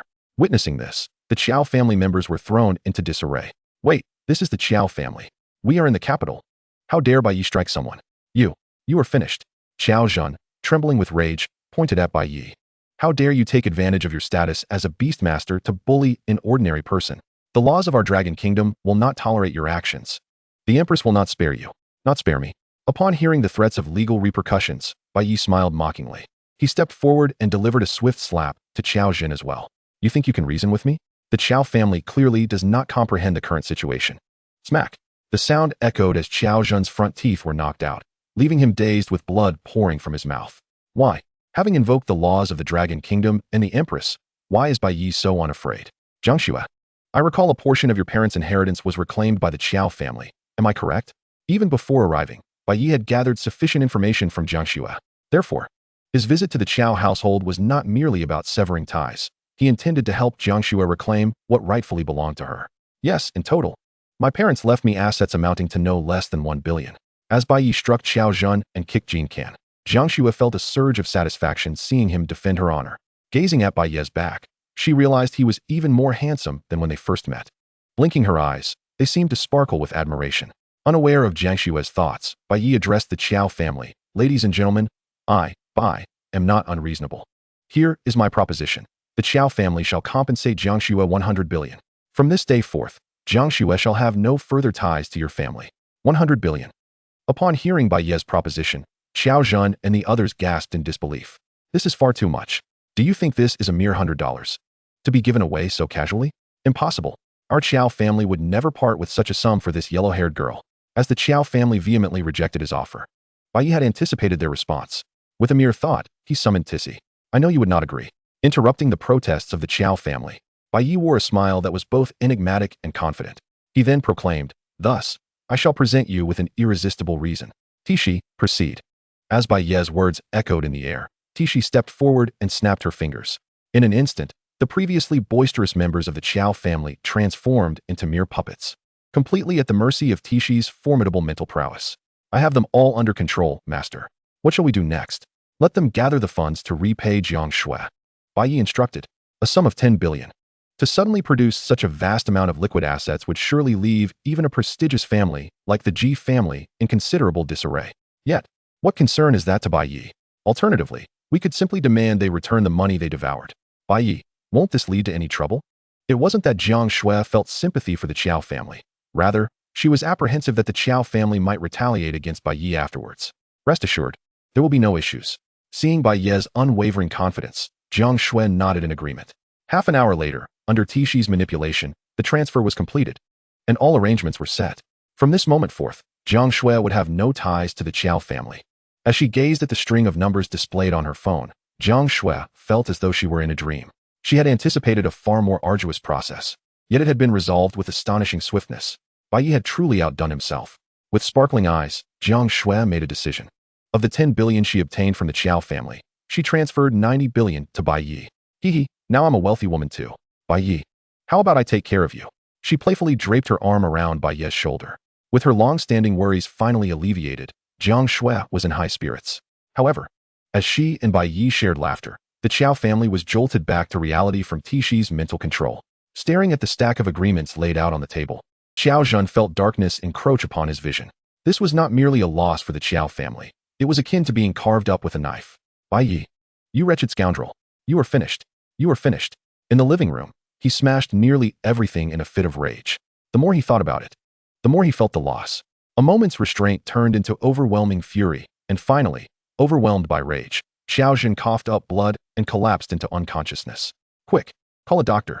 In an instant, the entire Qiao family was thrown into disarray due to this incident. Bai Ye, you are playing this game on a scale far too grand. The following day, at dawn, Shangwan Ruoyan called. Are you all right? It's fortunate that you didn't completely dismantle the Qiao family. On the other end of the line, upon hearing this, Shangwan Ruoyan's lips twitched involuntarily. Bai Ye had nearly emptied the entire Qiao family, and he was saying fortunate? How absurd. Despite her internal grumbling, she sighed at the thought of Long Sun Lingshue's instructions and replied, we will help you with the aftermath of this situation. By the way, I look forward to your performance in the Qilin army assessment, Bai Ye. Don't let Her Majesty the Empress down. Rest assured I won't. As soon as the call ended, Bai Ye noticed the incoming payment notification. 90 billion? Upon seeing the transfer, Bai Ye was taken aback, though he wasn't particularly short on funds at the moment. This was still a substantial sum for him. He retained only 10 billion while transferring the rest. Jiang Shui was exceedingly generous. With this windfall, Bai Ye felt confident that prior to confronting the Ji family and Lin Fan, he could elevate the overall strength of his team to a whole new level. In the hotel, after a day and night of diligent effort, he had finally absorbed all the medicinal pills. The little beast girl had reached the pinnacle of the 9th tier, only one breakthrough stone away from the 10th tier. Brother, I really can't eat any more pills, she complained. After days of consuming medicine, every time she saw Bai Ye smile, she couldn't help but swallow hard. Haha, I know. Don't worry. I won't force you to take any more pills. Really? The little beast girl looked doubtful. When have I ever lied to you? Upon hearing this, the innocent little beast girl nodded, albeit with a confused expression. All right, let's go, Shishi. I've scheduled a visit with a real estate agent to look at a house. It's time to move. The hotel was simply too small, and the lack of privacy was concerning. Now that he had some spare funds, Bai Ye felt it was time to settle down in Kyoto. Move? Upon hearing this, the little beast girl's eyes lit up. She had frequently heard strange noises from Bai Ye's room these past few days. If they moved, did that mean she could finally sleep soundly? Chapter 120, Dealing with the Ji family. The eve of action. Before long, Bai Ye arrived at a villa. Upon his arrival, he found the real estate agent had been waiting for quite some time. Mr. Bai, here is the purchase contract. If everything is in order, you may sign and move in at your convenience. Should you encounter any issues in the future, feel free to contact me anytime. I am available 24 hours a day. Understood. The house had been located by Chu Yaoyao at Bai Ye's request. Money speaks volumes, and with the Chu family's influence in Kyoto, the entire process from selection to moving in was seamless, all in a single day. Though it was called a villa, it was essentially a small estate, more than capable of accommodating all his beast companions. After a brief tour, Bai Ye was quite satisfied. Master, what do you plan to contract for your final beast? Tishi inquired as Bai Ye enjoyed her knee pillow on the sofa. Upon hearing the question, Bai Ye fell into contemplation. Recalling his previous life, he knew numerous renowned beasts with great potential. Given his satisfaction with the current lineup, he found himself facing a dilemma. However, after a moment of thought, Bai Ye provided his answer. I think an assassin type would be excellent. Don't we need a stealthy presence on our team? Tishi nodded in agreement. Shadow-type assassins are quite sought after, aren't they? Bai Ye replied. Indeed, but let's wait until we encounter a suitable candidate. I would rather not settle for anything less than perfect, especially with only one contract slot remaining. The choice of beast is crucial. In the afternoon, Bai Ye arranged medicinal baths for all his beasts, ensuring he had a sufficient supply of pills. Tomorrow, preparations will be made to take action against the Ji family and Lin Fan. In Bai Ye's perspective, possessing strength is paramount. With the backing of resources worth billions, Tishi's cultivation has become increasingly stable. Meanwhile, both Shadow and Swift have simultaneously attained the 11th tier. Concurrently, Bai Xian has also reached the pinnacle of the 8th tier, just one step away from breaking through to the 9th tier, akin to Shila. As for Qi Yin, with the aid of the medicinal bath, its rebirth has hastened significantly. In the courtyard, gazing at the phoenix egg bathed in the medicinal concoction, which emits a faint glow, Bai Ye cannot help but wonder what transformations in strength will occur when Qi Yin hatches anew. At this very moment, within the Ji family, upon hearing that Xiao Jiangxue and the Qiao family have completely severed ties, while simultaneously absconding with billions in assets, Lin Fan is on the brink of madness. This is not merely hundreds or thousands, but billions. In Lin Fan's mind, marrying Xiao Jiangxue would not only allow him to acquire immense fortune and longevity from her, but also enable him to exert control over the entire Qiao family through her. In his heart, Lin Fan has long regarded the Qiao family as his own possession. However, now that Bai Ye and Xiao Jiangxue have taken away billions from the Qiao family, it feels as though they have robbed him directly. How could Lin Fan possibly accept this? Bai Ye, in a moment of rage, his eyes redden as he grits his teeth. Brother Lin Fan, since Xiao Jiangxue has distanced herself from the Qiao family and refuses to unite with us, what should we do now? Compared to Ji Shiwan, Bai Ying's longevity is not as significant. At just 19 years of age, she appears merely like a woman in her 30s. What should we do? A flicker of crimson ignites in Lin Fan's gaze. Since Xiao Jiangxue has left the Qiao family, let's simply abduct her. I will force her into marriage. Forcibly seize her fortune and longevity. Xiao Jiangxue is close to Bai Ye, so Lin Fan intends to make her understand the repercussions of allying with his rival. Very well. Brother Lin Fan, I will arrange it immediately. Hearing that Lin Fan is finally ready to take action against Bai Ye brings a glimmer of joy to Bai Ying's heart. Just as she is about to leave, Lin Fan suddenly remembers something. Oh, and include Chu Yaoyao in the capture as well. Currently, Lin Fan only has a 70% confidence in defeating Bai Ye. However, if he can absorb the fortune and longevity of both Xiao Jiangxue and Chu Yaoyao, his confidence will soar to a full 100%. Once his plan succeeds, Bai Ye will be doomed. With this thought, a murderous intent flashes in Lin Fan's eyes. Time swiftly passes, and before long, it is the day of reckoning against the Ji family and Lin Fan. Prior to the operation, Shangguan Ruyun elaborates on the current high-tier combatants of the Ji family. Presently, the strongest members are Ji Chongxing and Ji Nitian, both of whom are Tier 10 Beastmasters. Furthermore, according to our spy's latest information, Lin Fan seems to have also broken through to become a Tier 10 Beastmaster. This means they possess 3 Tier 10 Beastmasters. Bai Ye, you should comprehend the gravity of this situation, right? Should they suddenly go on a rampage, the entire capital could descend into chaos. Indeed, such a level of Beastmaster, if left unchecked, would spell disaster for the entire capital. As she speaks, Shangguan Ruyun's expression grows grave. Is there no way to lure them out, perhaps to the outskirts? We plan to draw Lin Fan out first. He is a divine child, and thus the most unpredictable variable. Upon hearing this, Bai Ye inquires, what is your plan? We intend to use Miss Chu Yaoyao and Miss Xiao Jiangxue as bait. Bai Ye understands immediately. They don't mind, do they? They don't mind. Just as they discuss their strategy, Xiao Jiangxue and Chu Yaoyao approach. Bai Ye, this is a once-in-a-lifetime opportunity for a hero to save a beauty. You must come to rescue your sister. Xiao Jiangxue teases, while Chu Yaoyao exudes a sense of threat. Haha, don't worry, Yaoyao. I won't let anything happen to you. Bai Ye responds confidently. During their casual banter, Shangguan Ruyun reiterates the plan. Our people will pretend to kidnap you both. At that time, Lin Fan will hold a wedding ceremony at a certain church to seize fortune. When that happens, Bai Ye, you just need to act. As Shangguan Ruyun explains the plan, Bai Ye nods. All right, I understand. Once I deal with Lin Fan, I will return to the capital immediately to provide support to you, Miss Shangguan. Indeed. Although the capital is the Emperor's domain, recently, His Highness has been occupied with meetings with representatives from various nations and major powers. Thus, this matter must rely on us. Powers? Upon hearing this unfamiliar term, Bai Ye cannot help but be curious. You will understand once you join the Qilin army. Come on, Miss Shangguan. No need to keep me in suspense. Bai Ye retorts, but Shangguan Ruyun feigns ignorance. Half an hour later, with the plan finalized, Shangguan Ruyun solemnly declares, from this moment on, we shall proceed according to the plan. Chapter 121. Confrontation with the Ji family, official action. Miss, we have brought the people. Yes, I know. Near the outskirts of the capital, in a certain church, as the captives are brought in, Bai Ye inquires, "Did you go unnoticed while abducting them?" While heading towards the room where the two are held, she casually asks, "Not at all. We were very careful." "Good, rest assured. Once our G family becomes the foremost family in the capital, I will not treat you poorly." "Thank you, Miss Bai." As they speak, the door swings open, and upon seeing Qiao Jiangxue and Chu Yaoyao, Bai Ying's expression betrays a hint of jealousy. Why do these two women, each so radiant, outshine her? Just as this thought crosses her mind, Bai Ying's mood brightens. Once brother Lin Fan drains their fortune and longevity. I wonder what expression Bai Ye will have when he sees his women transformed into mere shadows of their former selves. As Qiao Jiangxue slowly awakens from her slumber and sees Bai Ying, surprise flashes across her face. "Who are you?" "I am Bai Ying, Bai Ye's younger sister." "Bai Ye's sister? What are you doing? Do you realize that kidnapping is illegal?" Qiao Jiangxue feigns anger, trying to fish for information. "Illegal? I shall candidly confess to you all. My intention is to exact deliberate revenge upon Bai Ye." As I spoke, Bai Ying's gaze exuded a venomous resentment. "In no time, you shall both become Lin Fan's women." At that juncture, hee. "Sister, what do you think? I wonder if Bai Ye will still hold affection for you when he sees you transformed into frail, old women." As she spoke, Bai Ying's expression revealed a frenzied madness. "I shall make Bai Ye suffer. Then, I will ensure his despair culminates in death. That wretched creature. I shall make him experience the agony of 1,000 cuts." Upon hearing this, Qiao Jiangxue could not help but twitch her lips.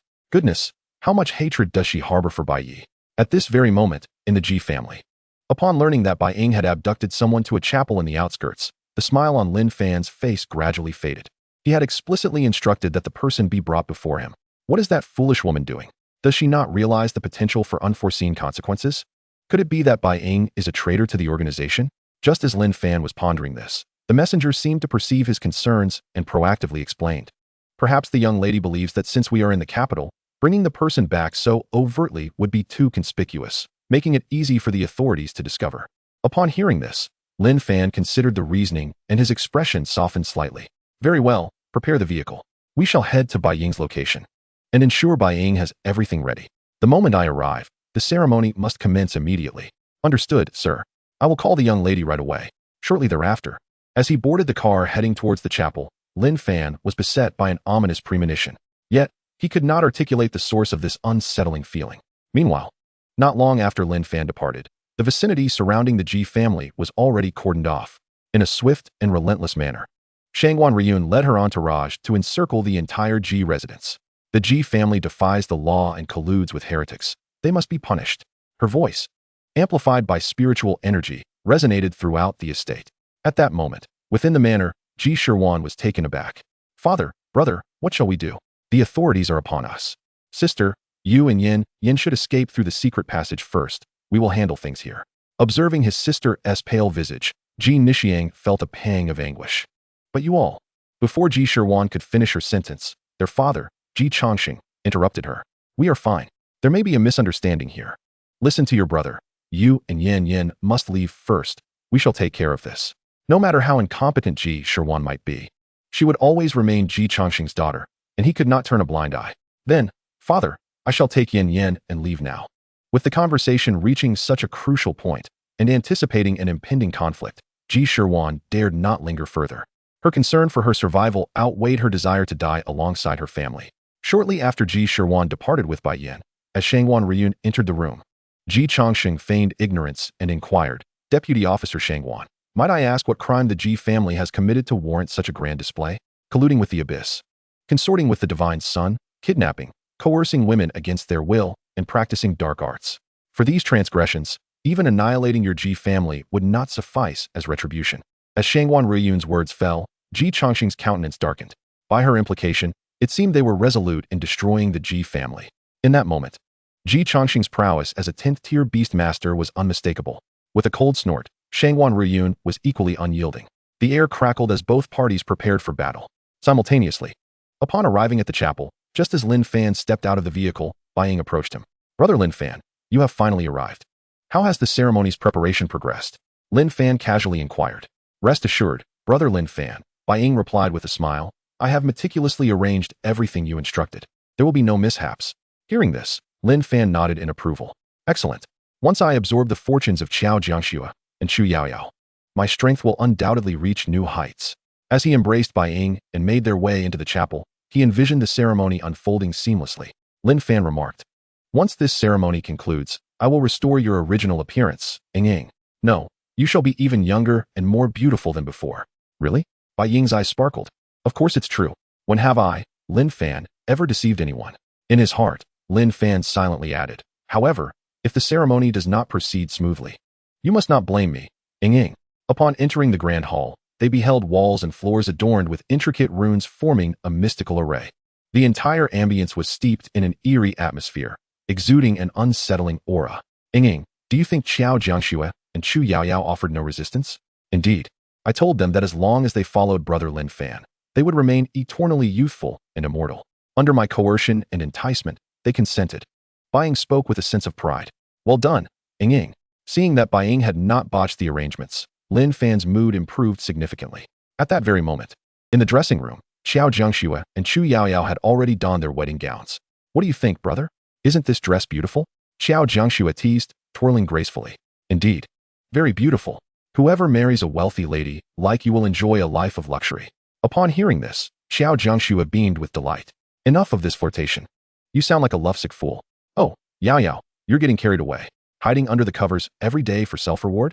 I believe you are the one who is lovesick. Upon hearing Qiao Jiangxue's remark, Chu Yaoyao's expression stiffened. Bai Ye's lips twitched in amusement. All right, let's hurry outside. We must not arouse Lin Fan's suspicions. Pushing the two women forward, Bai Ye swiftly changed the subject. Haha, Bai Ye, my little brother, I await your heroic rescue. She winked playfully, pulling Chu Yaoyao along as they ventured outside. Chapter 122, Plundering the Power of Fortune? Everyone is bewildered. As the two women emerged, Lin Fan's eyes brightened upon seeing Qiao Jiangxue and Chu Yaoyao in their exquisite white wedding gowns. They were simply breathtaking. In an instant, he could not conceal his covetous gaze, and under his scrutiny, Qiao Jiangxue and Chu Yaoyao felt an overwhelming sense of discomfort. The gaze that seemed intent on stripping them bare was utterly revolting. Without further ado, my dear ladies, let us hasten to the altar and formalize our union. Followed by retreating to the bridal chamber. As he spoke, Lin Fan did not forget to instruct Bai Ye, saying, by the way, Ying, when we enter the bridal chamber, be sure to capture every moment with your camera. I certainly do not wish to miss any beautiful moments with my two brides. Rest assured, Brother Lin Fan, I will document everything, Bai Ye replied. Listening to their brazen discussion about capturing such intimate moments made Qiao Jiangxue feel nauseated. Isn't that disgusting? What kind of bizarre perverts are these two? She thought, cursing silently in her heart. Nevertheless, for the sake of the plan ahead, Qiao Jiangxue forced a smile and asked, So, Lin Fan, what must we do next? You need do nothing but stand in the center of the formation, Lin Fan replied. As he spoke, countless symbols resembling tadpoles surged forth, enveloping the entire church in a barrier. Lin Fan, what are you trying to do? Qiao Jiangxue feigned anger as she questioned upon witnessing the barrier's emergence. I am merely borrowing a bit of your fortune, he chuckled, carefully siphoning the luck from the two women. As she felt herself bound and sensed something being drawn from her body, Qiao Jiangxue panicked. All her fortune had been stripped away. Without it, would she choke on water, choke on food, stumble while walking, or suffer from misfortune? She anxiously scanned for Bai Ye, who had yet to appear. The plan had only called for them to serve as bait, with no mention of any danger. Yet, why was everything turning out so differently? Just as Qiao Jiangxue was on the verge of tears, a loud bang echoed through the air as the church doors were kicked open. Sensing the presence of the fortune fragments, Bai Ye stepped inside. Bai Ye, what are you doing here? Bai Ye exclaimed, her voice laced with shock. The sight of him, after having kidnapped Qiao Jiangxue and Chu Yaoyao that morning, left Lin Fan's expression darkening. He understood all too well that an official undercover agent was present. Bai Ye, just you wait. After I have seized their fortune, I will deal with you, Lin Fan declared as Bai Ye approached. At that moment, he issued commands to the guards present. Seize him. Stop him. Instantly, a group of guards sprang into action. But they did not capture Bai Ye. Instead, they apprehended Bai Ye. Miss Bai Ye, we have serious suspicions of your treachery and collaboration with the enemy. Please come with us. One of the undercover agents declared, and before Bai Ye could react, she was forcefully thrown to the ground and handcuffed. You've lost your minds. How dare you lay hands on me? I am the eldest daughter of the Ji family. How dare you? I refuse to accept this. To her utter disbelief, everyone present, aside from herself, turned out to be undercover agents. Struggling, she screamed in desperation. Just when it seemed the plan was about to succeed, it crumbled into ruin. As she was being dragged away, she cast a venomous glance at Bai Ye. I will not let you off the hook.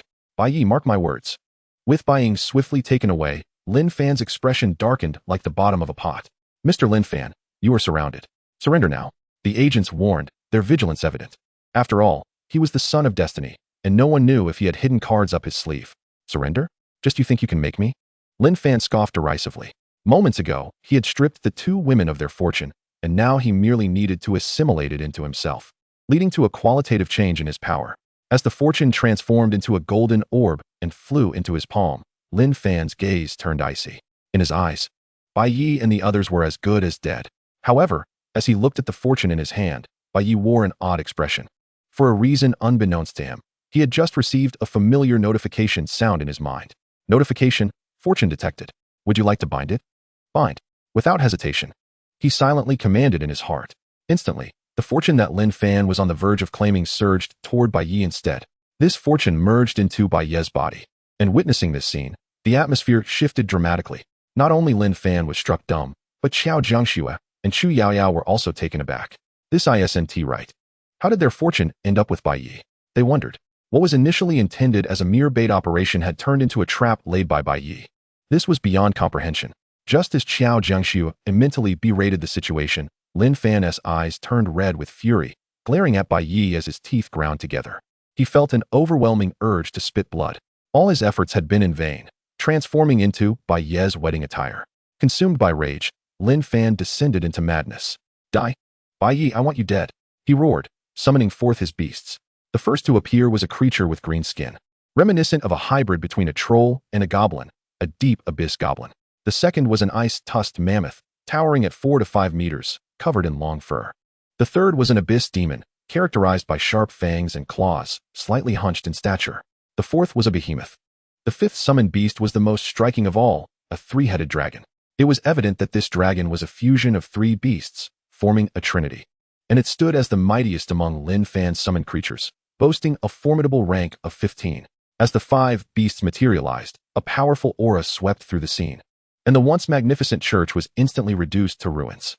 You two take Jiangxue and Yao Yao and leave. I will handle things here. Bai Ye instructed the undercover agents while summoning Tishi and the others. Very well, Mr. Bai, take care. Understanding that their presence would only hinder, the 2 women did not linger. However, just before departing, Xiao Jiangxue shot a fierce glance at Bai Ye. Bai Ye, don't you dare die.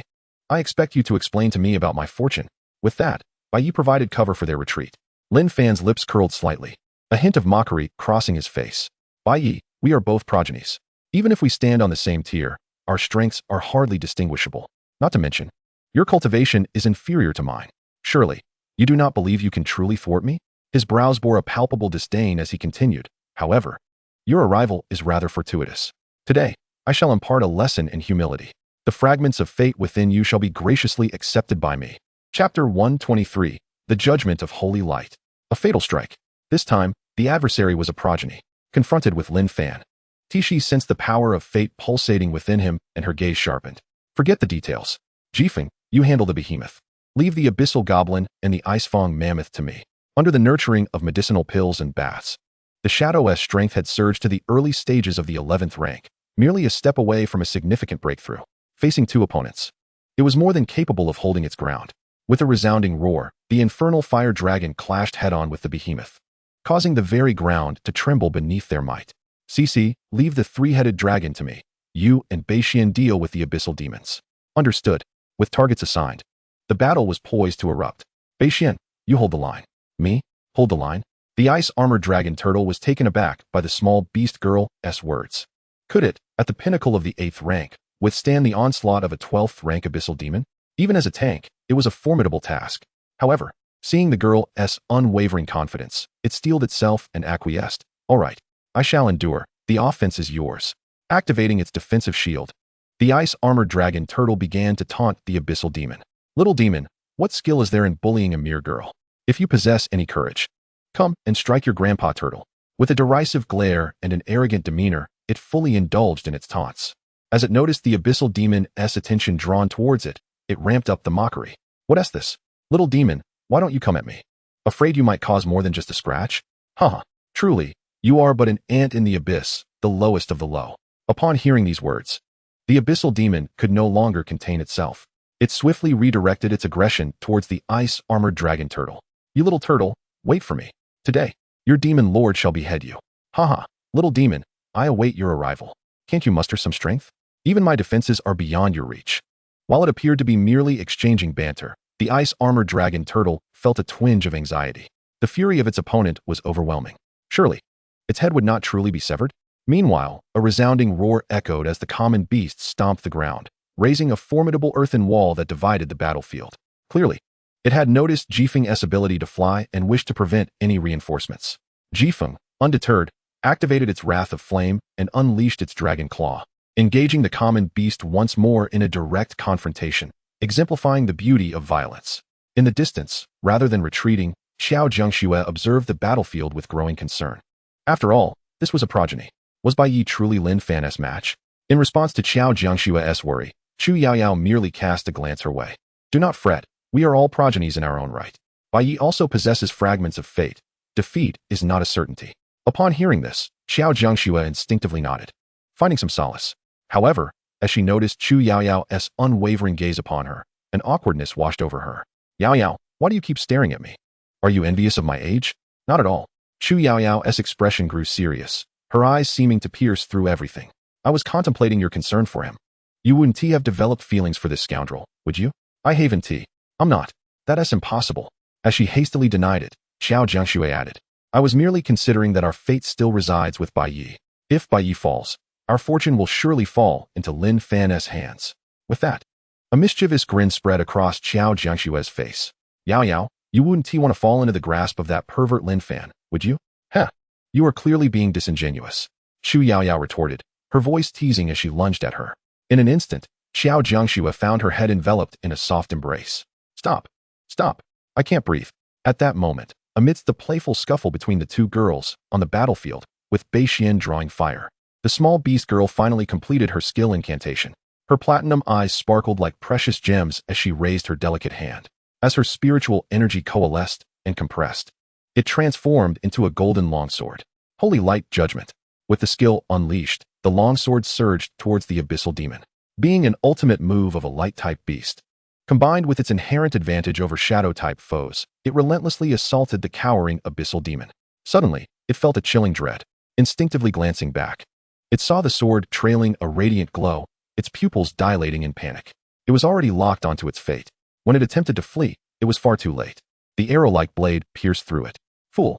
Sensing the abyssal demon's energy waning, Lin Fan couldn't help but curse. You, an assassin, only know to chase after tanks? Is there something fundamentally wrong with your intellect? As he grumbled, Lin Fan immediately commanded the three-headed dragon. Three-headed dragon, unleash destructive death light to deal with that little girl. With a roar, the three-headed dragon, after a brief moment of gathering power, released the destructive death light. The blinding white radiance, imbued with destructive might, surged towards Sheila. However, in the next instant, Lin Fan was left dumbfounded. Utilizing mirror reflection, even an ultimate move could be rebounded. An eye for an eye. While the three-headed dragon was still bewildered as to why its skill had veered off course, the destructive death light slammed into one of its heads with a thunderous crash. Boom. With a deafening roar, the ice-armored dragon turtle, standing guard beside the small beast girl, cast a derisive look. You think you can take us on with that pathetic display? How laughable. In an instant, the ice-armored dragon turtle attracted the ire of the three-headed dragon. As the swirling dust gradually settled, it exemplified the adage of smoke without injury.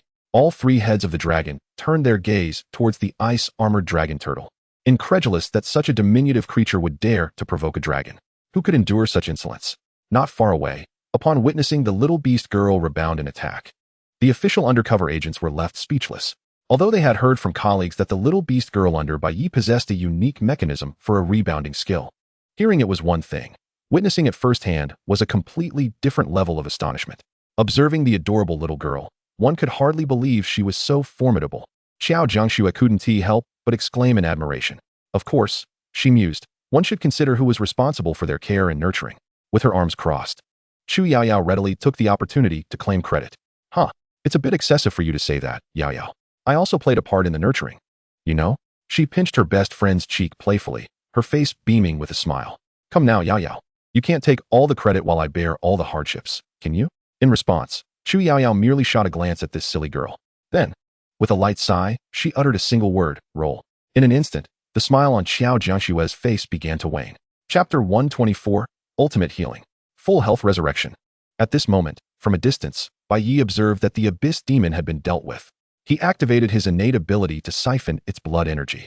As his subordinate's beast mastery and cultivation grew stronger, along with the augmentation of his powers and various talents, unless the opponent possessed an extraordinary talent. The choice to siphon talents was far less cost-effective than collecting blood energy. The blood energy from the Abyss Demon, if utilized to enlighten the Shadow Tyrant, could potentially lead it to a breakthrough to the pinnacle of the 11th tier by the end of this battle. Contemplating this, Bai Ye felt a sense of anticipation. And as he witnessed Bai Ye effortlessly siphoning blood energy after slaying his own beast, Lin Fan suddenly realized something. In that moment, jealousy consumed him, twisting his features into a grotesque mask.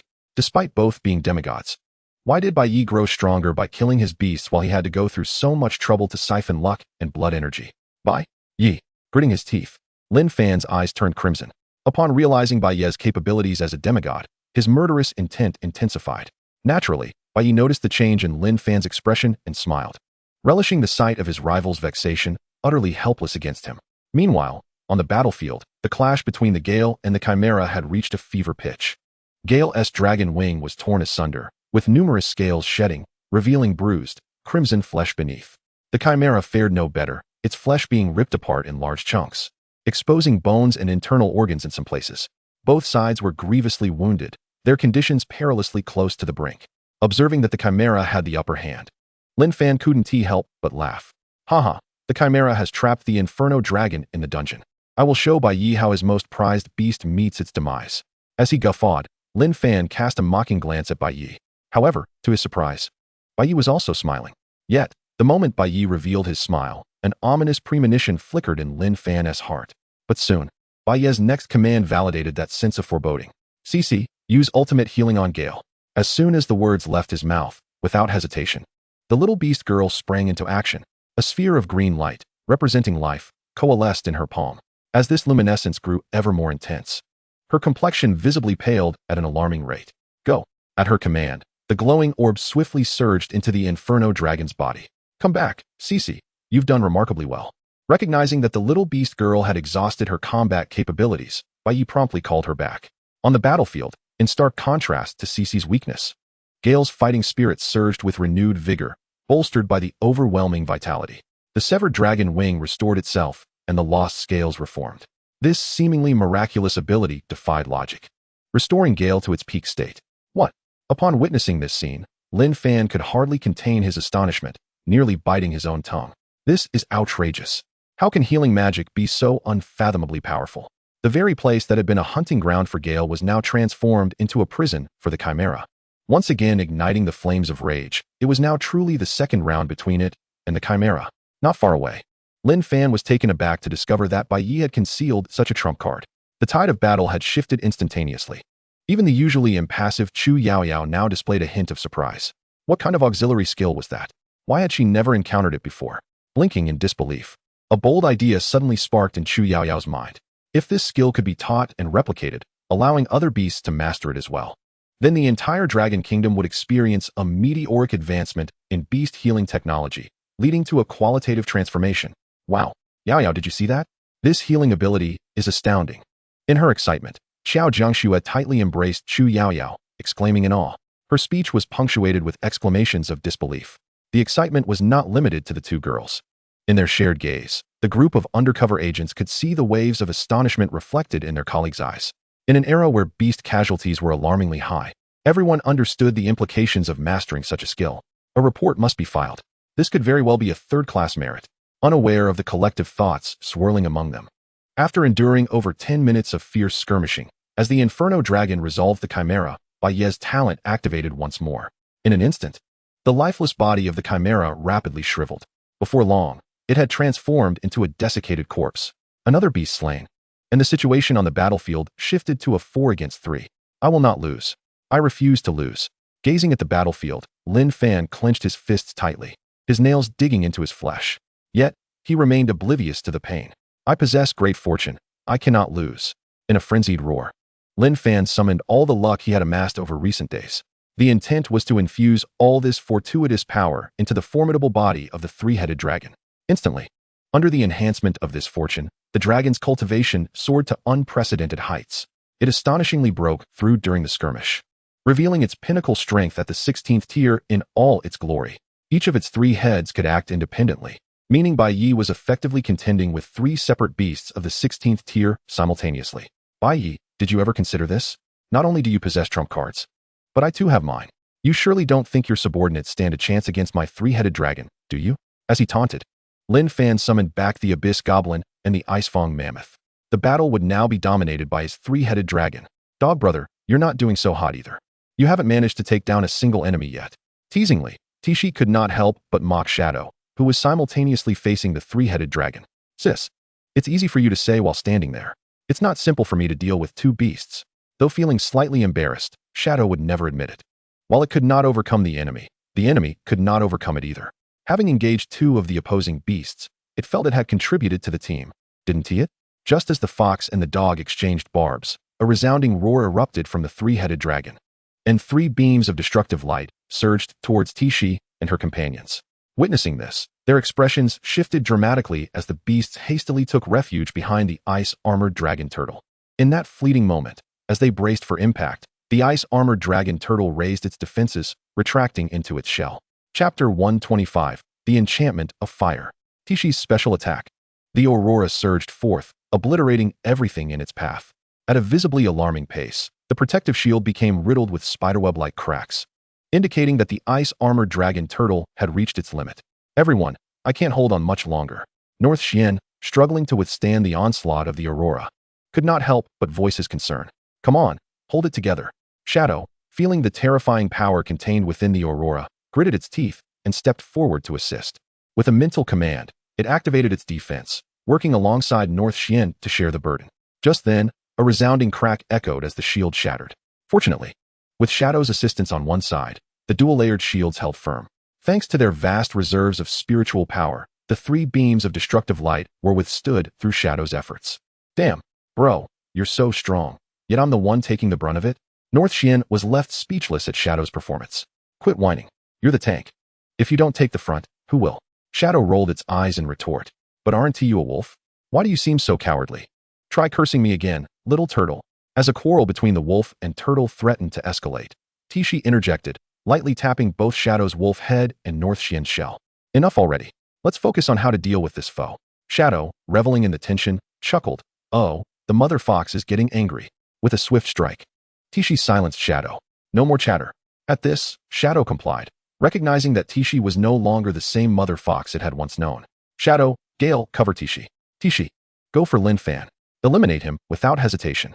The bond between Beast and Beastmaster was sacred. Should the Beastmaster perish, the Beast would undoubtedly suffer grievously. Aware that defeating the 3-headed dragon in a short time was implausible, Bai Ye resolved to confront Lin Fan directly. Dog, Gale, keep an eye on me. I'll end this quickly and then come to support you.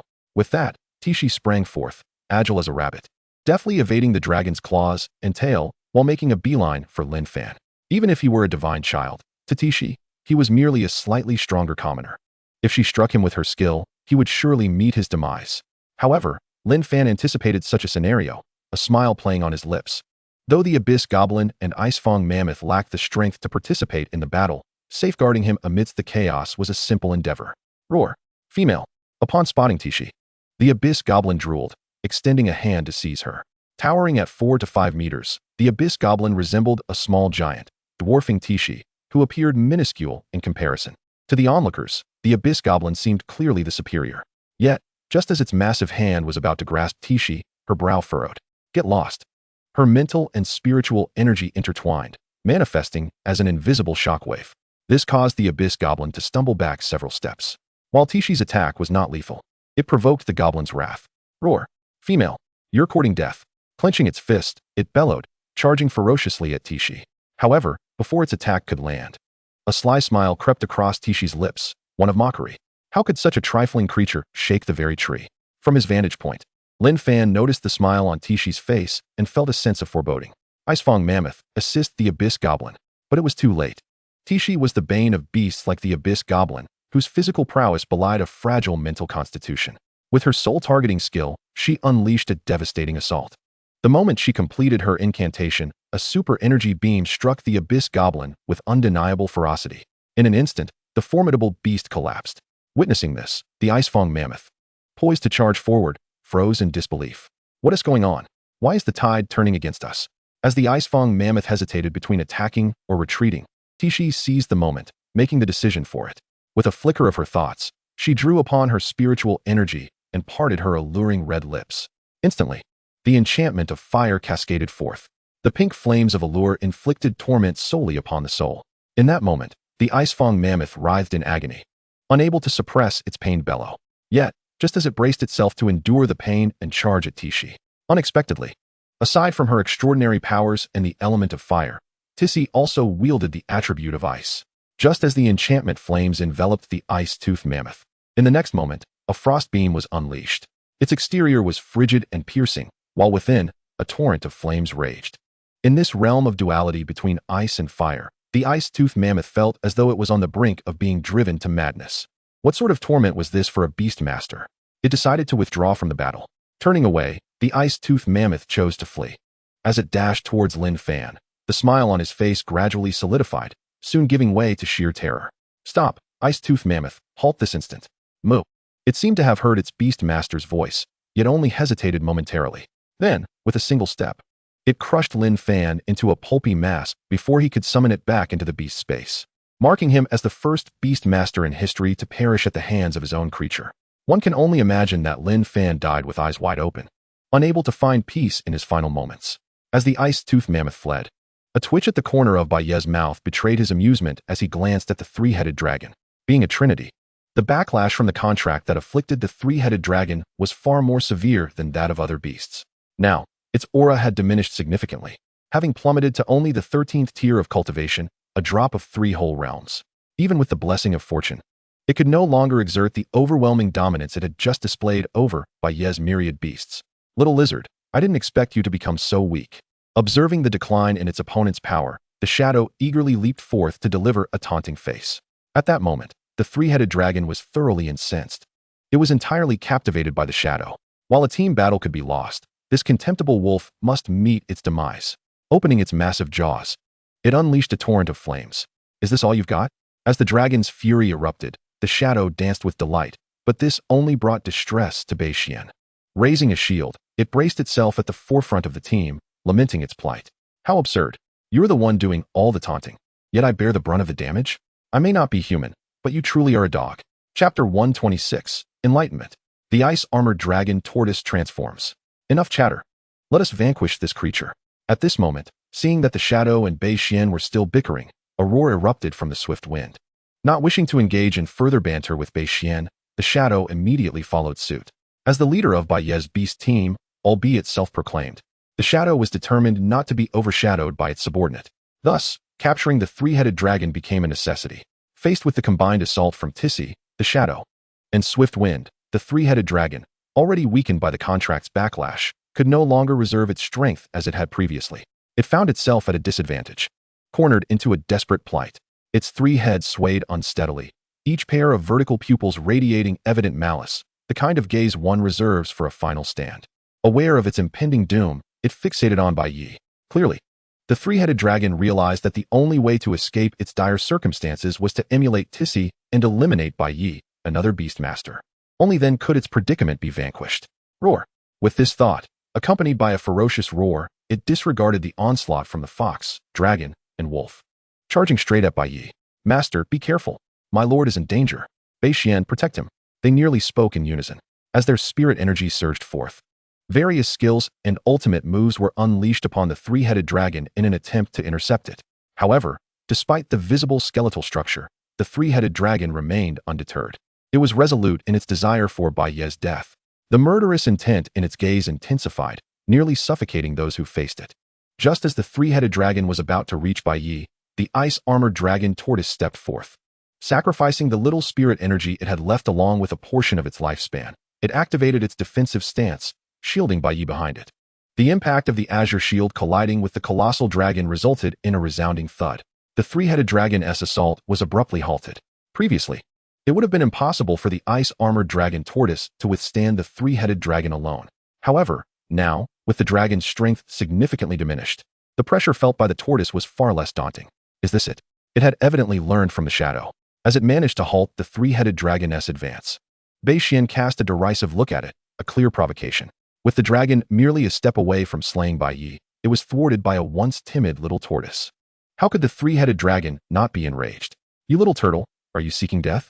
In a fit of rage, the three-headed dragon intensified its assault.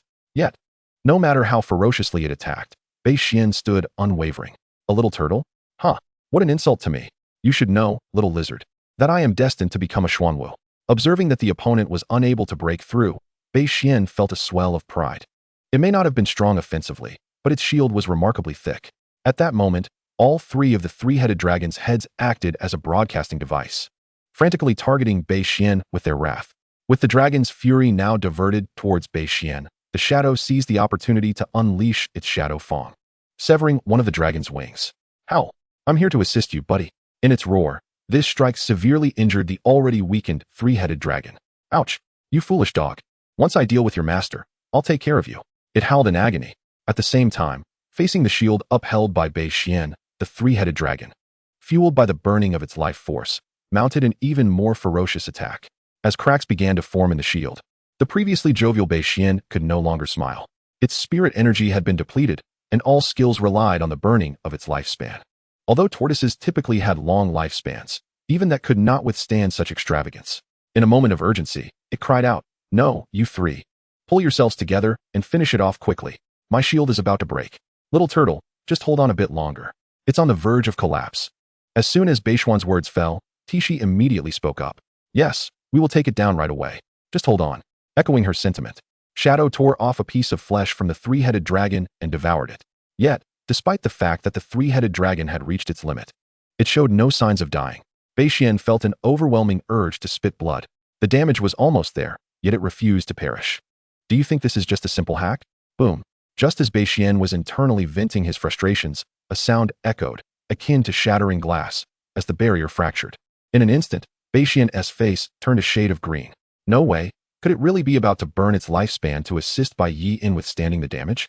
Just as this thought crossed his mind, he gritted his teeth. As Bai Ye prepared to raise his shield once more, a dragon's roar reverberated through the heavens. "Everyone, get out of my way." Accompanied by a fierce wind and a resounding roar, the dragon's fury was unleashed. The Azure Dragon's phantom charged toward the three-headed dragon with overwhelming force. This impact enveloped the three-headed dragon instantly. The terrifying spiritual power accompanying the skill formed several small whirlwinds around them. Dust and debris flew everywhere. As the spiritual energy gradually dissipated, the scene revealed no trace of the original church. Everything had been reduced to ruins, completely leveled.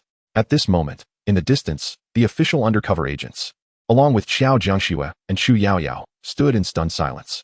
They were aware that Bai Ye's beast-taming prowess surpassed that of his peers, but they never anticipated that the strength of his beasts would be so formidable. The power displayed by the Inferno Fire Dragon was likely comparable to the peak attack of a 13th or 14th tier beast.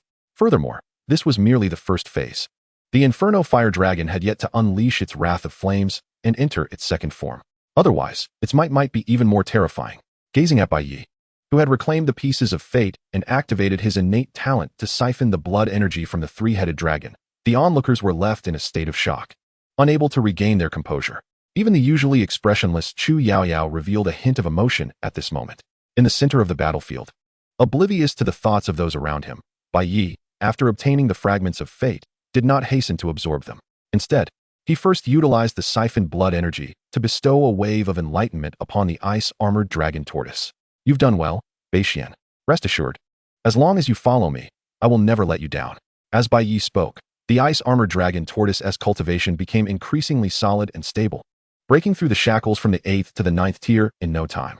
Soon, its cultivation reached the pinnacle of the 9th tier, having crossed several minor realms.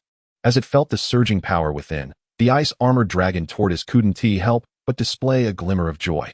The bond between a beast and its tamer is mutual. What beast wouldn't wish to follow a wealthy and powerful beast tamer? This was not merely a master. This was clearly Boss Bai. "All right, let us go back to Kyoto. It's time to reinforce Shangwan Ryun." Bai Ye addressed his beasts, unhurried about absorbing the fragments of fate. The pressing matter at hand was to completely resolve the Ji family. With this thought, a murderous intent flickered in Bai Ye's eyes. Chapter 127. Have you heard of the strike from the heavens? At this moment, in the G family of Kyoto, the area surrounding it had turned into a wasteland. Had it not been for the officials' prior preparations, the casualties would have been severe by now. Members of the G family were either captured or slain. After enduring over 2 hours of battle, only Ji Changxing and Ji Nitian remained standing. Meanwhile, facing both Ji Changxing and Ji Nitian, Shangwan Ruyun showed no signs of weakness. Leading a Snow-White, 18th-tier unicorn, she unleashed various tactics with her 7 beasts. You too surrender. You cannot escape. Shangwan Ruyun commanded sternly. Huh, little girl. Do you truly think you can contend with us based on your strength? Ji Changsheng, wielding a dragon-headed staff, sneered contemptuously. If the Empress were here, I might show some respect. But you, just a little girl, do you really think I cannot deal with you? As Ji Changsheng spoke, a 15-tier crimson sand golden scorpion, approximately 5 to 6 meters in size, lunged toward Shangwan Ruyun, hissing as it sensed the fluctuations in its master's emotions due to the contract. Yalong intercepted. Realizing the crimson sand golden scorpion was closing in, Shangwan Ruyun swiftly ordered her subordinate, Yalong. Observing that Shangwan Ruyun's beasts were gradually showing signs of fatigue, Ji Nitian revealed a sinister grin. Blazing Flame Monkey, assist the crimson sand golden scorpion. With the odds at 7 against 14, and with both sides possessing comparable strength, Shangwan Ruyun's ability to hold on for over 2 hours was commendable. However, seeing her beasts nearing their limits, she understood that if this dragged on any longer, any casualties on her side would lead to a complete rout. With this thought, a trace of solemnity appeared on Shangwan Ruyun's face. She could only hope that Bai Ye was faring well. If he could hold out until Bai Ye arrived as reinforcement, there might still be a chance to turn the tide against the Ji family father and son. Meanwhile, in a state of disarray, Ji Shirwan fled from the secret chamber, her face betraying her terror. The Ji family had already fallen into decline. Even she could understand that Lin Fan's situation was likely equally dire. How could this happen? Why has it come to this? Her aging body struggled to take even a step. After fleeing just a few paces, Ji Shirwan was already panting heavily. Remembering how she had entrusted her body, lifespan, and everything to Lin Fan, only to end up in such a predicament, she felt a profound sense of regret. Having lost both the husband and the soldiers, how could Ji Shirwan accept this? In an instant, she was overwhelmed with remorse. Had she known it would come to this, she would never have been so fixated on dealing with Bai Ye. But it was too late. Everything was too late. Her fortune and lifespan had already been siphoned away by Lin Fan. All that awaited her now was to watch her death approach day by day, until it ultimately arrived. And then, she would perish in despair. I don't want to die. I will not die.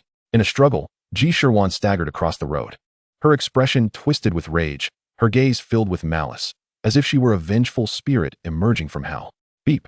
In her daze, she didn't even hear the blaring horns of the cars. Bang. In the very next second, a dull thud reverberated through the air as Ji Shirwan was flung away, landing abruptly amidst a pool of her own blood. Her eyes widened in disbelief as she caught sight of Bai Yen's cold demeanor not far off. Could it truly be Bai Ye who sought her demise? Such a notion was inconceivable to her. Even as she breathed her last, the entire situation eluded her comprehension. Brother, look, there are so many people.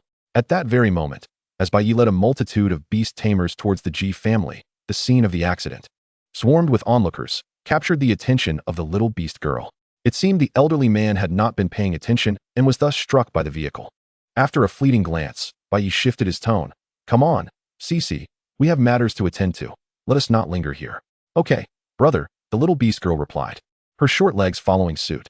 As they walked, Bai Ye's mind wandered back to the recent accident, feeling an odd familiarity with the elderly figure. Yet, he quickly dismissed the thought, unable to recall having known such an old woman. At the heart of the battlefield, the Ji family found themselves in dire straits. As the battle escalated, only 4 of the original 7 beasts under Shangwan Ruyun remained. Through their bond, she sensed the limits of her remaining beasts. The Ji family, too, faced dire losses. Of the 14 beasts, 4 had already perished, and 3 more had exhausted their spiritual energy, rendered powerless. Haha, little girl. It is all coming to an end, Ji Changxing sneered, observing Shangwan Ruyun's beasts ensnared while her own condition deteriorated. They had brought ruin upon the Ji family, leaving them destitute. If he did not eliminate Shangwan Ruyun, he would find no peace. Thus, he commanded the red sand scorpion, use your venomous stinger, and eliminate that woman. With his command, a hissing sound erupted as the red sand scorpion lunged towards her, taking advantage of the immobilized unicorn and wyvern, while Shangwan Ruyun was left isolated. Even a tier 10 beast master, capable of wielding extraordinary power, could not hope to compare to a beast. Roar! The wyvern bellowed, and the unicorn whinnied in distress. desperate to defend but powerless to act. They could only watch helplessly as the red sand scorpion closed the distance to Shangwan Ryun. Observing this, the police officers present turned pale. The ferocity of the scorpion's assault seemed unstoppable. Could it be that Shangwan Ryun would truly perish here? This thought plagued not only the onlookers, but also Shangwan Ryun herself. Not a divine child, her arsenal of tools was nearly ineffective. She found herself with no escape. While she did not fear death entirely, the prospect of holding out until her beasts could counter was implausible. In utter despair, faced with the massive scorpion, she instinctively shut her eyes. 100 meters, 50 meters, 10 meters. As she fell entirely within the hunting range of the red sand scorpion, Ji Chongqing's smile grew more pronounced. Although the attack had yet to land, he envisioned Shangwan Ryun pierced by the venomous stinger, dead beyond salvation. However, just as the stinger was about to strike, a deafening dragon's roar echoed through the heavens. At that moment, the red sand scorpion, immobilized by Ti Shi, became the target of an azure dragon's phantom descending from the skies. As the pain of being impaled failed to materialize, Shangwan Ryun opened her eyes in confusion, only to be met with an astonishing sight. She gasped, momentarily taken aback. Yet, upon seeing Bai Ye leap from the back of the Inferno Dragon, her brow arched in realization. How is it, Miss Shangwan? Have you heard of this move that descends from the heavens? Bai Ye's lips curled slightly as he faced Shangwan Ryun. Chapter 128. Is this truly justifiable? With Bai Ye leading the shadows and winds into the fray, the tide of battle shifted dramatically. What had once seemed an uphill struggle now appeared evenly matched, 9 against 7. The advantage is ours. Upon witnessing Bai Ye's arrival, Ji Chongqing's expression twisted into a fierce snarl. It was evident that Bai Ye's entrance was no coincidence, and Ji Chongqing understood all too well the machinations behind the official's actions and Lin Fan's timing, each a ploy orchestrated by Bai Ye. When enemies met, animosity flourished. To Ji Chongqing, it seemed only fitting to slay Bai Ye 1,000 times over. Thus, upon Bai Ye's appearance, Ji Chongqing raised his hand to chant, summoning the power of his beasts. A small fireball hurtled toward Bai Ye. Watch out. Seeing this, Shangwan Ryun immediately stepped in front of Bai Ye. As the protective barrier unfurled, Ji Chongqing's assault dissipated. Vile woman. Father, I shall assist you. With a curse, Ji Nitian joined the fray. Had it not been for the need to confront Bai Ye, Ji Shirwan would never have been brought low by the Zhou family and Lin Fan. Had it not been for Bai Ye, she would not have aged so prematurely. The Ji family would not have fallen to such depths. All of this was Bai Ye's fault. In pursuit of vengeance for the Ji family and his sister, Ji Nitian had sworn an unending conflict with Bai Ye. With rage in his eyes, he raised his hand to assist Ji Chongqing, launching an earth projectile toward the barrier created by Shangwan Ryun. Bai Ye, stay behind me. Leave the Ji family to me. They are not your match. With that, Shangwan Ryun stepped forward, placing herself protectively in front of Bai Ye. It was common knowledge that only a Tier 7 Beast Master could harness the extraordinary. Yet, Bai Ye was merely a Tier 6 Beast Master. Thus, in Shangwan Ryun's eyes, Bai Ye was simply an ordinary person. Faced with the chaos of the battlefield, his role was merely to preserve his own safety. However, to Shangwan Ryun's astonishment, Bai Ye stepped forward willingly. No need for that. What? Bai Ye, have you lost your mind? As she witnessed Bai Ye's readiness to confront the Ji family head-on, Shangwan Ryun's expression shifted dramatically.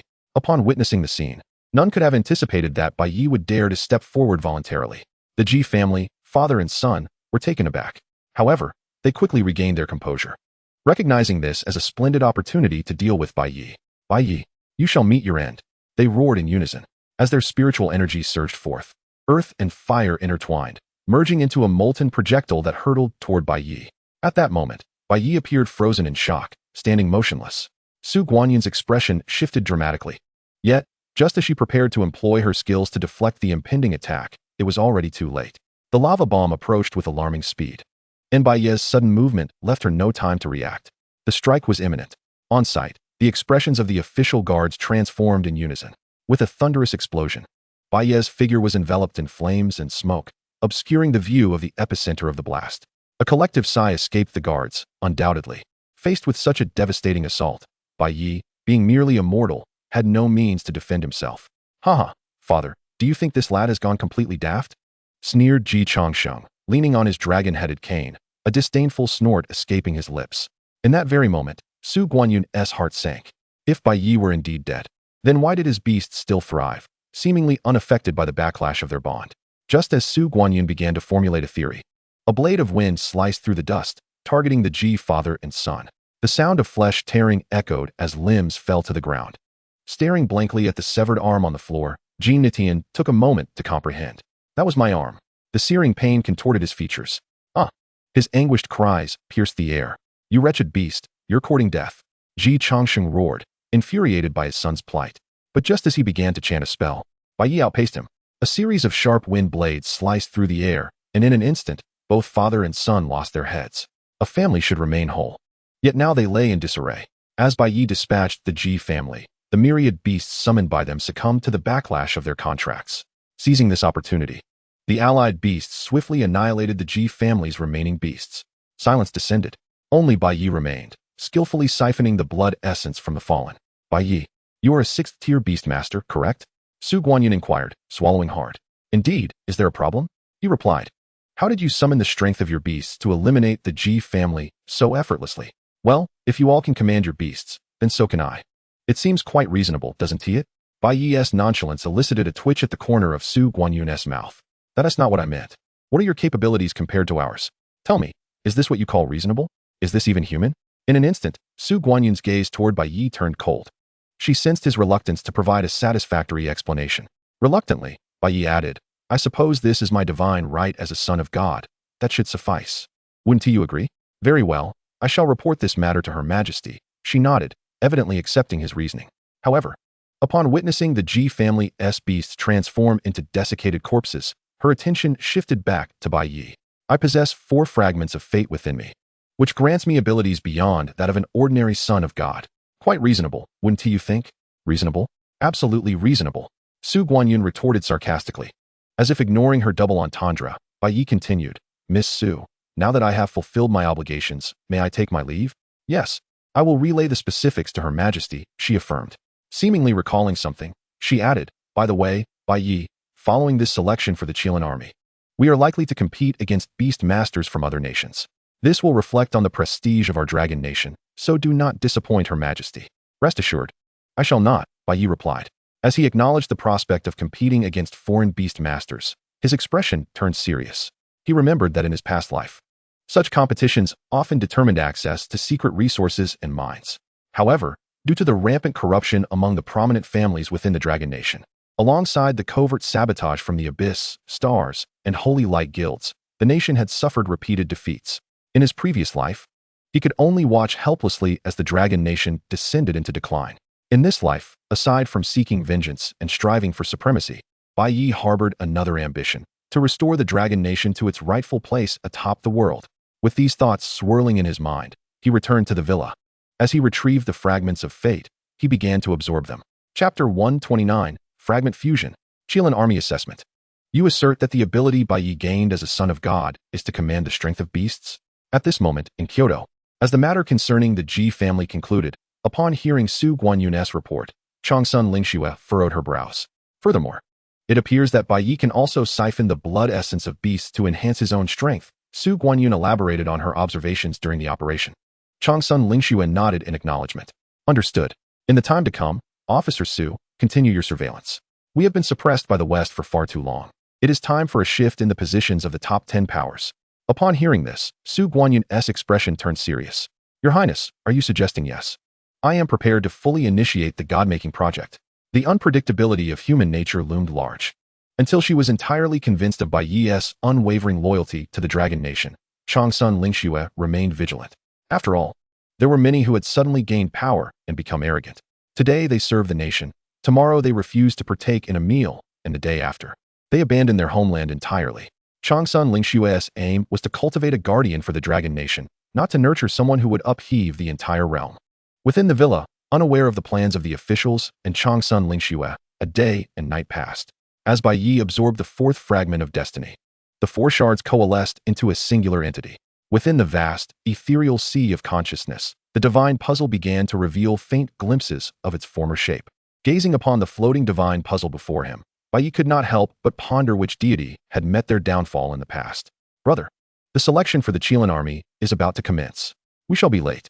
Just as Bai Ye was lost in thought, his consciousness gradually returned to reality with a gentle shake from Zyra. Upon opening his eyes, he found the little beast girl nestled in his embrace, while Tishi wore a cheerful smile beside him. How does it feel, Master? What abilities does the fourth fragment of destiny possess? Perhaps it involves plundering or forming a reciprocal relationship through contracts with the other's fate. As Bai Ye absorbed the fragment of destiny within Lin Fan, relevant abilities and information flooded into his mind, as if memories were instinctively forming within him. This sensation suggested that such powers were innate. Reciprocal, indeed, Tishi remarked, her expression hinting at profound implications. Once the selection for the Qilin army concludes, Master, we shall have to experiment together. Upon hearing this, Bai Ye felt a stir of excitement, realizing that during his training and absorption of the destiny fragments, Tishi might have acquired some intriguing new skills. With this thought, he looked forward to the events following the Qilin army's assessment. Time flew by, and an hour later, Bai Ye arrived at the selection venue for the Qilin army. Those invited to participate were undoubtedly formidable beast masters, with numerous 7th and 8th tier beast masters in attendance, and even a fair number of 9th tier masters. Among these seasoned beast masters, most in their 30s or 40s, Bai Ye, at just over 20, felt decidedly out of place. As he stepped into the gathering, countless gazes filled with envy were directed towards him. To be so young, yet able to partake in the Qilin army's examination, and to be accompanied by such a stunning fox woman, what a life of triumph. Master, I had no idea there were so many 7th and 8th tier beast masters in Long Country, Tishi exclaimed as she surveyed the scene. Indeed, with our vast land and abundant resources, we are never short of talent, Bai Ye replied with a chuckle. But I believe that genius is merely a threshold you have surpassed, Master. Let us remain modest. There are many strong individuals in this world. As the two engaged in light-hearted banter, a group within the crowd took notice of Bai Ye and Tishi. Boss, that fox woman is stunning, one of the followers exclaimed. Indeed, with such curves, it would be a delight to have some fun with her. Hearing his subordinate's remarks and gazing at Tishi, Lin Feng felt a surge of desire, his eyes practically turning green. As the heir of the Lin family, he was no stranger to beautiful women. Yet he had never encountered a beast girl as exquisite as Tishi. He promptly led his entourage towards Bai Ye and Tishi. Kid, your beast is quite a beauty. How about lending her to me for a night of fun? Lin Feng proposed, and as his words fell, Bai Ye's expression immediately turned cold. Before Lin Feng could speak again, one of his followers chimed in. Kid, it's your fortune that Lin Xiao has taken a liking to your beast. You'd best agree. That's right, kid. Have you heard of the Lin family in the capital? They are a prominent family. Mark my words. There isn't a woman in this world that Lin Xiao cannot have. If you wish to blame someone, blame your own weakness. In this world, weakness is a sin.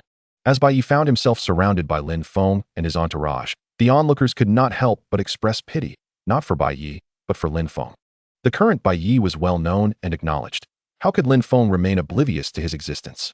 A moment of amusement spread across the crowd, as many braced themselves for Lin Feng's humiliation. Lin Xiao, why do the people around us seem to have strange expressions? One of Lin Feng's followers whispered, sensing something amiss. You're overthinking it. He's just a poor kid. What could possibly be wrong?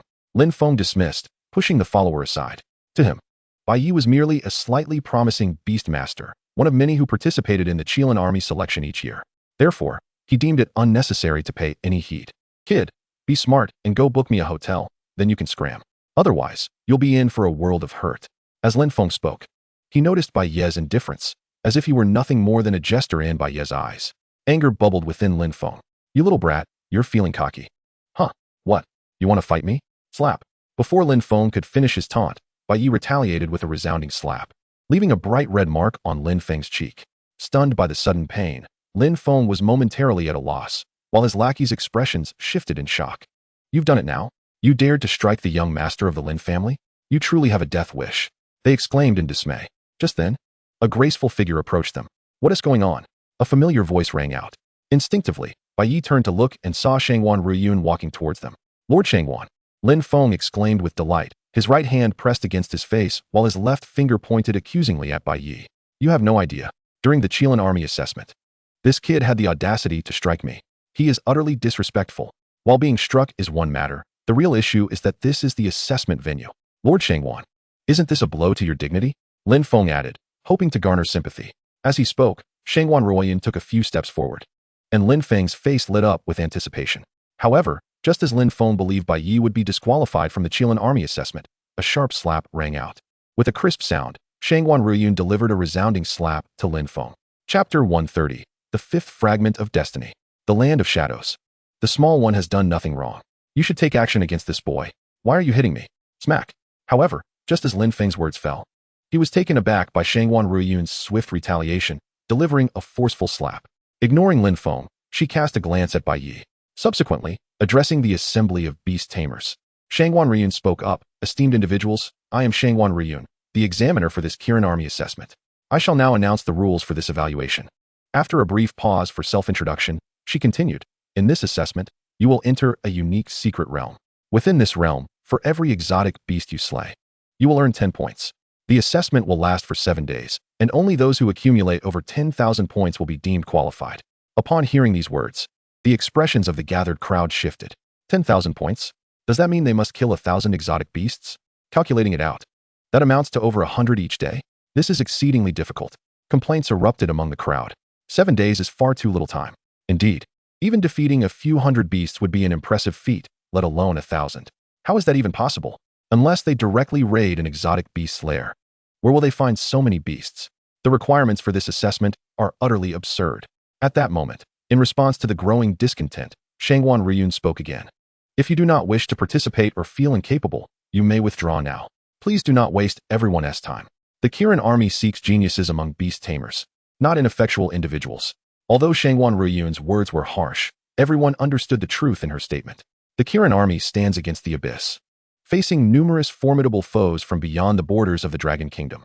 If they cannot even pass the initial test, how will they ever contend with those formidable adversaries? However, not everyone shared this perspective. As a significant number of beast tamers withdrew, only about 40 remained shortly thereafter. With the initial selection complete, Shangwan Riyun addressed the remaining candidates. Now, do you have any questions? If not, prepare to enter the secret realm. I have a question. Bai Ye stepped forward. Examiner Shangwan, could you enlighten us about the nature of the secret realm we are about to enter? Upon hearing Bai Ye's inquiry, Shangwan Riyun nodded and replied. The secret realm for this assessment is known as the Land of Shadows. It is said to have been established in ancient times, a special space located between the abyss and the current world. There are also legends that it is the site of a fallen deity. As Shangwan Riyun provided this brief explanation, Bai Ye's memories from his past life resurfaced upon hearing the name of the secret realm. If his recollections served him correctly, there was a significant opportunity hidden within the Land of Shadows. Some claimed that it contained a divine legacy, while others believed it held a crucial item that could enhance one's beast taming capabilities. There were even whispers that this grand opportunity could allow a beast to transform into a mythical creature. Regardless of the variations in the legends, Bai Ye distinctly remembered that once the existence of this opportunity was revealed, not only the common beast tamers, but even many from the Kirin army seemed to lose their minds in pursuit of it. Bai Ye's clarity on the matter stemmed not only from his previous life, but also from his own attempts to seize this opportunity. More importantly, the beast tamer who inherited the treasures from this secret realm experienced rapid breakthroughs, escalating their strength to the level of being on par with the Empress in a remarkably short time. This individual was able to push past the limits of a fully realized beast tamer, achieving what seemed like miraculous progress within mere years. He had missed this opportunity in his past life, but in this life, Bai Ye was determined to claim it. At this moment, as the group entered the Land of Shadows, the entire Kirin army assessment would be broadcasted live to ensure absolute fairness and transparency. Anyone participating in the Kirin army selection was among the strongest beast tamers in the Dragon Kingdom. Thus, as a marketing ploy, the selection had barely commenced, and the viewership online had already surged past 10,000. How many do you think will be eliminated this time? At least half, I would wager. Of course, in previous rounds, out of dozens, only 10 were selected, which was already impressive. So strict, huh? Absolutely. After all, joining the Kirin army means access to resources worth billions, if not hundreds of billions. With such monetary incentives, brave souls are bound to emerge. The annual resource subsidies are astonishingly generous, which is why so many common beast tamers aspire to be recruited by the official ranks. The apex of the universe is to secure a government position.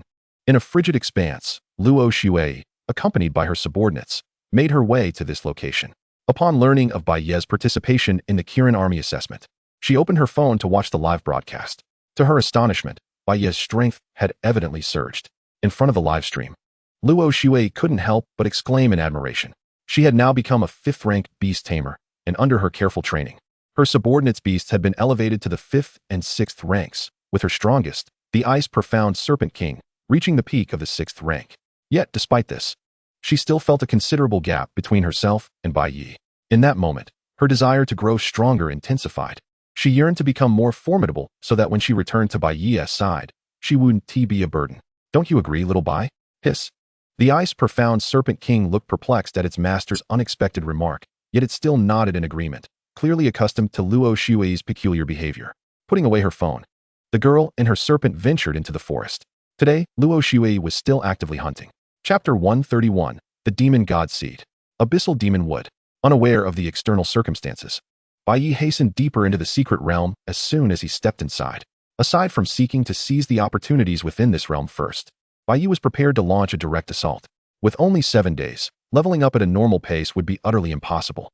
Hence, upon entering, Bai Ye's gaze was fixed on the large exotic beast nests deep within the land of shadows. Those nests were his true targets, riding upon the shadow tyrant. With its acute sensitivity to spiritual energy, Bai Ye deftly navigated through the dense jungle. Before long, he had evaded the watchful eyes of the authorities, propelling himself deeper into the heart of the secret realm. Meanwhile, online, countless spectators awaited Bai Ye's performance, only to witness his sudden disappearance amidst the foliage, leaving the official surveillance utterly bereft of any trace. The viewers, unable to contain their curiosity, began to speculate. What on earth is Bai Ye up to? Indeed, is he not engaging any beasts? Look at the other beast tamers. They have already sent their creatures off to act independently. See that fellow Chizaheo? He has amassed over 100 points already. Goodness, the assessment has barely been underway for an hour. Yet Bai Ye still has a score of 0. I had such high hopes for him. Yes, it's rare for our dragon nation to produce such a talent, but alas, it seems Bai Ye may not make it into the Qilan army. The greater the expectations, the more profound the disappointment. As a multitude of beast tamers sprang into action, Bai Ye remained stagnant, failing to hunt even a single exotic beast, prompting a collective sigh from the viewers. It became evident that novice beast tamers could never hope to rival their seasoned counterparts. Bai Ye was still too inexperienced. At the assessment site, as Bai Ye ventured further into the depths of the secret realm, the official surveillance could not penetrate. Shangguan Ruoyun furrowed her brow, aware that with the strength of Bai Ye's tamed beasts, he could easily slay 1,000 exotic beasts in a short span of time. Yet, why had he chosen not to pursue that path? If I'm not mistaken, Bai Ye must be preparing to directly assault the exotic beast's nest, she mused. Just as Shangguan Ruoyun pondered this, the voice of the Empress, Longsun Lingxue, resonated. Your Highness, do you think Bai Ye intends to launch a direct attack on the exotic beast's nest? Indeed. Have you not noticed he has already entered the depths of the secret realm? Upon hearing this, Shangguan Ruoyun couldn't resist glancing at the live projection. At that moment, a tumult of emotions surged within her. This was indeed a perilous gambit. The exotic beasts on the periphery were predominantly of the 4th and 5th tiers, easily manageable. However, as one ventured deeper, while opportunities for hunting abounded, the strength of the beasts escalated correspondingly. There was even the possibility of encountering beasts of the 15th or 16th tier. This implied that Bai Ye was placing himself in constant jeopardy. Realizing this, Shangguan Ruoyun's expression became complex. This young man, barely in his 20s, exhibited a boldness beyond her expectations. Time flew by. Within the secret realm, after a day and night of arduous travel, Bai Ye finally reached the innermost depths. Yet, as he sensed the pull of the fragments of fate within him, his expression shifted slightly. He had not anticipated that the opportunity concealed in the shadowy realm was none other than a fragment of fate. If he could acquire it, he would possess 5 such fragments within him. This would bring him one step closer to completing the divine puzzle. Bai Ye harbored a premonition. Should he obtain this fragment of fate, he might just break through the shackles of a 7th-tier beast tamer and unlock the contract for his 7th beast. Let us proceed, he declared, leading Tishi and her mother through the thick mist, delving deeper into the unknown. Master, be cautious. Something feels amiss here, Tishi warned, her expression grave. Ordinarily, a denser concentration of spiritual energy would attract exotic beasts. Yet, this place was unnaturally quiet, almost too normal, devoid of any visible beasts. Such an anomaly was unsettling. Soon, after walking for another 10 minutes, the surrounding mist began to dissipate, revealing an expansive clearing where a towering tree, stretching to the heavens, came into view. Brother, mother, look, Tishi exclaimed, unable to contain her excitement. Following her gaze, Bai Ye was met with a sight of countless bones, piled high and crisscrossing around the roots of the colossal tree. As he beheld this giant, Bai Ye understood. No wonder there were no exotic beasts in sight. They had all become sustenance for that demonic wood. It was indeed his first encounter with such an exaggerated magical wood beast. In his moment of awe, as he activated his appraisal eye, the information about the demonic wood appeared before him. Name, Abyssal Demonic Wood. Attributes, Shadow, Earth. Bloodline, Legendary. Level, 18th tier. Talent, Abyssal Blessing. All attributes increased by 400. Immunity to most negative effects. Stalwart Wall. Defense enhanced by 500. additional 50 resistance to elemental damage. Skills, Wall of Size. Earthflow Bullet. Description, a seed sown by a demon god. It has unknowingly grown into an entity that instills terror in countless souls within this enemy-free secret realm. Upon concluding the information about the abyssal demonic wood, Bai Ye's gaze narrowed at the mention of the demon god. Any being adorned with the title of god possessed unfathomable power, capable of creating or annihilating worlds. Might this demon god be the very deity from the abyss?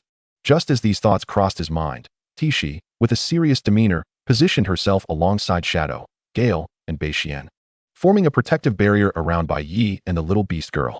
Master, step back. We shall handle this. Tishi, ensure our master's safety. Yes, mother. Tishi nodded earnestly, grasping Bai Ye's hand tightly. The aura emanating from the abyssal demonic would made it clear to all the beasts that a fierce battle loomed on the horizon. As Bai Ye contemplated his strategy against the abyssal demonic wood, he sensed the presence of the fragment of fate.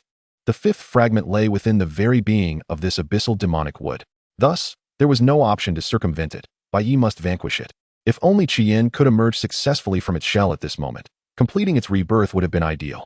Yet, they were still lacking in combat prowess.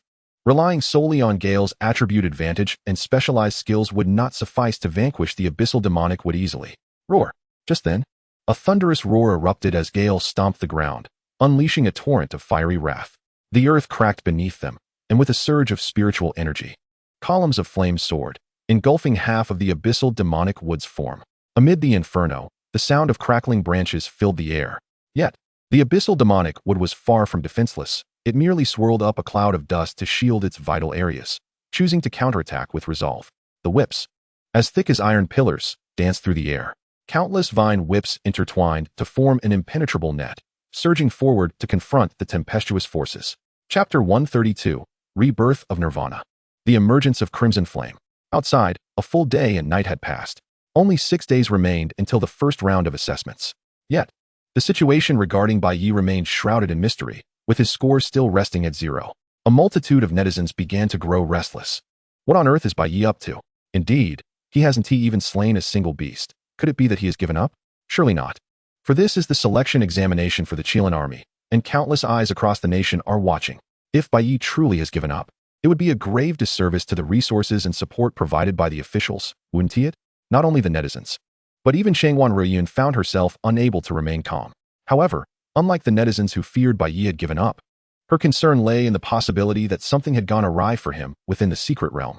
Meanwhile, observing the live broadcast and attentively monitoring Bai Ye's movements, Xiao Jiangxue felt a knot of anxiety tighten in her chest. Yao Yao, do you think something might have happened to Bai Ye? Absolutely not, replied Chu Yao Yao, well aware of Bai Ye's character and strength. Really? Then why hasn't his score changed at all? Who knows? Just keep watching, she said, brushing off her overly concerned friend. In truth, it wasn't that she didn't care about Bai Ye. Rather, Chu Yao Yao understood that fretting over him would yield no results. Instead of agonizing over uncertainties, it would be more prudent to wait for the results to be reported after 7 days, at which point they could devise a plan. In contrast to Chu Yao Yao's calmness, Xiao Jiangxue was not as resolute. As she assisted Chu Yao Yao in treating the beasts sent to the beast hospital, her mind wandered restlessly. In the shadow realm, deep within the secret realm, the battle had grown increasingly intense. The surroundings had been reduced to rubble, resembling a scene post-bombardment. At the epicenter of the battlefield, despite being scorched by flames, the abyssal demon would displayed only limited damage due to its high resistance and the remarkable regenerative abilities of the magical wood beasts. Relying solely on the swift winds to serve as the primary force, it seemed implausible that they could bring down the abyssal demon wood. Instead, it appeared they might be the ones worn down to exhaustion. Observing the unfolding battle, Bai Ye issued commands to several of his beasts. Shadow, draw their fire. Bai Xian, protect Jifeng and Tishi. Jifeng and Tishi, unleash your fire-based skills against it. Cici, refrain from using your skills until I instruct you. Understood, brother, replied the small beast girl, lowering her raised hand. Mastering extreme healing, she recognized that, given the uncertainty of whether Crimson Flame could be reborn, this divine skill would serve as Bai Ye's trump card. Roar. At that moment, Jifeng ignited the flames of fury, with Bai Ye's direction as their beast master. Tishi and the others found a renewed sense of purpose. As they adjusted their formation, their attacks became more cohesive.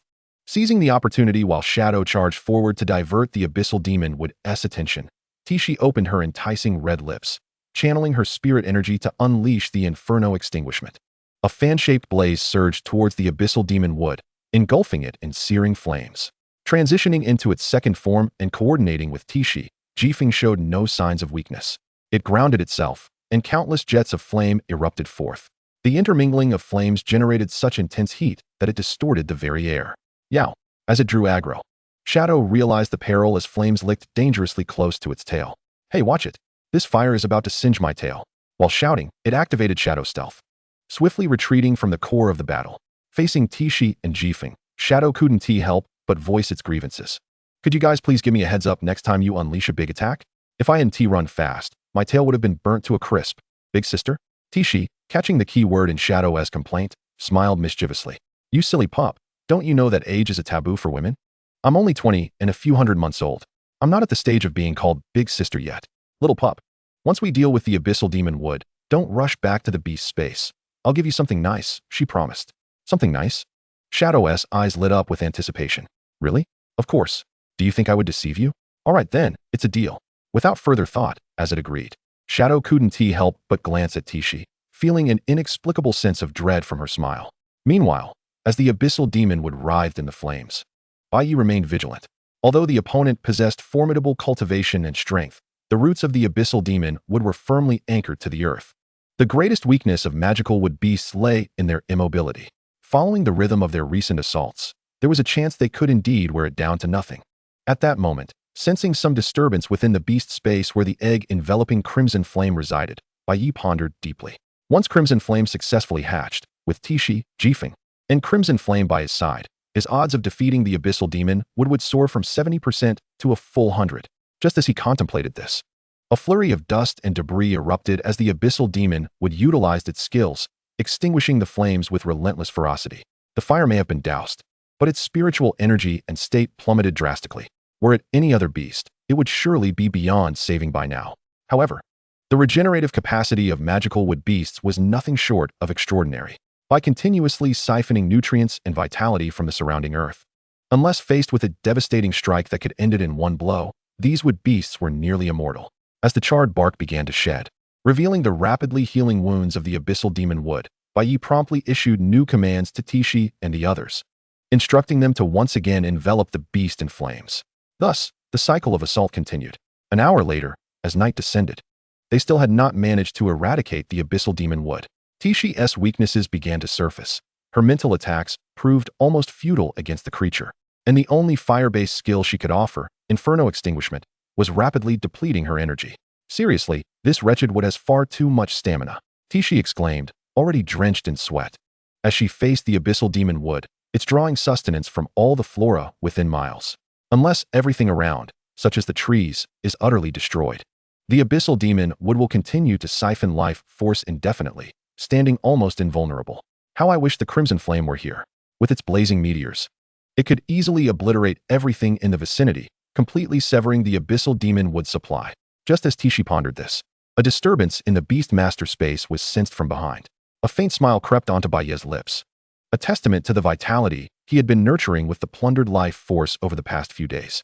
Now, with the rebirth of the Crimson Flame, Bai Ye possessed yet another trump card, one capable of determining the outcome of this battle. Come forth, Crimson Flame. Without hesitation, as Bai Ye summoned, a bird's cry resonated through the heavens. Its arrival transformed the encroaching darkness of night into a miniature sun, illuminating the surroundings. Chapter 133, The Foundation of Godhood. Harvests from the Secret Realm. Legends say that whenever a phoenix undergoes rebirth, its power undergoes a metamorphosis, having experienced death and resurrection, and bolstered by innate talents. The Crimson Flame's cultivation surged from the 10th tier to the pinnacle of the 12th tier in an instant, leaping across two major realms. Its strength had undergone a qualitative transformation. In terms of cultivation alone, it was nearly on par with Tishi. Witnessing the Crimson Flame's rapid ascension in power filled the shadows with envy. How could one become stronger merely by sacrificing oneself? Why had such fortune not befallen them? Crimson Flame unleashed the blazing meteor. Unaware of the thoughts swirling in the hearts of the summoned beasts, Bai Ye immediately issued commands as soon as the Crimson Flame manifested. With a clang, at the sound of the Crimson Flame's cry, the flames enveloping it surged like a tidal wave. At that moment, the once encroaching night turned a vibrant scarlet. As it soared through the air, it resembled an embodiment of calamity. One by one, fireballs rained down like falling stars, transforming the area surrounding the abyssal demon wood into a sea of flames, thick smoke billowing upwards. Simultaneously, the abyssal demon wood, realizing that the crimson flame posed the greatest threat among the summoned beasts, shifted its attack target. With a swift whoosh, the vines sliced through the air with a piercing sound. Controlling countless tendrils, it lashed out fiercely at the crimson flame, attempting to drag it down from the sky. Tishi, Gale, protect the crimson flame. Upon witnessing this, how could they allow the abyssal demon wood to engage the crimson flame one-on-one? Thus, Bai Ye promptly commanded Tishi and the others. Instantly, Gale stomped the ground, causing numerous fire pillars to erupt like fountains. Tishi simultaneously cast her spell, her spiritual power surging forth, releasing a torrent of flames. Facing the onslaught of 3 summoned beasts, their skills intertwined in a dazzling display of orange and crimson. The intense heat scorched the air, elemental attributes clashing. Even though the abyssal demon would possess innate resistances to flame damage, it could not withstand such ferocity.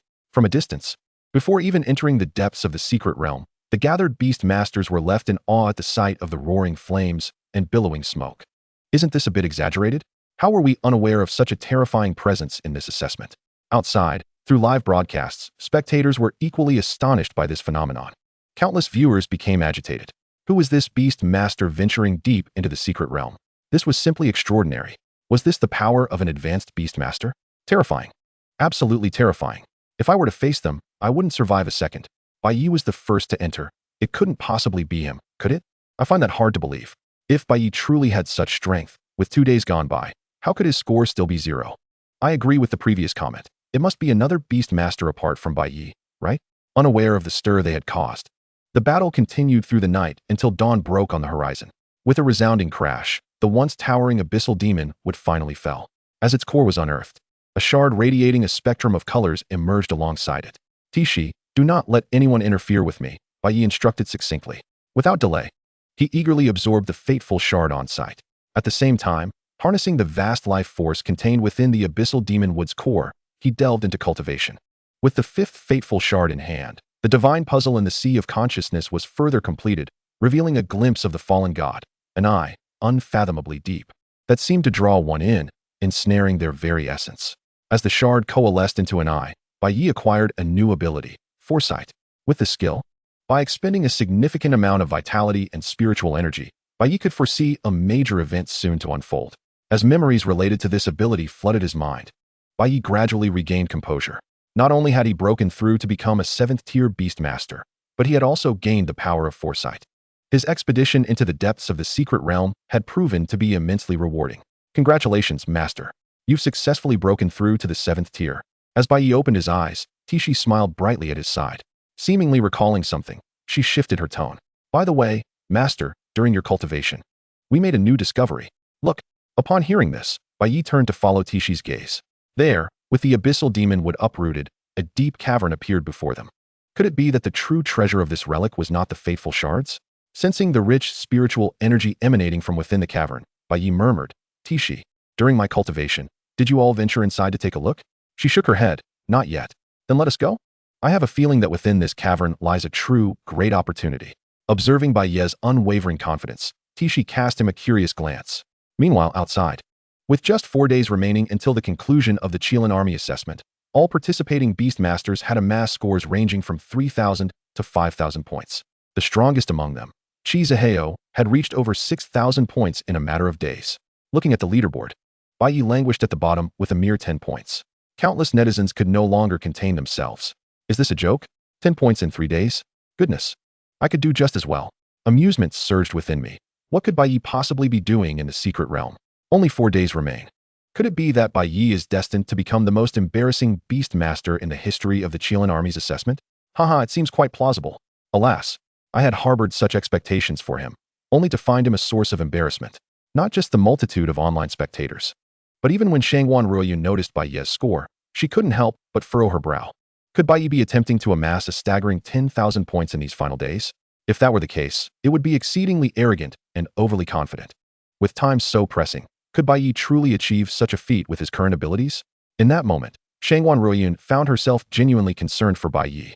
At the same time, deep within the secret realm, as he ventured further down the cavern to its depths, Bai Ye's gaze fell upon a peculiar ancient artifact resembling a compass. Upon sighting this artifact, the identification process was triggered. Item: Star Compass. Description: a fated artifact left behind by a fallen deity. Its possessor shall possess the potential to ascend to divinity. At that moment, upon finishing the introduction to the Star Compass, Bai Ye's breath quickened. If gathering fragments of fate was akin to constructing a castle in the air, then possessing the Star Compass was akin to having a solid foundation, rendering the journey to divinity no longer superficial. The significance of this item was undeniably profound. With a drop of blood, he recognized it as his own and subsequently integrated it into his consciousness. Master, is that artifact truly a great opportunity? Indeed, I believe I have secured my ticket to divinity. With that, a smile crept upon Bai Ye's face. If he could utilize this to forge a divine persona of his own, perhaps he would finally comprehend how to cultivate all of you into mythical beings. Mythical beings? Upon hearing this, Tishi's eyes sparkled with intrigue. In this era, where myriad laws wither and deities have fallen, the chances of attaining divinity had long since been extinguished. Yet, despite this, which Beastmaster would not be captivated by the prospect of evolving into a mythical being? Chapter 134, The Butterfly Effect. A great event awaits. Returning to the surface, only 3 days remained until the assessment concluded. Realizing the time was ripe, Bai Ye orchestrated the forthcoming actions. I, along with Bei Xian and Shi Shi, shall proceed together. Shadow and Qi Yin, you shall act independently with Ji Feng and Ti Shi. In the next 3 days, hunt as many aberrant beasts as possible. The more we slay, the better. We shall reconvene at the entrance of the secret realm. Upon hearing this, Shadow's eyes gleamed with anticipation at the prospect of freedom.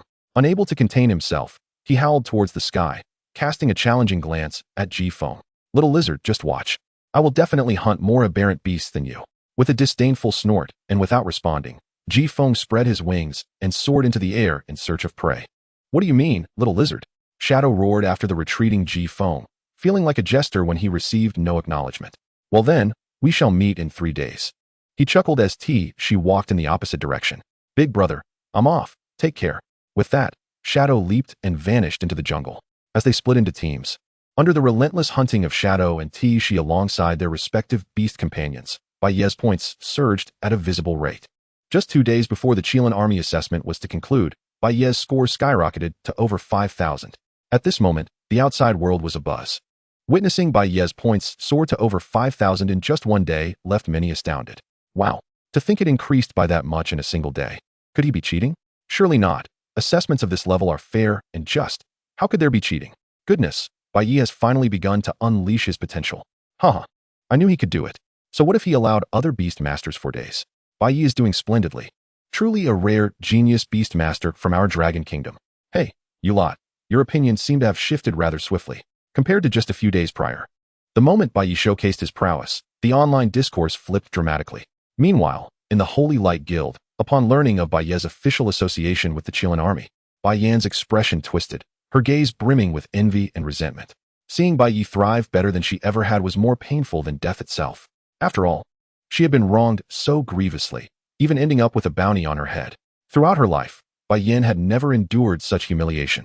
One day she vowed she would return the 100-fold disgrace and grievance she suffered at Bai Ye's hands. Unaware of the fervor he had ignited in the outside world, at this moment, Bai Ye, accompanied by Shila, made his way to the lair of the soul-eating bats. Brother, shall we enter? No need. At that moment, while speaking, Bai Ye summoned the ice-armored dragon turtle. Bei Xian, unleash your frigid breath. Rather than entering the lair, they would force the soul-eating bats out one by one. As Bai Ye had anticipated, moments later, unable to endure the cold emanating from the lair, a multitude of soul-eating bats surged forth. Upon realizing it was Bai Ye's doing, the bats, the size of eagles, revealed their murderous intent in their crimson eyes, as if a dark cloud had blotted out the sun. They charged at Bai Ye. Bei Xian, unleash your dragon breath. Shi Shi, utilize your mental shock. At Bai Ye's command, the fox and turtle sprang into action. The soul-eating bats were indeed fearsome in appearance, yet their cultivation levels ranged between the 4th and 5th tiers, making them relatively easy to handle. Before long, the soul-eating bats were completely eradicated. As the battle concluded, Bai Ye's innate talent activated, and a significant amount of blood energy was siphoned. While each bat could only provide a limited amount of blood energy, the sheer number compensated for it. Soon, having accumulated sufficient blood energy and spiritual power, Bai Ye, recalling the impending beast tide from his previous life, could not help but wonder what monumental events he would witness through his foresight. With that thought, he activated his prophetic vision, revealing the future before his eyes. In the imagery, The entire dragon kingdom lay in utter ruin. As for the empress, she was slain by 10 formidable beast tamers. The nations have united with the top 10 powers, and in the near future, before the impending beast tide arrives, the entire dragon kingdom shall descend into an unimaginable crisis. Brother, what is the matter? Noticing Bai Ye suddenly lost in thought, the little beast girl couldn't help but feel a twinge of concern. It's nothing. Let's go. The time is nearly upon us. We must join them. As he replied while walking, a shadow of gloom enveloped Bai Ye's heart. In his previous life, he had no recollection of any alliance formed by the nations and the top 10 powers against the Dragon Kingdom. But why, in this life, does it differ so drastically? Could it be the butterfly effect caused by his own actions? Contemplating this, Bai Ye also felt a sense of urgency regarding time. The alliance against the Dragon Kingdom is set for January, coinciding with the new year. Calculating the timeline, he realized he had just over a month left for development. In the coming month, Bai Ye must elevate his strength to that of the top powers, or even surpass them. If he cannot alter the future, then what difference does this life hold compared to the last? Would he not be treading the same path? With this thought, Bai Ye silently resolved himself. In this life, he has already reached heights unattainable in his previous existence. Coupled with the fragments of destiny and the celestial compass, along with the various resources provided by the authorities, achieving the status of a top power within just over a month seemed not entirely hopeless. Time flew swiftly. In the blink of an eye, 3 days had passed. As the scores were being tallied, Chi Zaheo, who had initially believed himself to be assured of victory and expected to secure the top spot in this assessment, felt his smile gradually freeze. How could it be that Bai Ye, who was at the bottom just 3 days ago, now stood in first place? Not only did he take the lead, but he amassed over 15,000 points, exceeding Chi's by more than 2,000. Such a disparity was almost beyond belief. Approaching Bai Ye with a beaming smile was Shangwan Ryun. Congratulations, Bai Ye, on achieving first place in this assessment. I also welcome you to join the Qilin army. Without further ado, let us head to the military camp. Originally over 40 participants, only 8 remained by the conclusion of the assessment. Such a rate of elimination was nothing short of staggering. Just as Bai Ye followed Shangwan Ryun, another successful candidate approached, a rather portly fellow. Bai Ye, Bai Ge, Bai Dad. You are truly incredible. You have no idea. I am your little fan. And you are? Bai Ye inquired, casting a puzzled glance at the overly familiar newcomer. Sure Wei. From the Sure family in Kyoto. You must have heard of us. The Sure family? Yes, the Sure family. A flicker of hope appeared in Sure Wei's eyes. Yet, to his surprise, Bai Ye shook his head the next moment. I'm afraid I am not well versed in the power dynamics of Kyoto. I have only heard of the Luo, Qiao, and Chu families. Is that so? That makes sense, as our Sure family is merely a small clan. Sure Wei appeared dejected as he spoke. Quickly changing the subject, he leaned closer to Bai Ye. Bai Ge, let me share some insider information I have. I heard the Qilin army is a special organization established by the Dragon Kingdom and the Empress to counter the 10 great powers. As he saw Bai Ye's interest peaked, Sure Wei continued, by the way, you probably don't know yet, but the Qilin army is considered a high-risk profession among beast tamers. If it weren't for the family's insistence on revitalizing the Sure clan, I wouldn't have come even for more resources. Mentioning his family, Sure Wei's face fell. What do you mean by that? Bai Ye casually inquired, noticing the abrupt halt in Sure Wei's explanation. Well, you see, the Qilin army not only aims to counter the 10 great powers, but also engages in competitions with various nations. Furthermore, they must handle various large-scale exotic beasts and the occasional minor beast tides that erupt nationwide. Regular beast tamers don't have such a hectic schedule, do they? I just hope that once I join the Qilin army, I can be assigned to logistics. Otherwise, the unending tasks will drive one to despair. Upon hearing this, Bai Ye couldn't help but twitch the corner of his mouth. Goodness, are you joining the army or merely seeking a change of scenery to relax? As they chatted, under Shangwan Ryun's guidance, the group boarded the bus headed for the military camp. The ride was bumpy, and Sure Wei leaned in with a mischievous glint in his eyes. Bai Ge, I heard that Vice Officer Shangwan has a good relationship with you? You must be cautious. She is the goddess of many in the army. Getting too close to her might earn you some animosity from the others. Bai Ye remained unfazed. What does that matter? In the military, strength speaks above all. As Bai Ye's words fell, Sure Wei offered a friendly reminder. While that may be true, I still think it wise for you to be careful. After spending enough time in the army, those fellows consider any female to be fair game, especially someone like Vice Officer Shangwan, who is both capable and beautiful. During their light-hearted banter, an hour later, as the bus gradually ventured into the outskirts, they approached a restricted area surrounded by barbed wire. In the distance, several towering structures came into view. That was the Qilin army's camp. Ladies and gentlemen, over the next 3 days, we will allocate resources based on your performance in the assessment, as well as the cultivation levels and attributes of your respective beast companions. After 3 days, we will conduct a strength evaluation. The results of this evaluation will determine the resources you receive moving forward, as well as the difficulty of the tasks assigned to you. I hope you all cherish the next 3 days and utilize the official resources to enhance your strength as much as possible. Just before disembarking, Shangwan Ryun elaborated on the upcoming arrangements. Upon hearing this, Shiwei's eyes lit up. By go, I suddenly have a bold idea. What is it?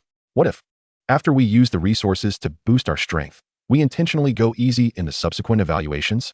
Not only would we be able to take on simpler tasks, but we could also garner a wealth of resources. Wouldn't that be akin to gaming the system? The more he spoke, the more excited he became. Just as Shiwei was about to continue, a cough interrupted him.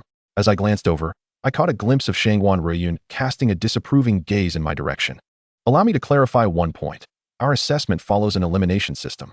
Should one fail to pass the military camp evaluations for an extended period, they risk being expelled from the Chilean army. Furthermore, any resources consumed during this time will be at one's own expense.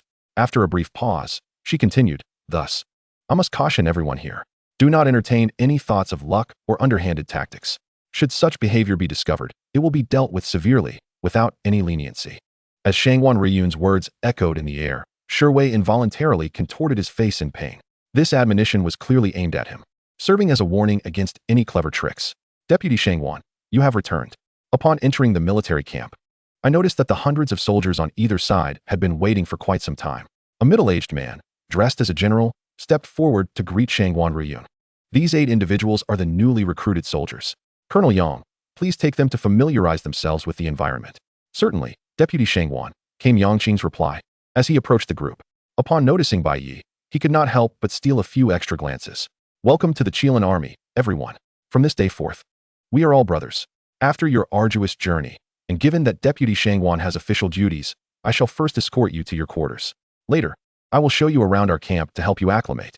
After all, since you are all beastmasters, there is a certain distinction to this camp compared to a typical military installation. In the entire Chilean army, independent rooms are allocated for everyone, each resembling a small apartment, complete with a living room and bedroom. Half an hour later, after Bai Ye was shown to his room, Yangqing handed him a storage ring. Bai Ye, this is your storage ring. Inside, you will find various spiritual herbs, elixirs, and an assortment of crystals. At the doorway, while handing over the storage ring, Yangqing added, by the way, Bai Ye, Deputy Shangwan asked me to inform you that in December, a competition will be held between our Dragon Kingdom and other nations. This will serve as a test of our military strength. The Empress intends for you to participate. Upon hearing this, Bai Ye wore a solemn expression. Understood. Calculating the time, he realized that the national competition was set for December, while the significant event he had foreseen, the war against the Dragon Kingdom by the 10 major powers, was scheduled for January. If Bai Ye's intuition was correct, this national competition could very well be a catalyst. Just as he sank into contemplation, Yangqing hesitated before continuing. By the way, Bai Ye, I heard you have been getting close to Deputy Shangwan. Is there something going on? Noticing Bai Ye's evasive response, Yangqing pressed on. You should be cautious of someone named Lu Yu. He has a notorious temper within our ranks, and is also a suitor of Deputy Shangwan. While he may not confront you openly, his covert attacks can be quite distressing. Thank you for the warning. I will be vigilant, Bai Ye replied. That will be all for now. If you need anything in the future, feel free to reach out to me. I will assist you as much as I can. After patting Bai Ye on the shoulder, Yangqing turned to leave, as his duties as a colonel demanded much of his attention. Once alone in the room, Bai Ye's thoughts turned to the storage ring. Upon inspecting its contents, he was astounded. Compared to the last time, the resources provided this time were at least 5 times greater, amounting to a fortune worth billions. The Empress was indeed exceedingly generous. With the full support of the Dragon Kingdom and the Empress, Bai Ye felt more confident in elevating his strength to that of the major powers within a month. Chapter 136, The Unrestrained Empress. A transformative surge in power.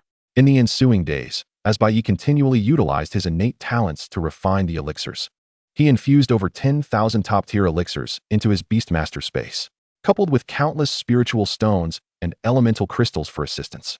He experienced a rapid enhancement in power over the span of just 2 days. The strength of his Beastmasters underwent a qualitative transformation. Tishi broke through to the early 13th tier, while Jifeng and Xian ascended to the early and mid-12th tiers, respectively. As for Ning and Shila, they too reached the 11th tier. Among his Beastmasters, the weakest, Bai Xian, now stood at the peak of the 9th tier, merely a breakthrough stone away from the 10th tier. Though his Beastmaster team was not yet at full capacity, Bai Ye now possessed the strength to contend with Ji Changsheng at his prime. Meanwhile, as Bai Ye endeavored to bolster his power using official resources, a different scene unfolded at the Holy Light Guild. Under the persistent persuasion of Bai Yan, various nations forged an alliance with the Holy Light Guild. Miss Bai Yan, if you truly manage to bring about the downfall of the Dragon Kingdom, you will be hailed as a hero in our great Sakura Empire. Chuckled a man from Sakura Nation, sporting a handlebar mustache, as he addressed Bai Yan in the reception hall. This is merely my duty. Bai Yan replied with a faint smile. All of this is for the Holy Light.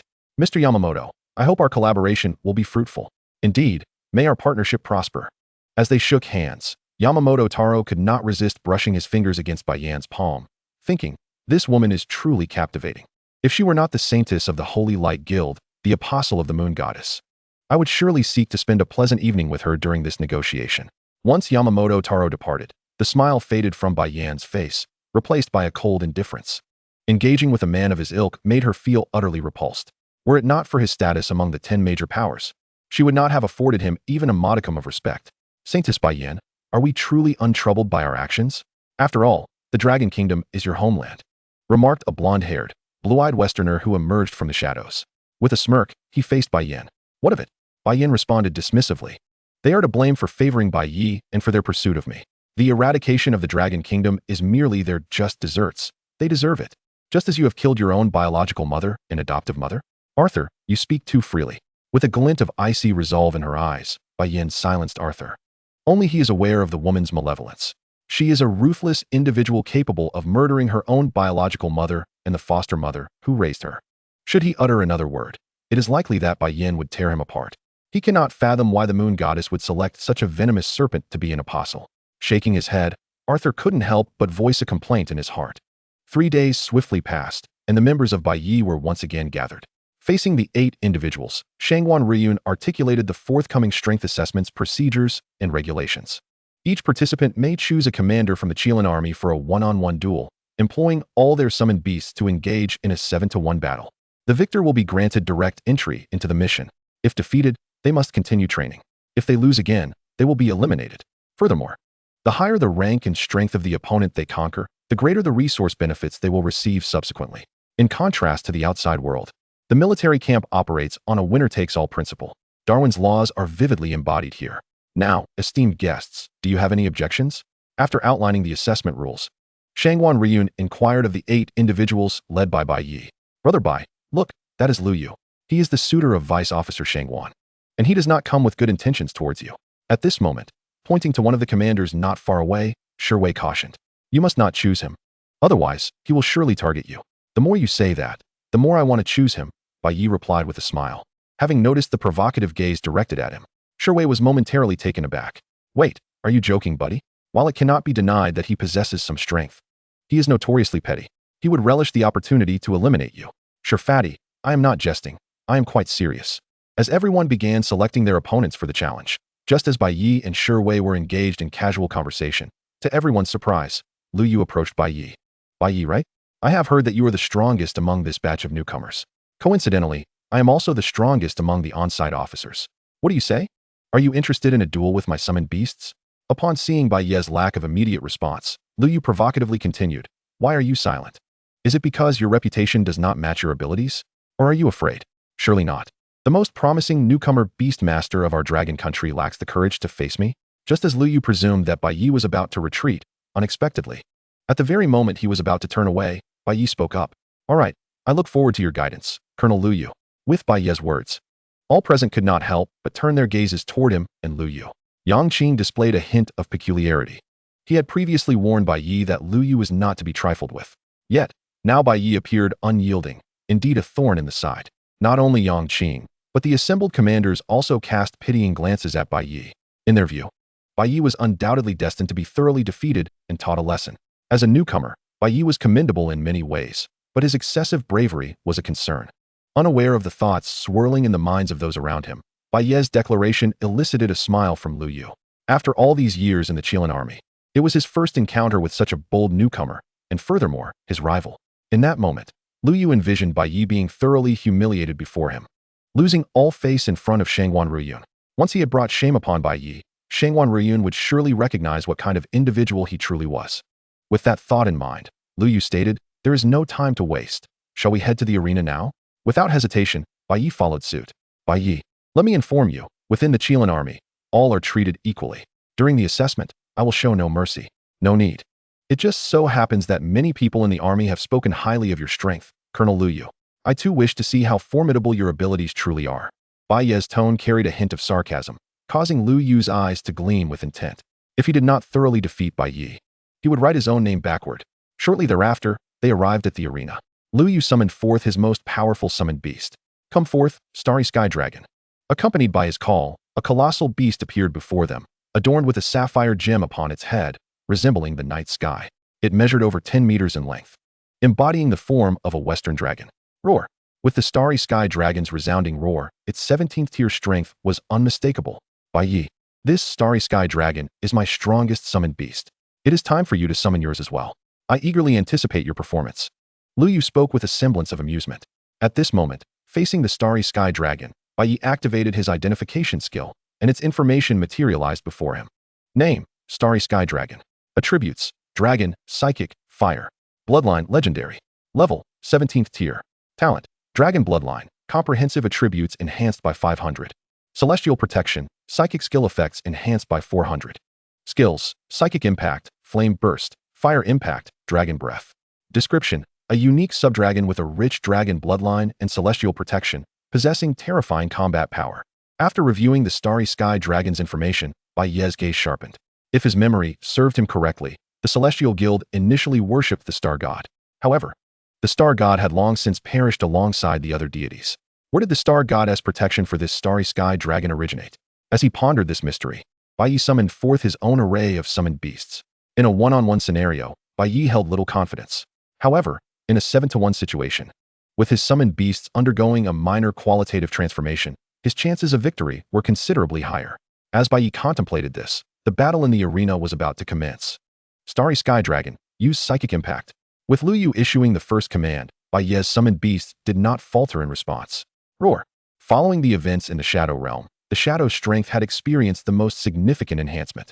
Under the endowment of authority, devouring becomes a means of empowerment. Though it has merely reached the 11th tier, the true strength of Shadow can contend with the 13th or 14th tier Beastmasters. It possesses the terrifying ability to transcend 2 or 3 major realms and execute overwhelming kills. The might of Shadow is indeed formidable. Careful, foolish hound. Observing Shadow's direct charge, Tishi felt a wave of helplessness. As a defender, her heart was heavy with concern for her frontline comrades. While issuing commands, she and her daughter simultaneously unleashed a mental shockwave. The clash of extraordinary powers and skills instantly dissipated the offensive momentum of the Starry Dragon. Seizing the opportunity amidst Shadow's roar, Shadow's Fong activated, lunging forward to bite. Foolish hound, I am here to assist you. In response, Swift Wind followed closely behind.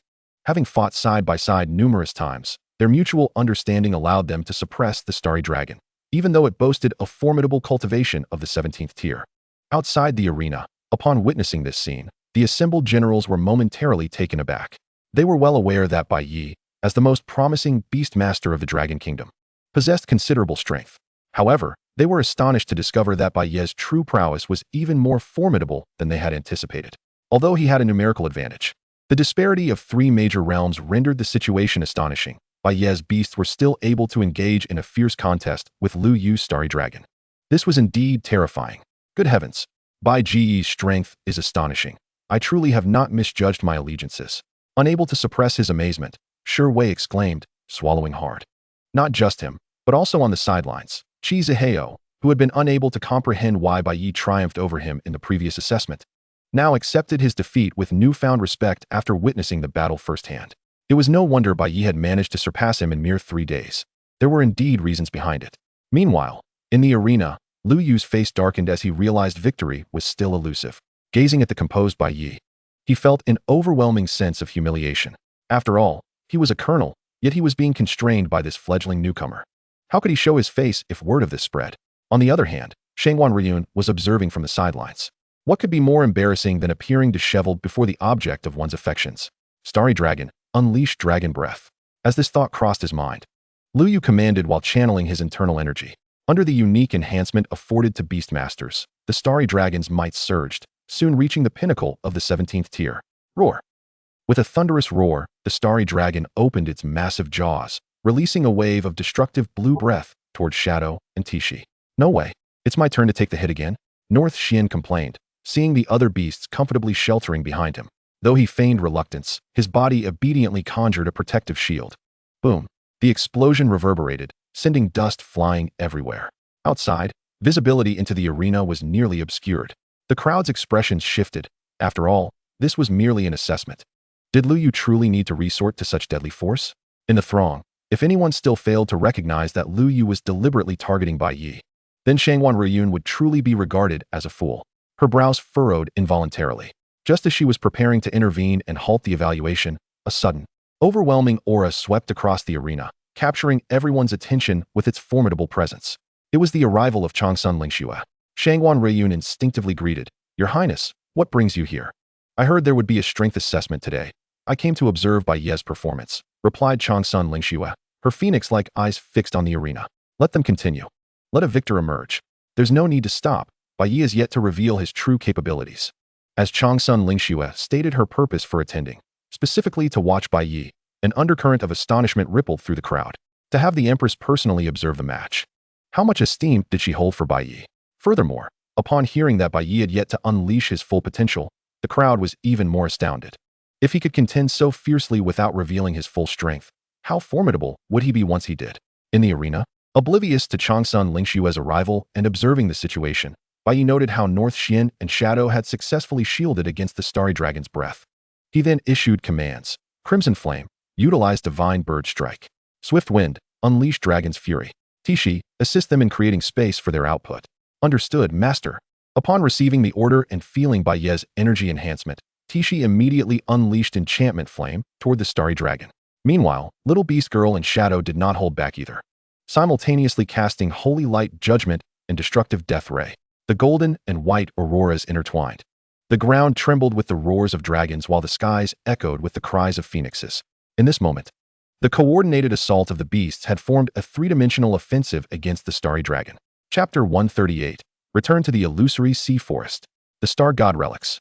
Outside the arena, witnessing Bai Ye's calm command over his beasts and the seamless cooperation among them, Changsun Lingxue could not help but cast a look of approval. The vast majority of beastmasters, even when successfully contracting with their beasts, often found their potential limited. Even if they managed to contract a beast with potential, they struggled to command it. And even if they could, cooperation among beasts was rarely guaranteed. Furthermore, even with such cooperation, absolute loyalty to the beastmaster was not assured. What Bai Ye had achieved in terms of synergy with his beasts was something Changsun Lingxue had never witnessed before. Roar. At this moment in the arena, the starry dragon, having endured several powerful attacks, was nearing its limit. If it were any other beast, it likely would have fallen by now. Yet, with the dual enhancements of dragon lineage and the star god's blessing, the starry dragon still managed to remain upright. Alright, this should be enough. As the starry dragon's ability to move waned, Changsun Lingxue stepped forward. "Your Majesty." As the barrier was lifted, upon catching sight of Changsun Lingxue, Lu Yu hastily bowed in respect. However, what took Lu Yu by surprise was that Changsun Lingxue's attention was almost entirely focused on Bai Ye.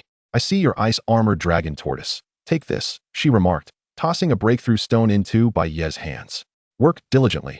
Our dragon kingdom will never forget any prodigy." "Thank you, Your Highness," Bai Ye replied, his heart swelling with joy. He had been pondering how to obtain a breakthrough stone to elevate Beixian to the 10th tier. And unexpectedly, this invaluable item had been graciously offered by Changsun Lingxue. With this breakthrough stone, all of his summoned beasts would ascend to the 10th tier. "By the way, Bai Ye, I have a task for you," Changsun Lingxue continued. "You are aware of the illusory sea forest, correct?" "Yes, what is it, Your Highness?" "Recently, according to reports from our intelligence team, a relic has appeared there, likely linked to the Star God. The members of the Starry Guild have already begun their pursuits. So this relic is very likely genuine." Upon hearing that this matter was associated with the Star God, Bai Ye's gaze sharpened. "Your Highness, what would you have me do?" he inquired. "I need you to ascertain the credibility of this relic. Moreover, should you encounter any members of the Starry Guild, I hope you will not let them escape. Whether it be the Starry Guild or the Holy Light Guild, the moment they chose to align themselves against the Ji family, they effectively declared war on our Dragon Kingdom. In Changsun Lingxue's view, these two guilds have no place within our realm. Anyone daring to step foot on Dragon Kingdom soil shall be eradicated without exception." "I understand. When shall I depart, Your Highness?" Bai Ye questioned. You may leave at once if you wish. There is still some time before the global competition begins. Just return before it commences, she replied. Upon hearing this, Bai Ye nodded in understanding. Your Highness, will I be acting alone on this mission? Do you desire companions? She asked. Not at all. I simply prefer to operate independently. I find it more convenient to advance on my own rather than being held back by a teammate. Having gathered his belongings, Bai Ye mounted his steed, Qian. Shortly after his departure, Lu Yu also requested leave. Upon learning that a relic related to the star god had surfaced in the illusory sea forest, he became quite agitated. If he could attain the divine legacy within that relic, his star dragon's power would undoubtedly undergo a significant transformation. However, this was merely one of his motivations.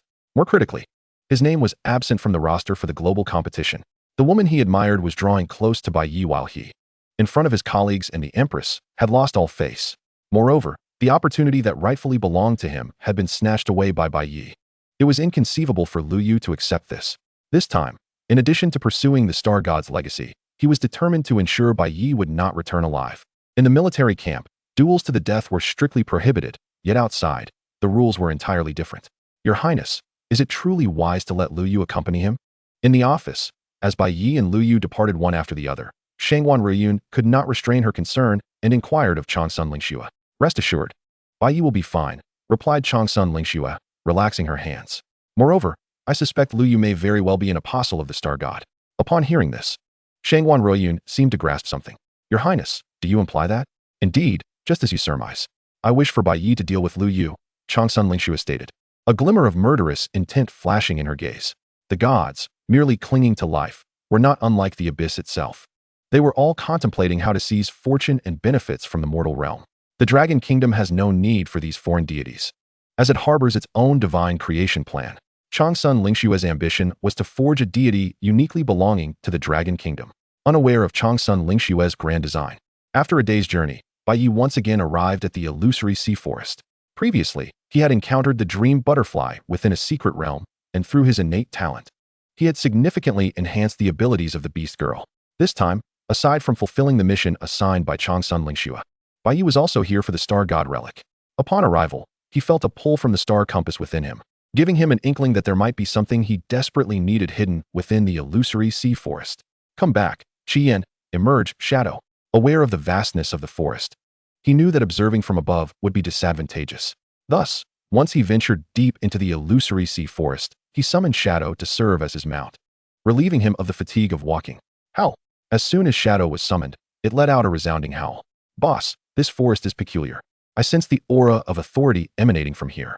Taken aback by Shadow's report, Bai Ye was astonished. He had come in pursuit of the star god's legacy. Yet he had not anticipated that the illusory sea forest concealed the essence of gluttony. If he could acquire this authority, it might just complete the deficiencies within Shadow's power. At that point, Shadow's abilities would undergo a remarkable transformation. It is essential to note that possessing legendary bloodlines and authorities would drastically elevate the strength and combat effectiveness of summoned beasts. If he could gather the authorities before the Great Calamity, Bai Ye would have at least an 80% chance of breaking through to the ranks of the formidable. Chapter 139. The Authority of Gluttony. The Essence of the Star God. Vice President, I never anticipated that the Star God relic actually exists. At this moment, deep within the illusory sea forest, in a secret realm nestled between the folds of reality, upon stepping inside and gazing upon the ruins of the relic and the shattered statue of the Star God, the members of the Starry Guild, led by Chao Xing, could hardly contain their excitement. If they could truly obtain the Star God's blessing or become apostles of the Star God, the precarious existence of the Starry Guild might very well be revived from the brink of extinction. After all these years, we have finally unearthed the relics of the Star God. Indeed, with this discovery, we shall no longer be at the mercy of the Dragon Kingdom. Haha, Vice President, let us hasten inside. Once we obtain the Star God's legacy, I shall ensure that the people of the Dragon Kingdom pay dearly for their transgressions. Listening to the chatter of his subordinates, a glimmer of coldness flickered in Chao Xing's eyes. In his view, Li Yun had been exceedingly foolish to confront the likes of Bai Ye. Would it not have been more prudent to seek the Star God's relics sooner? Nevertheless, with Li Yun now deceased, everything the opponent had done had become his own wedding garment.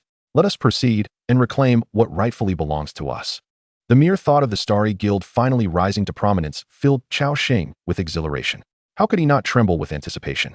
As Chao Xing and his entourage stepped into the relic, Bai Ye also entered the secret realm. Despite it being daytime, the sky here was shrouded in darkness. perpetually cloaked in ominous clouds. "Master, over here," I sensed the aura of authority, came the voice of the shadow. Just as the fragments of fate attract one another, so too do the beasts possessing fragmented powers draw closer to each other. Upon hearing this, Bai Ye responded, "Lead the way." Mounting the shadow, they sped forth like the wind, with gusts of air howling past their cheeks. Suddenly, as if sensing something, the voice of Tishi resonated in his mind, bolstered by telekinesis. "Master, once our task is complete, let us leave this place swiftly." Upon hearing this, Bai Ye felt a surge of determination, as Tishi seemed to perceive his thoughts. "This place gives me an exceedingly unsettling feeling. I have a premonition that the star god may not be dead." At this moment, as Tishi's words echoed, Bai Ye's vigilance heightened. The star god was not so different from the abyss.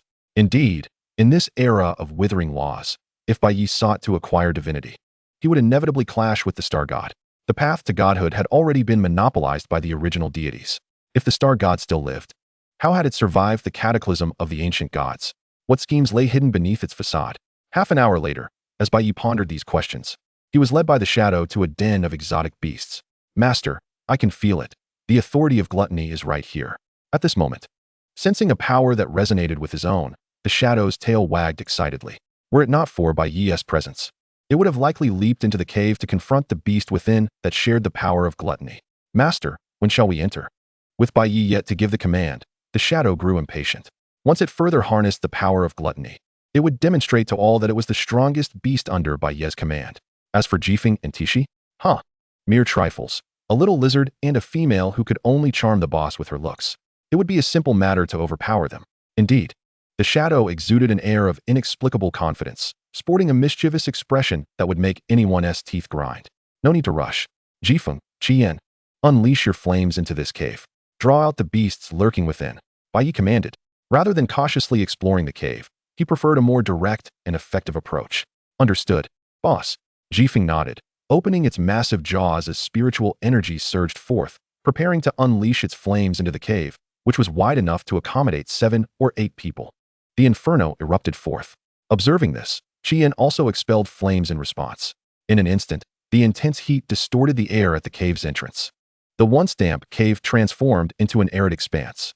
Soon, unable to bear the surrounding environment, a roar akin to that of a bear echoed. The ground trembled violently as everything around the cave collapsed. A towering demon bear, 7 or 8 meters tall, emerged, adorned with peculiar purple and blue patterns that rendered it both bizarre and terrifying. The moment the abyssal marsh bear appeared, its formidable rank was unmistakable. "Humans, I bear you no grudge. Why do you come to harm me?" Its scarlet eyes fixated on Bai Ye, an indescribable stench assailing the senses. "Shadow, you and Jifeng take the lead. Beixian, ensure the rear is protected. Qian, be ready to assist." Ignoring the bear's question, Bai Ye decisively issued commands to his beasts the instant the creature appeared and spoke. Immediately, with a roar, Jifeng charged towards the abyssal marsh bear, setting the stage for a violent ballet of power. Meanwhile, the shadow attacked from the creature's blind spot, and the harmonious cooperation among the beasts soon cornered the bear against the stone wall, gasping for breath. The abyssal marsh bear could not fathom why, despite its superior cultivation, it found itself at a disadvantage against Bai Ye's beasts. Lacking the support of a beastmaster and without professional training, it fought purely on instinct. Wild beasts in the wilderness often struggled to unleash their full potential. Even with the power of gluttony, mere talent could not maximize one's abilities. In Bai Ye's eyes, dealing with the abyssal marsh bear was far easier than confronting the star dragon of the Dragon Kingdom. With a resounding dragon's roar, Jifeng's dragon's fury struck true. After a relentless battle lasting half an hour, the abyssal marsh bear was brutally slain. "You have plundered the talent of the abyssal marsh bear. Authority of gluttony." Notification: similar talent detected. Notification: the sin of gluttony has evolved. Sin of gluttony: each time you devour, you may gain 20 points of strength from the devoured target, with no upper limit on this effect. As the authority evolved, the power that could be stolen through consumption doubled. Savoring the flesh and blood of the abyssal marsh bear in a feast of indulgence, the shadow's aura grew increasingly stable. And simultaneously, its realm in the fleeting moments that followed, a remarkable transformation unfolded as one ascended from the initial stage of the 11th tier to its pinnacle. The swiftness of such a breakthrough is nothing short of extraordinary. Is this the essence of power derived from authority? Even a fragment of that authority is astoundingly formidable. One can only wonder what the ramifications would be if it were whole. Witnessing this spectacle, Bai Ye could not help but exclaim in awe. Such an illogical method of enhancement would surely seem fantastical and unfathomable to outsiders, wouldn't it? Meanwhile, on another front, Lu Yu had also arrived at the illusory sea forest. In recent days, as the Celestial Star Guild grew increasingly brazen, news of the Star God relics had begun to circulate. Upon entering the secret realm and sensing the agitation of the Star Dragon, Lu Yu trembled with excitement. It was indeed real. The Star God relics were veritable. If he could attain the Star God's inheritance and simultaneously deal with Bai Ye, then Shangwan Riyun would undoubtedly regard him with newfound respect. Wouldn't he? Let us hasten. We must not allow others to seize the opportunity first. Mounting his other beast, the Moon Shadow Lion, he galloped towards the depths of the secret realm, a glimmer of ambition flickering in his gaze. Chapter 140. The Function of the Star Compass. The Source of Calamity. Unbeknownst to Lu Yu's arrival, Bai Ye took a brief moment to rest before casually inquiring of Tishi. Can you sense the aura of the Star God? After a moment's pause, Tishi replied, I can perceive a faint trace. However, I can only glimpse a small portion. Well then, let us complete our task and depart swiftly from this place, Bai Ye responded, understanding Tishi's concerns. To avoid any unforeseen complications, he made his way deeper into the secret realm. As they ventured further, the scenery gradually transformed. The once lush ancient trees now bore leaves of jade, and stepping into this realm felt akin to entering a fantastical forest woven from emerald. Simultaneously, not only Tishi but Bai Ye also felt the oppressive aura emanating from the Star God. The star compass, situated within the sea of consciousness, trembled, persistently signaling to Bai Ye that within the depths of this secret realm lay something that would solidify his foundation as a god builder. The unusual behavior of the star compass further signified that Tishi's conjecture was not unfounded. The star god had not succumbed to the demise of the gods in the past. It was still alive. Moreover, it was undoubtedly scheming something in the shadows. Utilizing the Celestial Star Guild. Master, look, there appears to be a village over there. After approximately 2 hours of travel, hindered by several skirmishes along the way, they had taken longer than anticipated. Otherwise, with the swiftness of the shadow, they would have arrived in less than an hour. As Tishi's voice fell, Bai Ye turned his gaze in the direction she was indicating. Before him lay a scattering of about a dozen houses surrounded by a rudimentary fence, with fields of lush wheat swaying in the breeze. Let us investigate. In the outside world, such villages were commonplace and unremarkable. However, this was a secret realm. Who would reside within it? As suspicion arose, they approached cautiously, and soon Bai Ye discerned the truth. It was an elven settlement. A male dark moon elf with white hair stood before them. Halt! Who are you? He demanded, his gaze sharp and wary. The elven race, as a long-lived species, was exceedingly rare, second only to dragons in their scarcity. With their elemental affinity and striking beauty, elves were highly coveted among noble families as companions and beasts alike, particularly the female elves, who were regarded as treasures among treasures. Given their longevity, an elf could pass down its lineage for generations, a fact not to be taken lightly. Reveal your origins. Who are you truly? As Bai Ye seemed lost in thought, the dark moon elf pressed him further. In that moment, Bai Ye's consciousness was yanked back to reality. Facing the dark moon elf, he spoke, We have come in search of the star god relics and inheritance. Is this the settlement of your dark moon elves? Upon hearing Bai Ye's words, the dark moon elf's expression shifted dramatically. We know nothing of any star god inheritance. There is nothing here that you seek. Humans, leave at once. As tensions mounted, the dark moon elf prepared to expel them when suddenly, a voice rang out. Heart, do not be rude. Turning towards the source of the voice, they beheld a tall, silver-haired dark moon elf gracefully emerging. Chieftain. Upon seeing her, Heart lowered his proud head. Unlike the previous group, these individuals are esteemed guests of our dark moon elf tribe. Heart's expression changed slightly at this declaration, and he promptly apologized to Bai Ye. My sincerest apologies, esteemed guests. I was impolite. Observing the sudden shift from reprimanding to reverent, Tishi was left bewildered. What is happening here? She tugged at Bai Ye's sleeve, unable to contain her curiosity. At that moment, seemingly aware of their confusion, the chieftain of the Dark Moon Elves smiled and said, Esteemed guests, I am Tina, the chieftain of the Dark Moon tribe. Please, allow me to clarify your uncertainties. Acknowledging the curious gazes of Tishi and Hila, Bai Ye nodded. Very well, let us proceed inside for further discourse. Following Tina, as they moved deeper into the settlement, Bai Ye casually inquired, Chieftain Tina, did others come here before us? Yes, they were similar to you, esteemed guests, seeking the essence of the star god. However, unlike you, their intentions were nefarious. After a brief pause, Tina added, Since you are here for the essence of the star god, please follow me. Bai Ye was taken aback by the unexpected ease of their reception. Wait, is this not too straightforward? He then posed a question, Chieftain Tina, How did you know I was the esteemed guest you awaited? Tina chuckled lightly in response. I cannot ascertain your identities through mere appearance, but I can sense that the star compass resides within you. With her words, Bai Ye finally understood why the star compass had guided him to this place. It is no wonder that Heart's attitude would undergo a complete transformation upon discovering their identities. It turns out that it is all due to the celestial compass. In a moment of reflection, Bai Ye inquired, Elder Tina, how much do you know about the celestial compass? There is no need for such formalities. You may simply address me by my name. Tina replied with a gentle smile. Surely you are aware of the great war of ancient times? Bai Ye nodded, affirming his knowledge. He ventured a guess. Could the celestial compass be the fabled artifact of the star god? Not quite, Tina clarified. However, it possesses the power to seal the gods. As Tina elaborated, Bai Ye gradually comprehended the situation. In ancient times, many deities perished, yet three remained: the moon god, the star god, and the demon god. These three forsook their very essence to survive, ultimately emerging as the victors in the twilight of the gods. However, due to their sacrifices, the powers of the three gods have dwindled significantly, and they now lurk in the shadows, each seeking to reclaim their lost essence. In their ambition, they strive to consume one another, yearning to become the sole, true deity. So, the celestial compass is the key to sealing these three gods? Bai Ye deduced. Yes and no. When the three gods are sealed, you shall take their place. Become a god. Bai Ye asked, astonished. Indeed, become a god. Knowing that the celestial compass is in your possession, the moon god and the others will stop at nothing to send their apostles to eliminate you. Upon hearing this, Bai Ye began to grasp the enormity of the impending events. It was the moon god and their followers who had recognized him as a threat and sought to extinguish him before he could fully mature. Recalling the beast tide from his previous life, he surmised that it must have been orchestrated by the demon god to deal with the last bearer of the celestial compass. Is there any way to counter this? He pressed Tina. However, she merely shook her head. Unless the three gods are sealed, there is no solution. Noting Bai Ye's slight disappointment, Tina added, however, if we can identify their apostles and strike first, the plans of the three gods will crumble. Bai Ye furrowed his brow at this. He was aware, while the apostles remained hidden, unless they revealed themselves. Discerning who among the people around him was an apostle would prove exceedingly difficult. As they conversed, Bai Ye followed Tina to the location where the essence of the star god was sealed. Chapter 141, Midnight Assault.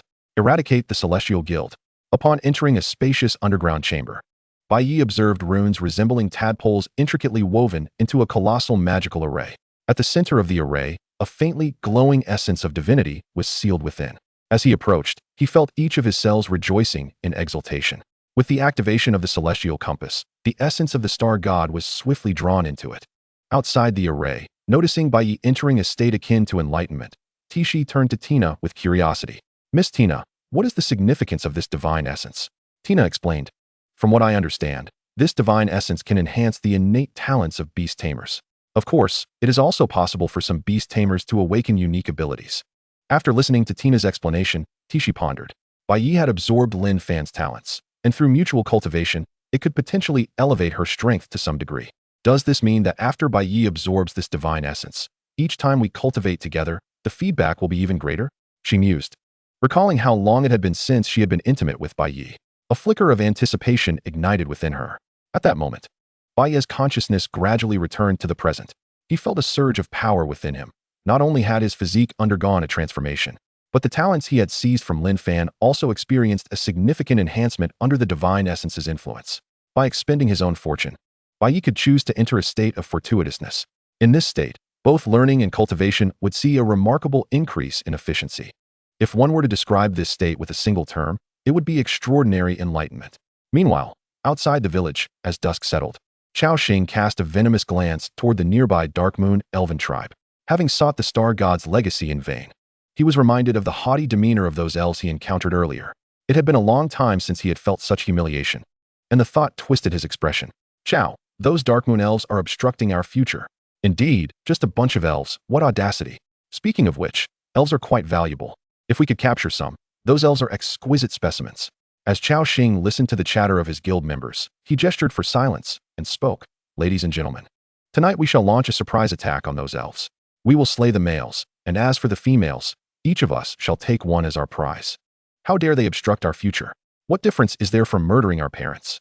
Brothers, what do you say? Is this acceptable? Those who could join the Celestial Guild were mostly not of sound mind, living lives on the edge, unaware if they would survive until dawn. Thus, Their hearts twisted as they found themselves free from the constraints of the prominent families and under the management of Chao Xing, following the death of their leader, Li Yun. Despite bearing the guild's name, they were no different from a terrorist organization. As Chao Xing concluded his speech, a cacophony of voices erupted in agreement, their shouts growing louder and more fervent. The invasion had yet to commence, yet they already envisioned the tribe's downfall. In that moment, the members of the Celestial Guild appeared consumed by an indescribable madness. To outsiders, it resembled a gathering of a sinister cult. Bai Ye, do you wish for us to take you to the outside world? The candlelight flickered in the night, casting shadows within the wooden cabin. It was at this moment that Bai Ye extended an enticing invitation. Tina, unable to conceal her astonishment, exclaimed, "Indeed. Are you not also planning to confront the Moon Goddess and her legion of apostles? The enemy of my enemy is my friend. Should you join the Dragon Kingdom, I am certain that the authorities would welcome you with open arms." However, as Bai Ye's words faded, Tina shook her head, gently declining. "There is no need to join the official ranks. While we trust you, Bai Ye, we harbor no such confidence in your government.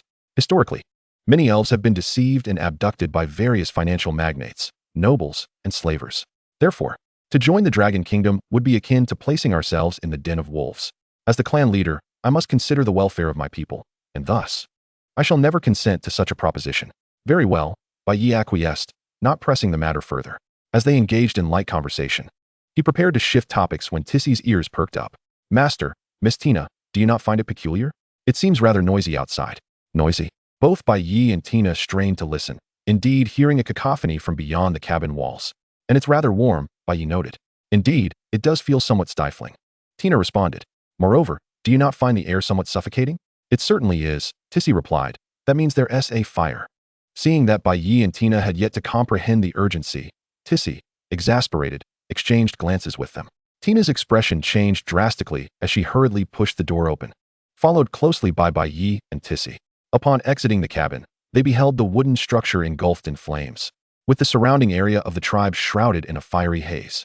The roars of beasts and the cries of elves filled the air. As the elves led by Tina were caught off guard by the beasts commanded by the Star Association, chaos reigned supreme. As Bai Ye prepared to summon all his beasts to provide reinforcements for Tina's group, his attention was suddenly drawn to a young elven girl. Perhaps due to the smoke inhalation, she coughed and rubbed her eyes, stumbling towards them. At that moment, a nearby wooden structure began to collapse. "Tissy," Bai Ye called out, and in an instant, a white figure darted like an arrow, rescuing the girl. "Tissy, heal her. Let the mother and daughter protect the village's children." Subsequently, Bai Ye summoned Bai Xian. "Bai Xian, extinguish the fire with your icy breath." With a wide yawn, Bai Xian unleashed a frigid torrent upon the flames. As the fire dwindled, the elves, previously ensnared or defeated by the beasts, found themselves liberated.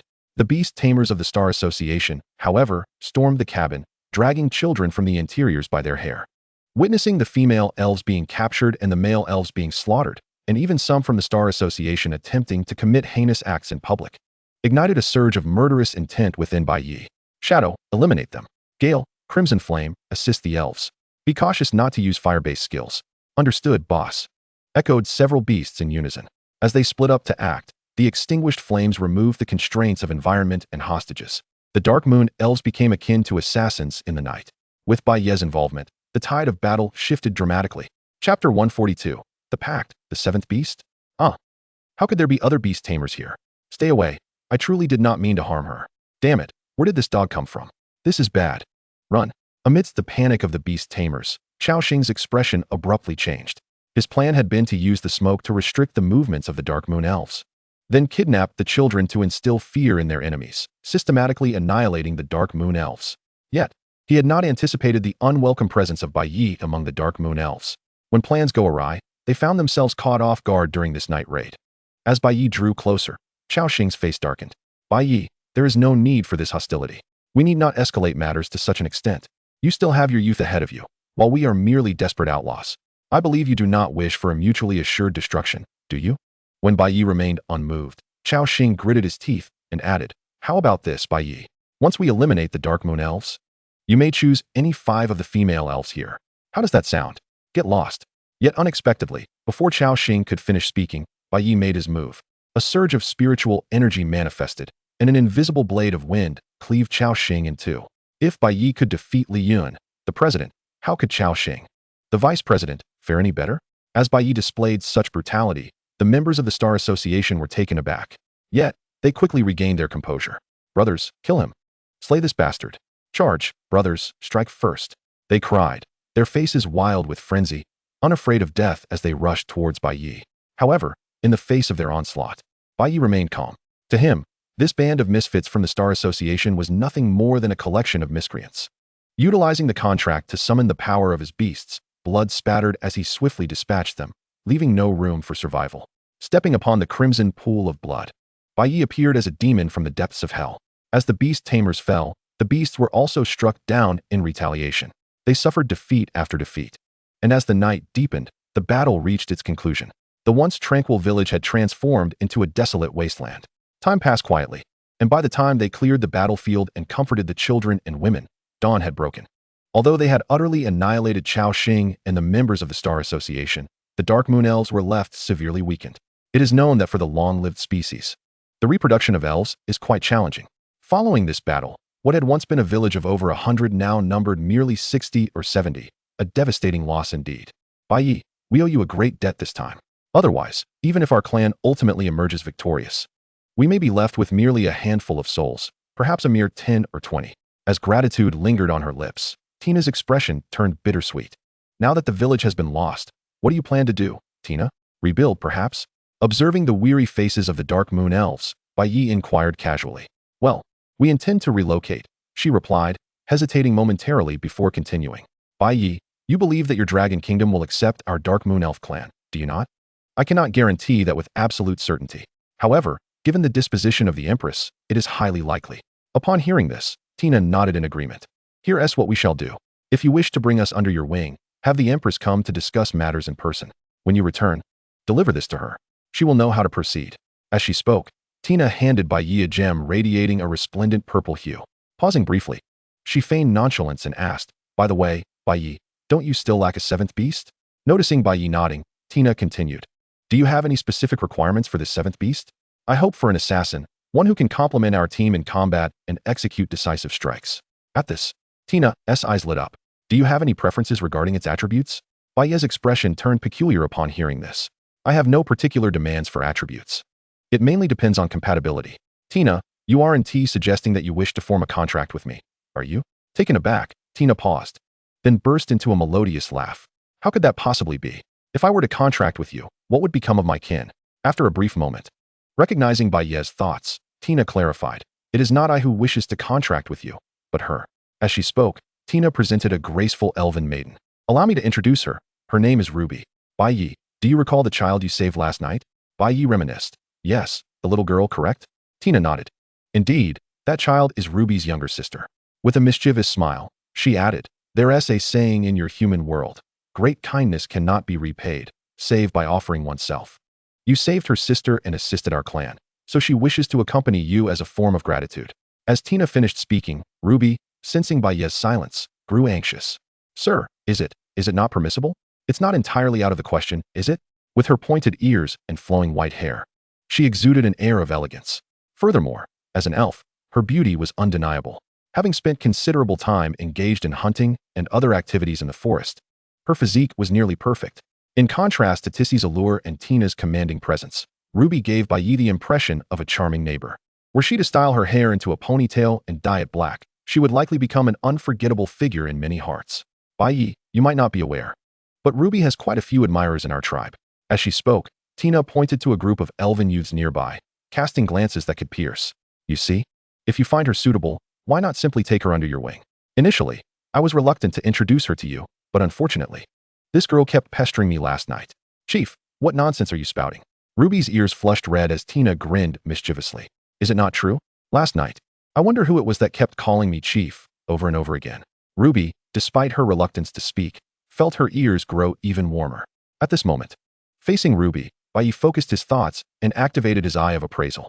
While Bai Ye was indeed one to appreciate beauty, he would not merely accept a decorative figure, wasting a precious opportunity for a contract. Therefore, Ruby's strength and potential were of utmost importance to him. Should she not meet his expectations, it would simply be a matter of fate. After all, the bond between Beast and Beastmaster is a mutual selection. Observing Bai Ye deep in thought, Ruby's heart raced with anticipation. Chapter 143, Dark Moon Elf. Sisterly Bonds? Name: Dark Moon Elf. Attributes: Shadow Wind. Bloodline: Legendary. Level: Tier 8. Talents: Moonlit Slaughter at night. All attributes gain an additional 500 boost. Elven Blessing. In the forest, movement speed increases by 400, recovery ability enhanced by 100. Assassination Guardian. Innately possesses breath concealment. Melee attacks boosted by 200. Wind's Blessing. Permanent movement speed increase of 500. Skills: Shadow Strike, Shadow Stealth, Shadow Harvest, Windblade, Hurricane Slash. Description: a Dark Moon Elf with exceptional harvesting abilities, appearing demure but striking fiercely when it matters. Upon reviewing Ruby's information, Bai Ye could not help but feel astonished. The Dark Moon Elf was already a highly mobile assassin, and with her talents, Ruby's harvesting capabilities were undeniably elevated.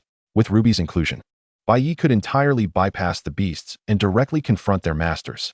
Given Ruby's agility, most beasts would be unable to retaliate, left helpless as she struck at their core.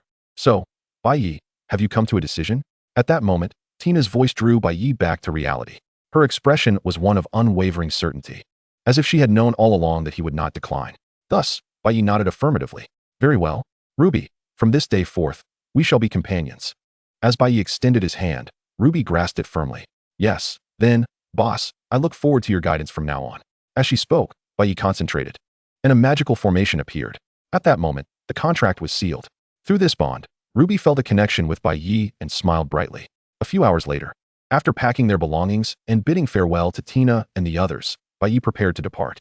The mission was accomplished, and not only had he obtained what he sought, but he had also contracted the long-awaited seventh beast. His objectives had been fulfilled, and it was time to return and report back. Sister, are you really going to leave with the big brother? At the village entrance, as they bid farewell, Aisha clutched Ruby's sleeve, gazing up at her with wide eyes. Ruffling her sister's hair, Ruby smiled reassuringly. Fear not, Aisha, for I am merely going on an adventure with the big brother. I will return to see you soon. While I am away, be sure to heed the chief's words.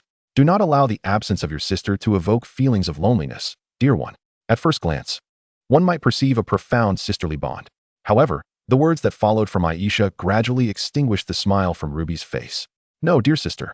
What I mean to convey is that since you are accompanying the elder brother, you must commit fully to the task at hand. Do not hinder his progress, understood? Moreover, refrain from returning until you have surpassed the 10th tier. Otherwise, I would feel utterly embarrassed on your behalf. Observing her younger sister's precocious demeanor, Ruby couldn't help but twitch at the corners of her mouth. Just then, before she could process it, Aisha leapt into the embrace of Bai Ye. Brother, let me tell you, you must never be too accommodating with my sister. Should she prove disobedient or become a burden, do not hesitate to discipline her. There should be no reservations. Her tone, in stark contrast to her previous words to Ruby, was sweet and playful. The tender expression on her face was utterly disarming, almost irresistible if one were to disregard her earlier remarks. Watching her sister act so affectionately with Bai Ye made Ruby's heart ache. It became clear that Aisha was not incapable of being charming. Rather, she simply chose not to be so with Ruby. How peculiar it is that all younger sisters do not share the same demeanor. In that moment, the lovesick Ruby cast a wistful glance at Bai Ye. By the way, Bai Ye, I have something for you. Just then, Tina stepped forward, producing a pendant from an unknown source and personally placing it around Bai Ye's neck. This is the Dark Moon Pendant, a treasured heirloom of our Dark Moon Elf clan. With it, should you encounter other elven tribes, they will likely extend you a favor and lend you assistance. Thank you, Bai Ye replied, admiring the delicate pendant that resembled a crescent moon encased in amber. He recalled that one of Long Sun Ling Shui's subordinates was a holy light elf. Was there a connection between elves of differing attributes?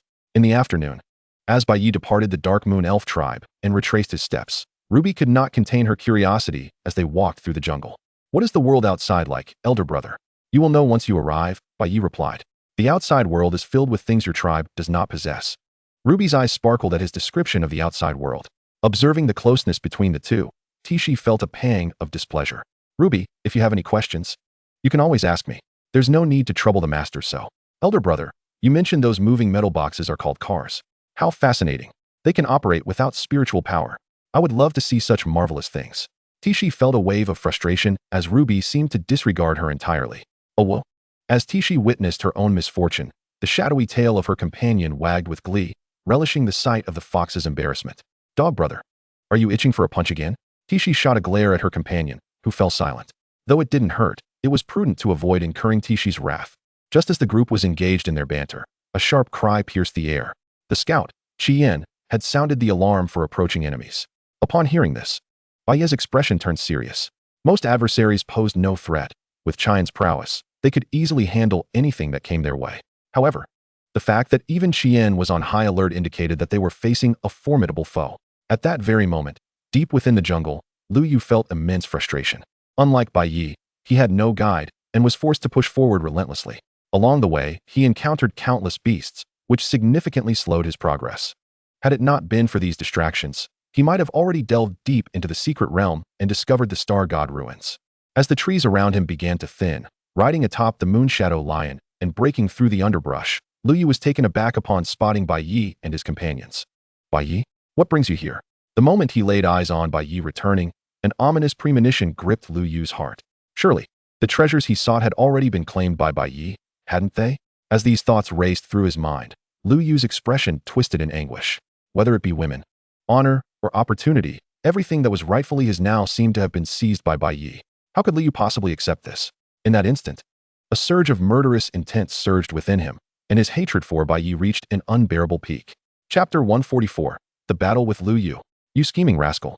As the narrow path converged, upon witnessing Lu Yu's eyes burning with an intense desire to inflict harm, Bai Ye felt utterly perplexed. Had he truly wronged this individual? As for their rivalry over the affections of Shangguan Ruyun, merely exchanging a few words shouldn't warrant such animosity. How tyrannical could Lu Yu be? Elder brother, be cautious. Ruby interjected, positioning herself protectively in front of Bai Ye as she sensed the murderous intent emanating from Lu Yu. A dark moon elf? Lu Yu was taken aback. Recalling that before coming here, Bai Ye had only 6 contracted beasts. Yet now, he had amassed a total of 7. And the last one was a rare dark moon elf. Bai Ye's streak of fortune seemed to be unparalleled. In that moment, jealousy brewed within Lu Yu.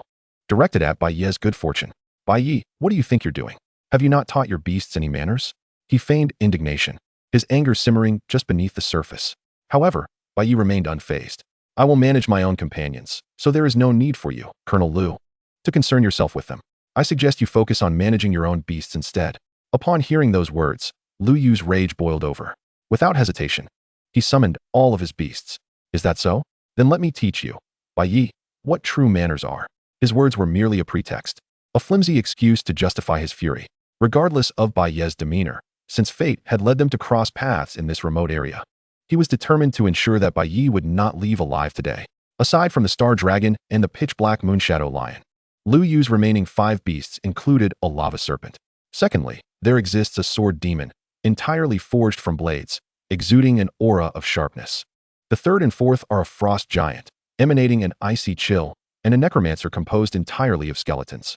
The final entity is a small fox girl, who possesses a fluffy tail, which serves purposes beyond mere scratching. Among the 7 summoned beasts, the most formidable is the 17th rank Star Dragon. Furthermore, Bai Ye has already engaged with it previously. Next in line is the 16th rank Moonshadow Lion. These 2 creatures represent Lu Yu's strongest combatants. As for the remaining summoned beasts, aside from the small fox girl, who boasts a 15th rank, the others range from 13th to 14th rank in strength. The battle is on the verge of erupting. Merely casting a glance at the opposing formation, Bai Ye swiftly devised a strategy in his mind. To counter the adversary's array of summoned beasts, he issued commands. Tishi, you will restrain the sword demon and the frost giant. Shadow, take on the Moonshadow Lion and the lava serpent. Cici, confront the necromancer. Baixian, you and Jifeng will hold back the Star Dragon. What about me, boss? Ruby, noticing that Bai Ye had neglected to mention her, felt a wave of confusion. Did this mean she was too weak to participate? Ruby, I have a different role for you, one that will be pivotal to the outcome of this battle. Bai Ye replied with a serious expression. Observing his solemn demeanor, Ruby couldn't help but swallow hard. Come closer. Leaning towards Ruby's ear, Bai Ye revealed her forthcoming target. Do not concern yourself with that small fox girl. Instead, execute a decapitation strike and eliminate Lu Yu. Once Lu Yu is dead, the strength of his summoned beasts will plummet by at least 1 or 2 major ranks. At that moment, victory will be assured. This is the advantage of having an assassin within the team. Boss, you're so wicked, Ruby exclaimed, her expression peculiar upon hearing Bai Ye's plan. Yet, in the next moment, a sly smile crept onto her face. But I like it. Simultaneously, as Bai Ye issued his directives, Lu Yu was also orchestrating his battle strategy. Star Dragon, you and the Moonshadow Lion will engage the Inferno Fire Dragon, the Shadow Tyrant, and the Dark Moon Elf. Lava Serpent, confront the Ice Armored Dragon Turtle. Necromancer and Linglong Spirit Fox. You will handle the Azure Phoenix Firebird and the two foxes. Sword Demon. Target Bai Ye for a decapitation strike. Prioritizing lethal strikes. Lu Yu's strategy mirrored Bai Ye's, focusing on mobilizing his own assassin for a decisive blow. However, unlike Bai Ye's all-out approach, Lu Yu remained cautious. Although Ruby was only 8th rank and the weakest among Bai Ye's summoned beasts, she posed the greatest threat to Lu Yu. Thus, he cautioned his summoned beasts. Once the battle commences, prioritize concentrated fire on the Dark Moon Elf. By all means, you must eliminate her at the earliest opportunity. Furthermore, the Frost Giant will remain to protect me. Both sides issued their commands almost simultaneously, and with a roar, they charged towards each other. However, unlike Lu Yu's summoned beasts, which rigidly adhered to orders Bai Ye's side, bolstered by Tishi's strategic acumen and their extensive combat experience, had developed an innate synergy. Upon realizing the opponent's intentions, Tishi quickly adapted. This is not right. Bai Ye, hurry and intercept the Star Dragon. Goodness, woman, your words have certainly captured my attention. Bai Ye, bewildered by Tishi's command, was taken aback. It was only 10th rank, yet now it was tasked with absorbing the damage of a 17th rank dragon beast. In Bai Ye's formation, assassins were utilized as warriors, and warriors as tanks. This left Bai Ye feeling like little more than a mere beast of burden. Despite verbally protesting, Bai Ye resolutely advanced. Hey, little lizard, we meet again. With a cheeky expression and a playful tone, Bai Ye succeeded in drawing the full ire of the Star Dragon, causing it to forget even the adversary it was meant to confront. Now, the Star Dragon was intent on tearing the offending creature to shreds. With the Star Dragon momentarily ensnared, the pressure on Bai Ye's side significantly diminished. You think you can harm the boss? Not a chance. Amid the chaos, acting as a midfield guardian, Shadow swiftly tackled the Sword Demon to the ground, pinning it down. Just as the battle commenced, the formation unraveled into disarray. Positioned at the rear, the Necromancer and Linglong Spirit Fox's expressions shifted dramatically. The Frost Giant, serving as a protector for Lu Yu, now faced a pressing issue. They were completely exposed to the enemy's sight, with no one to defend them. Consequently, Tishi and her daughter joined forces, unleashing a barrage of energy beams and holy judgments towards them. The backline being targeted intensified the already chaotic situation. In an instant, Lu Yu found himself grappling with the futility of his commands, as the imagined battle diverged sharply from reality. His expression soured. Why can't my summoned beasts simply act as instructed? He pondered, feeling a stark contrast to Bai Ye's cohesive unit. Observing the battlefield, Lu Yu suddenly sensed something amiss. Ruby, who had been beside Bai Ye, had vanished without a trace. This is bad, he thought, swiftly directing the Frost Giant. Defend. Activate your shield. The Frost Giant, bewildered, clumsily conjured a shield around itself. In that moment, Lu Yu's face turned pale. Was this Frost Giant a spy sent by Bai Ye? At that instant, he was on the verge of cursing. You fool. I told you to activate a shield. You're a tank. Do you even need a shield? Chapter 145, Ruby Unleashed. The best MVP. Just as the Frost Giant finally grasped the situation, Ruby had already closed in. Empowered by her talent, she darted forward like a nimble rabbit, her speed defying reaction time. Before the Frost Giant could raise its shield, wielding a specially crafted bone dagger, she struck down with swift precision. In an instant, blood gushed forth, eliciting a pained scream from Lu Yu. What a pity, he lamented. However, seeing Lu Yu evade just in time, Ruby's attack fell short of its mark, merely managing to eviscerate him. A flicker of disappointment crossed Ruby's face. This was her first battle, and she had performed so inadequately. Would Bai Ye be disappointed in her? As these thoughts swirled in her mind, she shook her head, casting aside any distractions. As the shadowy stealth was activated, Ruby instantaneously vanished from her original position. Aware that a second assassination attempt was not forthcoming, Ruby shifted her focus. At this very moment, barely managing to fend off the onslaught from Tishi and her daughter, the Necromancer and the exquisite Spirit Fox were engaged in a back-and-forth battle. Yet, inexplicably, the Spirit Fox felt an ominous premonition. Just as she glanced around and saw her master collapsed, blood pooling around her, barely clinging to life, realization dawned upon her, and her expression shifted dramatically. However, in that moment of distraction, seizing the opportunity, Ruby approached with ghostly swiftness. Were you looking for me? With Ruby's words echoing, the Spirit Fox, now alert and horrified, prepared to retaliate. Yet, before she could chant her spell, Ruby's bone dagger descended with lethal precision. With a tearing sound, Ruby swiftly dispatched her to the northwest. Immediately thereafter, Ruby's attention turned to the Necromancer. Compared to the fragile Spirit Fox, the Necromancer was undoubtedly a more formidable opponent. However, given the 3-on-1 situation and the formidable alliance between Tishi and her daughter, It wasn't long before the necromancer found himself retreating under relentless pressure. At this moment, Lu Yu, already severely wounded by Ruby, could only watch helplessly as the initially favorable situation turned against him. In a fit of rage, darkness clouded his vision, and he spat out old blood, nearly fainting from anger. How could a ninth-tier beast master, nurtured with abundant resources in the Qilin army, possibly be outmatched by a newcomer like Bai Ye? Had his beasts not disobeyed his commands and failed to adapt in battle, he would not have found himself in such a predicament. A wave of frustration washed over Lu Yu. Meanwhile, observing the battle, Bai Ye saw victory tipping in their favor and issued another command. Tissy, swiftly eliminate the necromancer, then provide support to Shadow. Jifeng, unleash the flame of wrath and deal with the lava serpent. Although Ruby had not succeeded in delivering a lethal blow to Lu Yu, his current state clearly indicated that he could not endure for long. Thus, Bai Ye's immediate objective was to adjust their formation, alleviate the pressure on Shadow and Jifeng, and dismantle their opponents one by one. Boss, I can hardly hold on. Realizing that Bai Ye did not intend to send a beast to assist him, on the other side, curled up in its shell, Bei Xian was lamenting. Thanks to its exceptional resistance, the Star Dragon was indeed unable to harm it. However, faced with the obvious disparity in power, it could only be toyed with by the enemy. Just hold on a bit longer. I believe in you. Upon receiving Bai Ye's encouragement, Bei Xian's lips twitched. Ultimately, it bore the brunt of the entire team's struggles. Cici used divine judgment. At that moment, while utilizing telekinesis to exert strong control over the necromancer, Tissy called out to her daughter. Okay, mama. Upon hearing this, Cici lifted her small hand, conjuring a sword of light constructed from spiritual energy, which surged towards the necromancer. With a property advantage and striking without any preparedness, how could the necromancer resist? Boom. Accompanied by a resounding explosion, the necromancer met his demise. Following the death of two beasts and already severely injured by Ruby, Lu Yu found himself in an even worse predicament. What had started as a 6-on-7 battle had now turned into a 4-on-7. Lu Yu's expression fluctuated. He had considered sending the frost giant into the fray, but Ruby was always watching him. He knew very well that if the frost giant left, Ruby would strike him down in an instant. Thus, after deep contemplation, Lu Yu issued another command. Moon Shadow Lion, disregard the sword demon. Go straight for Bai Ye. The Beast Master was the core of the formation. If anyone fell, the battle would be instantly turned on its head. Hence, Lu Yu made a decisive choice. If the sword demon fell in the fray, so be it. As long as they could eliminate Bai Ye first, it would all be worth it. Roar. After a moment's hesitation, the Moon Shadow Lion obeyed the command and lunged towards Bai Ye. Master, be careful. Watch out, boss. Seeing this unfold, the beasts were thrown into a panic. The only one capable of keeping pace with the Moon Shadow Lion for a counter was Ruby. However, she was merely an 8th-tier assassin, and her strength paled in comparison to the warrior-type Moon Shadow Lion. Even if she attempted to defend, she could hardly hold her ground.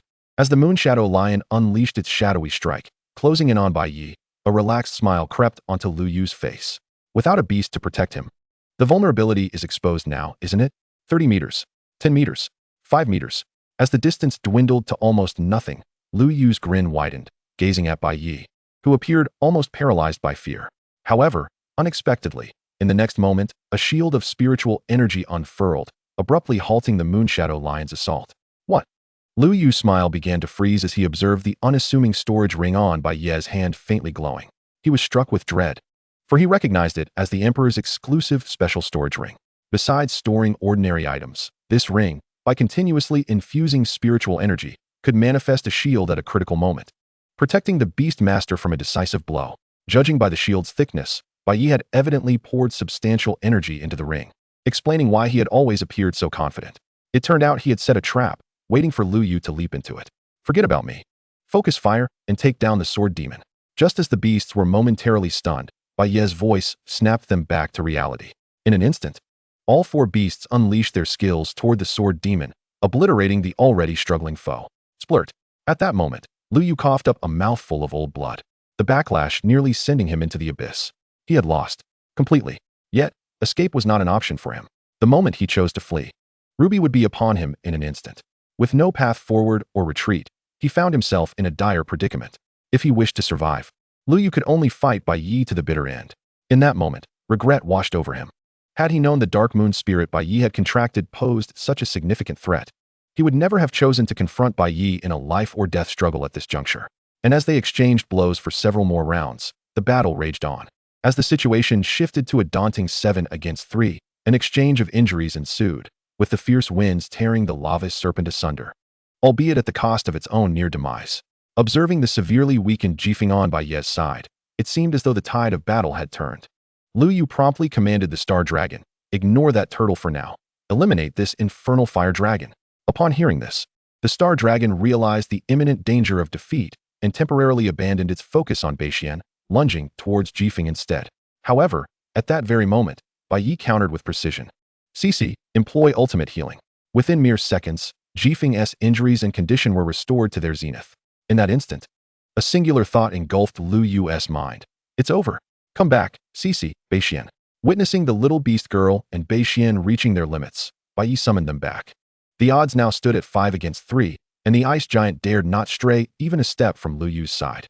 As twilight descended, when Lu Yu succumbed to excessive blood loss, the only fate awaiting the Star Dragon and its companions was a slow demise. With the battle won, Bai Ye's beasts had also reached their limits. "Haha, boss, didn't TI perform splendidly?" After a grueling several hours, victory was finally theirs. Ruby approached Bai Ye to claim her share of the credit. "You did exceptionally well. You were practically the MVP." Bai Ye gave her a thumbs up while simultaneously siphoning the vitality of Lu Yu's beasts.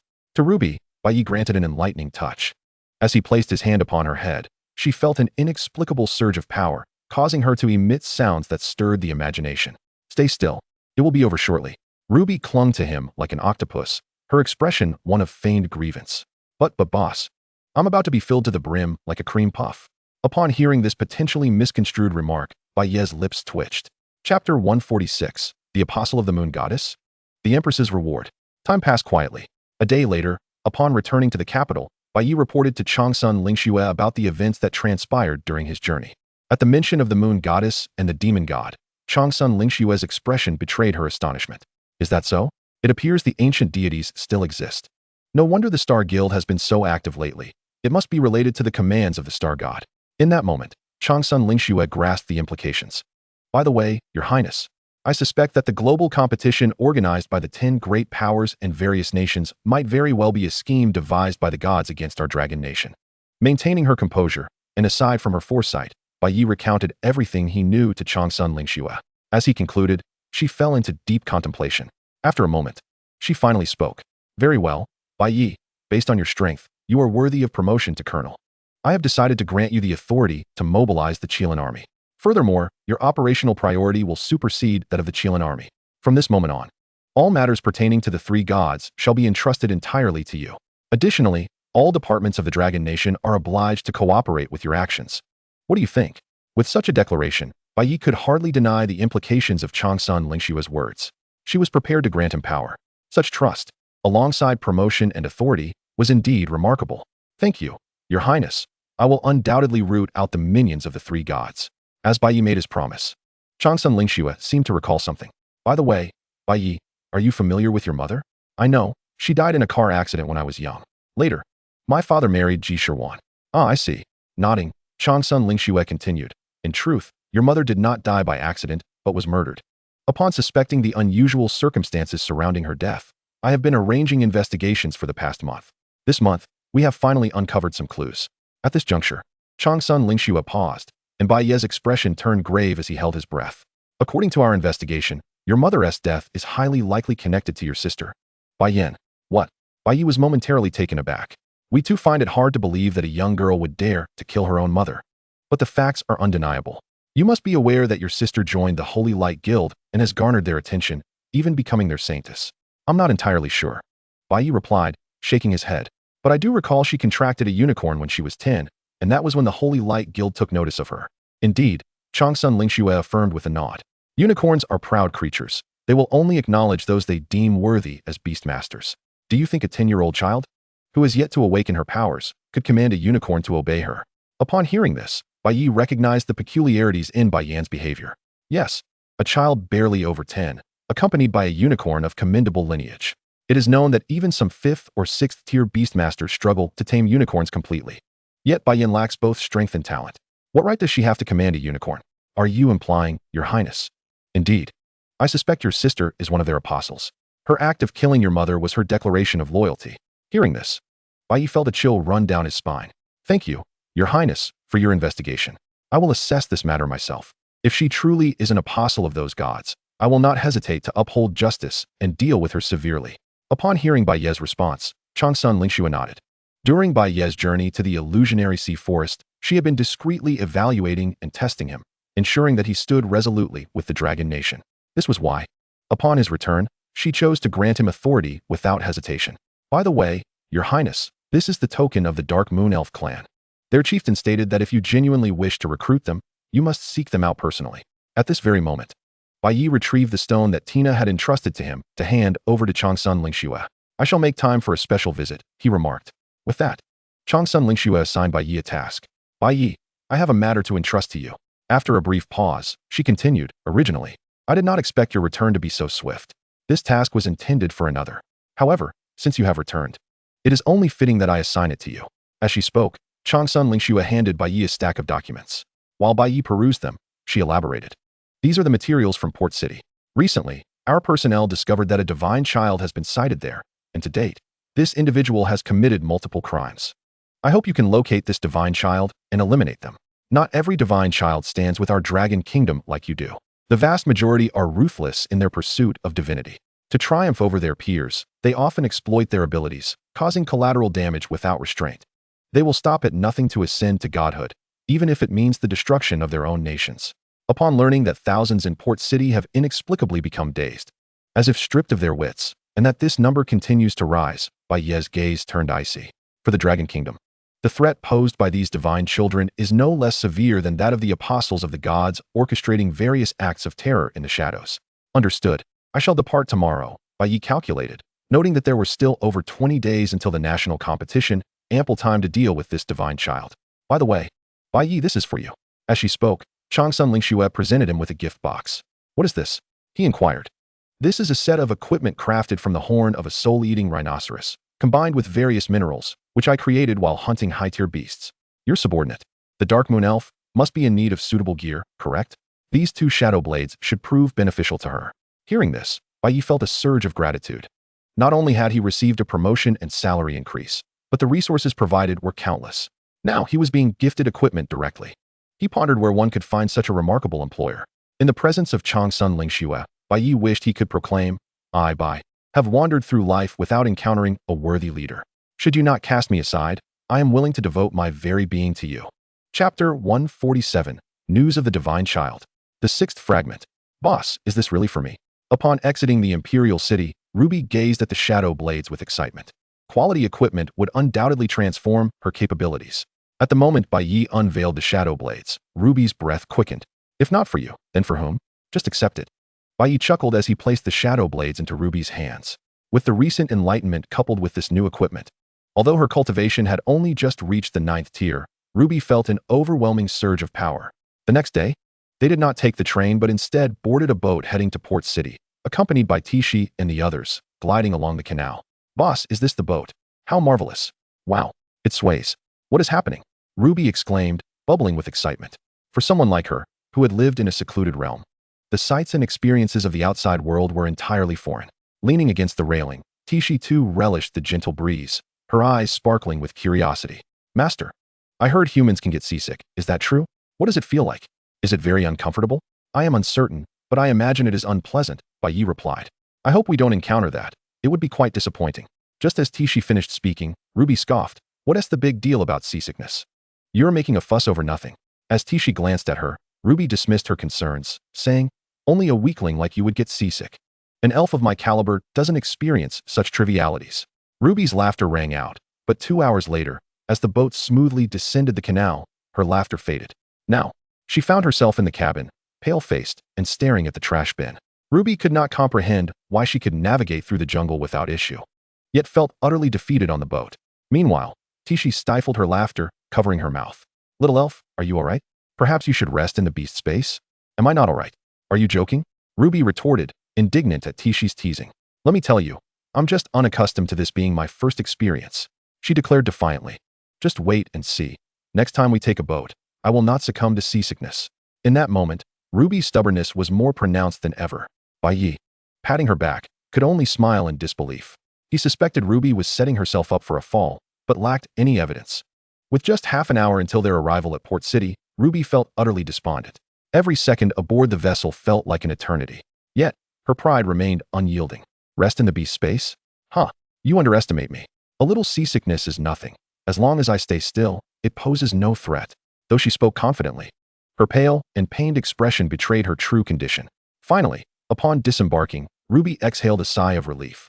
Thank heavens we are finally off the boat. Otherwise, I truly felt I might perish.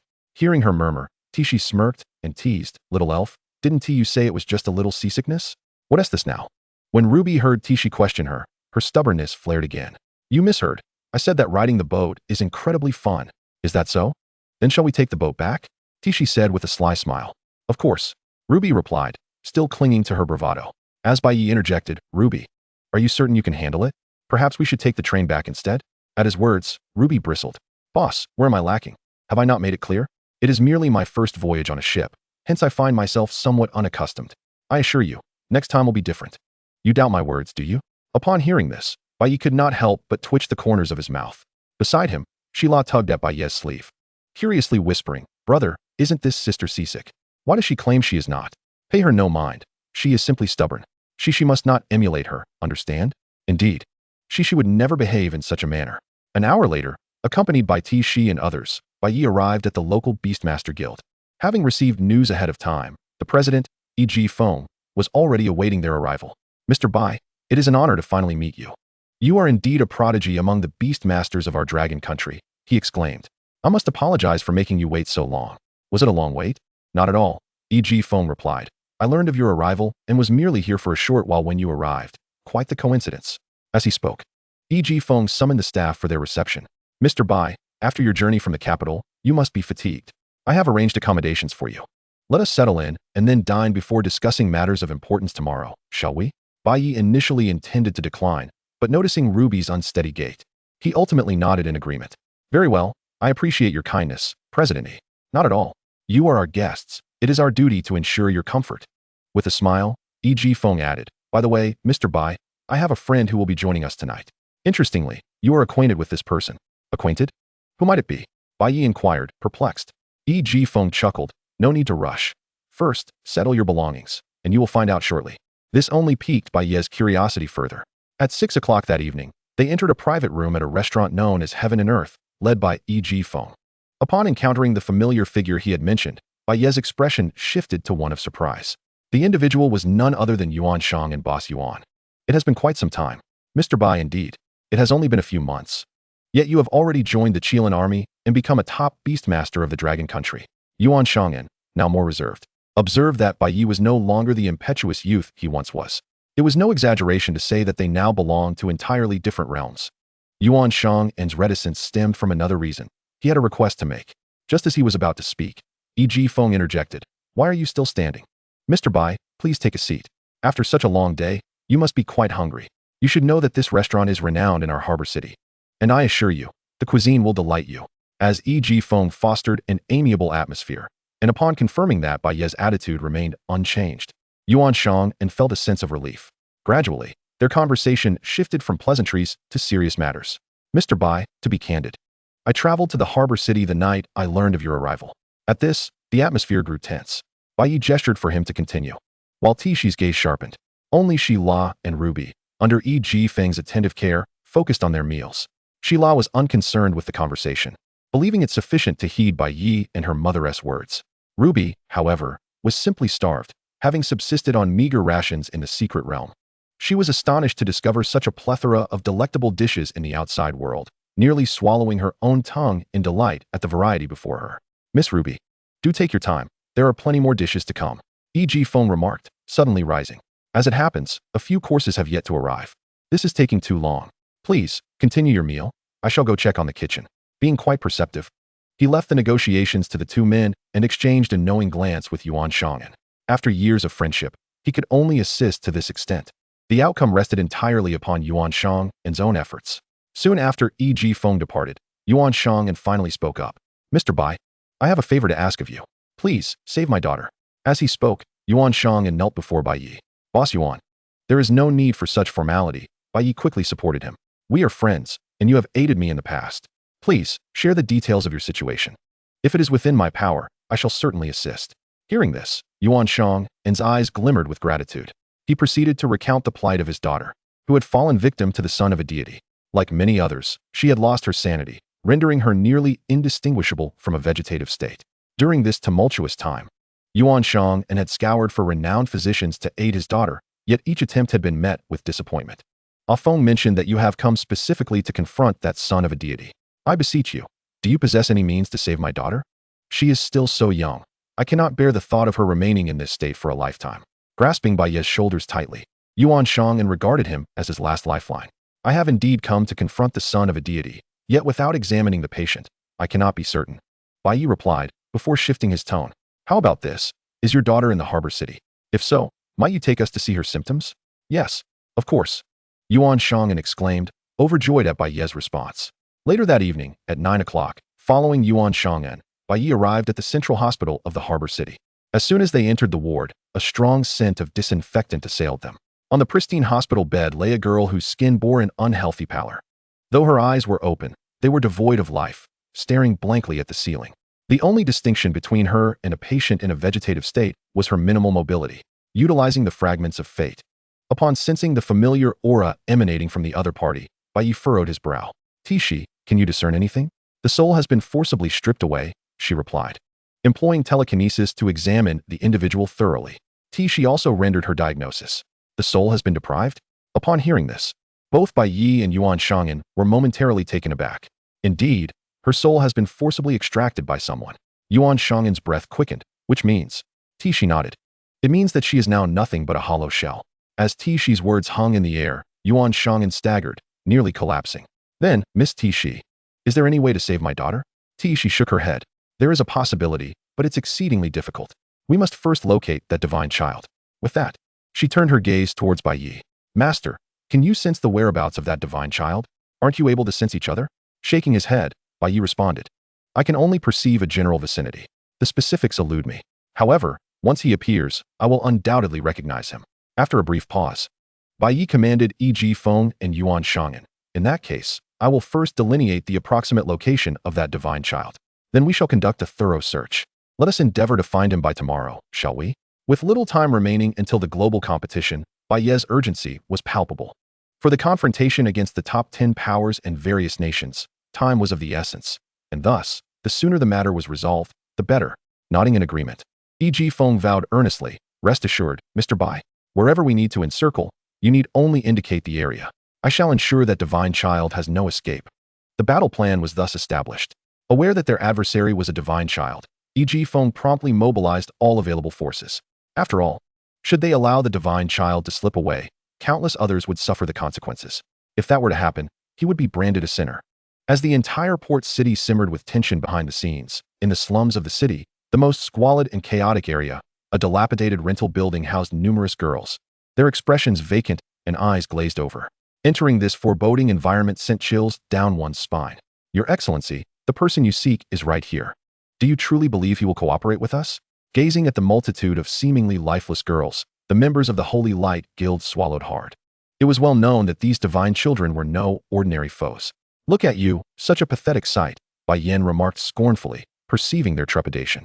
If it were just her, Bai Yin would surely have hesitated to engage with these seemingly deranged divine children. However, having received assurance from the moon goddess that she would be unharmed, she felt emboldened. Just as she had once obeyed the moon goddess's command to slay her own mother, which had earned her a unicorn and brought her fortune for over 20 years, she mused that without Bai Ye's interference, she might have already achieved great renown. The mere thought of Bai Ye ignited her anger, and a pang of regret washed over her. She lamented that she should have eliminated Bai Ye just as she had done to the woman who bore her. It was her pity that had led to her current predicament. After more than 10 minutes, upon reaching the top floor, Bai Yan's thoughts returned to reality. Taking a deep breath, she opened the door. Instantly, a heavy stench of blood assailed her senses. Within, the faint sounds of moans echoed, and in one corner, a blood-etched magical array lay amid a mountain of dismembered remains. The room was suffused with a terrifying atmosphere, akin to an unholy ritual. Who are you? Are you with the authorities? A young man within summoned his beast, a Tier 18 nether panther, imbued with an aura of lethal intent from its carnivorous existence. Morong Fei? Is it? We are not your enemies. Taking a deep breath, Bai Yin stepped forward. Following the moon goddess's guidance, she stated, I have come to seek your cooperation. Look into my eyes, and you shall know everything. Upon hearing Bai Yan's words, Fei's surprise was palpable. As a divine child, his ability was telepathy. In other words, upon locking eyes, he would comprehend the thoughts of the other. Moreover, by extracting the souls of others, he could infinitely enhance himself or his beasts. The more intelligent the entity, the greater the boost he would receive upon extraction. This was precisely why Fei chose to target living beings rather than beasts. Seeing Bai Ye, fully aware of his powers yet entirely unafraid, piqued Fei's curiosity. Without hesitation, he activated his ability. The moment he did so, his complexion paled. Bai Ye couldn't help but smile. How is it? You've seen the moon goddess, haven't you? That is a deity? Fei's mind was instantly engulfed in tumultuous waves. Realizing Bai Ye was no ordinary individual, he contemplated fleeing. Yet, the next moment, Bai Ye called out to him, "You cannot escape. Will you cooperate with us? Or choose death? I hope you will deliberate carefully." Noticing his hesitation, Bai Ye's lips curled into a slight smile.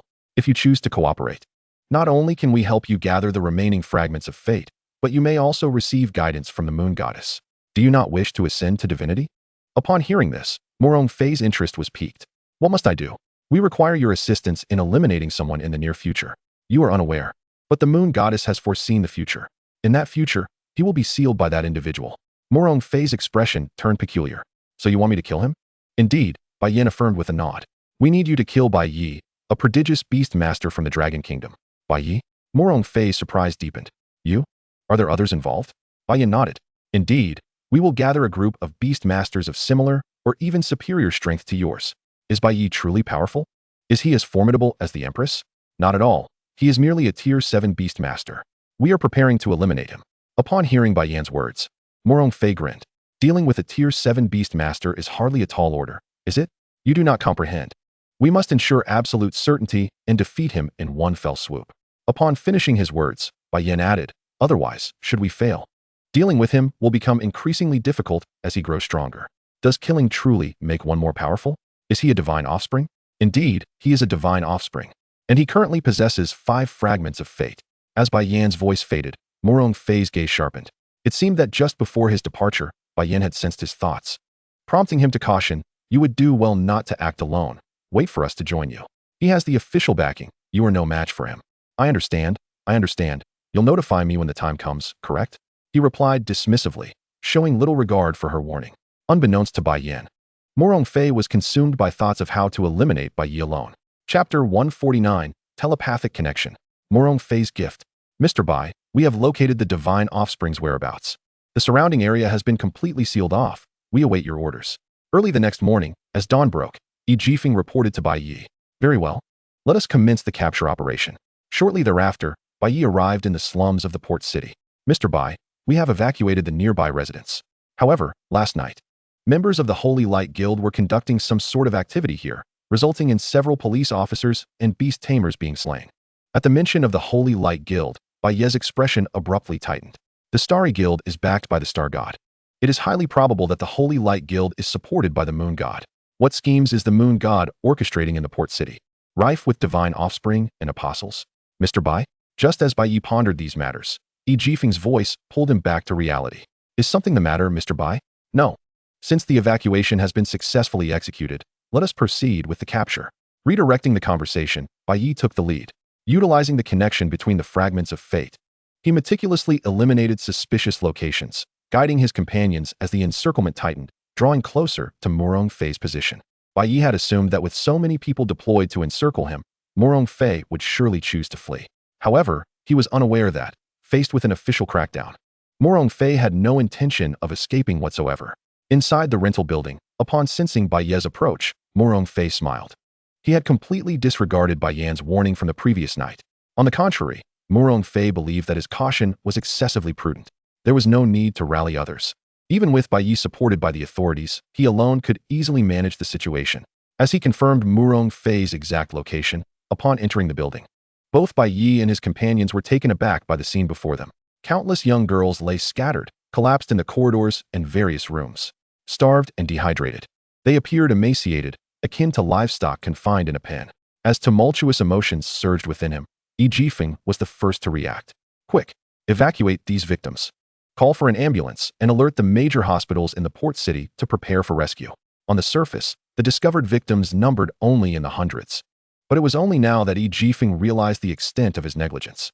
From Murong Fei's arrival in the port city to this moment, the entire duration of the crime had not exceeded half a month. Yet, the number of victims had already surpassed 10,000. No one knew if these young girls would ever recover. If they did not, it would mean the destruction of countless families. And this was merely the situation in the port city. If one were to account for Murong Fei's nationwide crimes, the true number of victims would be unfathomable. The severity of the impact caused by Murong Fei was beyond comprehension. Soon, amidst the continuous sirens, victims were being carried out on stretchers one after another. Just as Yi Jifeng directed the transfer of all victims, at that moment, Murong Fei was slowly making his way down the corridor. Sporting a disheveled appearance and skin rendered pallid due to prolonged exposure to darkness, he gave the impression of a reclusive youth ensnared by internet addiction. Master, be cautious. His mental fortitude is formidable. Do not fall prey to him, Tishi warned, subtly positioning herself in front of Bai Ye. Meanwhile, Ruby stealthily concealed herself in the shadows, poised to strike Murong Fei with lethal precision at any moment. At that juncture, Murong Fei grinned widely. You must be Bai Ye. I've been waiting for you. Waiting for me? Bai Ye furrowed his brow. Indeed, there is someone named Bai Yen who has tasked me with killing you. With that, Murong Fei's tone shifted. Iming Leopard. Eliminate him. Without any forewarning, he issued the command to attack. In the realm of beast tamers, true combat is often straightforward and brutal. The one who eliminates the opponent's beast tamer first emerges victorious. Therefore, adversaries do not wait for you to summon your beasts one by one. They aim to strike first and catch you off guard. Ruby, dispatch him. Almost simultaneously with Murong Fei's command, Bai Ye issued his own directive. In an instant, both sides surged toward one another's beast tamers. Beishian. Just as Tishi temporarily restrained the Yiming leopard with her telekinesis, Bai Ye summoned Beishian. What the heck? Upon being summoned, Beishian was startled to see the Yiming leopard's gaping maw lunging toward him. He instinctively recoiled. Although his armor was sufficiently robust and his defenses high, his head remained notably vulnerable. If bitten, it would surely be disastrous. Release the defense. As he raised his shield, Beishian did not forget to voice his grievances to Bai Ye. Boss, could you summon me a bit earlier next time? If you had delayed just a few more seconds, my shell would have been bitten to bits. Enough chatter, just block it. As he spoke, Bai Ye hastily summoned the remaining beasts, striving to bolster his side's combat strength. Meanwhile, on the other side, Bai Ye noticed Yuan Shang'an stepping forward. Mr. Bai, allow me to assist you. With that, Yuan Shang'an summoned his own beast.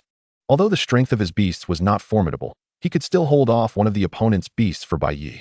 Almost simultaneously, both Bai Ye and Murong Fei were on high alert. In an instant, Murong Fei summoned his remaining 6 beasts. Among the summoned beasts, a blade mantis intercepted Ruby's attack. Seriously? This is possible? After her previous attempt to decapitate Lu Yu ended in failure, Ruby had expected that her enhanced abilities would render her next assassination attempt more successful. Yet, what she did not anticipate was, her thoughts seemed to have been thoroughly perceived by Murong Fei. With a single hand, he anticipated her moves, thwarting her surprise attack effortlessly, much to Ruby's chagrin. Be cautious, little sprite. He may possess telepathic abilities. As the situation unfolded, Tishi's voice echoed, causing Ruby's expression to shift slightly. In the next moment, as their adversary lunged forward, she engaged in a one-on-one duel with the formidable 14th-tier blade mantis. Yuan Shang'an and Yi Jifeng were entangled with the 3-headed serpent and the ghost-eyed centipede summoned by Murong Fei. Meanwhile, a group of beast tamers launched an assault on the colossal earth scorpion. With the rapid evacuation of the victims, the battle transitioned to a numbers advantage. Under such circumstances, bolstered by the official forces, Bai Ye felt a significant alleviation of pressure. 7 against 4, apart from the 17th-tier nether panther and the 14th-tier blade mantis. The remaining 2 beasts included a towering cyclops standing 5 to 6 meters tall and a blood venom spider adorned with eerie patterns. Both of these beasts were of 16th-tier prowess. It was no wonder that Murong Fei engaged in such nefarious dealings to enhance his beastly strength so swiftly. Assigning tasks to his subordinates, Bai Ye instructed, Beishian, draw the fire. Understood, boss. Having endured numerous battles, Beishian was already adept at this routine. Little kitty, you're not trying to scratch my itch, are you? Hee. I see you're still just a female cat. What do you say? Why not yield to me? Let me show you what it feels like to have a mountain pressing down on you. With Beishuan's cheeky demeanor, a wave of humiliation and derision filled the air. The team battle could be lost, but this wretched creature must perish. The Nether Panther's gaze brimmed with murderous intent. Chapter 150. Is the cheat strong? But my cheat surpasses yours. Tishi, you and Cece assist Ruby. Jifeng, Chien, you take on the Cyclops. Shadow, confront the blood venom spider. After a fleeting glance at Beishian, who he knew could hold his ground for a while, Bai Ye refrained from providing reinforcements. Instead, he planned to exploit the advantage of numbers against other beasts to find a breakthrough. Oh whoa! Just as Bai Ye issued his commands, Shadow lunged at the blood venom spider. Dealing with such a toxic foe would trouble other beasts, but Shadow faced it without fear. Little spider, watch as this king handles you. Empowered by its innate talents, Shadow disregarded all non-curse-related negative effects. Thus, even with a significant disparity in cultivation levels, the existence of a counter-relationship rendered the blood venom spider utterly constrained and frustrated in the face of Shadow. On the other side, enveloped in flames, Jifeng unleashed Dragon's Claw. Even against the might of the Cyclops, he showed no trepidation. In an instant, their clash obliterated the surroundings, causing mountains to crumble and earth to quake, while the skies ignited in flames. As Qian let out a roar, he joined Jifeng in a 2-on-1 battle, where the struggle remained evenly matched. At this moment, observing that his beasts were being restrained, Murong Fei felt no fear. Rather, an exhilarating thrill coursed through him. His gaze towards Bai Ye grew increasingly perverse, creating an unsettling sensation. The greater Bai Ye's displayed power, the more it indicated the uniqueness of the fragments of fate within him. If he could seize Bai Ye's fragments, his strength would undergo a monumental transformation. As these thoughts swirled in his mind, rather than retreating behind his beasts to bide his time, Murong Fei chose to take the initiative. His plan was simple. First, attempt to subdue Bai Ye. If that failed, he could always withdraw later. Relying on the high mobility of the Nether Panther, he had the freedom to advance and retreat at will. Mr. Bai, be careful. As Murong Fei closed in, Yi Jifeng couldn't help but exclaim in alarm. It was well known that Murong Fei's abilities were exceptionally unpredictable. If Bai Ye were caught off guard, it would spell disaster. In the heart of the battlefield, as Murong Fei approached, Bai Ye felt a surge of spiritual energy within him. He first unleashed several blades of wind to restrict Murong Fei's movements. In the next instant, Bai Ye executed a series of smooth and decisive strikes. Boom! With an explosion, the fireball struck, engulfing Murong Fei in smoke and flames. Yet, in a classic display of smoke without injury, as the swirling dust began to settle, it revealed Murong Fei completely unscathed, having constructed a shield from the power of the souls he had plundered. So this is how you play? Bai Ye furrowed his brow, recognizing the underlying mechanics. Just as he pondered how to break the deadlock, in the brief moment of their gaze locking, Murong Fei activated his Divine Sun's ability. In an instant, Bai Ye felt dazed, as the scene before him warped and twisted. By the time he regained his senses, he found himself drawn into an endless expanse of pure white, devoid of any substance.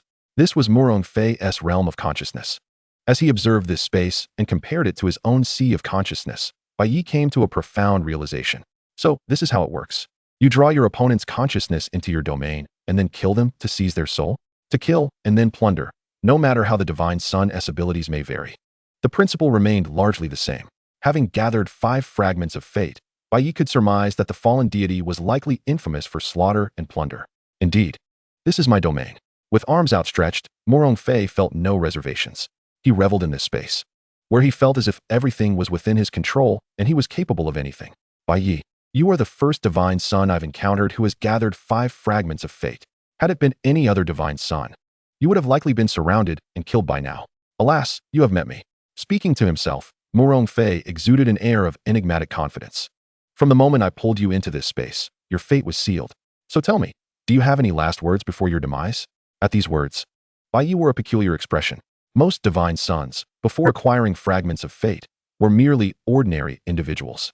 Thus, upon becoming Divine Suns, they rapidly experienced a drastic shift in their psyche.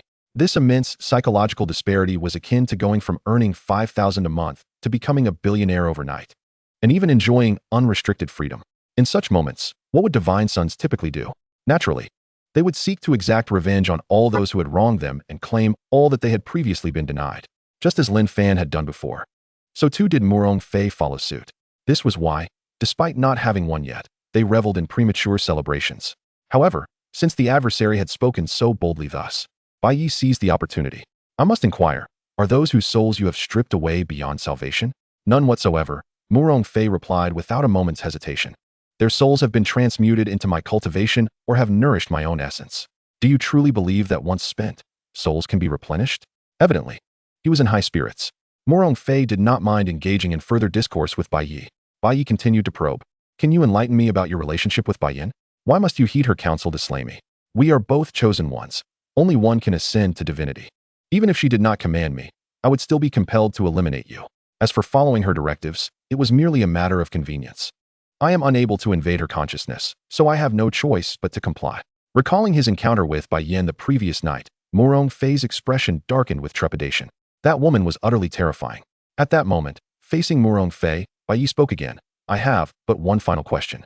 Since my demise is imminent, would you permit me to die with clarity? Speak, Murong Fei said, his patience beginning to wane. Bai Ye, she is connected to the moon goddess, is she not? As soon as Bai Ye's words fell, Murong Fei's countenance shifted dramatically. It seems you are inquiring rather excessively.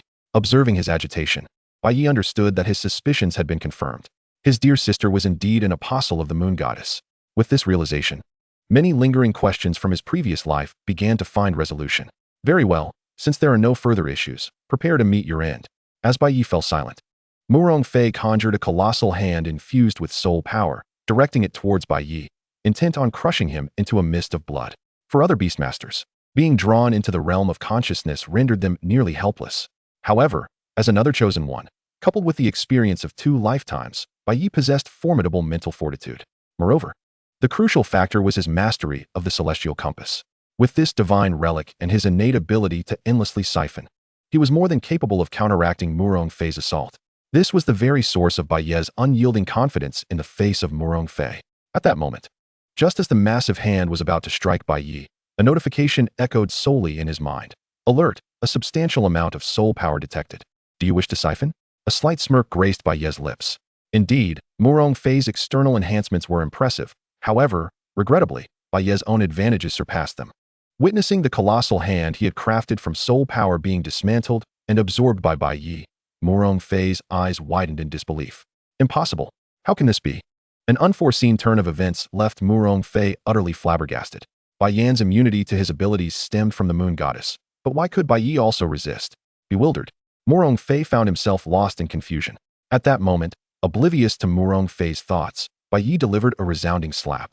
With a crisp sound, the space crafted by Murong Fei shattered instantaneously. In the next moment, Bai Ye's consciousness returned to reality, while Murong Fei, clutching his face, gazed at him in abject terror. Flee. I must escape. Return, Shadow Leopard. We must depart. The other beasts will cover our retreat. As his commands were issued, the beasts displayed expressions of incredulity. They had been ready to risk their lives for Murong Fei, yet now he sought to abandon them? What? Are you dissatisfied? I command you to stay back. At this moment, Murong Fei's patience had reached its limit. As he summoned the power befitting a chosen one, the beasts were compelled to obey. Let us go, Shadow Leopard. We shall seek out that woman. Hearing this, Shadow Leopard, bearing Murong Fei, felt a pang of sorrow for their impending demise. Boss Yuan, this is in your hands now. Hurry, do not let him escape. Confronted with the architect of his daughter's suffering, Yuan Shangyan gritted his teeth in anger. How did it come to this?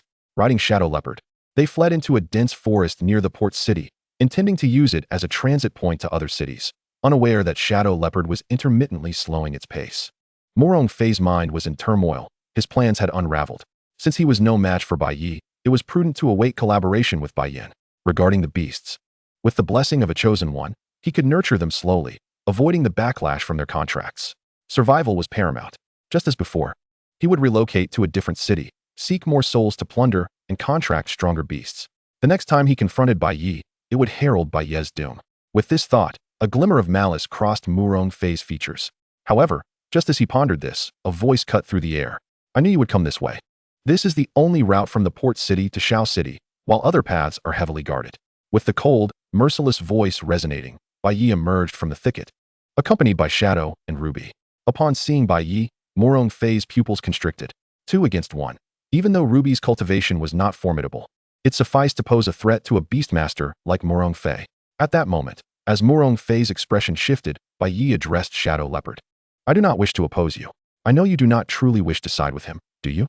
As Bai Ye spoke, Murong Fei's face paled. Yet before he could respond, Bai Ye interrupted. My adversary is him. You may leave, and I will spare your life. Upon hearing this, Shadow Leopard's expression turned complex. But it did not hesitate. It promptly turned and sought to escape into the forest. You cannot leave. Shadow Leopard, return to me. Kill him. Eliminate him.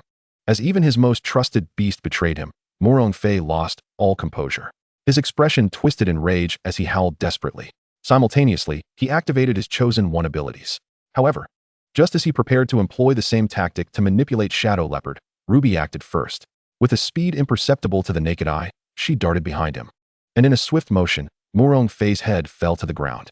At that moment, fragments of destiny emerged. Boss, this is the fragment of destiny.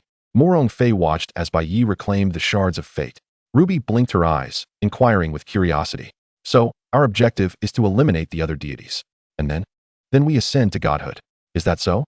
Hee, if the boss is to become a god, then I must surely evolve into a mythical being as well, right? Of course. I'm not boasting. With such excellent beasts under my command, you should be secretly delighted. Following the demise of Murong Fei, his already disloyal beasts naturally fell into disarray. By the time Bai Ye returned to the port city, all patients had been evacuated for assistance. The Gale Squad, under the arrangement of Yi Jifeng, entered the Beast Hospital for post-war treatment. Mr. Bai, I appreciate your help with this matter. Just as Bai Ye was about to take the beasts, Yi Jifeng expressed his gratitude. It's no trouble at all, it is my duty. While speaking, Bai Ye noticed Yuan Shang'an to one side. His cheeks were gaunt and sunken, dark circles under his eyes, unshaven and disheveled, embodying a state of despair. Clearly, the news of his daughter's irreversible injury had struck him profoundly. Boss Yuan, do not fret too much. I will report this matter to the Empress. Who knows? We might find a way in the future to restore the victims to their former selves? Thank you. I will strive to regain my composure as soon as possible. He forced a smile. Despite knowing that Bai Ye was merely offering consolation, Yuan Shang'an recognized that he could no longer remain in despair. Otherwise, what would become of his daughter? As if recalling something, he added, by the way, Mr. Bai, should you need my assistance in the future, do not hesitate to seek me out. I shall do my utmost to help in any way I can. In the afternoon, after bidding farewell to Yi Jifeng and Yuan Shang'an, Bai Ye and his companions boarded the returning cruise ship. It proved that no matter how many times one traveled, seasickness was inevitable. Ugh, she retched into a trash can, her complexion pale. Ruby felt as if the world was spinning, her stomach churning violently. Little sprite, you're not handling this well. Tissy stifled a laugh at Ruby's pitiful state. This bout of seasickness is merely an accident. Do you understand? Ugh, even at such a time, her stubbornness remained unwavering. I just haven't improved my cultivation yet. Next time, when my strength increases, I will surely not suffer from seasickness again. Ruby vowed earnestly to Tissy. Really? Do you not believe me? No, I do. I believe you. Then why are you laughing? Ruby eyed Tissy suspiciously. I thought of something amusing. Really? Ruby pressed. Of course. You know I usually don't laugh. For a moment, Ruby suspected that Tissy was teasing her, yet she had no evidence to prove it. Meanwhile, in the cabin's bedroom, as Bai Ye absorbed the sixth fragment of fate, his mental power surged significantly. Now, even when confronted with mental attacks from beasts, Bai Ye felt no fear. He had gained a certain resistance to such skills. Moreover, the enhancement provided by the sixth fragment of fate extended beyond this. By harnessing the power of the soul, Bai Ye could strengthen his beasts. It is well known that for the vast majority of beasts, mental attacks are akin to true damage. Now, through enhancement, Bai Ye could render his beasts immune to a certain degree of mental skill damage. This shortcoming of the team was directly compensated for. What is this? As Bai Ye explored his newfound talent, he also noticed changes in the astral compass within the sea of consciousness. The enormous compass was adorned with various intricate runes. Simultaneously, the astral compass unlocked a new ability, transformation. With the astral compass, Bai Ye could convert his blood vitality into soul power. However, this process had a conversion ratio of 2 to 1. 2 units of blood vitality could only be transformed into 1 unit of soul power. Considering the difficulty of acquiring soul power, Bai Ye found this acceptable. Immediately, he converted all the blood vitality he had gathered during this expedition to enhance himself. Blood vitality improved physical attributes, while soul power enhanced capabilities, with both complementing each other. Bai Ye was astonished to find himself having broken through to the 8th rank as a beast master, compared to the 7th rank. The 8th rank offered a significant leap in the ability to command beasts. With this qualitative shift in combat power, Bai Ye estimated that he could now rival beasts of the 2nd to 3rd rank. Chapter 152, Soul Power. A bold idea. So it is soul power? There are 16 days until the global competition. Upon returning to Kyoto, Bai Ye reported all that had transpired. Upon hearing this, Changsun Lingxue fell into contemplation. However, after a brief moment, she spoke. Bai Ye, you are aware of the ancient tale of the Emperor Qin seeking the elixir of life, correct? Indeed. It is said that Emperor Qin yearned for immortality, hence he sent Su Fu in search of the elixir. Bai Ye responded, puzzled by her inquiry. He could not fathom how the Emperor's quest for immortality related to the victims deprived of their souls. As if sensing Bai Ye's confusion, Changsun Lingxue produced a document from somewhere. Look at this, Some ancient scholars believe that true immortality is not solely about the physical body. Even if the body endures, the soul will gradually decay. Therefore, true longevity should encompass the eternal existence of both body and soul. As Bai Ye perused the document, Changsun Lingxue elaborated. Soon, after digesting the content and theory she provided, Bai Ye's eyes lit up. He never imagined that the soul could be manipulated in such a manner. The true brilliance of this ability was not simply in reading what another was thinking at that moment, but in accessing their past memories. Morong Fei had completely misunderstood the application of this talent. This ability was truly formidable. It could not only read memories, but also plunder them and implant them into another body. Was this not a form of alternative reincarnation? Just as Bai Ye's mind was stirred by this revelation, Changsun Lingxue concluded, in any case, as you eliminate more deities, your abilities will gradually increase. Sometimes, it is essential to think outside the box. I understand, Your Highness, Bai Ye replied. Speaking of which, Your Highness, I have a bold idea. Since memories can be transferred to the living, what if they were transferred to corpses and combined with the skills of undead beasts? Wouldn't that create soldiers who possess both thought and combat capabilities, yet remain impervious to death? Expanding on this concept, one could gather various beast corpses for combination and then infuse them with souls. Was there not an entire army of undead beasts added to the mix? The affluent rely on technology, while the impoverished depend on mutations.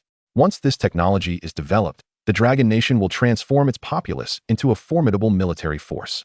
It is indeed a boon for ordinary individuals. Upon hearing Bai Ye's thoughts, Changsun Lingxue could not help but twitch her lips in exasperation while seated on her throne. I meant for you to think outside the box, but this is rather excessive. Observing Bai Ye's eagerness, she decided to shift the conversation. By the way, Bai Ye, have the Dark Moon Elves and Ice Armored Tortoises under your command not yet enhanced their strength? Here, take this. As she tossed a storage ring to Bai Ye, Changsun Lingxue elaborated. This is a special preparation I arranged, intended to bolster the strength of your spirit beasts and tortoises. During this period leading up to the national competition, you should conduct several medicinal baths to enhance their capabilities. Thank you, Your Highness. Accepting the storage ring brimming with resources, Bai Ye could only marvel at the generosity of his benefactor. Just as he was about to take his leave, Changsun Lingxue reminded him, by the way, Bai Ye, according to the news I have received, there is a high likelihood that divine sons and apostles exist among the top 10 powers. We shall soon be facing a fierce battle. Over the next 16 days, I will arrange for Vice Officer Shang Wan to deliver resources to you on time. Do prepare for the impending conflict. Hearing this, Bai Ye's expression turned serious. I understand, Your Highness. I will prepare adequately for the upcoming confrontation. Yes, the fate of our Dragon Nation rests upon our shoulders. Although the Dragon Nation possesses considerable strength, it lacks entities of the caliber found among the top 10 powers. Without true top-tier combatants, the Dragon Nation cannot decisively determine the outcome of battles. Watching Bai Ye's departing figure, Changsun Lingxue sighed. Time is so pressing. In just over 10 days, can Bai Ye truly achieve a qualitative transformation in his strength? Unaware of Changsun Lingxue's thoughts, Ruby could not contain her curiosity as she walked down the street beside Bai Ye. Boss, what are we going to do next? Are we returning home to cultivate? Or shall we hunt those apostles and divine sons? Where are we going to find so many apostles and divine sons? As she jested, Bai Ye replied, I plan to visit the Chu family. Huh. Ruby was momentarily taken aback. The Chu family possesses the alchemical formulas I need. Once I have them and successfully refine the elixirs, your strengths will undergo a significant transformation. Is that for real? What kind of elixir are you refining that is so remarkable? Ruby's gaze was filled with skepticism. However, Bai Ye chose not to elaborate further, merely smiling in silence. In his previous life, by a stroke of fortune, Bai Ye had learned that the Chu family held an ancestral alchemical formula. This formula pertained to the refinement of the boundless pill. The so-called boundless pill, upon consumption, could cleanse the meridians and invigorate latent potential, simultaneously healing hidden injuries. At first glance, the effects of this pill seemed comparable to that of a potential-enhancing elixir. However, in reality, the efficacy of the boundless pill surpassed that of the potential elixir by hundreds or even thousands of times, exhibiting astonishing properties. Furthermore, if Bai Ye were to refine it using his innate talents, a 10th-grade boundless pill would suffice to induce a minor transformation in all his spirit beasts. Indeed, the effects and enhancements brought about by the boundless pill would be even more extraordinary than what Bai Ye and Ruby had discussed. Before long, they arrived at the Chu family's residence. Bai Ye introduced himself to the servants at the gate, and soon Chu Yaoyao emerged from within. Upon seeing Bai Ye, Chu Yaoyao raised an eyebrow. As she noticed Tishi and her daughter, alongside Ruby, arriving in tow, her expression tightened. Goodness, it hasn't been long since our last meeting. Yet Bai Ye has already acquired another female spirit? I suspected some people had been absent recently because they were busy with their harem. Hearing Chu Yaoyao's sarcastic tone, Bai Ye pinched her cheek. When did I create a harem? I'm merely capturing spirit beasts. Isn't that reasonable? By the way, Yao Yao, are you really that concerned? You wouldn't have developed feelings for me, would you? As Bai Ye teased, Chu Yaoyao scoffed dismissively. Like me? What a joke. If I liked you, then I would be a little dog. As they entered the residence, Chu Yaoyao casually inquired. Whenever you come looking for me, it can never be for anything good. Speak. Bai Ye, what do you need my assistance with? You can't fool Yao Yao, can you? Well, it is like this. Your family possesses the formula for the boundless pill. Does it not? I would like to borrow it. Fear not. Once I refine the boundless pill, I will return it without delay. The boundless pill? Chu Yaoyao's expression turned peculiar upon hearing this. This is an ancestral treasure of our Chu family. Moreover, that elixir is quite demanding in terms of materials and timing. I think you should save your efforts, Bai Ye. Bai Ye feigned indignation at her words. Chu Yaoyao, is this how you treat your lifesaver? Had I not rescued you, you would have long fallen into Lin Fan's clutches. Chu Yaoyao's face displayed a profound sense of exasperation. Is this really funny to you? Are you attempting to morally bind me? My apologies, my apologies. Realizing he had stepped on a landmine, Bai Ye quickly changed his tone. Rest assured, Yao Yao. As long as you are willing to lend me the elixir, I will repay you handsomely. Really? How do you intend to repay me? Chu Yaoyao looked on with suspicion. A 10th grade boundless pill. 10th grade? You? Whether you can even refine it is questionable, and you dare claim 10th grade. Completely disbelieving Bai Ye's words, Chu Yaoyao's expression darkened. Bai Ye, propose another condition. If I find it satisfactory, perhaps I might lend you the formula. How about I offer myself in return? Scram. Ultimately, despite her verbal rejection and disdainful expression, Chu Yaoyao's actions proved to be quite sincere. Half an hour later, in a room, as Bai Ye gazed at the sheepskin parchment containing the formula that Chu Yaoyao had slammed onto the table, Ruby was left utterly astonished. She had only heard of such things but had never seen them before. Could it be that Chu Yaoyao is the very embodiment of the textbook definition of tsundere? Chapter 153. How could the matter of being a beastmaster be deemed theft? The formula is something I obtained from my grandfather. Bai Ye, if you wish to refine the elixir, you'd best do so quickly. Otherwise, if my grandfather finds out, it would be disastrous. At Chu Yaoyao's words, a realization struck the little beast girl beside her. So the formula was stolen by you, sister? Stolen. Chu Yaoyao's face flushed crimson. How could the matter of being a beastmaster be described as theft? I merely took it, all right? Hearing this defense, the innocent Hela nodded her little head earnestly. Indeed. How can this be considered theft? Observing Chu Yaoyao justifying herself, it was astonishing that the other party genuinely believed her. Bai Ye couldn't help but cough lightly a few times. Yao Yao, surely your home has an alchemy chamber, right? Would you mind if we borrowed it for a while? Upon hearing this, Chu Yaoyao cast him a disdainful glance. I've already given you the alchemical formula. And now you wish to borrow the alchemy chamber as well? Should I also prepare the spiritual herbs and medicines for you? While complaining, Chu Yaoyao opened the door. What are you still dawdling for? Aren't we heading to the alchemy chamber? This girl, why is she so irritable today? Bai Ye thought to himself as he followed her. At that moment, she smirked mischievously and remarked, Master, aren't you going to appease her? She seems quite upset. Upset? Oh, come on. Don't women have a few days like this every month? Upon hearing these words, Bai Ye understood the situation. Before long, under Chu Yaoyao's guidance, Bai Ye arrived at the alchemy chamber. I've just had someone prepare the materials for you, Chu Yaoyao urged. Bai Ye, you must work quickly. If I'm late and my grandfather returns, I want to be able to explain myself. While assisting in opening the door, she maintained her usual demeanor, but internally, Chu Yaoyao felt a twinge of anxiety. Despite her usual calmness, this was her first time engaging in such a dubious act. Don't worry, I want to put you in a difficult position, Bai Ye reassured her, gently patting her head. Once I've completed refining the elixir, I'll come out. During this time, Yao Yao, please don't let anyone disturb me. You're such a handful, she retorted with a roll of her eyes. Although Chu Yaoyao said little, Bai Ye understood that she had consented. Entering the alchemy chamber, Bai Ye began the process of refining the elixir according to the recorded formula. He was already quite adept at the procedure, but the only potential for error lay in the finer details of the alchemical process. Those who frequently engage in alchemy know all too well that neglecting the proper protocols could lead to the explosion of the furnace. If the pressure within the furnace becomes too great, it truly could explode. Consequently, Bai Ye remained exceedingly cautious. Before long, after experiencing failure 3 or 4 times, Bai Ye discerned the crucial elements of the process. With a combination of his robust energy and soul power, he gradually grasped the nuances of the craft. No wonder the yield of the Wuji pill had been so dismally low before. It turned out that the formula itself possessed inherent flaws. Adjusting the ratios of several spiritual herbs, Bai Ye initially felt a twinge of apprehension. To his surprise, however, the results aligned perfectly with his expectations. It succeeded. The formula indicated that the Wuji pill could only be refined to a maximum grade of 5. Yet, the Wuji pill Bai Ye produced was indeed of the 7th grade. Utilizing his innate talent, he merged a batch of Wuji pills into a singular entity, culminating in the creation of a 10th grade Wuji pill. This was the essence of the Wuji pill. Gazing at the crystalline elixir nestled in Bai Ye's palm, she could not suppress her curiosity. Through her spiritual perception, she felt an overwhelming urge to consume the elixir. The allure of this pill was simply irresistible. Shaking her head, she quickly cast aside her distracting thoughts. Sensing the collective intrigue of the three, Bai Ye smiled and said, "Don't be impatient. Let me refine all the elixirs first." With that, he couldn't help but wonder what expression would grace Chu Yao Yao's face when he presented her with the 10th grade Wuji pill. Meanwhile, at that very moment, what was Chu Yao Yao, who had stolen the alchemical formula, doing in her grandfather's room? This is outrageous. Simply outrageous. Chu Hongsheng glared at his granddaughter, feeling a mix of disappointment and frustration. "I've heard that Bai Ye is your friend, correct?" Upon hearing this, Chu Yao Yao felt a tightening in her chest. "I've heard that Bai Ye is a notorious flirt, not only entangling with women but also having ambiguous relationships with the daughters of the Qiao and Luo families.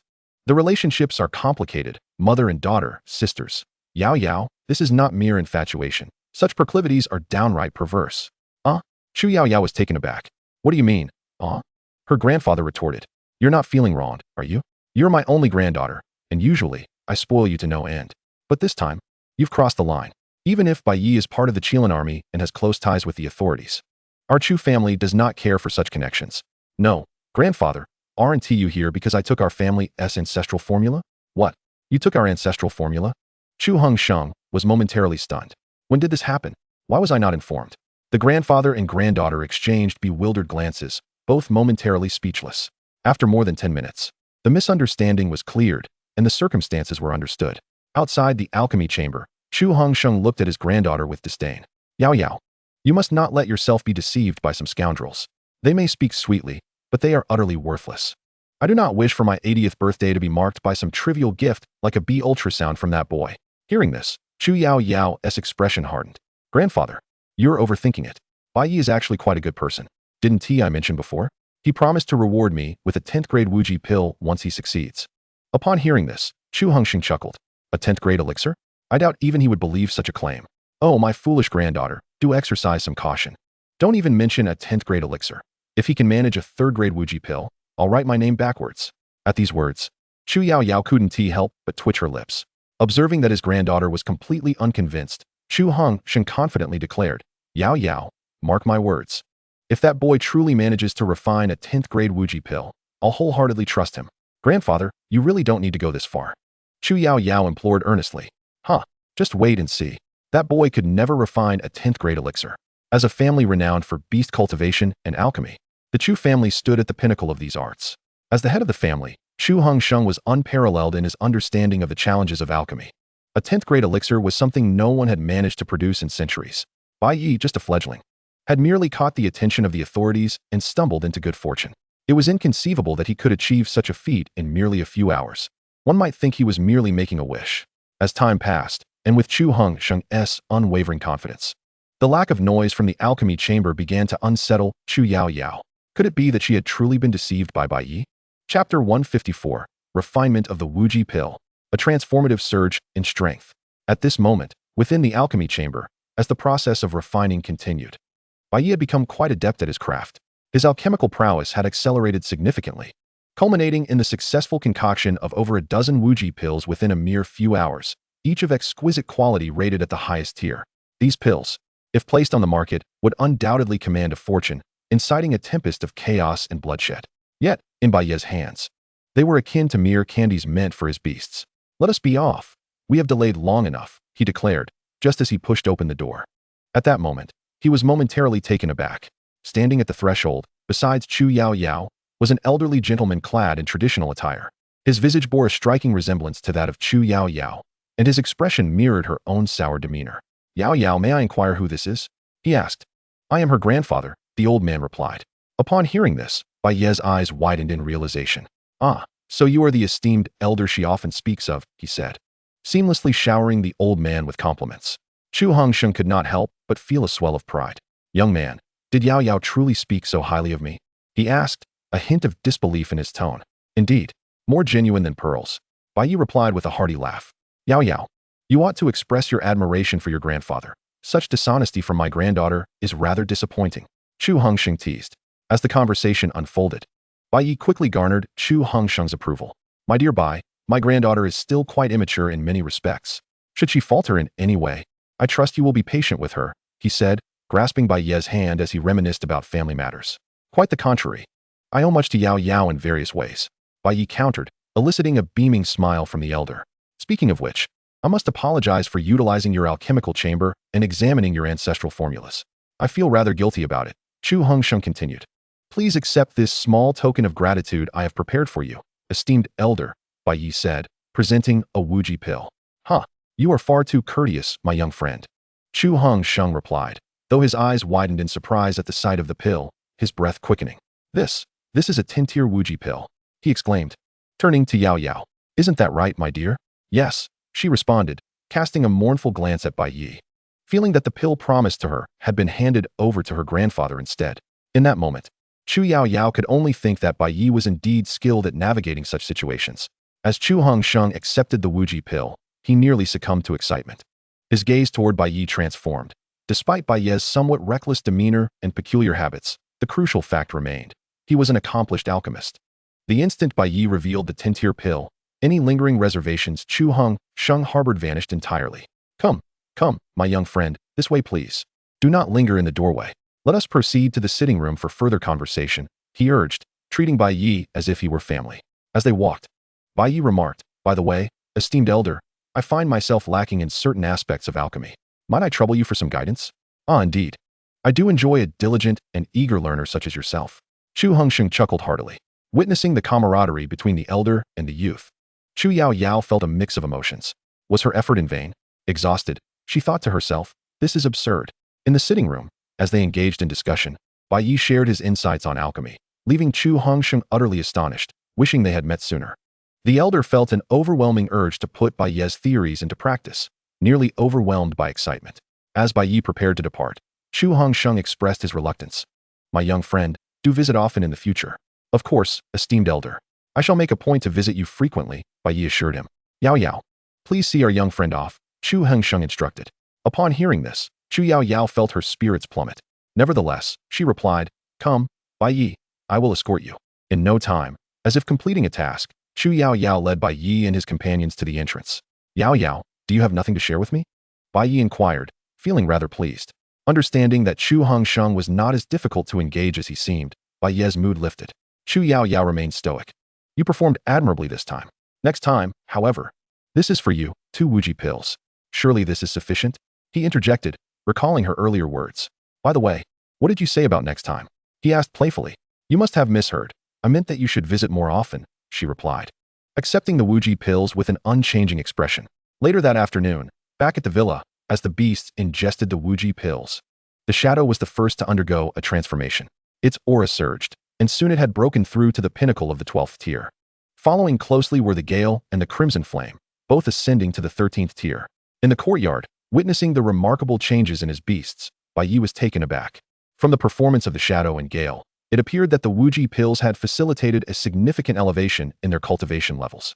As he observed Tishi and the others still absorbing the elixir, Bai Ye could not help but wonder what transformations the Wuji pills would bestow upon them. Just then, a booming laughter echoed throughout the courtyard. "Haha, I have succeeded." With Bai Xian's exuberant declaration, Bai Ye instinctively turned his gaze toward him. Not only had Bai Xian broken through to the 11th tier, but his massive shell, reminiscent of an iceberg, began to shimmer with faint runes.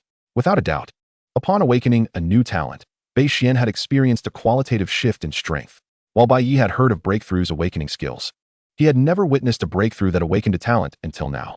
Overwhelmed with astonishment, he examined Bai Xian's attributes. Name: Ice Armored Dragon Tortoise. Attributes: Dragon, Ice Earth. Bloodline: Legendary. Level: 11th tier. Talent: Xuanwu Bloodline. Defense increased by an additional 1000.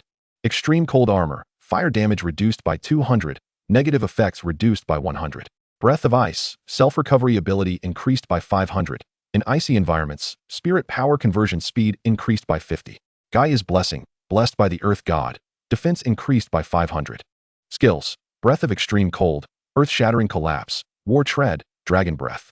Description: provocation is maximized, damage is fully absorbed. As a vanguard, it tends to attract the enemy's attention.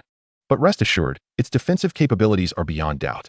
Upon finishing the information regarding Bai Ye could not help but feel a sense of astonishment. Aside from newly acquiring Gaia's blessing, Baishuan's other talents had seen their effects doubled, given Baishuan's current resistances. Even if he were to withstand a full-force strike from an 18th-tier Beastmaster, he would likely emerge unscathed.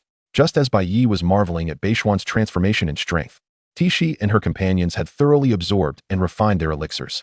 The moment Tishi opened her eyes, an overwhelming aura began to emanate from her. Now at the mid-14th tier, she was undoubtedly the strongest among Bai Ye's subordinates. As for Sheila, the little beast girl had also broken through to the 12th tier, akin to Shadow, albeit at a slightly lower level, having only reached the mid-12th tier. After confirming the changes in the strength of his old companions, Bai Ye shifted his attention to Ruby. As the only legitimate assassin in the team, Ruby had been provided with resources specifically prepared for her by Changsun Lingxue, along with a boundary stone. Now, she too had transcended the shackles of the 9th tier, reaching the 10th tier in her cultivation. Master, didn't you prepare a medicinal bath for me? I can't reach my back. Could you assist me? At this moment, upon hearing these words and meeting Tishi's seemingly teasing gaze, Bai Ye understood. It dawned on him that his supply of resources was indeed at full capacity. With a light cough, he arranged for his beast companions to practice on their own and proceeded into the house. Ruby sister, I can't reach my back for the medicinal bath either. Could you help me? The little beast girl looked at Ruby with a pitiful expression. All right, we'll do it together in a bit, Ruby replied dismissively. Though she was unsure of the connection between the medicinal bath and back scratching, her eyes ignited with intense curiosity. She had suspected that Tishi and the boss were involved in some sort of clandestine relationship. Chapter 155, Global Competition. The Elven Trial. The intertwining of souls and the reciprocation of fate brought forth an experience unlike any before. Time flew by, and before one could feel the tedium, it was already the next day. With the enhancement of Bai Ye's talents, Tishi had progressed from the early to the mid-14th tier in her cultivation. In the bedroom, nestled in Bai Ye's embrace, Tishi's gaze was almost glazed over. Master, it's only been a day, and I've already broken through a small realm. If we were to do this every day, would I not be able to reach the 20th tier in no time? And if we did this every month, would I not be able to transcend to a mythical being?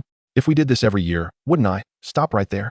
Bai Ye hastily interrupted her wild fantasies. The power of fate can indeed circulate and nourish during dual cultivation, but it is not limitless. Besides, if we were to do this every year, are you trying to drain me dry? He shot Tishi a teasing glare, which elicited a fit of giggles from her. With 14 days remaining until the national competition. At this moment, Shangwan Riyun delivered the second batch of resource supplies. This included some elemental crystals required by the Infernal Fire Dragon and the Shadow Tyrant. In the living room, as she handed a storage bag to Bai Ye, she noticed Ruby and spoke up. Is this your new contracted partner? Yes. Ruby is my new partner. Is there a problem? Sensing that Shangwan Riyun had something to say, Bai Ye inquired further. You should be aware that His Highness has a Holy Light Elf in his employ, correct? Yes, I recall.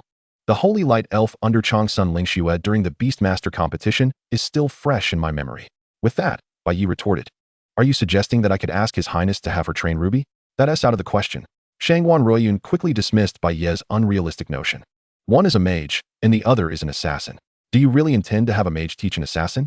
Seeing that Bai Ye still did not grasp her point, she sighed. What I mean is, if you wish for Miss Ruby to advance further, you might consider visiting Qiming Town. There lies an elven ruin, and I've heard that the Holy Light Elf under His Highness was guided there, evolving from an ordinary elf to its current form.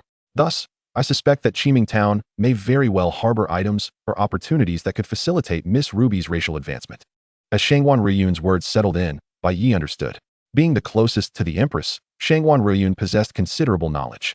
Thank you for the reminder, Deputy Shangwan. I plan to set out there tomorrow to investigate, Bai Ye replied.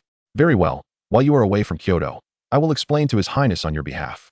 Before departing, Shangwan Riyun took a moment to armor herself. Regarding elven advancement, I'll just say this. If you have any questions, feel free to consult His Highness.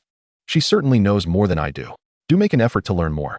As Bai Ye finalized his plans to head to Qiming Town, at that very moment, in the Holy Light Guild, upon receiving the news that Murong Fei had been eliminated by Bai Yan's expression twisted in fury. Had it been any other divine child, Bai Yan might not have been as irate, but the fact that it was Morong Fei who had fallen was intolerable. With Morong Fei's unique abilities, she could have easily organized an army of undead soldiers, unleashing chaos and paralysis upon the entire Dragon Kingdom. However, now, with Morong Fei's demise, she had lost an entire battalion. Useless, utterly useless. Bai Yin could not fathom how, despite her warnings, Morong Fei still met her end. Now, with the crucial fragments of fate in Bai Ye's possession, Bai Yin found herself in a precarious position. At that moment, as her expression shifted with turmoil, the moon goddess offered her guidance. Its voice resonated within Bai Yan's mind. Go to Shao City at once. A new divine child has emerged there. Unlike the previous ones, this divine child has already acquired 3 fragments of fate. If we can win him over, our chances in the upcoming battle will significantly increase. However, upon hearing these instructions, Bai Yin couldn't help but feel skeptical. With a great war looming, she was reluctant to embark on a fruitless journey. Is this person reliable? Rest assured, there will be no mistakes, the moon goddess assured her. Hearing this, Bai Yin chose to relent. She had already allied herself with the moon goddess, and if anything went awry, she would not escape unscathed either. Thus, as an apostle, her duty was to obey the commands given. In Bai Yan's view, as long as she followed the moon goddess's guidance, there would come a day when she would acquire everything she desired. As Bai Ye commenced his actions, early the following morning, he inquired about Qiming Town from Changsun Lingxue, as per Shangwan Riyun's suggestion. Ah, Qiming Town, how nostalgic it is. It is the very place from which I have journeyed step by step to the present day. After a few wistful remarks, Changsun Lingxue delved into the subject matter. You may not be aware, Bai Ye, but just as the fire lizard evolves into the fire dragon and subsequently into the fire-breathing dragon, so too do spirits possess their own evolutionary paths. Initially, a spirit can ascend to a holy spirit after undergoing trials. Furthermore, if it comes into contact with the power of the laws, it can evolve into an elemental spirit. Upon hearing this, Bai Ye felt a stir of interest. Changsun Lingxue continued, the spirit ruins in Qiming Town are, in fact, a designated trial ground for spirits. Should one successfully pass, they will gain the ancient spirit's legacy and ascend to become a holy spirit. Pausing slightly, she added originally, I intended to wait until after the global competition to share this with you. However, since you are already aware, feel free to pursue it. Just be sure to return before the global competition begins. While giving her advice, Changsun Lingxue also explained the rules of the trial to Bai Ye. During the trial, his beast space would be sealed, meaning Bai Ye could only rely on Ruby during that time. With less than half a month to complete the trial, time was exceedingly tight. Moreover, given that their contract was only recently established, Changsun Lingxue could not ascertain the level of synergy between Bai Ye and his spirit. She worried that Bai Ye might struggle to pass the trial within a few months, which was why she had refrained from disclosing this information sooner. After understanding all the details regarding the trial, Bai Ye solemnly replied, Rest assured, Your Highness, regardless of the outcome, I will return before the global competition begins. Thus, leaving the capital, Bai Ye, accompanied by Ruby, arrived at Qiming Town. Located in Xiaoqing, while referred to as a town, it bore little difference from a small county. Boss, the atmosphere here is completely different from Kyoto, Ruby exclaimed as they strolled down the streets, taking in their surroundings. People ambled leisurely along the roads, appearing quite content. The pace of life here was a stark contrast to the hurried bustle of Kyoto, as one might expect from a large city compared to a small town. While speaking, Ruby's attention was drawn to a roadside stall. Boss, I want to eat soy milk and fried dough sticks. Bai Ye responded with a smile. Let us grab a bite here before we head into the ruins. Sure. 2 bowls of soy milk and 4 fried dough sticks coming right up. The stall owner, upon noticing Ruby, was taken aback. Young man, you're a beast master, and this spirit girl is your companion? Seeing Bai Ye's lack of denial and the absence of other customers, the owner took a seat beside Bai Ye as he served the fried dough sticks and began to chat. Let me guess, young man, you're here for the trial, aren't you? You know, in the past, the Empress came from our Qiming Town. We can almost consider ourselves acquaintances. After chatting with the owner for a while, Bai Ye stood up to settle the bill. How much do I owe you? The money is on the house. It's been ages since anyone attempted that trial. I'm hoping for good luck. If you succeed, you might become a peer of the Empress. Then I can boast about having served a beast master at my stall. Ruby, upon hearing this, was filled with enthusiasm. Hey boss, just wait and see. I will definitely pass the trial. Haha, young girl, I'm rooting for you. Soon. Bidding farewell to the stall owner, Bai Ye and Ruby arrived at the spirit ruins. Chapter 156. No, let me explain. Over the years, this place had long turned into a wasteland, with only the spirit ruins remaining as an attraction for visitors. Considering the uniqueness of the trial, Bai Ye decided against bringing along his entire entourage. Aside from bringing Jifeng as a bodyguard, he left Tishi and the others in Kyoto under the care of Shangwan Ryun, entrusting her to organize their training in hopes of elevating their strength to new heights in the shortest time possible. With only 12 days remaining until the global competition, Bai Ye had little time left for preparation.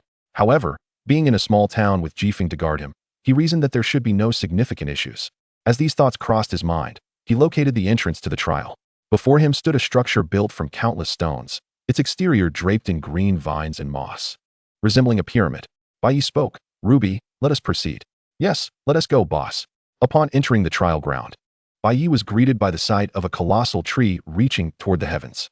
Its roots intertwined, creating a forest from a single tree. "Boss, what should we do now?" Ruby asked, gazing at the multitude of roots that formed a labyrinth without an exit. "Let us venture deeper. We'll check near the trunk. I suspect the legacy of the spirit race lies concealed within the heart of the trunk."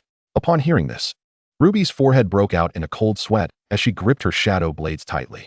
Although she possessed some combat prowess as an assassin, it would be challenging for her to protect her beast master amidst chaos.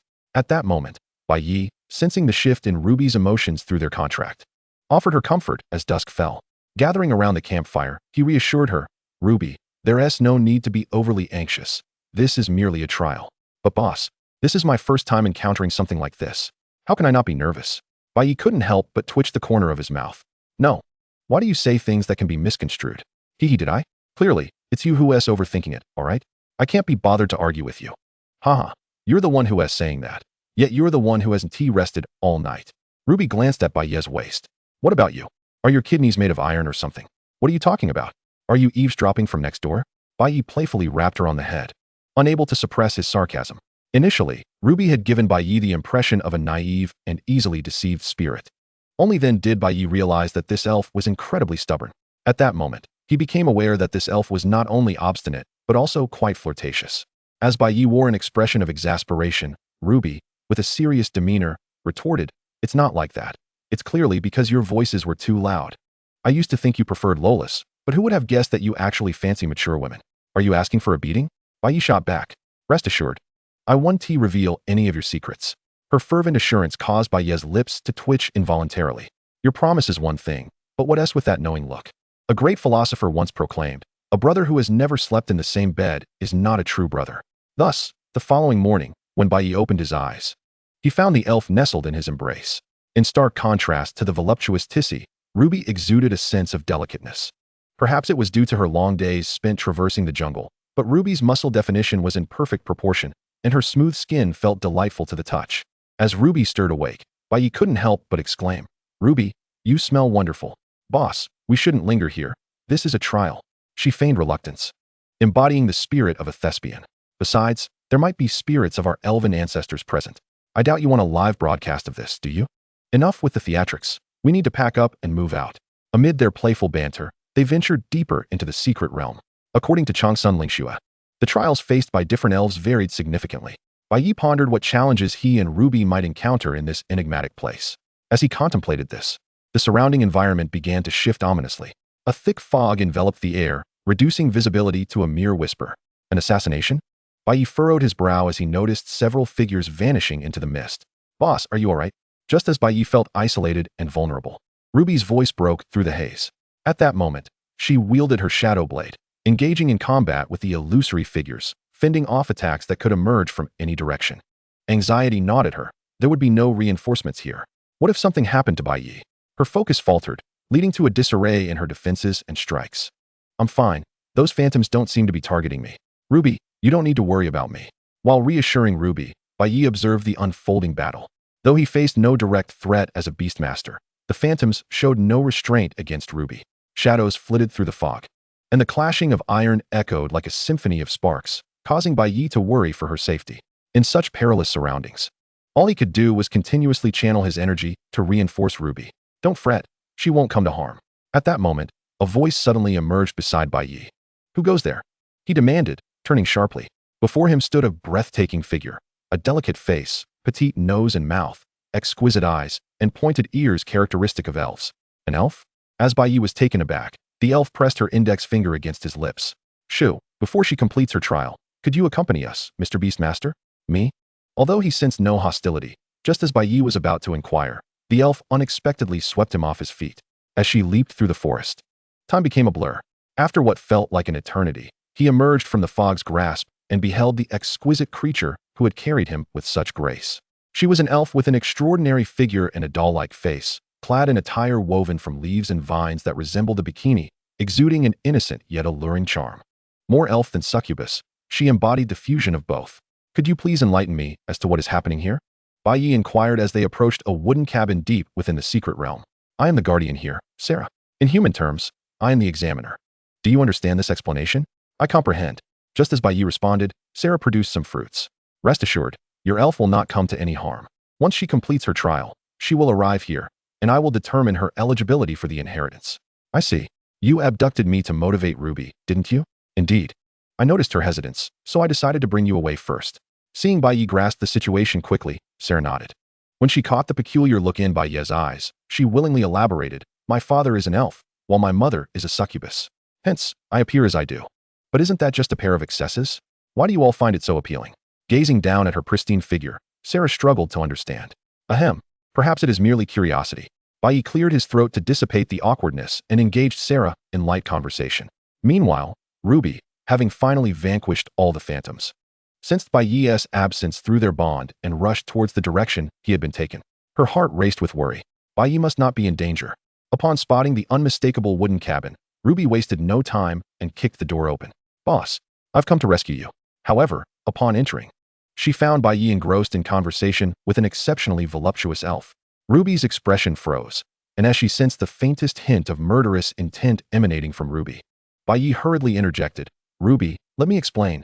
Chapter 157, Ruby's Ascension. The Dark Moon Holy Elf. Explain? Huh, a man. I fought valiantly to save you. Only for you to be here flirting with an enemy? And with a busty one, no less? Leaning against the doorframe, Ruby launched into a tirade. It seemed love had indeed faded. Evidently, it was the younger sister's inability to win her brother's affection that led him to seek solace in another woman. As Ruby's tone dripped with sarcasm, Bai Ye lightly tapped her forehead. Please, could you speak more kindly? In that moment, Ruby felt a wave of grievance wash over her. Brother, does Tisai's sister know that you are seeking other women outside? She won't be angry, will she? What nonsense. Sarah and I are merely good friends, nothing more. Amidst their playful banter, Sarah interjected, if you would both follow me, it is time for you to receive the inheritance. Receive the inheritance? At that moment, Ruby's expression shifted to one of surprise. However, she quickly regained her composure.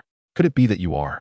Sensing Ruby's hesitation, Sarah discerned her thoughts and replied, indeed, just as you surmised, Miss Ruby.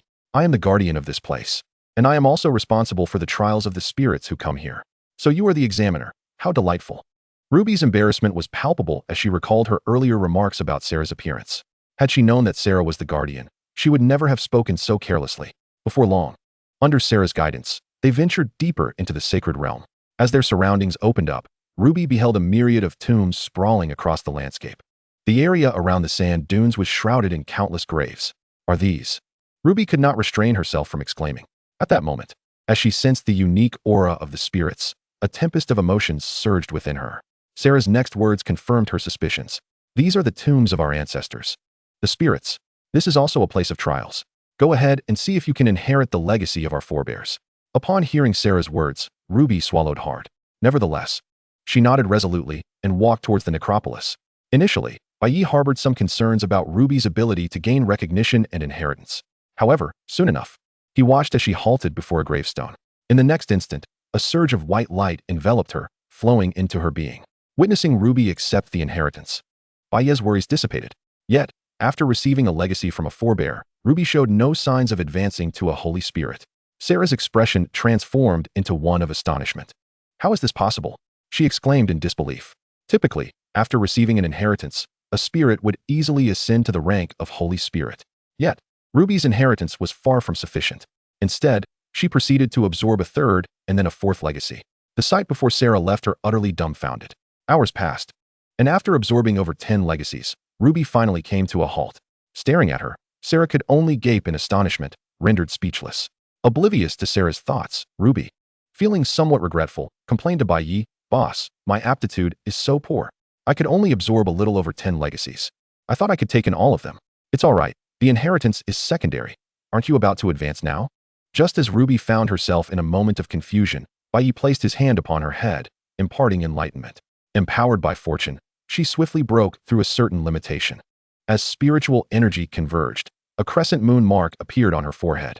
In that moment of advancing to a holy spirit, she also ascended to the 11th tier, marking a profound transformation in her prowess.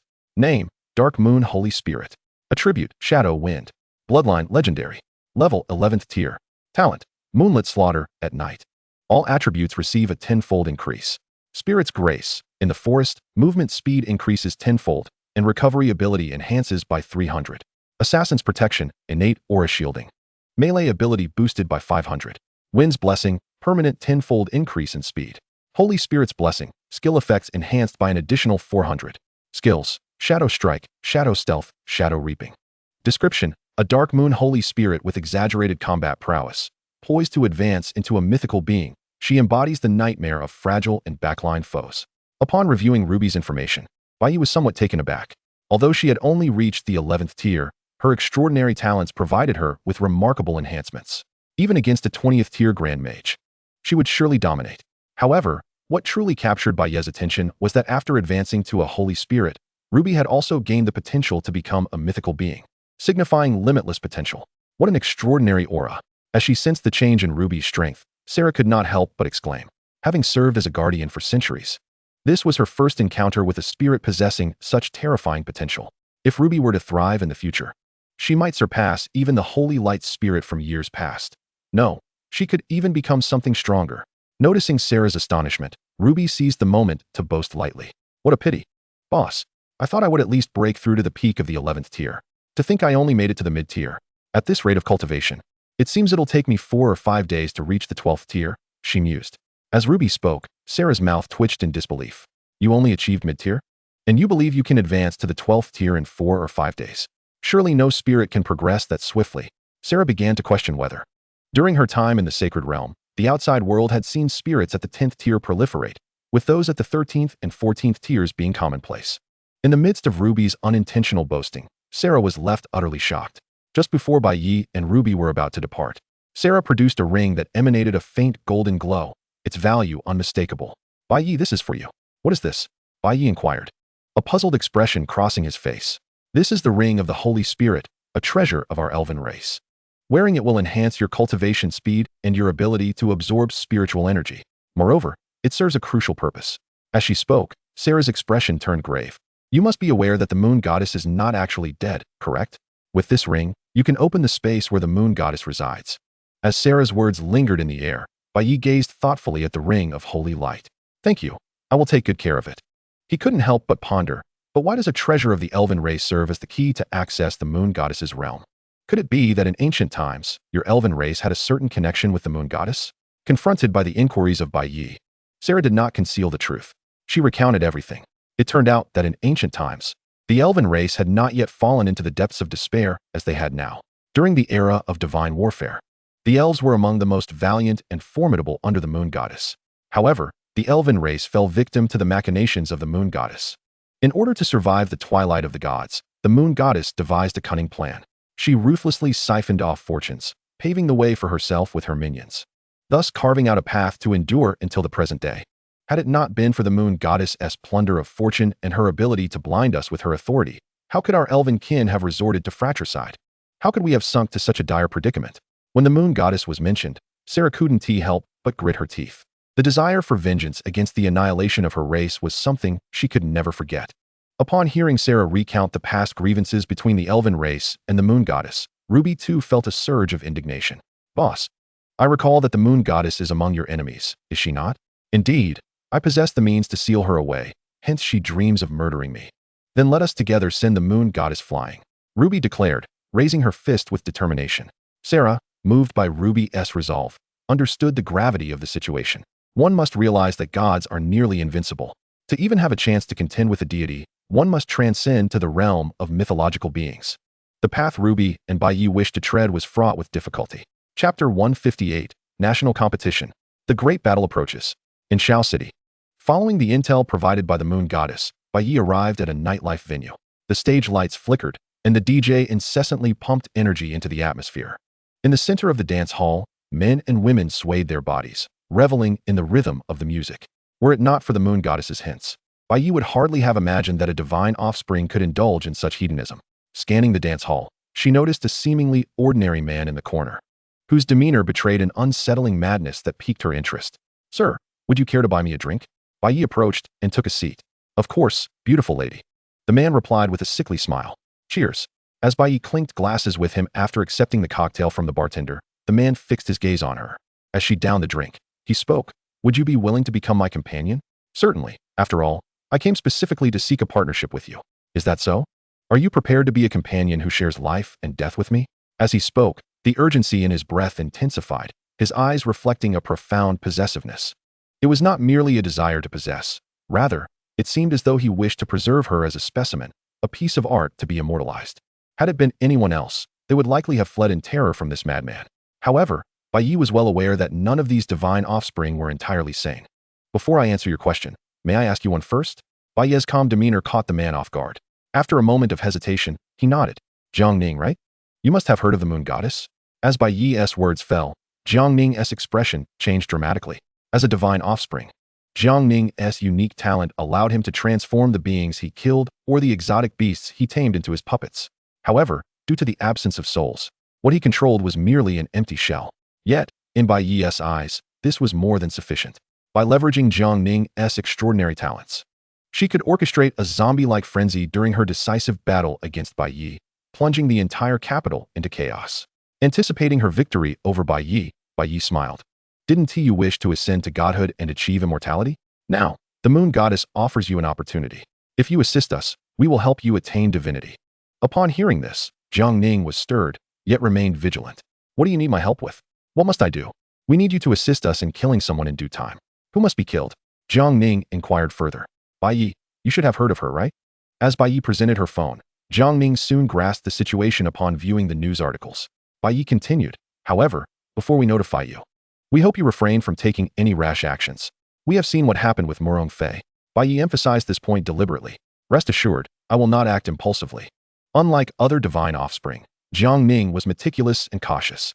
In his view, if even Bai Ye and the moon goddess had to be on high alert to deal with an enemy, what reason did he have to be reckless? Unaware of Bai Ye's schemes, the clock was ticking, with only 8 days left until the global competition. Meanwhile, Bai Ye boarded the return train. "Boss, there's an unpleasant aura on this train," Ruby murmured as the train departed. "Yes, I sense it too. It's the aura of a divine offspring," Bai Ye responded. Glancing towards a corner of the carriage, there sat a man clad in sportswear, instinctively pulling down his cap to obscure his face. At that moment, sensing Bai Ye's gaze, Jiang Ning turned and smiled. Ruby's muscles tensed. Should he make any sudden moves, she would dismantle him without hesitation.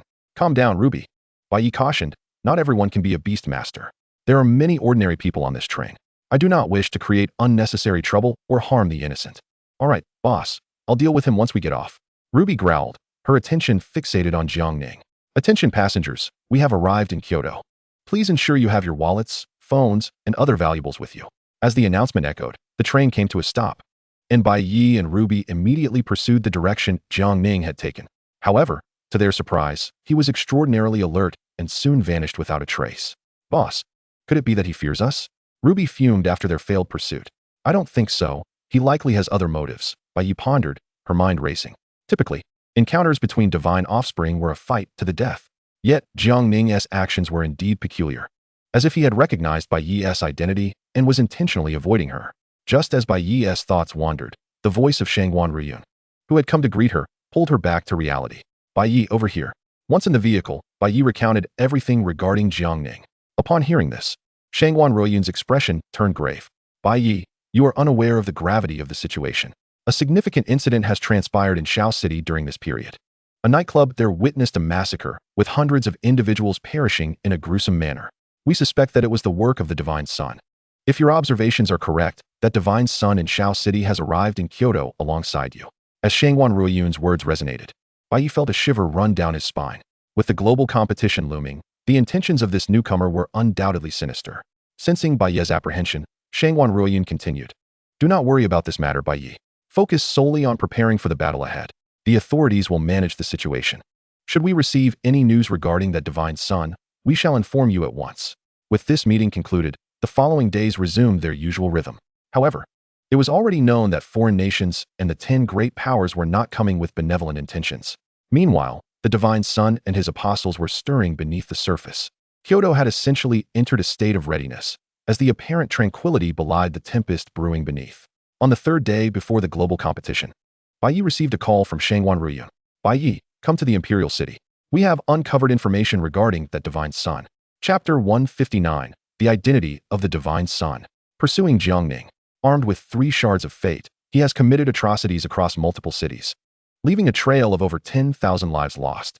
Compared to Lin Fan and Murong Fei, he represents a far more malevolent force. Upon reading the information about Jiangning, Bai Ye's gaze sharpened.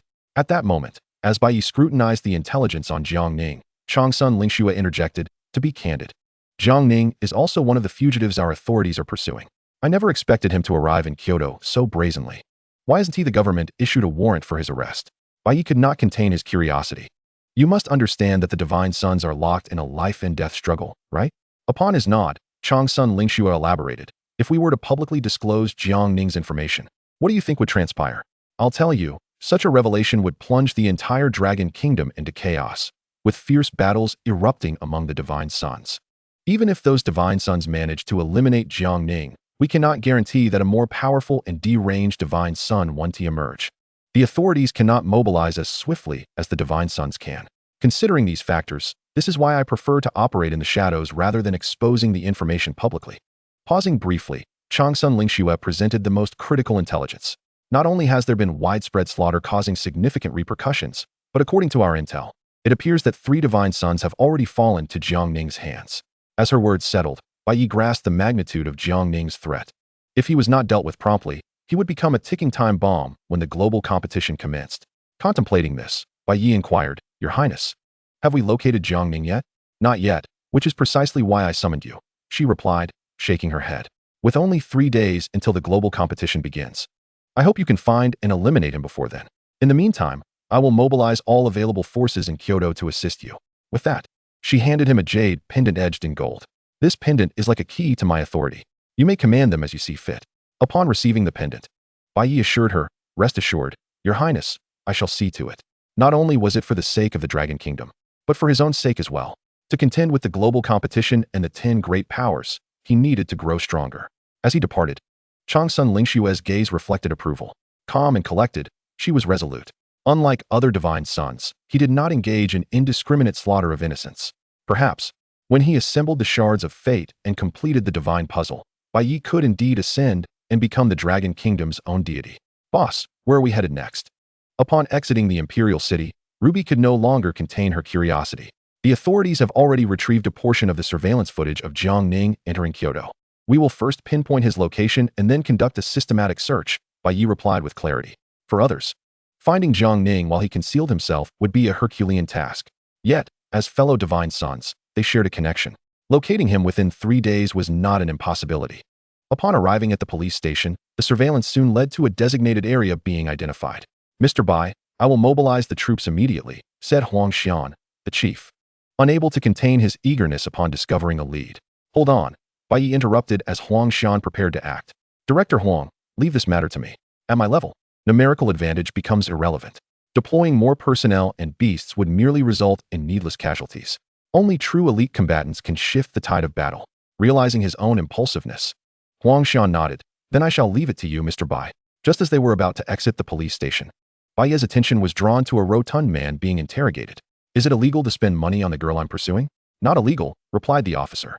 But engaging in relations with her isn't a valid excuse for solicitation. As he faced the prospect of 7 days detention and a fine, Shi Wei was visibly distressed. At that moment, he spotted Bai Ye and his face lit up with excitement. Boss, what a coincidence. What brings you here? Were you released early because of me? Bai Ye's expression darkened immediately. Mr. Bai, do you know him? Huang Xian inquired, noticing the apparent familiarity between them. He's more of a half-friend, Bai Ye replied.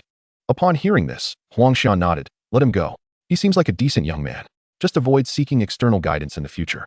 Hearing Huang Xian's words, Shi Wei's face fell. Once outside the police station, Shi Wei casually draped an arm over Bai Ye's shoulder. By the way, where have you been during this time? You wouldn't believe how grueling the internal training in the Qilin army is. The pressure is simply unbearable. Is that your excuse for solicitation? Bai Ye couldn't help but smirk as he observed Shi Wei's discomfort. As if struck by a sudden realization, Wei's tone shifted. Speaking of age, I made a rather intriguing discovery. Just the day before yesterday, I encountered a rather suspicious individual. It seems I am straining to recall the details. Wei continued. He was clad in athletic attire and wore a baseball cap. My instinct told me he was up to no good. And you won't believe what happened when I decided to follow him. The streets were littered with the bodies of people and exotic beasts. Reflecting on the events of the previous day, a shiver ran down my spine. It compelled me to seek solace from a young lady late into the night. Yet, to my dismay, I ended up getting caught. My $200 gone. Upon hearing this, Bai Ye locked eyes with him and inquired, "So, have you reported this incident?" "Not yet," Wei replied, looking somewhat bewildered. "All right, take me to see." As soon as Bai Ye's words fell, Wei's expression turned sour. "Maybe we should just forget it. Take me there. Otherwise, I shall expose your little escapade to the entire Qilin army."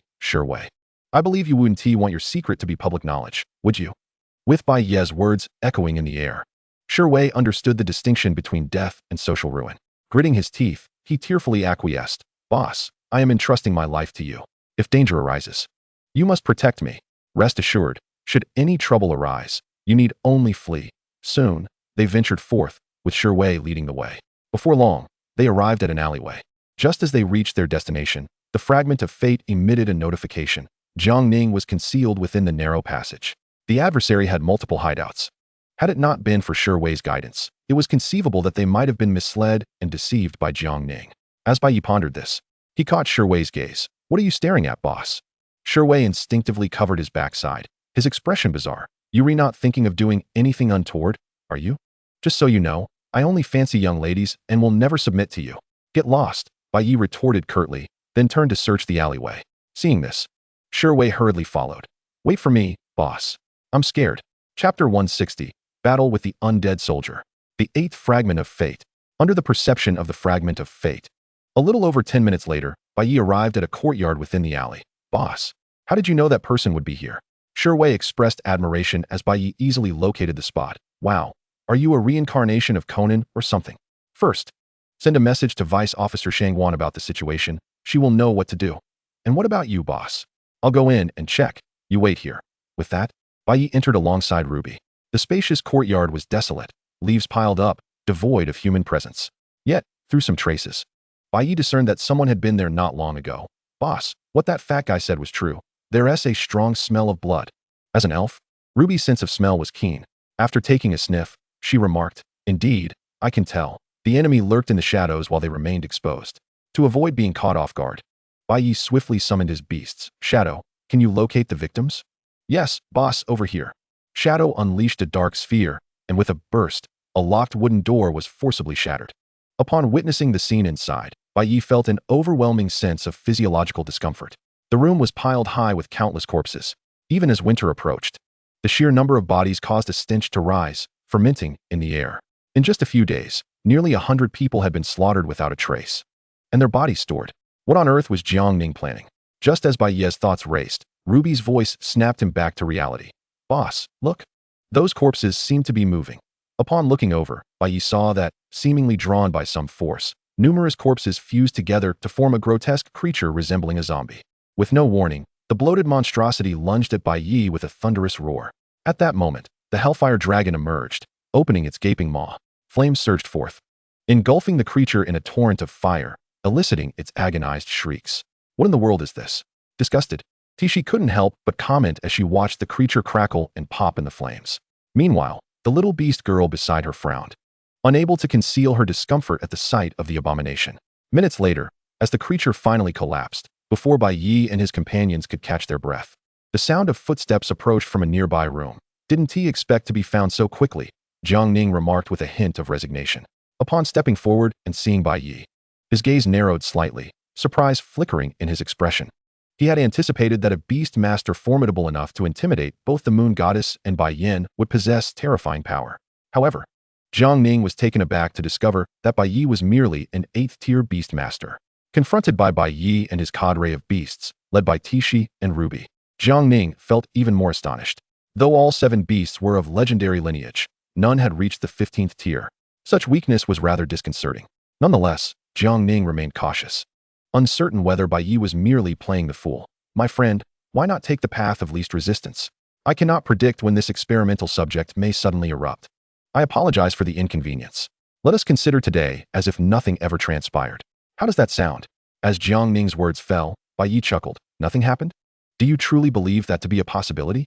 With Bai Ye's statement, Tishi and the others stepped forward, realizing that a confrontation between them was inevitable. Jiang Ning could only sigh in resignation as he summoned his beasts. Among the 7, the foremost was an 18-tier celestial mechanical beetle, towering nearly 10 meters in height.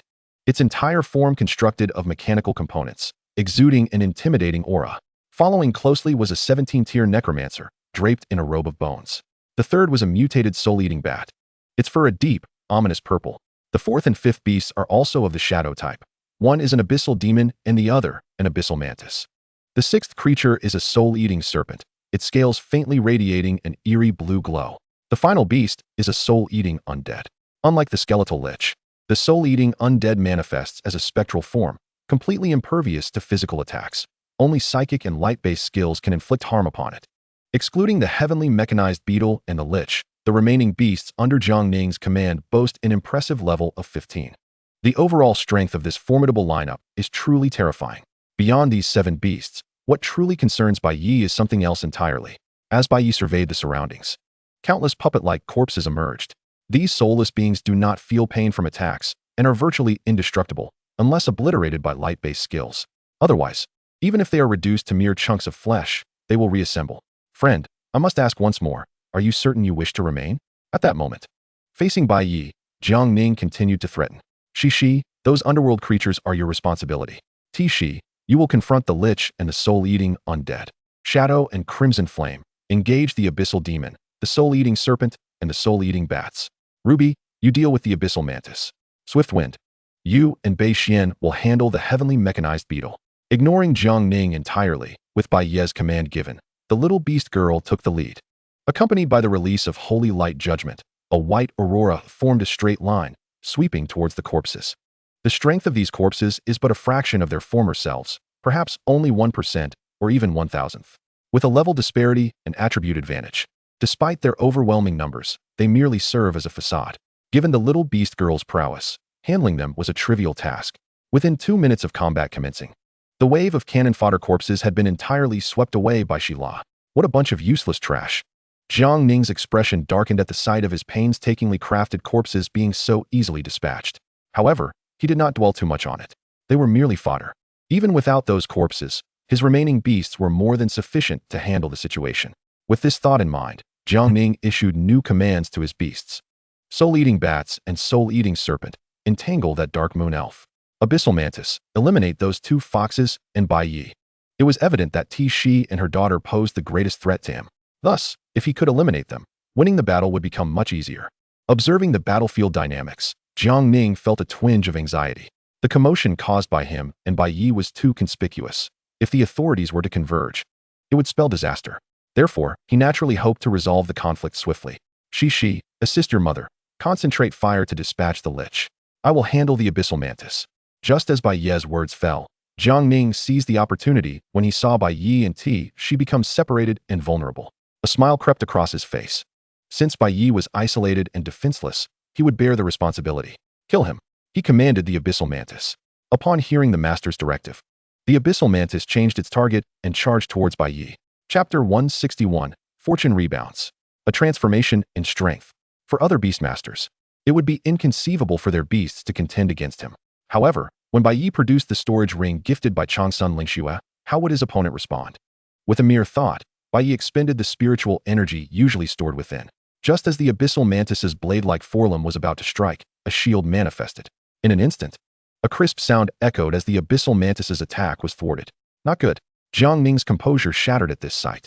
Yet, just as he prepared to reissue commands to the abyssal mantis to disregard Bai Ye, it was already too late. As Shi and her daughter unleashed their skills, psychic beams and holy light judgment simultaneously bombarded the lich. With a resounding explosion, dust filled the air. The attack was not lethal, but it certainly dealt significant damage. Seeing this, the mother and daughter, in perfect synchrony, pursued the opportunity. As Shi utilized her enchantment flame, taking advantage of the lich's momentary daze and lack of defense, Shila amplified her holy light judgment. Faced with absolute elemental disadvantage, The already severely wounded 16th level Lich could not survive. In the face of significant intelligence disparities between both sides, Jiang Ning's erroneous command led to a rapid decline in the situation. Flee. Jiang Ning resolved. It was no wonder Bai Ye preferred not to confront him directly. The surface level of cultivation was not an accurate reflection of Bai Ye's true strength. With the activation of the Divine Offspring's talent, several other experimental corpses were summoned.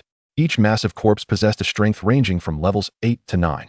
While they were certainly no match for Bai Ye, they would suffice to delay him for a while. Noticing Bai Ye's intention to pursue, Jiang Ning witnessed the soul-eating serpent. In a desperate bid to cover its master's retreat, charged towards Bai Ye. With its gaping maw and dark venomous fangs glinting ominously, Bai Ye's expression shifted. Blocking the attack was manageable, but it would allow Jiang Ning to escape. Just as Bai Ye grappled with this dilemma, a familiar voice echoed. Big boss, sorry to keep you waiting. You didn't expect that I not only called Vice Captain Shangwan, but also brought the army. With Shi Wei's mischievous tone, Bai Ye saw Shangwan Riyun and her beasts intercepting Jiang Ning ahead. You arrived just in time. Otherwise, he truly would have escaped. Upon seeing Shangwan Riyun, Bai Ye let out a sigh of relief. With her involvement, Jiang Ning had nowhere to flee. How could this be? How did you find me? Jiang Ning screamed hysterically at Shangwan Riyun. He had meticulously prepared, even setting up 4 or 5 decoy bases, and had concealed his presence to avoid detection by Bai Ye. Another divine offspring. Yet, to his astonishment, he had still been caught. How could he not be enraged? At first, you did lead us astray, but Jiang Ning. You didn't realize that you had actually been followed by my Kirin army, did you? Kirin army? Jiang Ning was bewildered. Impossible. It is impossible for me to be tracked by your official personnel, unless they are akin to that woman, the apostle. Otherwise, they could never locate me. As communication with Jiang Ning falters, Shangwan Riyun grows disinclined to elaborate further. If they are apostles, then they are undoubtedly in collusion. How could they possibly betray Jiang Ning? Time slips away unnoticed, and 2 days have passed since Jiang Ning was taken for interrogation, just before the eve of the global competition. During her visit, Shangwan Riyun also brings along fragments of fate. Bai Ye, this is something you require. In the living room, as she hands the box containing the fate fragments to Bai Ye, her expression turns grave. Bai Ye, we have confirmed beyond doubt that Bai Yin intends to kill you. To this end, it appears she has garnered support from foreign nations and the 10 major powers.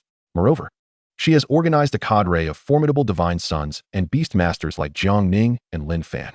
They aim to seize this opportunity to upheave the entire capital. You must exercise utmost caution. I understand. Once the national competition commences tomorrow, I will be vigilant, Bai Ye replies. Upon hearing this, Shangwan Riyun nods in acknowledgement. She continues. This competition adopts a battle royale format, lasting a full month. Each nation will dispatch 3 beast masters to engage in a designated space. The last surviving beast master will be deemed victorious. However, should all their beasts perish, they will be eliminated. Originally, the global competition was merely a sporting event. Yet, with the involvement of divine sons and apostles, it has morphed into a brutal struggle for survival. Without a doubt, Bai Ye realizes that once they enter the designated space and commence the battle royale, the allied nations, having conspired beforehand, will undoubtedly direct their beast masters to target the Dragon Kingdom at all costs. This is an overt conspiracy. Just as Bai Ye ponders this, Shangwan Riyun adds, we have arranged your teammates, Yang Hua and Tianzi. They are both veteran beast masters from our Dragon Kingdom, both at the 15th rank and among the strongest. Second only to your highness. I have spoken to them, and when the national competition begins, they will cooperate with you at any cost. Meanwhile, we will do our utmost to shield you. If we can identify and neutralize your sister and the moon god's minions early on, it would be ideal. If not, I fear. Take heart, Deputy Officer Shangwan. The competition hasn't even begun yet, and we have not lost. Indeed, we have not lost. Upon hearing Bai Ye's words, Shangwan Riyun cannot help but smile bitterly. The storm is brewing. The opponent's strength is formidable, and even before the battle commences, a profound sense of despair begins to grip her heart. After some idle chatter and clarifying matters, as Shangwan Riyun departs, Bai Ye retrieves 3 fragments of fate and absorbs them. The bond between a beast master and their beasts fosters a symbiotic relationship. With Bai Ye's transformation, Tishi and the others, buoyed by the influx of fortune, each ascend a minor level. Particularly Tishi, perhaps due to the depth of their connection, experiences the most significant enhancement. With the continuous infusion of fortune, she directly breaks through to the early 15th rank, becoming Bai Ye's most powerful beast. Observing Tishi's surging fortune within her, Bai Ye cannot help but display an expression of astonishment. The complete authority of lust, combined with the power of fortune and the numerous resources provided by Long Sun Lingxue, has maximized her advantages. Faced with Tishi, who has undergone a certain metamorphosis, Bai Ye's thoughts shift as she examines her information. Chapter 162, The Global Competition. Battle Royale. Name, Nine-Tailed Spirit Fox. Attributes, Psychic, Fire Ice. Bloodline, Legendary. Level, 15th rank. Talents, Authority of Lust, can replicate the current skills used by the enemy, reducing their resistance to negative effects and enhancing all attributes by 400. Body of Fortune, increases training speed by 200 and eliminates bottlenecks. Eye of Illusion, deals an additional 1000 damage to shadow attribute beasts. Psychic Domain, exerts pressure and allure on the target, simultaneously reducing their resistance to negative effects. Skills, Psychic Beam, Alluring Flame, Blizzard, Inferno Extinguish. Description, a mutated nine-tailed spirit fox possessing the authority of lust and body of fortune, with a high likelihood of advancing to a mythical being.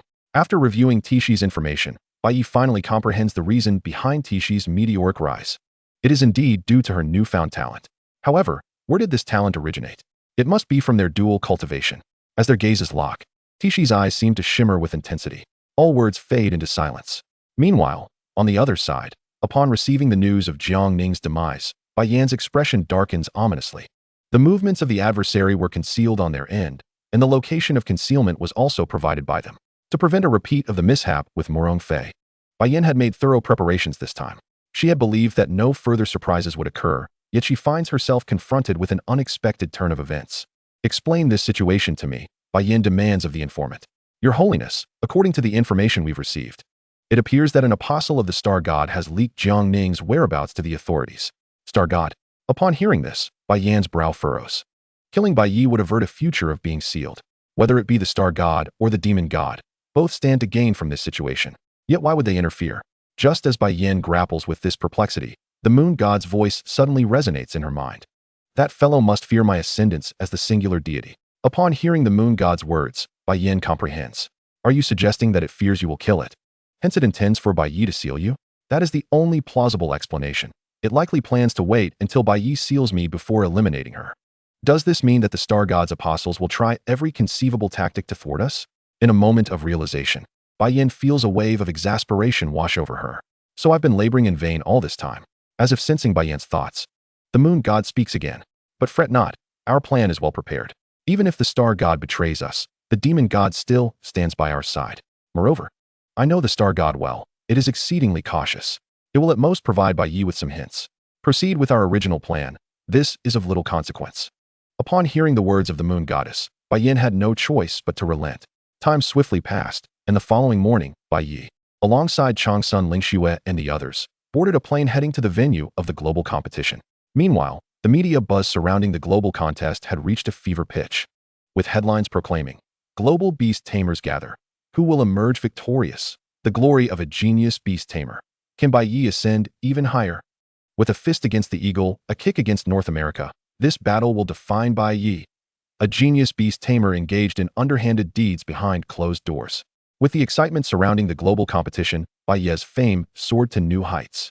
In less than a year, countless netizens had witnessed his journey. Suddenly, the major media outlets in Longwo were saturated with headlines about Bai Ye. Rumors circulated that this competition was a fight to the death. What an audacious gamble. If he were to lose, wouldn't that means starting from scratch, becoming a mere shadow of his former self? Alas, why must we rely solely on the Empress as our only high-tier combat force? Indeed, while foreign nations boast an array of talented beast tamers, not to mention the top 10 powers, here in Longwa, we have but little. Hold on, my friends above, do not dampen our own morale while elevating that of others. Precisely, our Longwa remains formidable, indeed. Just as the anticipation for the upcoming global competition reached its zenith among netizens, Bai Ye arrived at the competition site. The event was set on a massive artificial island. Though referred to as an island, it was comparable in size to two capitals combined. The expansive terrain was filled with cyberpunk-esque technological structures. Everything here was astonishingly novel to Bai Ye. Brother, look. A dog. A mechanical dog. Master, look. There are cars flying in the sky. Boss, is that AI? It looks just like a real person, surrounded by enchanting lowly elves and maidens. Bai Ye experienced the sensation of being the center of admiration. Passers-by couldn't help but cast envious glances in their direction. Just as they were about to enter this floating metropolis of technology, Bai Ye encountered his arranged partners. One was a rugged man with dark skin and coarse features. His white hair cropped short, exuding an air of experience. The other was a muscular figure, donning a beret and a green short-sleeve shirt, embodying the quintessential tough guy. This was Tianzi, a 15th tier beast tamer whose primary beasts were of the fire element, with his strongest being the Inferno beast, boasting an impressive cultivation level of 24. As Changsun Lingxue introduced them, the weathered man chuckled at Bai Ye, saying, "Kid, impressive. Achieving the rank of 8th tier beast tamer in less than a year. It seems Longhua is set to gain another top-tier combatant. Your praise is unwarranted, Elder Tian. I have much to learn from you and the others," Bai Ye replied modestly. Hearing this, Tianzi nodded approvingly. Were it any other beast tamer with Bai Ye's potential, they would likely be boasting about their destiny being self-determined. But Bai Ye's humble nature was a rarity indeed. After a brief introduction, Changsun Lingxue presented the other partner. This was Yang Hua, another of Longhua's elite beast tamers. Yang Hua specialized in close combat beasts, with most of his tamers being at levels 18 to 19. "This time, we will assist you in claiming victory," Yang Hua assured. Upon hearing Bai Ye's name, he smiled warmly. "I've heard of you, Brother Bai Ye. You are indeed a genius beast tamer of our nation. Rest assured, whatever happens during this assessment, we will ensure your safety." He patted Bai Ye on the shoulder, exuding a sense of unwavering commitment. "There will be no issues. We shall all return alive," Bai Ye stated confidently. At this, their eyes met, and Yang Hua paused for a moment before bursting into hearty laughter. "Indeed. The universe is still in flux. We will all make it back." As the first day of the global competition commenced, still in the preparatory phase, that night. At the inn, the trio received the list of participants from various nations. Upon perusing the list, Bai Ye was taken aback to find a considerable number of beast tamers at the 12th tier. Among the competitors, most had at least one beast at the 20th tier. While contemplating the participant list, Yang Hua spoke up. "Bai Ye, once we enter the secret realm, we might be teleported to different locations. Be cautious. We will find you as soon as we can." "I will be careful," Bai Ye nodded in agreement. Noticing Bai Ye's seriousness, Yang Hua continued, "By the way, Bai Ye, we must be wary of those led by Eagle Sauce. They have always been hostile towards our nation. Once we enter the secret realm, they will likely seize the opportunity to strike." "Oh, come on, Yang Hua, you're just being overly anxious," Tianzi interjected, interrupting Yang Hua's concerns with a pat on his shoulder. "Plans are always subject to change, right? Let us get a good night's rest tonight. We can strategize more once we enter the secret realm and adapt as needed. This competition will last a month, so there's no need to fret too much." Tianzi's words brought silence to Yang Hua, and sensing the tension in the atmosphere, he shifted the topic. "Speaking of which, Yang Hua, when we emerge from the secret realm, it should be close to the new year, right? What of it? Well, isn't that the day of your girl's birthday?" He added with a teasing tone. "Cheer up. When the time comes, take a few extra days off with Her Highness and celebrate your girl's birthday. Haven't you mentioned that for a year now?" "Indeed. I must buy Xinyan a grand cake," Yang Hua replied, his face lighting up with excitement. "Moreover, I'll take her to the amusement park." Despite the looming prospect of an arduous battle ahead, the trio shared an unspoken understanding. Yet, upon mentioning his daughter, a smile inevitably graced Yang Hua's face. Before long, the next day arrived. As they approached the venue, the assembled beast tamers couldn't help but display signs of anxiety before the still-closed portal. This competition was a fight to the death, meaning only complete annihilation of 1's beasts would allow for withdrawal. Should they fail, all their years of effort would be in vain. Thus, even the seasoned veterans among them could not remain calm. "Welcome, esteemed guests, to our quinquennial Global Beast Tamer competition. Unlike previous editions, this year's contest follows a lethal format. As the host began explaining the rules of the competition, the atmosphere grew tense. Bai Ye's gaze was directed towards a particular area. There, in a rather unique section of the audience, sat not only the leaders of various nations, but also 10 individuals of remarkable presence, both men and women. Among these 10, caught Bai Ye's attention, triggering a reaction from the fragments of fate within him. Although he was aware of the presence of divine children among the 10 great powers, he was astonished to discover that 4 of them were indeed divine beings. Considering the apostles, it was likely that none among the 10 could be deemed ordinary. The moon goddess had orchestrated such an elaborate setup, clearly intending to ensnare him. At that moment, a familiar face captured Bai Ye's attention. It was none other than his dear sister. In the audience, she, too, arrived at the scene, noticing Bai Ye's gaze and responding with a smile. She had long prepared for this moment and was confident of her victory. This time, Bai Ye was undoubtedly destined for death. Even if he survived the ensuing 30-day battle royale, his state would surely be pushed to the limit. How could he possibly contend against the divine beings she had arranged? Along with the 10 great powers, each layer of this scheme intertwined with the next. Once Bai Ye perished, the threat to the moon goddess would vanish. It seemed she had already envisioned her future, promised eternal life by the moon goddess after Bai Ye's demise, and her smile grew ever more radiant. As the referee elucidated the competition rules and announced the commencement, the teleportation array before them activated. Without hesitation, countless beast tamers stepped into it. Alongside Yang Hua and Tianzi, Bai Ye joined them, and in an instant, the scenery before him warped and transformed, leading him into a special secret realm prepared exclusively for national beast tamers. Outside, the competition commenced. Facing Changsun Lingxue, the representative of the Eagle Sauce Nation and one of the 10 great powers, Arthur cast a provocative expression. Your beast tamers seem rather unimpressive, Your Majesty. Upon hearing this, Changsun Lingxue merely glanced at him, unfazed. Is that so? Frankly, I have considerable confidence in our nation's beast tamers. She chuckled lightly, adding, I dare say your dragon nation might very well be the first to be eliminated. Arthur expected Changsun Lingxue to be incensed, yet to his surprise, she treated him as if he were invisible. For a moment, Arthur felt like a fool. Just as he was about to act, Bai Yan's voice intervened. Mr. Arthur, remain calm. Now is not the time for action. Apologies, I was impulsive, Arthur conceded. With Bai Yan's intervention, his emotions were forcibly subdued. The star god was undoubtedly aware of their actions, and Bai Yan wished to avoid any complications that could be exploited. Within the secret realm, Bai Ye found himself in an endless expanse of desolate wilderness. Gales of yellow sand swept across the landscape, under the blazing sun. The searing heat distorted the surroundings. No sooner had he entered than he was confronted with an ambush. A beast tamer from the third nation approached him. Those who made it here were undoubtedly elites from their respective countries, and this particular beast tamer boasted a formidable 12th-tier prowess. However, the strength of a beast tamer was not solely defined by their rank. It also depended on the capabilities of their beasts. As Bai Ye pondered this, he noticed a smile spreading across Kapil's face, his eyes brimming with excitement. Before entering, he had received instructions to target a certain Bai Ye from the Dragon Nation. Kapil had not anticipated such fortune to encounter Bai Ye so soon in the secret realm. Heaven is on my side. If I eliminate Bai Ye, won't my nation reward me handsomely? Without hesitation, Kapil summoned his beasts, 7 in total, led by a fearsome 18th-tier hell elephant, its blood-red eyes instilling dread. The other beasts were all around the 12th tier. After assessing his opponent's strength with his discerning eye, Bai Ye understood that while Kapil was formidable, he was even stronger. Tishi, Jifeng, Shadow handled this swiftly. As Bai Ye issued his command, Ruby, who was guarding by his side, pouted in annoyance. Boss, why make this so complicated? Can't I just slay their beast tamer directly? At Ruby's words, Bai Ye felt a twinge of embarrassment, yet he replied, let us observe first. If they show hostility, then you may deal with him directly. As the two sides clashed, the mightiest hell elephant faced Jifeng, while the remaining beasts were dealt with by Tishi and Shadow. Given the vast disparity in strength, it was not long before Kapil's beasts were utterly vanquished. Only the hell elephant remained, struggling to endure.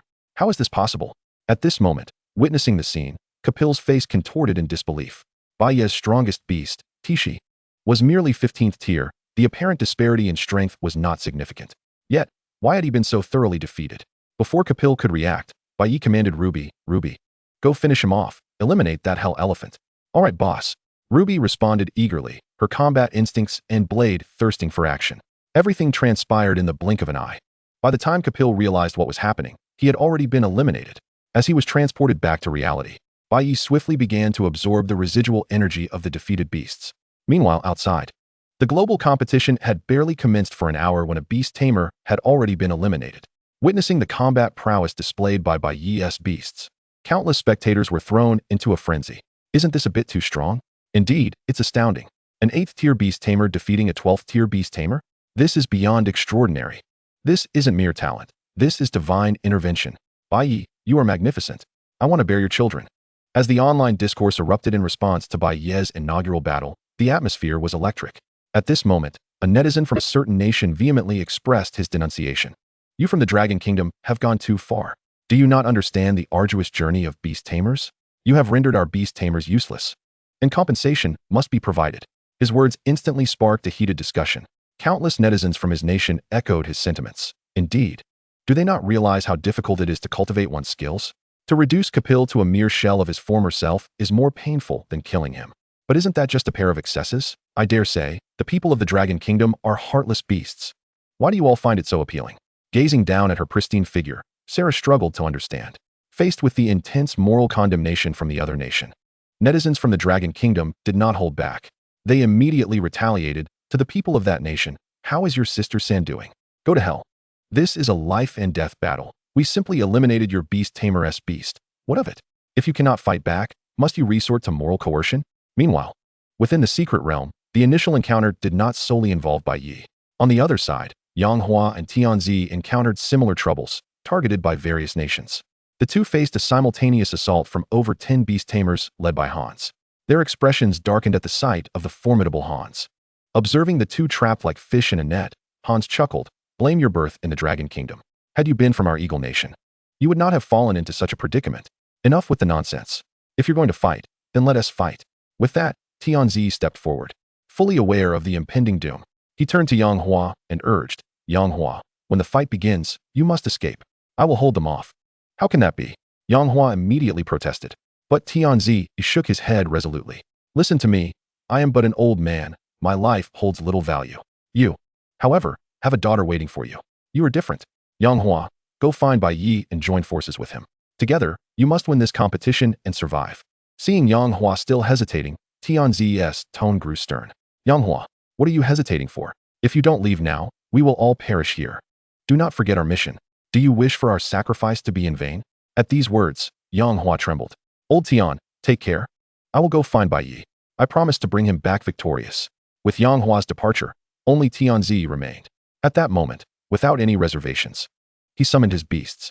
Facing Hans and his entourage, he would not retreat even in the face of an army. Though aged, he stood resolute. Outside, mere hours into the competition, nations such as Eagle Nation, Cherry Blossom Nation, and others had already banded together to target Bai Ye and his companions. A wave of anger surged through the netizens of the Dragon Kingdom. "This is too excessive. So many nations' beast tamers are ganging up on our Dragon Kingdom. It's insidious. It is clear they aim to eliminate us first.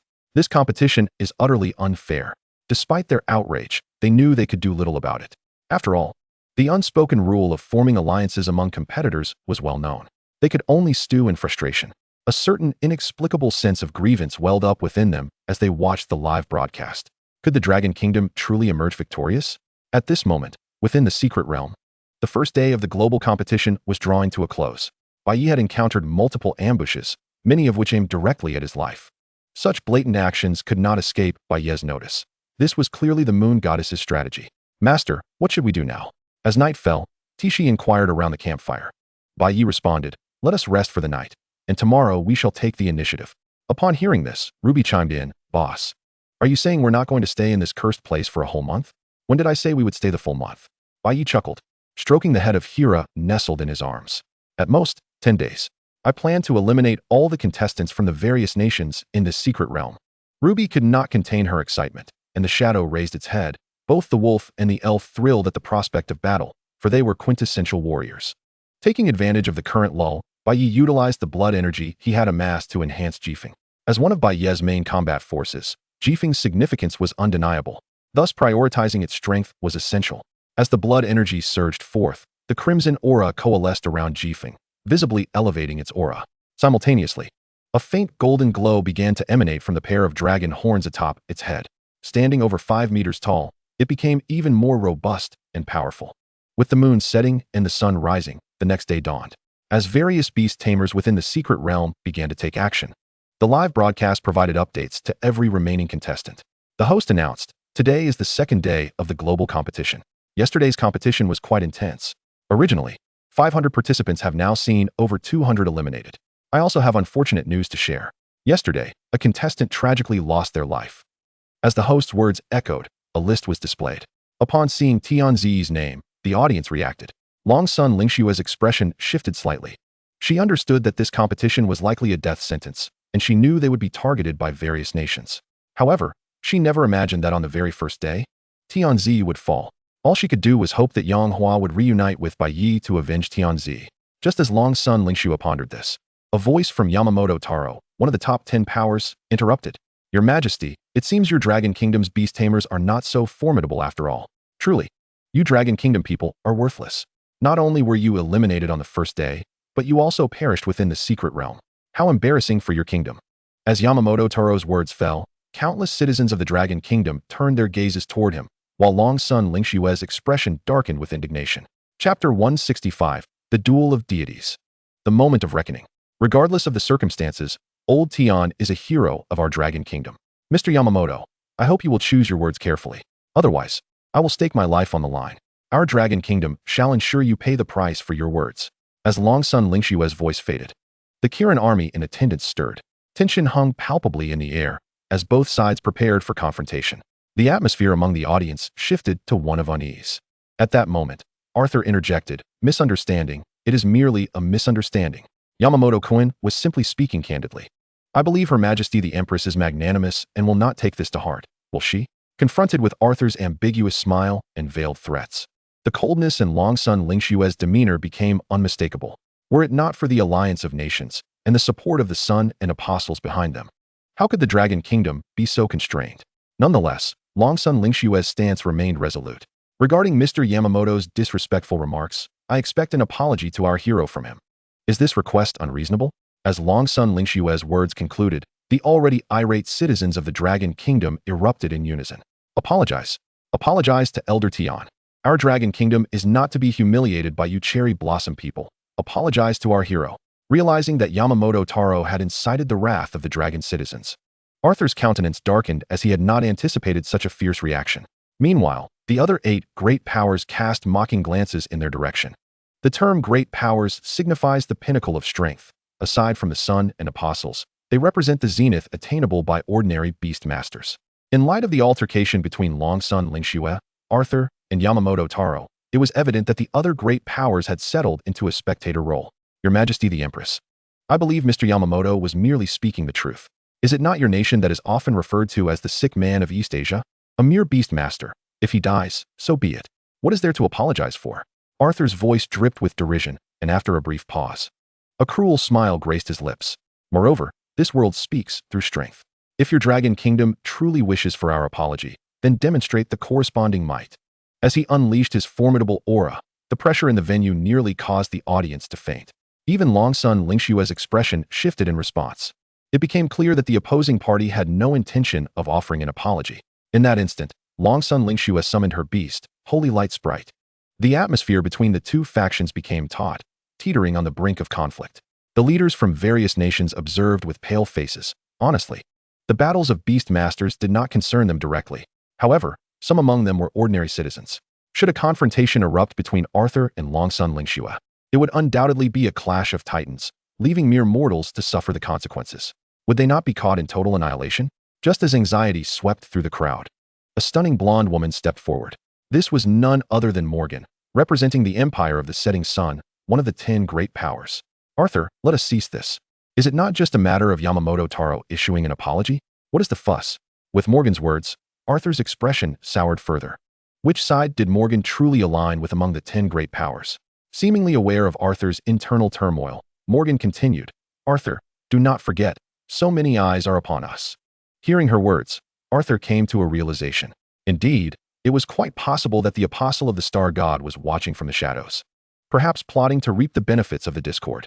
Engaging in conflict with the Dragon Kingdom was certainly ill-advised.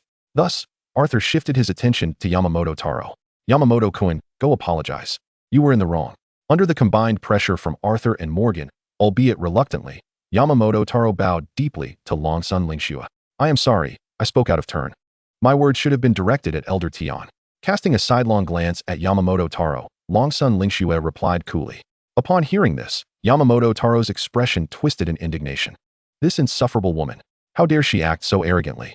Were it not for Morgan's intervention, he would never have been forced to demean himself so. Unbeknownst to him, as he hesitated, Arthur's brow furrowed in impatience. "What are you staring at? Apologize." "I apologize to Her Majesty the Empress of the Dragon Kingdom and to your fallen beast masters. My words were indeed disrespectful." As he spoke, his hands clenched into fists. Yamamoto Taro felt a deep sense of humiliation. This disgrace, he vowed, would one day be repaid to the Dragon Kingdom and Longsun Lingxue 100-fold. At that very moment, within the secret realm, unaware of the external circumstances, the competition grew increasingly brutal. Through relentless battles, having harvested sufficient blood chi, and under the enlightening influence, the Gale had ascended to the 15th tier, becoming the second of Bai Ye's beasts to reach such a level. Under normal circumstances, acquiring blood chi was no easy feat. Yet, within this secret realm, amidst the competition, numerous adept beast masters abounded. In their life and death struggles, the beasts they commanded became the greatest aid to Gale's breakthrough. Roaring with exhilaration, Feeling the surge of power within, Gale could not help but unleash a triumphant howl toward the sky. Bai Ye, sensing the change, checked Gale's information. Name, Infernal Divine Dragon. Attributes, Dragon, Fire, Wind. Level, 15th tier. Talent, Dragon Bloodline, Destructive Power, Flame of Wrath, Sin of Pride. Skills, Dragon's Fury, Dragon's Claw, Dragon's Breath. Description, an infernal divine dragon with a fragmented authority. When its cultivation reaches the required level and the internal authority is restored, it shall ascend to the realm of the mythical beings. Upon reviewing Gale's information, particularly the description, Bai Ye could not suppress a look of surprise. If its cultivation reaches the required threshold and the authority of pride is restored, Gale would leap into the realm of mythical beings. This meant that Gale was but a step away from such an exalted status. In that exhilarating moment, Bai Ye felt a rush of excitement. Meanwhile, witnessing Gale's transformation, Shadow was consumed with envy. After all, it was supposed to be the leader.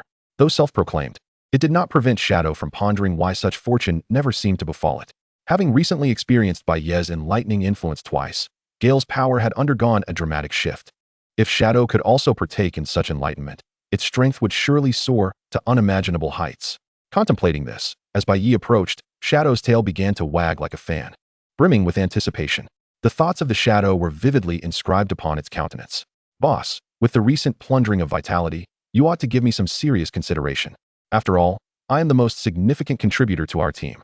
When discussing who holds the greatest merit, the Shadow unabashedly claimed it all. For it understood the adage that only the child who cries receives milk. Rest assured, should an opportunity arise in the future, I will prioritize enhancing your and Crimson Flame's capabilities. With a mischievous grin, it added, forget about that foolish bird.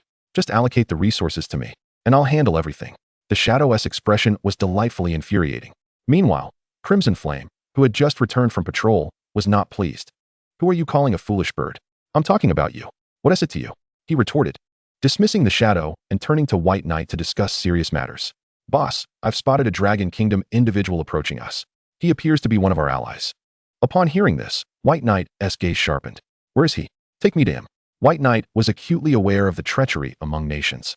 He could only hope that Yanghua and Tianzi would remain unharmed. Chapter 166, The Star God's Apostle. Who is the undercover agent? White Knight. At this moment, having traversed a long way, Yanghua finally laid eyes upon White Knight, his weary face breaking into a faint smile. However, upon seeing only Yanghua, White Knight instinctively inquired, Brother Yang, have you seen Elder Tian? Is it just you?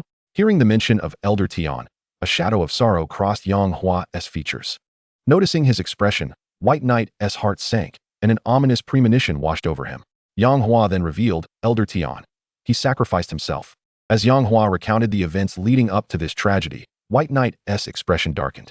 Although he was aware that the moon goddess would employ despicable tactics against him, hearing this news from Yanghua still sent a chill through his veins. He vowed to ensure that those divine children and apostles would pay dearly for their actions. On the third day of the global competition, due to the moon goddess's covert machinations, the rate of elimination exceeded everyone's expectations. Thus far, in the entire secret realm, only Han's faction, along with White Knight and Yanghua, and a few stragglers remained. Witnessing the current state of affairs, the onlookers outside were left speechless. A month was promised, yet the progression of the global competition was astonishingly swift. Gazing at the live broadcast projections, the netizens of the Dragon Kingdom felt their hearts race. Do you think White Knight and Yanghua can win? They should be able to, right? Let us hope they can, especially White Knight. Please don't let anything happen to him. Exactly, if anything happens to White Knight, Elder Tian's sacrifice will be in vain. I have a feeling we're going to lose. Indeed, while defeating them one by one may be possible, taking on over 10 Beast Masters simultaneously is a daunting task. In the live stream, as countless citizens of the Dragon Kingdom were captivated by White Knight and Yanghua, foreign media from the Eagle Nation, the Three, Cherry Blossom, and the Stick Nation, along with other countries historically unkind to the Dragon Kingdom, began to mock. Ha! The Beast Masters of the Dragon Kingdom are finished. Our Stick Nation is the strongest. How can they possibly win? They might as well wait for death. I didn't expect the Dragon Kingdom to be this pathetic. Their Beast Masters are about to be completely wiped out. How disappointing. They're supposed to be an Eastern powerhouse, but it seems merely a facade. ISNT White Knight supposed to be their prodigious Beast Master? Is this all he is capable of? I'm eager to see how he plans to turn the tide. The online discourse was overwhelmingly pessimistic. Even though the netizens of the Dragon Kingdom tried their best to refute the claims, They couldn't help but acknowledge the truth in the words of the foreign commentators. The Dragon Kingdom was on the brink of defeat. Not only would they face defeat, but they would also lose 2 veteran warriors and a once-in-a-century rising star. The implications of this would be a tremendous blow to the entire Dragon Kingdom. In the following 3 days, under the formidable alliance of White Knight and Yanghua, several Beast Masters were eliminated. Yet, rather than feeling elated, the external spectators grew increasingly anxious. With the number of participants dwindling in the secret realm and the space continuously contracting, it was only a matter of time before White Knight would encounter Hans and his faction. At that point, it could very well be the end for White Knight. After all, during this period, the prowess exhibited by Hans and his cohorts had been unmistakably potent, leaving observers breathless. The stark contrast in strength was impossible for the millions of viewers from the Dragon Kingdom to ignore. Meanwhile, at the global competition scene, the Empress, appearing indifferent, was internally consumed with anxiety. This was not merely a battle for White Knight's survival. It was a battle that would determine the fate of the entire Dragon Kingdom.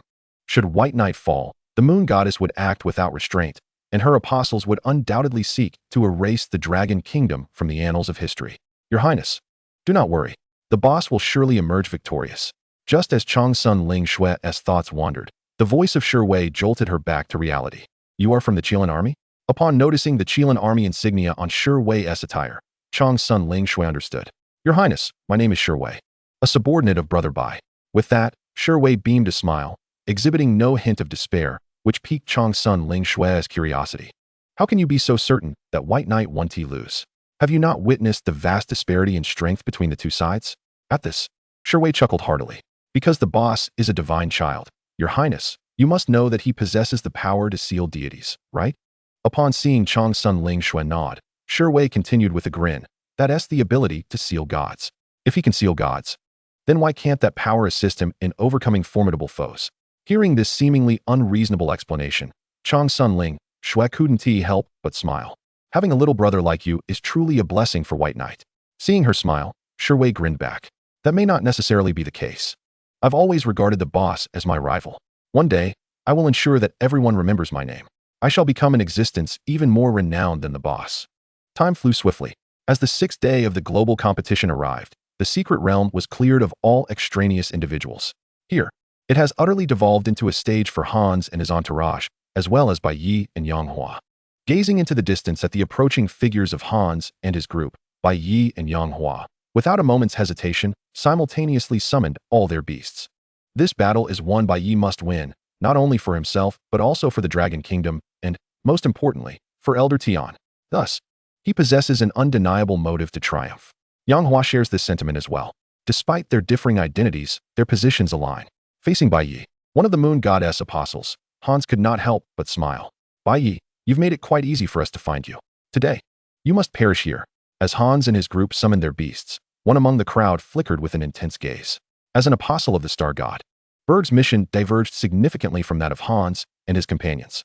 His task was to act as an undercover agent without revealing his identity, thereby ensuring Bai Ye's survival. The Star God had promised him that if he could keep Bai Ye alive, he would be granted a life of unending wealth and comfort, even if he had to remain an ordinary person for the latter half of his life. Conversely, if Bai Ye were to perish, he would lose everything, including his apostolic status, leaving him with nothing. Weighing the pros and cons, Berg had resolved that he would ensure Bai Ye's victory, even at the cost of his own life. Having grown accustomed to the indulgent lifestyle afforded by his identity as an apostle and beast master, the thought of losing everything was more painful to him than death itself. Chapter 167, Berg's Betrayal. The tide of battle turns. My lord, the enemy possesses formidable strength this time, Taisai remarked, her brows furrowing as she surveyed Hans and his group. Compared to the adversaries they had faced previously, this opponent was several times more powerful. Had it not been for her and Jifeng breaking through to the 15th tier, along with Yanghua's support, they might have faced certain death. Just as Taisai pondered this, the shadow beside her scoffed dismissively. What is there to fear? With me here. Dealing with these pitiful foes will be a trivial task. During this time, bolstered by the aura of blood and the power of gluttony, the shadow had already advanced to the mid-tier of the 13th stage. Thus, facing Hans and his group, it exuded an inexplicable confidence. Let us have a competition, little dragon, to see who can slay the most beasts. Bring it on, Jifeng replied, his golden slit-like pupils gleaming with battle intent. As the beasts formed a coordinated formation, Bai Ye turned to Ruby and instructed, Ruby, leave the front lines to them. You and I will strike together. Understood, boss. The elven girl responded with excitement. She preferred the thrill of a swift assault over direct confrontation, aiming for the enemy's core to claim their head. Meanwhile, observing the 7 opponents and their array of beasts, Yang Hua spoke up. Bai Ye, leave those 720-tier beasts to me. You can handle the rest, all right? Before entering the secret realm, Yang Hua had learned from Changsun Lingxue that each of Bai Ye's beasts possessed the ability to overpower their foes, allowing for a smaller number to take on a larger one. Therefore, Yang Hua believed that as long as he occupied those 720-tier beasts, the remaining ones would be manageable for Bai Ye. I appreciate it, Yang. As the battlefield was divided into 2 segments, Bai Ye began to assess the beasts accompanying Hans's guards. One beast, resembling a 2-meter-tall armored beetle, was accompanied by 2 others, each about 1 meter in size, adorned with bizarre patterns of the aberrant flower mantis. All 3 beasts were at the 14th stage.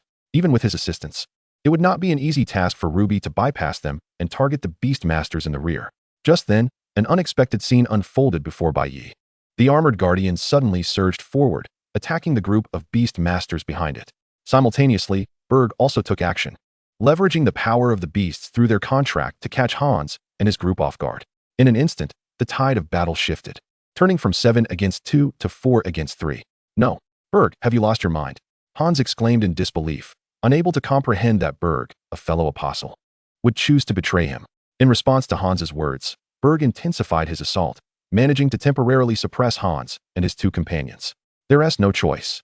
It promised me that as long as I return alive, I would enjoy a lifetime of grandeur. We have always been enemies. Amid this internal conflict, Ruby found herself unable to discern friend from foe. Thus, she turned to Bai Ye and asked, Boss, what should we do now? While the armored guardian entangles those 2 aberrant flower mantises, let us assist Berg and take down the other 4. With Bai Ye's command, Ruby dashed forward like a swift rabbit, dual blades in hand.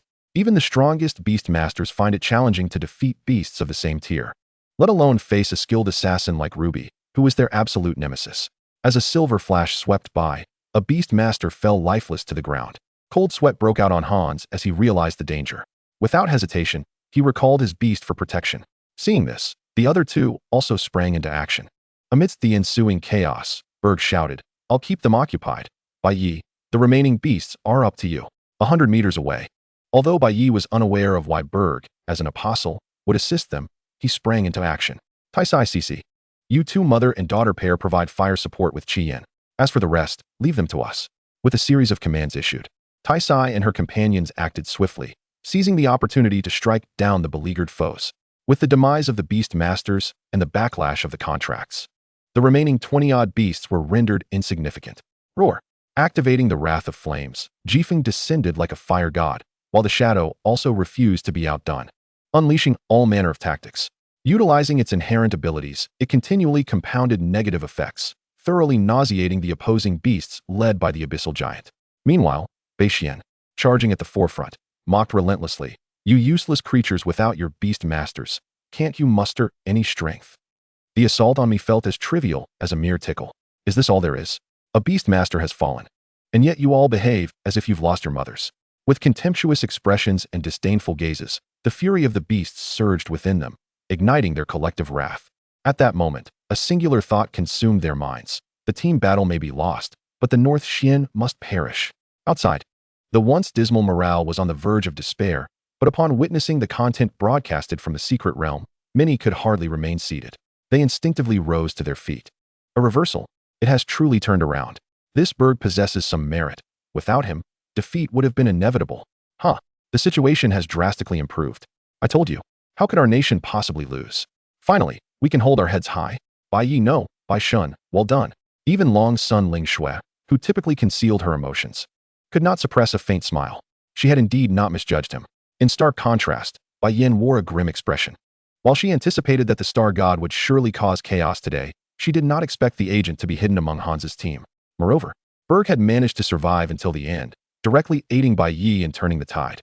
Did the moon god not assert that the star god would not dare to openly command the apostles to act? How was this so utterly divergent from what was promised? As Bai Yin inwardly lamented her incompetent teammates, the voice of the moon god echoed in her mind. We were careless. Bai Ye harbors a fragment of the star god's primordial power, coupled with the star compass in his possession. Thus, as the moon god elaborated, Bai Yin's expression darkened further. The moon god had been too negligent. Hans fell victim to a scheme, and the beasts were targeted. No. Is this a result of that stack of buffs?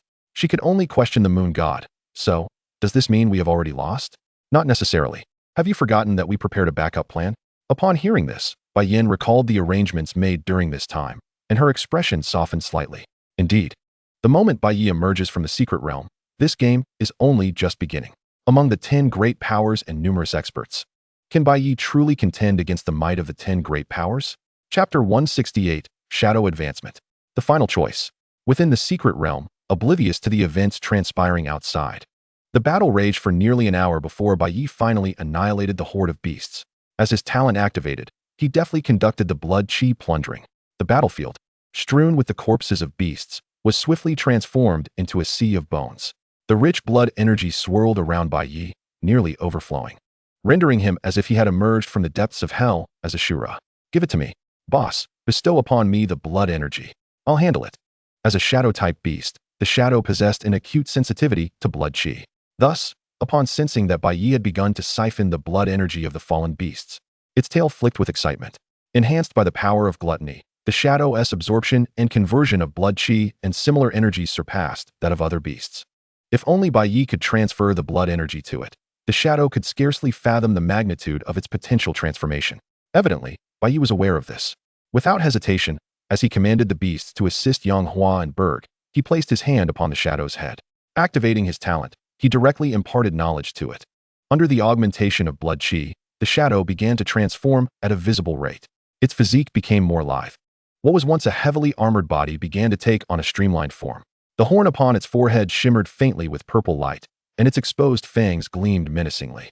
A warrior's physique, combined with an assassin's speed and nearing that of a mage's output, save for the inability to fly, the shadow had completely evolved into a versatile combatant. Faced with the shadow, a thought crossed Bai Ye's mind, and its information materialized before him. Name, Fenrir. Attribute, Shadow. Level, 14. Lineage, Legendary. Talent, Dark Plunderer, King's Domain. Sin of Gluttony. Skills, Destructive Death Light, Shadow Impact. Evaluation, a creature of demise with a perfected lineage. It has reached a pinnacle of evolution unattainable by the vast majority of beasts. Once its own authority is also perfected, it will ascend into a mythical being. Upon reviewing the shadow's information, Bai Ye's eyes sparkled with astonishment. Although its cultivation had only risen by one major realm, both its lineage and physique had undergone a qualitative transformation. He wondered where the remaining gluttony power was located. For a moment, Bai Ye could not help but anticipate the moment when the shadow would complete its internal power. Boss, I told you I've got this. Despite its appearance becoming more imposing, the shadow's inherently reserved and somewhat juvenile personality was uncontainable. Just watch, boss, as I turn the tide. No sooner had the words left its mouth than its skills were unleashed. Enveloped in purple ethereal energy, it charged into the chaotic battlefield. After Bai Ye completed his preparations and led the beasts into battle, the entire arena was divided into 3 segments. Yang Hua and Berg each faced an opponent, while Bai Ye took on Hans himself. He intended to personally eliminate this apostle of the moon god to avenge Tian Lao. Confronted with Bai Ye, Hans could not help but panic. How can I be losing? This is impossible. It shouldn't be like this. He shouted, unable to comprehend why. Despite following the moon goddess orders, he found himself in such a predicament. Aware of Bai Ye's terrifying prowess, his mind became disordered. He was no longer in the fight. Yet, Bai Ye showed him no mercy. Shadow, you and the others hold Hans' beasts at bay. Ruby, I'll coordinate with you. Let us take him down first. Understood, boss. In a seamless exchange, both the human and the spirit surged towards Hans. I don't want to die. I don't want to die. In a state of terror, he unleashed skills chaotically. With both hands pressed against the ground, the terrain shifted dramatically. Countless massive stones erupted, layer upon layer, encasing Hans tightly, as if he were sheltered within a turtle shell. Windblade. Bai Ye launched several invisible wind blades. Just as he created a fissure in the shell, from his flank, the spirit emerged. Ruby wielded her dual blades as if they were an extension of herself. First, she utilized shadow stealth to close the distance rapidly, then seamlessly transitioned into shadow reaping. Ruby exemplified what it truly meant to be an assassin. As the seemingly impenetrable stone wall shield protecting Hans shattered, the moon goddess apostle has met his demise. With the Beastmaster now deceased, how much longer can the beast endure? Not a day more, not a day less. On the 8th day of the global competition, as dawn broke, the battle came to an end, utterly annihilating Hans and his companions. In the aftermath of the chaos, Only Bai Ye, Yanghua, and Berg remained. According to its words, the next step would be the death of my beast, followed by the plunder of all. Facing Bai Ye, Berg wore a bittersweet smile. Following him, the armored guardians, along with a host of battered beasts, had readied themselves for their ultimate sacrifice, offering everything, including their lives, for their beastmaster. Only in this way would the star god spare Berg. Thus, dying at Bai Ye's hands, they would lend their final assistance in the guise of beasts. They were willing. Noticing Bai Ye's silence, Berg added, "If it's possible, I hope you'll be merciful, grant them some dignity. After all, they have stood by me for many years. Watching them perish for my sake is profoundly sorrowful." Though he appeared composed, the tremor of his hands betrayed him. As Berg closed his eyes, unable to bear the sight of his beasts being slaughtered, he felt Bai Ye's hand on his shoulder. "Let us dissolve the contract with your beasts. Once you relinquish your identity as a beastmaster, that will be your elimination, will it not?" As Bai Ye's words resonated, Berg opened his eyes to a blurred vision. What obscured his sight? Tears. No, it was sand. Wiping his eyes vigorously, Berg's voice caught in his throat. "But I am an apostle of the star god. We are enemies." To this, Bai Ye replied calmly, "Yet you have assisted me, have you not?" Berg continued, "If you do not slay them and render me powerless, I will find a way to kill you in the future." Bai Ye responded, "Let us speak of the future when it arrives." Berg's eyes reddened. "But I have already resigned myself to their sacrifice." Upon hearing this, Bai Ye smiled lightly. "Do you truly wish to see your companions die for you?" At that moment, Berg could no longer hold back. He broke down, tears streaming down his face. "I cannot bear to lose them. But what choice do I have? I am their apostle, their puppet. I must obey, for it is through them that I have attained all I possess now. If I could choose my life, why would I choose to sacrifice my companions? Damn it, do you think I truly desire this?" Berg's desperate roar poured forth, voicing the suppressed frustrations he had long held within. Yet, his tears were those of joy, as a mere pawn. He felt exhilarated by the alternative choice Bai Ye had offered him. Thus, he voluntarily severed the contract with his beasts, enduring the backlash that ensued. Chapter 169. The 10 Great Powers. The Threat of National Destruction. On the internet, as the live broadcast revealed Bai Ye and Yang Hua's victory in the competition, countless netizens erupted in excitement. "Haha, we won. Bai Ye has triumphed. Truly the white god," exclaimed a user. "Look at how fierce Bai Ye is against those Westerners. I love it." Another chimed in. "Bai Ye, I want to have your children." A different user teased. "Dude, are you serious? You're a man wanting to have children with the white god?" As the online chatter surged, elsewhere, during her training abroad, Luo Shui tightly embraced her beast upon witnessing Bai Ye's victory in the global competition. "I knew Bai Ye could do it. Right, little Bai?" Her laughter drew a roll of the eyes from the ice-profound Snake King, who wore an expression of exasperation. What kind of foolish, lovesick beastmaster is this? Clearly enamored, yet always using lack of strength as an excuse to evade it. What is the difference between this and waiting until one is wealthy to pursue romance? Understanding her master's disposition, the beast felt a sense of frustration. "So, when do you plan to meet Bai Ye?" In response to the ice-profound Snake King's query, after a moment of contemplation, Luo Shui shyly replied, "Regardless, at the very least. I'll wait until I'm strong enough to assist Bai Ye." Hearing her uncertain response, the ice-profound Snake King was momentarily taken aback. "Dear heavens, someone please teach this foolish woman how to date." Meanwhile, at the global competition venue, as Bai Ye emerged victorious and returned from the secret realm to reality, Changsun Lingxue allowed a subtle smile to grace her lips. She had indeed not misjudged him. She always knew Bai Ye could achieve greatness. "Well done, Bai Ye. Your Highness, you flatter me. As a citizen of the Dragon Kingdom, it is my duty to bring glory to my nation." Just then, Arthur approached them.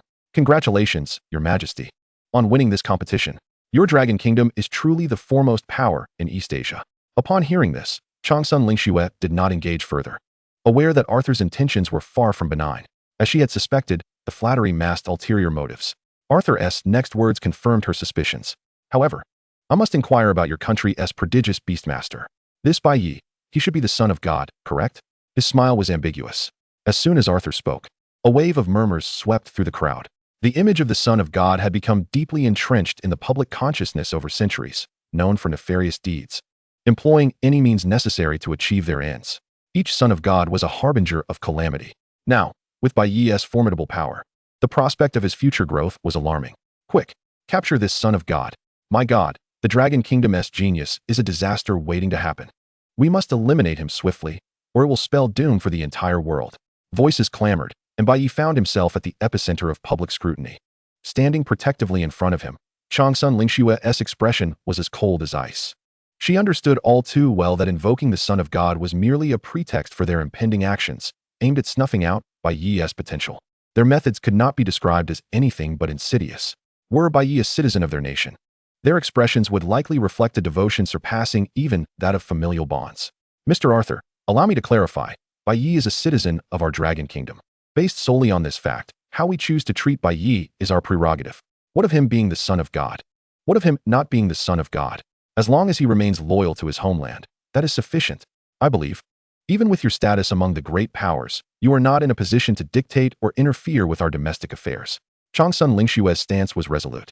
She is determined to protect Bai Ye at all costs. With her presence, no one shall inflict even the slightest harm upon him. Arthur's expression darkened. Changsun Lingxue, how can you guarantee? How can you be absolutely certain that he will not pose a threat to the world in the future? In response, Changsun Lingxue replied coolly. If Bai Ye were ever to cause irrevocable harm to the world, I would willingly stake my life as a guarantee. At that time, I shall personally cleanse the path. Just as Changsun Lingshue's words fell, Yamamoto Taro, standing beside Arthur, interjected in a mocking tone. Oh? Irrevocable harm? Baka. By that time, will it not be too late? Such a potential threat should be eradicated immediately. Lord Arthur, do you not agree? Arthur nodded in agreement. Indeed. If, in the future, Bai Ye were to become a true fiend, I fear that even Her Majesty the Empress would find it impossible to atone for such a sin. The interplay between Arthur and Yamamoto Taro subtly conveyed a singular message. Bai Ye must die today. As for blame, let it fall upon Bai Ye as the son of God, for wielding the power to seal the moon goddess. On the media front, the confrontation between the two sides was broadcast live online, provoking a cacophony of opinions. To my astonishment, Bai Ye is actually the son of God. I had been calling him God Bai, and now I feel utterly disillusioned. The son of God deserves death. He has deceived our dragon nation out of so many resources. Bai Ye is truly a beast. Do you all remember? I heard that Bai Ye was the cause of his family's demise. I have long known he is no good. He is devoid of humanity. How could he cause the death of his own family? How cold-blooded can one be? Even a dog, after so many years together, should have some feelings. Yet Bai Ye, to think he shares the bloodline of Huaxia just like me, it truly disgusts me. Wait, are you haters just spouting nonsense? What are you all disappointed about?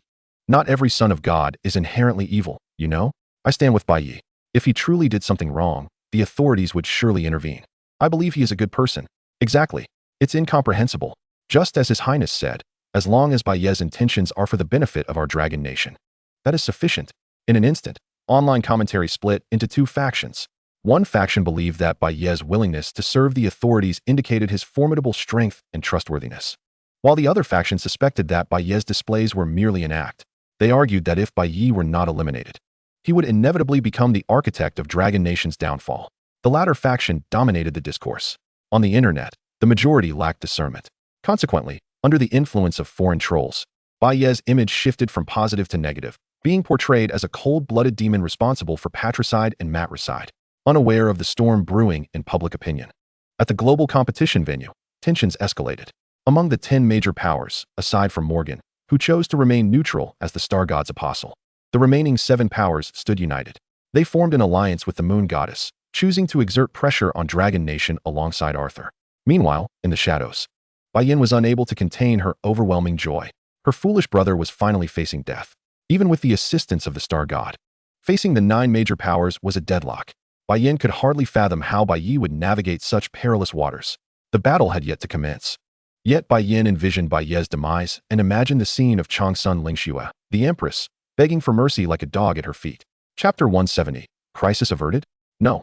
It has just begun. Pardon my interruption, but may I have a moment to speak? Just as the atmosphere reached a near breaking point, a voice suddenly cut through the tension. Upon hearing it, everyone instinctively turned to see the earnest-faced Sure Wei stepping forward. I know that among you lords, some have come for the fragments of fate within my boss. However, I must say, you have all been deceived by the Moon Goddess. As Sure Wei's words fell, the expressions of the 4 sons of God, led by Kelly, shifted. They swiftly moved forward, and in a flash, Kelly seized Sure Wei by the neck, lifting him effortlessly. Their eyes locked, and Kelly's gaze burned with murderous intent. Boy, you better clarify what you just said. Gasping for breath, Sure Wei exclaimed, wasn't I clear enough? You have all been played by the Moon Goddess. That being is solely fixated on becoming the one true deity. Do you really think it would allow anyone to threaten its existence? Once the Moon Goddess incites you to kill my boss, it will undoubtedly turn on you next. Do you truly believe you can contend with an ancient deity? As Wei's words lingered, Kelly gradually lowered him. The four were visibly shaken. Indeed, if the moon goddess deemed Bai Ye a threat and resolved to eliminate him, would it not also see them as threats and eliminate them in turn? Recognizing the turmoil in their hearts, Wei continued, "My boss possesses the power to seal the moon goddess, which is why that entity is wary of him. If you kill my boss, no one will be able to counterbalance the moon goddess. You, and you all, just wait to be slaughtered one by one." Upon hearing Wei's declaration, the four of them wavered, realizing that this rotund fellow, though his words were crude, possessed a point of reason. They could simply wait for Bai Ye to gather the remaining fragments of fate. Once Bai Ye sealed the moon goddess, it would not be too late to eliminate him then. Why rush to act now? Wouldn't that merely clear the path for the moon goddess? After weighing the pros and cons, Kelly intervened, blocking the previously bloodthirsty Arthur. "We cannot allow you to kill Bai Ye. At least not now." As soon as Kelly's words fell, Arthur felt as if he had swallowed something unpleasant. However, he dared not press the issue. For Morgan's stance was clear. She was the Star God's apostle, coupled with Kelly and the other four sons of God. He realized that forcing a confrontation would yield no advantages for him. Seemingly aware of Arthur's thoughts, Kelly spoke again. "However, this is only for this instance. From now on, the matters concerning the moon goddess and Bai Ye have nothing to do with us." Upon hearing the concession, Arthur's forced smile emerged. Then it settled. Having said that, Arthur turned to face Changsun Lingxue and Bai Ye once more, his demeanor entirely transformed. "Your Majesty, the Empress, and you too, Bai Ye. I must apologize this time. We acted impulsively. Regarding Bai Ye, I trust that both the Dragon Kingdom and your Majesty will take good care of him, correct?" Upon hearing this, Changsun Lingxue nodded. "Indeed. As long as Bai Ye remains in our Dragon Kingdom, it is my obligation to ensure his safety." It was as if everything that had transpired moments ago had never occurred. The martial world is not merely about conflict. It is predominantly governed by human emotions and relationships. As the tension dissipated, the award ceremony proceeded as planned, marking the conclusion of the global competition. "Well done, Wei. I didn't expect you to step up before me," Bai Ye remarked during their return journey, casting a dubious glance at Wei. "Wei, you wouldn't happen to be a Star God apostle, would you, that you chose to intervene?" Wei was momentarily taken aback by this suggestion, then burst into laughter. "Haha, boss, you're quite the jokester. If I were a Star God apostle, do you think I would still be this weak? I would have already restored my family's former glory and married a harem of wives." He continued, "Do you really believe the Star God would contract a weakling like me?" Bai Ye, however, remained serious. "But I find you rather suspicious." Wei's eyes widened in disbelief. "No, boss, you have no idea. I was terrified during our encounter with the great powers. I risked my life trying to save you, and now you think I'm an apostle? How could you tarnish my reputation? I'll tell you this. If you don't take me for a massage tonight, we're not done." All right. I'll take you for a massage tonight and treat you to 10 lovely ladies." As soon as Bai Ye finished speaking, Wei revealed a lecherous grin. "Hee. I knew you were the best, boss." Just as Wei was about to say more, Changsun Lingxue's voice interrupted them. "Bai Ye, Wei, let us postpone the massage for tonight. I have prepared a celebratory feast for you both, and I have something to bestow upon you." Filled with joy at having averted the fate of destruction for the Dragon Kingdom, Changsun Lingxue was determined to reward Bai Ye and Wei generously. "Oh wow, the princess actually has something for me?" Grabbing Bai Ye's arm, Wei exclaimed dramatically, "Boss, I'm about to hit the jackpot." Perhaps caught up in excitement, Wei's face turned crimson. Noticing his change in demeanor, Bai Ye began to cast aside his suspicions. Perhaps Wei's decision to step forward was merely a coincidence. He truly wasn't a Star God apostle? Time passed quietly, and the following day, perhaps due to overindulgence in alcohol, Bai Ye awoke with a splitting headache after the previous night's feast. "Master, why did you drink so much?" Tishi, who had placed her knee as a pillow for Bai Ye, gently massaged him with her delicate hands. "Isn't it only natural to celebrate the resolution of a significant crisis?" Bai Ye mused, then focused his thoughts, consuming a certain amount of fortune energy to activate his foresight. Having escaped the impending doom of the Dragon Kingdom, he reasoned that all that remained was to be cautious of the beast tide. However, as he delved into his visions of the future, he found himself frozen in shock. He and Changsun Lingxue had both been mistaken. The global competition was not the end of the Dragon Kingdom's demise, but merely the beginning. The true issues had never been resolved, and the lurking danger still loomed. The moon goddess would not relinquish her desires so easily. Calculating from this moment, there were still 20 days left until the Dragon Kingdom's destruction. Oh no, we celebrated too soon. Chapter 171, Morgan's Visit. An alliance forms. Bai Ye, do you mean to say that the moon goddess will take significant action in 20 days? Upon meeting with Changsun Lingxue, Bai Ye relayed all he had learned, causing her brow to furrow slightly. The crisis facing the Dragon Kingdom was not yet averted. It had merely been postponed. If not resolved, the Dragon Kingdom would still succumb to destruction at the hands of the Moon Goddess. After pondering for a moment, Changsun Lingxue spoke. In my view, the ones targeting the Dragon Kingdom will undoubtedly be the 5 great powers led by Arthur. Nodding in understanding, Bai Ye inquired, "Then, Your Highness, what are your plans? Since we cannot evade this battle, I have decided to take the initiative." As she spoke, a fierce determination shone in her eyes. "Let us strike first to prevent a multitude of blows later. If war is upon us, then let us engage. I will personally lead the charge to eliminate Arthur and his companions." She outlined her plan to Bai Ye, stating that she would take the lead in defeating each of the great powers one by one. After all, while they may be strong, they are not invincible. "Bai Ye, I will arrange for some allies to assist you. We will act separately. This time, since the enemy has given us an opportunity, we must crush the danger in its cradle." Faced with Changsun Lingxue's serious expression, Bai Ye nodded solemnly. "Rest assured, Your Highness, I shall complete the task." As their discussion of the impending catastrophe concluded, Changsun Lingxue shifted to another matter. "By the way, Bai Ye, here, this is what you deserve." Handing over a storage ring filled with essential resources, she added, "Utilize these resources wisely.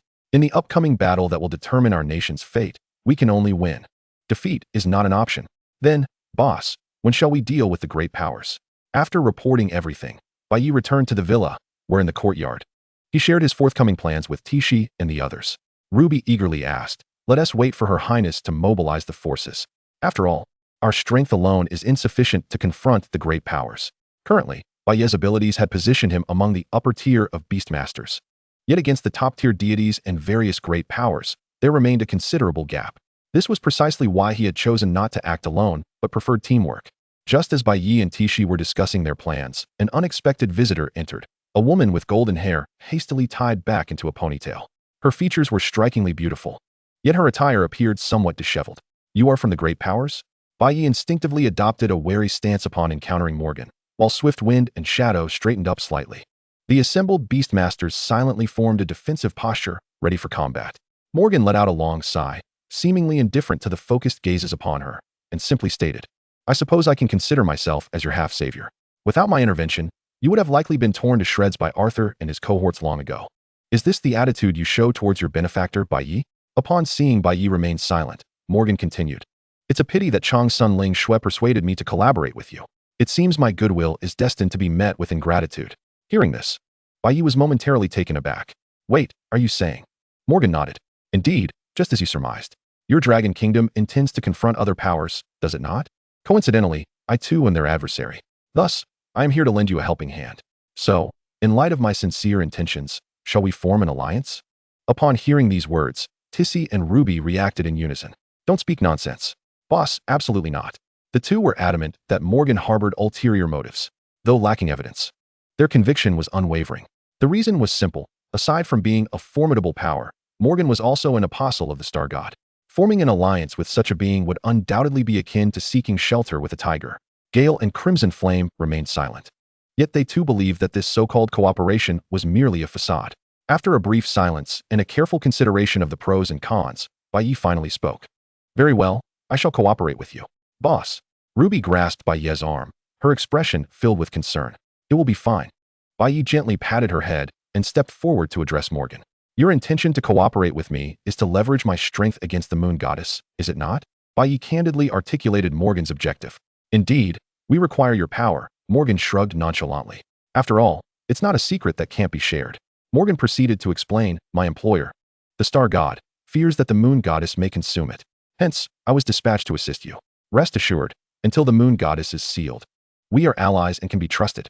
Nodding in acknowledgement, Bai Ye voiced her own doubts. As fellow deities, shouldn't the Star God be less fearful of the Moon Goddess? To this, Morgan clarified, "In theory, the powers of gods are relatively comparable. Bai Ye, you should be aware that during the ancient war, the strengths of the 3 gods were dispersed throughout the world to survive, correct?" Bai Ye nodded in agreement. "The source power, right?" "Exactly." Upon mentioning the source power, Morgan adopted a serious demeanor. "According to what the Star God has informed me, the Moon Goddess has nearly reclaimed the source power it lost. Now, should you perish, the Moon Goddess could swiftly consume the Star God. Subsequently, it would devour the Demon God, and then—" Morgan's words trailed off. Bai Ye grasped the implication. "Then it shall obliterate the world and become the sole, true deity?" "Indeed, just as you have articulated." With Morgan's confirmation, Bai Ye comprehended the situation. Just as the star god sought to use her to suppress the moon goddess, Bai Ye too was leveraging the star god to curtail the moon goddess. Ultimately, was there any sincerity in this so-called cooperation? It was merely a matter of mutual exploitation. Contemplating this, Bai Ye declared, "I agree to the cooperation. So when shall we make our move?" Morgan grinned slyly. "As soon as you wish, we can depart now." Bai Ye inquired, "Then let us proceed at once. By the way, do you know the locations of the other powers?" Morgan replied, "I am unaware, but the star god possesses that knowledge." Thus, having reached a temporary cooperation and completed the task assigned by her boss, Morgan was in high spirits. "Then let's go." Having gathered her belongings, Bai Ye embarked on the train to the Northern Kingdom alongside Morgan. On the journey, Morgan shared the intelligence she had gathered from the star god. "The adversary we need to confront is a fellow named Maid Martin. He is a formidable general under Arthur, boasting a Beastmaster rank of 25. Furthermore, his subordinates are all at the 20th rank, while the most powerful among them is a Medusa with a rank of 30.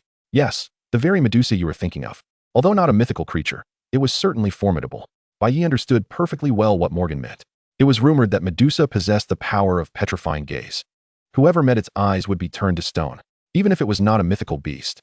The true strength of Maid's Medusa could likely rival that of a 34th or 35th rank beast. Thus, facing Morgan, Bai Ye inquired, "How shall we allocate our roles against this foe? I will engage Medusa while you deal with the remaining 5 Beastmasters. After you eliminate one of them, we shall combine our strengths to take them down one by one." Despite being an apostle and a formidable power, Morgan's strength was still inferior to that of her adversaries. Therefore, her strategy was straightforward: to employ a tactic of fewer against more, momentarily restraining the enemy to create an opportunity for Bai Ye to unleash her full power. This was something Morgan could indeed accomplish. "Very well, let us proceed as you suggest." Acknowledging that this was the best way to maximize their strengths, Bai Ye agreed to the plan. Chapter 172, Systematic Elimination. The Wrath of Authority. Just as Bai Ye and Morgan united to confront Maid, on the other side, Bai Yin was vehemently complaining to Arthur. "What are you all doing?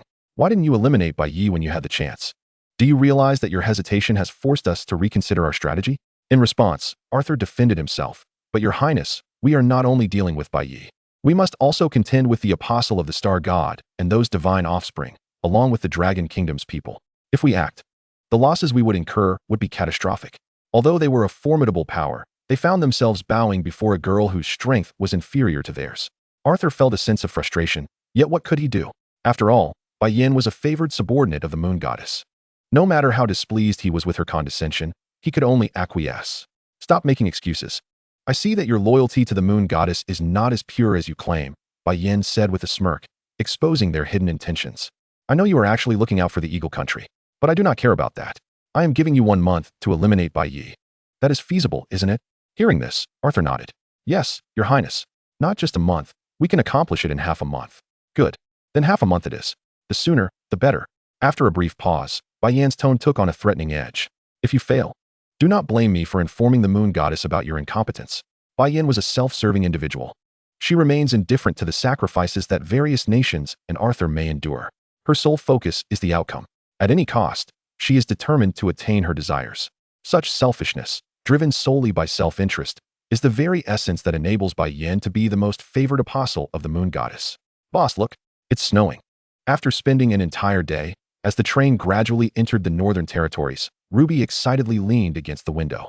Although Kyoto had begun to experience its own snowfall with the arrival of winter, it paled in comparison to the breathtaking expanse of white that lay before her here. Casting a glance at Ruby, Tissy leisurely sipped her red tea. Huh, such an inexperienced elf, utterly awestruck by a mere glimpse of scenery. Her tone and expression were laden with mockery, instantly amplifying her derision for Ruby. In response, Ruby was unyielding. "You little fox. You haven't even been alive as long as I have. So what gives you the right to act so grandly? Oh, wise elf. Are you implying that you are older than I?" With that, Tissy scrutinized Ruby from head to toe and sneered. "It's hard to believe you've only just reached B rank at your age. Have you been suffering from malnutrition all these years?" "Surely not." As soon as those words left her lips, Ruby's defenses crumbled completely. "You little fox, I'll take you on." With a swift motion, Ruby lunged at her, and the two girls became embroiled in playful chaos. "Bad elf, don't bully my mommy." With the addition of the little beast girl to the fray, the mother-daughter duo thoroughly overwhelmed Ruby. Seeing how the mother and daughter were ganging up on her, Ruby turned to Bai Ye with tear-filled eyes. "Boss, they're bullying me." "Calm down. Tissy, we are about to disembark." Just as he spoke, Bai Ye lifted the little beast girl into his arms, acting as a peacemaker. The little beast girl snuggled closely to Bai Ye, her gaze innocent. Brother, Tissy is the best. Best. Upon hearing this, Ruby's expression transformed into one of a wronged woman. This little girl was nothing short of a mischievous tyrant, pulling at shadows and playing with the tails of the swift winds. Aside from Tissy and Bai Ye, no one else could handle her. Through their time spent together, Ruby had finally come to recognize the true nature of Sheila. This girl was anything but obedient. What's wrong, Aunt Ruby? Do you think Tissy isn't obedient? Aunt. At this, Ruby's composure faltered. She was still a 20-year-old elven maiden, yet she had just been referred to as an aunt. Did they not realize how much of a faux pas that was? As Ruby glanced at Sheila, the little beast girl stuck out her tongue and grinned playfully. A little over 10 minutes later, they exited the train, and a biting cold wind greeted them like a blade. Morgan, are you certain that maid is right here? Looking at the desolate landscape that met his eyes, Bai Ye instinctively inquired. To this, Morgan replied with unwavering confidence, absolutely. The intelligence given to me by my employer is never wrong. What could maid possibly be doing here? Likely following the moon goddess's orders to search for something. Morgan responded without hesitation. Before Bai Ye could speak again, Morgan continued, all right, let us move. I'll chat with you as we go. With that, Morgan took long strides forward, and Bai Ye followed closely behind. As they delved deeper while exchanging casual banter, Tissy seemed to sense something. Using her telepathic ability, her voice resonated in Bai Ye's mind.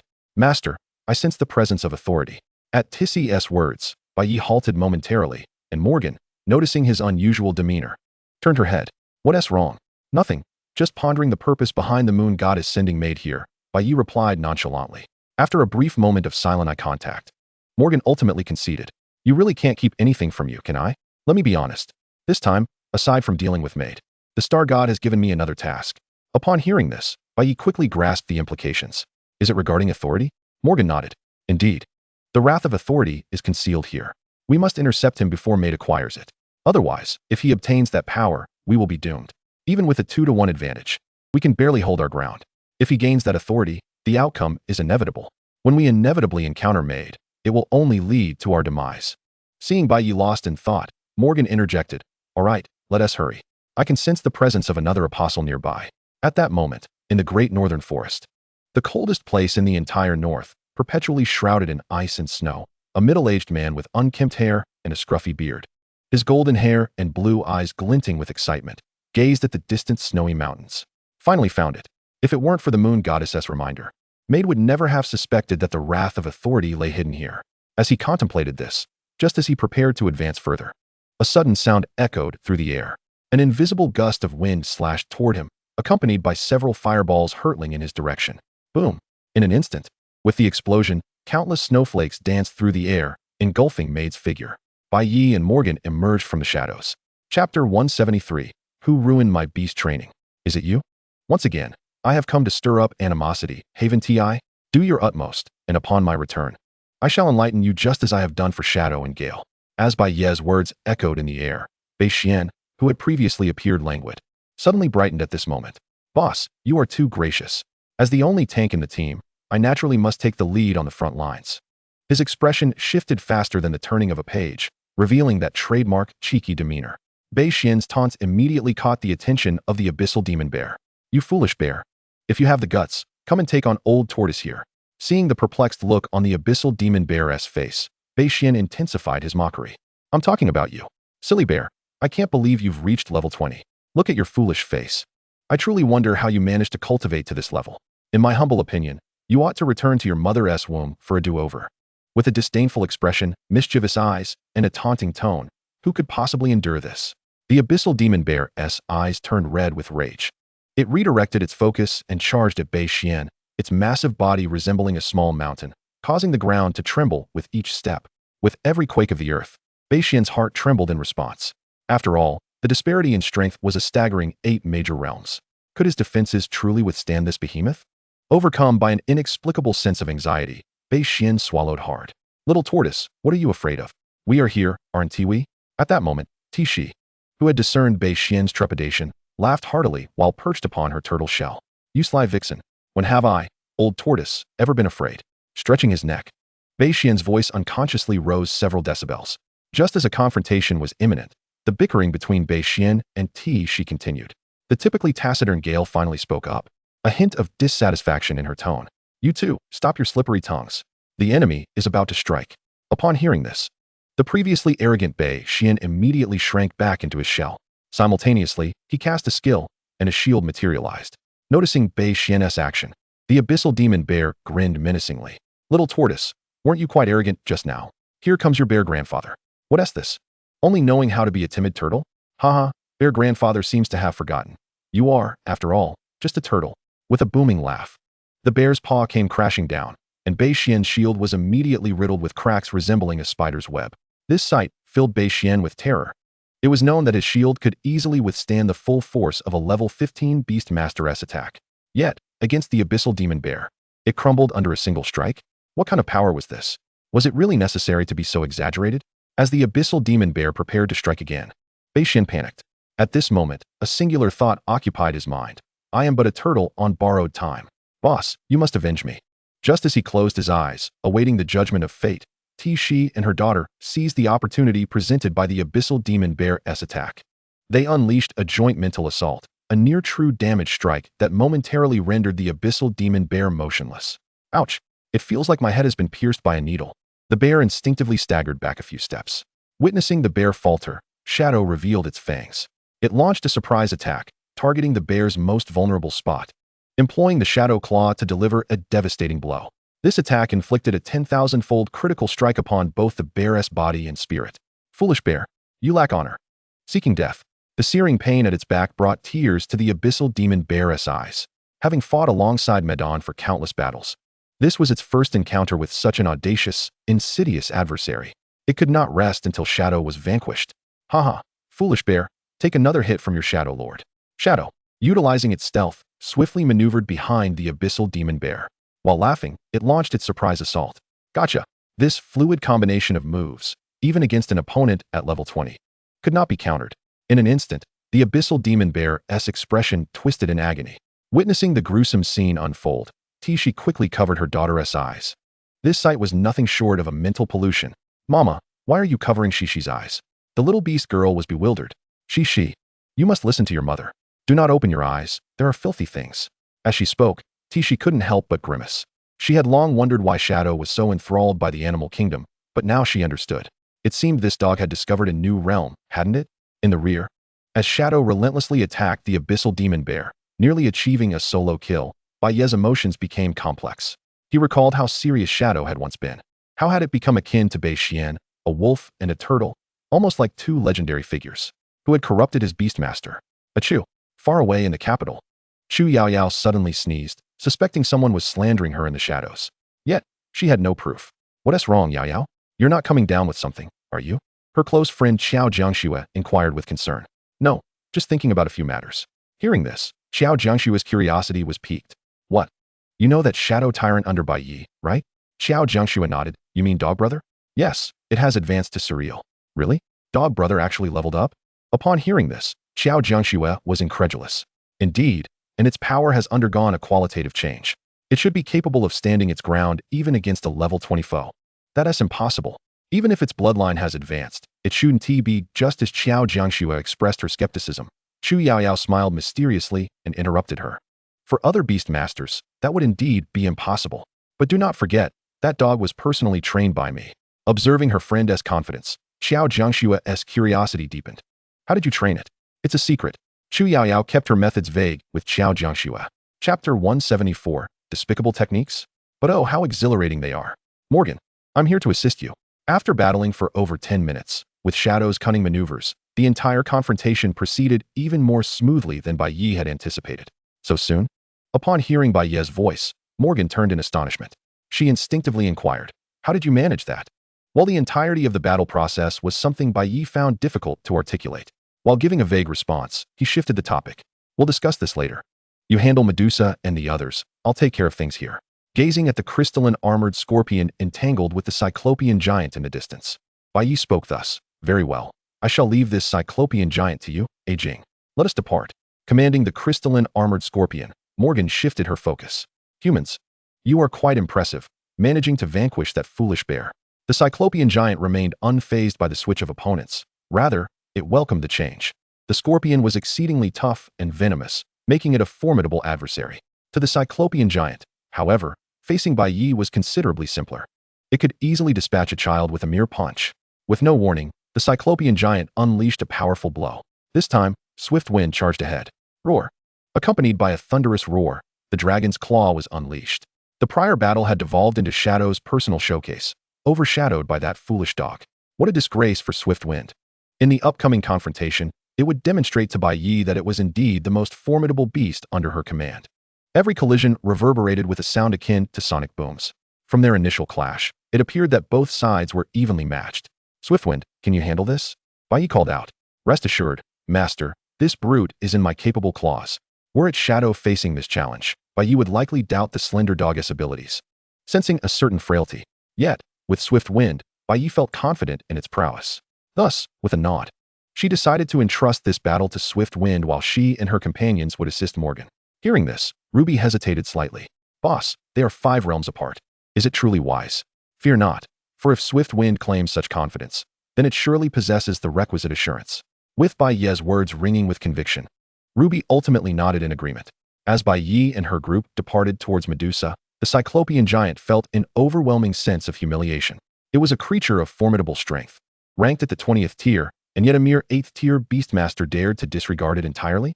Little lizard, I shall tear you to shreds. I will make your master aware of the consequences of underestimating me. At that moment, as both sides distanced themselves, the Cyclopean giant charged towards Swift Wind with thunderous steps. Roaring in fury, I had no desire to resort to that technique. Why must you compel me? Facing the approaching Cyclopean giant, Swift Wind sighed deeply. Not only had Shadow acquired the art of anal extraction from the animal kingdom, but under Chu Yaoyao's tutelage. Swift Wind had also mastered a technique known as the Rogue Fist, targeting the lower regions first, then the upper. As the Cyclopean giant closed in, Swift Wind swiftly extended a razor-sharp claw. Rent. A sound akin to flesh tearing echoed as Swift Wind seized the giant's eye. The most sensitive part had been ambushed. The Cyclopean giant shrieked in agony. Oh, beast, who taught you to gouge out eyes upon first encounter? It had encountered attacks aimed at the head and heart before, but this was its first encounter with such an eye-gouging assault. Yet, amidst its wails and roars, Swift Wind merely gazed at its bloodied paw, harboring a singular thought. While the technique may be despicable, the sensation of employing it was undeniably exhilarating. Moreover, this move was aptly named the Rogue Fist, so it was only fitting that it should eschew martial ethics. In that moment, akin to Shadow, Swift Wind felt as if it had unearthed a new world. Meanwhile, on the main battlefield, soldiers clashed, generals faced off, and the situation had escalated to 13 against 5. Although Morgan was not as powerful as Maid, the numerical advantage was undeniable. Against Maid, she still possessed a fighting chance. Could it be? Sensing through the bond of their contracts that one of his beasts had perished, Maid's expression shifted dramatically. He was well aware of Morgan's capabilities, and in this conflict, the greatest variable was Bai Ye. Thus, it was highly likely that his beast had fallen at her hands. Contemplating the uncertainty surrounding Bai Ye's true strength, Maid felt a pang of trepidation. Though he was an apostle, he was no mad zealot. Preserving his life was of paramount importance. Authority was merely a fleeting concept. Relinquishing it posed no issue. The ensuing complications would be the moon goddess's concern, not his. As a fellow power broker, if he wished to flee, Morgan would be unable to stop him. With this thought, Maid promptly issued his command. Medusa, we must depart. Want to flee? I anticipated this move. Morgan's lips curled into a slight smile. Snap. She snapped her fingers. Among the 7 beasts, one resembling a colossal bronze bell ascended into the air. The bronze golem, with its foursquare guardian, sprang into action as Morgan commanded. A surge of spiritual energy erupted, forming a barrier that ensnared Maid and his beasts. Leaving them with no avenue of escape, they could only fight to the death. Morgan, do not go too far. We are both power brokers, both apostles. Do you truly wish to engage in a fight to the bitter end? Maid's expression darkened, his eyes gleaming with menace. The arena of life and death was constructed upon the premise of the foursquare guardian skill.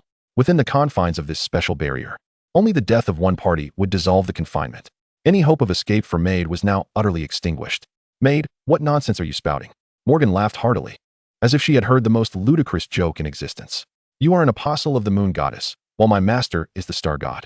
Even without today's encounter, we would inevitably engage in a life and death struggle. Do you truly believe I would spare you? What a jest. Her sarcasm was palpable. To Morgan, dealing with Maid was akin to catching a turtle in a jar. That wretched woman, Medusa, cursing in desperation, realizing escape was futile, Maid commanded. and the petrifying beam was unleashed. Chapter 175, Mechanisms Countering. The little beast girl achieves greatness. Cece, can you use mirror reflection to send the attack back? As she barely evaded the oncoming assault, witnessing the petrifying light turn everything it touched to stone, Bai Ye inquired of the petite beast girl at her side. I should be able to, but my spiritual energy is limited, so. She trailed off, yet Bai Ye understood her concern. With limited energy, using mirror reflection would preclude her from employing extreme healing. Thus, the decision lay in Bai Ye's command as the Beastmaster. After a brief contemplation, Bai Ye issued her directive. Cece, use the mirror reflection to return the attack. All right, brother. In that fleeting moment, as Medusa unleashed her petrifying light once more, the little beast girl positioned her hands forward to block, and a semicircular shield unfurled. The moment the petrifying beam made contact with the shield, its trajectory altered, hurtling towards another beast under Maid's command. Caught off guard by Medusa's full-force strike, the griffin-like beast was instantaneously felled. At that very moment, on the other side of the battlefield, the clash involving Jifeng was nearing its conclusion. The one-eyed giant was battered and bloodied, especially its head, which was stained with crimson. It was evident that the giant had been driven to its limits. In stark contrast, Jifeng had ignited the flames of wrath, transitioning into its second form. Resembling a god of fire descending upon the fray, growing ever more resilient. With claws, teeth, and tail, its entire being transformed into a weapon of lethal intent. You wretched lizard, do you truly believe that possessing dragon blood elevates you to the status of a true dragon? Roared the one-eyed giant. Yet, as its life force and magic dwindled, even its will to fight began to falter. This giant had undeniably been cornered to its extremes. Faced with the dying giant, desperate to take them down with it, Jifeng's vertical pupils glinted with disdain. It ends here, it declared, breaking its customary silence. In a surge of magical energy, its forepaw radiated a brilliant blue light. The sound of flesh tearing echoed through the air as the one-eyed giant was brutally rent asunder. With two beasts down, the battlefield's dynamics were unmistakably shifting, 14 against 4, an overwhelmingly dominant advantage. How did the tide turn from favorable to dire? Witnessing this turn of events, Maid's expression darkened.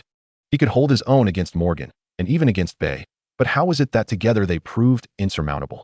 Realizing the dire circumstances, and understanding the little beast girl's advantage over Medusa, Maid swiftly commanded his remaining 4 beasts, all of you, charge, focus fire, and eliminate that little fox first. As his words fell, the 4 beasts led by Medusa disregarded all caution and charged at Shala.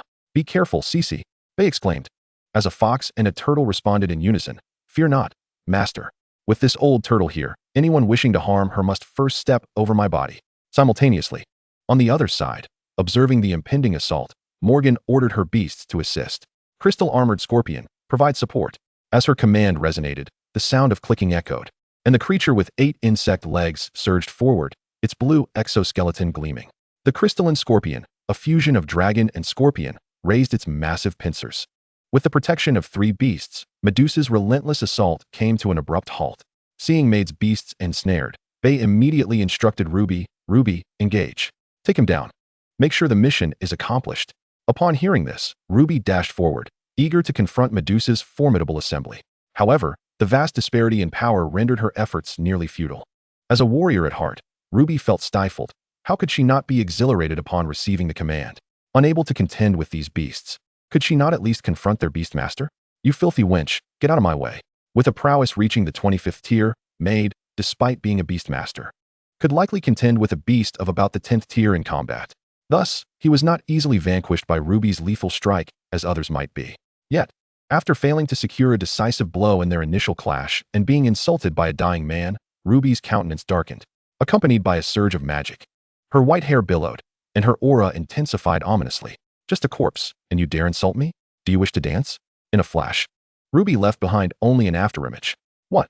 When Maid finally processed the situation, he had no time to command his beasts to defend. Faced with Ruby at close quarters, his pupils constricted.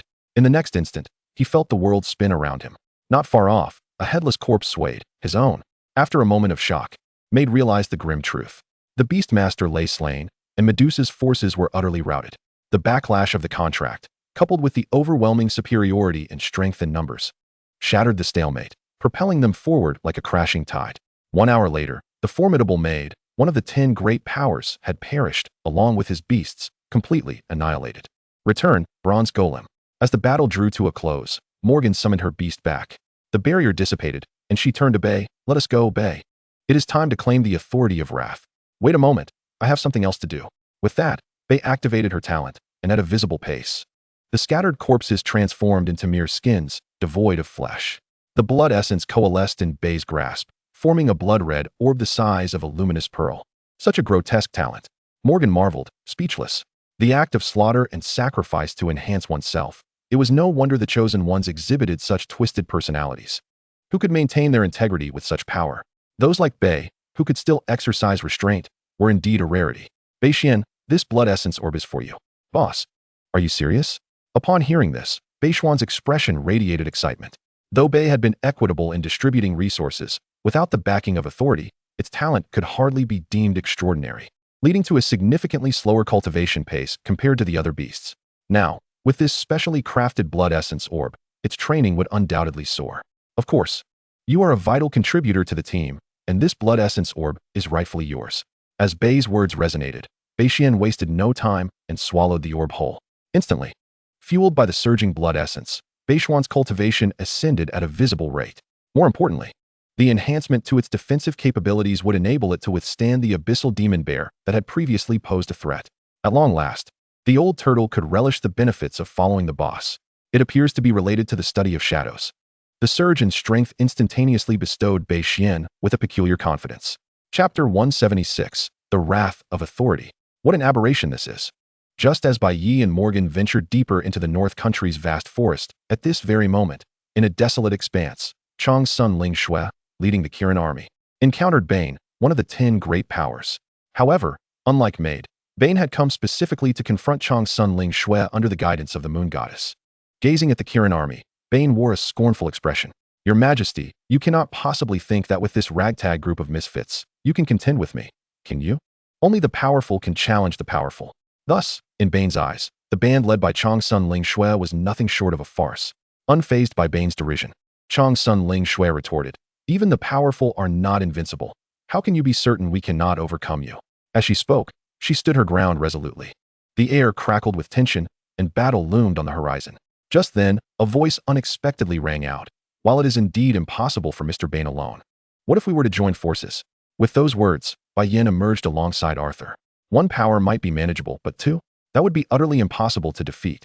Within the Kirin army, Shi Wei wore a face of despair.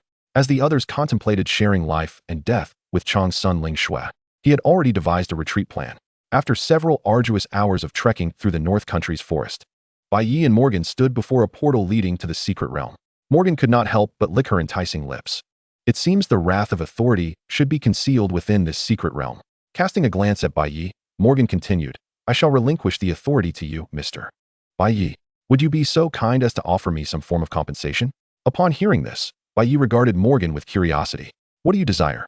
I seek a favor from you, she replied. A favor? Bai Ye felt a surge of caution within. Yet, Morgan paid no heed to his wariness. Consider this. If I were to forfeit the authority so easily, my employer would undoubtedly be displeased. When the day comes that they turn on me, I would appreciate your support in speaking well of me. Surely, that is not too much to ask. The double entendre was clear, as Morgan's words settled. Bai Ye grasped her implication.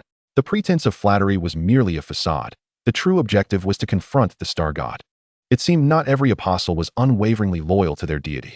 However, for Bai Ye, this was fortuitous news. The enemy's internal cohesion was not as solid as it appeared. In the future, the pressures he faced regarding the sealing of the 3 gods would be considerably alleviated. With this thought, Bai Ye nodded in agreement. Of course, if that day comes. As he spoke, Morgan stretched with a yawn. My stomach suddenly feels a bit off. Alas, it seems I cannot accompany you into the secret realm. Bai Ye chuckled. Surely, with your strength, you can handle it alone? Absolutely, he affirmed with a smile. As Morgan departed, he stepped into the portal, and a radiant white light enveloped the surroundings.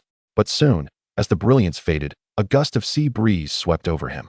Behind lay the entrance to the secret realm, while ahead stretched an endless ocean. The guardian of the authority resided within this deep sea. Observing the swirling currents forming a vortex not far away, it seemed a colossal creature from the depths was about to surface.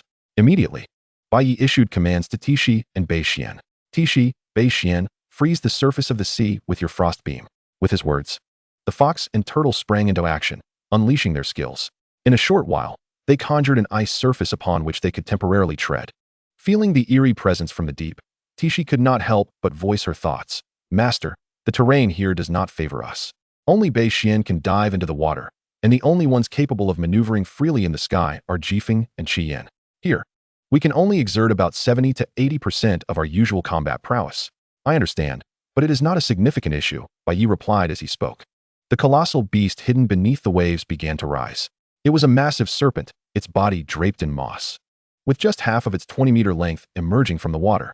Confronted with such a monstrous entity, those afflicted with thalassophobia or megalophobia might well faint from fear. Sensing the terrifying aura emanating from the creature, Bai Ye activated his identification eye, revealing the beast's information before him. Name, Jormungand. Attribute, Shadow. Level, 25. Bloodline, Legendary. Talent, Wrath of Authority. Increases all attributes exponentially with time during battles, up to a maximum of 20 times. Deep Sea Behemoth. Combat in water grants a 200 boost to physical prowess. Shadow Curse. Negative resistance increased by 90. Skills. Destructive Death Beam. Venomous Fangs. Tsunami. Shadow Pulse. Shadow Impact. Evaluation. A super sea monster sharing the name of the mythological creature Jormungand. Under the influence of the Wrath of Authority, it can unleash extraordinarily terrifying combat power and destruction if conditions permit. Upon absorbing the information about the immense serpent, Bai Ye's expression grew grave. Without Morgan's assistance, he would have to rely solely on his own capabilities in this confrontation. Thus, his strategy was singular, swift and decisive action. The longer the battle dragged on, the stronger the opponent would become. Should the authority's power fully activate, Jormungand's strength might ascend to 30 or beyond. By then, he would be rendered powerless. Jifeng, Qian, unleash your dragon breath and fiery meteor. Tishi, employ your inferno annihilation. Bai Ye and the shadows, erect a shield to protect the rear. Ruby, wait for the opportune moment to strike at its eyes. With Bai Ye's commands issued, the various beasts sprang into action, from the skies and the ground. Under the combined assault of Jifeng, Qian, and Tishi, flames erupted upon the ocean's surface. The inferno nearly engulfed the serpent's exposed form, sizzling and hissing as the intense heat transformed the seawater into steam. The temperature around the massive serpent soared dramatically. Unperturbed by the onslaught from Bai Ye's beasts, the serpent, fortified by its high resistance, withstood the attack. It seemed to recognize that Bai Ye was the core of the team. With a gaping maw, Jormungand lunged forward. Now Tishi, use Holy Light Judgment. The light-based skill held a special advantage over all shadow-type beasts. In this battle, the small beast girl, Shila, represented one of Bai Ye's few advantages. With a thunderous impact against the shield erected by Bai Ye, the clash resonated through the air, at a speed visible to the naked eye. Countless fissures spread like a spider's web from the point of impact where the colossal serpent struck. It was fortunate that the shadow was equally engaged in defense. Otherwise, the protective shield would have been shattered. Deep within, Bai Ye silently cursed. Despite having elevated both its strength and cultivation, it had anticipated being able to confront other beast tamers and extraordinary creatures with ease. Yet, the opponents it faced were increasingly outrageous. What manner of grotesque beings were these? Chapter 177. The Empowerment of Authority. A transformation for Ruby. Just as Bai Ye's mind was awash with complaints, a radiant sword coalesced before the little beast maiden. Following her command, the luminous blade lunged towards the gaping maw of the giant serpent. Although its exterior appeared flawless, the oral cavity remained vulnerable. In an instant, the sword wreaked havoc, leaving the mouth in tatters, the acrid scent of scorched flesh wafting through the air. The colossal serpent emitted a mournful wail of agony. Now is the moment. Ruby, as the timing aligned with Bai Ye's directive, she grasped the shadow blade, and the spirit erupted forth. Her harvesting prowess was already formidable, and upon evolving into a dark moon sacred spirit, Ruby's abilities ascended to an extraordinary level. Like a white arrow, she utilized the serpent's approaching form as a springboard. In the blink of an eye, Ruby darted before the serpent, with a crisp sound accompanying her movement. The dagger in the spirit's hand aimed directly at one of the serpent's eyes, plunging with ferocity. The sharp blade tore through flesh, blood gushing forth. The serpent thrashed violently, creating waves that turned the once azure sea of vivid crimson. As the serpent convulsed, the waters became murky, but it was not over yet. Cover me, Ruby called out, her feet firmly planted on the serpent's massive body as she sought an opportunity for a second assault. Hearing her intent, the Gale and Crimson Flame understood her purpose. In the sky, a dragon and a phoenix approached the serpent from either side, while on the ground, Tishi and her daughter launched their attacks simultaneously. The mental shockwave they unleashed took advantage of the serpent's momentary daze, establishing a multifaceted offensive. Its defeat was all but assured. Under the relentless assault, The serpent's head was reduced to a bloody mess, its bones exposed, and its eyes hollow. Were it not for the dual enhancements of its bloodline and authority, combined with an extraordinary resilience due to its high cultivation, any other beast tamer would have surely succumbed by now. As Bai Ye contemplated this, he observed the realm of Yemma descend. The wrathful authority was triggered. Who could fail to predict the ensuing chaos? Bai Ye's expression shifted slightly. Come back, Ruby. He recognized that the opponent was now a cornered beast, and further offense was unnecessary. He merely needed to outlast it. As Bai Xian and the shadow reconstructed their defenses, the serpent hissed, flicking its tongue and writhing its body. It unleashed a 100-meter tsunami, attacking with reckless abandon. All that could be seen was a shadow surfacing amidst the towering waves. The scene of impending calamity caused a chill to run through one's body, instilling dread within. How ferocious is this serpent? Bai Xian ranted from the front lines. Little turtle, stop your yelling. Just hold on a bit longer. It can't last. While speaking, Tishi exerted her strength to assist. She pressed her hands to the ground, summoning a semicircular ice wall that rose steadily. Coupled with the dual shields conjured by the shadow and Bai Xian, they formed a tri-layered defense. Yet, even with this trifecta of protection, the overwhelming tsunami was relentless. Unbelievable, Bai Xian exclaimed as the first layer of the shield shattered like glass, the second layer teetering precariously. With wide eyes, he could only utter an astonished exclamation. Shi, use maximum healing on Bai Xian. Restore its energy. Okay, big brother. The little beast maiden replied as she approached, placing her small hand on Bai Xian's shell. Instantly, her complexion paled, but Bai Xian's condition returned to its peak. Bai Xian continued to guard while reinforcing the ice wall. In his past life, Bai Ye had encountered countless crises, and thus his calculations regarding the damage to beast tamers were exceedingly meticulous. He understood that this tsunami was Yemma final and most potent strike. With a resounding crash, the second shield exploded. Following that, the third shield ruptured as well, leaving only the ice wall to bear the brunt. As he watched the sturdy ice wall gradually succumb to cracks, Bai Xian felt a surge of trepidation.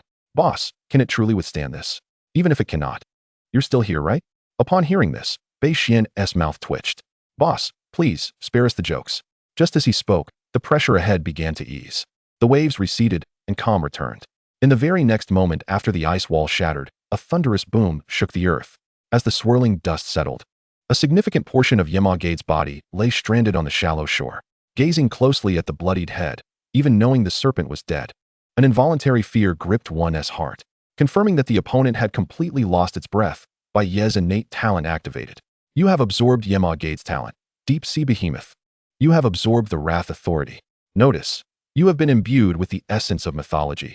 You have attracted the attention of mythical beings.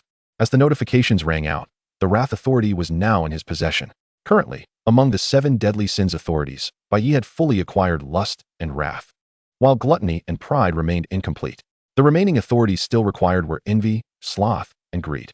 He could hardly contain his anticipation for the moment he would gather all 7 authorities, at which point his legion of beast tamers would ascend to mythical beings. Master, whom do you wish to bestow the Wrath Authority upon? Tishi inquired curiously. Let me ponder, Bai Ye responded, considering Ruby, Gila, Bai Xian, and Crimson Flame. After a moment's reflection, he reached a decision. Wrath primarily enhanced damage, and giving it to Bai Xian, who served as a meat shield, would be a waste. As for the little beast maiden Gila, her skill mechanics were the most unique among Bai Ye's subordinates. Therefore, he decided to wait a bit longer.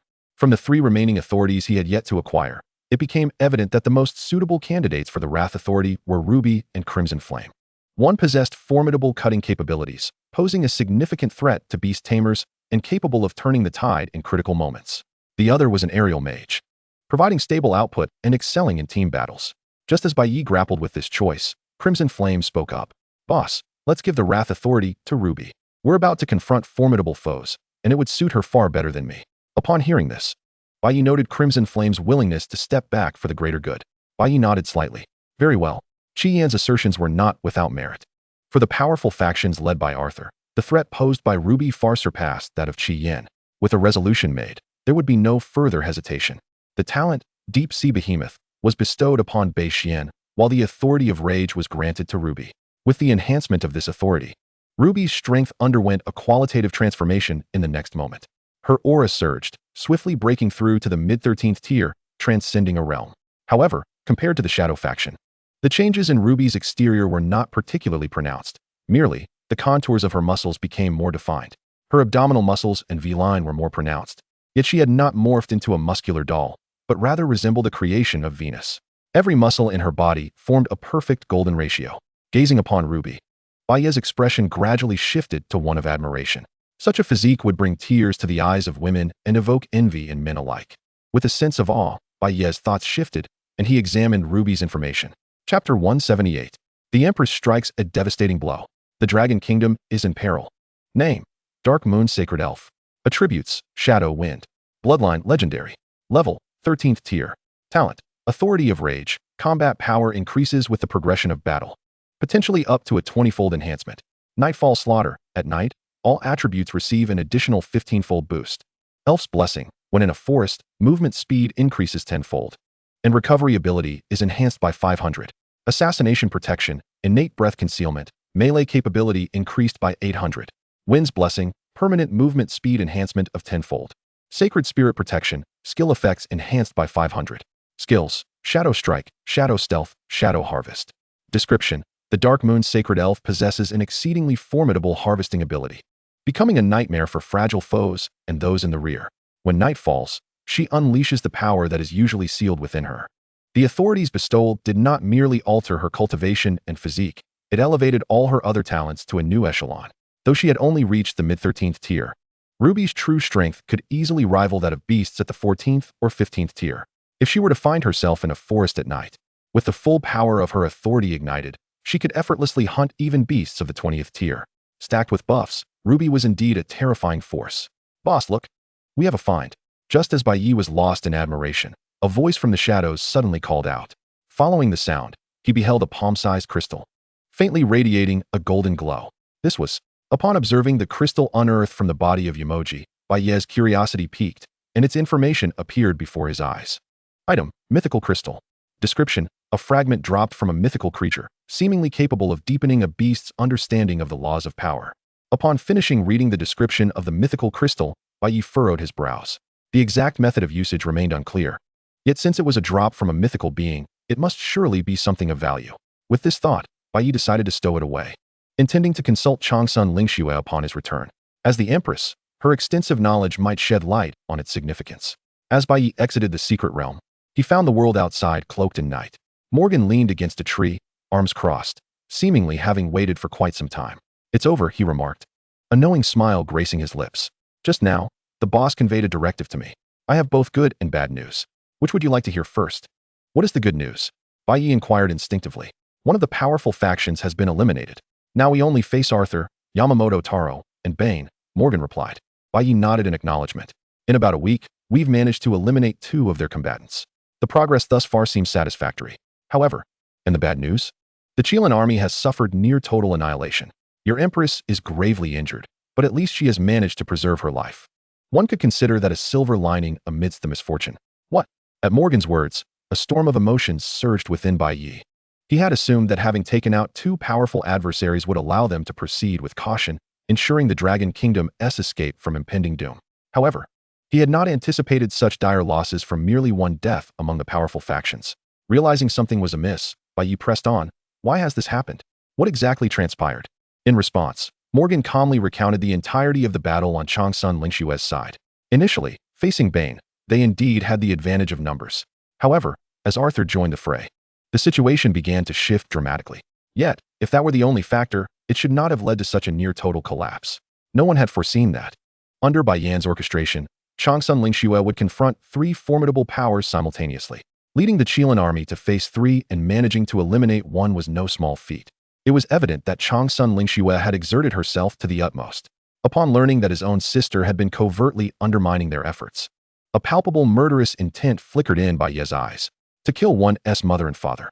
Resorting to any means necessary to achieve one's objectives, even at the cost of one's own nation's destruction, was an unforgivable transgression. Concerning Bai Ye felt that not even 1,000 deaths would suffice for her transgressions. He knew that during the decisive battle, Bai Ye would undoubtedly come. Bai Ye silently resolved that when the time came, he would ensure that Bai Ye would never return. A day later, Bai Ye returned to the capital. Upon entering the city, he hurried to the imperial palace. Upon arrival at the main hall, he found Shangwan Ruyun with red-rimmed eyes. As both a subordinate and a close friend, She could not help but feel heartache witnessing Changsun Lingshua's harrowing ordeal. How could Shangwan Ruyun not be pained? How could she not be sorrowful? However, prioritizing the broader situation over personal feelings was paramount. If news of Changsun Lingshua's injuries were to leak, the entire Dragon Kingdom would be thrown into chaos. Foreign nations would undoubtedly seize the opportunity to attack, and at that point, with internal strife and external threats, coupled with the moon god's watchful eyes, the Dragon Kingdom would be doomed. Addressing Bai Ye, Shangwan Ruyun adeptly concealed her emotions. Bai Ye, come with me. The Crown Prince wishes to see you. In response, Bai Ye nodded solemnly. As they traversed the hall towards the audience with Changsun Lingxua, Shangwan Ruyun spoke again. Bai Ye, you should be aware of the dire situation our Dragon Kingdom currently faces, correct? To this, Bai Ye replied candidly, I have a general understanding. Shangwan Ruyun spoke slowly, indeed. As of now, the news of His Highness's grave injury has not reached the outside world. However, one cannot hide a fire under paper. Once the news of His Highness's condition spreads, our Dragon Kingdom will surely be in peril. The reason His Highness has summoned us is that, moving forward, our kingdom can rely solely on the two of us. Our Dragon Kingdom requires a steadfast leader.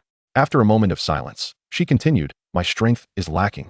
And as a vice officer, I do not possess the same esteem among the populace as you do. In comparison to my abilities, yours are superior, your potential greater, and your reputation more illustrious.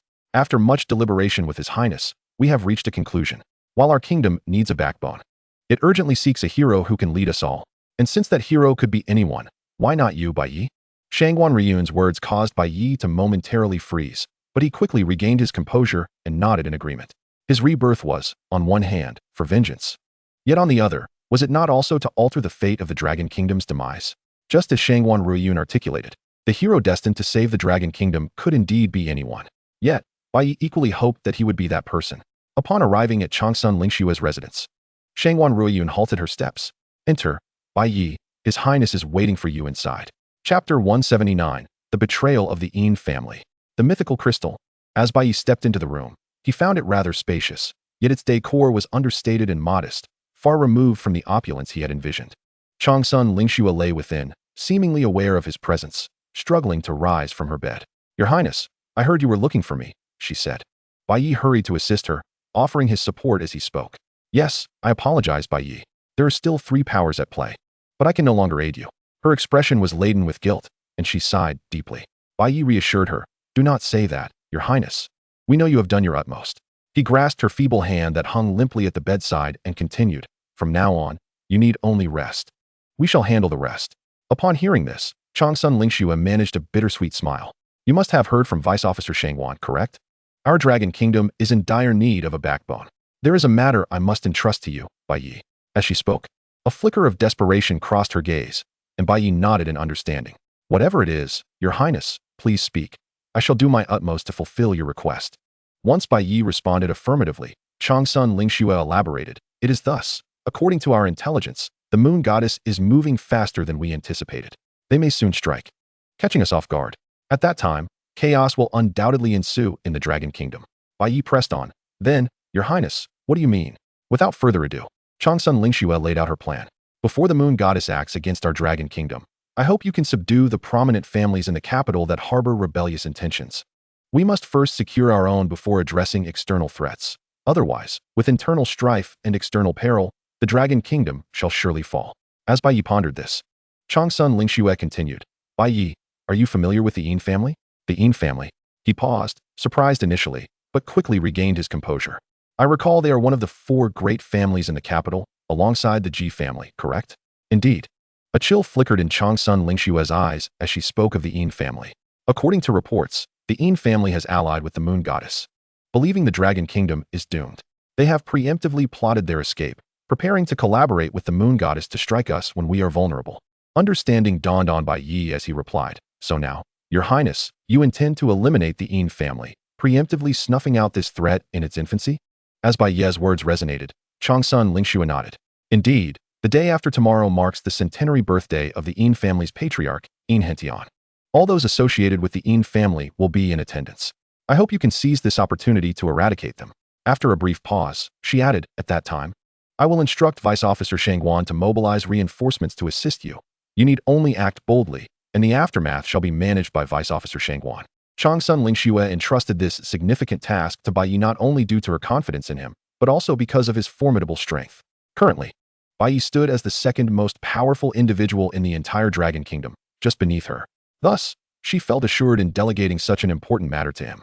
After discussing strategies against the Yin family for a while, Bai Ye suddenly remembered something. He retrieved the mythical crystal and inquired of Changsun Lingxue, "Your Highness, do you know how to utilize this?" The mythical crystal? Changsun Lingxue expressed surprise upon seeing the crystal. However, after examining it closely, she continued, "Bai Ye, have you heard the story of the creation by God?" Nodding, Bai Ye replied, "Yes, I've heard of it. Is this crystal related to God's creation?" Essentially, yes. On the sixth day of God's creation, he brought forth a mythical being known as Leviathan. Upon hearing this, Bai Ye understood immediately. Are you suggesting that this mythical crystal is a shard that fell from the chaos dragon, Leviathan? She shook her head, her gaze shifting to Ruby nearby. I can only speculate, but it is said that the chaos dragon Leviathan is also a legendary embodiment of jealousy. Bai Ye, you have been collecting powers of dominion, correct? I suspect that the power of jealousy may reside within Leviathan. At this revelation, Bai Ye's heart trembled. Although Changsun Lingxue framed her words as mere conjecture, it was not beyond reason that they were grounded in some factual basis. If that were indeed the case, could the remnants of the powers of gluttony and pride also reside within those mythical beings? As Bai Ye's thoughts wandered, he observed Changsun Lingxue's injuries. At that moment, Ruby suggested, "Boss, why not let Cece treat the princess? She might just heal her." Bai Ye's mind was jolted back to reality. Indeed, why had he not considered that if the little beast girl could heal beasts and restore them to their peak condition, she might also work wonders on Changsun Lingxue? A beast master? Without hesitation, Bai Ye summoned Sheila from the beast space. "Cece, use ultimate healing on the princess." "Okay, big brother," she replied, nodding her little head. Before Changsun Lingxue, the small creature extended its delicate hands. In an instant, a gentle, white light surged into Changsun Lingxue's body through its tiny palms. Overwhelmed by the sensation, she instinctively closed her eyes, feeling the spiritual energy nurturing her entire being. The profound comfort enveloped her like a soothing massage, prompting an involuntary sigh of pleasure to escape her lips. "Brother, this is not right. While the exterior can be healed, His Highness's soul has also suffered grave injuries." Soon after, the treatment came to a conclusion, and the small creature was already drenched in fragrant sweat. As it conveyed the symptoms of Changsun Lingxue, Bai Ye was taken aback. His gaze towards her was filled with complexity. Bai Ye had initially assumed that Changsun Lingxue's injuries were solely physical. Yet he was astonished to discover that her soul had also been wounded. Nevertheless, thanks to the small creature's efforts, she had progressed from being confined to her bed to being able to struggle to her feet. For Changsun Lingxue, this was indeed a piece of good news. "How is it? Did His Highness say anything to you, Bai Ye?" An hour later, as Bai Ye stepped out of the room, he was approached by the anxious Shangwan Ryun waiting at the door. "His Highness expressed a desire for us to eliminate the traitors led by the Yin family before the moon god takes action." As Bai Ye briefly summarized the situation, he and Shangwan Ryun engaged in discussions regarding their plans for the day after tomorrow. At this moment, within the Yin family, Yin Hentian was in high spirits. Meanwhile, in the ancestral hall, Yin Daoyan couldn't suppress his concerns as he gazed at his father. "Father, are we truly safe in betraying the Dragon Kingdom like this?" Hearing his son's hesitations, Yin Hentian felt a mix of frustration and determination. "I instructed you to carry out the task. Just do it. The moon god has already stated that that wretched woman, Changsun Lingxue, has been severely injured. It won't be long before the entire Dragon Kingdom descends into chaos. If we do not act now, do you intend to wait for our own destruction alongside the Dragon Kingdom?"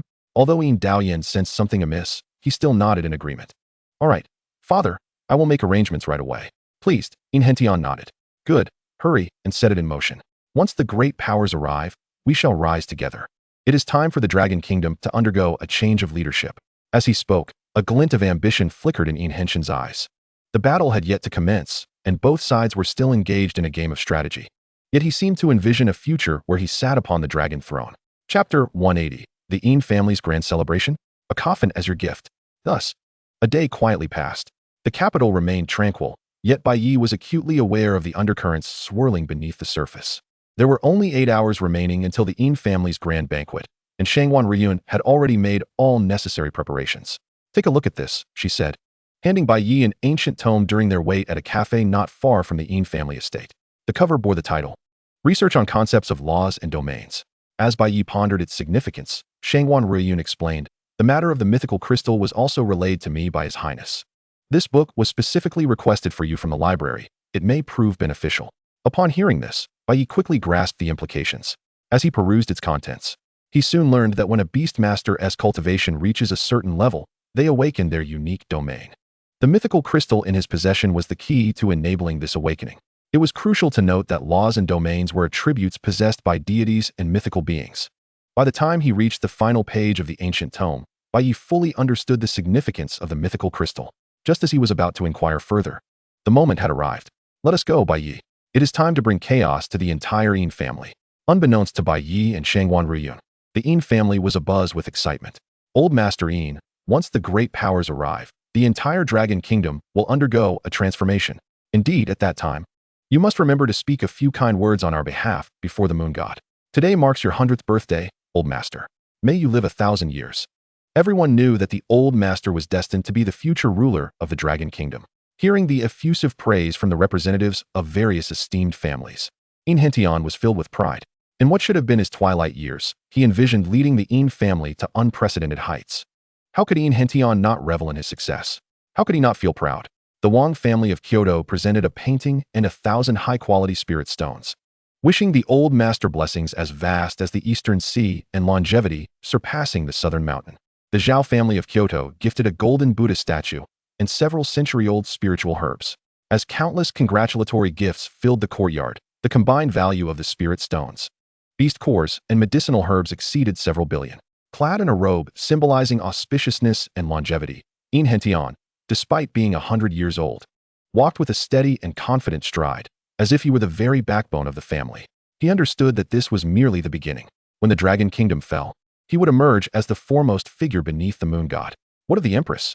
What of the officials? They were but ants in comparison. The Yin family would endure for eternity. Just as Yin Hentian indulged in these fantasies, a voice suddenly pulled him back to reality. The Kirin army. Shangwan Ruyun and Bai Ye have arrived, bringing a coffin as a gift. The servant reporting this couldn't help but swallow hard as he glanced at the coffin blocking the doorway. As his words hung in the air, the warm atmosphere filled with laughter and blessings was abruptly shattered. The attendees exchanged bewildered glances, and a tense ambience enveloped the venue. Yin Hentian's smile froze, his expression darkening to a shade resembling the bottom of a pot. As guests instinctively parted to make way, he found himself facing the advancing Shangwan Ruyun and Bai Ye, struggling to suppress his growing anger. However, just as he was about to erupt, he managed to rein in his emotions. He was acutely aware of his family's capabilities. Without the backing of the Moon God, the Yin family was nothing before the authorities. The current situation with the Empress was still uncertain. It was not yet the time to confront the officials. With this in mind, Yin Hentian spoke up, Deputy Shangwan, what does this mean? Today is my 100th birthday, and you present me with a coffin? Is this a curse upon my life? Surely, even as an official, you wouldn't stoop to such humiliation? Yet, as soon as he finished speaking, Bai Ye unexpectedly stepped forward. Do not blame Deputy Shangwan. This is a gift I have specially prepared for Yin Hentian. How do you find it? As Bai Ye's words echoed, the crowd was taken aback. In terms of status and position, only Shangwan Ruyun could stand on equal footing with Yin Hentian. Yet, how dare Bai Ye, a mere Karami, act so audaciously? Just as the onlookers pondered this, facing Bai Ye's close proximity, Yin Hentian could hardly contain himself. Instantly, the aura of a 10th-tier beast master was laid bare, radiating a formidable pressure towards Bai Ye.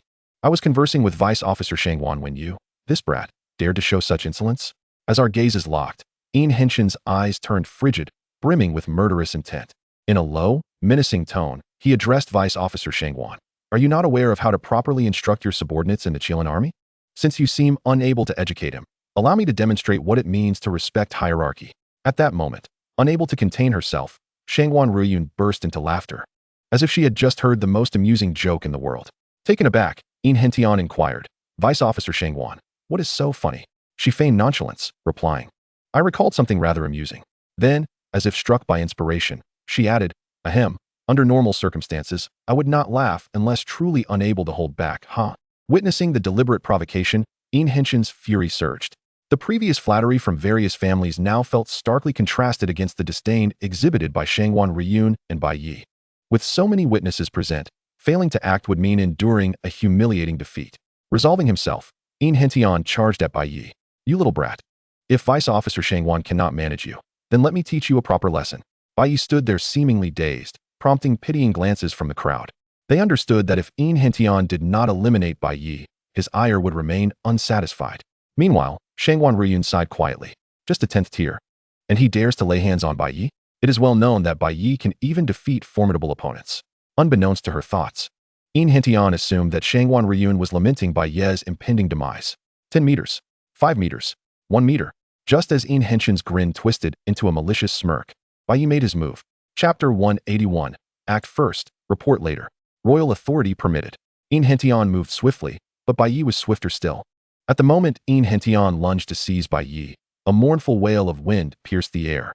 In an instant, an invisible blade of wind severed In Hentian's right hand with overwhelming force, akin to Yang was fate. Blood gushed forth like a fountain. Staring blankly at his severed hand, In Hentian remained frozen, unable to comprehend the reality until the agonizing pain jolted him back. Oh! His expression contorted as he screamed in agony. Already advanced in years, being so grievously wounded was a bitter blow. Having conspired with the apostles and scorned the law, In Hentian sought to usurp power and audaciously attacked an official. Therefore, I am entitled to act first and report later. Without waiting for In Hentian to respond or summon his beasts for a counterattack, Bai Ye struck decisively. This time, the wind blade struck true, and In Hentian's head fell. Dispatched in an instant. The crowd was left in stunned silence, witnessing Bai Ye's calm demeanor. The previous mockery and disdain evaporated, replaced by expressions of sheer terror. They were apprehensive of Bai Ye's terrifying strength and feared his relentless killing intent. Each time Bai Ye stepped forward, the onlookers trembled. At this juncture, Bai Ye addressed the assembly. Ladies and gentlemen, we have serious suspicions regarding your collusion with the apostles and traitors. Please accompany us for further investigation. As his words fell, the expressions of the crowd shifted dramatically. From among them, a wealthy merchant stepped forward with a conflicted expression. Chief Bai, may I inquire what the official response will be if the allegations of colluding with the apostles are proven true?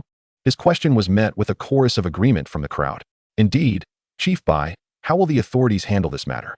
Vice Officer Shangwan, surely the government would not recklessly take lives? After all, the law does not punish the many, and we could only be considered as having attempted a crime, right? As Bai Ye and Shangwan Ryun fell silent, the crowd believed that the matter would surely be treated lightly. However, the ensuing dialogue between Shangwan Ryun and Bai Ye shattered their delusions. Bai Ye, how do you propose we handle this situation? As Shangwan Ryun cast a questioning glance at Bai Ye, he responded, any who betray their country must face execution. With a cold gaze fixed upon the enraged crowd, Bai Ye declared, you still cling to the notion that the law does not punish the many? How naive. As the Chilan army encircled the Yin family, Yin Dalian's eyes reddened with fury. Bai Ye, we are all titans of commerce, wealthy beyond measure. If you dare to take action against us, you will surely regret it. Surely, you do not wish to see the Dragon Kingdom's economy devastated, leading to societal chaos? Upon hearing this, Bai Ye raised an eyebrow. Are you threatening me? Sensing he had struck a nerve, Yin Dalian smirked mockingly. We would never dare threaten you. I merely speak the truth. However, as Yin Dalian's words fell, he expected Bai Ye to retreat a step. To his astonishment, Bai Ye disregarded all conventions. Without granting him a moment to summon his beasts, Bai Ye was upon him in an instant. You have already betrayed your country. What rationale remains for discussion? With that, Bai Ye ensured the complete capture of Yin Dalian and his family. Summoning Ruby, Bai Ye issued a command. Ruby, eliminate them all. Leave not a single one. Understood, boss.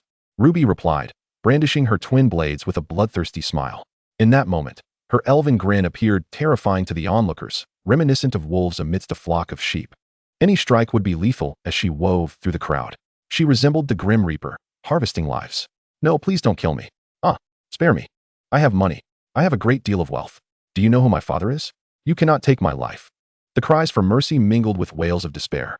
The battle, marked by an overwhelming disparity in strength, unfolded as a complete rout. Beneath the moonlight, Ruby performed a macabre dance of carnage, and soon, the entire Yin family estate was drenched in blood. The encirclement reached its conclusion as the Kirin army began to clear the battlefield. By dawn, the Yin family would cease to exist. Amidst the plundering of the Yin household, a voice rang out from Sherway. Boss, come quick. I've discovered something marvelous. Upon hearing this, Bai Ye hurriedly made his way over. Sherway presented a radiant crystal, shimmering with golden light. As Bai Ye accepted the luminous gem, his eyes sparkled with excitement. It is well known that light attribute skills and materials are exceedingly rare. Possessing this light crystal could elevate the strength of the little beast girl to a whole new level. Just as Bai Ye contemplated this, he noticed the commotion and saw Shangwan Ryun approaching. Upon noticing the crystal in Bai Ye's hand, she smiled gently. Bai Ye, you have made a significant contribution this time. If you desire it, take it. I trust the prince will not object. Bai Ye nodded in agreement.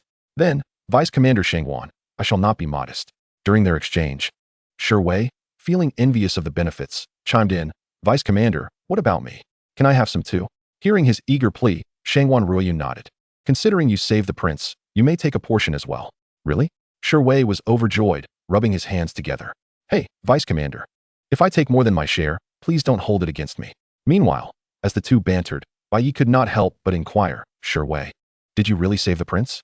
"Of course.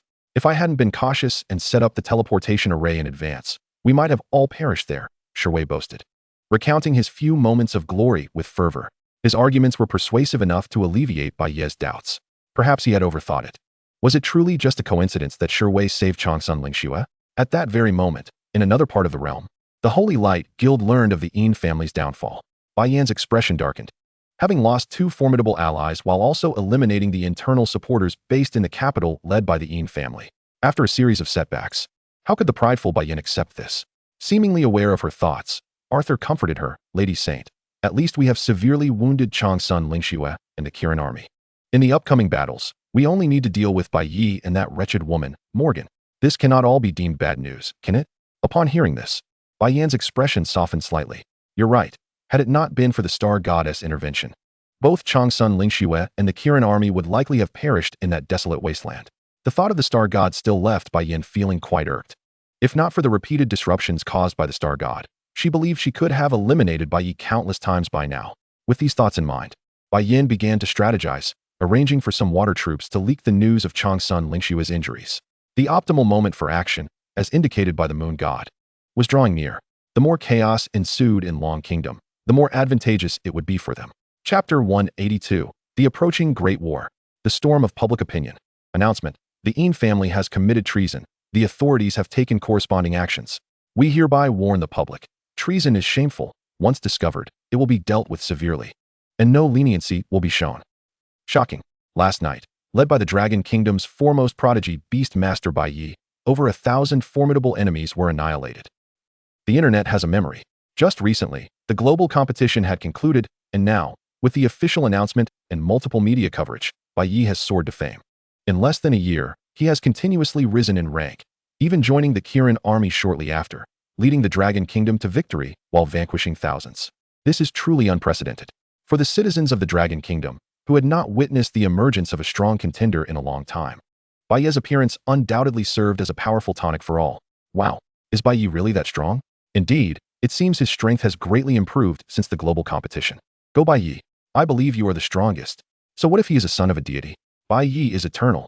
As countless individuals felt a surge of pride and admiration for Bai Ye, news of Changsun Lingxue's severe injuries, manipulated by the media, spread across the internet. Shocking. The Empress is on the brink of death. What lies ahead for the future of the Dragon Kingdom? Born at dawn, yet die by dusk. Could it be that the Dragon Kingdom is destined for annihilation?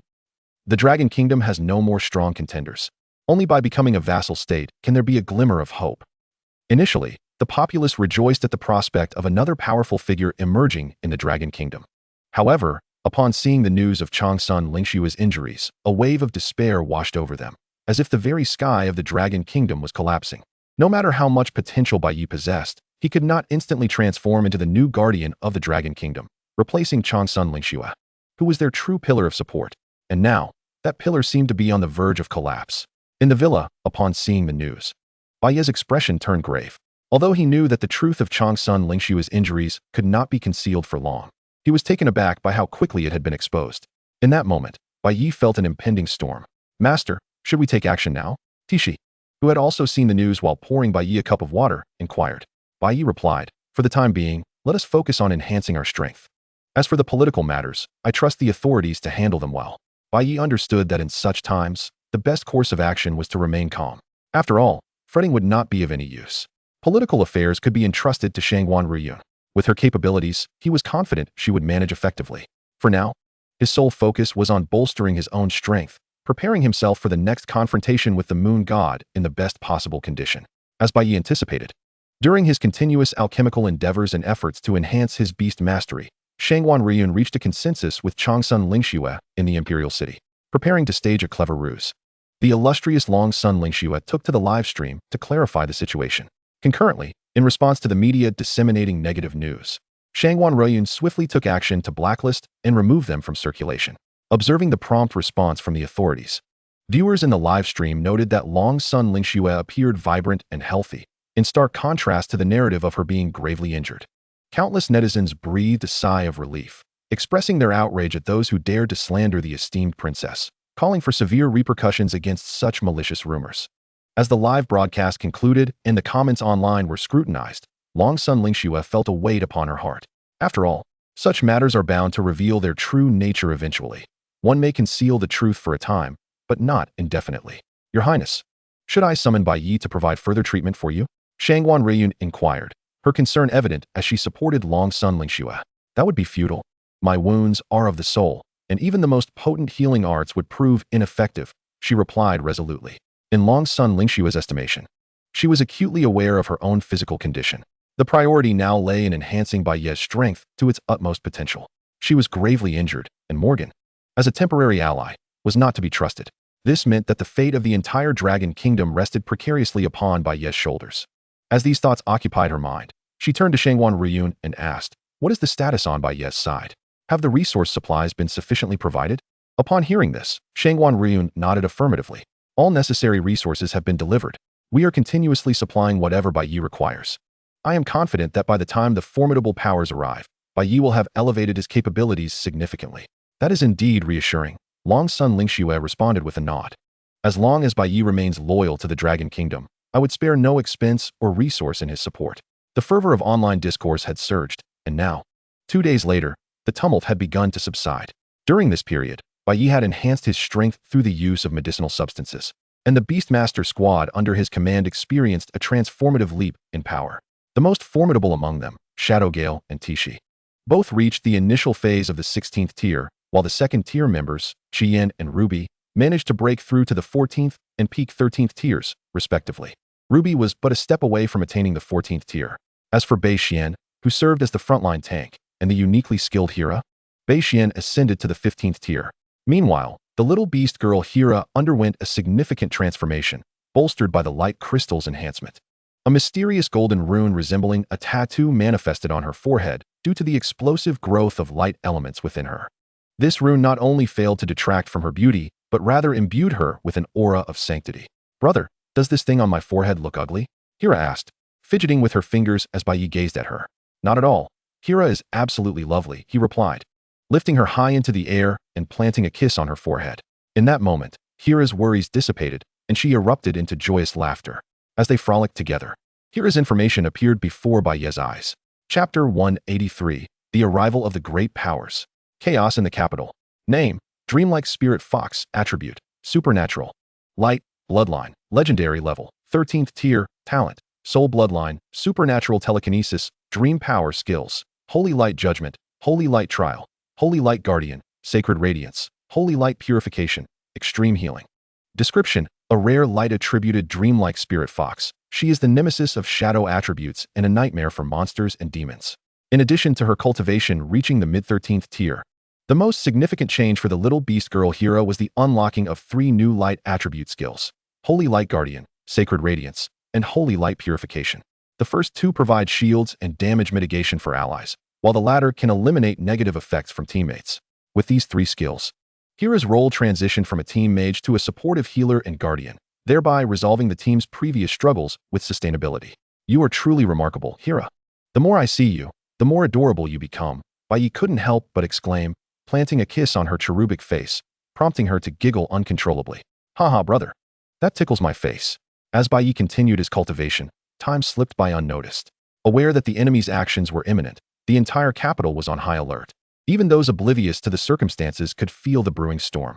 The city was on the brink of chaos. On the day of the operation, within the Holy Light Guild, Bai Yen, seated upon the throne designated for the Holy Maiden, felt a flicker of unease. Lost in thought, she could not help but inquire of the Moon Goddess. "Can you truly guarantee that we will eliminate Bai Ye today?" As soon as Bai Yan's words fell, the Moon Goddess replied, "I cannot assure that. But I can guarantee that today represents our greatest chance of success." Upon hearing this, Bai Yen furrowed her brow. "Then why must it be today? Are you implying that you cannot assure us 100% victory? After all, the star god lurks in the shadows, and the uncertainties it brings are far too great." She responded. Seemingly aware of Bai Yan's concerns, the Moon Goddess continued, "As for why today, it is simple. According to my visions of the future, today is when Long Sun Lingxue is at her weakest. The abyss will also conveniently cooperate with our actions. With the advantage of timing and circumstance, we will have the upper hand. As the moon goddess's words echoed, Bai Yin instinctively nodded. She understood that even if the star god were weakened, it still held divine status. Thus, it was imperative to ally with the demon god for this undertaking. Boss, the atmosphere on the streets feels quite strange today, Ruby remarked as she ventured out to procure spiritual stones and herbs, noting the unusual desolation. As she spoke, her ears perked up, sensing something amiss. Ruby's expression subtly shifted. Boss, enemies are approaching. Just as her words fell, accompanied by the sound of rapid footsteps, a blonde-haired, blue-eyed man gradually emerged. This individual was none other than Bane, one of the three great powers under the moon goddess. Arthur and Yamamoto Taro have gone to deal with your empress and that wretched Morgan. Therefore, I shall take care of you. With that, Bane revealed a sinister smile. Bai Ye is it? I'm afraid you will meet your demise here today. As Bane's words echoed, he prepared to summon his beast. At Bai Ye's side, Ruby swiftly moved forward. Compared to the summoned beasts, the beast masters were the weakest. Thus, eliminating the beast master would directly conclude the battle. However, in the next instant, with a clang, Bane had already summoned his beast.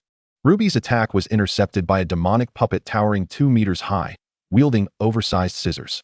The opportunity for decapitation was lost, and Ruby could not help but let out a cold snort. She leaped back, taking on the role of protector beside Bai Ye. Meanwhile, both sides summoned their beasts in full. As the battle was poised to erupt, Bai Ye began to assess Bane's lineup. Apart from the 30-tier demonic puppet, leading the charge was a massive, foul-smelling 25-tier zombie dragon. Following that were a troll and a deep abyss demon, both slightly exceeding 23 tiers. As for the last three, they were succubi, each at the 20th tier. Gazing at the three voluptuous succubi clad in scanty attire, Bai Ye couldn't help but frown. As a type of demon, succubi were incomparable in combat prowess to other abyssal demons. Yet, Bane had chosen to sacrifice 3 beast slots for these mere decorative succubi. For a moment, Bai Ye was unable to fathom Bane's intentions. Tiki, coordinate with Ruby to test the limits of those 3 succubi. Qian, you and Cece will provide support. Beixian, entangle the troll and the abyss demon. Shadow Wind, the demonic puppet and zombie dragon are yours. With Bai Ye's orders issued, spiritual energy surged forth. Though his cultivation was inferior, Tiki faced the 3 succubi without trepidation. Rest assured, Master, these little succubi will be easily handled, armed with the power of lust. The allure and mental corruption brought by the 3 succubi were trivial in Tiki's eyes. As the powers of the superhuman clashed, the succubi remained wary of Ruby's occasional underhanded strikes. Regardless of their numerical advantage and tier levels, the 3 succubi found themselves retreating one step at a time. Meanwhile, on the other side, Shadow Wind was facing a headache against the zombie dragon. The opponent's strength was not particularly formidable, but the zombie dragon's recovery ability was alarmingly formidable. Whether decapitating or incinerating it, the creature could recover in an exceedingly short time. Moreover, the zombie dragon periodically inflicted debuffs upon him, which thoroughly irritated Shadow Wind. Had it not been for Sheila providing buffs and healing from the rear, along with dispelling debuffs, Shadow Wind, being a berserker-type beast adept at explosive attacks, would have likely been worn down by the opponent. At the same moment, as Bai Ye glanced towards the other side, he observed that the battle with Shadow had also reached a stalemate. The strength of the great powers remained terrifying. Even though Bai Ye had gathered several fragments of fate, practically granting him an advantage, the disparity in strength between both sides was still considerable. If this continued, it would inevitably lead to a slow demise. In this battle, Bai Ye had to find a way to turn the tide and seek a swift resolution. As the Beast Master Bane, along with the 3 succubi, presented his most significant breakthrough opportunity, Bai Ye took the initiative, charging towards Bane. With the surge of spiritual energy, a fireball hurtled towards Bane. You wish to kill me first? In response to the fireball, Bane countered by drawing upon the power of his contract and the strength of his summoned beasts. Chapter 184, The Fall of the Imperial City. Confrontation with the Great Powers. Just as the battle between Bai Ye and Bane intensified, on the other side, separated in their actions, under the moon goddess's protection, Bai Yin stealthily led Arthur and Yamamoto Taro into the Imperial Palace. Halt! This is a royal forbidden ground. Outsiders are prohibited from entry. Facing the trio, the Kirin troops and various guards rushed out to encircle them. The strength of each beast master present was unquestionable. However, in the face of the great powers, their abilities were utterly inadequate. Just as Yamamoto Taro and Arthur prepared to swiftly finish the fight and storm into the Imperial City, a female voice echoed. So, you have indeed come. With that voice, Morgan emerged from the shadows. Looking at Morgan, Bai Yan's brow furrowed. He understood that the longer the delay, the more unfavorable it would be for his side. Therefore, to expedite matters, Bai Yin instructed the two beside him, Arthur, take care of this. Yamamoto Taro, let's deal with Changsun Lingxue. Upon hearing the orders, Arthur stepped forward to intercept the Kirin troops and Morgan, while Bai Yin charged directly into the depths of the Imperial City with Yamamoto Taro. Last time, Changsun Lingxue had managed to escape, but this time, that woman would find it far from easy to flee. As long as he eliminated Changsun Lingxue, she would become the new empress of the Dragon Kingdom. And if he were to kill Bai Ye, the moon goddess's path to enlightenment would be unstoppable. As these thoughts crossed his mind, Bai Yan's gaze revealed a profound ambition. In the urban area of Kyoto, a commercial center had turned into ruins amidst the fierce battle between Bai Ye and Bane. Fortunately, the authorities had been well prepared, keeping casualties within a manageable range. Bai Ye, you truly are terrifying. If we allow you to continue growing, we might not stand a chance against you, Bane remarked, revealing a hint of apprehension towards Bai Ye after yet another clash between the Beast Masters. It was no wonder the moon goddess had gone to such lengths to gather all her fighting strength to eliminate Bai Ye. There was indeed reason behind it. Ignoring Bane entirely, Bai Ye noticed that his side had shifted from a precarious balance to being suppressed.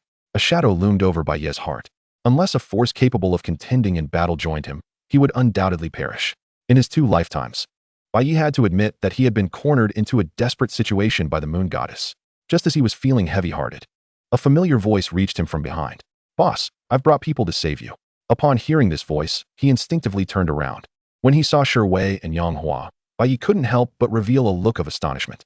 What brings you here? He instinctively inquired, rubbing his head. Shi Wei wore a cheerful grin.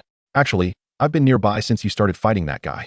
However, I realized that my presence alone wouldn't be of much assistance. So, I called in brother Yang Hua. Just as Shi Wei finished speaking, Yang Hua chimed in. Bai Ye, leave the troll and abyss demon to me. Shi Wei, you assist Bai Ye in dealing with those 3 succubi and Bane. Hearing this, Shi Wei nodded. Yet, Bai Ye was still a bit concerned. Brother Yang Hua, are you sure you can handle it? In response, Yang Hua patted his shoulder and replied with a hearty smile, Don't worry, brother Bai. I still have plenty of strength left. With Yang Hua and Shi Wei joining the fray, the battle that Bane had once seemed to dominate instantly shifted. Looking at Shi Wei, Bane felt as if he had swallowed something unpleasant. Damn it, it's you again, you fat fool. You were the one who rescued the Dragon Kingdom's Empress last time, and now you're hindering us again. You can't possibly be an apostle of the Star God, can you? Shi Wei, taken aback, looked utterly bewildered. What apostle? I have no idea what you're talking about. He feigned indignation. Even if you were a powerhouse, you can't slander my reputation, all right? I'll slander you, you big gorilla. As he spat venomous words, Bane charged directly at Shi Wei and Bai Ye. Seeing this, Shi Wei panicked. El Lauda, you go on the offense, and I'll support you. All right. Noticing Shi Wei's lack of strength, Bai Ye did not press him. Facing Bane, he stood his ground resolutely at the forefront. At this moment, with Shi Wei's subordinates assisting the Dream Demon against Tishi and Ruby, the battle shifted dramatically in their favor. The pressure eased significantly. Observing the Dream Demons, Tishi couldn't help but express her confusion. The individual strength of the 3 succubi was not particularly impressive, yet their cooperation was exceedingly troublesome. However, with the Dream Demons joining in, she felt as though she hardly exerted any effort before the battle concluded. Was this victory too effortless? Yet, upon realizing that the strongest of Shi Wei's beasts, the Dream Demon, was only at the 12th rank, Tishi sensed something amiss. She suspected that Shi Wei was concealing his true power, but the issue was, she had no evidence. Sister Linghu, let us hurry and assist them. Just as Tishi's thoughts drifted away, the voice of the Dream Demon girl pulled her back to reality. Seeing the innocent expression on the girl's face, Tishi ultimately nodded. She then turned to Ruby and instructed, Little Sprite, you go assist the master and quickly deal with their beast master. As for reinforcements, leave that to us. Upon hearing this, Ruby crossed her arms and scoffed. I know what to do without you telling me. And I'm not a little sprite. Hearing this, Tishi smiled and glanced at Ruby. But in my opinion, you are indeed a little sprite. Noticing the attention, Ruby immediately blushed with anger. In comparison, Ruby felt a wave of self-consciousness. Why was this annoying fox so wicked? With a resentful gaze, Ruby directed all her frustration at Bane, the powerhouse. Damn it, how infuriating. Faced with the flurry of attacks from 3 sides, Bane felt utterly stifled. If he were alone, even against Ruby, he could manage a few blows. But in the face of a 3-way assault, he found himself with no room to retaliate. Before long, the gentlemanly appearance he once had was now tattered and torn. His exposed skin was either charred from the flames or riddled with bloody scars, and even his breathing became labored. Now, Bane's expression twisted and contorted. lacking any of the composure expected of a powerhouse. Let me handle this. Just as Ruby was about to step forward to deliver the final blow, Bai Ye seized the magic shadow blade from the sprite's hands, preparing to engage himself. With a frigid gaze and a calm demeanor, Bai Ye swung the blade down, severing Bane's arm. The sudden, intense pain forced Bane to scream. Yet, Bai Ye showed not an ounce of pity. This is for his highness. Another strike followed, and Bane's hands were both severed. This is for the fallen warriors of the Kirin army. The next strike targeted his legs. This is for those affected by your actions in this battle. After 4 consecutive strikes, Bane was reduced to a mere stump of a man. Hearing the cries of the Beastmaster, the beasts attempted to protect their master. However, they were thwarted, and it was clear that their master was beyond saving. With a tearing sound, a silver flash passed by. One of the apostles under the moon god, and also one of the 10 powerhouses, Bane, met his demise. Chapter 185, The Moon God's Scheme. Abyssal Dragon. The death of the Beastmaster triggered an immediate chain reaction. In an instant, under the backlash of the contract, the beasts led by the demon puppet and the zombie dragon were severely injured. Their strength diminished, and their cultivation plummeted. Facing the three-way assault, they began to retreat in disarray. Boss, something seems off. Observing the battle, Sherway couldn't help but exclaim in alarm. Hearing this, as Bai Ye turned to look, the scene before him left him utterly astonished. The zombie dragon, heedless of the onslaught of wind and fire, charged directly at the 3 succubi. Its flesh, writhing grotesquely like slime, was exceedingly repulsive. Upon contact with the succubi, something beyond reason occurred. The 3 succubi immediately merged into the body of the zombie dragon. What kind of Cthulhu is this? In that moment, Bai Ye began to comprehend. It turned out that Bane had never intended for the 3 succubi to contribute to the fight. They were merely sacrifices. As they fused, the appearance of the zombie dragon underwent a dramatic transformation. Under the influence of the demonic bloodline, its decaying body became enveloped in black dragon scales. Simultaneously, the 2 horns on its head began to curve like those of a demon. Upon completing its metamorphosis, enveloped in a thick shroud of black demonic energy, the newly formed abyssal dragon's scarlet eyes seemed to draw one into an abyss, causing one's very soul to tremble. Faced with this fused monstrosity, Bai Ye, with a mere thought, cast his identification spell. Name, Abyssal Dragon. Attributes, Shadow Dragon. Bloodline, Legendary. Level 35. Abilities, Abyssal Protection. Enhances dark attribute skill effects by 500. Increases resistance to all elemental attacks except light by 50. Lunar Goddess Blessing. Provides an additional 500 to all attributes. Vitality. Increases life force and recovery power by an additional 600. Skills, Abyssal Impact, Shadow Roar, Shadow Wave. Evaluation. A creature forged through the collaboration of the demon god and the lunar god. It appears to exist solely for the purpose of confronting a specific individual. Upon reviewing the information regarding the Abyssal Dragon, Bai Ye's expression inevitably turned grave. It is hardly surprising that the one sent to deal with this matter is neither Arthur nor Yamamoto Taro, but rather Bane. So it seems, the lunar god and the demon god have anticipated this outcome. As Bai Ye's gaze shifted towards the remaining fragmented battlefield, he noticed that only the demon puppet was still struggling to hold its ground. His mind raced as strategies began to materialize. Boss, what should we do now? Even if we combine our strengths, we are still insufficient to contend with this abyssal dragon. Faced with the dragon, Sherway's face had turned ashen with fear. In response, Bai Ye made a swift decision. Let us lure it to the outskirts. The abyssal dragon's power is exceedingly terrifying. If a battle were to erupt in the city, a substantial portion of Kyoto would be laid waste. Casualties would be inevitable everywhere. Clearly, this is not the scenario Bai Ye wishes to witness. The monster must be diverted to the suburbs. Brother Yang, the demon puppet is in your hands. Knowing that the abyssal dragon has come specifically to eliminate him, Bai Ye mounted Qian while recalling his other beasts. He shouted to Yanghua, "Rest assured, my brother, I'll handle this." With that, Yanghua confidently commanded his beasts. Accompanied by Sherway, they soared through the sky under Bai Ye's command. Qian streaked through the air like a crimson meteor, racing towards the outskirts of Kyoto. Roar! On the ground, the abyssal dragon unleashed a thunderous roar, unfurling its wings. Its vertical scarlet pupils reflected the distant figure of Bai Ye. With a powerful flap of its wings, it generated a small whirlwind on the ground before ascending into the air. Under the directives of the lunar god and the demon god, it and Bai Ye were now locked in a deadly pursuit. A fierce wind howled around them, nearly blinding Sherway. He clung tightly to Bai Ye's waist, too terrified to let go. Hearing the dragon's roar behind them, he instinctively glanced back. At that moment, his face drained of color. Boss, this is bad. The dragon is catching up. The distance between them was rapidly diminishing, and Sherway felt as if he might urinate in fear. Trembling, He realized they were not on solid ground, but in midair. If they truly fell, they would be reduced to mere pulp. Don't panic, I'm here. Just as the abyssal dragon opened its massive jaws, poised to devour Qi Yan, Bai Ye's internal energy surged forth. With the enhancement of the Beast Master, Qi Yan let out a cry, its speed instantaneously escalating, leaving the abyssal dragon trailing behind. Qi Yan, can you hold on until we reach the forest? As the dragon pursued them once more, Bai Ye inquired of Qi Yan. Don't worry, boss, it won't catch up. In response, Qi Yan emanated a surge of blue energy, conjuring a phantom of a phoenix that enveloped the trio. Could it be? Seemingly anticipating Qi Yan's next move, Shiwei's grip on Bai Ye tightened, trembling. Boss, isn't this a bit too reckless? Just as Shiwei voiced his concerns, the divine bird executed its special attack. Originally akin to a self-sacrificial strike, this aerial beast's ultimate move was now repurposed for acceleration. Even with the protection of energy, the sound of sonic booms reached their ears, and the surrounding air distorted. The speed was overwhelming.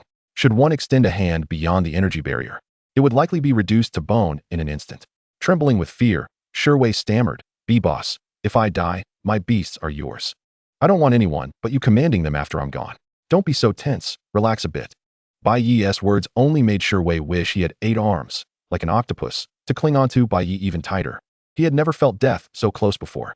What should have taken hours was completed in under an hour with Qian's full throttle. Fatty, if you dare vomit on me, I'll throw you off.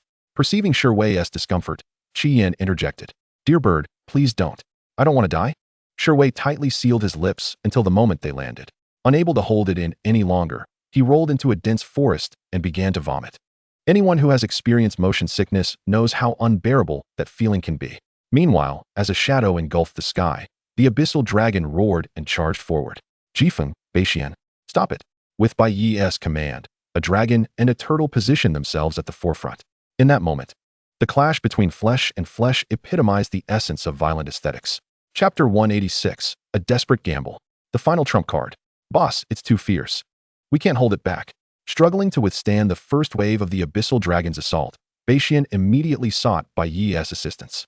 Previously reveling in its power's enhancement, it now found itself lamenting internally. Why were all the opponents becoming increasingly formidable? Could it not experience the thrill of effortlessly defeating weaker foes? Little turtle, stop whining. I'll assist you. With a fierce howl, Shadow surged forward. In a 3-on-1 confrontation, the abyssal dragon's assault was temporarily stalled. However, this was only temporary as crack. With a series of sounds, the shield forged by Beishian and Shadow began to visibly crack. This prompted Beishian to complain to Shadow beside him. Simon, buddy, put in some effort. Annoyed, Shadow retorted, why don't you stop barking, little turtle?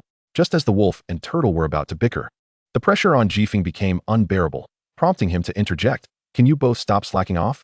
Hearing this, both Shadow and Beishian fell silent, realizing they had provoked the usually mild-mannered Jifeng.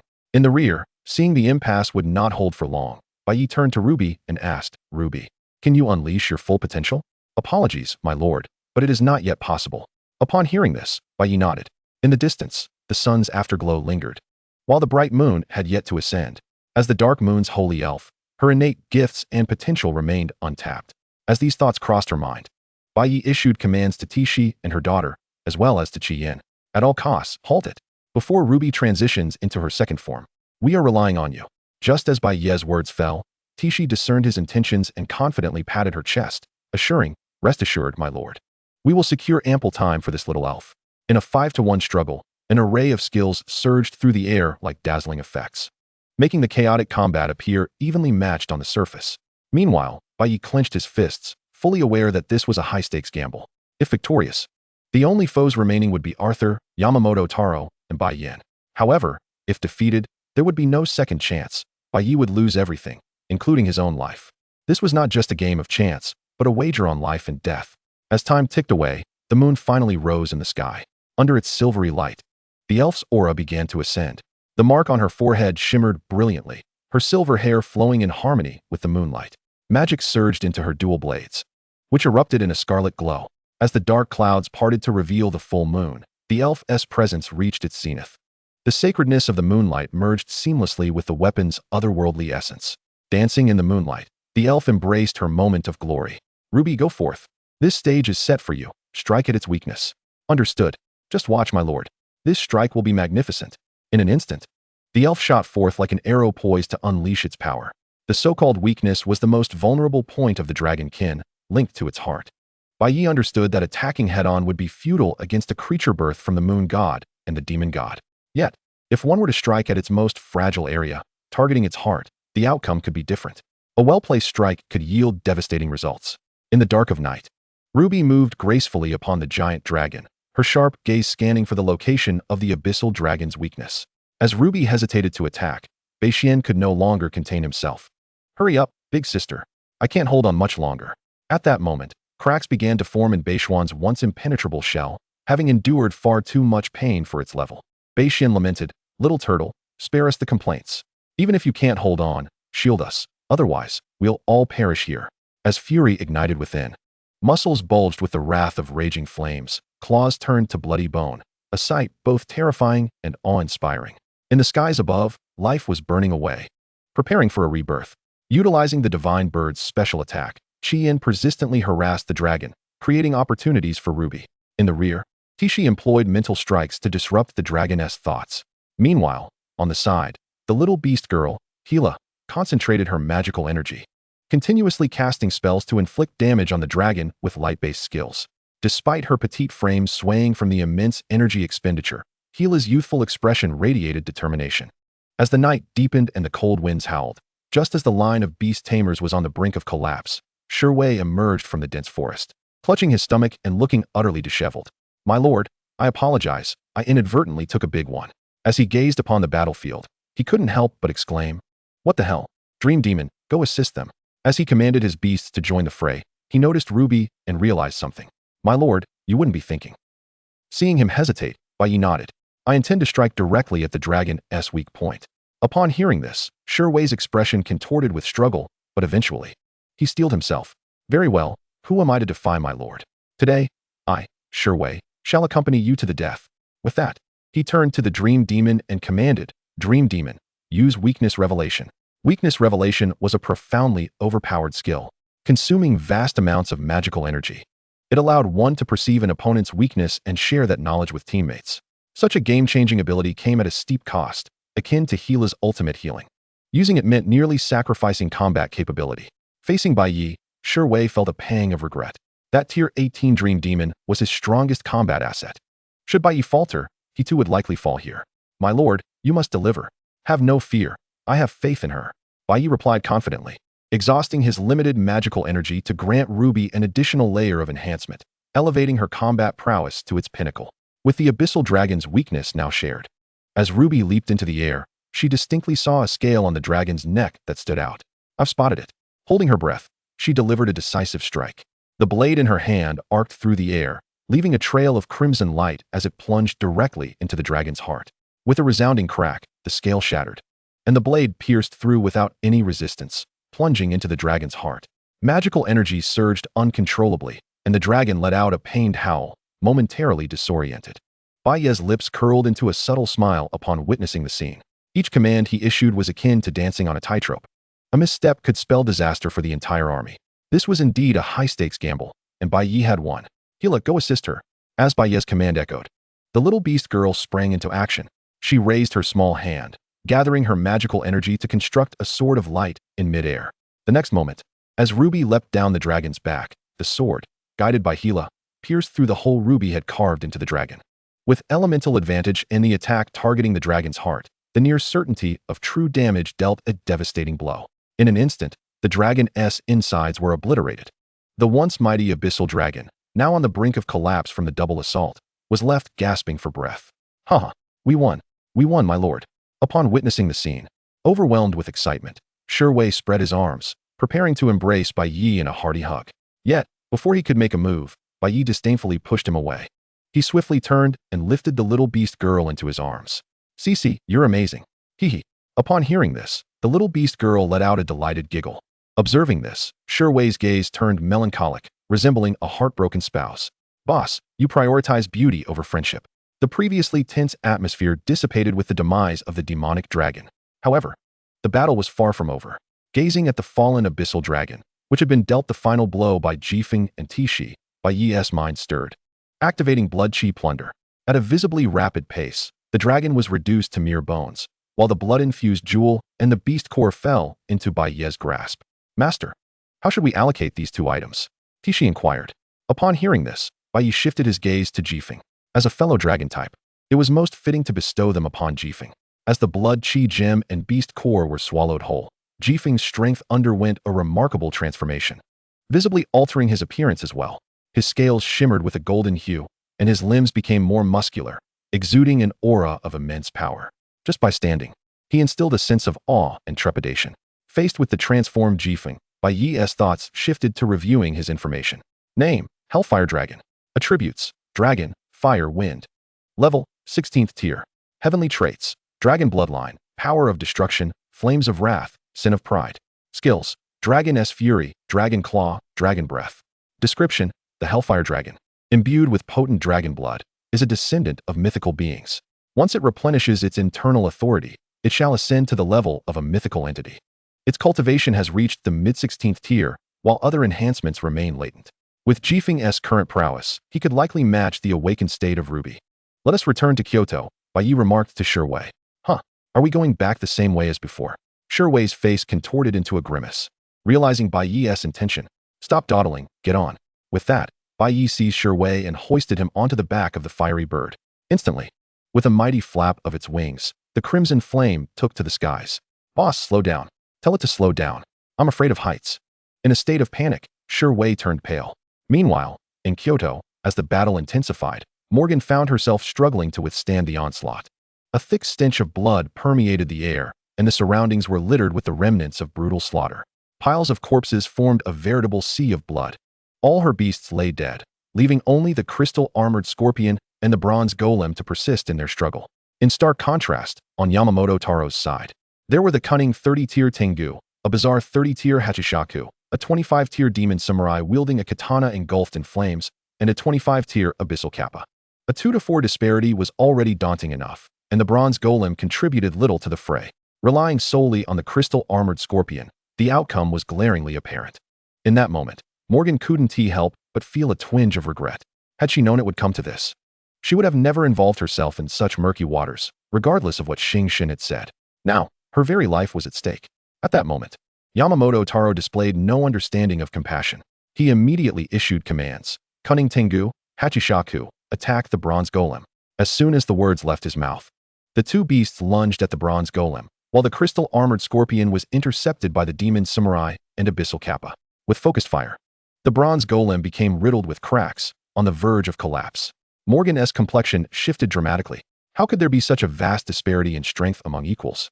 Just as she clenched her teeth, preparing for a desperate struggle, a familiar voice resonated from the sky. Jifeng, unleash Dragon's fury. Accompanied by this command, a blue dragon's phantom descended like divine retribution, enveloping the abyssal kappa in an instant. Before the shockwave from the impact could dissipate, the flames of wrath ignited. Resembling the descent of a fire deity, Jifeng unleashed Dragon's Claw, delivering the finishing blow to the abyssal kappa. From the moment of its appearance to its demise, the entire sequence transpired in less than a minute. Caught off guard and combined with the elemental disadvantage, the abyssal kappa was instantaneously obliterated, leaving no room for survival. What? Witnessing this, Yamamoto Taro's eyes widened in disbelief. He could never have fathomed that Bai Ye's beasts could unleash such explosive power in such a brief period. Not only Yamamoto Taro, but Morgan too was astonished. She hadn't anticipated that in just a few days, Bai Ye's strength would surge to such terrifying heights. Wasn't this a bit too exaggerated? Just as Morgan struggled to process this overwhelming realization, Yamamoto Taro wore an expression of utter disbelief. Impossible. You cannot still be alive.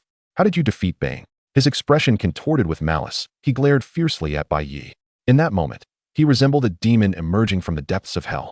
However, disregarding this inquiry from the little Japanese, Bai Ye commanded, Ruby, eliminate him. As soon as the order was issued, Ruby dashed forth from the side like a silver arrow, aiming directly for Yamamoto Taro's throat. Chapter 188. The Duel of Deities. The selfish Bai Ye. Even among the powerful, it was challenging to contend against beasts. Moreover, having just engaged in a fierce battle with Morgan, Yamamoto Taro's spiritual energy had been severely depleted. By the time his beasts were summoned back to defend, it was already too late. He could only watch helplessly as the elf's blade sliced through the air in a graceful arc, drawing ever closer. Yamamoto Taro felt as if the world around him spun wildly. His body stood frozen in place, and in the next moment, he lost all breath. Witnessing this, Morgan instinctively touched her smooth neck.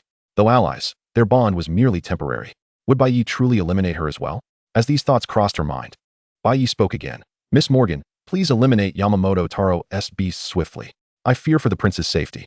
Faced with his earnest expression, her thoughts snapped back to reality. She instinctively nodded. Yes, of course. Panicked, Morgan hurriedly commanded her remaining beasts, crystal-armored scorpion, assist them. 16 against 3, the battle was on the verge of eruption. Within the imperial city, at this moment, Changsun Lingxue found herself in a perilous situation between life and death.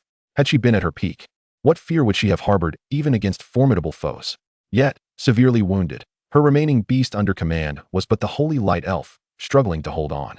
She felt an overwhelming sense of frustration. Were it not for the protective barriers surrounding the imperial city, she feared that she and Shangwan Ruyun would have already succumbed to Arthur and Bai Yin. Outside the barrier, for reasons unknown, Bai Yin felt an unsettling restlessness within her heart. Were Yamamoto Taro and Bane truly capable of dealing with Bai Ye and Morgan?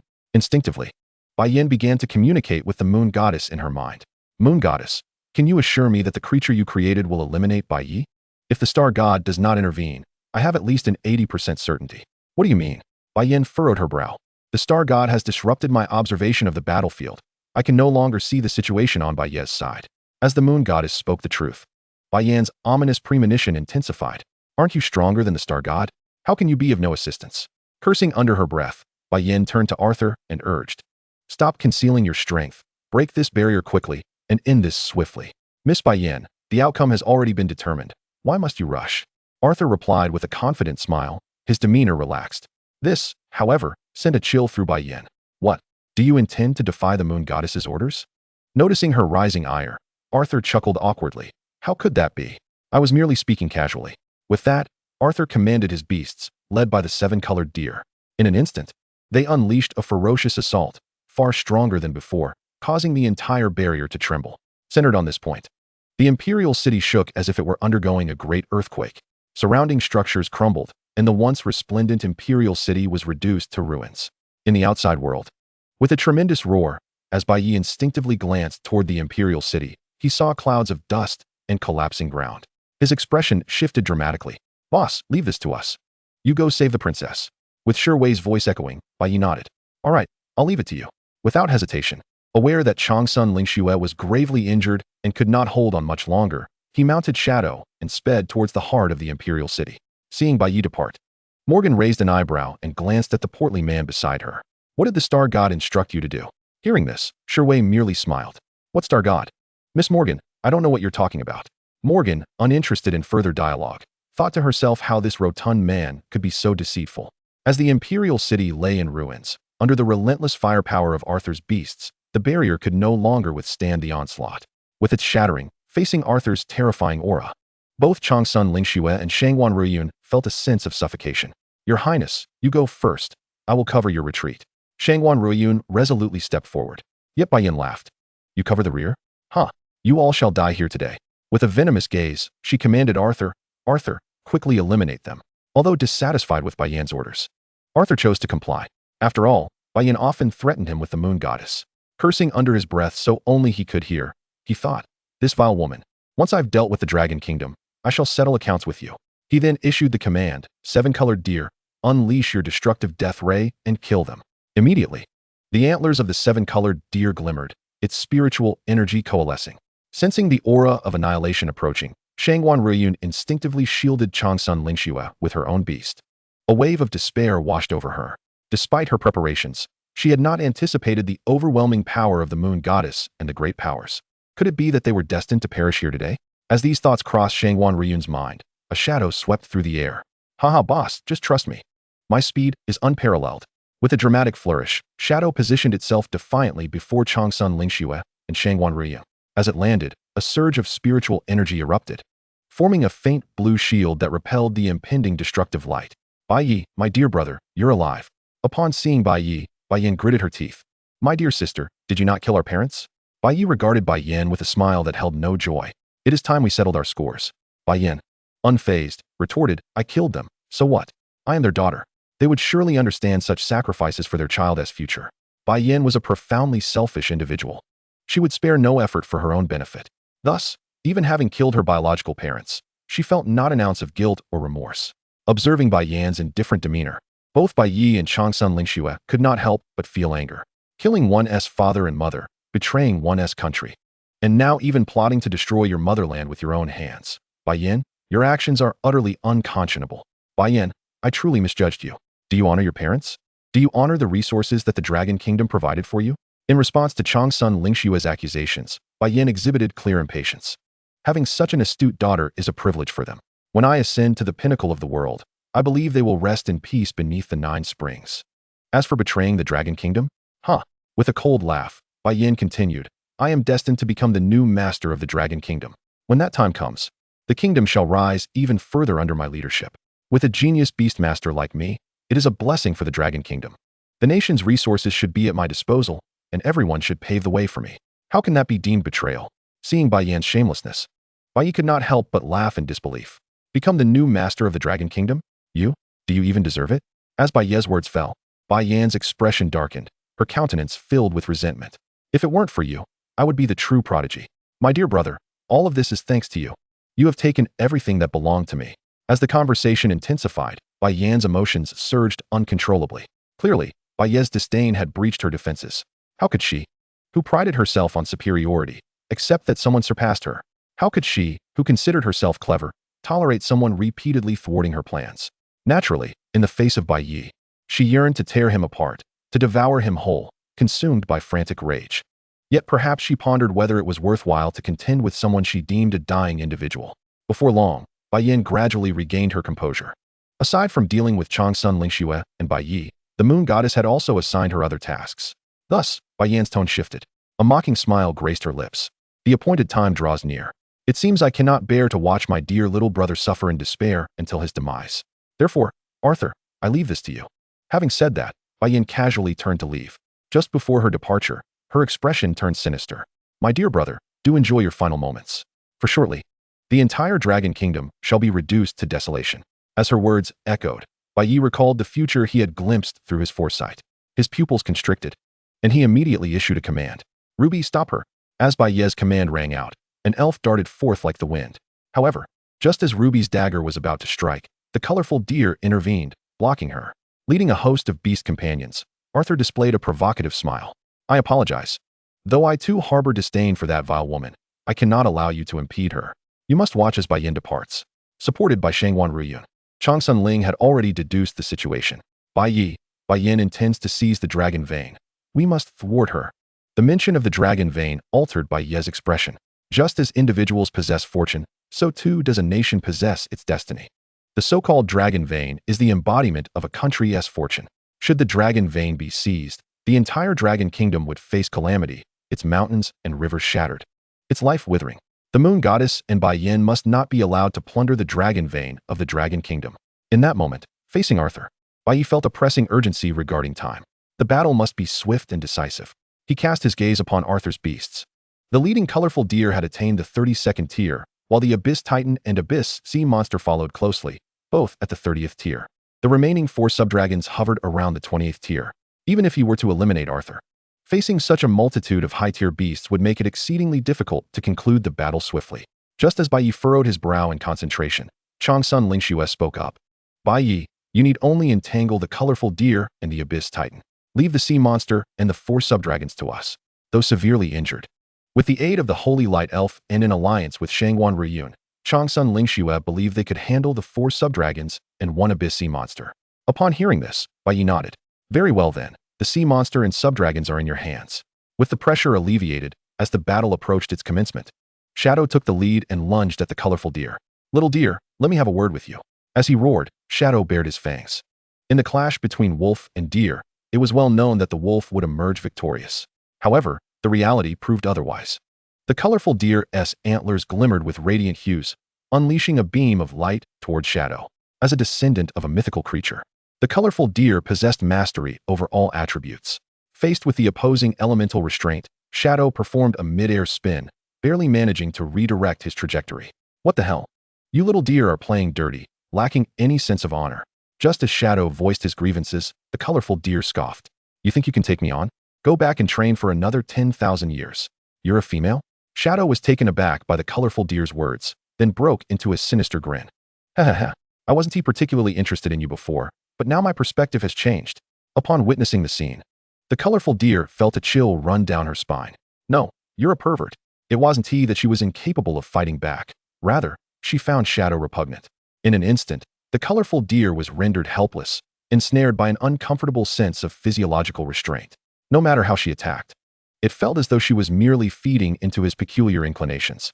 As Shadow edged closer, the colorful deer instinctively cried out, "Please, don't come any closer. Little deer.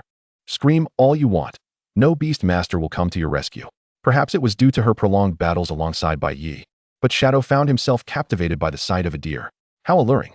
Just as he prepared to assist, he was astonished to realize he had unilaterally cornered the colorful deer. After holding her breath for what felt like an eternity, Tishi finally managed to utter a sentence. She often felt that her lack of eccentricity made her stand out awkwardly from Shadow and Bai Ye, the wolf and the turtle, respectively. Seizing the opportunity while Shadow engaged the colorful deer, "Tishi, you all should assist Jifeng and Bai Ye. Take down that abyss titan." As Bai Ye's words fell, Tishi nodded in agreement. She joined the fray. In an instant, as both sides clashed, the battlefield was divided into 3 zones. In one area, Bai Ye mercilessly taunted the abyss titan, whose form resembled a being crafted from rock. "Is this it? Is this really what you call a titan? I'd say it's more akin to a stone golem. Have you not eaten? Can't you muster a little strength?"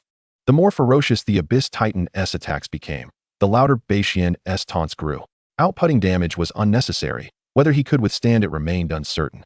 However, his expression had to be filled with arrogance, and his mockery had to be maximized. Faced with Bai Ye, the abyss titan's rage flared. A team battle may be lost, but this wretch must die. Withstanding the concentrated fire from Jifeng and his companions, the abyss titan unleashed a barrage of attacks on Bai Ye. "My God, colorful deer, titan. What on earth are you doing? Forget about that foolish dog and that wretch. Target their backline and eliminate them one by one." Witnessing his strongest beasts act so foolishly, Arthur nearly lost his composure. Having fought through many battles, he knew that if it were any other beast master, they would likely have already been driven to the brink of bloodshed by frustration. Responding to his beast master's inquiry, the abyss titan hesitated momentarily before responding in a deep voice. "Master, I don't know why, but every time I attempt to attack other beasts, the turtle shell of that wretched creature seems to possess some kind of enchantment, drawing my fist towards it." In that moment, Arthur could no longer contain himself. Did he truly consider him a fool?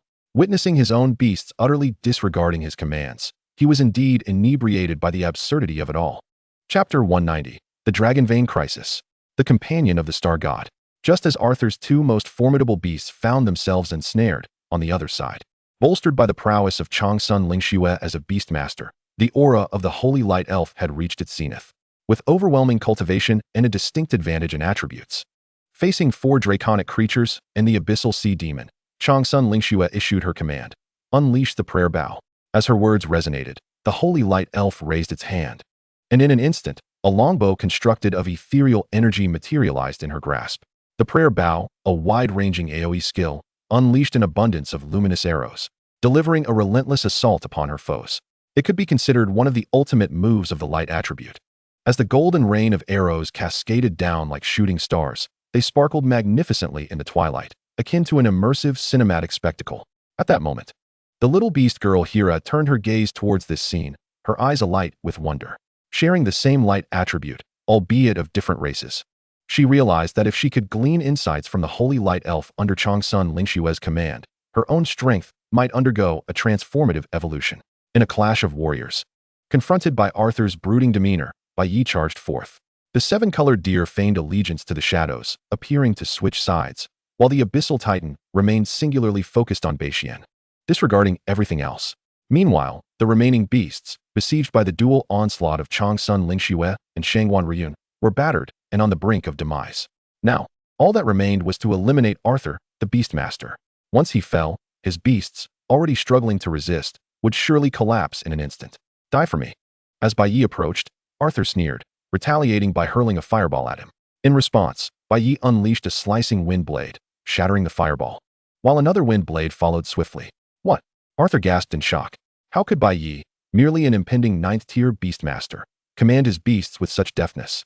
While he was aware that Bai Ye was a divine child, not every divine child could wield such extraordinary prowess. Faced with the beasts evenly matched, He believed he could easily overpower a beast master, yet he found himself retreating under relentless pressure. Seven-colored deer, return. Just as he prepared to summon his strongest beast, he was taken aback to see it unresponsive. When he looked, the sight before him rendered him utterly astounded. His own beast and Bai Ye's Finra were entwined. Oblivious to him, their bond painfully apparent.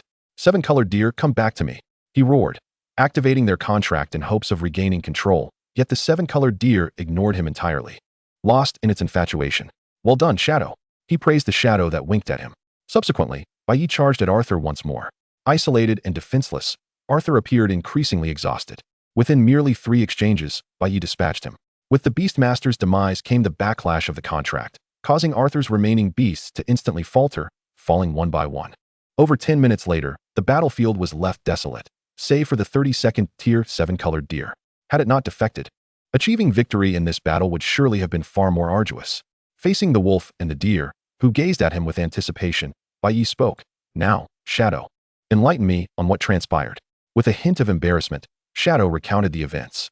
Beasts of legendary lineage possess an inherent allure to one another. Not only did he possess legendary blood, but also the essence of mythical beings and the authority of gluttony. To the opposite sex among beasts, Shadow was undoubtedly the epitome of allure. As the various buffs compounded, the more they fought, the more the 7-colored deer found Shadow irresistible, leading to their union. With the circumstances clarified, not only Bai Ye, but even Changsun Lingxue and Shangwan Ryun were taken aback. After a moment's hesitation, Changsun Lingxue cleared her throat. Bai Ye, I recall a tome I once read, stating that all extraordinary beings are capable of procreation. Noticing Bai Ye's apparent confusion, she elaborated. What I mean is, there exists no reproductive barrier among different extraordinary beasts. No sooner had she finished speaking than Shadow, brimming with excitement, wagged his tail like a propeller. Is that true, Your Highness? Indeed, it is true. However, the higher the lineage of the extraordinary beings, the lower the likelihood of producing offspring, she replied. Upon hearing this, Shadow felt an insatiable hunger for the primal power within him. Meanwhile, as Changsun Lingxue broached the subject, Ti Shi and Lu Bai, a fox and a sprite, pondered thoughtfully. If there were no reproductive barriers among extraordinary beings, what of the connection between extraordinary beings and beastmasters? Curiosity piqued, just as Lu Bai was about to inquire. Bai Ye preemptively interrupted. We must depart. We have lingered too long. It is imperative to thwart Bai Yan's plunder of the dragon vein. Upon hearing this, Changsun Lingxue nodded in agreement. Indeed, let us proceed. I shall guide you to the dragon vein. It is time to hold Bai Yan accountable. As the group hurried towards the location of the dragon vein, in the rear, having dealt with Yamamoto Taro's myriad beasts, Shui and Morgan ambled leisurely. Shui, should we follow them now? Morgan inquired. Shui, appearing nonchalant, brushed off the question. Miss Morgan, are you not an apostle of the star god? You may decide such matters. Huh, Shui, you truly are adept at feigning indifference. Are you not also an apostle of the star god? Morgan retorted with a smirk. At this, Shui shook his head. You are mistaken. In Morgan's puzzled gaze, Shui continued, I am not its apostle. I am its companion. Our relationship is one of friendship and collaboration. Upon hearing this, Morgan scoffed dismissively. Isn't that akin to Bai Yan? However, noticing Morgan's lack of understanding, Shui sighed softly. You still do not comprehend. I am not the same as Bai Yan. She can only command other apostles. Moreover, this is contingent upon the other party perceiving it as advantageous. However, I am distinct. I possess the autonomy to select my companions.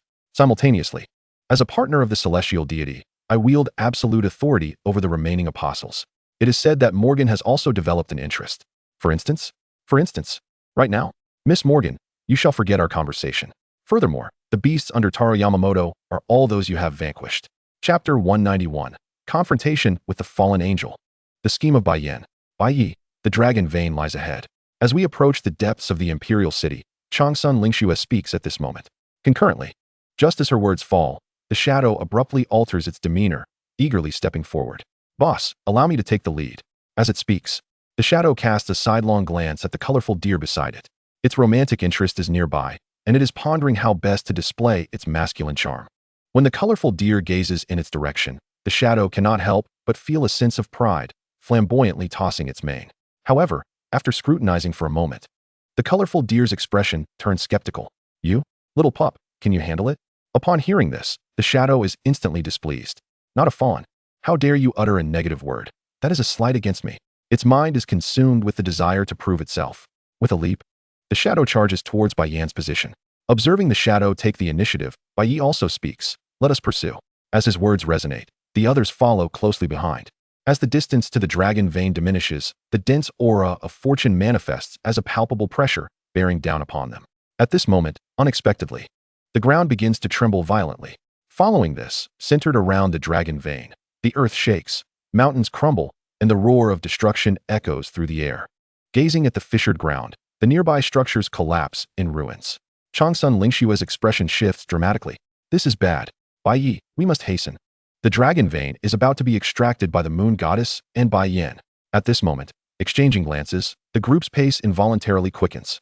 Meanwhile, at the heart of the imperial city, where the dragon vein is nurtured, Bai Ye and his companions remain oblivious to the impending arrival. Observing the aura of fortune gradually being siphoned into a crystalline vessel, the golden dragon of fortune thrashes in agony under confinement. Bai Yen cannot suppress a smile. Based on the current progress, it will take at most half an hour for the dragon vein to be completely drained. At that time, the entire national fortune of the Dragon Kingdom shall cease to exist. Just as Bai Yen revels in the thought of the Dragon Kingdom's demise and her ascendance as its new sovereign, the moon goddess's voice intrudes upon her thoughts. Arthur is dead, and Taro Yamamoto has also perished. Indeed, these individuals are utterly unreliable. You should leave. We have already lost. Leave. Now. As she witnesses the imminent extraction of all fortune, Bai Yen feels a pang of reluctance. Thus, within her mind, she engages in dialogue with the moon goddess. "Must we retreat at this moment? Surely you possess other means?" Bai Yan's inquiry renders the moon goddess momentarily silent. However, she soon responds, "Let us try.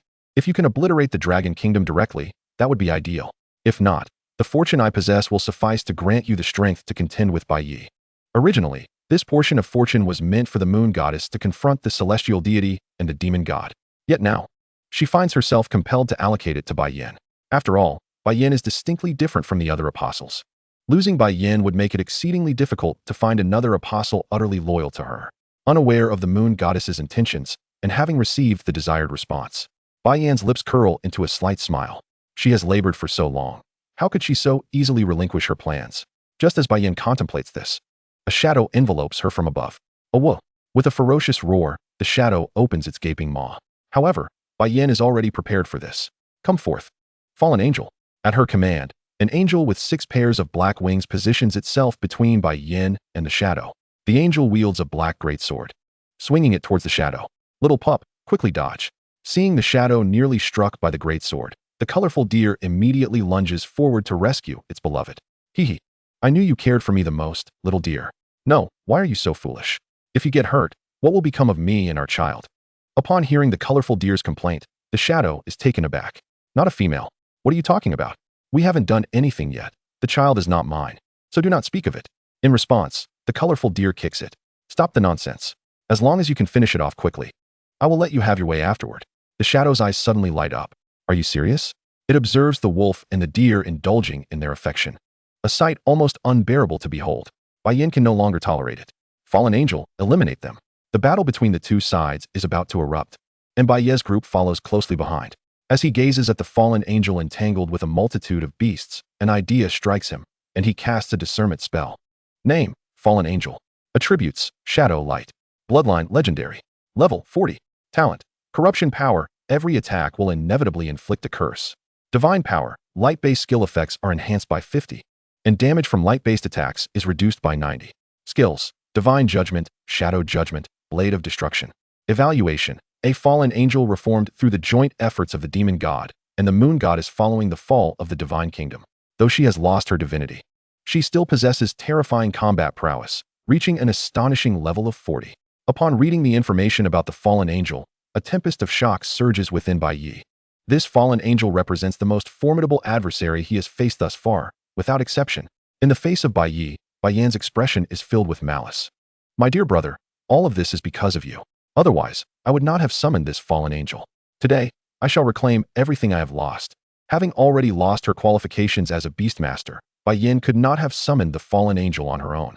The arrival of this fallen angel is, in fact, the moon goddess's doing. To summon this fallen angel, Bai Yen has sacrificed 5 years of her lifespan. For someone as selfish as Bai Yen, this is more painful than death itself. Her visage contorts, resembling a vengeful spirit, as she descends into madness. "Today, I will show you the true form of a fallen angel." just as Bai Yen roars with fury. The ensuing scene took everyone by surprise. The fallen angel abruptly altered her course, lunging towards Bai Yen. With a piercing sound, the great sword in the fallen angel's grasp impaled Bai Yen. Instantly, the flesh and blood of Bai Yen began to dissolve at a visible rate, as if she had chosen the path of self-sacrifice. In this bizarre manner, Bai Yen and the fallen angel fused into one entity. Gradually, the features of the fallen angel began to bear a striking resemblance to Bai Yen. Devoid of divinity and reason, this aspect was compensated for by Bai Yen herself. It was akin to maneuvering a colossal mech. The extraordinary combat prowess, combined with Bai Yan's intellect, elevated the fallen angel's strength to unprecedented heights, ushering in a transformative evolution. "My dear brother, go forth and meet your demise," she roared, indifferent to the myriad beasts surrounding her in a frenzied assault. With a voice that echoed Bai Yan's, the fallen angel charged directly at Bai Ye. The distance between the fallen angel and Bai Ye dwindled, eliciting a dramatic shift in the expressions of the onlookers and the multitude of beasts present.